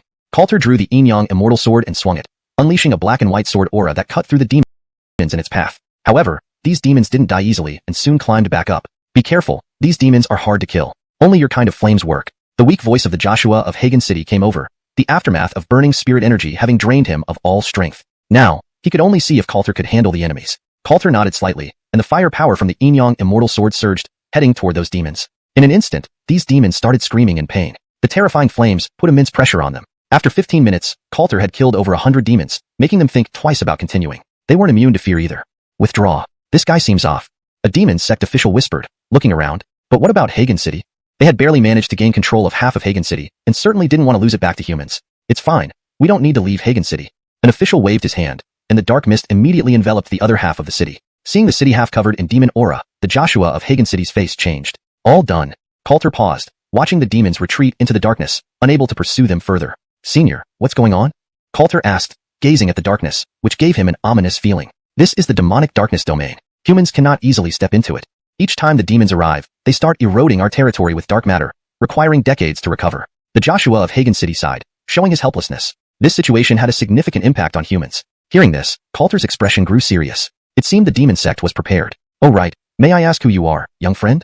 The Joshua of Hagen City curiously looked at Coulter, puzzled about his identity. We're reinforcements from Tianyong City. I'm a disciple of Qingyuan Immortal Sect. Hearing this, the Joshua of Hagen City sighed in relief and replied, You've arrived just in time. If not for you, Hagen City would have fallen completely today. But losing half the city isn't too good.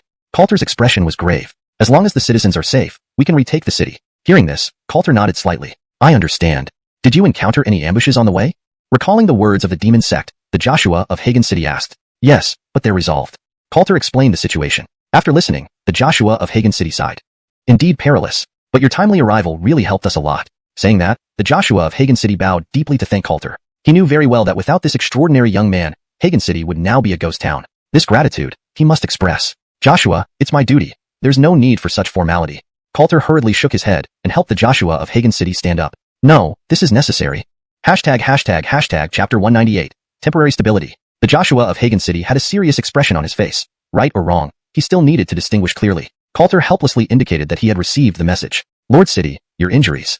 It's nothing. As long as I'm not dead, I can recover. The Joshua waved his hand, showing an indifferent attitude. Seeing him like this, Coulter was somewhat surprised but realized this was the demeanor of a true powerhouse. This made him respect the Joshua of Hagen City even more. Let's go see the civilians first. We also need to set up defenses here. The Joshua had Manchang recovered some strength and headed towards the city gate. Coulter watched him for a moment, then took out a pill and handed it to him. Edit. The Joshua had partially regained his strength and headed towards the city gate. Coulter watched him for a moment, then took out a pill and handed it over. This won't do. You've already saved me once, little one. I can't accept your offerings. The Joshua waved his hand. As the lord of the city, he valued his dignity and did not want to easily accept gifts. Lord City, it's just a medicinal pill for recovery. That still won't do. This upright Joshua was rather stubborn and showed no willingness to accept it. Coulter looked at him, thinking of something. Joshua, you are crucial in the days to come. Many times, we will rely on you to manage things. If you collapse, who will fight against these demon clans? Who will protect the civilians? These words struck a chord with the Joshua of Hagen City. Other matters he might not care about, but the safety of his people was what he cared most about. After a brief silence, he accepted the pill from Coulter and swallowed it directly. I remember this kindness. I will repay you. The Joshua vowed earnestly. Hearing this, Coulter merely smiled. To him, such matters were trivial.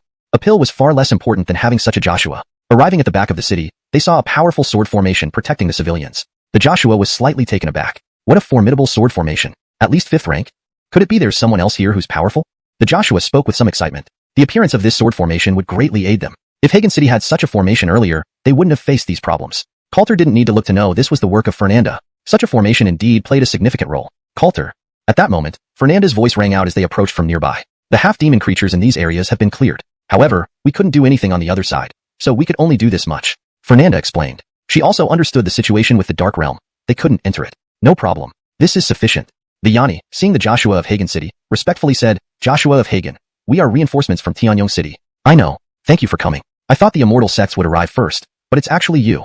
The Joshua sighed. The strength of Tianyong City was nearly equal to their own. These people who came must be the best fighters of Tianyong City. The Joshua jests. This is what we should do. Moreover, it's embarrassing to admit, but if it weren't for these two ladies, we wouldn't have changed the situation. The commander sighed. He knew very well that without Coulter and Fernanda, they couldn't have dealt with those demon sect and demon clan members. Thus, he didn't intend to take credit. Regardless, your arrival is timely. But, may I ask who set up this sword formation? If it's possible to arrange a defensive formation to prevent these demons from passing through easily, that would be perfect. The Joshua said urgently. Nothing was more important than protecting Hagen City. It was set up by this young lady. The commander quickly replied. The Joshua turned his gaze to Fernanda, revealing a surprised look. A young Coulter with such terrifying power was enough to astonish them, and now the person setting up the formation was another young woman. He had thought it would be a respected Otto, Such formations usually required experienced powerhouses to set up. Now it was a young woman. It seemed they really were getting old. The Joshua paused for a second before immediately reacting. Miss, can you set up such a formation again? Yes, but I don't have enough core materials for the array. Fernanda said seriously. Without materials, even she couldn't easily set up such a formation. That's simple. Our city hall is just behind us. You can choose whatever you need. The Joshua hurriedly replied. At this point, he didn't care about the treasures stored in the vault. After all, those treasures were useless if they couldn't defend their city. If that's the case, then no problem. Fernanda nodded. Good, please follow this way. Others, please continue to guard here to prevent any sudden actions from the demons. Understood.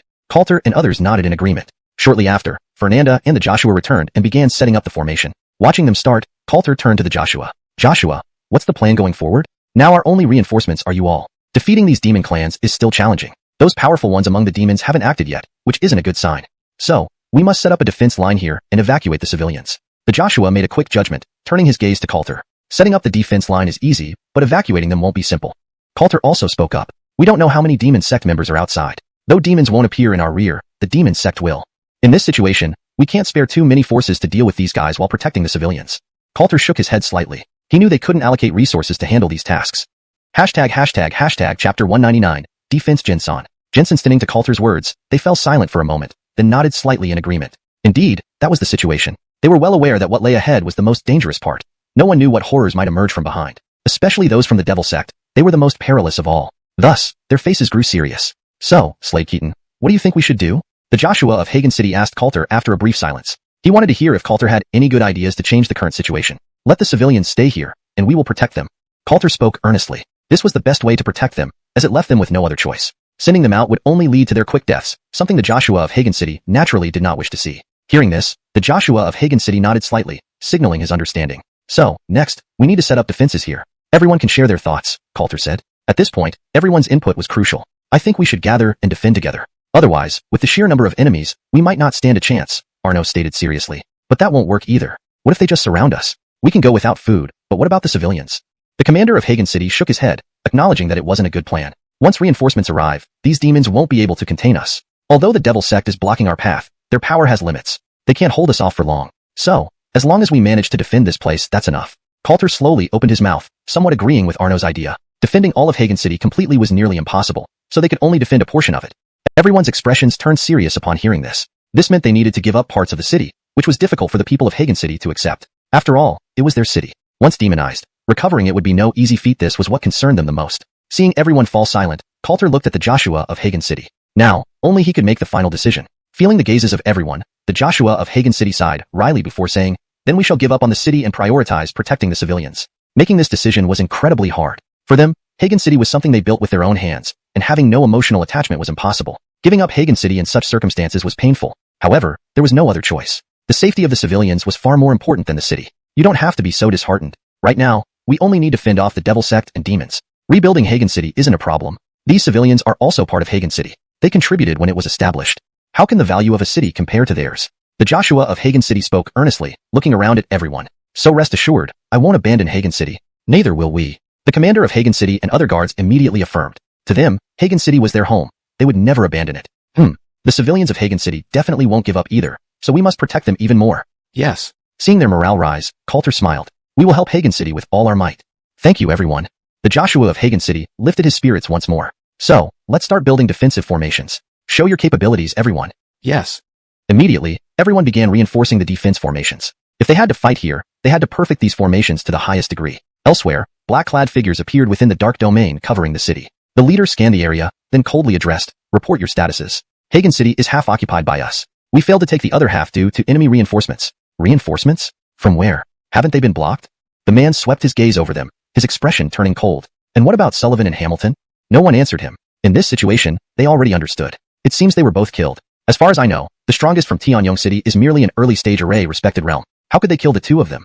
No one knew how to answer, finding the situation equally baffling. Sullivan and Hamilton were both strong, especially skilled at ambushes. Under such circumstances, failing to eliminate Tianyong City's forces seemed unexpected. Two incompetents who couldn't even handle this task. The Devil Sect member in the city scoffed, his face turning grim. After all, because of them, their plan had failed. Saying others are incompetent, what about you all? The leader glared at them coldly. They froze, realizing something. Indeed, those from Tianyong City had at least 3 late-stage array respected realms in Hagen City. Yet, they lost directly to an early-stage array respected realm from Tianyong City. The Hagen City residents fell silent. This was indeed a significant issue. Who acted against us? The leader spoke icily, his expression turning abnormally grim. He couldn't tolerate such incompetence. An early-stage array respected realm had managed to defeat them? The person hesitated for a moment, then replied, I don't know who it is, but he's an early-stage array respected realm. His strength is immense, and he has some strange flame that made it impossible for us to deal with him. He instantly wiped out the demon troops as well. Upon hearing this, everyone's expressions turned grave. An early-stage array respected realm had such power? I might know his background. Chapter 200, Demon Sect Operation. At this moment, a person sitting at the end suddenly spoke up. Everyone's eyes fell on him, their brows furrowing slightly. Although they were all members of the demon sect and had their peculiar personalities, this individual was truly an enigma to them all. Within the demon sect, he was also an outsider who seldom drew attention from anyone. Had he not spoken up this time, no one would have even bothered to ask him anything. What do you know? The leader looked at him with interest. He's called Coulter, a disciple of Qingyuan Immortal Sect. Last time in Tianyong City, it was he who took down Haroun. Hearing this, many people paused for a moment. An Immortal Sect disciple? If he was an Immortal Sect disciple, his capabilities might be understandable, but it still seemed exaggerated. Even if he is an Immortal Sect disciple, having such combat power at the initial respected realm level will indeed be troublesome. Do any of you have a good plan to deal with him? Several demon venerables remained silent. Usually, they were quite arrogant, but when it came to actual combat, they were very much cowards who feared death. They scrambled to take credit for easy tasks, but they certainly wouldn't volunteer for what was clearly a suicide mission. Seeing their demeanor, the leading demon venerable sneered. You're all worthless, being scared by just one Immortal Sect disciple. With you lot, how can we accomplish great things? Greg grew increasingly angry, feeling that each one of them was useless. However, this operation could not afford any significant setbacks. This was a highly important matter for the demon sect, entrusted by the sect leader, and he had to complete it perfectly without any mistakes. With this in mind, Greg said in a deep voice, you should understand the importance of today's event. If anything goes wrong, none of you will bear the responsibility. So I hope everyone realizes this. This time, you must give it your all. If it fails, the consequences will be dire for you. Greg's words carried great weight, making everyone more serious. They understood that this task was assigned by the sect leader, and failure would mean severe repercussions. Thinking about this, they became more focused. We understand. Good. Next, we will launch an attack on these people. We only have one day. Tomorrow, reinforcements will definitely arrive. So, within this short time, we must secure this place, and those people must die here. Yes. Following Greg's order, they moved out and arrived outside. Suddenly, they saw a terrifying sword array erected in half of the city opposite them. Though it only covered part of the area, Greg immediately recognized it. 6th rank 7 extremities sword array? Looking at this formation, Greg's expression changed. This was impossible. An ordinary person couldn't possibly set up such a sword array. There couldn't be someone like that in Hagen City. Even in Tianyong City, it was unlikely to find such a powerful expert. Could it be Coulter? He was already so powerful, and now he can even arrange a 5th rank array? Greg found this hard to believe and didn't want to accept it. The boss, this sword array isn't easy to break. A demon venerable said, looking very serious. Everyone could see that this sword array was extremely formidable, not something anyone could easily withstand, which made them wary. Damn, who else is among Tianyong City's reinforcements? Looking at the sword array, Greg felt increasingly vexed. What do we do now? Hearing his subordinate's question, Greg took a deep breath and then said, no matter what, we cannot let this matter rest. We must break through the array as quickly as possible. Since they are defending only this area, it shows their strength isn't sufficient. Let the demon clans expand the dark domain to cover the periphery of their sword array. First, we need to occupy the majority of Hagen City. Greg knew that breaking this large array would not be easy, so they needed to seize control of Hagen City first. However, the dark domain couldn't simply expand toward Coulter's side. If the dark domain could spread so easily, it wouldn't take this long. A demonic race member came to the edge of the dark domain, chanting incantations. The next moment, his body began to disintegrate, transforming into darkness, spreading far and wide. Indeed, the dark domain was formed by these demonic creatures, a fact few knew. To control areas where people resided was much harder because the dark domain wasn't invincible. Practitioners could resist it. So, they could only set up the dark domain in uninhabited areas. Soon, darkness covered the area around Coulter. Soon enough, only the place where Coulter and his companions were still had light while the rest of Hagen City was shrouded in darkness. Seeing this, Coulter frowned slightly. He had a rough idea of how the dark domain appeared, but it still baffled him. Master Keaton. Alvis looked at Coulter with worry. In this situation, surrounded by darkness, they all felt uneasy. Not just the civilians, but even they, the cultivators, felt the threat from this terrifying force and had to think carefully. Don't leave the range of the sword array. Stay alert, and be careful of sudden ambushes. Coulter spoke solemnly, knowing well that if these people attacked unexpectedly, the consequences would be severe. Therefore, he positioned himself where he could oversee the entire scene, keeping watch over the surroundings. Should anything go wrong, he would intervene immediately. Do we still have a chance? Alvis asked, somewhat worried. He saw no hope in this predicament unless a powerful cultivator came to help. Certainly. As long as we hold out for a day, reinforcements will arrive. Coulter replied slowly, looking around at everyone to inspire confidence. Cheer up. I want to see all of you at the victory banquet. Hearing Coulter's words, everyone became more serious and determined. Chapter 201. Continuous harassment. Since Coulter had already spoken, they definitely needed to put in effort and not just fall here without accomplishing anything. This was what concerned them the most. If they were to fall so easily, it would truly be a disgrace. Therefore, they all wanted to stand firm until the end. Jensen, stand up. These guys aren't many in number. Since they aim to cover Hagen City completely with the Dark Realm, they can't afford to lose too many here. So, we don't need to go all out here. They won't either. They will harass us from various places. We just need to ensure they don't enter the sword array. Other than that, we don't need to interfere too much. Coulter spoke earnestly. The formation set up by Erigu Girl is powerful. Ordinary demons can't rush in so easily. What you need to defend against are the demon lords. But with us here, we'll deal with these demon lords, so rest assured. Just ensure they don't enter the formation, and that's enough. Coulter looked at everyone seriously, arranging his plan. Of course, even if they dare to come in, the sword array will teach them how to behave. Hearing Coulter's words, many people smiled. Our task is for one day, at most one day. Reinforcements will surely arrive.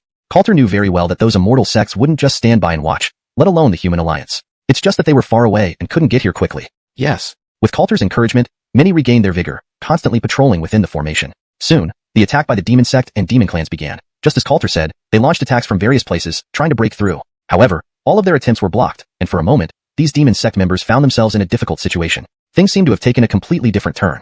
Boss, we can't get in at all. After several hours, a demon lord muttered dejectedly. They had attempted over 100 times and were always repelled, losing many of their own in the process. That Coulter was like a god of death. Any early or mid-rank Jinsenese and realm demons who dared approach didn't last 2 moves before being instantly killed. His strength had terrified many, let alone facing him in battle. The demons also developed caution towards Coulter and were unwilling to make rash moves. This guy, Palmer, was also frustrated. Coulter's strength had completely exceeded their expectations. How could they handle this? For a moment, Palmer fell silent. Now, it was a deadlock, and he had no way to break it. There would be no reinforcements from the demon clan or demon sect. They could only rely on these people. After all, there were surely human powerhouses monitoring the demon realm, and it was already quite challenging to gather so many. Boss, what do we do now? Palmer pondered for a while, and then clenched his teeth slightly. Drapery Zunes, step forward.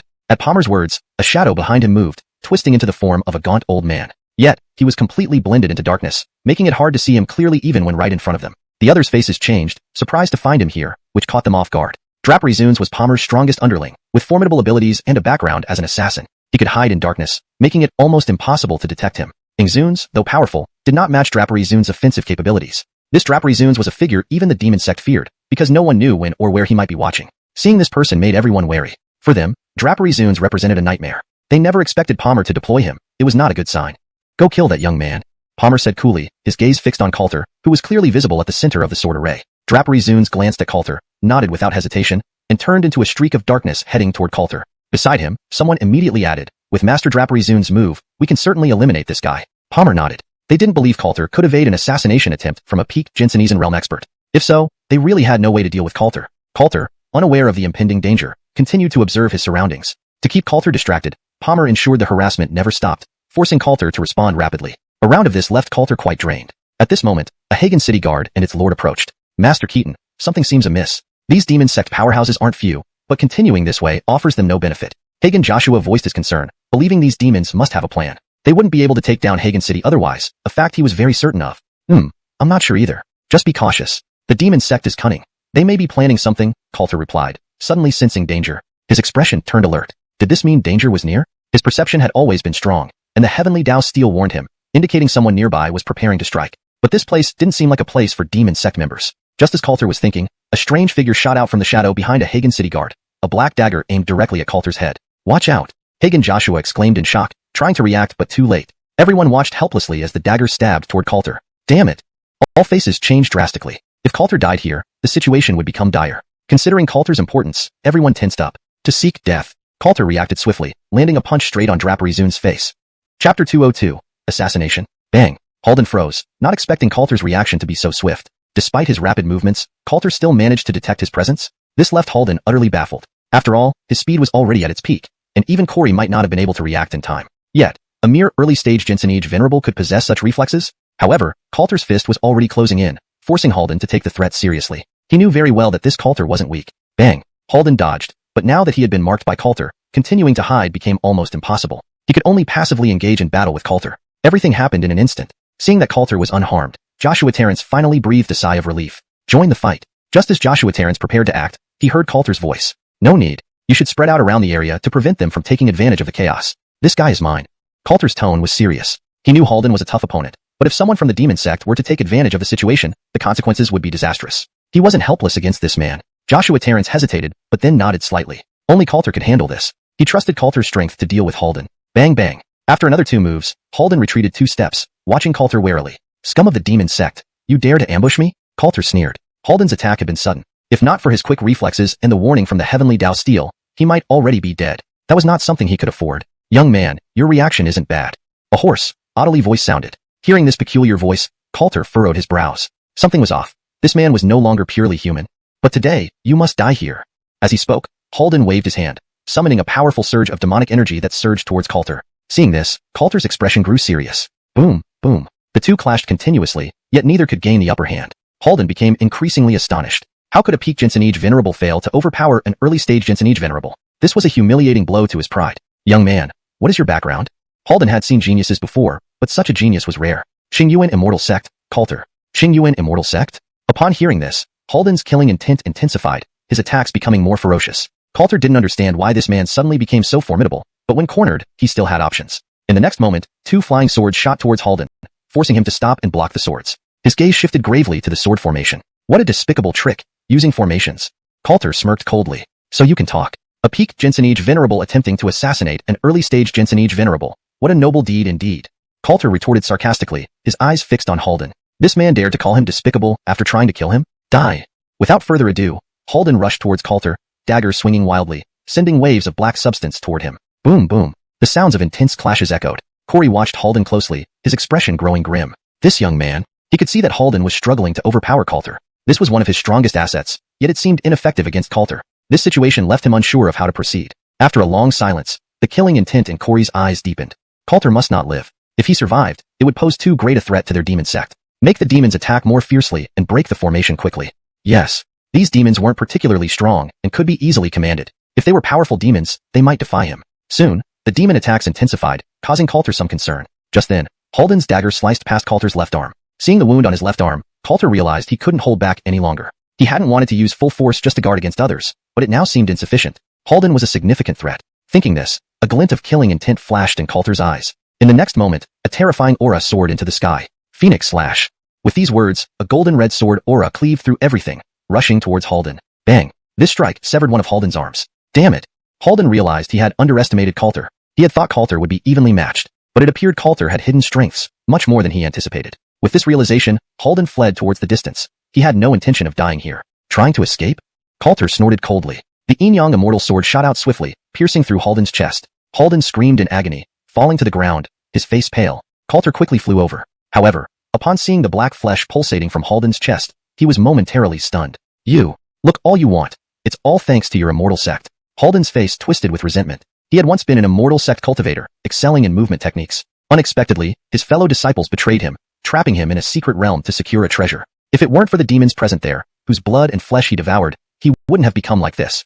He vowed revenge, and thus became Halden within the demon sect. Looking at Halden's appearance, Coulter snorted coldly. So, what does this have to do with innocent civilians? If you went after your enemies, I'd consider you brave. But now, go to hell and repent. Regardless of his grievances, attacking civilians was unforgivable. Chapter 203, Full-Scale Attack. Therefore, the Halden must die here today. After all, he would never forget how this guy had ambushed him. Halden sneered and said, Do you really think you can kill this venerable? Do you actually believe I've been idle all these years? Watch carefully. My power is not just limited to what you see. With that, streams of black aura emerged from behind Halden, making one shiver with fear. What is this thing? People at the back looked at the things appearing behind Halden and grew tense. They felt terrified. Coulter's face was grave as he observed the dark entities emerging from behind Halden. His expression turned much more serious. Young man, do you think you can understand my resolve? Now, you should pay for your rash actions. Immediately after, dark shadows charged up into the air and struck directly in front of Coulter. Only now did Coulter clearly see what they were. Spirits stared at them greedily. Looking at these spirits made many people feel a chill run down their spines, and some of the timid ones screamed out loud. Coulter's face remained grim. These spirits were different from ordinary ones. They were soul bodies imbued with dark power, seemingly cultivated by Halden using the demonic flesh within his body. Seeing the constantly writhing flesh on Halden's chest, Coulter showed a look of disgust. This is indeed troublesome. With that, Coulter waved his hand, and streams of flames surrounded the area where Halden stood, ensuring this guy wouldn't affect others. Bravery befits you, but in front of my spirits, you're nothing but an ant, Halden said. Hearing this, Coulter gave a cold snort as flames began to burst forth, immediately incinerating these spirits. In no time, these spirits started to scream in agony. How could this be? Halden was taken aback, never expecting Coulter to act so quickly. What kind of flames were these, possessing such terrifying power? Coulter smirked. If he could burn the demons themselves clean, then why couldn't he burn these spirits? Damn it! Halden's face darkened, realizing that he couldn't handle this Coulter. Thinking this, Halden fled. He didn't dare continue confronting Coulter. Where do you think you're going? Coulter gave another cold snort. How could he let this guy leave? In the next moment, Coulter appeared before him, landing a punch squarely on his chest. Bang!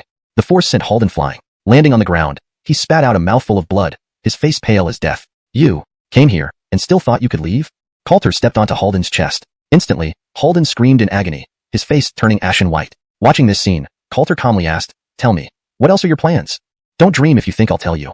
Through gritted teeth, Halden refused to reveal anything to Coulter. "Is that so? Then you have no value left." Coulter snorted, the yin-yang immortal sword piercing Halden's chest. Ah! As the flesh on Halden's chest shattered, his screams grew louder and louder. Though this ear-piercing cry terrified the civilians, thinking of the vicious demon sect member dying here brought them great relief. After all, they felt no sympathy for this destructive demon who wreaked havoc on their homes. Meanwhile, outside, Corey's face turned grim. Halden was killed by him? Corey's expression was heavy. Halden was already very powerful, ranking among their top 3, yet he died like this. It looks like we can't stay here any longer. We need to move quickly. Corey glanced at the sky. Dawn was approaching, leaving them little time. If they didn't take control of Hagen City soon, they'd have no chance. When reinforcements arrived, the pressure on them would increase dramatically, and they might not even be able to leave. Jinsonii Venerable, destroy this formation quickly. As Corey spoke, he also rushed toward the formation. Meanwhile, demon clan figures began arriving, putting immense pressure on the sword array. All cultivators grew more solemn.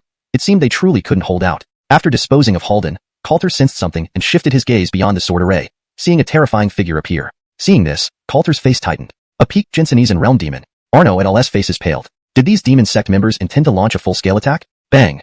A giant claw descended from above, causing a golden barrier to flicker over the formation. The entire boundary trembled along with the earth. Such terrifying power. Struggling to stabilize themselves, Arno and the others lost any desire to fight.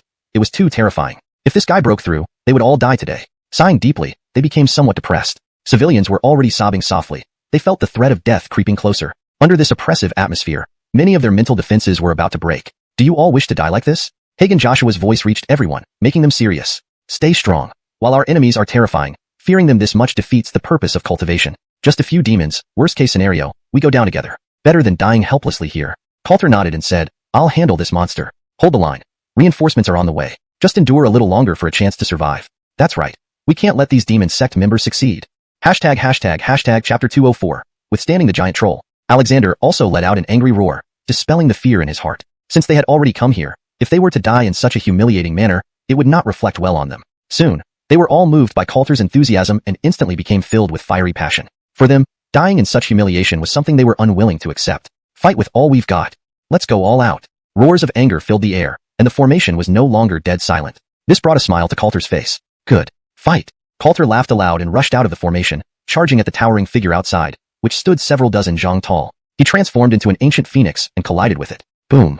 With this single strike, the monster was sent retreating several steps. In midair, Coulter radiated powerful flames. Now, let you scum know that we humans are not to be trifled with. Finishing his words, Coulter charged at the monster again, unleashing more power from within. Defeating this creature would certainly strike fear into the hearts of these demonic sections. Therefore, he held nothing back. Under Coulter's full assault, the monster continuously retreated. Watching this scene, Zunes Percy and Zunes Jensen revealed expressions of apprehension. Boss, where did this guy come from? How can he possess such terrifying strength? Zunes Jensen couldn't understand how a mere youth at the Jensenstead Venerable Realm could have such power, even if he were from one of the immortal sects. Who knows? Zunes Percy replied with a serious expression. He then slowly said, First, we need to exterminate the people inside the formation. Once they're dealt with, this Coulter will be nothing to worry about. Agreed. Zunes Jensen nodded and charged towards the formation. If those inside died, Heavenly Reputation City would fall into their hands, making Coulter useless. Seeing this, Coulter had no other choice but to focus on this giant troll. Otherwise, the damage it could cause would be even more terrifying. After being attacked continuously by Coulter, the giant troll began roaring in fury. It too was enraged to be beaten so badly by a human ant. Noticing Coulter's distraction, its massive claws swung towards him once more. Boom. The yin-yang immortal sword expanded instantaneously, blocking the troll's attack. Then, power began to gather in Coulter's hand, forming two flames beside him. One was a green flame, emitting boundless killing intent. The other was a pale golden flame, exuding an aura of purity and nobility. Yin-yang destruction. As Coulter's voice fell, a black and white sword chi combined with the two flames tore open a rift in the dark sky, aiming for the troll's head. Inside the formation, both the demon sect members and the citizens of Heavenly Reputation City turned their eyes towards Coulter, watching the earth-shattering slash. Boom.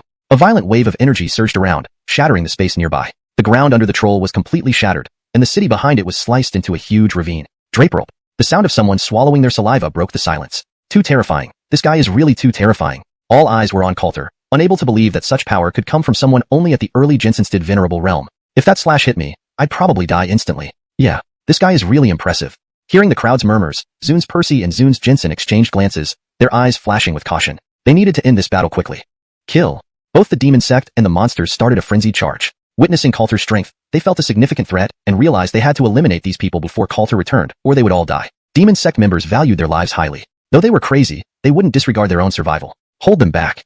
The Adnan roared, burning his spirit chi again, despite having done so once already. Continuing this would further reduce his lifespan. But for the sake of Heavenly Reputation City and its people, he would not retreat. Fight! Alexander and others also roared, unleashing terrifying combat power. Even the young and strong civilians without cultivation skills joined the fight against the trolls. Even though they would soon fall, they delayed time with their lives, knowing that as long as they held on, their families would live. Everyone was engaged in battle. Meanwhile, not far from Heavenly Reputation City, figures sped through rapidly. Damn it! Those demon sect guys delayed us for so long. Heavenly Reputation City may not make it. No matter what, we must hurry and see. If Heavenly Reputation City falls, the consequences will be unimaginable. They were urgent, moving fast. They knew that Heavenly Reputation City, as a northern barrier for humanity, if breached, would allow the demon race and demon sect to wreak havoc across the entire northern region. They didn't expect the sudden attack, catching them off guard. These damn guys, don't let me catch them. A senior Otto muttered coldly. Originally, they could have arrived by nightfall, but their path was blocked by many demon sect members, causing delays. Even a sealed king-level figure appeared, showing the demon sect's determination to capture Heavenly Reputation City, which meant they had to prevent it at all costs. There's still activity at Heavenly Reputation City? They could now see the outline of the city, faint yet showing signs of ongoing battles. Great, they are still holding on. An Otto exclaimed excitedly. How is this possible? Heavenly Reputation City's forces are still holding out for so long? On their way, they prepared for the worst. Given how desperately the demon sect delayed them, it indicated the city's strength wasn't weak. Heavenly Reputation City still standing was indeed a miracle. Stop wasting time, move faster. They immediately sped up, rushing towards Heavenly Reputation City, their pent-up anger finally unleashed. Above Heavenly Reputation City, Coulter looked at the fallen giant troll, noticing it had gone still. Breathing a slight sigh of relief, Coulter began to channel his spirit chi. Chapter 205. Reinforcements. Retreat. He was now at the end of his strength. The exertion just now had been a full effort, and now he indeed had little power left. But even Lord Hagen and the others were barely holding on. Many civilians and cultivators had already died, leaving only a dozen or so people struggling to hold their ground. Coulter knew all too well that he must return to stall a powerful venerable. Otherwise, things would only get worse. With this thought, Coulter struggled to muster his energy and directly swallowed a spirit recovery pill. As his strength gradually returned, Coulter's gaze became resolute as he charged towards the direction of the sword formation. Die! Venerable Jensen looked at Lord Hagen with a particularly sinister expression. Lord Hagen was caught off guard and was about to burn all his remaining strength when a figure suddenly appeared, blocking Venerable Jensen's attack. Master Keaton? Lord Hagen shouted in surprise, his eyes landing on Coulter. He hadn't expected Coulter to return, and he also knew how much that previous strike had cost him. How is this possible? Venerable Jensen and Greg were stunned, not expecting Coulter to still have any fighting capability. However, seeing Coulter's pale complexion, Greg sneered, so you're just a spent force. Die! Greg roared angrily and slapped towards Coulter. Pong! A flying sword came and blocked Greg's attack. Fernanda rushed over with her divine sword, her eyes focused on Greg, her face serious. Courting death. Greg coldly snorted and attacked Fernanda again. Coulter quickly spoke up, Lord Hagen. You deal with this guy. I'll help her. He knew very well that Fernanda wouldn't be a match for Greg. Though Greg's power wasn't as overwhelming as the golems earlier, he would be even more difficult to handle. Thus, he needed to assist Fernanda. All right. Lord Hagen nodded. Fighting 2-1 was only possible because of Fernanda's help. Now, 1-on-1, he felt no fear. Why struggle, Lord Hagen? Hagen City is already no more. You might as well surrender. I might spare your life, Greg sneered. This continent will eventually be ruled by the demon clan. Why bother to resist? Looking at the citizens of Hagen City, Lord Hagen snorted. To hell with you. A lapdog like you isn't worthy of being mentioned in the same breath as us. While there are still citizens of Hagen City still exists. This city cannot be taken from us. As he spoke, Lord Hagen's aura surged, breaking through to the peak of the lesser respected realm and reaching the sealed king realm. However, his aura remained unstable. Burning your soul, you're truly mad. Venerable Jensen's expression darkened. He hadn't expected Lord Hagen to be so decisive, actually burning his soul. It took him by surprise. However, he couldn't let this person go. Die. Hong. Lord Hagen raised his hand to block the attack, his aura becoming increasingly dangerous. At the same time, he struggled to control his own power. But killing the person in front of him was enough. On the other side, Coulter and Fernanda fought Greg together, their cooperation quite seamless. Fernanda used formations to restrain Greg, while Coulter faced him head-on. For a moment, Greg could not break through their defense. Coulter, you're quite remarkable. Why don't you join the demon sect? You'll have everything you desire. Seeing he couldn't defeat Coulter, Greg tried to tempt him. But with the power of the nine-tailed heavenly fox, Coulter naturally wasn't swayed by such low-level temptation. Don't waste your time. I have no interest in dirty scum like you. Today, your fate is only one. Death. Coulter snorted coldly. The power in his hands started surging wildly, then he swallowed another pill. If it weren't for the terrifying physical strength bestowed by the ancient phoenix and nine-tailed heavenly fox powers, he wouldn't dare do this. Otherwise, he would have been torn apart by the drug's power. Crazy, a bunch of lunatics. Greg's expression turned grim. Seeing they were now intercepted, he realized time was running out. At this moment, an explosion sounded from the city gate. Demon sect trash, prepare to die. Hearing this voice and sensing the dozen terrifying auras behind him, Greg's face tightened. Greg, your end has come. Coulter smiled. Reinforcements had finally arrived. Everyone shared this thought. It was now their turn to counterattack. Damn. Greg glanced at Coulter, then at the city gate. He knew he had no chance and without hesitation, immediately rushed toward the area covered by the dark domain. He clearly understood he had to leave here. Just as Coulter relaxed a bit, he suddenly saw Greg throwing a dagger while escaping. Watch out. Coulter's pupils constricted sharply. The dagger was aimed directly at Fernanda, but both had relaxed somewhat and didn't react in time. The dagger pierced Fernanda's shoulder, and almost instantly, her face turned black. Filthy dog. Coulter roared, his yin-yang divine sword slashing out once more. Boom. A strong sword intent instantly pierced through Greg's shoulder, but this didn't stop him. He vanished into the darkness without looking back. Coulter couldn't chase after him and hurried to Fernanda's side, asking anxiously, how do you feel? Fernanda looked at Coulter, her face blackened, unable to say a word. Coulter was alarmed and quickly checked her body with spiritual chi. So potent a toxin? In an instant, Coulter confirmed that Fernanda was poisoned, severely so. However, he had no idea what the toxin was, only watching her vitality drain away. No, Miss Erigu, hang on. Coulter urged, very concerned about Fernanda and unwilling to let her die. With a wave of his hand, the power of the heavenly Dao steel activated to help maintain Fernanda's vitality. Only when the power of the heavenly Dao steel infused her body did her condition ease slightly, preventing the toxin from spreading further. Coulter could only use the power of the heavenly Dao steel to sustain Fernanda's life. Elsewhere, the autos of the various immortal sects rushed in, swiftly clearing out the demon sect and demon clansmen. Soon, these demon clansmen and demon sect members scattered in retreat, thoroughly defeated. Chapter 206, Alex's Crisis. The human reinforcements had arrived. If the demons did not leave, they would be forced to stay and fight. The members of the demon sect understood this all too well. None of them intended to sacrifice themselves needlessly here. Trying to escape? The reinforcing Otto's face darkened with murderous intent. He barked coldly, kill them. Don't let them leave so easily. Yes. They rushed out with lethal determination. There was no way they'd allow these damned demon sect members to slip away. In no time, under their thorough cleansing, all traces of the demon sect and demons vanished from Heavenly Praise City. However, gazing at the city already tainted by darkness, the leading Otto sighed deeply. Even though the darkness was gone, the scars it left behind were profound. It would be difficult for Heavenly Praise City to recover. Still, they had managed to save Heavenly Praise City. As he prepared to question the city lord, he noticed that the people of Heavenly Praise City had gathered around a young couple, ignoring the Ottos who had come to assist. This made some Ottos feel somewhat awkward and slightly displeased, frowning in dissatisfaction. But neither the city lord nor his people cared about these Ottos. While the reinforcements had arrived just in time, they couldn't compare to Coulter's timely arrival. If not for Coulter and Alex, Heavenly Praise City would have already fallen. Now, seeing Alex unconscious, everyone was deeply worried and wanted to know what was happening immediately. What happened? Though exhausted, the city lord looked concernedly at Alex, whose face was ashen black. She was poisoned. Respected Elder Percy suddenly ambushed us, and we didn't react in time, Coulter said coldly, a glint of icy rage flashing in his eyes. He despised this Elder Percy, but his immediate priority was to treat Alex. Everything else was unimportant. The pathfinding steel could only ensure Alex wouldn't die, but Coulter was already exhausted. Still, he maintained a steady flow of spiritual energy into her body. He feared if he stopped, the toxins might spread further. Thus, he dared not relax. The city lord and others, upon hearing Coulter's words, grew solemn. They hadn't expected such an event. Ultimately, this was because of the attack on Heavenly Praise City. Hurry, check the treasure vault and bring everything that can help, the city lord urged. Yes. The commander of Heavenly Praise City swiftly ran off, completely ignoring the approaching Ottos. They arrived at the critical moment, but in many hearts, those who truly protected Heavenly Praise City were the reinforcements from Xianxia City, especially Alex and Coulter. Without them, Heavenly Praise City would have become hell, occupied by those accursed demon sect members. Elders drew closer, looking at Alex's darkened complexion, realizing the gravity of the situation. The city lord bowed slightly to the leading Otto. Walter, there's no need for formalities. We arrived too late this time. Walter sighed, knowing the city lord must be displeased. These matters can wait. Please, Ottos, examine this young lady's condition. We cannot let her fall. If not for her, our Heavenly Praise City would have been lost. Hearing this, Walter's expression turned serious. He nodded, understanding the gravity of the situation. They quickly began examining Alex. Hiss. After checking, Walter sucked in a sharp breath, then glanced seriously at the others. The other Ottos also wore heavy expressions. They recognized the poison. They had seen it before. Elders, what is this poison? Seeing the Ottos' silent yet grave faces, Coulter knew something was wrong. Young brother, prepare yourself for what you are about to hear. Walter sighed deeply, looking straight at Coulter. This is the heaven-breaking toxin, developed by the demon sect. It's highly potent. Even a king realm expert wouldn't survive once infected. Unfortunately, there's virtually no cure. You should plan accordingly. Coulter's body swayed slightly, but he shook his head. No, he couldn't let Alex die. He had to do something. Ding. Detected that Alex's life hangs by a thread. Mission issued.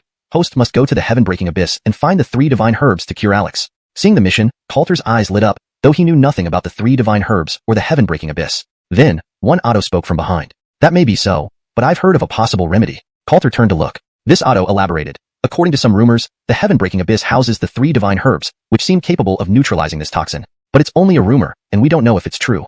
Moreover, young brother, Whatever method you use to stop the poison's spread won't hold if you leave. She may not survive long. Coulter felt a sinking feeling. Another auto added, I've heard of the heaven-breaking abyss. It's a dangerous place. Finding what you seek will be extremely difficult. Everyone murmured agreement, and the city lord looked worriedly at Coulter, clearly indicating the perils involved. Yet, Coulter spoke firmly. Elders, in light of how we fought to save Heavenly Praise City, please, if you have anything that can help alleviate the poison, give it to me. I'll pay any price. He spoke resolutely, making the autos frown slightly. His words made it sound like he had single-handedly saved Heavenly Praise City. Before any dissatisfaction arose, the city lord interjected, without them, Heavenly Praise City would indeed be lost.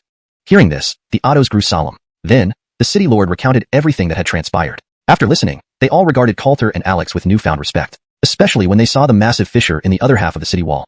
Chapter 207, Heading to the Heaven-Severing Demon Abyss. This crack was unmistakably real, and they could sense just how terrifying the power was that had emanated from it. The ability to produce such a tear was proof enough of Coulter's horrifying strength. Joshua Hagen definitely wouldn't lie. Therefore, it must be true that they had saved City Hagen. Everyone had to admit this fact. Facing enemies all more powerful than him, Coulter had done admirably, and the Human Alliance should certainly give him some reward. Exchanging glances, everyone immediately started searching for methods to stabilize Martina's poison. Soon, the commander of City Hagen returned, holding a pile of heavenly materials exuding spiritual energy. He wasn't sure which ones would be useful, so he brought everything over. He knew very well that these items naturally couldn't compare with the value of City Hagen or match their debt of gratitude. Therefore, City Hagen would spare no effort. For them, it was impossible to stand by and watch as anything happened to Martina. Snow Lotus from Mount Tion? Suddenly, Walter looked at these treasures from City Hagen with a look of surprise. Then, he immediately spoke up, both of you. This Snow Lotus can mitigate the spread of the poison and protect her heart pulse. Hearing this, Joshua Hagen did not hesitate to hand over the Snow Lotus to Coulter. Coulter didn't hesitate either, placing it directly on Martina's chest. Indeed, a cooling force emanated, preventing the poison from spreading further. Slightly relieved, Coulter then looked at Walter. Elder, how long can this Snow Lotus hold out? 5 days, said Walter in a grave tone. This made Coulter's heart sink. 5 days probably wouldn't be enough time. Joshua Hagen, hearing this, turned to the other autos and hurriedly said, please bring out any treasures you have. I will satisfy any requests here.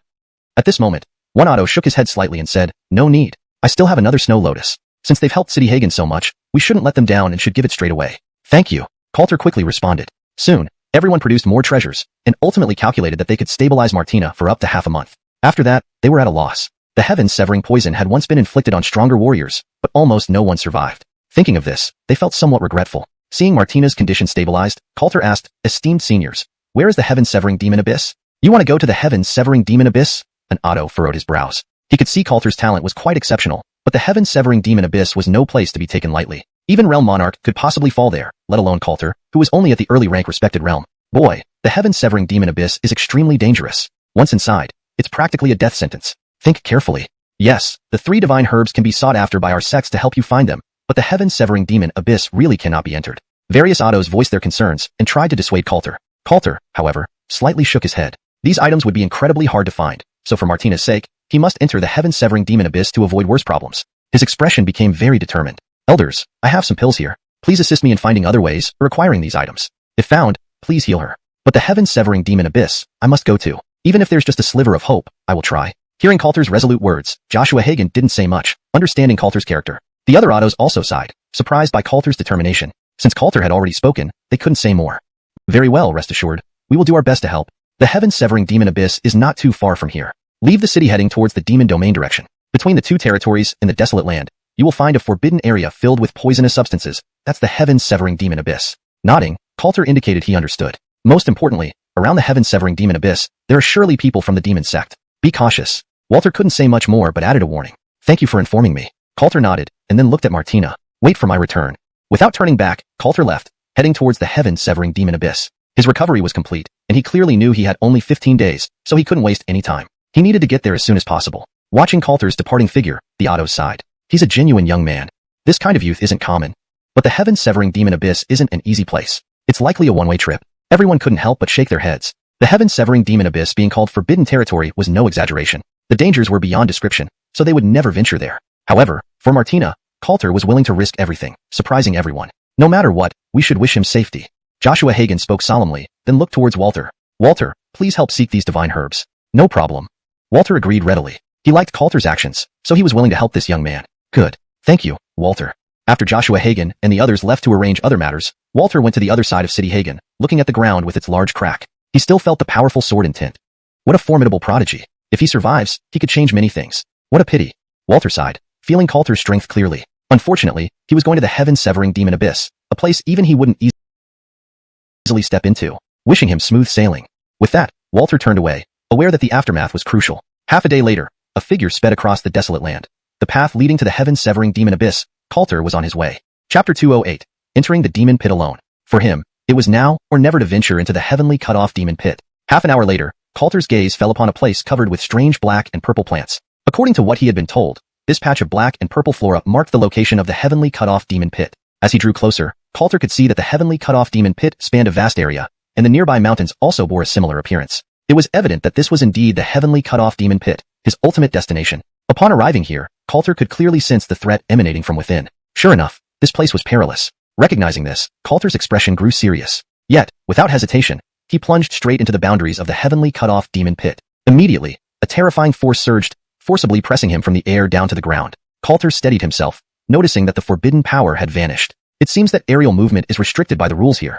After a moment's reflection, Coulter began advancing on the ground. The area was rife with various toxins, venomous insects, and poisons, essentially, a paradise for poison users. However, they needed to be cautious as these toxins were not to be underestimated. Even they would find it challenging to survive here, let alone harness its poisons. Fortunately, the system provided Coulter with images of the 3 spiritual herbs found in Heavenly Cutoff, aiding his search. After wandering for a while, Coulter chose to venture deeper. Up until this point, he hadn't encountered any threats, which slightly eased his tension. Taking only a few more steps, Coulter suddenly heard footsteps approaching. This made him alert, quickly concealing himself. It was a human aura. As Coulter pondered, a figure emerged from a distance. Seeing this person, a cold wave of killing intent flashed in Coulter's eyes.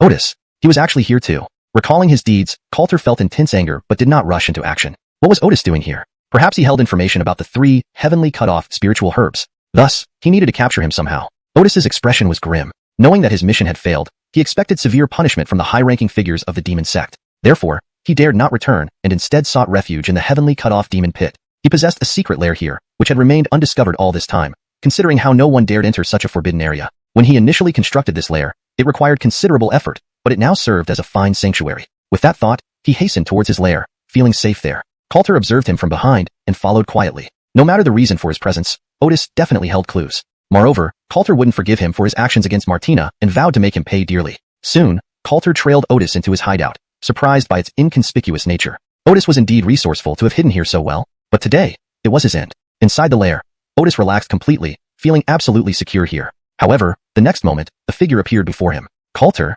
Startled, Otis tried reacting, but Coulter's attack struck immediately. Bang! Within moments, Otis lay on the ground, his body sealed of all spirit energy, his face deathly pale. He couldn't believe Coulter was here. How could anyone possibly infiltrate the heavenly cut-off demon pit? He couldn't even imagine how ruthless Coulter was, completely different from the Coulter he knew at Hagen City. Bastard, now you'll pay for your deeds, Coulter spat coldly, stomping on Otis's chest. Aya! Otis screamed in agony, his face twisted in pain. Coulter's stomp nearly took his life. Damn it! Otis attempted to flee, but naturally couldn't manage in this state. What do you want? Otis endured his pain, fearfully eyeing Coulter. So, you can feel fear too? Coulter's smile turned colder as he inflicted continuous wounds on Otis, whose agonized cries filled the air. After half an hour, Coulter, looking at the barely conscious Otis, coldly asked, "Where is the antidote?" Hearing Coulter's words, Otis finally understood Coulter's intentions, yet he was beyond tortured. Despite the pain, Otis sneered, "Do you think I'll tell you?" Seeing this, Coulter's expression hardened further. "Is that so?" Coulter stomped on Otis's arm, the sound of bones cracking accompanying his screams. "I have half a day to play with you. You know the consequences." Coulter smirked, appearing more like a demon to Otis. "You." Coulter didn't give him a chance to argue, continuously breaking bones but ensuring Otis remained alive, maximizing his suffering. Surprisingly, Otis stubbornly held out for quite some time. "It looks like you won't admit your faults unless forced." With that, Coulter produced a pill and forced Otis to ingest it. "What is this?" "A pill that rapidly increases spirit energy but has the side effect of amplifying your senses, including pain." Coulter chuckled, which sounded devilish to Otis. Moments later, even louder screams echoed through the cave. Fortunately, this desolate place had no visitors, so no one would hear Otis's cries. Eventually, Otis couldn't hold on. I'll talk. Let me go, please." Otis pleaded, drenched in sweat. Chapter 209. Clues. This torment was unbearable for him. He would rather die now than continue enduring this pain. For Greg, death was the most painful thing. So, he decided to concede, unwilling to be tormented any further by Coulter. Coulter stopped tormenting Greg. If not for needing information from his mouth, he would have eliminated him long ago instead of letting him talk here. "Hurry up and speak." Coulter let out a cold snort. He was extremely anxious. Only 14 days remained, and he hadn't fully understood the dangers of this place yet, so naturally, he was very worried. "I don't have the antidote." Greg took a breath and hurriedly said this. Hearing this, Coulter's expression turned even more menacing. Without an antidote, this man had no value. As Coulter prepared to do something, Greg hastily added, "However, I know the location of the 3 heaven-severing spirit medicines. I can tell you as long as you spare me. As he spoke, he carefully observed Coulter, guessing that given the woman's importance to Coulter, he should agree to spare him. After all, only he had seen these medicines. These 3 heaven-severing spirit medicines are incredibly rare. Even here there aren't many, Greg quickly continued. So if you spare me, I will tell you where they are. Bang. In the next moment, Greg's body floated in the air, struggling as he looked at Coulter. You have no right to negotiate with me. Speak or die. You have one choice. Coulter's expression was cold as he grabbed Greg's neck. Greg felt humiliated. A peak rank respected one being throttled like this. But with his life in Coulter's hands, he had no choice but to comply. The heaven-severing spirit herbs are in this outer area, within the heaven-severing secret forest. These herbs are scarce and guarded by a peak rank respected one venomous snake. I am not its match. Its poison is lethal, Greg explained grimly. The other 2 kinds are inside the heaven-severing demon caves, those caverns on the mountain. The caves are intricate. Ordinary people may get lost once inside. Moreover, it's very dangerous inside the caves. Not only are there various beasts, but also strange traps. Almost no one has come out alive. There were 2 sealed King Realm experts who entered but never returned, Greg added, trying to scare Coulter. But seeing Coulter's cold eyes, he knew Coulter would go anyway. He had no choice but to reveal everything he knew. Hearing this, Coulter's expression grew serious. This task was going to be difficult, but no matter how hard it was, he had to push forward. For Martina, he wouldn't step back. Are you sure you've told me everything? Martina stared at Greg coldly. Yes, I haven't hidden anything, Greg replied hastily, though a hint of murderous intent flashed in his eyes, not escaping Coulter's notice. Coulter inwardly sneered. His patience was running thin, since this man had nothing more to offer. Very well then. Boom. Coulter slapped Greg's chest. Caught off guard, Greg slowly fell, his eyes full of disbelief. He thought Coulter wouldn't kill him so easily since he still had some use. After entering the heaven-severing demon caves, he could have devised a plan against Coulter, but he hadn't expected Coulter to act so decisively. But he couldn't say more. His meridians were shattered by Coulter's blow. Injuring her meant your death here. As for what you've said, I'll verify it myself. Greg could no longer respond, falling to the ground, the light in his eyes fading. It was over for him. After ransacking Greg's cave, Coulter found plenty of useful items. Clearly, Greg had been preparing here. Building a cave in the heaven-severing demon caves makes it hard to be discovered. Coulter mused that perhaps others had also built caves here. After gathering his thoughts, Coulter set off immediately to find the 3 heaven-severing spirit medicines. This was crucial. Otherwise, Martina might not hold on much longer. Having finished ransacking Greg's cave, Coulter used the heavenly Dao Steel's power to search Greg's mind. Soon, Coulter learned about all the hidden memories in Greg's mind. The heavenly Dao Steel's power made it easy for him. After investigation, Coulter realized this man indeed had many things he didn't disclose. The heaven-severing secret forest was dangerous beyond just the venomous snake. More terrifying beasts lurked within. After resolving the matter with Greg, Coulter felt he had avenged Martina. Entering the heaven-severing secret forest, Coulter quickly found the location based on Greg's memories. Soon, he reached the spot described by Greg. Surrounded by large trees, there was a central area not covered in purple, containing several green spirit medicines with a tinge of purple. Seeing this, Coulter's expression turned serious. These were the heaven-severing spirit herbs. Looking around, Coulter searched for the venomous snake mentioned by Greg. It was the most dangerous entity. If not dealt with, he couldn't proceed. Closing his eyes, Coulter used his spiritual senses to scan the surroundings. After a full circle, Coulter detected no sign of the snake, only several powerful beasts nearby. Strange, how can it hide so well? Opening his eyes, Coulter's expression became serious. If he couldn't find the snake, he couldn't risk moving forward. But he couldn't wait too long either. After some thought, Coulter made his decision. Chapter 210. The Venomous Demon Lord. Instead of waiting here, it would be better to act as soon as possible and not waste time further. Next, Coulter glanced towards the other side. In the following moment, Coulter suddenly flashed across, appearing within that patch of forest. Immediately after, a black wild boar was controlled by Coulter. Sir, I'm just passing by, The boar demon hastily said, its body trembling with fear. He did not expect that merely peeping here would result in him being caught directly by Coulter. Where could he go to appeal this injustice? Do a task for me, and I'll let you leave, Coulter said indifferently, his gaze falling upon the boar demon. What does Sir wish? The boar demon had no idea what this person intended to do. Go take a stroll inside. The boar demon looked at the position Coulter pointed to, its face paling significantly. Sir, that's out of the question. The boar demon almost knelt down. After all, if it walked straight in from here, certain death awaited. As a beast in the sky-severing secret forest, how could it not know what existed inside? Rushing straight in would truly be courting death. Don't worry, I'll intervene in time. You only need to bring this guy out for me, Coulter said indifferently. He wasn't sure whether the venomous demon lord had detected him, but demons had a strong sense of territory. This boar demon, being in the initial venerable realm, wouldn't be taken down instantly even by the venomous demon lord. That way, Coulter could seize this opportunity and figure out a way to keep the venomous demon lord occupied. Sir, that won't work. That venomous snake is too terrifying. The boar demon shuddered. It knew that walking in meant certain death. Having lived for so long, who wanted to die here? Do you think you can live on without going in? Upon hearing these words, the boar demon fell silent. Regardless, death seemed inevitable. Now, hurry up and get in. I'll protect you. Otherwise, you'll only end up as my dinner today. The cold words sent a chill down the boar demon's spine. I understand. Sir, don't eat me. My meat isn't delicious. The boar demon trembled, inching closer to the venomous demon lord's territory with great trepidation. Coulter hid behind, watching the bored demon enter. His expression turned more serious now. He could sense the presence of the venomous demon lord, who was staring intently at the bored demon. From amidst dense branches, a pair of icy eyes watched the direction of the bored demon. Earlier, when the bored demon had been lingering around, he hadn't paid much attention. Unbeknownst to him, the creature had dared to venture deeper. Could a mere bored demon dare to challenge him? The venomous demon lord pondered, concluding that the bored demon was simply seeking death. However, he didn't say much, merely watching silently. Each step of the bored demon was filled with dread, sensing a pair of eyes fixed on it. It knew that the venomous demon lord was no easy opponent. One misstep, and it would perish here. Even with considerable defense, it doubted its ability to confront the venomous demon lord. Bang! A violent shaking from the trees caused the bored demon's body to shake instantly. Coulter stared at the dense foliage, his entire body tensed. That creature was up there. After all, this place was where a venomous snake could hide. All three were extremely cautious, constantly wary of each other. Scanning the surroundings, the venomous demon lord sensed no danger and felt relieved. Having cautiously waited for a while, seeing the bored demon approach his medicinal garden, he knew he couldn't ignore it any longer. A swooshing sound echoed, causing the bored demon to look up sharply, witnessing a black venomous snake descending from above, its face turning pale. It realized it was done for. Continuing like this meant certain death. Coulter saw the venomous demon lord appear and released a wave of ancient phoenix power. Startled, the venomous demon lord spat out a stream of venom, blocking the attack. However, it missed the chance to attack the bored demon. Landing on the ground, it stared cautiously into the darkness. Clearly, something terrifying was watching it, requiring utmost caution. Who? The venomous demon lord growled coldly, scanning the dark forest. It knew that whatever was inside was dangerous. That earlier blow nearly shattered its defenses, making it highly alert. For the first time in a long while, it felt immense pressure. Coulter stepped out slowly, and the bored demon quickly fled. Coulter no longer needed the bored demon. As long as he lured this creature out, he had nothing to worry about. After all, he feared only its ambush. Human? The venomous demon lord glared at Coulter, its gaze becoming increasingly chilling. Human? You actually dare come here? This is the heaven-cleaving demon abyss, a human no-go zone. Roaring, the venomous demon lord's gaze locked onto Coulter. The heaven-cleaving demon abyss was always a perilous place. Humans would never risk stepping into it easily, typically lingering only on the fringes. Now, this human appeared right before him, truly asking for death. But now that I'm here, what can you do? Coulter replied calmly, gazing at the venomous demon lord. What do you want? The venomous demon lord grew even more cautious. The human's composure indicated it wasn't weak. Why don't we make a deal? What? The venomous demon lord became even more puzzled. What exactly did this human intend to do?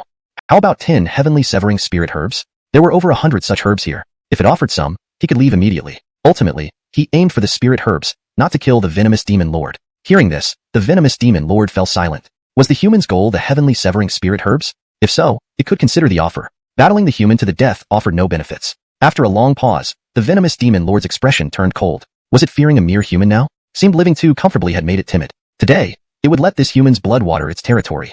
Chapter 211, Battle Against the Venomous Snake. Human, you're truly delusional to dare speak to me like this. You're courting death. The toxin demon lord spoke coldly, demonic energy beginning to surge around him, shrouding his body in thick mists. The heavenly cut-off spirit grass is out of your reach. Today, you will die here.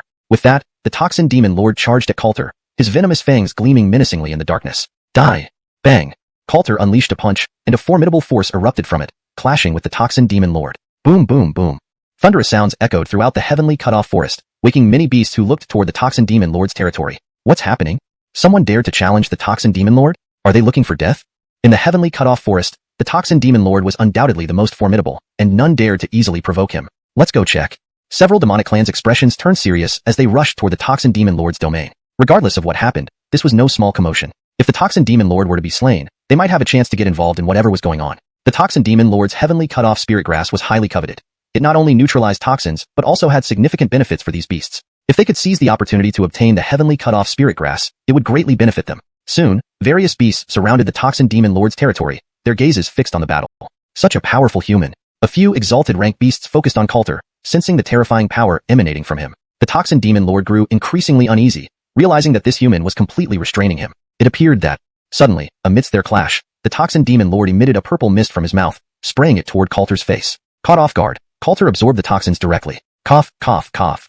Coulter retreated 2 steps, his face turning purplish blue. It's over.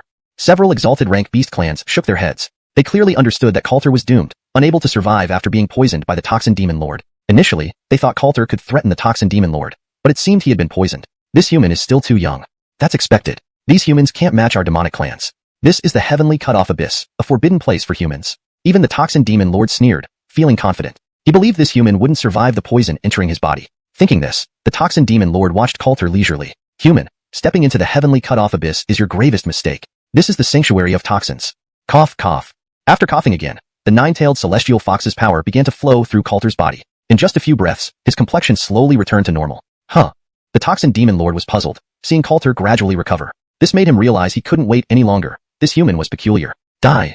The toxin demon lord lunged at Coulter again. Suddenly, Coulter raised his hand, summoning a green flame in his palm. Boom. This punch landed squarely on the toxin demon lord's head. The toxin demon lord was thoroughly baffled. How could this human, having ingested his deadly toxin, still possess such reflexes and combat ability? Completely disbelieving this, Coulter's attack forced him to retreat cautiously. Coulter flexed his muscles, a cold smile appearing on his face. The poison had been fully neutralized. The power of the ancient phoenix and the nine-tailed celestial fox was not to be underestimated. Moreover, with the heavenly Dao steel, the toxins posed little threat to Coulter. It seems you're nothing much. How did you do that? The toxin demon lord's gaze turned tense as he observed Coulter. You tell me. Seeing Coulter's mocking demeanor, the toxin demon lord grew even more anxious. Well then, how about I give you the heavenly cut-off spirit grass and you leave? Deal? He backed down, knowing full well that continuing would mean his downfall. He didn't want to die here. Giving the heavenly cut-off spirit grass to Coulter was the best option. Now you want to negotiate? Isn't it too late? Coulter said indifferently. I can give you 20-30 sprigs. The toxin demon lord continued, knowing he could cultivate more, but dying here meant losing everything. Now, I want all of them. Coulter bared his fangs. Initially, he wanted to conserve his strength, but since the toxin demon lord refused to see reason, why should he be courteous? Human, don't push your luck. Push my luck? Try resisting then. Coulter said calmly, fixing his gaze on the toxin demon lord. But do you have the strength to resist? As he spoke, Coulter stepped forward again, his aura becoming increasingly oppressive. You. Faced with such unyielding and unreasonable defiance, the toxin demon lord's expression grew uglier. I'll fight you to the death. The toxin demon lord charged once more, realizing that not resisting would lead to a worse fate. Yin-yang heaven shattering.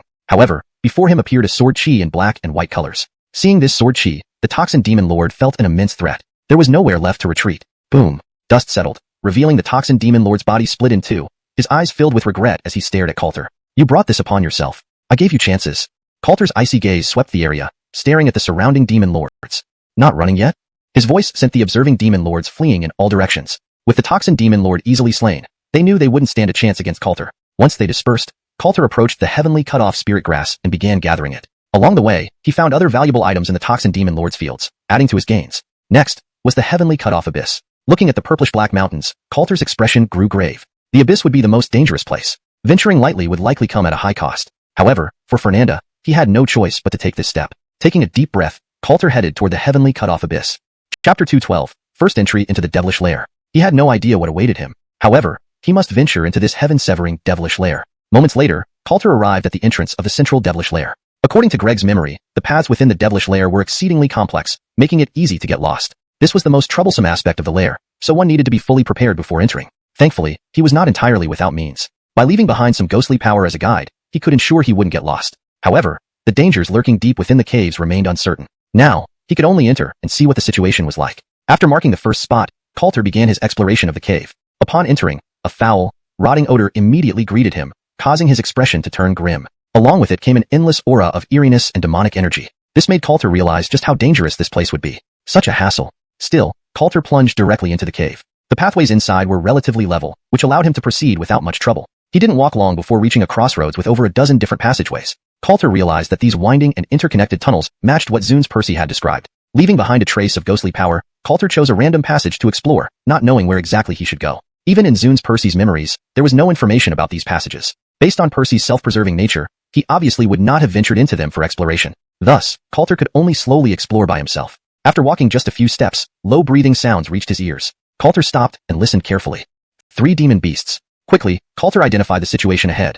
Their realms were somewhere between early and late Zune's realm, but none were at the peak. He couldn't determine their exact types. After a moment's thought, Yin-yang immortal sword appeared in his hand. Subsequently, Coulter channeled ghostly power, making his figure appear ethereal. Soon, Coulter approached the 3 slumbering demon beasts. They showed no reaction to his approach. A quick glance confirmed they were merely rat demons. Acting instantly, Coulter struck down the 3 rat demons within moments. Facing Coulter, they had no chance to resist, especially being asleep. The 3 rat demons never expected to be slaughtered while merely sleeping. After disposing of the scene, Coulter quickly turned around and left, realizing it was a dead end. He walked into several more dead-end passages, each with demon beasts asleep. It appeared that this was the norm for these caves. Once he confirmed this pattern, Coulter felt more at ease. However, despite all his searching, he couldn't find the core area mentioned in Zune's Percy's memories, leaving Coulter quite frustrated. Though he knew this place would be difficult to locate, he hadn't anticipated wandering around these tunnels aimlessly for so long. It left him somewhat helpless. With too many tunnels, even Coulter found it challenging to fully explore them. Aragakali, the guiding power from ghostly power prevented him from retracing his steps excessively. While Coulter sought the 3 divine herbs in the heaven-severing devilish lair,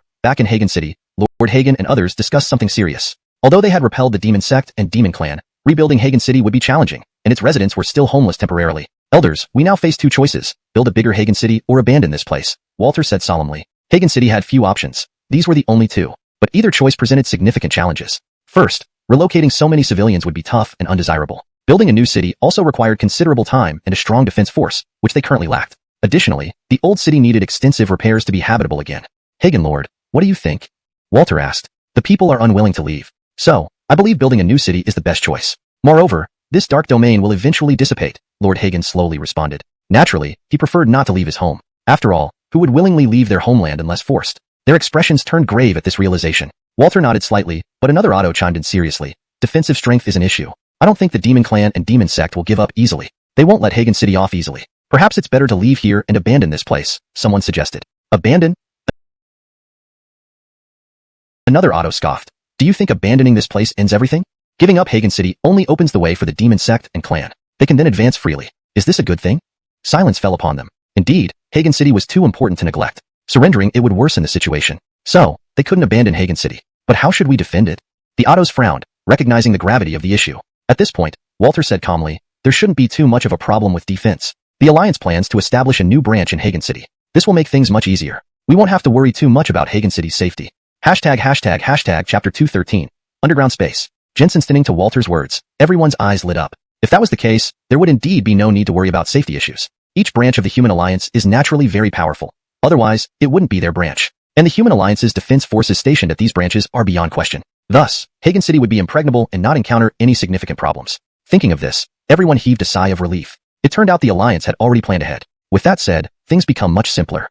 But why does the Alliance plan to turn this place into a powerful branch? Do they have some sort of agenda? Some individuals immediately realized that matters were not as simple. The Alliance probably had further plans, making many people pay close attention. Indeed, the Alliance believes these fellows will definitely make a move here again. Hence, Hagen City becomes critical. So, we must find a way to deal with these demonic sects and demons. We cannot let them step over Hagen City so easily. Walter spoke solemnly. This presented a challenge and test for them. If the demons attacked again, it would be very dangerous, and whether they could withstand these demons was the most crucial matter concerning Hagen City. So, according to the Alliance's plan, they will set up an anti-demon formation here, accelerating the purification of Hagen City. Hearing these words, the Joshua's expression grew increasingly solemn. The Alliance was truly serious this time. The anti-demon formation was an 8th grade array formation. As long as the demon sects and demons didn't launch an all-out attack, this Hagen City could hold out for a considerable amount of time. This way, they could wait for reinforcements to arrive. Although the Alliance initially wanted to do this, the cost of the anti-demon formation was too high, leading to hesitation. This time, they deeply understood the importance of Hagen City. In the past, those demon sect members wouldn't appear here, but now it wasn't certain. Since it's like this, it's a good thing then.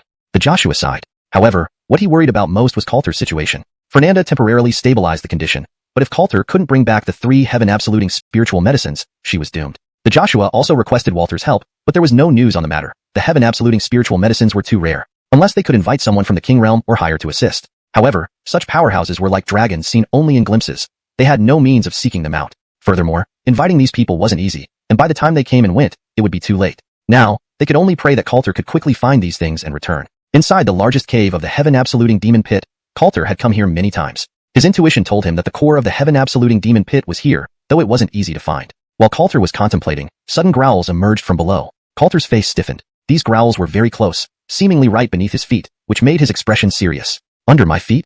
He searched for a long time but couldn't find a way down, leaving him puzzled. However, hearing the sounds from below, Coulter felt no need to wait any longer. Well, let's get straight to it.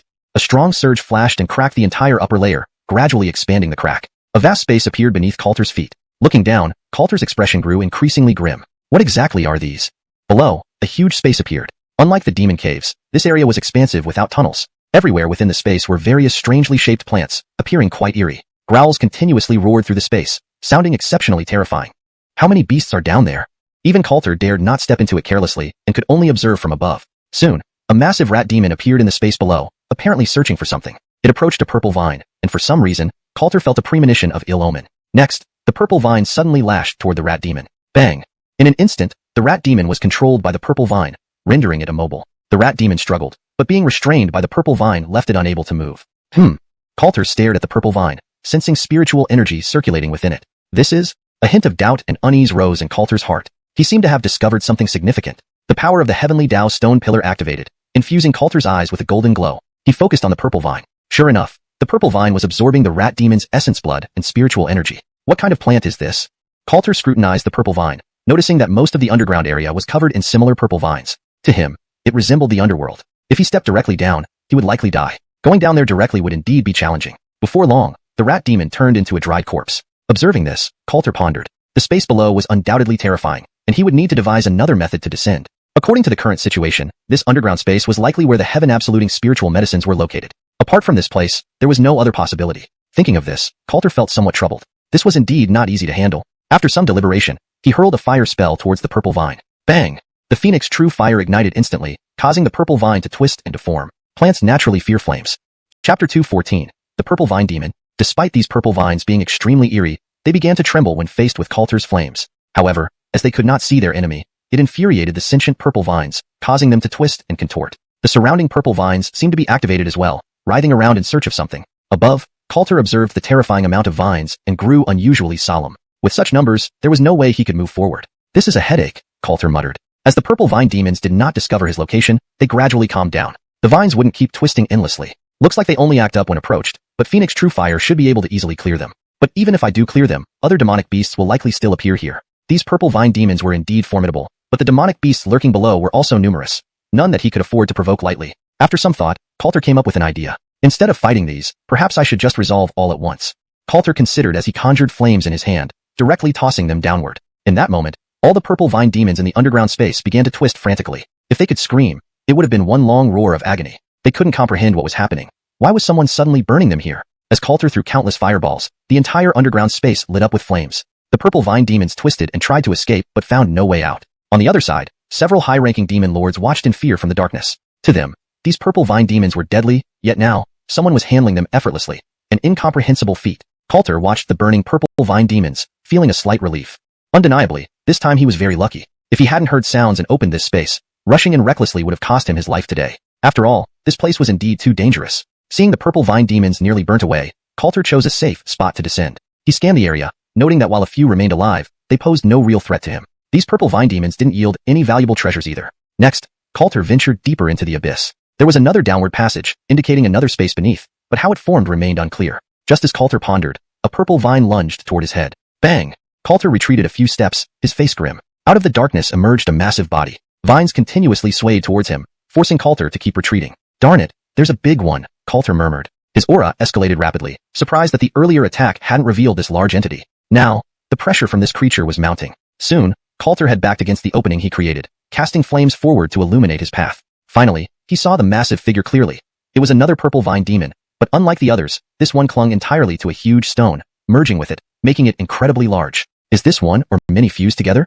Coulter wondered, unfamiliar with this type of purple vine demon. Regardless, he needed a way to eliminate this monster. Suddenly, a pair of eerie eyes appeared on the massive purple vine demon, fixing its gaze on Coulter, sending chills down his spine. Human. Coulter heard a strange voice. It seemed the purple vine demon was speaking to him. Not directly though, but through thoughts or soul communication. You massacred my kin. You won't leave here today. The voice echoed again, and the purple vine demon continued to advance. Nearby, surviving purple vine demons started moving towards Coulter. Is this thing truly their leader? Coulter realized this giant could control the others, explaining why no other demons reacted despite the losses. However, Coulter did not retreat. He hurled more flames. Phoenix True Fire would make these hideous creatures pay. Boom boom boom. All attacks were blocked by the purple vine demon lord. Coulter noticed the creature was entirely wrapped in stone. This guy. Ordinary attacks would be futile. Flames alone weren't enough to take down this creature. Human, your flames are useless against me. The purple vine demon writhed, mocking Coulter. This place was never meant for humans. Coulter stayed silent, thinking of ways to break the deadlock. Thankfully, the other purple vine demons remained inactive. Otherwise being surrounded would add immense pressure. Become nutrients for me. A thick vine lunged at Coulter, who countered with flames, only to be met by more vines forcing him to dodge repeatedly. Whiz. Vines attacked non-stop, seemingly endless. It seems only absolute power can break this deadlock.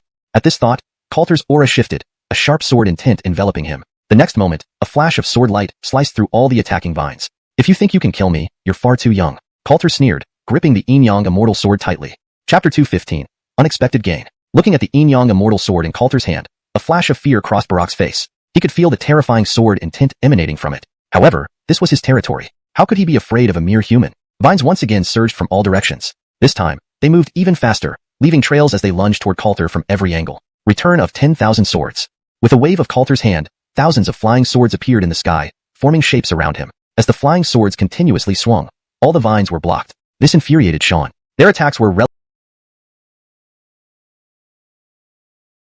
relatively simple. Apart from direct contact to absorb others' spiritual energy to strengthen themselves, their only means of attack was through these vines. Against ordinary opponents, this would pose no problem. But facing someone like Coulter who could swiftly sever their vines, they were truly helpless. After all, if their vines couldn't get close to Coulter, they had no way to absorb his life force and spiritual energy. Consequently, he also had no idea how to deal with Coulter. Watching the powerless rage of Xian, Coulter smiled lightly. Indeed, while the creator bestowed them with formidable abilities, it didn't make them invincible. As long as his vines couldn't approach him, there was nothing he could do. With this thought, Coulter attacked even more swiftly, gradually overwhelming Xian. Xian realized that things were not looking good. If this continued, he might die here. He was very concerned about his own life. So, he retreated continuously, trying to hide back into the darkness. Where are you going?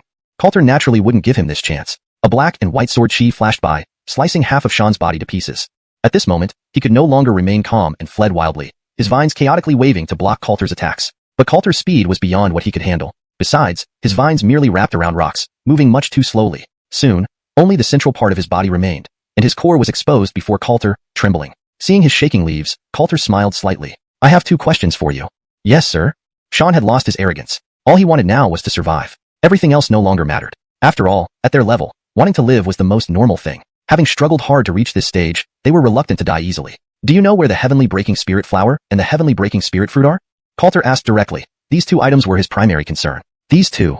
Xian fell into deep thought. The Heavenly Breaking Spirit Flowers grow on the first level, several plants under my control, and the rest should be on the second level.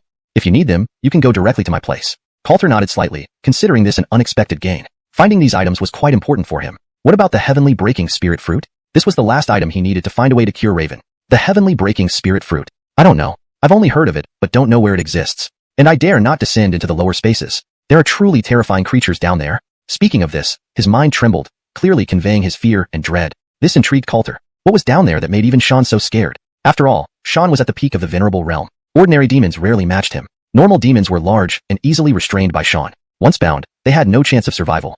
What's down there? I'm not sure. I only know they are a group of man-eating monsters, devouring anything, be it demon or plant. And they move fast. No one has ever seen their true form over the years. The fear in Xian's tone increased, surprising Coulter. It seemed truly terrifying. Is there anything else? Xian shook his vine, indicating only this much information. Take me to the Heavenly Breaking Spirit Flower. Yes. Daring not to say more, Xian immediately led Coulter over. They soon arrived at Xian's domain. It was indeed quite impressive. The spiritual energy here was abundant, and there were already bound demons awaiting consumption. Not bad treatment, huh? Coulter scanned the area, his gaze landing on Xian. You jest, sir? Xian spoke tremulously, not daring to contradict Coulter. Give me the items. Sure. Xian waved his leaves. Soon, a path opened up, revealing a medicinal field to Coulter. It seemed these demons liked cultivating medicinal fields, which apparently held significant importance to them. For Barak, he surely valued these spirit medicines highly. But for plants like himself, these spirit medicines weren't crucial. Scanning the area, aside from the Heavenly Breaking Spirit Flower, there were other spirit medicines, but their value wasn't great. Not all spirit medicines thrived in this environment. So, only ordinary spirit medicines grew here. However, having the Heavenly Breaking Spirit Flower was enough. Other items were worthless. Quickly, Xian handed over all the Heavenly Breaking Spirit Flowers to Coulter. Though somewhat reluctant, knowing its value, he prioritized his life and did not disobey Coulter. Sir, can you let me go now? Xian flattered, his eyes on Coulter. Coulter nodded slightly, deciding not to argue with this guy anymore. After all, he had obtained what he sought. Chapter 216. The second level of the demon lair. Sir, are you really going down there? The lower level is extremely dangerous. Jace suddenly spoke up to warn Coulter, looking genuinely concerned. Seeing his expression, Coulter's demeanor grew serious. If this demon was warning him, then it must be true that the lower levels were very dangerous. However, he had no way out. This heavenly absolute spirit fruit seems useless to your kind. Why do you care so much about it, sir? Jace didn't understand why Coulter was so preoccupied with a fruit that had no apparent effect. To save someone, Coulter shook his head slightly. Despite everything, his impression of Jace wasn't entirely negative since he hadn't done anything particularly annoying. Save someone? Jace asked, puzzled, and then said, You're not talking about the heavenly absolute poison, are you? Oh, you know about it? Coulter looked at Jace, surprised that he would have this information. Previously, some humans came here seeking the heavenly absolute spirit fruit but ended up dying here. We learned these things from their memories, Jace admitted frankly. What realm were they in? 2 of them were already at the sealed king realm but ended up as corpses. As for the other exalted lords, many also came here and none survived. Coulter's expression grew even more solemn, confirming the danger. Nevertheless, he still had to go. He shook his head and walked directly towards the passageway. Sir, this is for you. At that moment, Jace threw something to Coulter. Coulter caught it and saw that it was a black stone that felt cool to the touch. What is this? This is a shadow stone. After using it, You can briefly merge into the darkness. As long as you're not exposed to light, they won't be able to do anything to you, Jace explained earnestly. Coulter was surprised, not by the stone, but by Jace's attitude. Why are you helping me? Coulter stared at him. After all, he had destroyed most of Zeding's body. Shouldn't Zeding hate him intensely? I believe you can return safely, sir. If you can bring me out of here, could you? Oh, what's wrong with this place?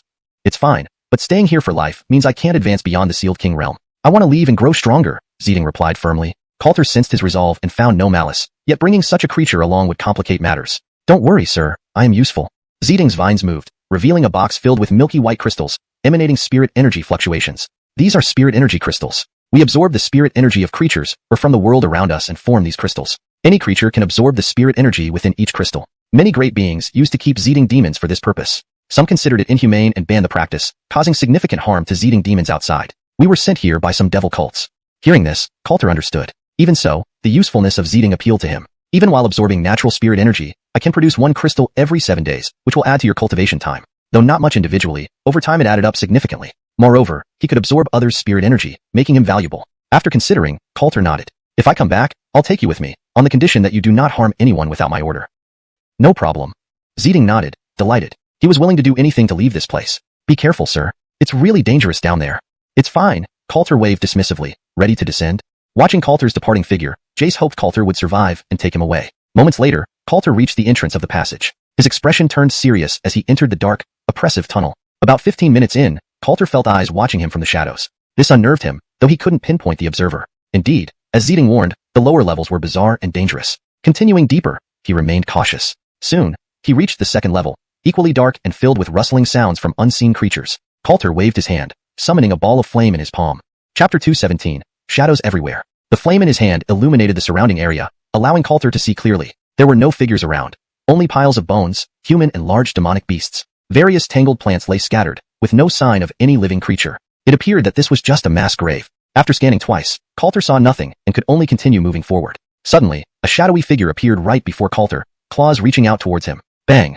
Coulter was prepared and struck out, but the powerful spiritual energy passed through the black silhouette and shattered a stone behind it. The debris penetrated the shadow, which then eerily vanished, causing Coulter to become even more alert. Sure enough, this place was very strange. After another scan, Coulter continued forward. According to his perception, there were no signs of life on the second level, meaning it was likely uninhabited, except for these ghostly shadows. He couldn't tell exactly what these shadows were, but since the heavenly Dao steel didn't issue a warning, they weren't much of a threat. Thus, he felt no need to deal with them and kept advancing. Upon reaching the center of the second level, a sharp sound suddenly came from a distance. Coulter frowned. The sound hurt his ears. Not far off, a completely black figure appeared before him, holding a large black sword. Human, get out. This is not where you should be. The figure sneered at Coulter, surprising him as he hadn't expected the entity to possess sentience or the ability to speak. It confirmed that these were Ghost Clan beings, albeit a rare encounter given their small numbers. This demon lair seemed far more complex than he had imagined. First, the Purple Vine Demon Lord, and now a Miles. This place was indeed extraordinary. Senior, I merely wish for a few heavenly severance spirit fruits. Please grant me the favor, and I can trade items with you. Coulter spoke slowly, fixing his gaze on the Miles. He didn't want to fight. These beings were formidable opponents. Boy, doing business with our Ghost Clan? You must be crazy. The Miles stared at Coulter, surprised by his bravery. Few dared to negotiate with the Ghost Clan, and none had ever succeeded since they rarely needed anything. Exceptions can always be made, Senior. Let's do a deal. If you ask for something within my means, I'll consider it. As Coulter's eyes remained on the Miles, the power of the heavenly Dao steel began to activate, preparing for a confrontation. There's no possibility. Leave now before I act. I don't want to kill, but if you insist on forcing your way through, your fate will be like these others. The Miles pointed to the skeletal remains around them, indifferent. Clearly, they were all victims of his doing. Coulter understood now why there were so many bones here. Many humans were no match for the Ghost Clan, even those at the respected realm. Coulter sighed, becoming more serious. If he had to fight, he would need to be cautious. Soon, the heavenly Dao steel activated, enveloping Coulter in divine light, exuding a sacred aura. The Miles paused, his originally black body revealing his features and limbs, followed by a complete human-like form, though still retaining the appearance of a Ghost Clan member. I've changed my mind. Follow me. If you succeed, it's your skill. If you fail, you know the consequences. The Miles waved his hand, illuminating the entire second level. Walls were lined with blue flames, different from Coulter's, marking ghost fire. Your discernment isn't bad. Come, we'll descend and soon you'll understand why the Heavenly Severance Demon Lair is a forbidden zone for humans. The Miles's expression was distant, heightening Coulter's vigilance. The second level indeed held no significant life forms, only some rats and insects causing the noises he heard. They quickly reached a downward passage. Coulter gazed down at the blue light and flickering dark silhouettes below. It looks like this is also the base of the Ghost Clan. Coulter guessed this place might better be called Heavenly Severance Ghostland. As they entered the third level, eerie gazes focused on Coulter, studying him briefly before retracting. Although a human descending was surprising, many had died here over the years. You seek the heavenly severance spirit fruit.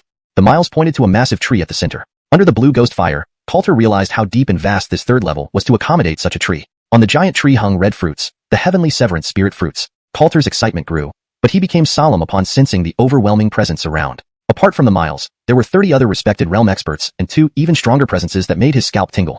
Chapter 218, Ghost Clan Test. This ghost clan truly has an abundance of formidable warriors. Realizing this, Coulter grew increasingly cautious. Fortunately, the ghost clan was willing to communicate with him. If they were to fight, he feared he wouldn't have any advantage. Thinking this far, Coulter let out a small sigh of relief. However, he wasn't clear on what the ghost clan intended to do. He could only hope their demands wouldn't be too excessive. Otherwise, it would be difficult for him to deal with the situation. Eric looked at Coulter, a trace of wariness flashing in his eyes. For him, the reason he hadn't acted earlier wasn't because of kindness. Their ghost clan was always decisive in both mercy and ruthlessness. He didn't attack just now because he sensed a daunting aura from Coulter, an aura that even the ghost clan feared. As for Coulter wanting the heavenly absolute spirit fruit, it wasn't going to be easy. I wonder how I can obtain this heavenly absolute spirit fruit? Coulter gazed intently at Eric, curiosity filling his expression. Simple. If you can pass our ghost clan's test, we will acknowledge your strength. At that time, we can give you the heavenly absolute spirit fruit, but in exchange, you must handle something for our ghost clan. Eric spoke slowly, making it clear it was also a form of transaction. A test? Coulter pondered. It was fortunate amid unfortunate circumstances, though he couldn't predict the nature of the test. Please reveal the test then, venerable sir. Seeing Coulter's decisiveness, Eric revealed a look of surprise. You won't consider it further? You can leave if you give up now. Once the test starts, if anything happens inside, we the ghost clan will not be responsible. Upon hearing this, Coulter remained remarkably calm. I understand. Please start the test, venerable sir. This heavenly absolute spirit fruit is crucial to me. Nodding slightly upon hearing this, Eric waved his hand, and a dark blue passage entrance appeared before them. Go through here, and you'll know the content of the test. If you can't hold on, choose to quit on your own. Of course, seeing your determination, if you die here, I can assimilate you into our ghost clan. Hearing this, Coulter felt a chill run down his spine, his expression turning serious. I understand. Though aware of the dangers ahead, for Alex, he had to take this journey. As for what awaited him afterward, he couldn't predict. He could only move forward. Watching Coulter enter the passage, figures began to appear not far away. Tion Drapery, are you sure this human can make it? He seems only to be at the initial stage of the rank of respect.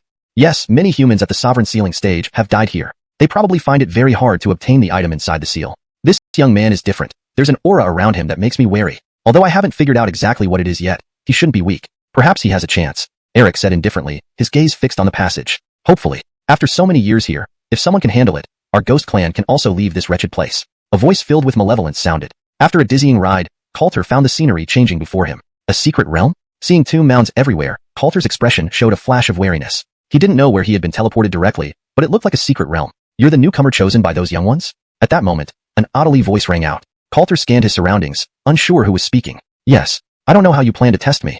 Coulter replied, looking towards the sky. A mere rank of respect novice, humans outside are becoming more incapable every day. The voice paused briefly, then continued. The test is simple. In the center of the tomb mounds, there's an array. Try to eliminate the creature inside or help us reinforce the seal. It all counts as completing the test. Reinforcing the seal will require sacrificing part of your cultivation. There was no concealment from this ghost clan Otto. Hearing this, Coulter's expression turned serious as he walked toward the tomb mounds. Soon, a massive array came into view, with 4 figures floating around, each exuding formidable auras. They seemed to already be at the sovereign sealing stage. One of them was observing Coulter. It seemed that this figure was the one who had spoken to him earlier. Next, Coulter's gaze landed on the center of the array, where a white-haired figure caught his eye. But as he raised his head, Coulter involuntarily took a step back. He couldn't describe the face he saw. Hideous and terrifying were the simplest descriptors. The moment he saw it, he felt his breath hitch. What a terrifying gaze. This guy. Coulter realized the entity sealed within this array wasn't something simple, and its strength was evidenced by being suppressed by 4 sovereign sealing stage beings. Dealing with such a monster would be no easy feat, causing Coulter to grow wary. Gentle one, I advise you to choose sealing and leave. For many years, everyone who left here chose this option. Although you'll lose some cultivation, after some time, you can still cultivate successfully. As for dealing with this Emmanuel, it's not easy.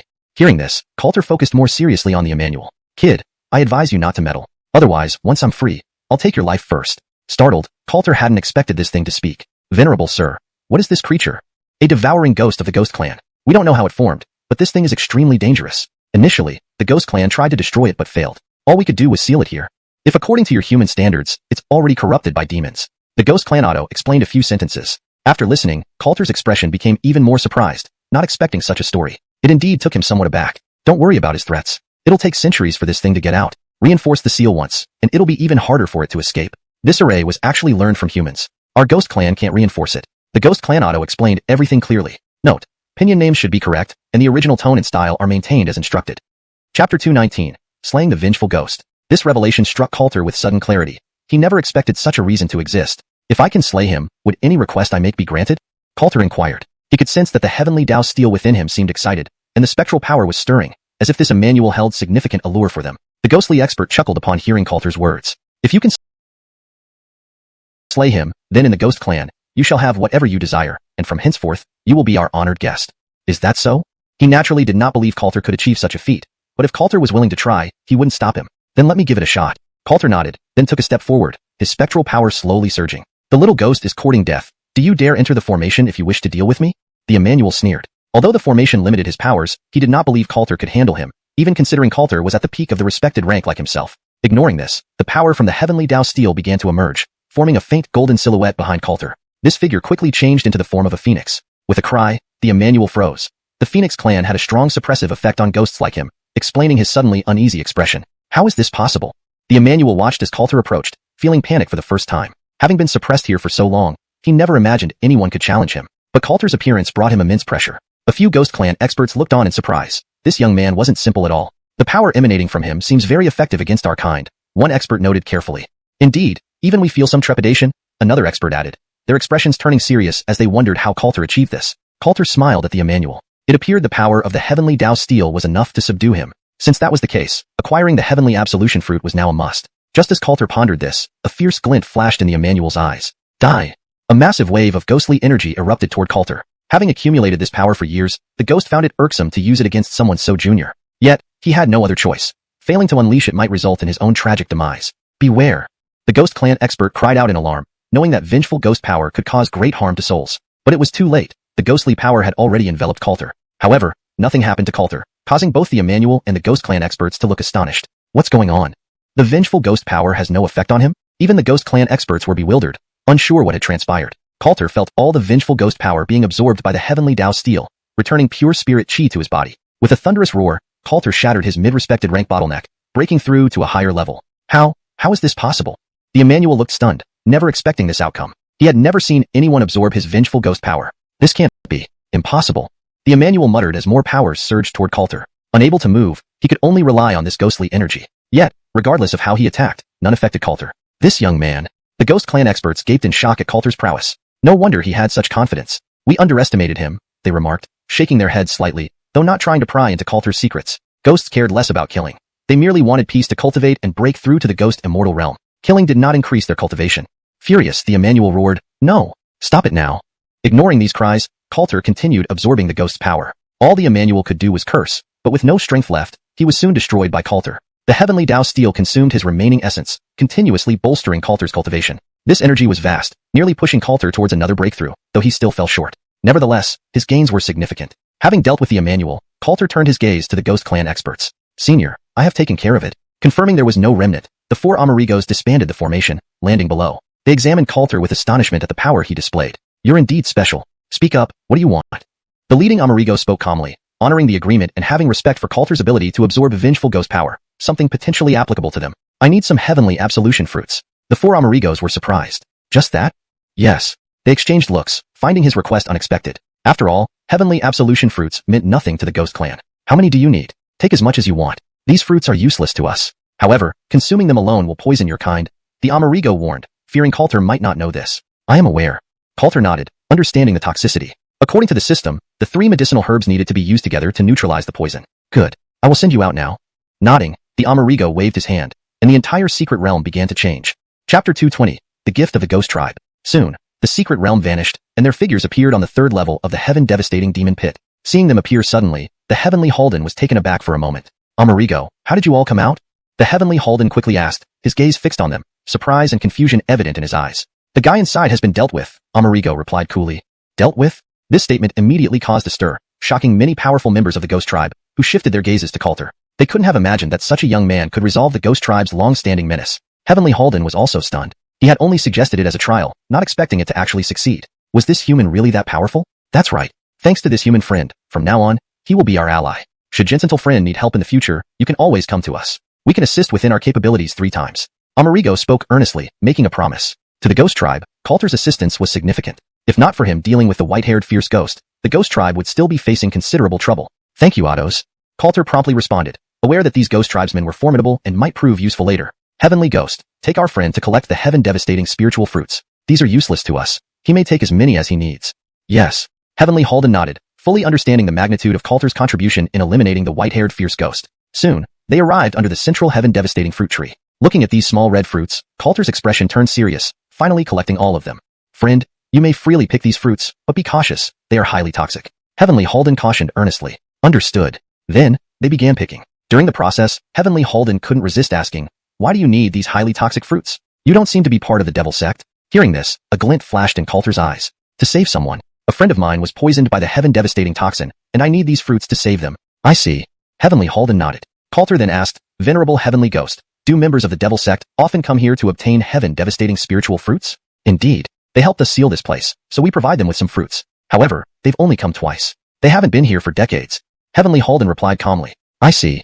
Coulter was enlightened. No wonder the devil sect could obtain the heaven-devastating toxin. But why hadn't they continued coming here? This also puzzled Coulter. Seeing Coulter's perplexity, Heavenly Halden explained, few can reach the second level, and before, the second level was truly perilous. Only because we needed human assistance did we resolve its dangers. Otherwise, you wouldn't easily get down here. Jensen stinning to the explanation, Coulter nodded, showing his understanding. While picking, Coulter noticed that the heaven-devastating fruit tree didn't seem to grow on the third level but rather came from deeper underground. Elder, is there more space below? Coulter asked, looking questioningly at Heavenly Halden. Yes, there are 2 more levels below, which contain the true forbidden areas of the heaven-devastating demon pit. I advise you not to consider going down there. Even kings or emperors dare not descend lightly. Heavenly Halden warned seriously, clearly acknowledging that the restricted area had its reasons. This lower region is truly terrifying, though something seems to suppress it, preventing it from rising. Here, Heavenly Halden's expression grew solemn. Clearly, he also feared what lay below. Upon hearing this, Coulter felt a jolt. Indeed, this heaven-devastating demon pit wasn't as simple as he initially thought. Although curious about what lay beneath, he knew better than to risk his life without sufficient strength. After collecting the heaven-devastating spiritual fruits, Coulter bid farewell to the numerous ghost tribe strongmen. Though staying here could accelerate his cultivation, Alex's life was still in danger. Even with the heavenly mountain snow lotus, he worried about unforeseen accidents, so he couldn't linger too long. Heavenly Halden escorted Coulter to the entrance of the second level. Gentle friend, you're welcome to visit us when you have time. With your strength, those ahead pose no threat. All right, I'll visit when I can. Coulter nodded slightly, intrigued by the secrets below and the mysteries surrounding the ghost tribe. Returning to the first level, the Emmanuel awaited anxiously. Seeing Coulter, he expressed surprise. Master, what's down there? Nothing much. Are you sure you want to leave with me? Coulter looked at Emmanuel and asked again. Of course. Emmanuel nodded, his vines swaying. But with your size, it will be hard for me to carry you without being detected. Coulter found carrying this massive form challenging. This won't be an issue. Emmanuel assured him. Quickly, Coulter saw him detach from the stone, shrinking until he adhered to Coulter's chest, barely noticeable. Staring at the inconspicuous purple vine, Coulter was surprised. You have this ability? Our Wisteria clan lacks combat prowess, but we excel in other ways. Coulter acknowledged this. If so, let's go. Coulter smiled, eager to return. With Emmanuel, their journey was smoother, devouring all encountered beasts. Coulter had collected dozens of pure spirit crystals, greatly aiding his development. However, priority was returning to Hagen City swiftly. 7 days had passed here. Hagen City had doubled in size, encompassing the old city with a new one. The darkened area in the middle was slowly recovering. Chapter 221. Obstruction. Every day, powerful cultivators continuously helped to purify the dark corruption. With their efforts, the dark corruption was visibly dissipating. In Hagen City, a huge gorge lay right in the center of town. However, the people of Hagen City did not fill it in. When asked why, the answer from the Joshua was simple. This time, Hagen City was able to turn danger into safety thanks to Slade Coulter. This gorge is not only for commemorating Slade Coulter, but also as a warning of the crisis we faced at that time. With the Joshua's words, many citizens expressed understanding. Indeed, this had significant memorial value. They should not overlook that crucial strike. Without that strike, none of them would have had any hope of survival. Therefore, they firmly endorsed the preservation of the gorge. However, with the continuous arrival of reinforcements from the Human Alliance, Hagen City revived once more. Alongside the revival came some higher-ups and families from the Alliance. Since a new city was to be established here, it was natural for these Alliance members to come. They needed to build power and stabilize the situation, a matter of utmost importance. Becoming a new family here meant becoming one of the original forces. Besides, its role as the new frontier city of the Alliance made its significance self-evident. Thus, these factions flocked over. Of course, this led to an increase in unreasonable second-generation heirs within the city, something unavoidable no matter where you were. The prosperity of a city seemed always to depend on how many such heirs it had. A day later, Coulter returned, wind-worn. Looking at the rejuvenated Hagen City, he showed a hint of surprise. Seems like they've been very quick. Scanning his surroundings, Coulter prepared to enter the city. The guards at the gate immediately stopped him. Stop. Who are you? Why are you coming from the direction of the demon realm? The guards asked nervously, eyeing Coulter cautiously. To them, anyone returning from the direction of the demon realm couldn't be good, so they were tense, fearing potential dangers. Coulter, you can report that. They will know who I am, Coulter replied calmly. Coulter? That name sounds familiar. Indeed, It's like I've heard it somewhere before. They whispered amongst themselves, finding the name quite familiar. Suddenly, a guard blurted out, "You're the Slade Coulter that Joshua spoke of? I don't think there's another person with the same name." Coulter chuckled. "Please proceed." The guards quickly stepped aside, allowing Coulter entrance. As Coulter entered, nearby guards asked puzzledly, "Who is this guy? Why did they let him in directly? You've just arrived from the Alliance and don't know. Remember the ravine left by the sword aura in the city?" "Yes." Nodding, the other soldiers were all Alliance delegates unfamiliar with the previous battle, but knew of it by hearsay. That ravine was unmistakable. They'd seen it, believing only a Wong realm expert could achieve such a feat. He left that mark. Hearing this, they looked shocked. How is that possible? That strike surely requires a Wong realm expert. He looks so young. He's probably at most at the Jinsenexing realm. Yes. Is there something wrong here? Doubt filled them. It's true. How could we lie about this? Everyone in Hagen City knows. The guard hurriedly explained. Aware though he hadn't met Coulter, the story was well known. Hagen City's people said you could forget the Joshua but never Coulter, raising his reputation. Possibly. I heard his friend was poisoned protecting Hagen City, so he went to Heavenly Abyss Demon Pit. It seems everything aligns.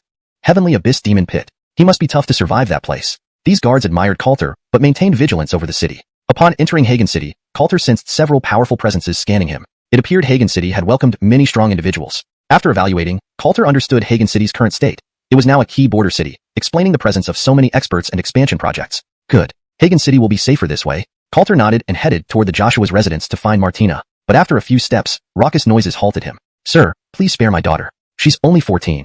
The voice directed Coulter's gaze. Soon, he saw a sight that infuriated him.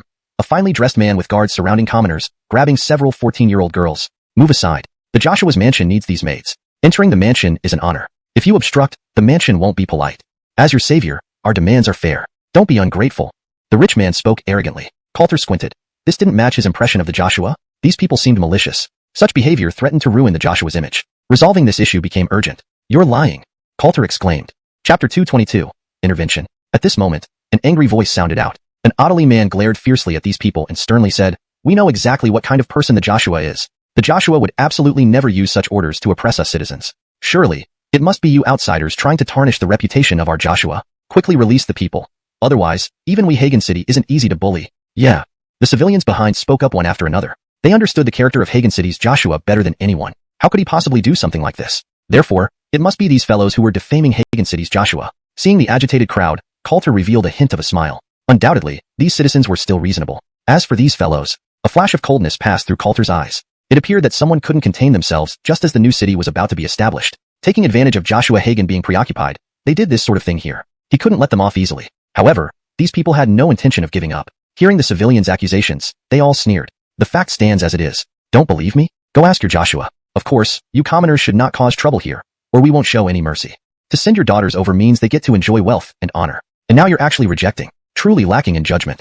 Move aside quickly. Delaying the important matters of the Joshua will give you a taste of consequences." The young man in elegant robes spoke arrogantly. He didn't believe these ordinary people could do anything. They were the Bai family. Once Hagen City was fully established, the Bai family would be the leading clan in Hagen City.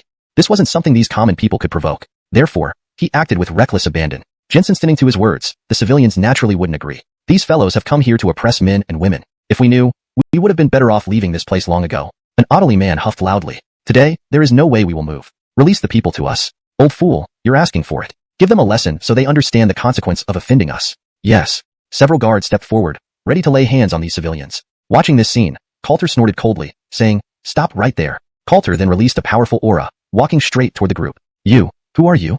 Egan frowned slightly as he saw Coulter suddenly appear. He could sense Coulter wasn't weak, but he wasn't worried at all. Even if Coulter was formidable, Egan had the backing of the Bai family, not just some random entity to contend with. Thus, he maintained his arrogant demeanor. "Master Coulter. Is Master Keaton back?" The civilians immediately recognized Coulter. Most of Hagen City's residents had seen Coulter fight before, so it wasn't surprising they could recognize him. Upon seeing Coulter, the civilians immediately erupted in cheers, believing their savior had arrived. After all, with Coulter present, they no longer needed to worry about these people. Coulter? Egan looked at the young man in front of him, certain elements popping into his mind. This name wasn't unfamiliar to him. In that battle, this name had made quite a name for itself, piquing Egan's curiosity. He didn't expect to meet under such circumstances, which left them very surprised indeed. However, even if it were Coulter, it wouldn't stop what they intended to do. "So, you're that Coulter, the one that Joshua has raved about? Looks like nothing special. What? Planning to stick up for these people today?" Egan spoke with a casual disdain, completely disregarding Coulter. To them, they had never thought much of Coulter's abilities. After all, judging from appearances alone, someone at the initial revered realm level, how strong could they be? Unless someone witnessed that battle firsthand, they wouldn't appreciate Coulter's true strength. "I am. Who are you lot? To behave so outrageously in Hagen City, do you really think this place belongs to you?" Coulter replied coldly, his gaze fixed on Egan. Egan of the Bai family. Perhaps you haven't heard of the Bai family yet, but in the future, the Bai family will be the leading clan in Hagen City. So, I advise you not to meddle. Egan threatened with a domineering manner.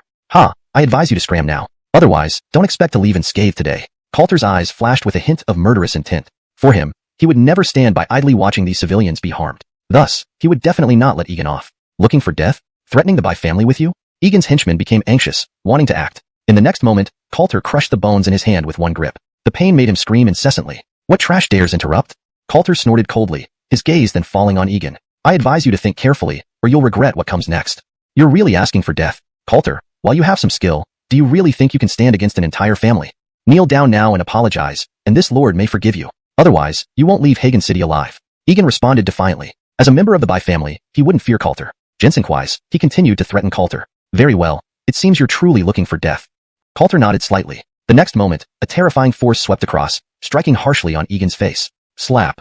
Egan's face felt burning hot, his expression becoming extremely ugly. Coulter, you're turning water into wine, capture him.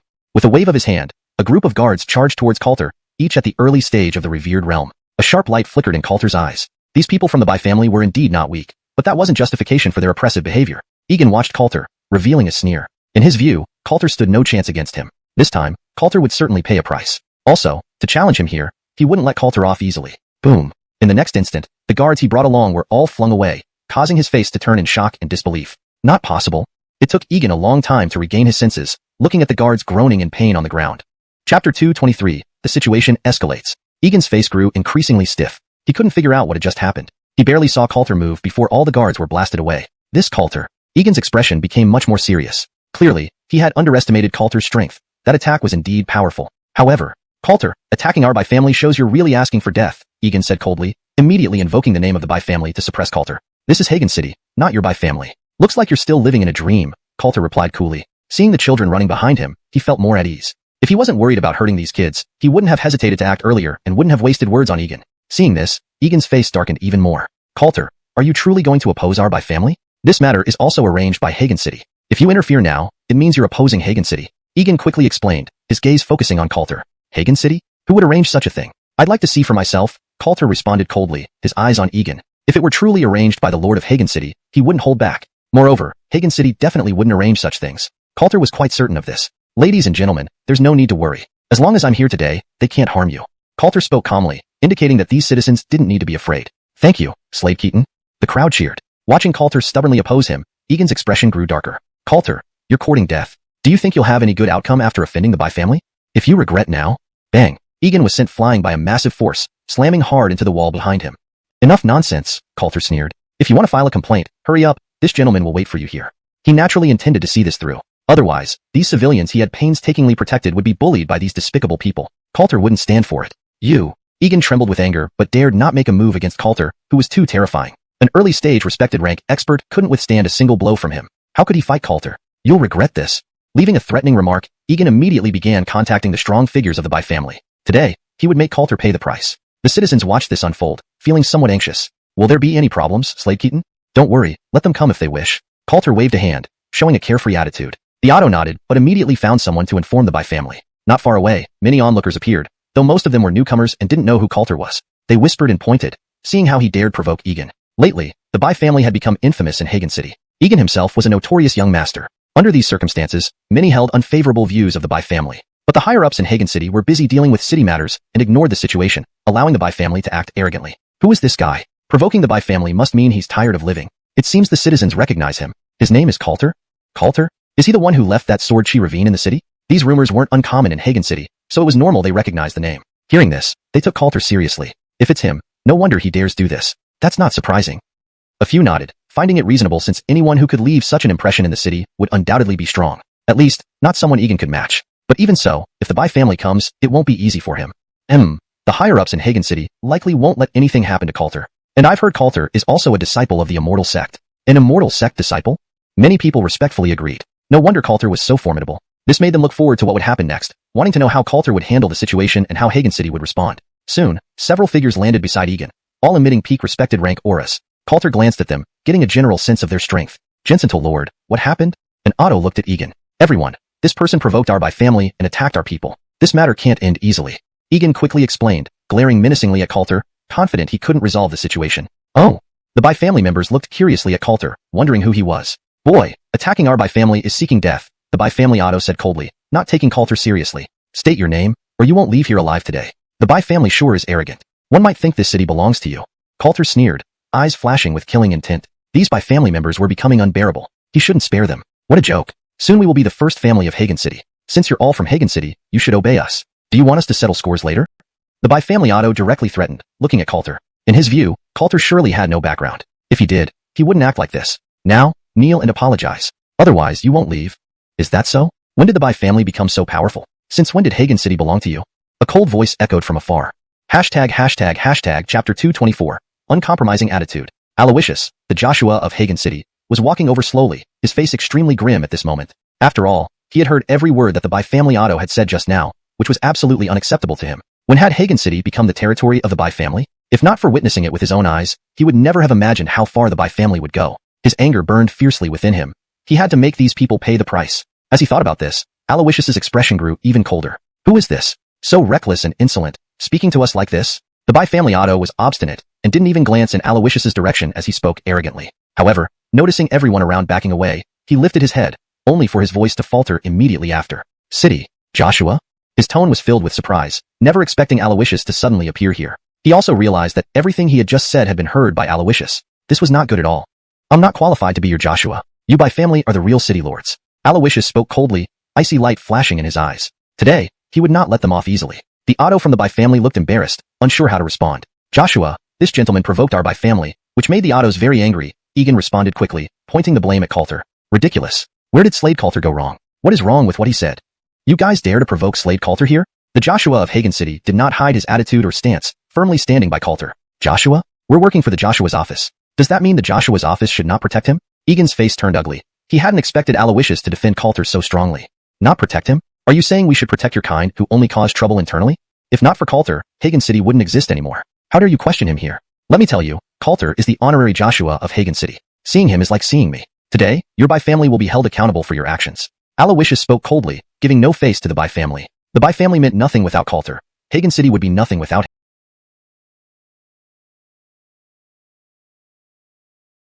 him. Clearly understanding the weight of the situation, Aloysius knew exactly where priorities lay. The crowd from the Bai family wore sour expressions, realizing they had hit a hard wall. Dealing with Coulter wouldn't be easy at all. Watching Aloysius, Coulter calmly recounted what happened earlier. Hearing it, Aloysius grew even angrier. Absurd. I only asked you to invite some citizens for a feast. What did you do? Kidnapped women? As Aloysius spoke, his expression darkened further. If not for Coulter being there today, the consequences would have been unimaginable. When had he ever ordered these people to arrest citizens? These Bai family members truly deserve death. They nearly ruined his reputation. After serving Hagen City diligently for so long, he had been too busy lately to attend to these matters. He hadn't expected things to deteriorate this much. It seems you Bai family can pack up and leave Hagen City, Aloysius said bluntly, his disdain growing visibly stronger. The Bai family had crossed the line far too many times. He needed a force to help develop Hagen City, not such riffraff. Realizing Aloysius was genuinely furious, the Bai family's faces changed drastically. Joshua, please calm down. At this moment, a voice came from afar, and a refined man in white robes flew over. Bai Jinsenhong, is this the good work your Bai family does? Aloysius, looking at the newcomer, spoke coldly. This was none other than Bai Jinsenhong, the head of the Bai family. Joshua, I'm fully aware of this matter and will handle it strictly. Bai Jinsenhong replied quickly. The Bai family is here for Hagen City's development, harboring no ulterior motives. However, mistakes will inevitably occur within the family. It's my fault. Bai Jinsenhong's tone was grave and appropriate, understanding the need to mitigate the situation swiftly before it worsened for the Bai family. Hence, he had to make sacrifices. Seeing Bai Jinsenhong approach, Egan and others felt increasingly anxious. It appeared Bai Jinsenhong intended to deal with him severely. What explanation does the Bai family have? Aloysius eyed Bai Jinsenhong, knowing that completely expelling the Bai family was unrealistic. Now, it depended on Bai Jinsenhong's attitude. After a moment of contemplation, Bai Jinsenhong said, we will publicly apologize to the city's citizens and ensure they won't act recklessly again. Not enough, Coulter interjected before Aloysius could speak. What does Slade Keaton have in mind? Bai Jinsenhong asked calmly, appearing unruffled. They must be punished harshly, especially this one. If he isn't taught a lesson, he won't learn. Coulter spoke coldly, well aware that if these people weren't given unforgettable punishments, they would continue to harm the citizens. He means what I mean. Aloysius echoed, supporting Coulter's stance. Hearing this, Bai Jinsenhong could only nod, needing to find a way to resolve the situation. How does Slade Keaton wish to deal with them? Learning from the situation, Bai Jinsenhong directly asked for Coulter's opinion. A personal apology. Upon hearing this, Egan's face turned ugly. Apologizing to commoners was harder for him than dying. Then kill me. I, Egan, will never apologize to these lowly people. Responding to this, Bai Jinsenhong slapped him. Father. Egan stared in shock at Bai Jinsenhong, surprised that his father, who had always doted on him, had slapped him.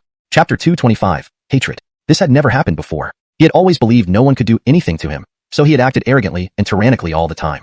Today, after encountering Coulter, he had already suffered a loss. What was more unexpected was that his father would reprimand him. What made Coulter so formidable that his father was this wary of him? Egan didn't understand but felt powerless. Nonsense. Did you think you'd be in the right after doing something wrong? Bai Jinsenhong spoke coldly, scolding him. Father, Egan's face was full of grievance and confusion, not understanding why this was happening. Go and apologize sincerely. Otherwise, Bai Jinsenhong will disown you. Seeing that Egan still didn't understand his painstaking efforts, Bai Jinsenhong felt exasperated. Didn't he realize how dire the situation was for them? Apologize immediately. Bai Jinsenhong's attitude was firm, forcing Egan to comply. After a brief silence, Egan approached Coulter. I'm sorry, Master Keaton. It was my fault just now. You've got the wrong people, Coulter said indifferently. Egan's expression grew even more unsightly. Apologizing to Coulter, he could tolerate since Coulter was powerful. But apologizing to those commoners was like slapping himself repeatedly. This was hard for him to agree to. What? Prince Egan still doesn't concede? Seeing Egan hesitating, Coulter sneered. Aloysius, standing nearby, noticed the change in tone and looked over at Egan. Egan had no choice but to go and apologize to the civilians. The civilians naturally wouldn't hold it against Egan forever and forgave him. Well, is this satisfactory, Master Coulter? Bai Jinsenhong asked again, with anger simmering in his heart but realizing that anger couldn't change anything. Remember one thing, Hagen City isn't yours. The people here aren't for you to bully. Coulter said gravely, making Bai Jinsenhong nod in agreement. Thank you for reminding me, Master Coulter. I will remember it. Hearing this, Coulter said nothing further and turned to look at Aloysius. Aloysius, seeing the issue resolved, considered for a moment. This Bai family still had some use, so he wasn't planning on breaking ties entirely. Since Bai Jinsenhong had admitted their mistake, it would end here. This matter ends here, but I don't want this to happen again. Understood? If it happens again, the Bai family should leave Hagen City. Aloysius said bluntly, causing Bai Jinsenhong to quickly nod in agreement. Seeing how Aloysius was siding with Coulter, some autos revealed dissatisfaction. This young man, merely a mid-stage respectable realm practitioner, was going to overpower them? They found this extremely disagreeable. Aloysius had never been this considerate towards them. Mayor Duanmu, sometimes you need to prioritize who matters most. Acting like this might upset the alliance. An auto suddenly spoke up, his face indifferent. Coulter naturally understood this was directed at him and glanced over, sizing up the person speaking. Seeing that this auto hadn't been part of the rescue mission that day, Coulter's expression turned cold. True, although he saved Hagen City, we can thank him, but it doesn't mean he represents Hagen City. Hagen City belongs to the human alliance. Another elder in the Sealed King realm added, as the Bai family had provided considerable benefits to these autos to facilitate their development in Hagen City. Receiving benefits, they naturally had to act. Just now, regarding the civilians, they couldn't say much. However, Aloysius's favoritism towards Coulter, as if Coulter were the true master of Hagen City, gave them leverage to challenge. Jensen to the auto's displeasure, Aloysius realized they had objections. Coulter swept his gaze over them. The human alliance is also meant to protect humans, correct? So if they bully the civilians, punishing them, what harm does it do? Or do you feel your strength has made you non-human? Or perhaps, you think the civilians aren't human? His words left the autos stunned. Coulter's statement impacted them significantly. Admitting this would lead to disastrous consequences. We only believe that the Bai family has contributed to Hagen City, and there's no need to escalate things this far. An auto quickly tried to salvage the situation, knowing they couldn't admit fault. Is that so? Bullying the civilians is for Hagen City's benefit. You autos really know how to talk, Coulter said sarcastically, irritating them. Boy, have your autos not taught you to respect your seniors? One auto exerted pressure, his spiritual energy surging, prepared to be unfriendly. Some seniors deserve respect, but others do not. Isn't that so? Coulter replied calmly, incensing the human alliance autos even more. Used to being above everyone else, they had never been challenged by a younger generation member. They couldn't accept this. Youth, it seems you lack discipline. Since that's the case, I'll teach you a lesson on behalf of your autos. An early Sealed King realm auto said coldly, while the others watched silently, ready to see him punish Coulter. As he spoke, a massive palm imprint descended from the sky, aiming directly at Coulter. He held back somewhat, just giving a lesson. Boom. A powerful shockwave struck Coulter, who felt immense pressure. But he wasn't about to give up easily. He summoned the power of the heavenly Dao steel, a shadowy phoenix colliding with the palm imprint. Do you seek death? Seeing Coulter resist, the auto grew furious. Just a respectable realm individual dared to resist him? Next, the force shattered the palm imprint, the shockwave pushing him back 2 steps, shocked at Coulter. How is this possible? He had felt threatened by Coulter, something he couldn't quite believe. Was this still a respectable realm practitioner? Chapter 226, Mediation. However, what shocked him had yet to end. Coulter was charging straight toward him. Was this guy going to attack him? The elder in the realm of Sealed King was stunned for a moment, then filled with endless rage. This guy was simply seeking death. At their level, even a minor realm difference was huge, not to mention the gap between major realms. He believed that Coulter was just courting death. However, since he came over, he wouldn't be polite either. Boom. A powerful aura erupted and surged directly at Coulter. Fabio watched this scene with a worried expression. When the elder made his move, Fabio was momentarily dumbstruck. He couldn't stop a Sealed King elder, naturally. When he was worrying, he didn't expect Coulter to actually block the attack and prepare to counterattack. This left him astonished, unable to understand what was happening. The other elders also showed looks of surprise, but soon revealed sneers. This young man really doesn't know life from death. One elder shook his head slightly, thinking Coulter was asking for it. A respected rank trying to provoke a sealed king.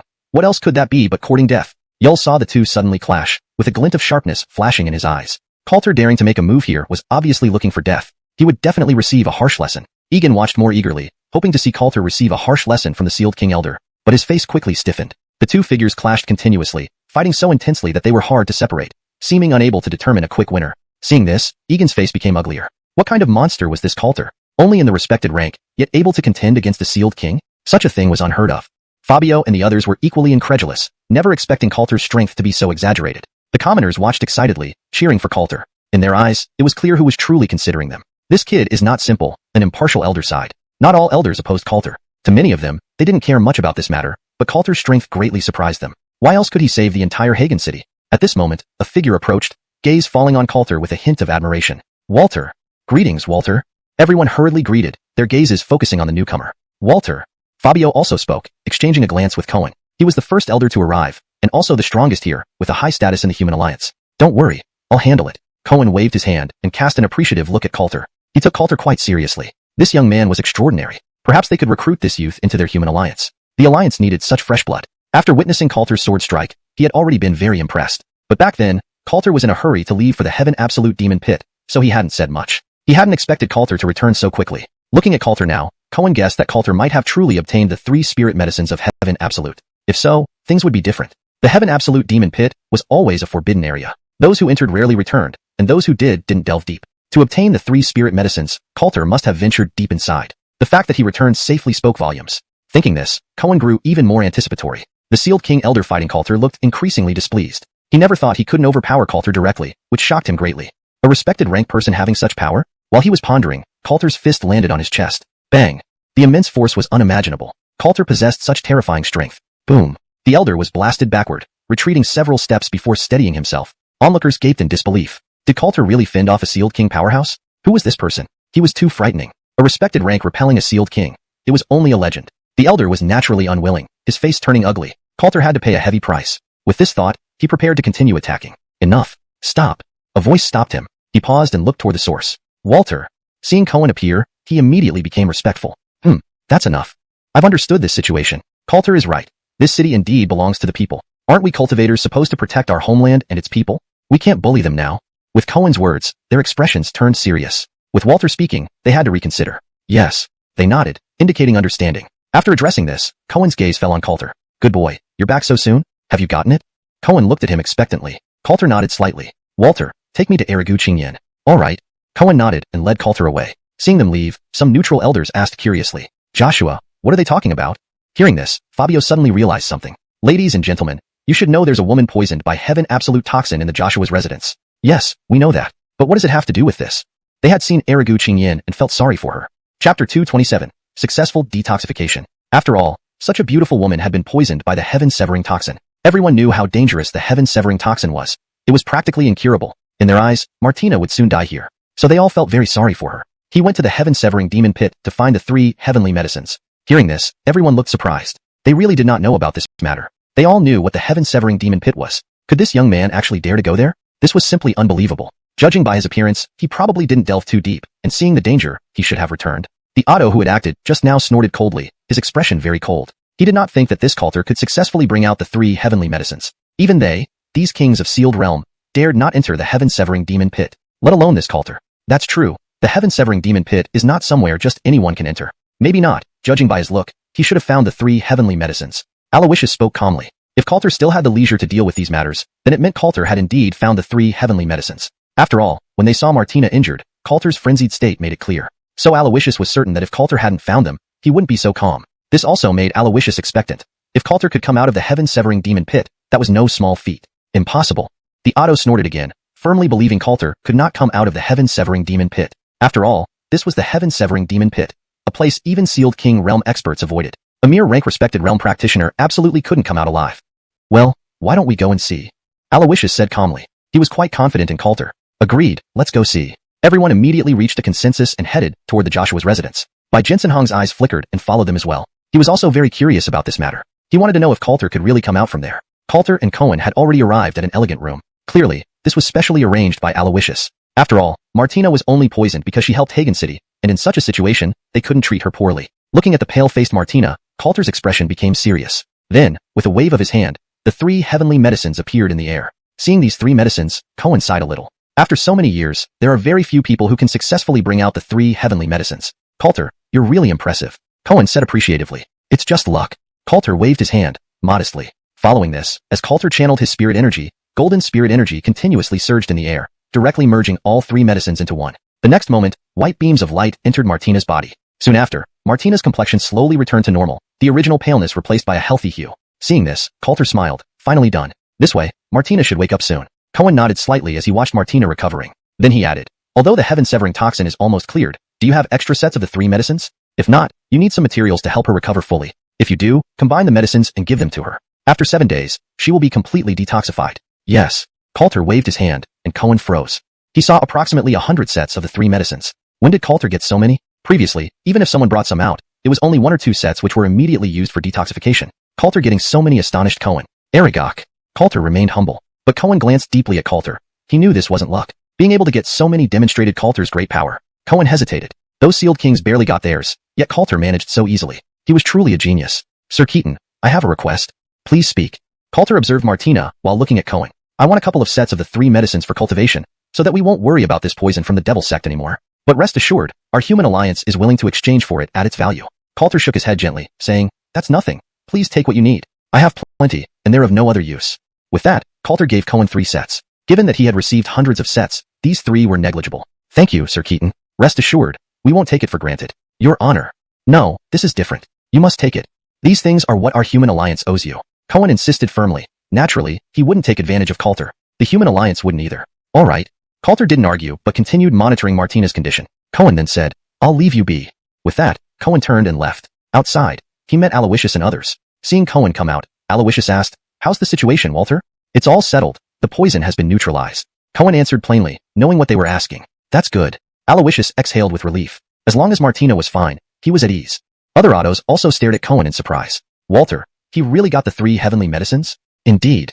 Cohen nodded to confirm. The numerous autos looked at each other. Could this Coulter really have obtained the 3 medicines? Translation note. Maintained paragraph structure and line breaks as in the original text. Adjusted some phrasing to improve fluency in English while keeping the essence of the narrative. Chapter 228. Awakening and Intent. This was simply an inconceivable turn of events. After all, even those at the King's realm had struggled to succeed in the past. Coulter was merely at the respected rank realm. This shocking revelation left the auto who had previously clashed with Coulter pale and flushed alternately. It seemed he had offended someone formidable. No, it must be a stroke of luck that he managed to get just 1 set, he tried to convince himself. The creatures below wouldn't even be dared by those at the King's realm. There's no way he has that kind of power.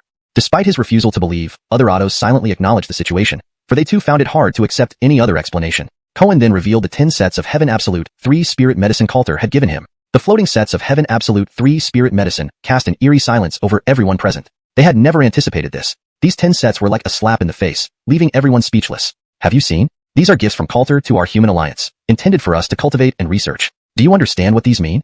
Cohen's stern gaze swept across them, his expression unusually cold. They needed to learn their place. Otherwise, they might think they could do as they pleased because they were autos of the human alliance. Cohen had long been aware of their misconduct and felt it was high time they received a stern warning. Their actions, if unchecked, would eventually lead to disastrous outcomes. Xianxia today, aiding the Bai family and oppressing civilians was unacceptable behavior. If Coulter hadn't intervened, Cohen would have done so himself. Watching their arrogance now was unbearable for him. Everyone remained silent, understanding the implications. The Heaven Absolute toxin had long been a thorn in the side of the human alliance, causing significant losses, including the demise of many at the King's realm. Having these medicines meant they could successfully grow and research countermeasures against it. Even if they couldn't find an antidote immediately, they could at least detoxify effectively.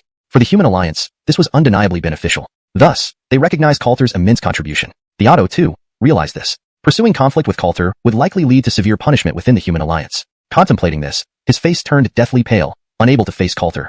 Other autos similarly understood that provoking Coulter was not wise. Finding 10 sets couldn't be mere luck. Coulter had truly returned unharmed from the forbidden area. This is very rare, so you need to reflect on your attitudes going forward, Cohen said coldly. He had already made his point clear. If anyone provoked Coulter again over personal grievances, he would not hesitate to act. The autos nodded, though reluctant to speak, mindful of their dignity. Cohen wouldn't press further, knowing they understood their boundaries. He believed this warning would hold some weight. These autos knew they couldn't afford to provoke Coulter anymore. Otherwise, their status would be at risk. Cohen wasn't one to play games. Angering him would bring dire consequences. They didn't want to jeopardize their future lives. With this realization, they gradually dispersed. Earl, however, remained unaffected. feeling only joy. He was pleased that Alex had recovered. Saving Hagen City's people was of utmost importance to him. In the room, Coulter watched as Alex slowly opened her eyes and smiled. Coulter? Alex appeared somewhat bewildered, unaware of what had transpired. During the period of being poisoned, she had no consciousness. I'm fine now. Her memory quickly returned, surprising her. She had heard about the Heaven Absolute toxin, but never imagined recovery was possible. Yes, I found the Heaven Absolute 3-spirit medicine, Coulter replied, visibly relieved. Upon hearing this, Alex was taken aback. The Heaven Absolute demon pit? She was astonished. Coulter had ventured into such a perilous place just for her. A place where one's chances of survival were slim. Alex couldn't quite believe it, but seeing herself recovered reassured her. Her admiration for Coulter deepened. Now, her feelings were confirmed. Ding. Alex has fallen for the host. Task reward released. Ding. Congratulations, host. You have obtained the array cannon. Hearing the system's voice, Coulter focused on Alex instead of checking the reward. How do you feel now? Besides some physical weakness, I'm fine otherwise. After a brief moment of introspection, she responded. That's good. There's still residual toxin in your body, so you need to continue taking medicine for 7 days. Rest here for those 7 days. All right. Alex nodded, smiling. Though both had confirmed their feelings, they remained somewhat reserved, not fully admitting it outright. 2 days later, Alex had nearly recovered and advanced to the late-stage respected rank realm, further enhancing her strength. Meanwhile, Coulter studied the array cannon, which contained thousands of array formations, including deadly killing arrays. These formations greatly bolstered his abilities. On the 3rd day, Burl found Coulter. Mr. Keaton. Joshua Dumu. Coulter greeted the city lord politely. Chapter 229. Aloysius's Troubles. Recently, this Joshua Duanmu had been quite attentive to them. However, they rarely saw Aloysius's presence. The reconstruction of Hagen City was nearing completion, and the Human Alliance also stationed strong figures here. Everything seemed to be developing in a positive direction. Yet today, the city lord summoned him, seemingly for some matter. Seeing Aloysius's hesitant demeanor, Coulter directly said, Joshua Duanmu, if you have something to say, it would be better to speak up directly. Hearing these words, Aloysius nodded. Indeed, it cannot escape the keen eye of Master Keaton. The reconstruction of Hagen City is complete. However, the retreating demons did not return to the demon realm. They are still loitering in the barren land between our donghua territory and the demon realm. Our exploration team discovered that their numbers are continuously increasing. Aloysius spoke earnestly, delivering news they only learned that morning. Hearing this, Coulter's brow furrowed slightly. This was not good news, implying that the demons and the devil sect did not intend to back down. They might attack again at any moment. In such a case, we humans must be cautious.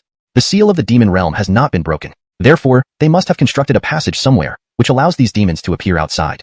Aloysius continued.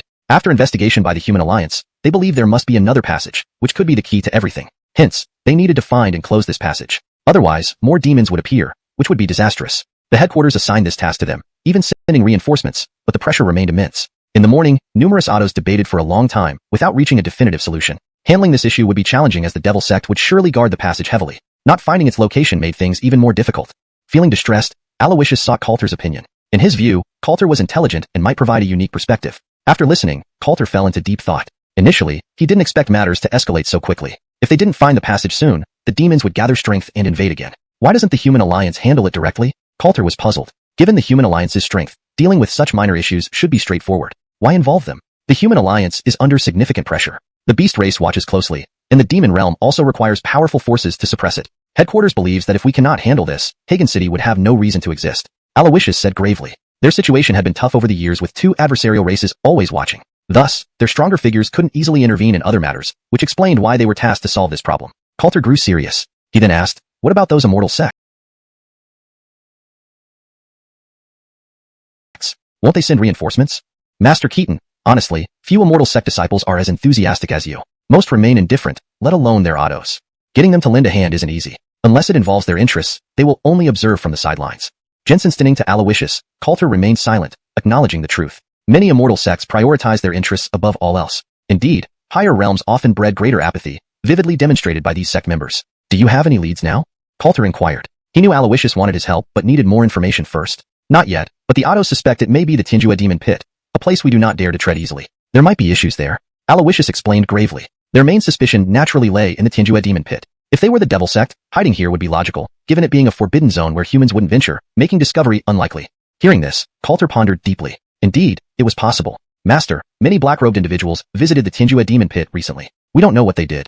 Zeding Ma Zun's voice resonated in Coulter's mind. Eyes flashing with insight, Coulter felt the likelihood increased. Considering this, he solemnly said, in that case, I'll go take a look. Aloysius was momentarily stunned, not expecting Coulter to agree so readily. The Donghua demon pit was perilous, and he assumed Coulter wouldn't go again. Surprisingly, Coulter made a decision just moments after hearing the information, greatly unexpected. However, if Coulter was willing, it would be beneficial for them. Won't it be too dangerous?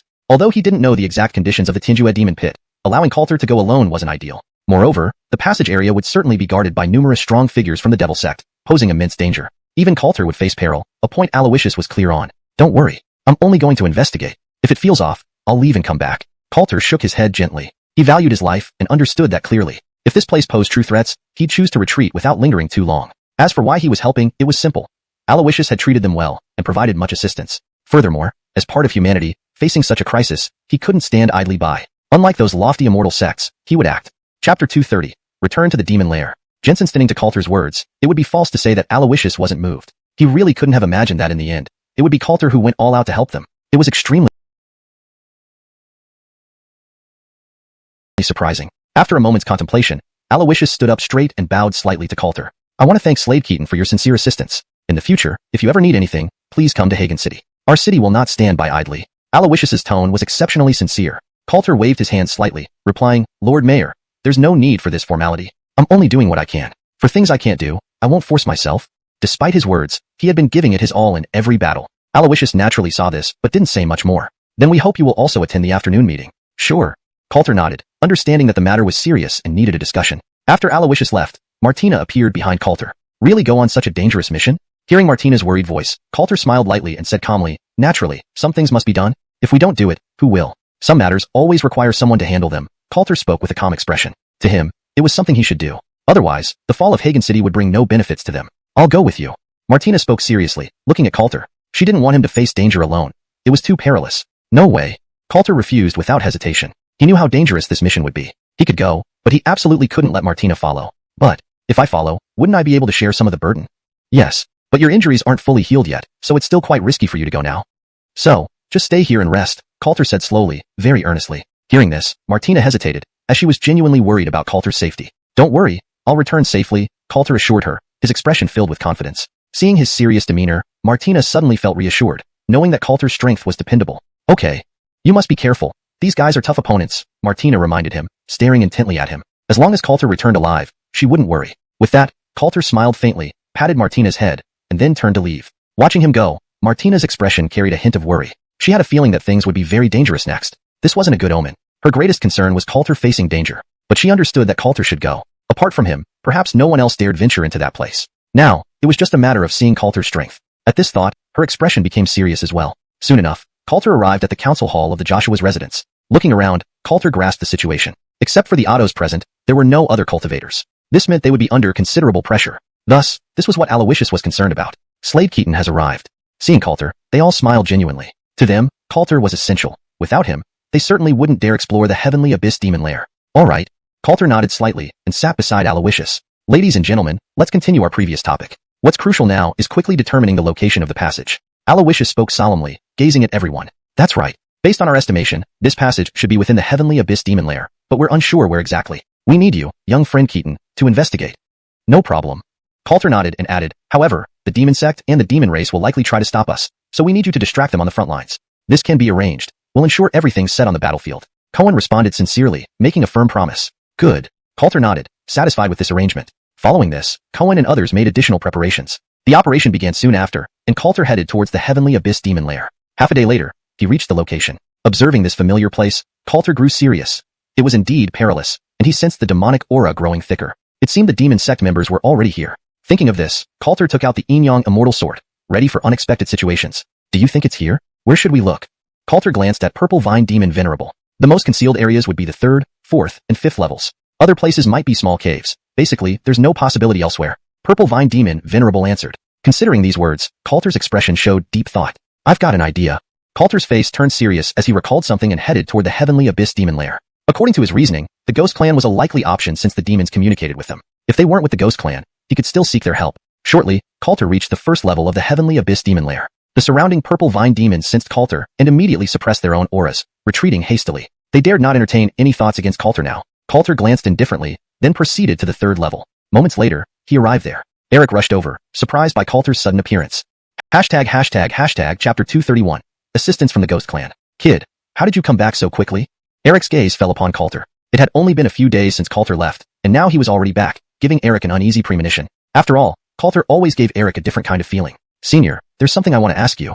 Coulter spoke earnestly, showing his respect for Eric. Speak.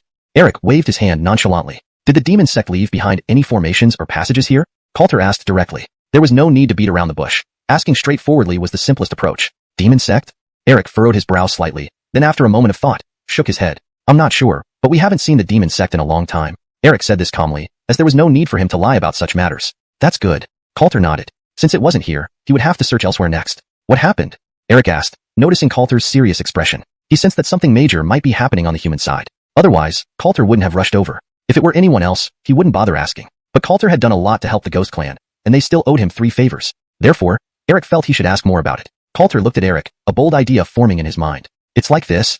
Coulter quickly explained the situation to Eric. After listening, Eric showed a contemplative expression. So, this passage is likely somewhere within the Sky Absolute Demon Cave, but even exploring this entire cave isn't easy. The Sky Absolute Demon Cave wasn't just limited to these areas. It contained over 9,000 small caverns, each potentially hiding the passage. It wouldn't be easy for them to thoroughly explore it. Yes, that's what worries me most. Coulter's face grew serious. Since it wasn't with the Ghost Clan, he needed to figure out how to explore the place himself. How about this? We owe you humans a favor. This time, let us help you look for it. Eric turned his gaze toward Coulter. He could see that Coulter needed help, and using up one favor was better than owing too many. If it can be arranged, that would be much better. With everyone's help, it will definitely be easier. Coulter returned Eric's gaze. Agreed. Eric nodded and immediately summoned several dozen high-ranking Ghost Clan members to distribute the tasks. Even encountering demon sect members wouldn't frighten the Ghost Clan. Soon, numerous powerful Ghost Clan members appeared in the Sky Absolute Demon Cave, beginning to search for traces of the passage. With their assistance, things became much easier for Coulter. Half a day later, a weakened Ghost Clan member appeared before Coulter and Eric. Seeing this figure, both Coulter and Eric grew serious. It seemed he was injured, and the demonic aura emanating from him indicated they had found the passage. Lord Eric. The little ghost looked pale, addressing Eric. What happened? Eric immediately responded, transferring some ghostly energy to the ghost to help him recover. I found the passage. After recovering somewhat, the little ghost hastily replied. Where? Both Coulter and Eric listened intently. Eric understood that if these demons continued appearing, it would affect the Ghost Clan. While relations between the Ghost Clan and humans were relatively good, the demon sect was universally despised. It's in one of the outermost caverns, located here. Saying this, the little ghost conjured a map, pointing out the location. Eric realized why they hadn't detected it. It was indeed hidden very well. I see. No wonder we didn't notice it. The location is really too concealed. Why? Coulter looked at Eric with confusion, wondering why he seemed unsurprised. This place looks ordinary, but entering it won't be easy. Eric pondered, finding it difficult to pinpoint the exact location. I see.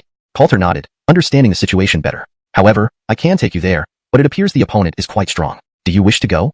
Eric sized up Coulter, noting the danger involved. They might not be able to handle it directly. The Ghost Clan could assist with locating it, but couldn't provide extensive combat support. No rush. I need to communicate with the human alliance first. Coulter waved his hand, and then looked at the little ghost. How many are on the other side? About 2 sealed King Realm and 10 rank Respecter Realm. The little ghost paused, clearly shaken by the encounter. Hearing this, Coulter was surprised. It was impressive that the ghost managed to escape. It seems your human alliance needs to send more people quickly, Eric remarked, taking the matter seriously after hearing about the 2 sealed King Realm individuals. This meant the demon sect was heavily invested in this area. Right. Coulter nodded, and immediately began contacting the human alliance. Soon, in the City Lord's mansion, Aloysius and others gathered again. Ladies and gentlemen, Coulter has located the position. Next, we need to send reinforcements. Aloysius looked at everyone, his expression grave. So soon? An Otto was astonished, looking at Aloysius in disbelief. Finding the passage in less than a day was hard to believe. Is it a trick? Young people are often too eager for success. Another Otto who disliked Coulter shook his head, deeming it unlikely. Aloysius frowned. These people were still causing trouble over trivial matters. Chapter 232, Offensive Passage. Coulter took such risks by entering the heaven-abolishing devil den to find this passage. It was already the height of dedication. For others, they simply didn't have the courage to do so.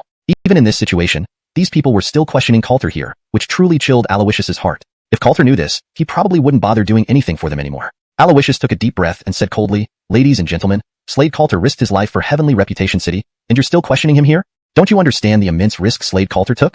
Of course, we know that's why we are worried the young man might be too frightened to fully investigate. Joshua should understand. We cannot take such risks. Yes, not that we don't trust Coulter, but he is too young. We must think carefully. Each one of their sentences belittled Coulter to nothing. However, Coulter had already done a lot. In such a situation, they were still questioning him. Anyone would feel disheartened. Aloysius's face became increasingly grim, and beside him, Cohen suddenly scoffed. Enough, be quiet.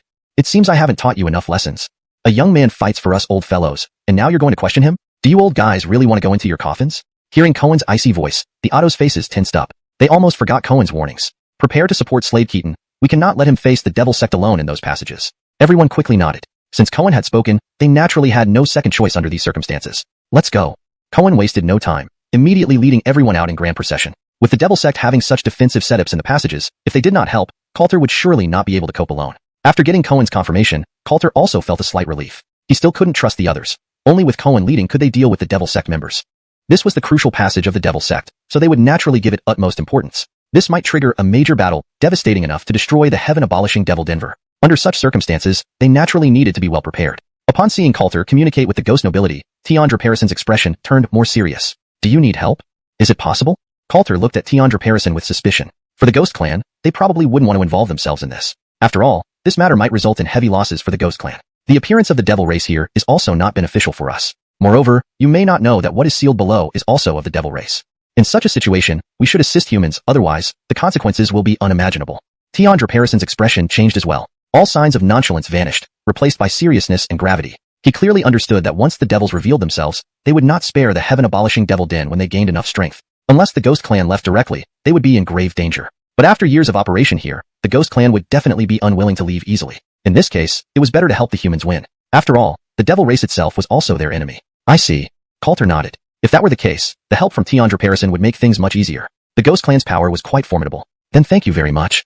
No problem. This doesn't count as a favor. Young friend, there are 2 more things you can ask us to do. For this, Tiandra Parrison remained clear-headed. They never liked owing favors. All right. Several hours later, Cohen led a group of experts to the agreed location near the heaven-abolishing Devil Denver. The Devil Sect experts outside had already been controlled by Coulter and Tiandra Parrison. The Ghost Clan also sent out an expert of the King's Sealing Realm. Dealing with a lesser, venerated realm cultivator was effortless. When Cohen and the others arrived, they immediately saw Coulter and the Ghost Clan including Tiandra Parrison nearby, and their expressions turned serious. Some autos even prepared for battle. Cohen and Aloysius approached Coulter and asked, Slade Keaton, these are? They are the Ghost Clan's experts. They will also help us against the Devil Sect. A single sentence made Cohen and the others sigh in relief and smile. They hadn't expected Coulter to bring such assistance. As for how Coulter knew these Ghost Clan members, they didn't pay much attention. This way, their chances of victory increased. Thank you for your help. The Human Alliance is eternally grateful. No need. This time, it is for Slade Keaton's sake, otherwise, we wouldn't intervene. Arriving at Cohen's side, Tiandra Parrison adopted a different tone. He didn't mind giving this favor to Coulter. I see. Cohen and the others immediately nodded, re-evaluating Coulter's influence. Where did he find such strong Ghost Clan experts? Elders, the Devil Sect's strength here is considerable, and fighting in the passage might cause some dangers. So please be cautious, Coulter said earnestly. Don't worry, we are well prepared, Cohen nodded, with a stern expression. All right, let's set off then. Under Coulter's lead, they entered the cave. Meanwhile, in the most peripheral part of the cave system within a huge underground space, several Devil Sect experts were patrolling. This space was artificially created. To build this underground space and passage, they had paid a heavy price. Under these circumstances, they definitely had to protect this space, ensuring no problems arose. There hasn't been news from outside for a long time. Did something happen? A Devil Sect expert asked. They had people watching outside who would alert them if there were any issues. It should be fine. Humans can't find this place, and even if they do, they would alert us fast enough, another one replied, shaking his head, believing nothing would happen. Chapter 233, Sudden Attack. They had a hidden powerhouse outside, and with one in the open and one in hiding, even if the Human Alliance truly sent reinforcements, it would be impossible to easily capture them. They were very clear that the Human Alliance could not send too many powerhouses over. Hence, they felt secure all along. Indeed. Everyone nodded, relaxing as they naturally did not know that the Ghost Clan was assisting the Human Alliance. The Ghost Clan could indeed silently eliminate their 2 Jinsenese and realm powerhouses. Time ticked by, and while they were completely at ease and unguarded, a dazzling light suddenly flashed across the entire space. Be careful. What's this? These demon sect powerhouses were utterly bewildered, unable to react to what happened. In the next moment, the heavenly Dao Steel's terrifying power erupted, blinding light forcing them to close their eyes. Then, Coulter and his group immediately launched an attack, with a clear target, straight for the 2 Jinsenese and realm powerhouses. Boom. Almost instantaneously, the 2 demon venerables met their end. Enemy attack. These demon sect powerhouses immediately reacted, but it was already too late. Coulter and his companions rained down rapid attacks like a storm. As these individuals prepared to resist, the Ghost Clan powerhouses suddenly struck, affecting their minds. In almost no time, only 10 of these demon sect powerhouses remained, while the Human Alliance side suffered no losses. However, they did not rejoice because the remaining 10 demon sect powerhouses were the toughest to deal with. The 2 Fengwang realm demon sect powerhouses wore grim expressions, never expecting such an occurrence. The Human Alliance's sneak attack caught them off guard, especially upon seeing Eric. The faces of these 2 Fengwang realm powerhouses grew even more grim. Eric, why are you here? Seth Haskell, I didn't expect it to be you too. Eric looked at them, recognizing their identities. Damn it, aren't your Ghost Clan neutral? Why did you get involved in this? Seth was shocked. They had dealt with the Ghost Clan for a long time, knowing that the Ghost Clan showed no interest in external matters and only conducted business with humans. He never thought they would come to take action today. By stirring up these demons here, do you think our Ghost Clan can still survive? Eric coldly snorted, looking at the deep passage behind them from which a terrifying demonic aura was emanating. And the demon sect had set up barriers to prevent the demonic aura from spreading out. Cohen and others similarly wore serious expressions. Beyond this passage was probably the demon realm. They didn't expect the demon sect to actually manage to open a passage. This matter must be reported back immediately. The Human Alliance needed to pay attention to this. The two Fengwang realm demon lords exchanged glances, their expressions becoming incredibly serious. Alert the others immediately. Okay. Haskell immediately prepared to contact other demon sect members when he realized his communication jade token wouldn't work. How is that possible? Haskell's pupils constricted. He couldn't believe it. Why wouldn't it be possible? This place has been sealed by my spirit array formation. Any communication jade tokens are ineffective here. Coulter calmly spoke, while the heavenly Dao steel emitted light. It was something he had prepared in advance. If these demon sect members contacted the outside demon sect, they would surely be surrounded. That wasn't a good thing. Fortunately, there was such an array in his array manual, so Coulter directly utilized it. Originally, his strength was insufficient to set it up, but the heavenly Dao steel gave Coulter more power. Damn it. Haskell's face turned icy.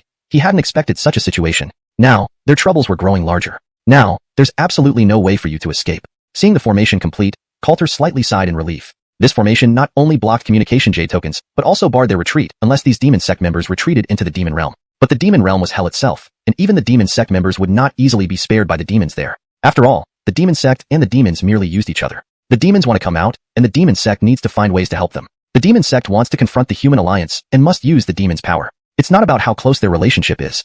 Hurry up and finish them off. Don't delay unnecessarily, Aloysius sternly said. These demon sect members were no ordinary foes, and they absolutely couldn't be careless. Okay.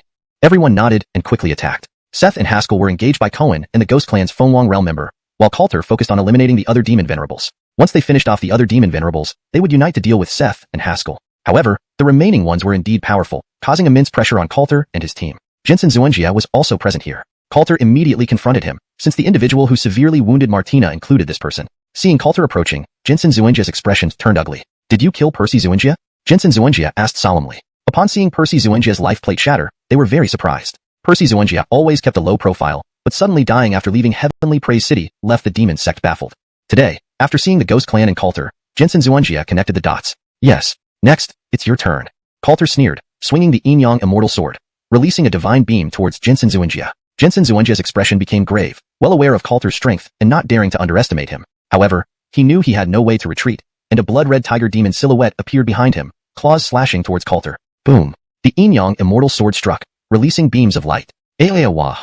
Jensen Xianxia screamed in agony as blood spurted, losing an arm to Coulter's strike. Seeing this, Jensen Xianxia's fear intensified, but demonic aura continued to gush out towards Coulter. He clearly understood there was no way to retreat. If he failed to repel Coulter today, death was inevitable. Coulter once again rushed towards Jensen Xianxia, multiple afterimages appearing before him. Oh no! Before he could evade, Coulter's sword landed, instantly shattering the blood-red tiger demon silhouette behind Jensen Xianxia. Chapter 234, Bone Dragon. Respectful Jensen's Tanjiao Sung once again rang out, drawing everyone's attention, only to see respectable Jensen had already lost another arm to Coulter, leaving him with no way out. Correction. Venerable Jensen's screams of agony sounded again, drawing everyone's attention, only to see Venerable Jensen had already lost another arm to Coulter, leaving him with no way out. Note, Venerable is a more appropriate translation for Li Zunchira, in this context as it denotes respect and seniority. I have also corrected Respectful Jensen to Venerable Jensen to maintain consistency and accuracy. Coulter's expression remained cold, with no intention of stopping. He slashed again. The sword light flashed, and Respectful Jensen's head fell, his pupils filled with unyielding defiance. His divine soul flew out, directly trying to escape towards the distance. But Coulter wouldn't let him leave so easily. He simply reached out and dragged the guy back. Where do you think you're going? Coulter said with a cold smile. There was no way he'd let this guy run away. No, you can't. Respectful Jensen screamed in fear, completely unable to believe that his strength crumbled so effortlessly against Coulter, being defeated so easily by him. This terrified him deeply. If his divine soul were also obliterated by Coulter, he would truly cease to exist. So, he pleaded desperately for mercy from Coulter, hoping Coulter would spare him. However, Coulter paid no heed to him, only looking at him with an increasingly intense killing intent in his eyes. You've done so much evil. You actually still want to leave alive? It's just a dream. Today will be your end. With that, Coulter summoned the power of ghosts, directly swallowing Respectful Jensen's soul entirely. After completing this, Coulter turned his gaze to the next person. The demon honors watched Coulter's look and shuddered, truly feeling a bone-chilling fear from this version of Coulter. After all, the pressure this man brought them was too much. If they continued fighting, they feared they might die at his hands. This was not a good situation. Fear nothing, attack together, and finish this guy. Just a mere youth. Why fear him? Kill him. Several demon honors left their own opponents behind, charging straight toward Coulter. Hold them off. Aloysius coldly snorted, obviously not allowing these people to attack Coulter directly. Chaos ensued within the underground space as various spiritual energies clashed, causing the entire underground area to begin collapsing. Although this area had been reinforced by their demon sect once before, the impact from this battle made the space even more unstable, not a good sign. Realizing this, their expressions grew increasingly serious. If this place collapsed, it would be catastrophic indeed. Therefore, some became extra cautious, fearing a real collapse. However, for the demon sect, their predicament was already dire. If they kept fighting, they would likely all perish here. Haskell was also pushed into an extreme corner by Cohen, his face turning graver by the moment. Elder brother, we must fight them to the death, Haskell muttered darkly after being forced back yet again. Agreed. Seth nodded, pushing back the Ghost King in front of him and joining Haskell. Both swiftly bit their fingers, letting fresh blood drip onto the ground, initiating a gray array pattern emitting black fog. Beware, this array is peculiar, Coulter warned immediately, his gaze focusing on the array. He could feel its uniqueness. It was potentially very dangerous. This was prepared specifically for you. I never thought it would come to use, but it fits perfectly now, Haskell sneered. Blackish mist started forming around the array, taking on the shape of a massive creature under everyone's shocked gazes. Heaven, what is this thing? An Otto exclaimed, his face heavy with worry upon seeing the sudden appearance of this monstrous creature. Coulter and others similarly focused intently on this sudden monster. Accept your judgment, you damned humans. This will be your eternal nightmare. Haskell spoke coldly as the massive figure revealed itself, a bone dragon. The huge beast had large eyes with 2 strands of dark blue flames flickering constantly. With a hidden aura of dragon surrounding it, Coulter's expression became more solemn, knowing it would be tough to handle. An early king-level bone dragon, Cohen echoed seriously, studying the formidable bone dragon with worry. Even they found such a bone dragon difficult to confront. These guys from the demon sect have managed to conjure up something terrifying, someone noted. No wonder they acted so arrogantly. They still had this card up their sleeve. Coulter sighed. Prepare yourselves. This will be a fierce battle, Cohen said gravely, making everyone become more solemn. Clearly, this bone dragon was a formidable opponent. Even handling it wouldn't be easy. Ho-ow. A roar reverberated through the entire space, forcing everyone to block their ears to prevent eardrum rupture. Kill them. At Haskell's command, the bone dragon charged towards Coulter and company. Block it, Cohen ordered, quickly erecting a protective shield. Others rapidly channeled their spirit energy to form a giant barrier. Boom. The bone dragon's assault shook the barrier violently. Coulter and others stumbled but steadied themselves quickly, amazed at the bone dragon's sheer power. Hold it off. I'll deal with it. Cohen rushed forward to confront the bone dragon, though this wasn't enough. Though pale-faced from summoning the bone dragon, Seth was still in decent condition and didn't sit idle. Charging forward, he assisted the bone dragon against Cohen. The other demon honors attacked relentlessly, forcing Coulter and the others to drop their defenses and counter the demon honors. In such moments, relying solely on defense served no purpose. With this thought, Coulter's eyes blazed fiercely. Boom. In the next instant, powerful flame power surged across the battlefield. Haskell looked surprised at Coulter, noting 2 demon honors utterly powerless under Coulter's suppression, a flicker of coldness crossing his eyes. Chapter 235. Confrontation with the Sealed King. This human is quite a threat. I should deal with him first. Otherwise, he will eventually become a major menace to our devil sect. Moreover, the others are clearly no match for Coulter. If this fight continues, it will be very disadvantageous for us of the devil sect. With that thought, a murderous intent flashed in Haskell's eyes as he walked straight towards Coulter. As for notions like not bullying someone weaker, forget it. They were of the devil sect, who cared about such things. Although Haskell was extremely weak now, he was still a Sealed King realm expert. Facing just a mere Jensen Age venerated realm kid, he didn't think he would lose to this guy. Meanwhile, Coulter sensed imminent danger. Turning his head, he saw Haskell charging towards him, and immediately, the Yin-Yang immortal sword appeared in his hand. He knew well that Haskell was no pushover, and he had to give it his all to deal with him. Thinking of this, Coulter's aura also began to rise sharply, immense spirit energy raging uncontrollably around him. Boom. At this moment, Coulter's aura had reached its peak. Seeing Coulter ready to attack, Haskell sneered. Overconfident brat, today is your doomsday. Haskell sneered once more as powerful blood chi spread around his body. A bloody claw lunged at Coulter. Yin-Yang chaos slash. Instantly, sword intent gathered on Coulter's body, raging throughout the underground space. Soon, the sword intent surged, coalescing into an intimidating sword shadow that made everyone's heart tremble. Not far away, Seth, who was fighting Cohen, frowned and instinctively glanced over. What terrifying sword intent. This kid. Seth's eyes similarly flashed with a cold killing intent. This young man absolutely could not be allowed to live. He must be eliminated as soon as possible. Cohen looked towards Coulter, feeling the astonishing sword chi, and revealed a faint smile. Coulter's talent and strength were undeniable. However, facing a Sealed King, he couldn't help but worry, even if Coulter was indeed powerful. It wouldn't be easy to take down Haskell. Even if Haskell was one of the weakest Sealed Kings within the Devil Sect, he was still a Sealed King with formidable power. As for the Bone Dragon, it was already being held back by Tiandra Parison, Amerigo, and Aloysius. With the Amerigo present, these soulless creatures were easily affected in their movements. Yet, Aloysius's attacks on the Bone Dragon were ineffective. Even as a summoned Bone Dragon, it possessed the Dragon Clan's strongest defense. Breaking through its defense required terrifying power. For the time being, the battle remained evenly matched. The other Autos watched Coulter charge towards Haskell but did nothing to assist. First, they weren't Haskell's match, and second, some of them secretly hoped Coulter would die here, harboring such vile thoughts even if they didn't say it out loud. After all, forgetting the previous conflicts wasn't easy. While everyone was contemplating, Coulter and Haskell clashed together. The Yin-Yang immortal sword landed on Haskell with overwhelming might. Boom. The ground beneath Haskell's feet instantly sank, and he felt his arms shaking violently, a trace of blood seeping from the corner of his mouth. Haskell was greatly shocked. A mere Jensen Age venerated cultivator could actually injure him? He found it hard to accept, but as a Sealed King expert, he quickly reacted, surging endless blood chi towards Coulter. Fenghuang shattering slash. Coulter gave a cold snort, and the sword light flickered again, piercing directly towards Haskell's chest. Haskell barely managed to step back 2 paces to avoid the fatal strike, only to have his left arm severed. This caused him to retreat further, his face turning pale, fear evident in his eyes. He never expected that, as a mid-stage sealed king, he would be pushed to such an extent by a mere mid-stage Jinsenage venerated cultivator. How did this happen? Others nearby were equally astonished, their gazes fixed on Coulter. This kid was truly terrifying, treating a mid-stage sealed king like a dog. If this story got out, few would believe it. Coulter stared coldly at Haskell. Sealed king or not, if Haskell were at full strength, Coulter would need to go all out. Now, he could kill him effortlessly. Now, your end has come, old man.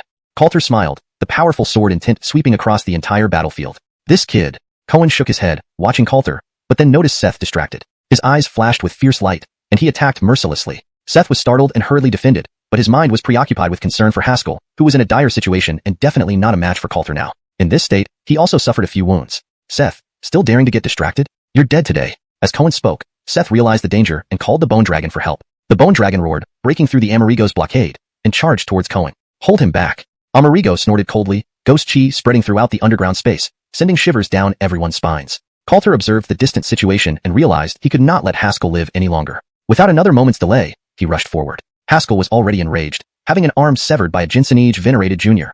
A profound humiliation he could not accept. So today, he must kill Coulter and clear his name. Thinking of this, Haskell roared and attacked, a bloody shadow shining behind him. Do you really think I'm so easy to bully? I am a demon king. Powerful blood chi coalesced into razor-sharp blades flying towards Coulter. Boom. Flames emerged from Coulter's back, blocking the blades. Then, sword chi tore through space, appearing before Haskell. Boom boom boom. Continuous strikes forced Haskell to keep retreating. Despite his best efforts to defend, he couldn't withstand Coulter's terrifying attacks. Chapter 236, Downfall, Collapse. At this moment, with no way out, he had completely lost his composure. Watching Coulter's yin-yang immortal sword charge toward his chest once again, Haskell's pupils constricted. The old man will take you down with me. Haskell suddenly roared, his blood chi swelling uncontrollably as his body began to bloat. Coulter's expression tightened. The yin-yang immortal sword kept slashing through waves of sword energy, sealing all space around Haskell. Step back. But seeing Haskell's aura still expanding wildly, Coulter realized he could barely hold on. Everyone else also felt the terrifying aura emanating from that direction. Come on, the explosion of a sealed king would destroy this entire area. With this thought, they readied their defenses. No. Seth's face paled in shock, his gaze fixed on Haskell. But now, he had no way to stop it. All he could do was watch helplessly as Haskell's body continued to swell. Damn. Seth could only muster up a protective shield. This explosion was powerful enough that even he had to retreat. This Haskell had not considered anyone else. Boom. With Coulter's final blow landing on Haskell's chest, a powerful shockwave swept through the entire underground space. Activating all the power of the heavenly Dao steel, Coulter formed a golden shield. With Haskell's explosion, the entire underground space shook continuously, and rocks fell from above. Clearly, this space was about to collapse. But in this situation, they had little resistance capability. It wouldn't be easy to get out from here. Boom, boom, boom. The falling rocks buried the entire underground space. In Hagen City, many eyes turned toward the direction of Tinjue Demon Cave, where the elders guarding were worried by the horrifying fluctuations. Arigo Qingshan flew directly out, very concerned for Coulter. After all, such violent fluctuations could easily endanger him too. On the other side, at the demon sect's base camp, several experts listening to the explosion grew serious. Is this coming from the Tinjue Demon Cave?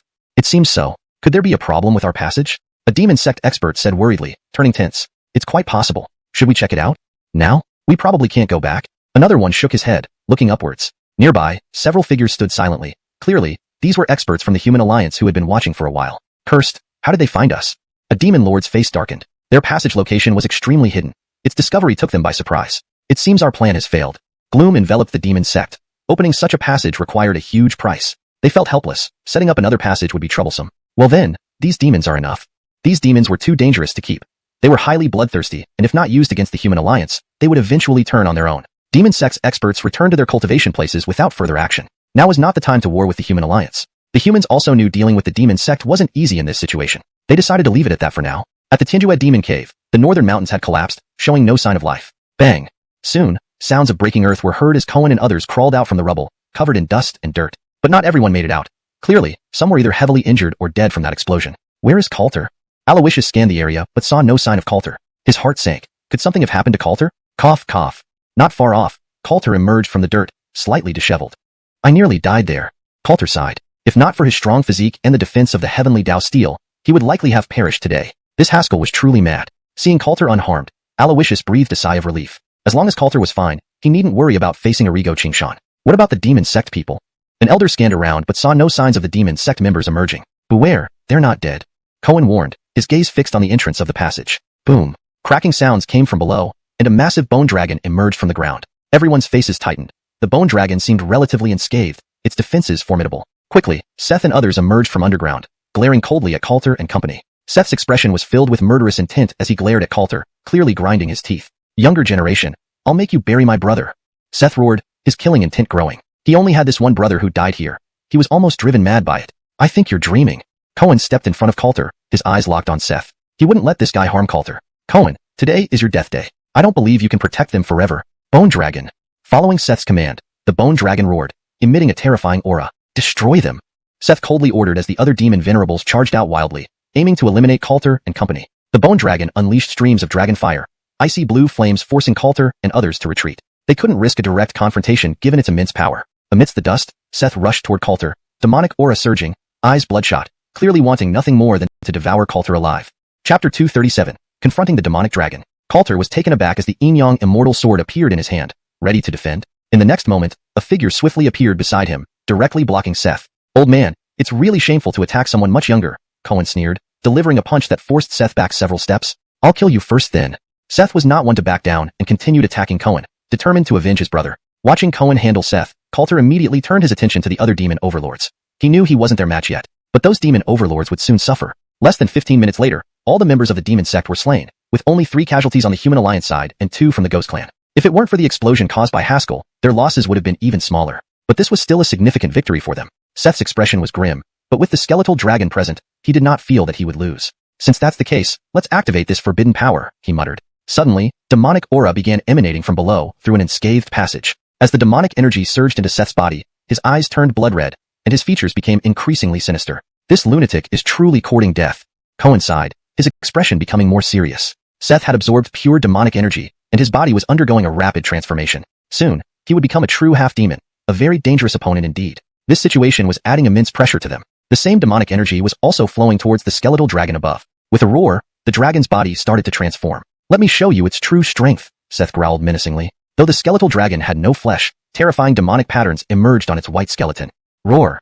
A jet of black dragon fire erupted, incinerating an Otto who failed to dodge it. Seeing this, everyone's pupils contracted, realizing the grave danger they faced. Clearly, none of them could stand up to such a formidable demonic dragon. Quickly, close the passage, Coulter urged. If they didn't seal it, the demonic energy would keep flowing, making both Seth and the dragon stronger. The other Ottos immediately charged at the passage, attempting to destroy it. However, closing the passage wasn't easy. Dragon, stop them, ordered Seth, aware that the passage wouldn't hold for long. The skeletal dragon roared and lunged downward. Coulter naturally couldn't allow this and rushed forward to intercept it. Though the skeletal dragon lacked intelligence, Coulter seemed like an insignificant ant to it, and it attacked ferociously. Amerigo and others hurried over to assist Coulter. They couldn't let him face the terrifying beast alone. Meanwhile, Cohen continued to tangle with Seth. Boom! As the skeletal dragon relentlessly struck with devastating dragon fire, everyone had to step back. Coulter realized he must use his full strength. Taking a deep breath, he began to harness his power. Boom! To everyone's astonishment, a green phoenix materialized in the sky. They all watched in amazement. What kind of power was this? Coulter could unleash such formidable strength. The skeletal dragon felt the threat and focused its eyes on Coulter. The green phoenix let out a cry and charged directly at the dragon. Is this kid hiding powers? Cohen exclaimed. He hadn't seen Coulter display this level of power before. It looked like Coulter had been keeping things hidden. The skeletal dragon, sensing the formidable adversary, roared furiously and collided with Coulter. Both were apex beings, and the innate enmity etched into their bodies flared up. The two colossal figures clashed, creating a spectacle that left everyone in awe. So powerful. This force is no less formidable than the skeletal dragon, they murmured, feeling relieved since the dragon's focus was on Coulter. Hurry, destroy that passage. Then Coulter can easily deal with this thing, they reminded each other. Boom. With combined efforts, the passage collapsed, cutting off the source of demonic energy. The skeletal dragon roared in evident pain. Once a creature becomes demonized, prolonged deprivation of demonic energy leads to greater madness, a common trait among demons. To die. Seizing the opportunity, Coulter pierced the skeletal dragon's body with 2 sharp talons. Several bones in the dragon's body snapped, causing more agonizing roars. It could feel pain too. A jet of dark dragon fire shot towards Coulter, who countered with a stream of green flames. Boom. The clash of energies shook the air, forcing both parties to stagger backward. Coulter gazed at the skeletal dragon, knowing this was his best chance. Phoenix Howl Heaven Strike. In the next instant, Coulter flew high into the sky, gathering immense power before crashing into the skeletal dragon. The intense friction created a scorching heat as the two giants collided fiercely. Boom. The skeletal dragon plummeted to the ground, while Coulter slowly transformed back to his human form, breathing a sigh of relief. Finally, he had subdued the skeletal dragon. On the ground, the dragon struggled to rise, but its wings were broken, bones scattered everywhere. Everyone watched with newfound respect. This kid actually did it, Hero remarked, genuinely surprised. A young rank-respected realm practitioner had saved them all from a dire situation. If not for Coulter, many might have perished today. He has killed Haskell and defeated this demonic dragon. His strength is undeniable, Eric added appreciatively. Chapter 238. A resounding victory. He always thought Coulter's strength wasn't bad, but today's performance was somewhat beyond expectation. This level of power had completely surpassed their imagination. They even felt they were no longer a match for this magic dragon. Amerigo looked at Coulter, unable to help but sigh. This human kid is nothing like any we've ever seen before. Fortunately, we didn't choose to make him an enemy back then, Miles said with relief. He suddenly realized that if Coulter had wanted to eliminate him at the time, it wouldn't have been impossible. After all, the strength he now displayed was increasingly terrifying. In fact, Miles's thoughts were correct. If Coulter really wanted to take him down, it would have been relatively simple. With the enhancement from the Heavenly Dao Steel and his two formidable constitutions, Coulter's current strength could be described as exceedingly exaggerated. Ordinary opponents simply couldn't match up to him. Even against early stage kings, he had the power to fight, and some not-so-powerful mid-stage kings he could handle with ease. However, Coulter also understood at the time that directly confronting Miles over the heaven-cutting spirit fruit, which was in the hands of the Ghost Clan, would indeed deal with Miles. But what then? If he wanted to face the entire Ghost Clan afterward, it would be virtually impossible. So, Coulter did not take action. Now, after witnessing Coulter's strength, Miles deeply realized this point. Similarly, he felt very fortunate that their relationship with Coulter was quite good. After all, their assistance to Coulter this time was significant, which allowed Miles to breathe a slight sigh of relief. Maintaining a good relationship with such a person was far better than becoming enemies. Coulter descended from the sky, looking at the almost lifeless bone dragon without hesitation. He swiftly ended its life with a single strike. These creatures, if not eliminated promptly, could recover and cause trouble later. Feeling the bone dragon's life fade, Seth's face froze, followed by a flash of panic. At this moment, he truly began to worry. Clearly, his current situation was extremely dire. The bone dragon was dead, and he had lost his last stronghold. Facing Cohen and others' assault, survival was unlikely. Cohen seized the opportunity, relentlessly attacking, making it increasingly difficult for Seth to defend himself. "Looks like today is still your doomsday, Seth," Cohen remarked coolly. At this moment, he naturally had the right to say these words. Seth's face turned ugly, feeling the weight of despair growing heavier as his situation worsened. He didn't know how to proceed next. Even in death, you won't let me go easily. Quickly recovering, Seth realized no one from the demon sect would come to his aid. Since there was nothing to lose, he might as well fight to the death. An alarm sounded in Cohen's heart. Something didn't feel right. The next moment, Seth's body began rapidly swelling. "Damn! Retreat quickly!" Cohen roared. These people had gone mad, ready to self-destruct at any moment like fireworks. Everyone retreated hastily, only to find Seth suddenly stopping his inflation and fleeing into the distance, surprising everyone. "Damn! He tricked us!" Cohen exclaimed. Suddenly, a longbow appeared in his hand, and he shot an arrow at Seth. With a bang, the golden arrow flew out, accurately piercing Seth's back. Staggering, already weakened, Seth couldn't withstand Cohen's attack and plummeted from the sky. Cohen didn't hesitate, continuously unleashing waves of energy until Seth's breath finally ceased. "All right, let's go," Cohen said calmly. This time, they achieved a decisive victory, a rare occurrence even among them. However, they were also clear that without Coulter's power surge, this victory wouldn't have been so easy. Thinking of this, their attitude toward Coulter became more respectful, eliminating any carelessness. Those who harbored enmity towards Coulter now showed deference, not daring to provoke him. Coulter bid farewell to Miles and others, saying, "Welcome you next time to visit our Ghost Clan." Now, Coulter had become a distinguished guest in their eyes, the most important individual. For a human to receive such treatment among the Ghost Clan was a rare accomplishment. Although uninterested in humans, the Ghost Clan respected strength. "Thank you, Senior Miles," Coulter replied politely. Miles waved his hand. "With your strength, you shouldn't call me Senior."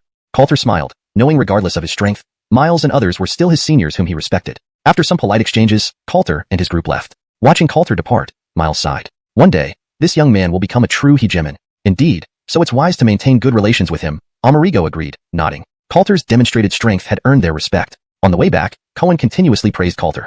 Elders who previously disagreed kept silent, aware that Coulter could kill them effortlessly. Some started contemplating how to improve their relationship with Coulter. Such a young man, if not perished, would eventually be a royal ruler. No doubt about it. Elders with no issues also engaged Coulter amiably, not wanting to miss out on this connection. Suddenly, Coulter became the center of attention, no one daring to look down on him. On the journey home, Coulter encountered the rushing Alex. Seeing her worried expression, Cohen and others smiled and left.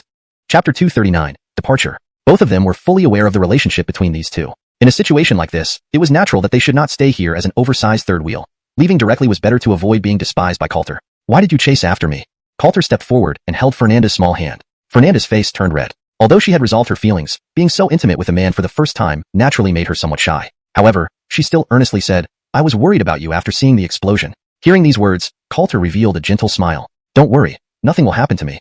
Even if something happened to everyone else, nothing would happen to him. After all, in terms of strength, he was undoubtedly powerful." Fernanda nodded slightly but still earnestly said, "No matter what you do in the future, I will be with you." Such words undeniably conveyed her feelings to Coulter. Hearing these words, Coulter revealed a warm smile. "All right."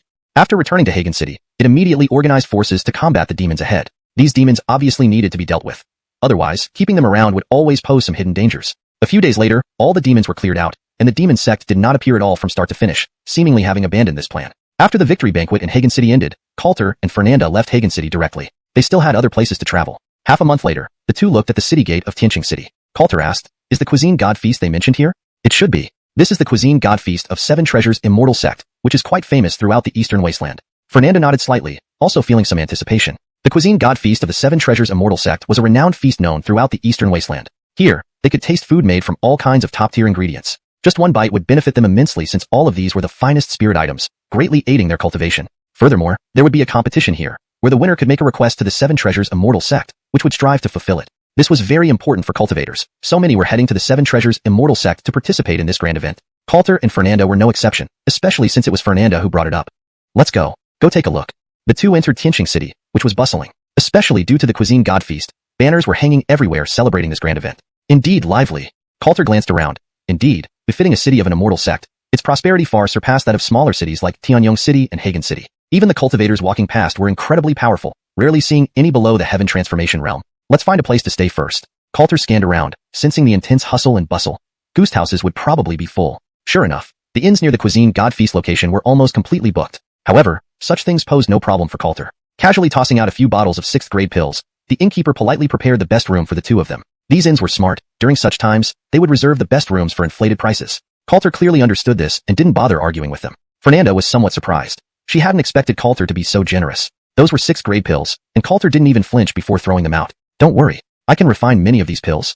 Coulter waved his hand, indicating it wasn't a concern. Hearing this, surprise flashed in Fernanda's beautiful eyes. Refine many? That meant Coulter had a high success rate refining these pills. Their Xianxia Immortal Sect's alchemist had only a 60% success rate when refining 6th grade pills, already quite high. It seemed Coulter still had many unknown qualities. Down below in the inn, several men looked at Coulter's departing figure with calculating glints in their eyes.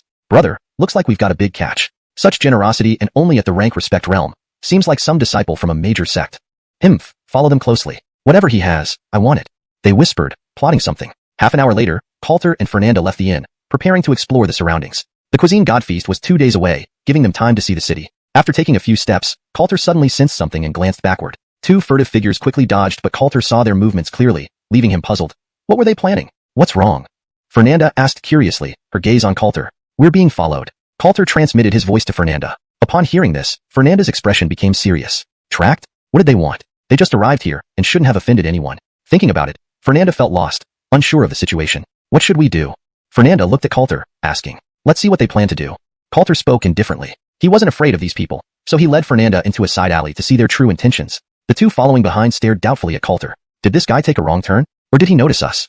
"He's just a rank respect realm fellow. Why should we fear him?" The other person waved his hand dismissively, showing no concern. After all, Coulter posed no threat in their eyes. "But that woman beside him sure is pretty." The nearby person leered, eyeing Fernanda's retreating figure. "We'll snatch her too." Soon, Coulter and Fernanda reached a secluded area. Scanning the surroundings, Coulter calmly spoke. "Come out. You've been stealthily following us. What do you want?" Hearing Coulter's words, the two followers paused briefly, surprised Coulter had actually noticed them. But they weren't concerned. What difference did it make if he discovered them? Could they really cause much trouble? So, the two emerged directly. Chapter 240, Bandit Sect. A lecherous gaze fell upon Coulter and Fernanda, especially on Fernanda. The eyes gleamed with an insatiable lust. Humph. Uncomfortable under their scrutiny, Fernanda moved behind Coulter. Coulter could easily deal with these two scoundrels. "Didn't expect you to notice us. Now that you have, let's not waste time. Hand over your valuables and leave the woman behind, and you can be on your way. Or else, we'll make you regret it." They spoke coldly, their eyes fixed arrogantly on Coulter. Upon hearing this, Coulter realized what they were up to. He thought they had some grand plan but now understood. They were merely robbers. Coulter shook his head slightly. Truly a waste of time. "Just the two of you? If there are more, let them all come forward." Coulter was in no mood for chatter and prepared to resolve everything at once. Hearing Coulter's audacious words, the two sneered. "What a presumptuous brat. Looks like he has no idea of his own limits. Teach him a lesson, so he knows what pain is." With those words, they approached Coulter with malicious intent. Both were mid-level Veneration realm cultivators. To them, someone like Coulter who seemed inexperienced in battle would be an easy target. But soon, their cries of agony echoed through the air. Within moments, both men were sprawled on the ground, looking at Coulter with painful, fearful eyes. "Call for help, or you'll both remain here permanently." Coulter said this calmly, knowing well that there must be others backing these two. If they were going to attack, he would take care of everyone together. Realizing Coulter's exceptional strength, the two quickly contacted their leader. They now understood they were outmatched. A rough voice soon barked out. Two worthless pieces of trash, unable to handle one aristocratic brat.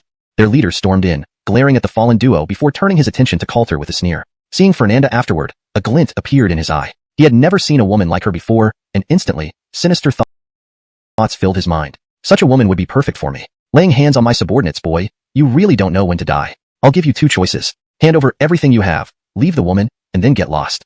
Otherwise, don't blame me for being ruthless. Coulter shook his head slightly. Truly a nest of snakes and rats. I also have two choices for you. Hand over what you have and take these two trash with you, or all of you will stay here today. Coulter sneered at Devon. Quite daring. I'd love to see just how far you'll go. Devon hadn't expected Coulter to speak to him this way, and he flared up, preparing to teach Coulter a lesson. Give this young master a taste of what happens when one talks recklessly. Devon laughed coldly, waving a hand, and his followers swarmed Coulter. Various spiritual energies flickered. The next moment, all his followers were writhing on the ground in pain. Dealing with him took only one punch. Seeing this, Devon paused, surprised by Coulter's formidable strength. It seems I underestimated you, but this isn't over yet. No matter how powerful Coulter was, he was still mid-level veneration realm. Devon, being nearly at the sovereign level, could easily defeat him. Devon charged eagerly. Coulter's fist grew larger as it loomed before him. Instinctively trying to dodge, Devon realized Coulter's speed was far superior. Bam! The punch landed squarely on Devon's face, forcing him backwards several steps. Stopping, he stared at Coulter in shock. He couldn't believe how terrifying Coulter's combat prowess was. It was incomprehensible. Do you, this worthless piece of trash, dare to bark at me? Coulter sneered, looking at Devon. This man's strength was pathetic. Nearly sovereign level? What a joke. Insulted, Devon could not bear it. He didn't think Coulter could be his match. Don't get cocky. I haven't used my full strength yet. Next time, I won't hold back.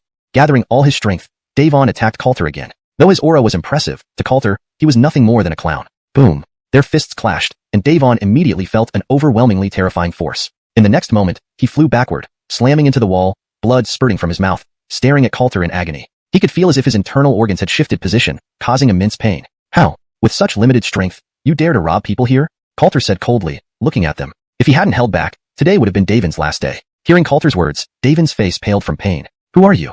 Fear flashed in Devon's eyes. He never imagined he would meet his match here. Coulter's strength was clearly extraordinary. His face grew even darker. What kind of person? You wanted to rob me, and now ask who I am? Planning revenge? Coulter chuckled softly, his eyes on Devon. Devon dared not respond. While he did want revenge, it wasn't at this moment. Revenge now would only bring more trouble. Regardless of who you are, I belong to the bandit sect. Touch me now, and you're asking for death. Devon blustered, glaring at Coulter. Bandit sect?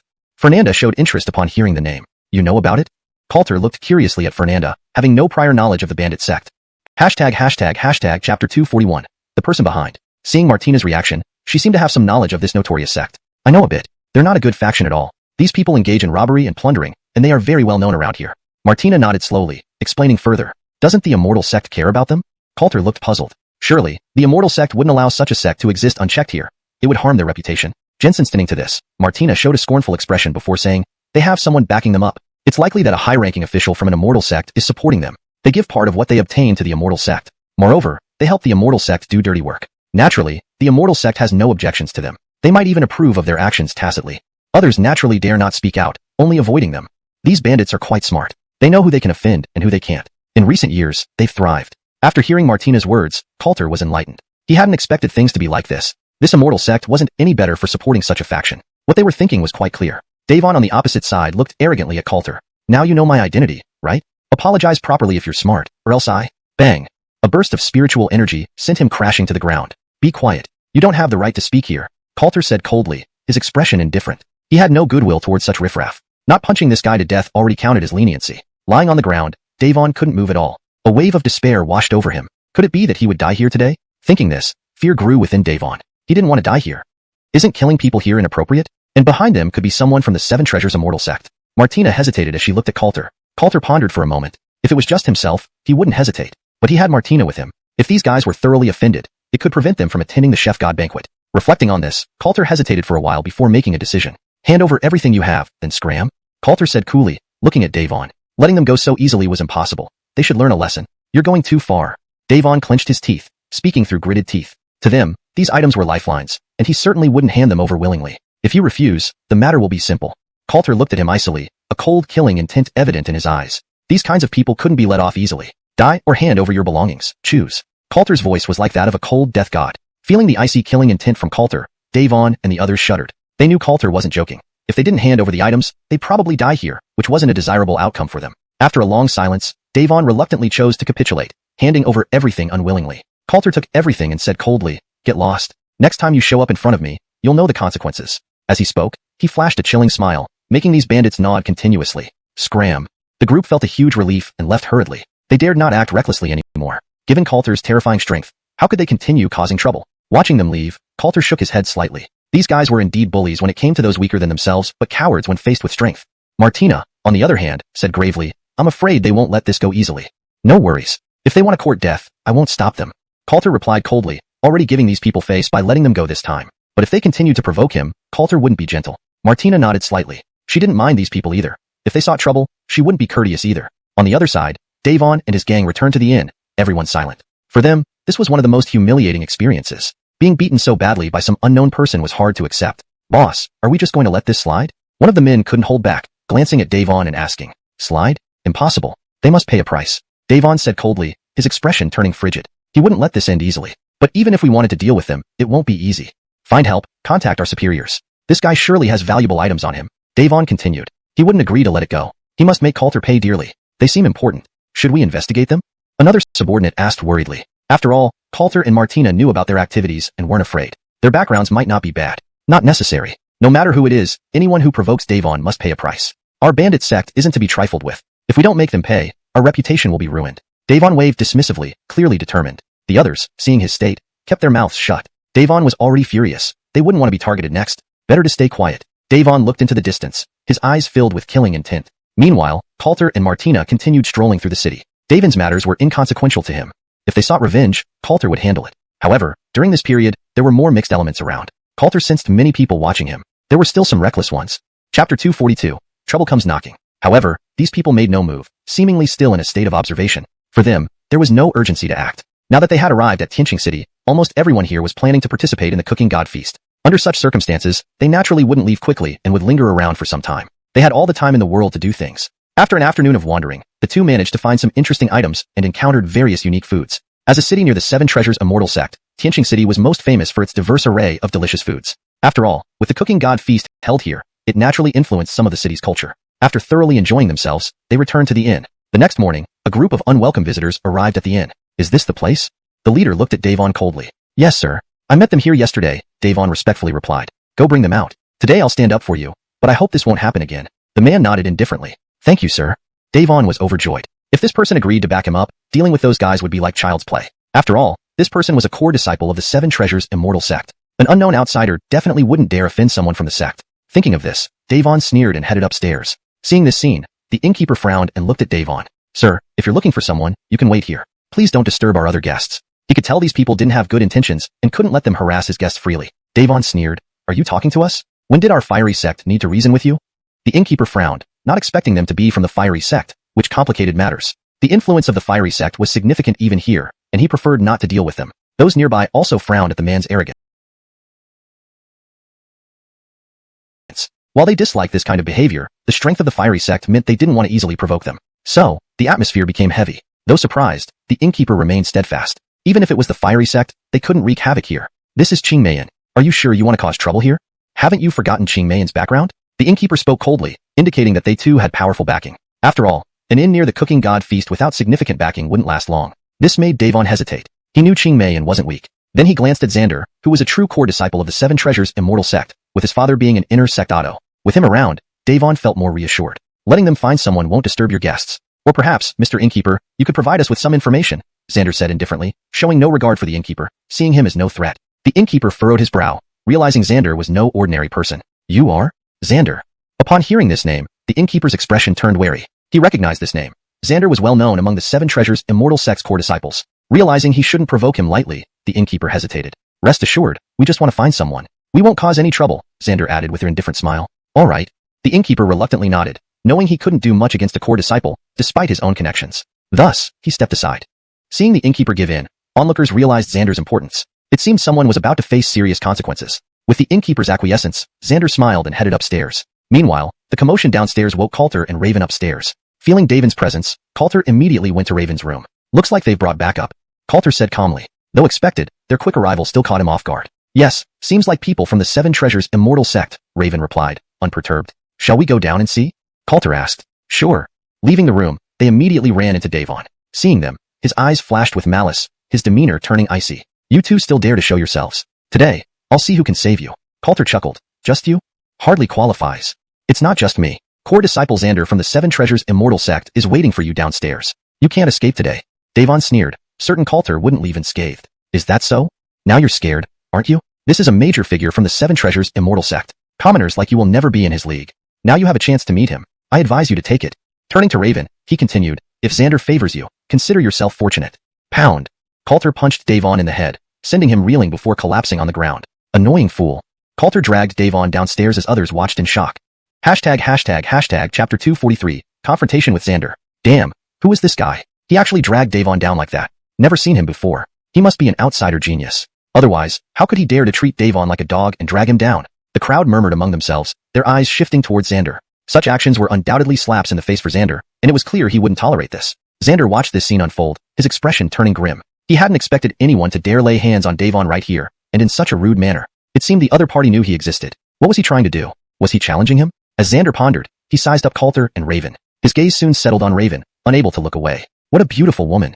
Raven had captured Xander's attention completely. He had never seen a woman as beautiful as her before. Even the female disciples of the Seven Treasures Immortal sect paled in comparison. Perhaps only Cindy, the immortal chef, could rival her beauty. But she was naturally not someone he could even think about coveting. However, this woman caught Xander's significant interest. It seemed Davon had not lied to him after all. Still, there was the matter at hand to deal with. So, you're the one giving this trash his courage? Coulter scanned the area, his gaze landing on Xander. Clearly, this person was the most likely candidate. Sir, since you know it's me, why did you still dare to act against my people? Are you challenging me, Xander?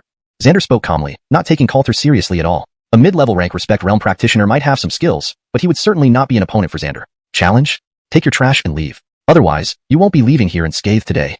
Coulter spoke icily. When had he ever needed to provoke these guys? Not crippling him outright already showed restraint. Hearing Coulter's brazen words, everyone was taken aback. Xander frowned. No one had ever dared speak to him this way. This made him extremely irritable, and his face darkened. Young man, you're courting death. Do you know the consequences of challenging me here? I'm a disciple of the Seven Treasures Immortal sect. With one word from me, you won't be able to participate in the God Chef banquet. Xander's expression grew cold, his eyes filled with murderous intent as he glared at Coulter. Coulter chuckled. Really? I'd love to see if you have what it takes. He then tossed Davon directly in front of Xander. The provocation was now unmistakable, which naturally enraged Xander. You are courting death. Kneel and apologize now, or you'll learn the consequences. Xander's tone was icy, as if he were ready to settle things with Coulter immediately. Just try it, Coulter replied nonchalantly, causing Xander's face to grow darker. Very well, you're choosing to court disaster.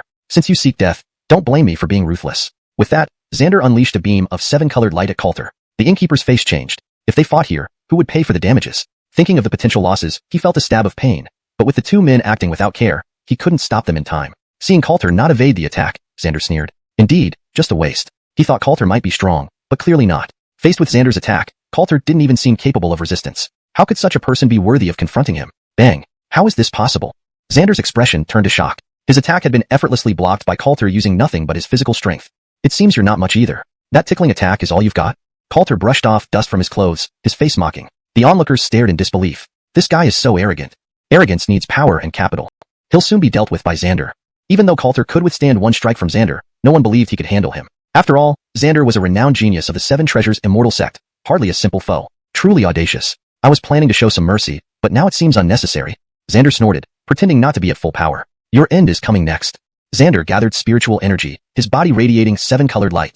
Watching this divine light approach, Coulter smirked, a phoenix true fire appearing to block it. Bang! The two forces collided, creating a terrifying shockwave throughout the inn. Tables and chairs shattered into powder. Everyone else had already retreated to avoid being caught in the blast. The innkeeper looked grim. This damage was severe. However, under these circumstances, he could only accept it, hoping they wouldn't destroy everything. In reality, both men held back. Destroying the place outright was a responsibility neither could afford. But this also made Xander realize Coulter was far from ordinary, perhaps not just any person, and possibly backed by significant forces. This realization brought hesitation into Xander's heart. But too many witnesses saw this confrontation. Leaving now would invite ridicule. Xander thus coldly said, if you apologize to me, this can end. What do you say?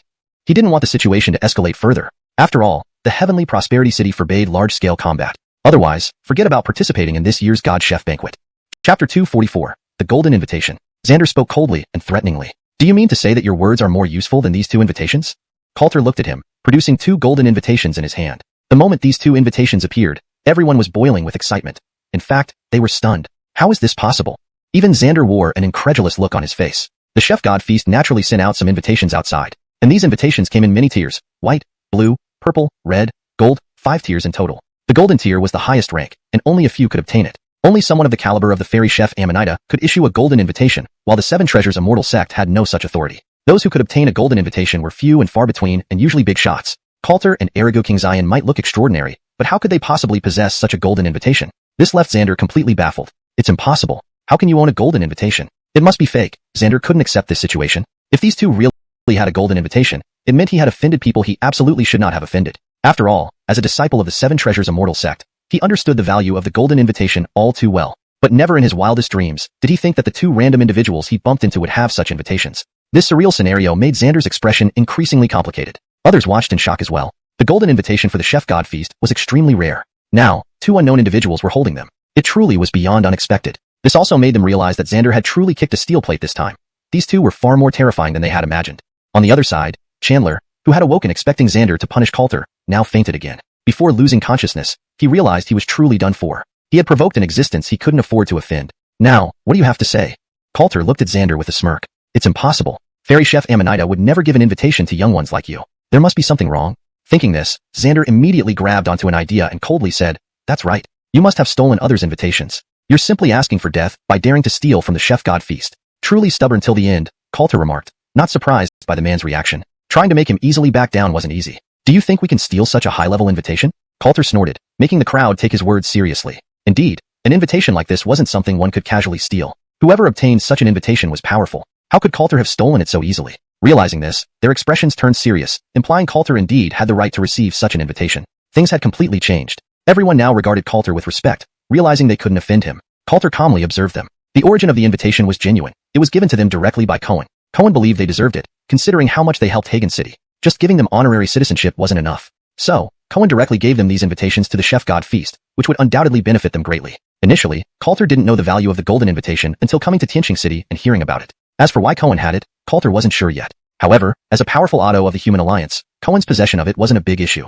Xander fell silent, having to accept this reality, that Coulter indeed received it themselves. At that moment, he felt deeply alarmed. What kind of person had he provoked? Who exactly are you?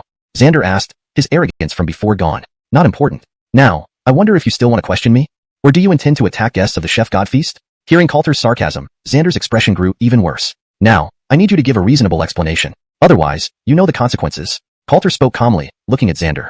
Xander remained silent, unsure of how to explain himself. Just as Coulter prepared to press further, a figure appeared between them. Fighting is forbidden in Xianxia City. What is going on here? Seeing this Otto, Xander felt relieved. Elder Jensen.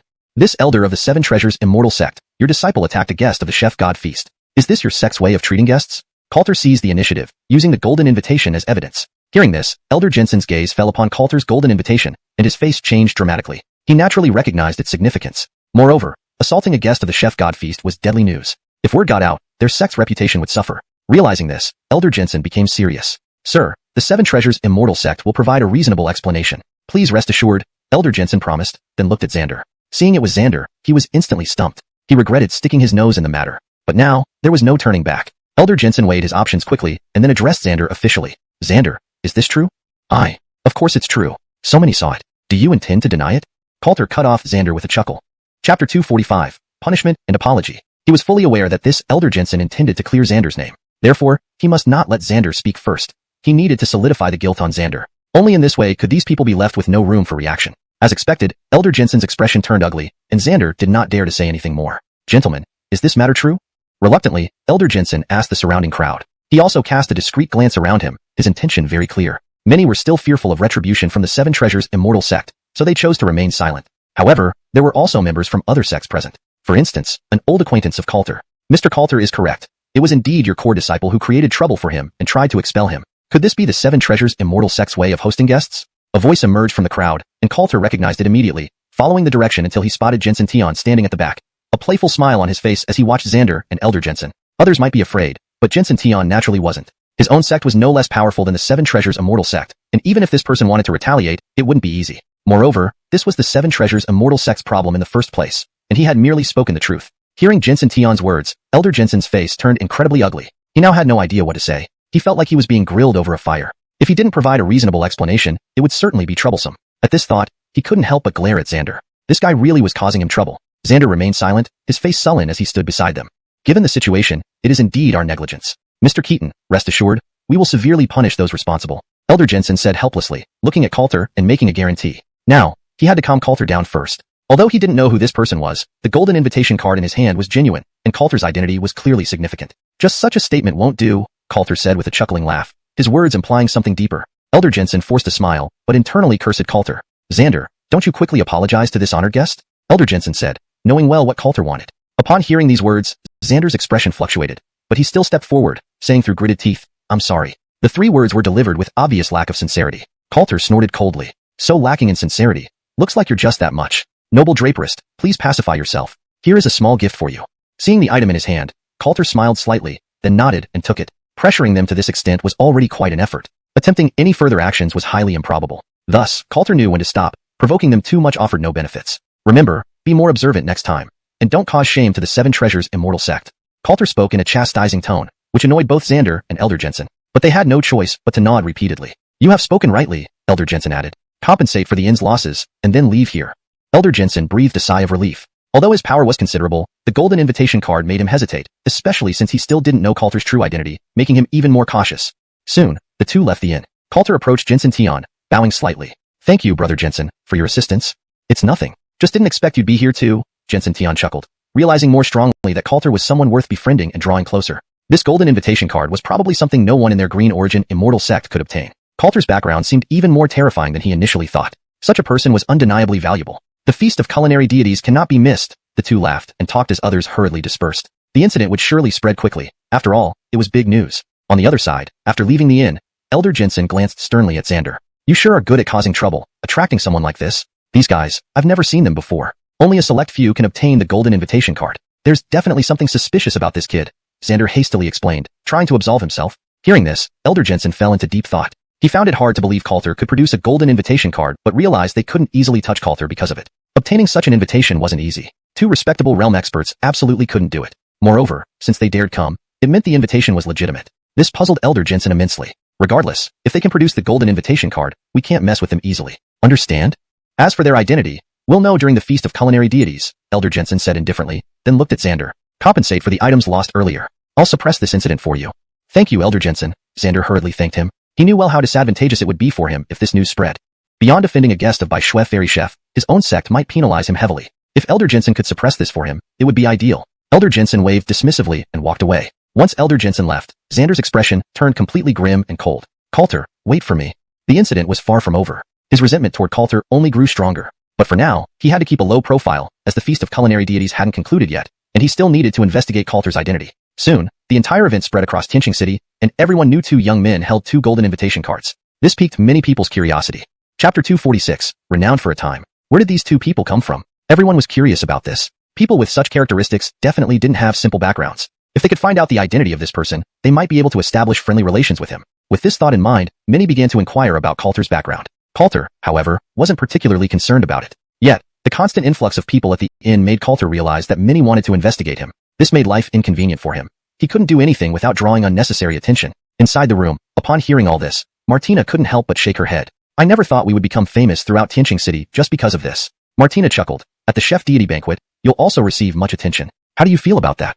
I don't feel anything. I just want to do my work in peace. Coulter waved his hand, showing no interest in fame. Fame held no benefit for him. Right now, all he wanted was to finish the chef deity banquet quietly. Being in the spotlight was far from ideal. Speaking of which, Betty may also pay attention to us. It would be quite nice if we get a chance to taste her private dishes. Only those with golden invitations had the opportunity to sample Betty's private dishes, a considerable perk for them. That's true.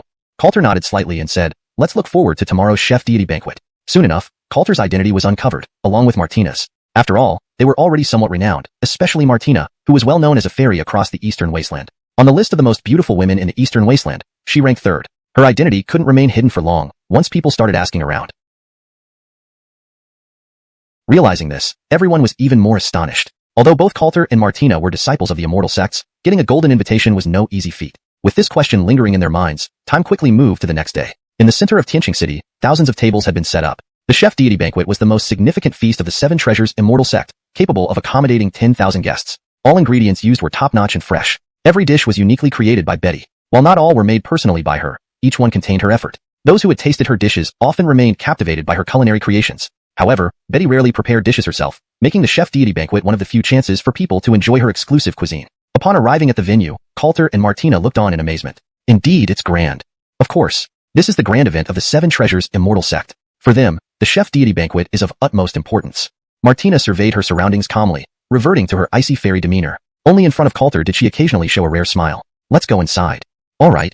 The two walked towards the entrance of the chef deity banquet. Security was extremely strict due to its reputation, with countless attempting to sneak in every year. Therefore, thorough checks were necessary. Soon, they saw several individuals being taken away for trying to sneak in. This is indeed lively. Coulter sighed and handed over his and Martina's golden invitations. The appearance of the golden invitations immediately drew countless gazes. Golden invitations? Who are these two? They look so young. You really are uninformed. The woman is Martina, and the man is Coulter from Qingyuan Immortal Sect. Third place on the beauty Jensenst. But I've never heard of this Coulter before. The crowd shook their heads. While Martina's name was familiar, few had heard of Coulter. Don't underestimate him. His strength is terrifying. Even Xander couldn't defeat him. Hearing this, many became serious. Xander's prowess was undisputed. If he wasn't a match for Coulter, it indicated Coulter's formidable strength. But getting a golden invitation isn't that simple, right? Perhaps they have some substantial background? We can only speculate. We've always been puzzled by Betty's methods of distributing invitations. The two officers at the entrance exchanged glances. While they had heard about the golden invitations, they weren't sure about Coulter and Martina's identities. They hesitated, unsure whether to offend them or not. Just then, a white-robed young man approached. His handsome face and elegant demeanor instantly drew attention. Alvaro is here again? He will naturally come. He's Betty's devoted admirer and has quite a close relationship with her privately. Many smiled. Alvaro was a top talent within the Seven Treasures Immortal Sect, ranked first among core disciples, a true prodigy. Combined with his perfect looks, he was highly sought after by female disciples. However, he was famously infatuated only with Betty, maintaining an image of unwavering loyalty. Seeing Alvaro, the two officers hurried over to ask about the golden invitations. Alvaro glanced at the invitation, slightly surprised, then looked toward Coulter. Upon seeing the young man, Alvaro's expression darkened. Betty had never sent golden invitations to any young men, not even to himself. Why should Coulter have one? He glanced at Martina beside Coulter, revealing a hint of jealousy before recovering swiftly. He decided this man shouldn't be allowed in.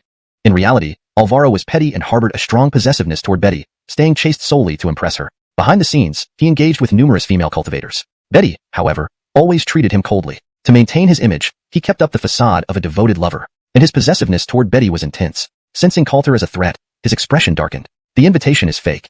His words caused a stir, and everyone turned to look at Coulter. Chapter 247.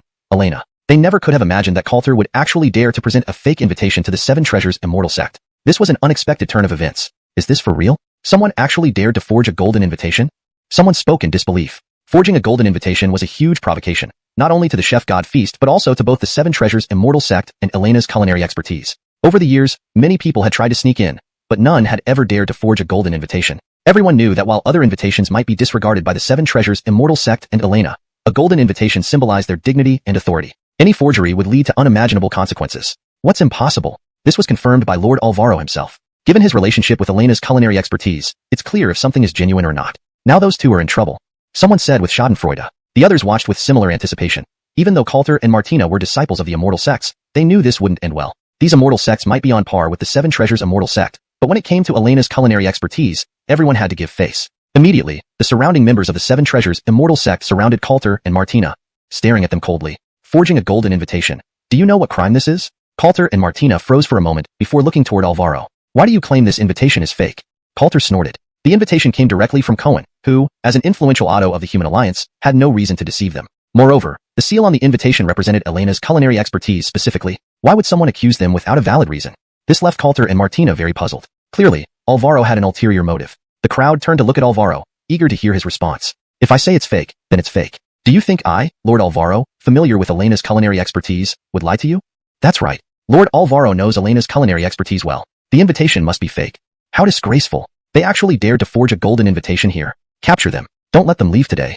The disciples of the Seven Treasures Immortal Sect spoke with righteous indignation. Xander remained silent, sensing something amiss. He had seen the invitation. It didn't appear fake. Why would Alvaro make such claims? Alertness held him back, silently observing. Let Elena verify this. You can't decide everything alone. Coulter sneered, coldly facing the situation. Although he didn't understand Alvaro's intentions, he wasn't going to let himself be a pawn. Seeing Coulter's confidence, even the enforcers hesitated. Could the invitation be real? Why was Coulter so sure? The onlookers too wore thoughtful expressions. His confidence didn't suggest any malfeasance. Do you think you can see Elena just because you want to? I know your filthy intentions all too well. Just trying to use Elena's kindness to get away with this? Alvaro coldly accused, appearing certain. Everyone nodded in agreement. Right. His intentions are suspicious. He must have some ulterior motive. A golden invitation is incredibly precious. How could it end up in their hands? There's definitely something fishy. Support for Alvaro grew overwhelming. Hearing this, Coulter remained unperturbed. These people were indeed troublesome. Seize these fraudsters. Yes. Several enforcers charged forward, standing with Alvaro, looking for death.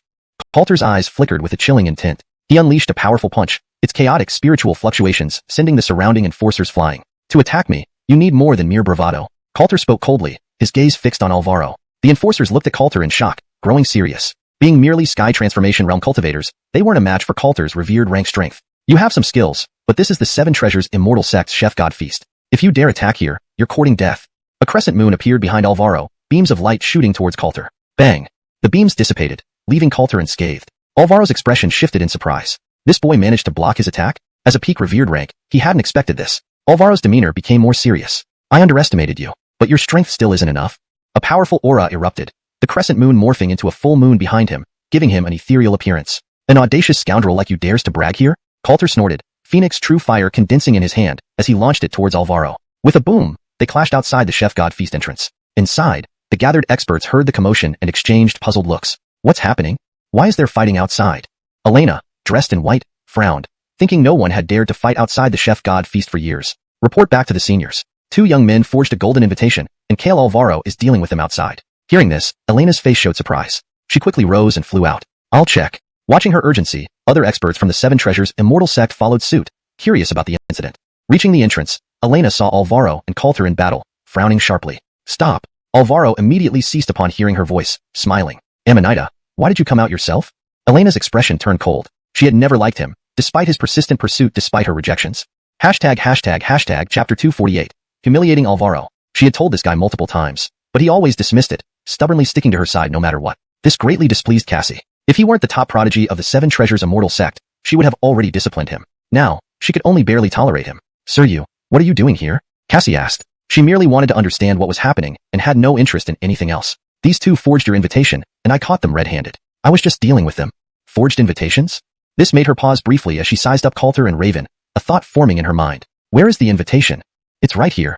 Don't get me wrong. They did a pretty good job forging it. If I weren't so familiar with the real ones, they might have gotten away with it. Alvaro's self-congratulatory tone made many people even more convinced of his affection for Cassie. But as Cassie examined the invitation, her expression grew colder. This is a genuine invitation. Her abrupt statement interrupted Alvaro's incessant chatter, causing a myriad of emotions, disbelief, confusion, shock, to appear on his face. He looked like someone whose throat had been clutched tightly. How could that be? People like them. How could they possibly possess an invitation? Others looked equally bewildered at Cassie, wondering if this situation meant that Coulter and company actually had a legitimate invitation. What's going on here? Cassie actually admitted it's a real invitation? She wouldn't be lying, right? Or is she trying to save them from trouble? Some people voiced their doubts hesitantly. Not likely. Cassie never lies, and moreover, lying now would mean embarrassing Alvaro. Others shook their heads, believing it should still be easy to judge. So, this means it's true? This is going to be fun.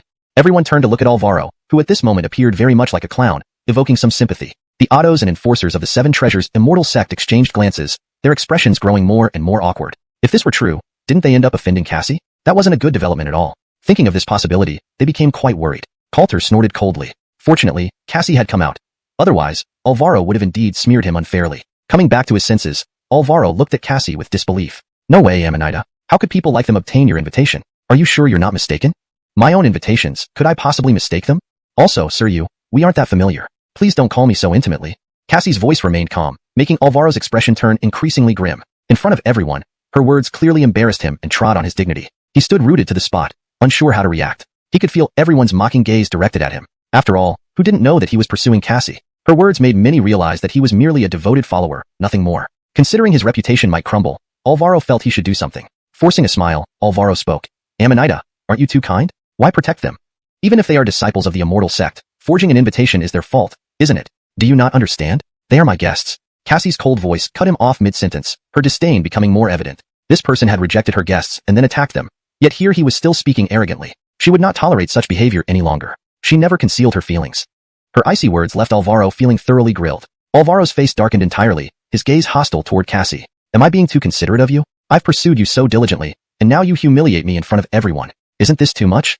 His words alarmed many people. It was clear Alvaro was genuinely enraged. After all, talking to Cassie like this sealed any potential relationship between them. This is getting interesting, said onlookers, who were growing in number. Even guests inside came out, eager to see the drama unfold. Alvaro was the eldest son of the Yu family, one of the most prestigious families in the Seven Treasures Immortal Sect. If he and Cassie clashed publicly, people from other immortal sects watched with amusement. If Amanita left the Seven Treasures Immortal Sect because of this, they could. Everyone harbored ulterior motives, eager to see how Cassie would respond. What does this have to do with me? I've explicitly rejected you. You've chosen to entangle yourself despite my refusals. We've never been anything more than fellow disciples.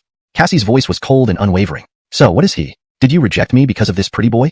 Alvaro angrily accused, jealousy twisting his handsome features into something grotesque. His gentlemanly demeanor was long gone. He shows his true colors when rejected. An immortal sect Otto remarked dryly. At this moment, Alvaro resembled nothing more than a clown. The U family members wore uneasy expressions, unprepared for Alvaro's disgraceful behavior. However, as the patriarch's son, Alvaro couldn't be interfered with, leaving them helpless. Hearing Alvaro's accusations, Cassie frowned deeply. Stop spouting nonsense. They are merely my guests. The reason I invited them is due to their extraordinary contributions during the battle in Hagen City. The entire human alliance knows about it.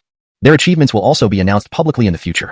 Inviting such prodigies is only fitting, Cassie explained coldly. Upon hearing this, Coulter confirmed that Cassie knew about their actions. Yet, he wondered how she had come by this information. Cassie's explanation caused quite a stir among the crowd. Chapter 249. Relationships. Everyone had heard about the events in Hagen City, and many factions had even sent reinforcements. However, the situation in Hagen City was resolved swiftly, with the demons and demonic cults quickly dealt with. As for Coulter and Martina's involvement, the Human Alliance had not yet made an official announcement. Such significant matters required a council meeting to decide. Sometimes, this was also to protect geniuses like Coulter. Hence, most people were unaware of what exactly happened back then. They had all believed that it was the Human Alliance that crushed the demons and the demonic cults, thwarting their conspiracy. Hearing Amanita's Xianxia, Xianxia account today left them utterly astonished. Coulter and Martina turned out to be the major heroes at that time? This was indeed quite fantastical. How much power could two respected realm cultivators wield? This left many puzzled, but since Amanita Xianxia wouldn't lie, the matter must be true.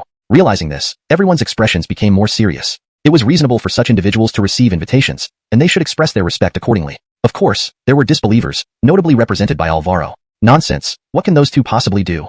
Are you using such excuses just to defend them? Alvaro's face darkened as he glared angrily at Amanita Xianxia. Amanita Xianxia frowned, then coldly replied, "You can ask the Human Alliance, I never lie."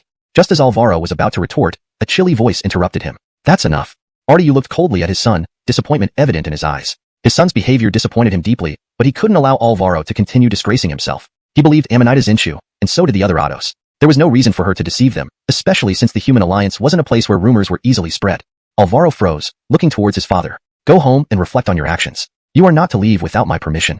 Artie would not punish Alvaro severely, being his only son, but he had to give Amanita Xianxia and the Human Alliance some respect. Father, Alvaro paused, wanting to say more but silenced by his father's icy gaze. He nodded, turned, and left. Artie turned to Amanita Xianxia. My apologies for my poor discipline. I will ensure a satisfactory response to everyone involved. Amanita Xianxia nodded slightly without further comment. The other guests returned to their seats, needing time to process what had transpired. Amanita Xianxia approached Coulter and Martina, smiling gently. I am Elena. My father mentioned you too.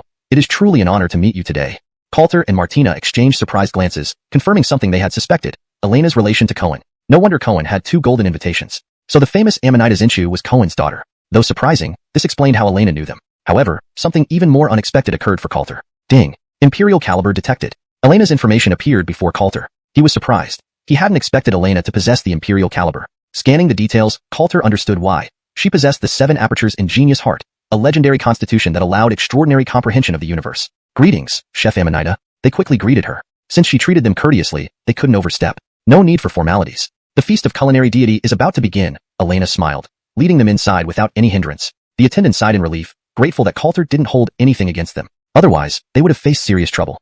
The spectators breathed a collective sigh of relief. This incident was truly dramatic. No one expected such an outcome. So these two are incredibly powerful. This time, Alvaro really shot himself in the foot. It seems we have our biggest clown this time. People buzzed with speculation. The beginning of the feast of culinary deity brought such a shock.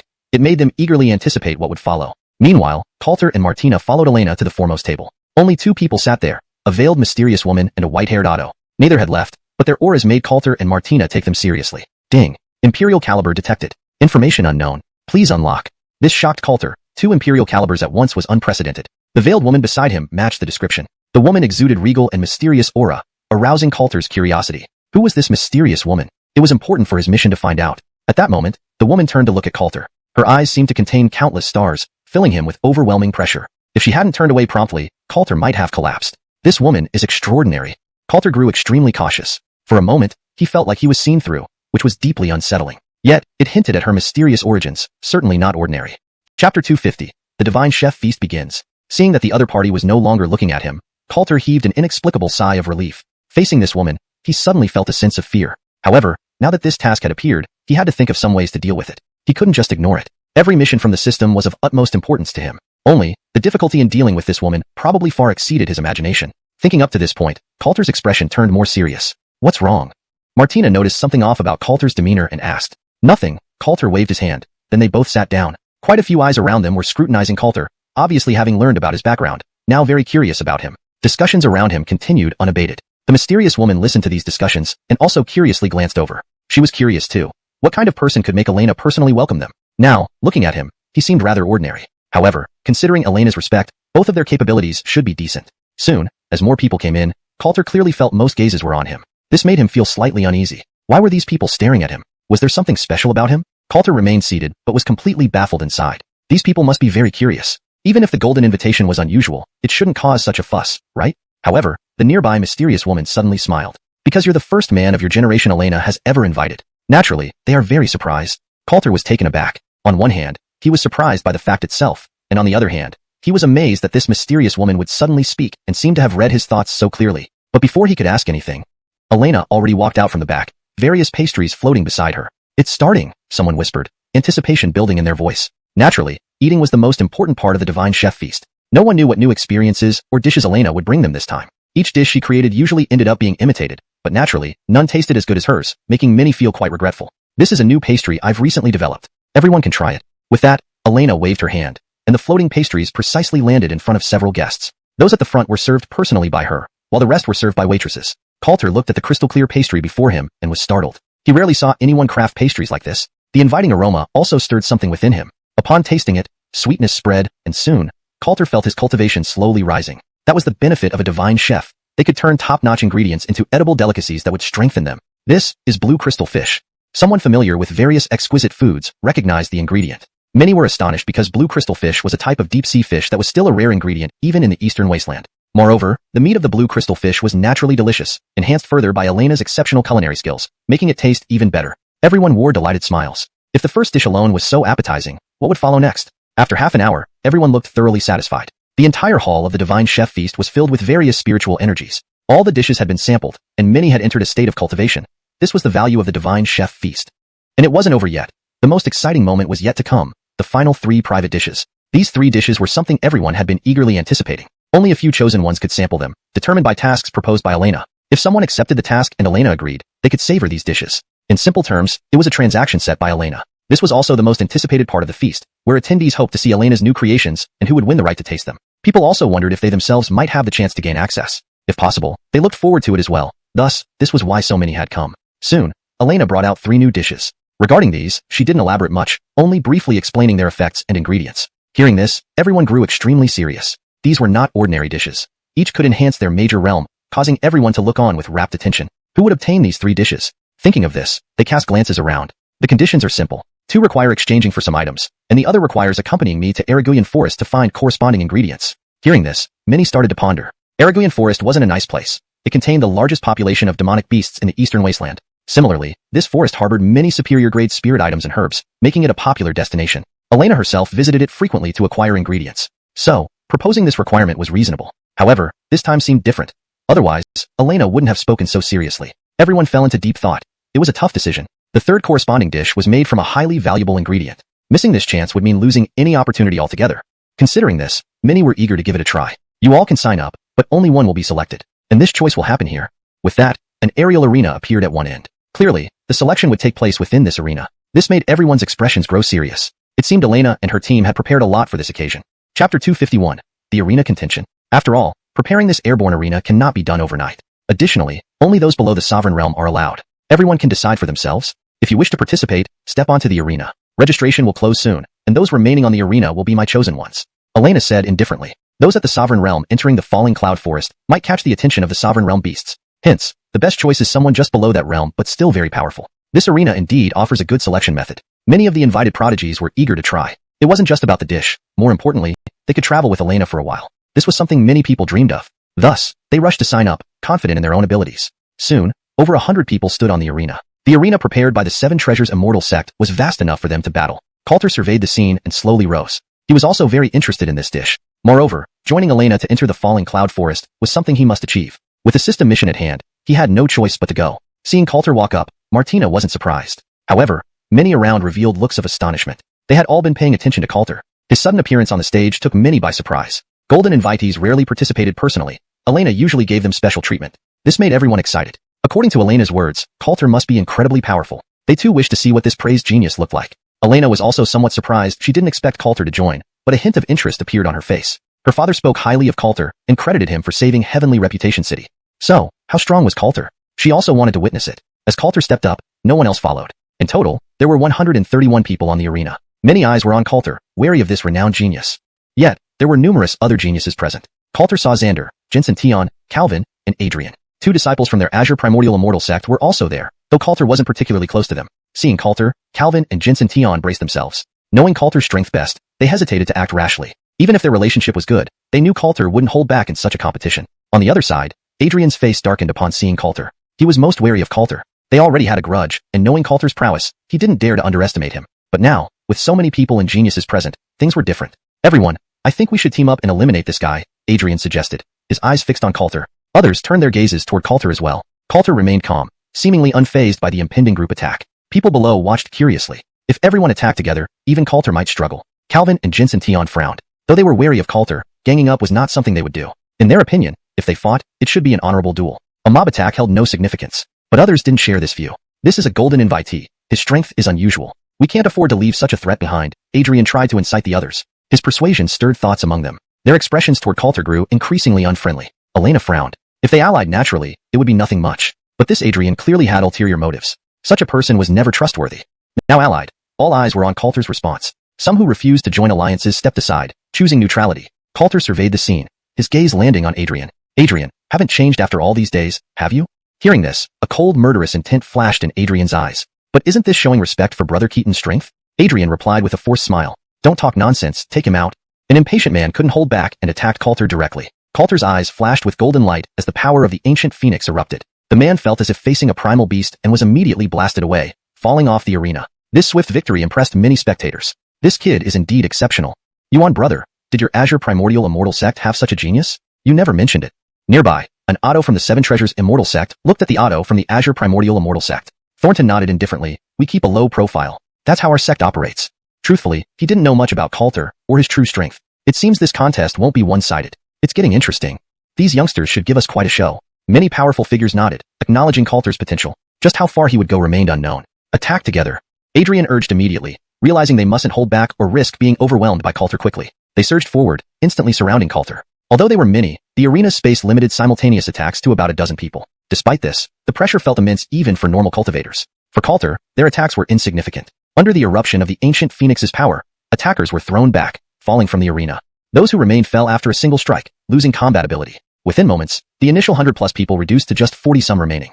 Hashtag chapter 252. Overwhelming dominance. Draperope. The sound of swallowing saliva echoed repeatedly. Many people watched Coulter's direction with eyes filled with caution. The strength that Coulter had demonstrated was simply too terrifying. This level of strength far surpassed what many of them could hope to achieve. It was incredibly formidable. No wonder he dared to face them alone. He truly has the confidence for it. Below, someone sighed in admiration. At this moment, no one dared to underestimate Coulter anymore. Most people above were at the early or mid-stage rank Venerable Realm, while Coulter was merely at the mid-stage rank Venerable Realm. Such a crushing defeat naturally revealed a lot about their disparity in power. This kid. Dante looked at Coulter, his eyes filled with immense shock. Now, he realized that their Green Origin Immortal sect had overlooked a true genius. This level of strength would only be rivaled by perhaps one person within the Green Origin Immortal sect. Other powerful figures also sighed in amazement. Elder Yuan, your Green Origin Immortal sect is truly in the limelight this time. With such a prodigy, he will surely be one of the top contenders in the upcoming Eastern Wasteland Grand Competition. Dante clasped his hands and replied to them. Others, already stunned speechless, thought that Coulter was indeed remarkable. No wonder he received the golden invitation. There was a reason for it. Adrian looked at Coulter with a gloomy expression. He hadn't expected that so many of them couldn't even injure Coulter, and were instead forced into a retreating position. This made him find it hard to accept the situation, causing his demeanor to become unpredictable. Do you all intend to keep watching? Out of options, Adrian could only look at the onlookers around him. Calvin and the others watched with serious expressions. Initially, they hadn't planned to participate because they didn't think Coulter could handle so many opponents, which meant they wouldn't have to bear the name of engaging in a group attack.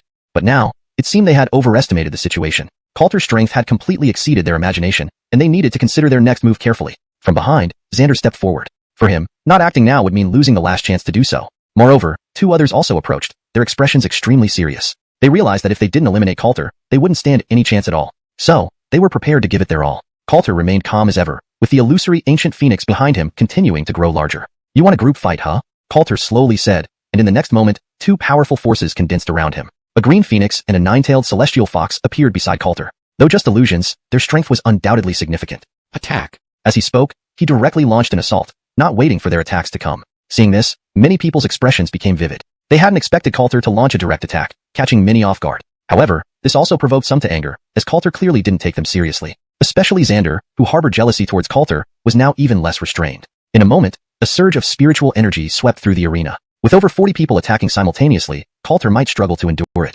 Many people watched worriedly. Although the surrounding attack was inappropriate, Julianne and the others remained silent, leaving little room for change. Julianne gazed up with an indifferent expression, seemingly lost in thought. How about it? Worried he'll lose? At that moment, the mysterious woman sitting beside Julian suddenly spoke. Just this way, even if they defeat Coulter, the winner may not be able to accompany me to the falling cloud forest. Hearing this, the mysterious woman smiled. Relax, this kid won't lose. Julianne paused slightly, though she also favored Coulter, but under these circumstances, even Coulter might not hold out, right? After all, he was only at the mid-stage rank Venerable Realm. Really? Of course, when have I ever lied to you? Meeting those star-like eyes, Julianne nodded. Indeed, she never lied to herself. After all, her status didn't require her to lie to herself. Soon, the full force of everyone's combined attack reached Coulter. Coulter coldly snorted and activated the power of the heavenly Dao stone steel. In the next instant, a massive suction force emerged. Bang! With a deafening explosion, half the arena platform was shattered. Everyone stared intently at the dust cloud, refusing to believe that Coulter could emerge unscathed under such circumstances. If he did, then Coulter was truly something abnormal. Dad Ada. A crisp sound of footsteps approached. Even Jensen Tion's expression changed. Although he hadn't participated in the attack, could Coulter really emerge unscathed from such an attack? As a figure slowly emerged from the dust cloud, everyone's expressions changed. What kind of monster was this? To come out unscathed under such conditions, this genuinely surprised everyone. Monster. A real monster. Among the crowd below, someone sighed. At this moment, probably only this word could describe Coulter. At this point, the ancient Phoenix illusion behind Coulter started accumulating power. Now, it's my turn to counterattack. Phoenix Sky Scream Strike. Following Coulter's voice, streaks of green divine light flew out, charging directly towards Adrian and the others. Boom, boom, boom. Continuous explosions rang out, making many realize just how terrifying Coulter's strength was. Not only was his defense abnormal, but his offensive speed was equally astonishing. In less than 15 minutes, only Xander, Calvin, Jensen Tion, and Adrian remained on the field. Now, it's your turn. Coulter sneered, focusing particularly on Adrian. The guy who incited others against him would naturally not escape his retribution. Looking at Coulter's gaze, Adrian froze in terror, standing helplessly. Next, Coulter's fists continuously pounded into Adrian. Adrian's cries of agony echoed, causing many to look away, unable to bear witnessing such brutality. However, many still watched excitedly. Adrian's actions earlier were nothing short of despicable, and they enjoyed seeing someone like him suffer. Chapter 253, Protection. Truly violent. Good hit. Such a despicable person deserves to be taught a harsh lesson for their lowly actions. The crowd found it acceptable when everyone ganged up on a strong individual. However, Adrian's insidious remarks earlier had left many disliking him intensely. Most importantly, Coulter had earned their admiration through his strength, making them all respect him. Seeing this moment naturally pleased the audience. But some people couldn't sit idly by any longer. Stop. What are you doing? The Otto from Wuxian sect immediately interjected, his gaze fixed on Coulter with obvious hostility. After all, the one being beaten was from their sect. He couldn't just watch without reacting. Engaging in combat. Can't you see that? Coulter retorted and slapped Adrian again, his disdain clearly evident. Is this even combat? He has clearly lost his ability to fight. The Otto of Wuxian sect spoke coldly, understanding very well what Coulter was implying. He couldn't allow Adrian to continue being humiliated. How does this count? According to the arena rules, unless he falls off the stage, becomes unconscious, or admits defeat, he remains within the arena.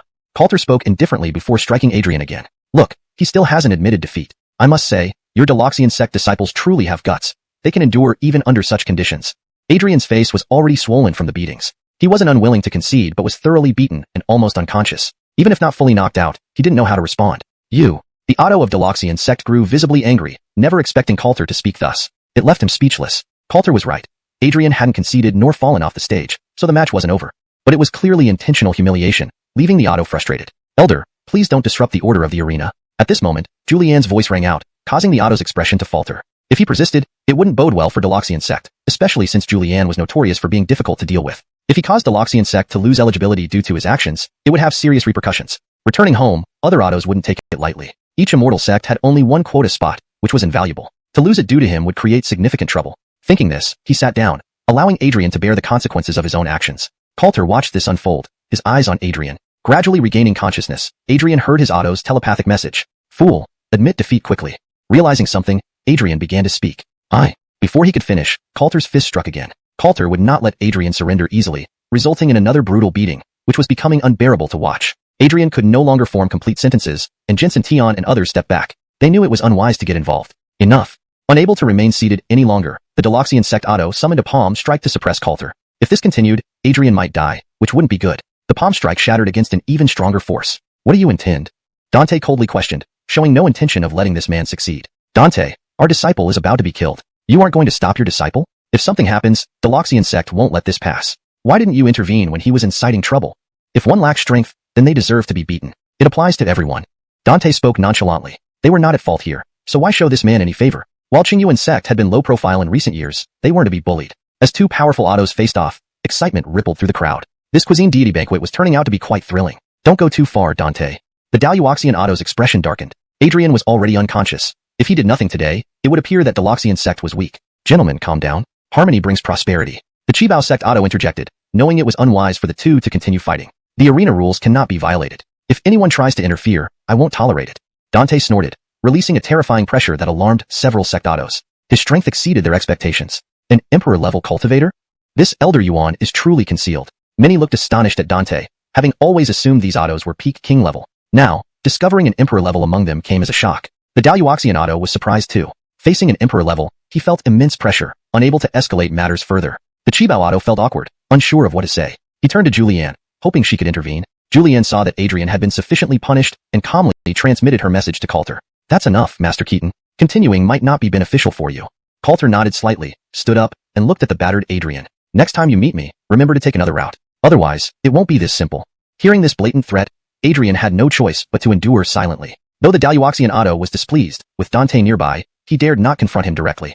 Chapter 254, Truly Deserving. After all, Dante's strength was evident. Offending such a formidable figure would only worsen their situation. Moreover, Elena was clearly favoring Coulter and his group. Why should he invite trouble upon himself? As long as he could protect Adrian, the rest didn't matter much. Being just an ordinary Otto, there was no need for him to clash head-on with these people. Watching Adrian being led away, everyone shook their heads in pity. The grand spectacle had come to an end, leaving them somewhat disappointed. However, this year's Chef God feast was indeed more entertaining. At least it had some excitement. Once Adrian left the stage, Coulter turned his gaze to the remaining three individuals. The three of you, shall we continue? Jensen Tian looked at Coulter, chuckled bitterly, and bowed respectfully. Forget it, I won't join in on this. I'm not a match for Brother Coulter. Even if Coulter was somewhat fatigued, Jensen Tian didn't believe he stood a chance against him. It was better to back out gracefully without making waves. Coulter then shifted his gaze to Xander. Xander, observing Coulter warily, thought about the battle that had taken place. Coulter might be considerably drained, which tempted him to take advantage and teach Coulter a lesson. Defeating Coulter would be ideal. But was Coulter really that easy to handle? Xander wasn't sure, and his heart was filled with apprehension. After some deliberation, he sighed and stepped back from the stage, not daring to confront Coulter lightly. Seeing Xander leave, Calvin revealed a spark of combativeness. Let's go. I still want to see how strong you are. Hearing this, Coulter nodded slightly. They both attacked simultaneously, and after a dozen moves, Calvin conceded, thoroughly convinced by Coulter's prowess. He left the stage without any resentment. Very well, then please follow me, Mr. Coulter, said Elena with a faint smile. It is my honor, Coulter responded, nodding in agreement. After returning to his seat and dividing the dish among the three remaining judges, the Chef God feast concluded successfully. In 3 days, we will set off for Araguian Forest, Elena informed Coulter before floating away. She had many matters to attend to. After she left, Elder Dante approached Coulter. Elder Yuan.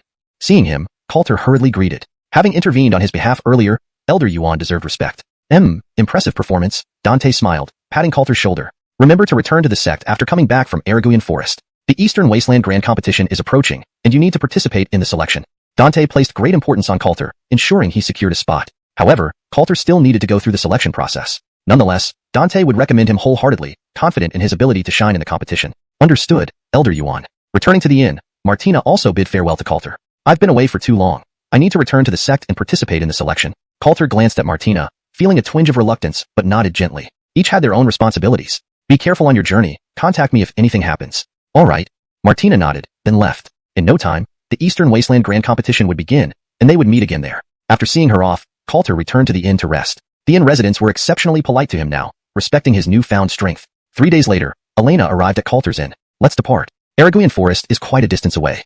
Sure, Coulter nodded, accompanying Elena out of Tianxing City. On the way, Coulter asked curiously, Divine Chef Amanita, what ingredients do you need to find?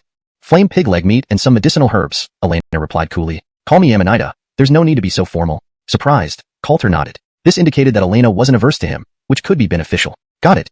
Their journey was uneventful until they neared Araguian Forest. Suddenly, figures appeared before them, blocking their path. Where are you two headed? They asked slyly. Observing these people, Coulter deduced they were likely members of the bandit sect. However, it was strange that they didn't recognize Elena. Elena frowned, looking at their leader. Hoyt, what do you want?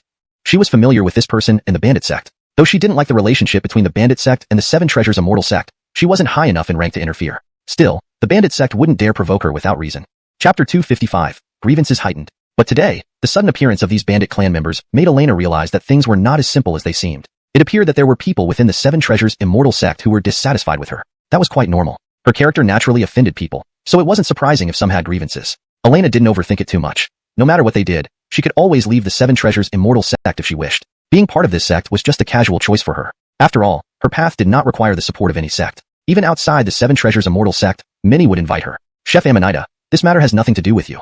This boy injured my younger brother, and I must settle accounts with him, Hoyt said indifferently, his gaze landing on Coulter. Boy, were you the one who bullied my brother? Oh, you mean Davon, that waste of space?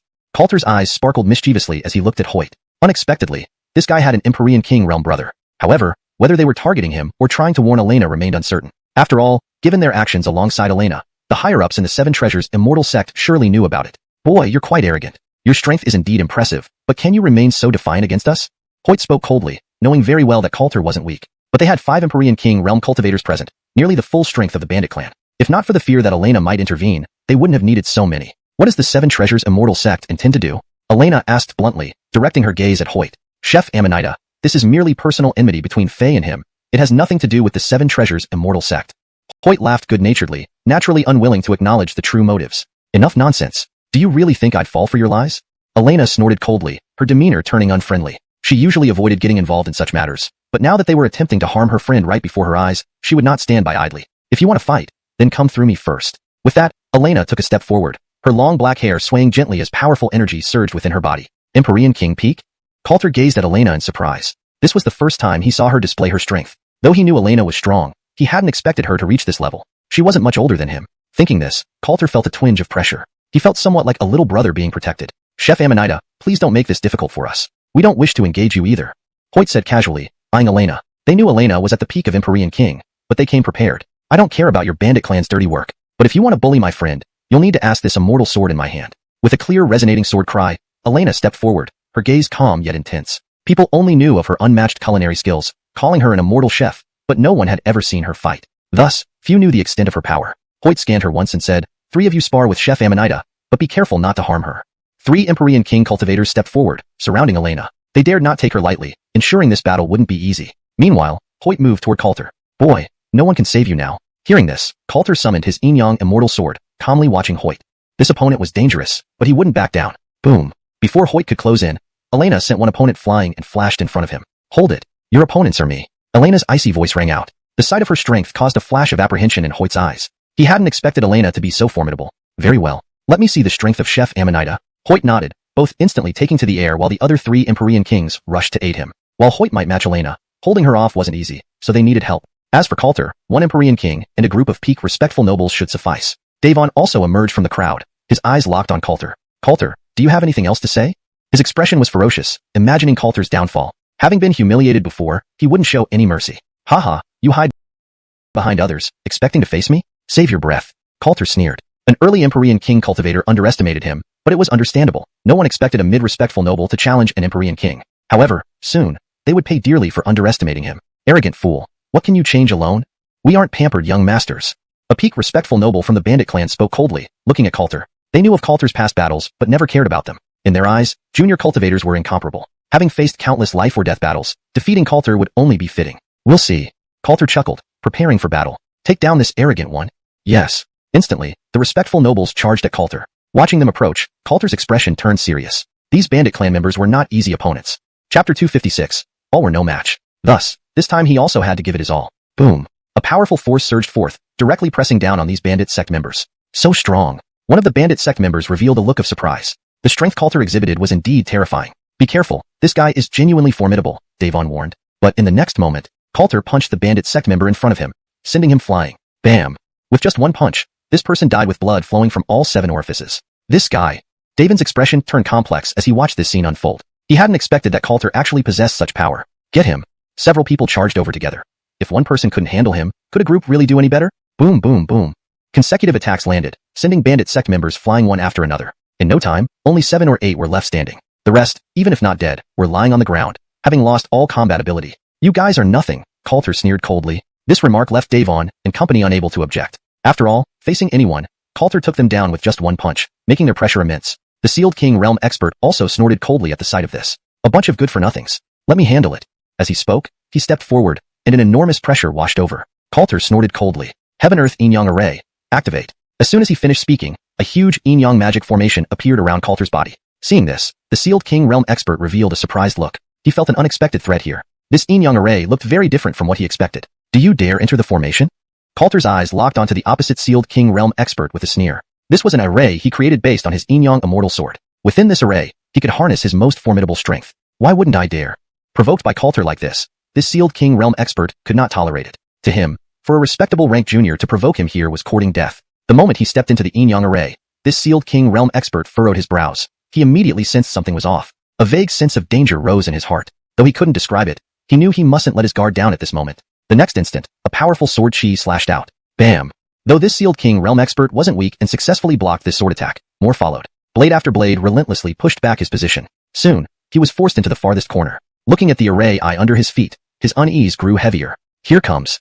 A flash of insight passed through Coulter's eyes as a sword-intense sword from beneath his feet, piercing through the clouds. Boom. In mere moments, the Sealed King Realm expert was perforated by the powerful sword chi. Cursed be.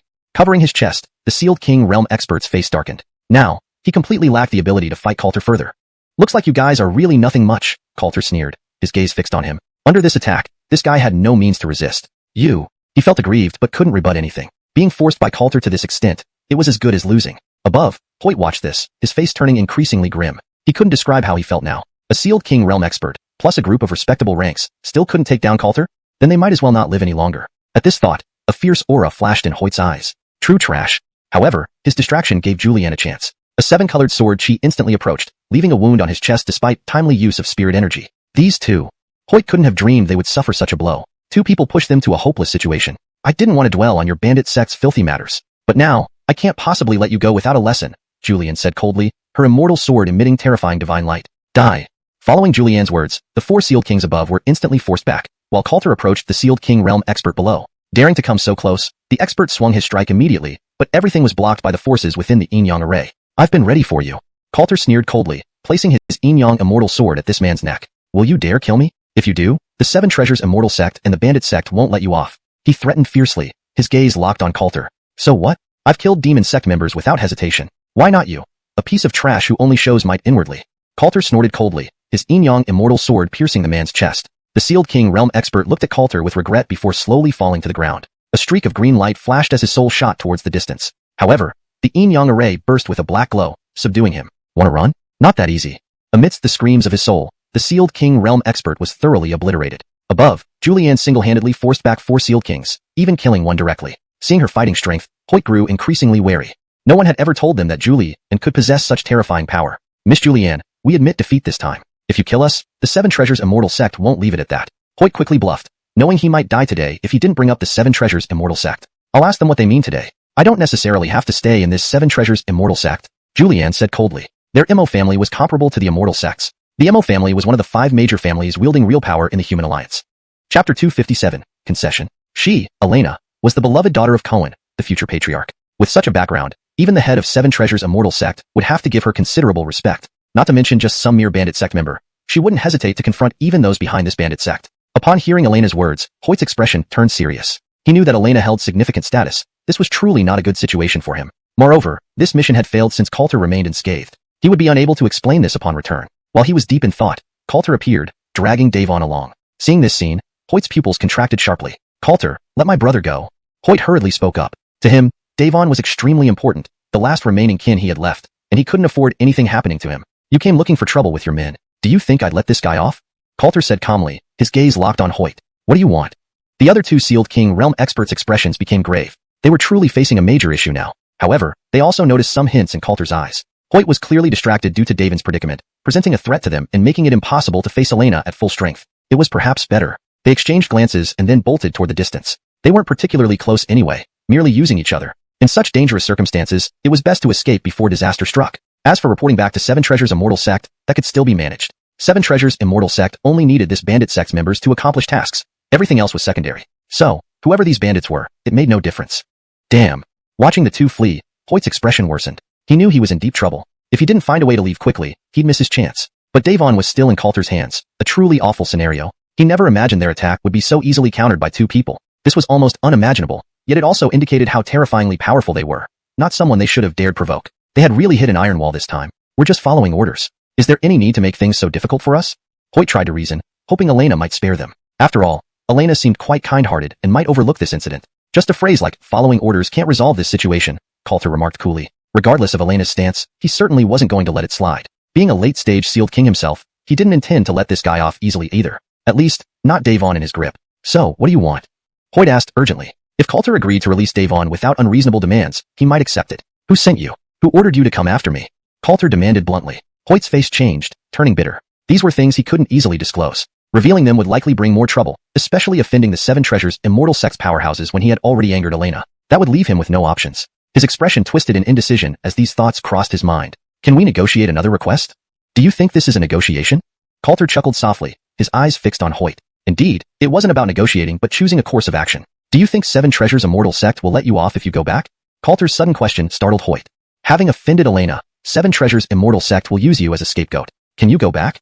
As Coulter spoke, Hoyt's complexion turned deathly pale. Indeed, Seven Treasures' immortal sect would throw him under the bus. He was already a pawn in their game. Thinking this over, Hoyt fell silent. This wasn't good news at all. Tell us who is behind this and leave some evidence behind. Then you can go. As for whether you can evade Seven Treasures' immortal sect's hunt, that depends on you. Otherwise, you'll be collecting your dear brother's body today. Big brother. Davon trembled, looking desperately at Hoyt. Seeing this, Hoyt sighed deeply. What do you want to know?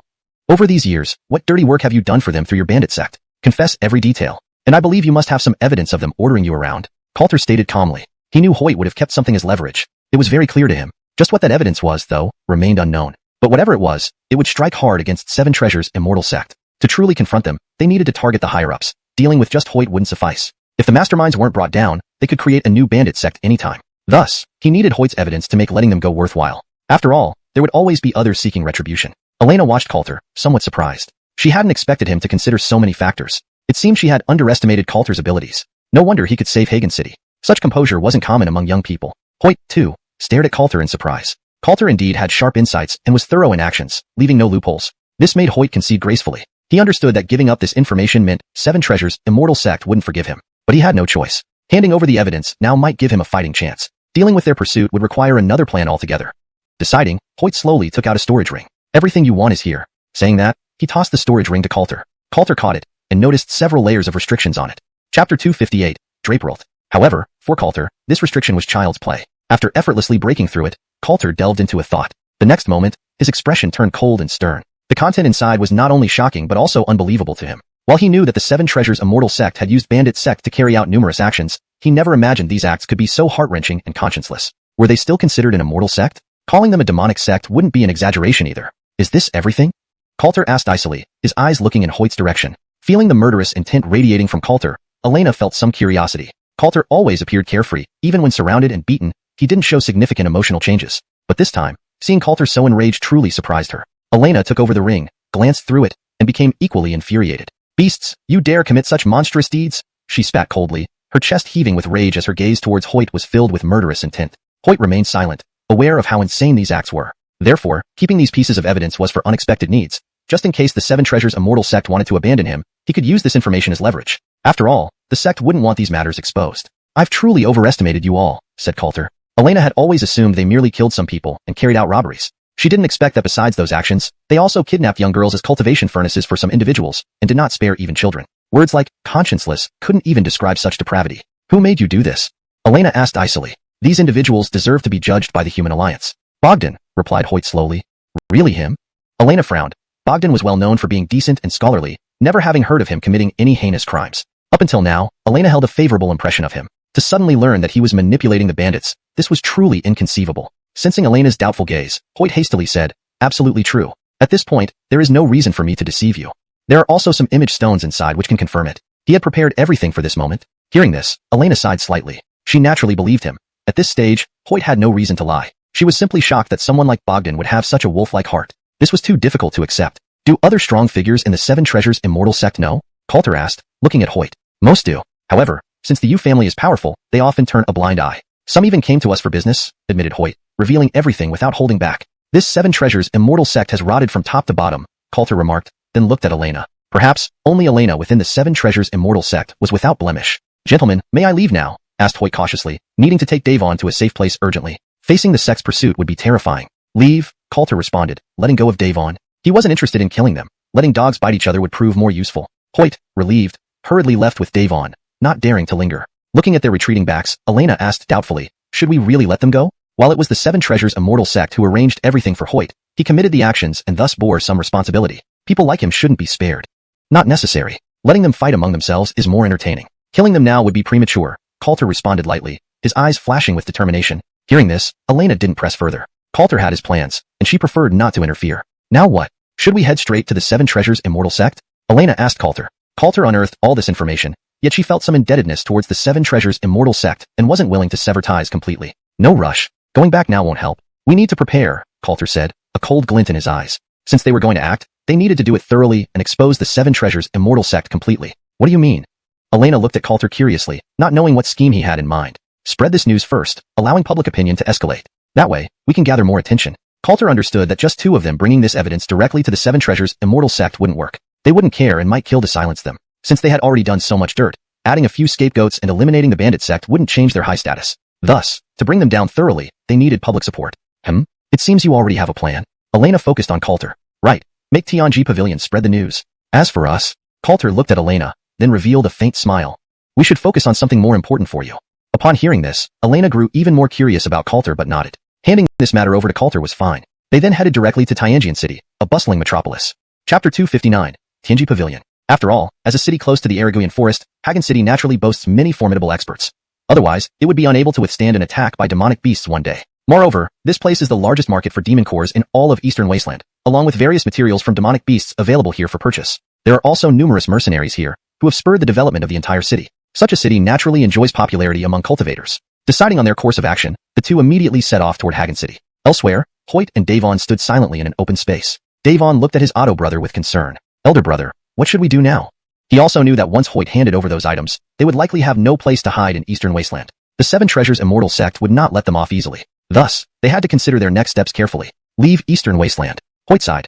Now, this was their only option. Then where should we go? Davon asked nervously, feeling that leaving Eastern Wasteland offered them few favorable destinations. Central State. Only there can we evade their pursuit. Hoyt said resolutely. This continent had 5 major regions, with only Eastern Wasteland and Central State being human territories. They had no choice but to head to Central State. Only there could they find sanctity for cultivators, teeming with powerful cultivators and abundant opportunities. Perhaps, they could gain entirely new insights there. That's true. Davon nodded, but felt heavy-hearted. Leaving their homeland was never a pleasant affair. Uncertain about his future path, he had little choice now. Let's go. We need to leave as soon as possible, Hoyt said, preparing to take Davon away. In Central State, even someone at his rank of Sealed King Realm would be insignificant, for it was truly a place teeming with strong individuals. But, aren't we going to take our belongings from Fei Zong? No need. Most resources are already on us, and as for Fei Zong, we must not return.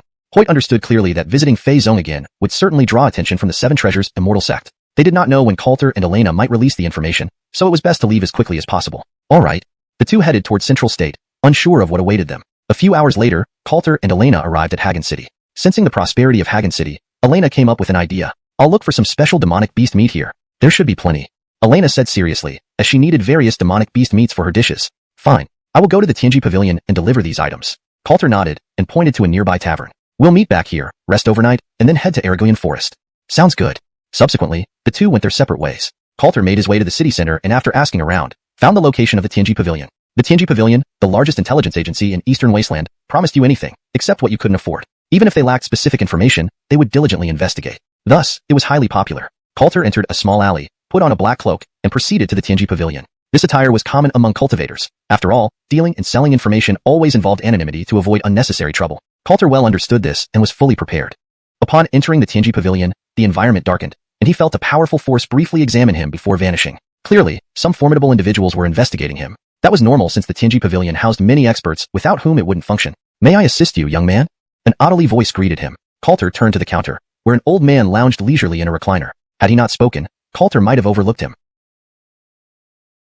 I wish to announce some news.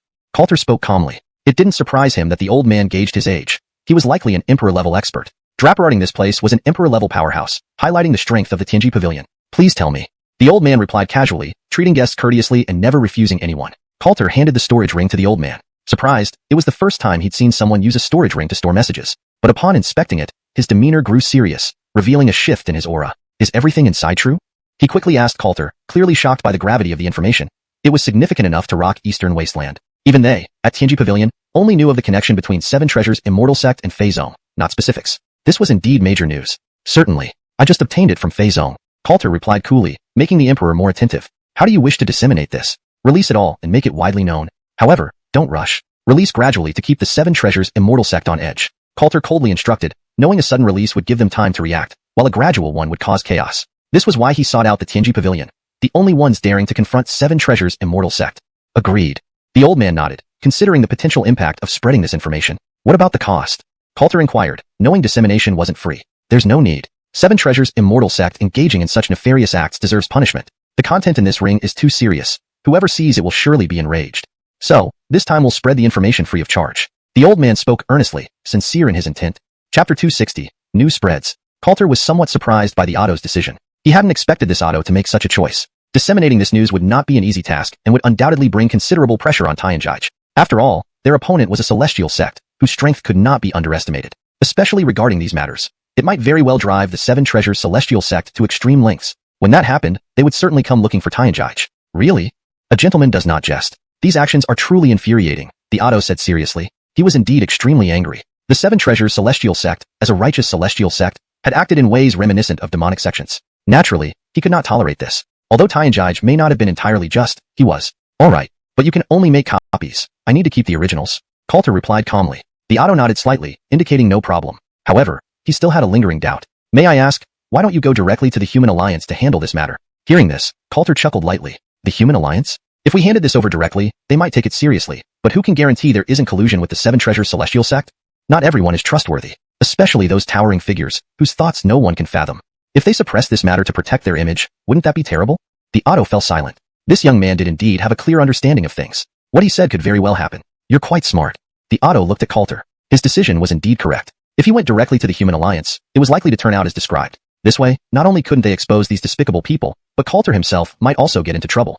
For Coulter, this was a point he needed to pay attention to. By having Tianjai announce it publicly, it would stir up quite a fuss. As long as Tianjai gradually revealed the information, even if the Seven Treasures celestial sect discovered it, they wouldn't be able to stop it. Even if they managed to block it once, there would be another attempt. Thus, the Seven Treasures celestial sect would be powerless against this method, which was Coulter's true intention. He wanted everyone to know about this matter and force these individuals to make a choice. While the Human Alliance might have some ambiguous figures, it definitely had some clear-headed ones. In the vast Eastern desolation, there were bound to be righteous people. As long as he rode the wave of public opinion, even if some tried to act, they would have to think twice about the consequences. I'll handle this matter then. I will help spread it all out. Thank you. Coulter nodded. The Otto appeared upright and honest, so there should be no issues.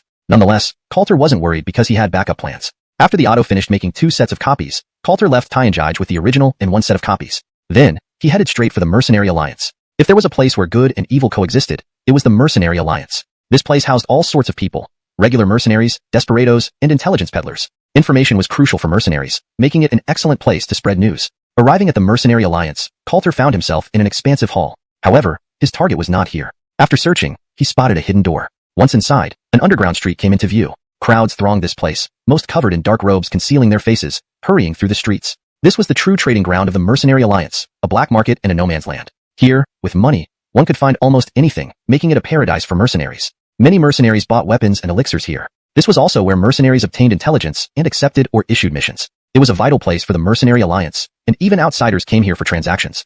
Coulter planned to create a big stir here. The Mercenary Alliance could help spread the news more quickly, which was crucial for him. Soon, Coulter found a place to post tasks. The man inside smiled when he saw Coulter enter. What can I do for you, sir? Post a task. Coulter spoke casually, handing over 100 spirit stones. The man instantly beamed, knowing that spirit stones were like their second parents here. Please instruct me, and I'll arrange it as soon as possible. Release these items daily, spreading them throughout the Eastern Desolation. How much would it cost? The man hesitated briefly before asking, can I see the content first? His instincts told him this was not ordinary, and he dared not release it without clarification. Sure. Coulter nodded, handing over a ring. The man's expression changed after reading it. He knew the impact of releasing this information. It wasn't something they could easily handle, especially facing retaliation from the Seven Treasures celestial sect. Sir, about this? Just do it. No one will bother you. Besides, do you really fear such things in your black market operations? Coulter's calm gaze met the man's. The man paused, then nodded. Indeed, black markets didn't consider such matters. Even the Seven Treasures celestial sect wouldn't dare trouble them. Moreover, this transaction promised substantial income, which was significant for him. Alright, we'll do it. Even someone like him felt enraged by the contents. Thus, he decided to spread this information far and wide. Chapter 261. Arrangements made. But the price for this might be a bit high, the man said seriously, his gaze on Coulter. If possible, he would have liked to provide it for free for Coulter. After all, these were things only true righteous individuals would do. He was merely responsible for operations, not decision-making. No problem, Coulter nodded calmly. He certainly wasn't short of spirit stones. His recent gains had been very substantial, so using them for this purpose posed no issue at all. All right, I'll report and request approval. Please wait here for a moment, the man replied before leaving the room. In the back, a figure shrouded in a black robe sat, making it impossible to discern his features. In their line of work, they naturally had to completely conceal their appearances, keeping their whereabouts hidden as much as possible. They absolutely could not risk exposing their identities. Sir, we've received a big order, the man reported. Oh. The robed figure glanced with surprise before gesturing for him to continue. Once the official finished speaking, the robed figure's expression turned serious. Such a situation involving the bandit sect and 7 treasures immortal sect? This is indeed significant. The robed figure fell into deep thought. The official didn't dare speak, simply watching him silently, waiting for a decision. 50,000 spirit stones for this matter. 50,000? The official looked surprised, also somewhat taken aback by the response. After all, 50,000 spirit stones was too cheap. It barely covered costs, meaning they would make no profit. Yes, 50,000 will suffice, the robed figure nodded earnestly. But we'll lose a lot of money like this. It's fine. Helping with such matters is commendable. 50,000 spirit stones it is?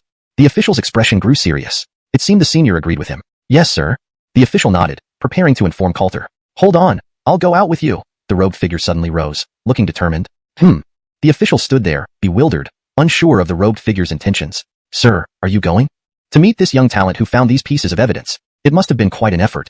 The robed figure sighed, appreciating the difficulty of finding such proof. He was genuinely curious about Coulter. The official nodded slightly and walked out with the robed figure. Upon exiting, Coulter paused, noticing the robed figure behind the official. This person was immensely powerful. Just a glance revealed that the person was likely a sovereign-level expert. Today, he met 2 sovereigns already. This gentleman, we've decided on 50,000 spirit stones. Is that acceptable? The official asked Coulter eagerly. 50,000? Coulter was surprised, thinking it far too low. It barely covered costs, meaning no profit for them. What were they planning? Seeing Coulter's confusion, the robed figure chuckled. Young brother, don't worry. It's just a minor matter. The bandit sect's actions won't go unnoticed.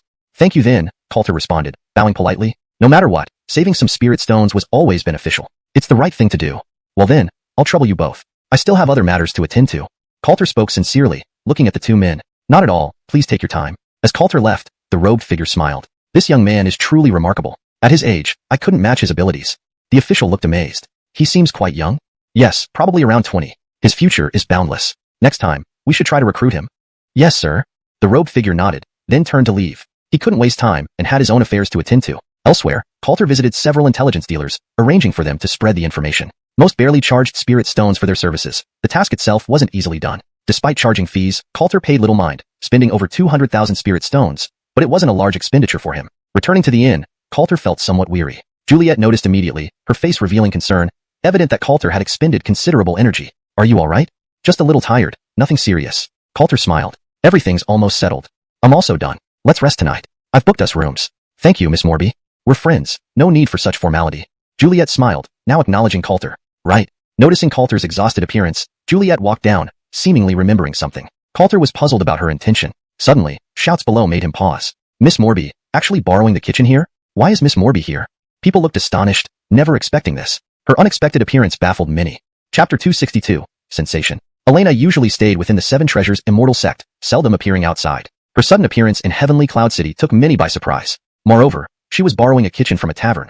Was she planning to prepare some dishes? Many people looked on with anticipation. Those in the kitchen felt both honored and surprised that Elena would use their facilities. This was an unexpected delight for them. However, being able to let Elena use their kitchen was indeed an honor. Soon enough, Elena had prepared several dishes. Unbothered by the stares of onlookers, she proceeded straight to the 3rd floor. Try it.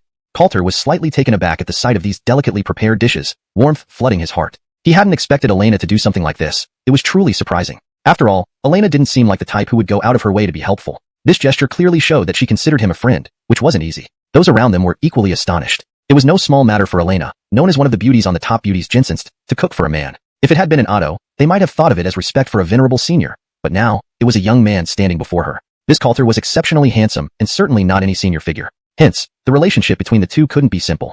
For them, this was difficult to accept. Moreover, Elena was famously known as an ice mountain. The current scene was completely unforeseen. Who was this person? Never seen him before. No idea. People looked at Coulter with confusion. He was quite unfamiliar to them. Could he be from a major sect? Doesn't seem like it. None of the speculation affected Coulter. He focused on tasting the dishes before him, finding each bite to be exquisite. How are they?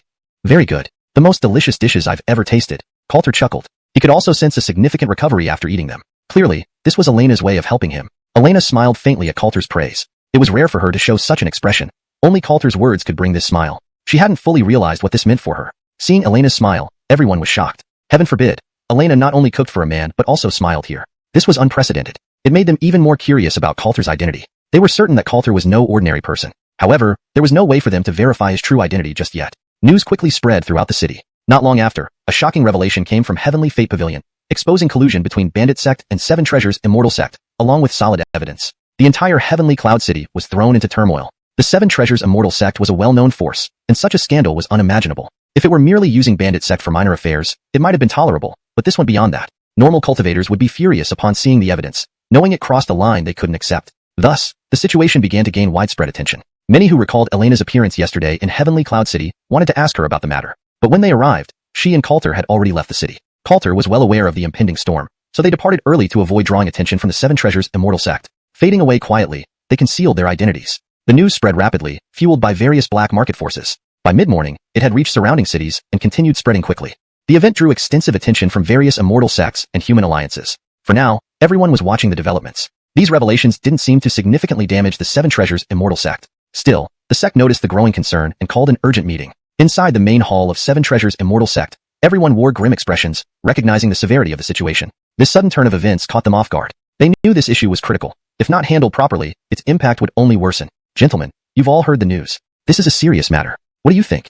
Xianxia spoke calmly, glancing subtly at Moon Family Artie. Since Bandit Sect was cultivated under his influence, suspicion naturally fell on him first. Moon Family Artie, however, remained unfazed. These accusations are baseless. Our Moon family has never done such things. Although we have ties with Bandit Sect, they wouldn't commit atrocities. Someone is trying to frame us. Hearing this, everyone was stunned. They couldn't believe he denied everything despite the clear evidence. A collection of letters bearing his name. Truly, shamelessness at its peak rendered one invincible. Xianxia frowned deeply. The Moon family was becoming too audacious. They had turned a blind eye to Bandit Sect because it hadn't overstepped boundaries. On the surface, it had remained acceptable. Chapter 263, Reaction. He never would have thought that the Yu family would bring him such a surprise, catching him completely off guard. He had no idea how to handle these matters now. Regardless of the situation, this incident carried significant impact. It couldn't be brushed aside with a mere sentence. They might be able to cover it up, but what about public outrage? Other immortal sects? In the human alliance? They would certainly inquire as well. With this in mind, the Seventh Treasure Sect Artie turned his gaze towards Xavier. Since Xavier says these are merely rumors, then I'll entrust you to handle this matter. Even if they are just rumors, the impact on our Seventh Treasure Immortal Sect is too great. Not taking action to quell them could be disastrous. He was shrewd, not exposing Xavier outright, but passing the responsibility to him. If Xavier resolved it cleanly, he would simply let it go and act as if nothing happened, merely being more cautious afterward. However, if Xavier failed to handle it, these issues wouldn't end easily, a fatal blow for the Seventh Treasure Immortal Sect. Therefore, it was imperative for Xavier to manage it properly. Jensen to the Seventh Treasure Sect Artie's words, Xavier pondered briefly before nodding. All right, I will handle it. He knew that this was an opportunity provided by the Seventh Treasure Immortal Sect. Missing it would indeed be disastrous. He also couldn't let things get more complicated. After saying this, Xavier turned and left directly. After he departed, an Otto spoke somewhat dissatisfiedly. Lord, can this matter really be so easily resolved? Such actions from the Yu family will only lead the Seventh Treasure Immortal Sect into a dire predicament. If not handled soon, it will only become more troublesome. The Seventh Treasure Sect Artie mused for a moment before replying, public opinion isn't too severe yet. Let him handle it first. If he cleans it up, everything will be fine. If he doesn't handle it properly, subsequent events won't be so simple. Everyone breathed a sigh of relief. It seemed that the Patriarch had his plans in place. However, we must now find out who wants to target our Seventh Treasure Immortal Sect. The Seventh Treasure Sect Artie spoke coldly. This issue was far from over. Clearly, it was someone's deliberate doing. They exchanged glances, and then an Otto said, there are many sources of information, but the initial source should be the Heavenly Secrets Pavilion. Heavenly Secrets Pavilion? The Seventh Treasure Sect Artie frowned, surprised that the Heavenly Secrets Pavilion would do this. The Seventh Treasure Immortal Sect had no grudges with the Heavenly Secrets Pavilion. Why would they act like this? No, there must be someone else behind this. Investigate, and if you can't find anything, make the Heavenly Secrets Pavilion give an explanation. Yes. On the other side, after returning to the Yu family's palace, several powerful members of the Yu family approached Xavier. They all knew about the Bandit Sect and had used it for various purposes. If exposed, they would surely be implicated. Therefore, they were deeply troubled by this situation. Lord, what's the current situation? A few of them asked anxiously. Xavier looked at them coldly, his eyes filled with a hidden murderous intent. The situation isn't optimistic. Where did this evidence come from? They exchanged looks. None knew. You don't know? Then it must be Hoyt. Where is he? Bring him to me. Xavier's tone was icy. Clearly, all this had something to do with Hoyt. Only by finding him could the entire truth be revealed. However, he hadn't gotten around to dealing with this before being called away for a meeting. One of the Yu family's strong members didn't look good, saying, My lord, we've contacted him, but Hoyt isn't here. Not here? Where did he go? Xavier was baffled, unsure of what happened and why Hoyt wasn't in the bandit sect. He went out with people and never returned. Only 2 sealed King Realm members came back, while others did not. Another member clarified. This realization alarmed them. Something major must have happened within the bandit sect. Yet, they had no idea what exactly had occurred. Bring those 2 here. Xavier furrowed his brows, sensing that the situation exceeded his expectations. Soon, the 2 sealed King Realm members of the bandit sect arrived at the U residence, respectfully addressing Xavier. Xavier. However, their faces weren't pleasant. As they knew what had transpired and guessed the situation, they felt quite unlucky. Where is Hoyt? Xavier didn't waste time. Urgent matters required immediate handling. Unknown. He didn't return. One sealed King Realm member quickly replied, looking incredibly anxious. Didn't return? Xavier was utterly stunned. What exactly happened? Tell me in detail. The 2 didn't dare delay, and immediately explained the situation. Hearing this, Xavier's expression grew even uglier. Who told you to trouble Elena? You truly wish to ruin us. At this moment, Xavier couldn't remain calm either. How unexpected. These fellows dared to provoke Elena. Who was she? A fairy chef loved by all in donghua, and backed by a powerful Emo family. Even the 7th treasure immortal sect dared not mess with the Emo family carelessly. Without hesitation, the 2 said, it was Slade Alvaro who said it was your order. So, the Selma took people out? Hearing this, Xavier froze. So, the one who dug him into this hole was his own son. This stunned Xavier, such an unforeseen development. He never imagined it would be his son who caused this. This time, it was a true case of his child digging him into a hole. Is Hoyt's soul lamp extinguished? Xavier asked gravely, knowing the problem with his son, but unable to punish him. I haven't done that yet. Not yet. It's intact. The 2 hurriedly answered. Chapter 264, Betrayal. They had thoroughly inspected Hoyt's soul lamp, and it was not broken. That meant Hoyt was still alive. Upon hearing this, Xavier's eyes flickered with a cold expression. Alive, but not returned to bandit sect, that made him quite surprised. Could it be that Hoyt fell into the hands of Coulter and Elena? Now he could also affirm one thing.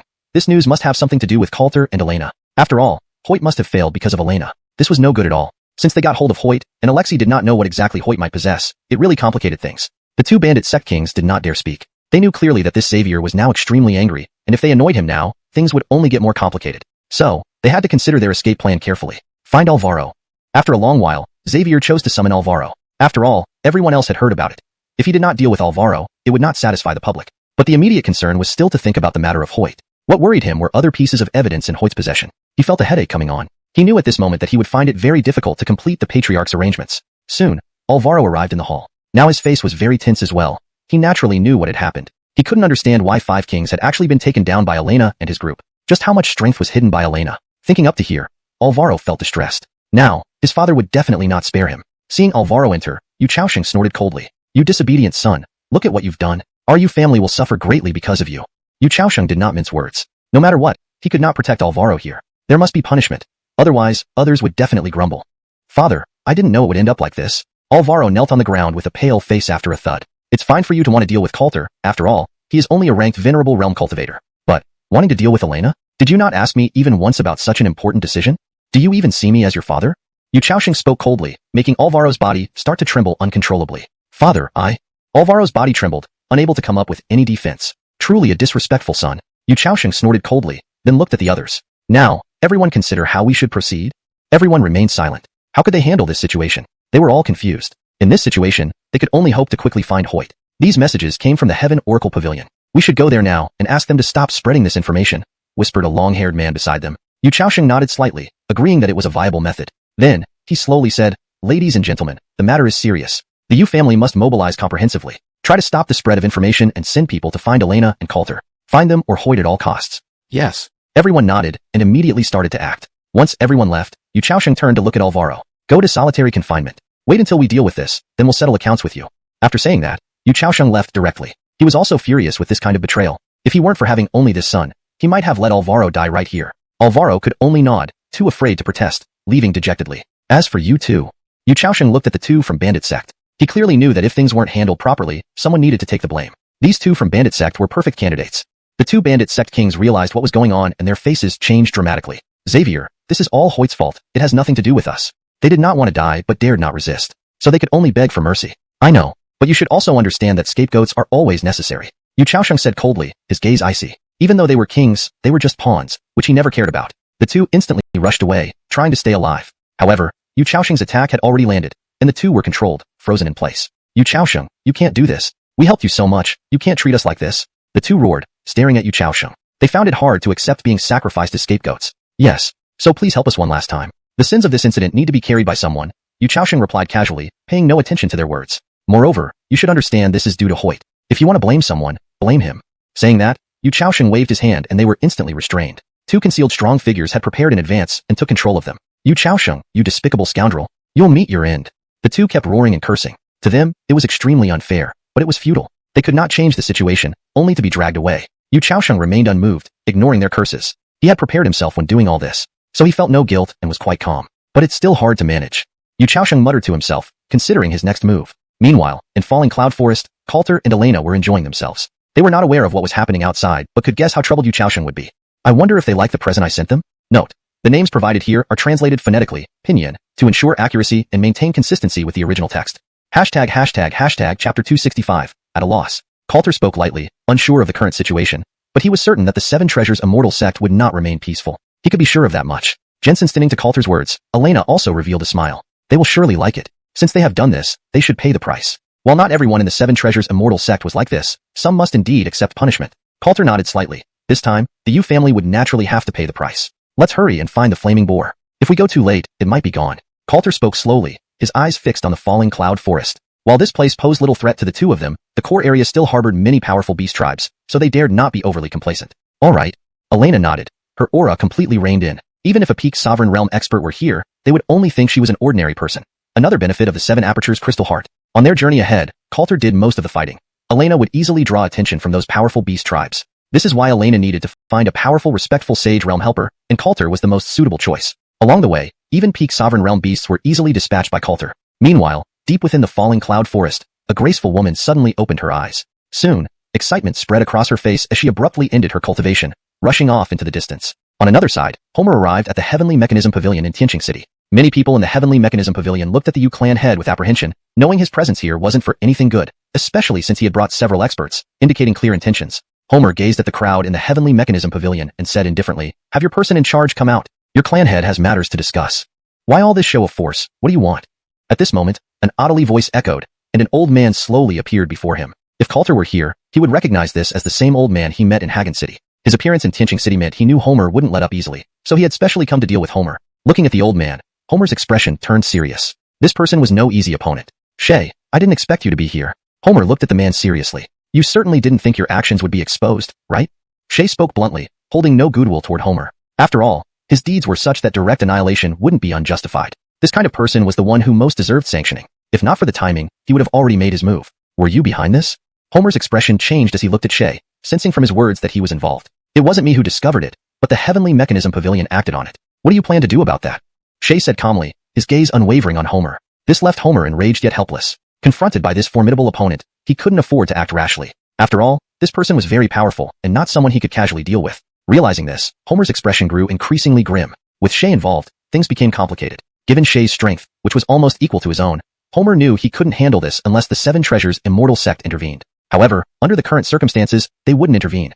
They would just watch silently from the shadows. After all, this was entirely the Yu family's affair. "Shay, my Yu family has no grievances or grudges with you. Why are you doing this? If there's something you want, just say it. The Yu family is willing to comply." Homer spoke somberly, unwilling to completely antagonize the Heavenly Mechanism Pavilion, knowing how formidable they were, especially with Shay, who was even more troublesome. "I don't want anything. It's just a matter of giving these people justice." Shay replied coolly, looking at Homer. "Now, leave our Heavenly Mechanism Pavilion. You're not welcome here." Homer's expression darkened further, his killing intent rising. Were it not for his fear of Shay, he would have acted long ago. "Do you really intend to tear down this relationship? How does this benefit the Heavenly Mechanism Pavilion? Don't think your place is so untouchable."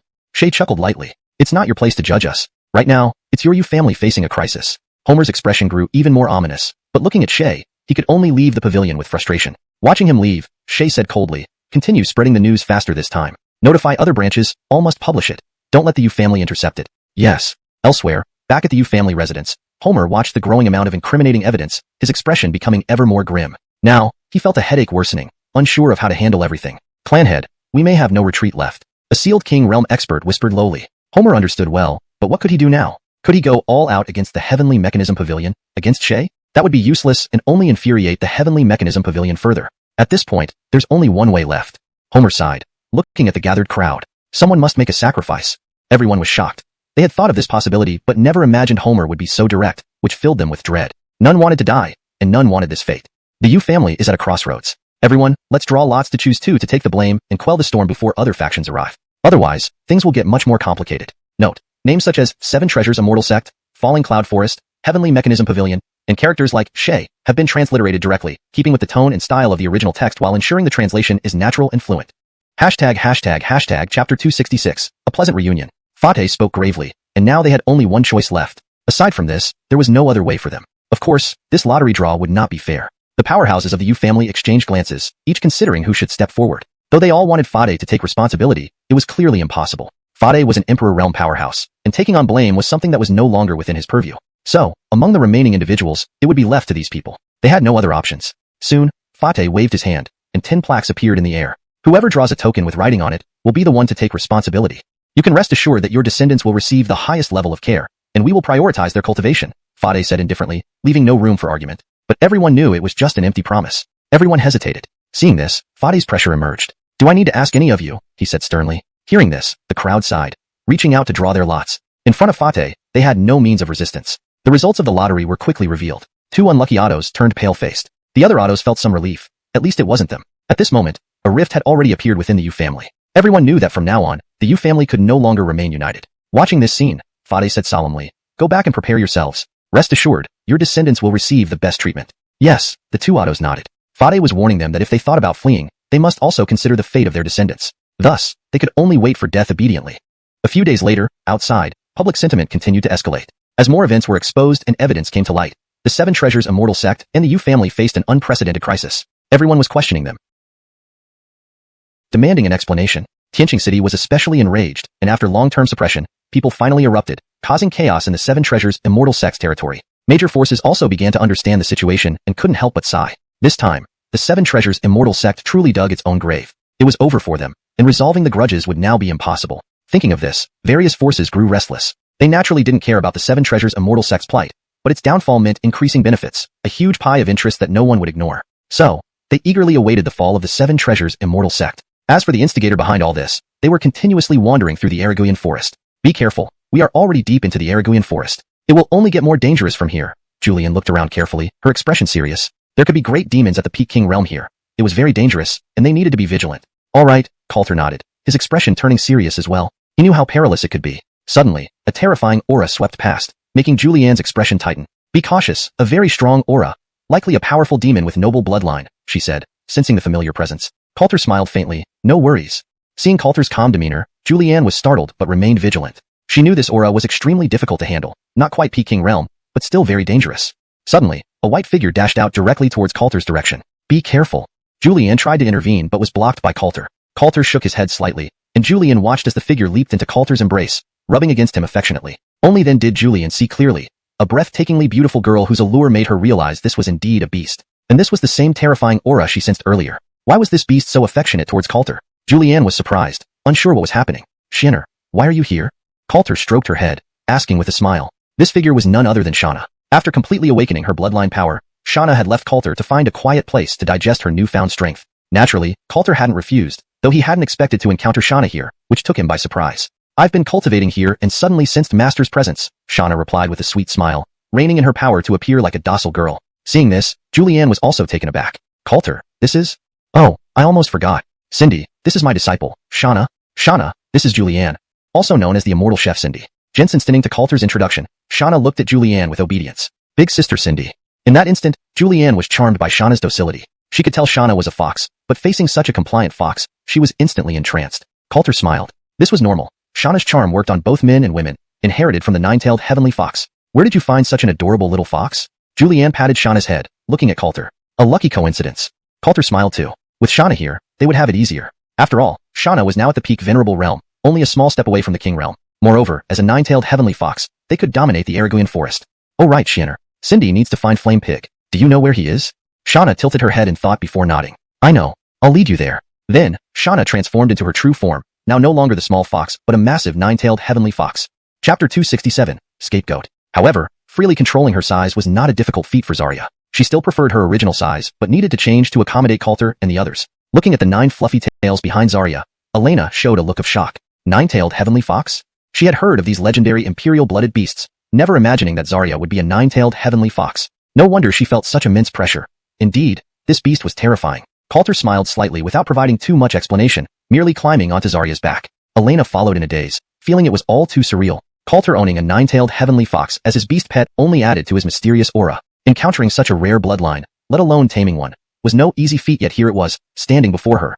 No wonder she was shocked. Zarya's speed was remarkable. Soon, they were deep within the falling cloud forest, where the presence of Zarya kept other beasts at bay. Even king-level beasts gave way to them, making their journey much easier. They soon spotted the territory of the Flame Boar clan. Simultaneously, a Flame Boar king rushed out. Its massive form with burning red flames confirmed it as a king-level Flame Boar. Elena looked excited. This Flame Boar was crucial for her. Just as she prepared to attack, Zarya released an overpowering aura. The Flame Boar king saw Zarya and became infatuated. This took both Coulter and Elena aback, but they quickly realized that Zarya had charmed the Flame Boar king. This simplified things significantly. Zarya waved her paw, subduing the Flame Boar king effortlessly. Go ahead, Sister Amanita. Sure.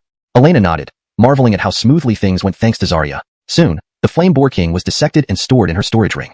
Despite being powerful and having king-level bloodlines, the Flame Boar king was powerless against Zarya's superior imperial bloodline and charming power. Next, do you need any other ingredients, Amanita? With Xianxia around, we can accomplish much more easily. Elena nodded, taking this opportunity to gather more valuable resources while she could, knowing it wouldn't be this easy without Zarya. Meanwhile, voices calling for the destruction of 7 treasures immortal sect grew louder. Homer publicly blamed 2 Yu family autos and the bandit sect, claiming they conspired together and were duly punished by the Yu family. This temporarily calmed public outrage. The Yu family lost 2 king-level autos and many unimportant cultivators. This surprised many people and allowed the 7 treasures immortal sect some relief, thinking the matter was closed. However, events did not end there. The next day, Heavenly Secrets Pavilion released more explosive evidence, a recording stone revealing Yu family's great elder, who was not among those punished. The content on the recording stone was shocking. The Yu family captured many young girls to serve as cultivation vessels. This caused widespread outrage, especially from the chaste Absolute Immortal sect, composed entirely of female cultivators. They sent an inquiry letter to 7 treasures immortal sect and dispatched personnel to demand answers. Other major sects followed suit,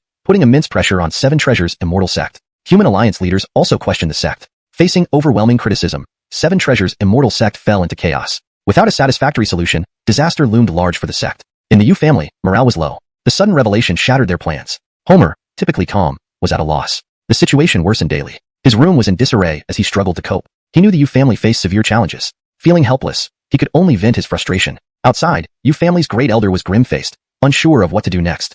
The following day, Heavenly Secrets Pavilion dropped another bombshell, a recording of Homer and Roy discussing matters. Now, the Yu family had no defense left. In 7 treasures immortal sect, the 7 treasures already addressed everyone gravely. Everyone understands the current situation. Let's discuss our next steps.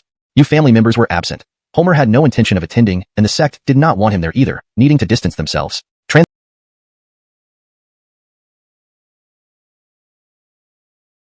Translation completed. If you need further revisions or additional chapters translated, please let me know. Hashtag chapter 268, encountering an attack. Otherwise, they would also be the ones to be ultimately held accountable. Reflecting on this, their expressions grew serious. These matters had to be handled properly. Headmaster, it's evident that the Yu family cannot manage the situation any longer. We need to make a decision now.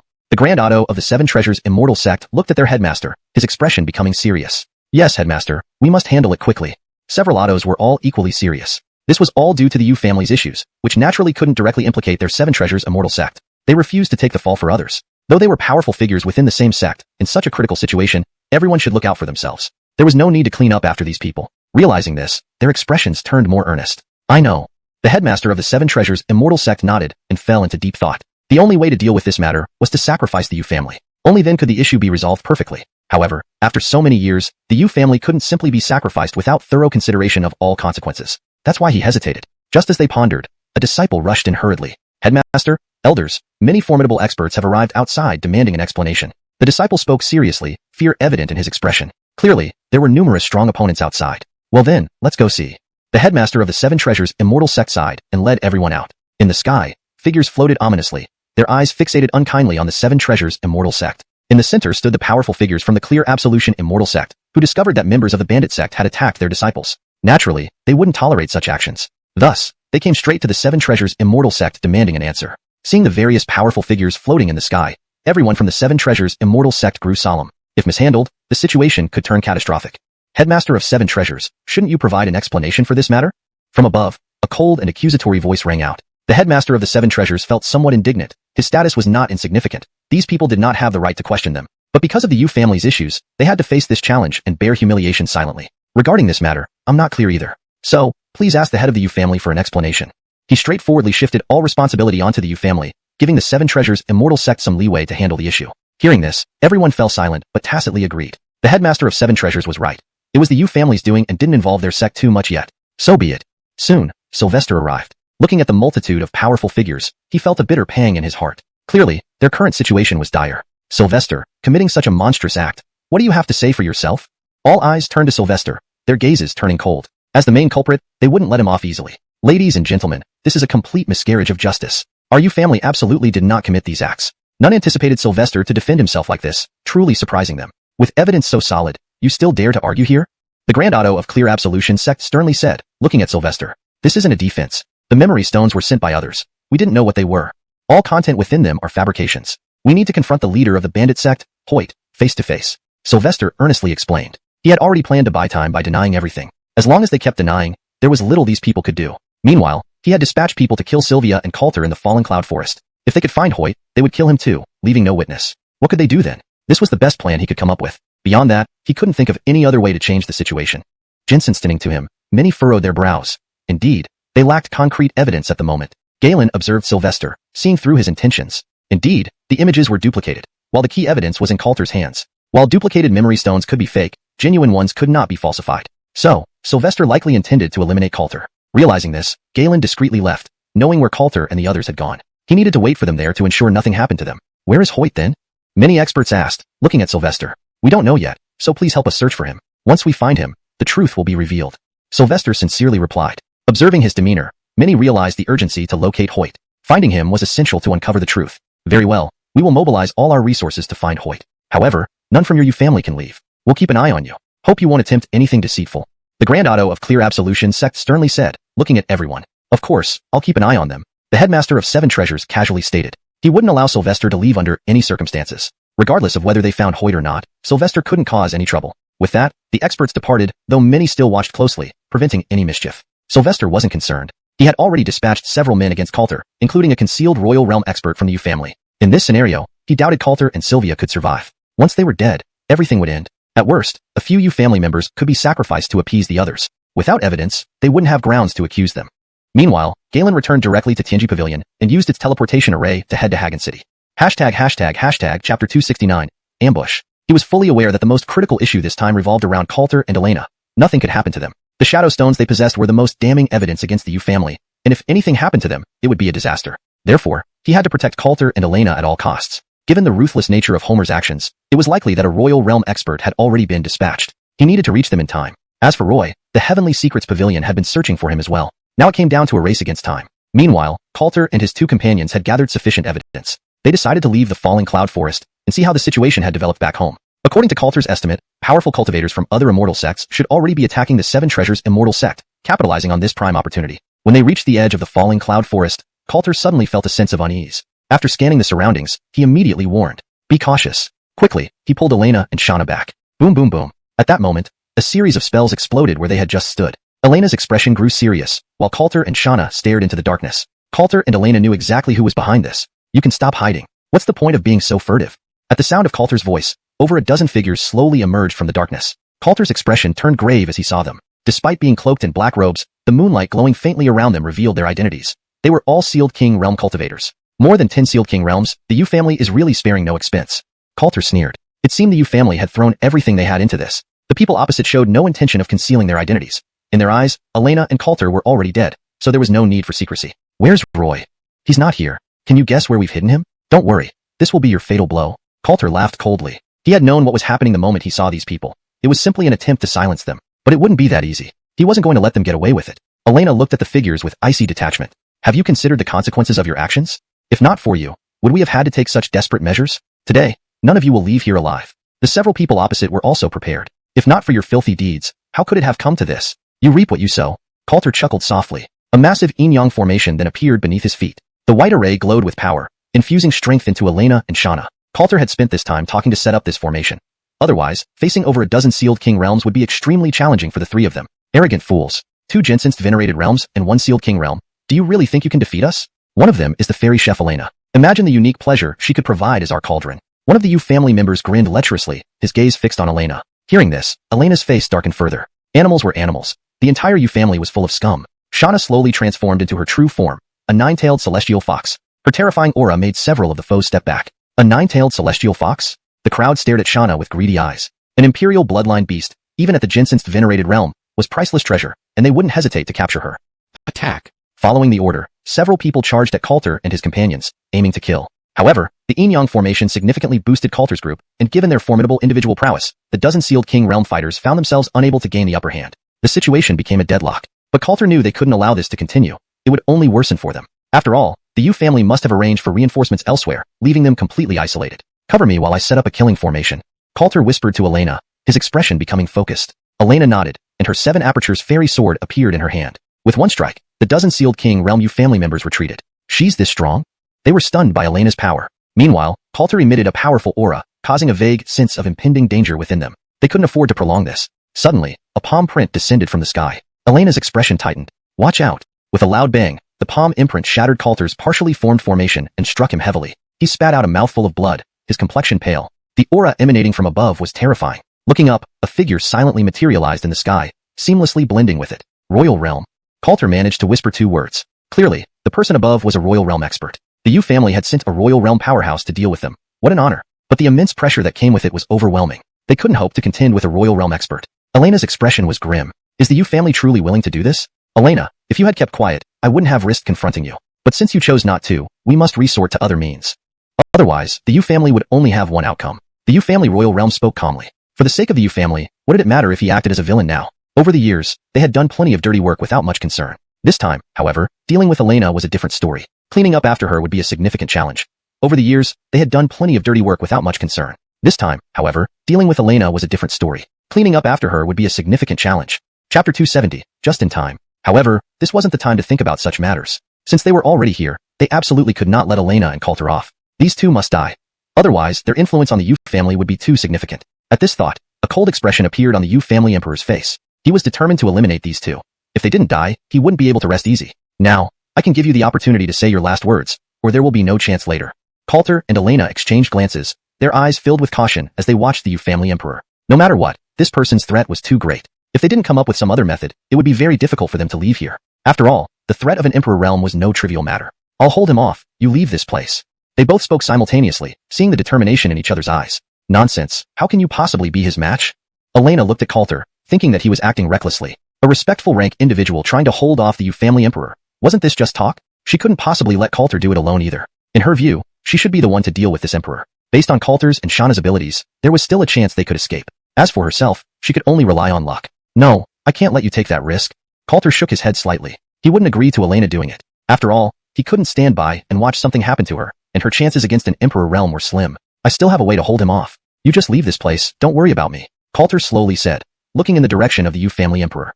In the next moment, his body rapidly expanded. To everyone's shock, a massive green phoenix appeared before them.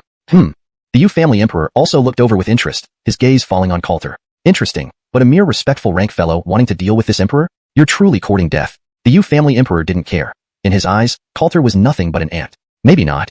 Coulter laughed lightly, and then charged directly at the Yu family emperor. No matter what, he had to buy Elena some time. Looking at Coulter's appearance, Elena's expression turned more serious. He was indeed reckless, but his unwavering stance in front of her stirred some emotion within her. However, the priority was still to deal with these enemies. Shauna, let's take out these royal rank first. All right. Shauna nodded and then let out a long cry, emitting a unique pressure of the nine-tailed heavenly fox. Elena also unleashed her full power. They naturally wouldn't abandon Coulter here. Seeing Coulter charging towards him, the Yu family emperor sneered. A blue moonlight coalesced, directly heading towards Coulter. Boom. However, the blue moonlight didn't stop Coulter. Instead, it propelled him forward, straight into the Yu family emperor's position. This surprised the Yu family emperor. He hadn't expected Coulter to possess such strength. Let's see how much you can withstand. As wave after wave of blue moonlight was unleashed, Coulter finally halted. Phoenix True Fire. Boom. Terror-inducing golden-red flames instantly swept across the sky, clashing repeatedly with the Yu family emperor's blue moonlight. After a series of clashes, they parted ways. I am Yu Jinsen Yi. It's been a long time since I've met someone like you. Yu Jinsen Yi looked at Coulter, his eyes filled with wariness. He knew very well how threatening Coulter was. If this young man continued to grow, he would eventually bring a devastating blow to the Yu family. No matter what, he had to die here today. After all, at such a young age, possessing the strength to battle an emperor realm was unprecedented. Originally, I didn't want to bully the weak, but today, you must die here for the Yu family. As he spoke, a full moon flashed behind Yu Jinsen Yi. Then, Yu Jinsen Yi emitted a powerful moonlight, charging straight at Coulter. Killing me won't be so easy. Coulter chuckled softly. He certainly wouldn't just succumb to defeat. Although he couldn't defeat Yu Jinsen Yi, holding him off would be enough. Below, Elena and Shauna were fighting fiercely, easily overpowering the several royal rank cultivators. But ultimately, numbers were on their side. gradually overwhelming Elena and Shauna. This became increasingly disadvantageous for Coulter and the others. Boom. After another attack, Coulter was flung back, his strength slowly dissipating. This unstable power was ultimately no match for Yu Jinsen and Yi. Emperor realms were indeed formidable. Thinking of this, Coulter sighed softly. Could he really die here today? He felt helpless. Emperor realms were just too powerful. Well, though there were a few ripples, the outcome is already decided. Yu Jinsen and Yi chuckled softly. Despite some unexpected events, Coulter and Elena still couldn't escape today. Die. Seeing the time was right, Yu Jinsen and Yi immediately struck, aiming to end Coulter and Elena's lives. But in the next moment, a cold snort interrupted him, blocking his attack. One Emperor realm bullying two youngsters. Don't you feel ashamed? Hearing this oddly voice, everyone looked up, not knowing what had happened. Coulter and Elena were delighted. Could someone have come to save them? Yu Jinsen and Ye's expression grew grim, uncertain about the situation. The newcomer was clearly not weaker than him. If they intervened now, it would foil his plans, causing Yu Jinsen and Yi great concern. Who are you? Since you're here, why don't you show yourself? Yu Jinsen and Yi asked, looking at the sky. Soon, a figure appeared before them. Seeing this figure, Coulter showed surprise. Elder? He wasn't unfamiliar with this person. The Otto from the Celestial Mechanism Pavilion, who was at the Emperor Realm. Unexpectedly, he appeared here? Coulter was quite surprised. He had considered many possibilities, but hadn't expected this Otto to come to their rescue. Don't worry, little friend. I won't let this person harm you. Galen smiled gently, revealing a faint smile. Chapter 271. Return to Seven Treasures. Hearing these words, Coulter felt a huge weight lifted off his shoulders. No matter what, Galen had come to save them, and this was undeniably a good thing for them. After all, surviving was enough. They didn't need to delve too deeply into other matters. Yu Jinsen and Yi stared at Galen, her expression turning complex. She knew who Galen was, but she was also bewildered. Wasn't he supposed to be in Tianqing City? Why would he suddenly appear here? These thoughts filled Yu Jinsen and Yi's mind with doubts. Galen looked at Yu Jinsen and Yi and sneered coldly. Yu Jinsen and Yi, your Yu family has already sunk this low? For an Empyrean realm to attack a sovereign realm and a king realm is utterly despicable. He couldn't help but disdain such people. An Empyrean acting so shamelessly was truly intolerable. However, he was also surprised that Coulter could withstand Yu Jinsen and Yi's attack. It was quite unexpected. Galen, this matter has nothing to do with your Heavenswell Pavilion. Why are you interfering? Yu Jinsen and Yi asked, her face turning ashen. She was panicking now. Galen's power far exceeded her own, making it impossible for her to handle him. Not at all. Did you really think I wouldn't know about your attempts to eliminate witnesses? I can't possibly let you succeed. Galen spoke casually, then waved his hand, releasing terrifying forces that sealed the surrounding space. Since he appeared here, there was no way Yu Jinsen and Yi and her companions would leave alive. Moreover, this provided evidence of their murder plots, a massive blow to the Yu family. Damn it. Yu Jinsen and Yi realized that Galen would not let her go, so she tried to escape without hesitation. But Galen wouldn't give her that chance. A punch sent Yu Jinsen and Yi crashing down, and the other king realms were quickly suppressed by Galen. To him, these opponents were no challenge at all. A few moves later, they lost all combat ability. Coulter watched this unfold with some surprise. Galen's strength was indeed extraordinary. Both were Empyrean reaches, yet compared to Galen, Yu Jinsen and Yi seemed like a mere waste. Hopeless, Galen scoffed, then turned his gaze towards Coulter. Young friend Coulter, are you unharmed? I'm fine, thank you for your assistance, senior. No problem. It's fortunate I arrived just in time. Otherwise, the Yu family might have succeeded. Coulter asked curiously, what's happening outside now? We'll talk while we walk, Galen replied, preparing to fill Coulter in. All right, Coulter nodded. He watched as Galen controlled Yu Jinsen and Yi and the others, leading them back to Hagen City. Along the way, Coulter understood the current state of the Yu family. Regarding Sylvester's defense, he wasn't surprised. Capturing Hoyt won't be easy. He's probably on his way to Central Province already, Coulter remarked coolly, knowing well that if Hoyt wanted to survive, he must head to Central Province. Otherwise, there would be no refuge for him elsewhere. Galen nodded slightly, acknowledging this. So, our priority now is for you to return and testify against Sylvester's deceitful behavior. But don't worry, we will ensure your safety, Galen said earnestly, looking at Coulter. Of course, no problem, Coulter agreed immediately, knowing they must go through with this. Will the Human Alliance send anyone? Cassidy suddenly asked, glancing at Galen. Yes, but not from the Mo family. Your father recently broke through to the Empyrean realm and is currently in seclusion. Galen explained politely, regarding Cassidy with respect due to her reputation as Xianxia Mashue. Senior, I want to contact some people, Cassidy said, hinting at mobilizing her network. Hearing this, both Coulter and Galen realized that Cassidy was truly enraged and likely to mobilize her extensive connections. This move could spell significant trouble for the Seven Treasures Immortal sect. Indeed, many would be willing to honor Cassidy's request. Recognizing this, everyone's expressions turned serious.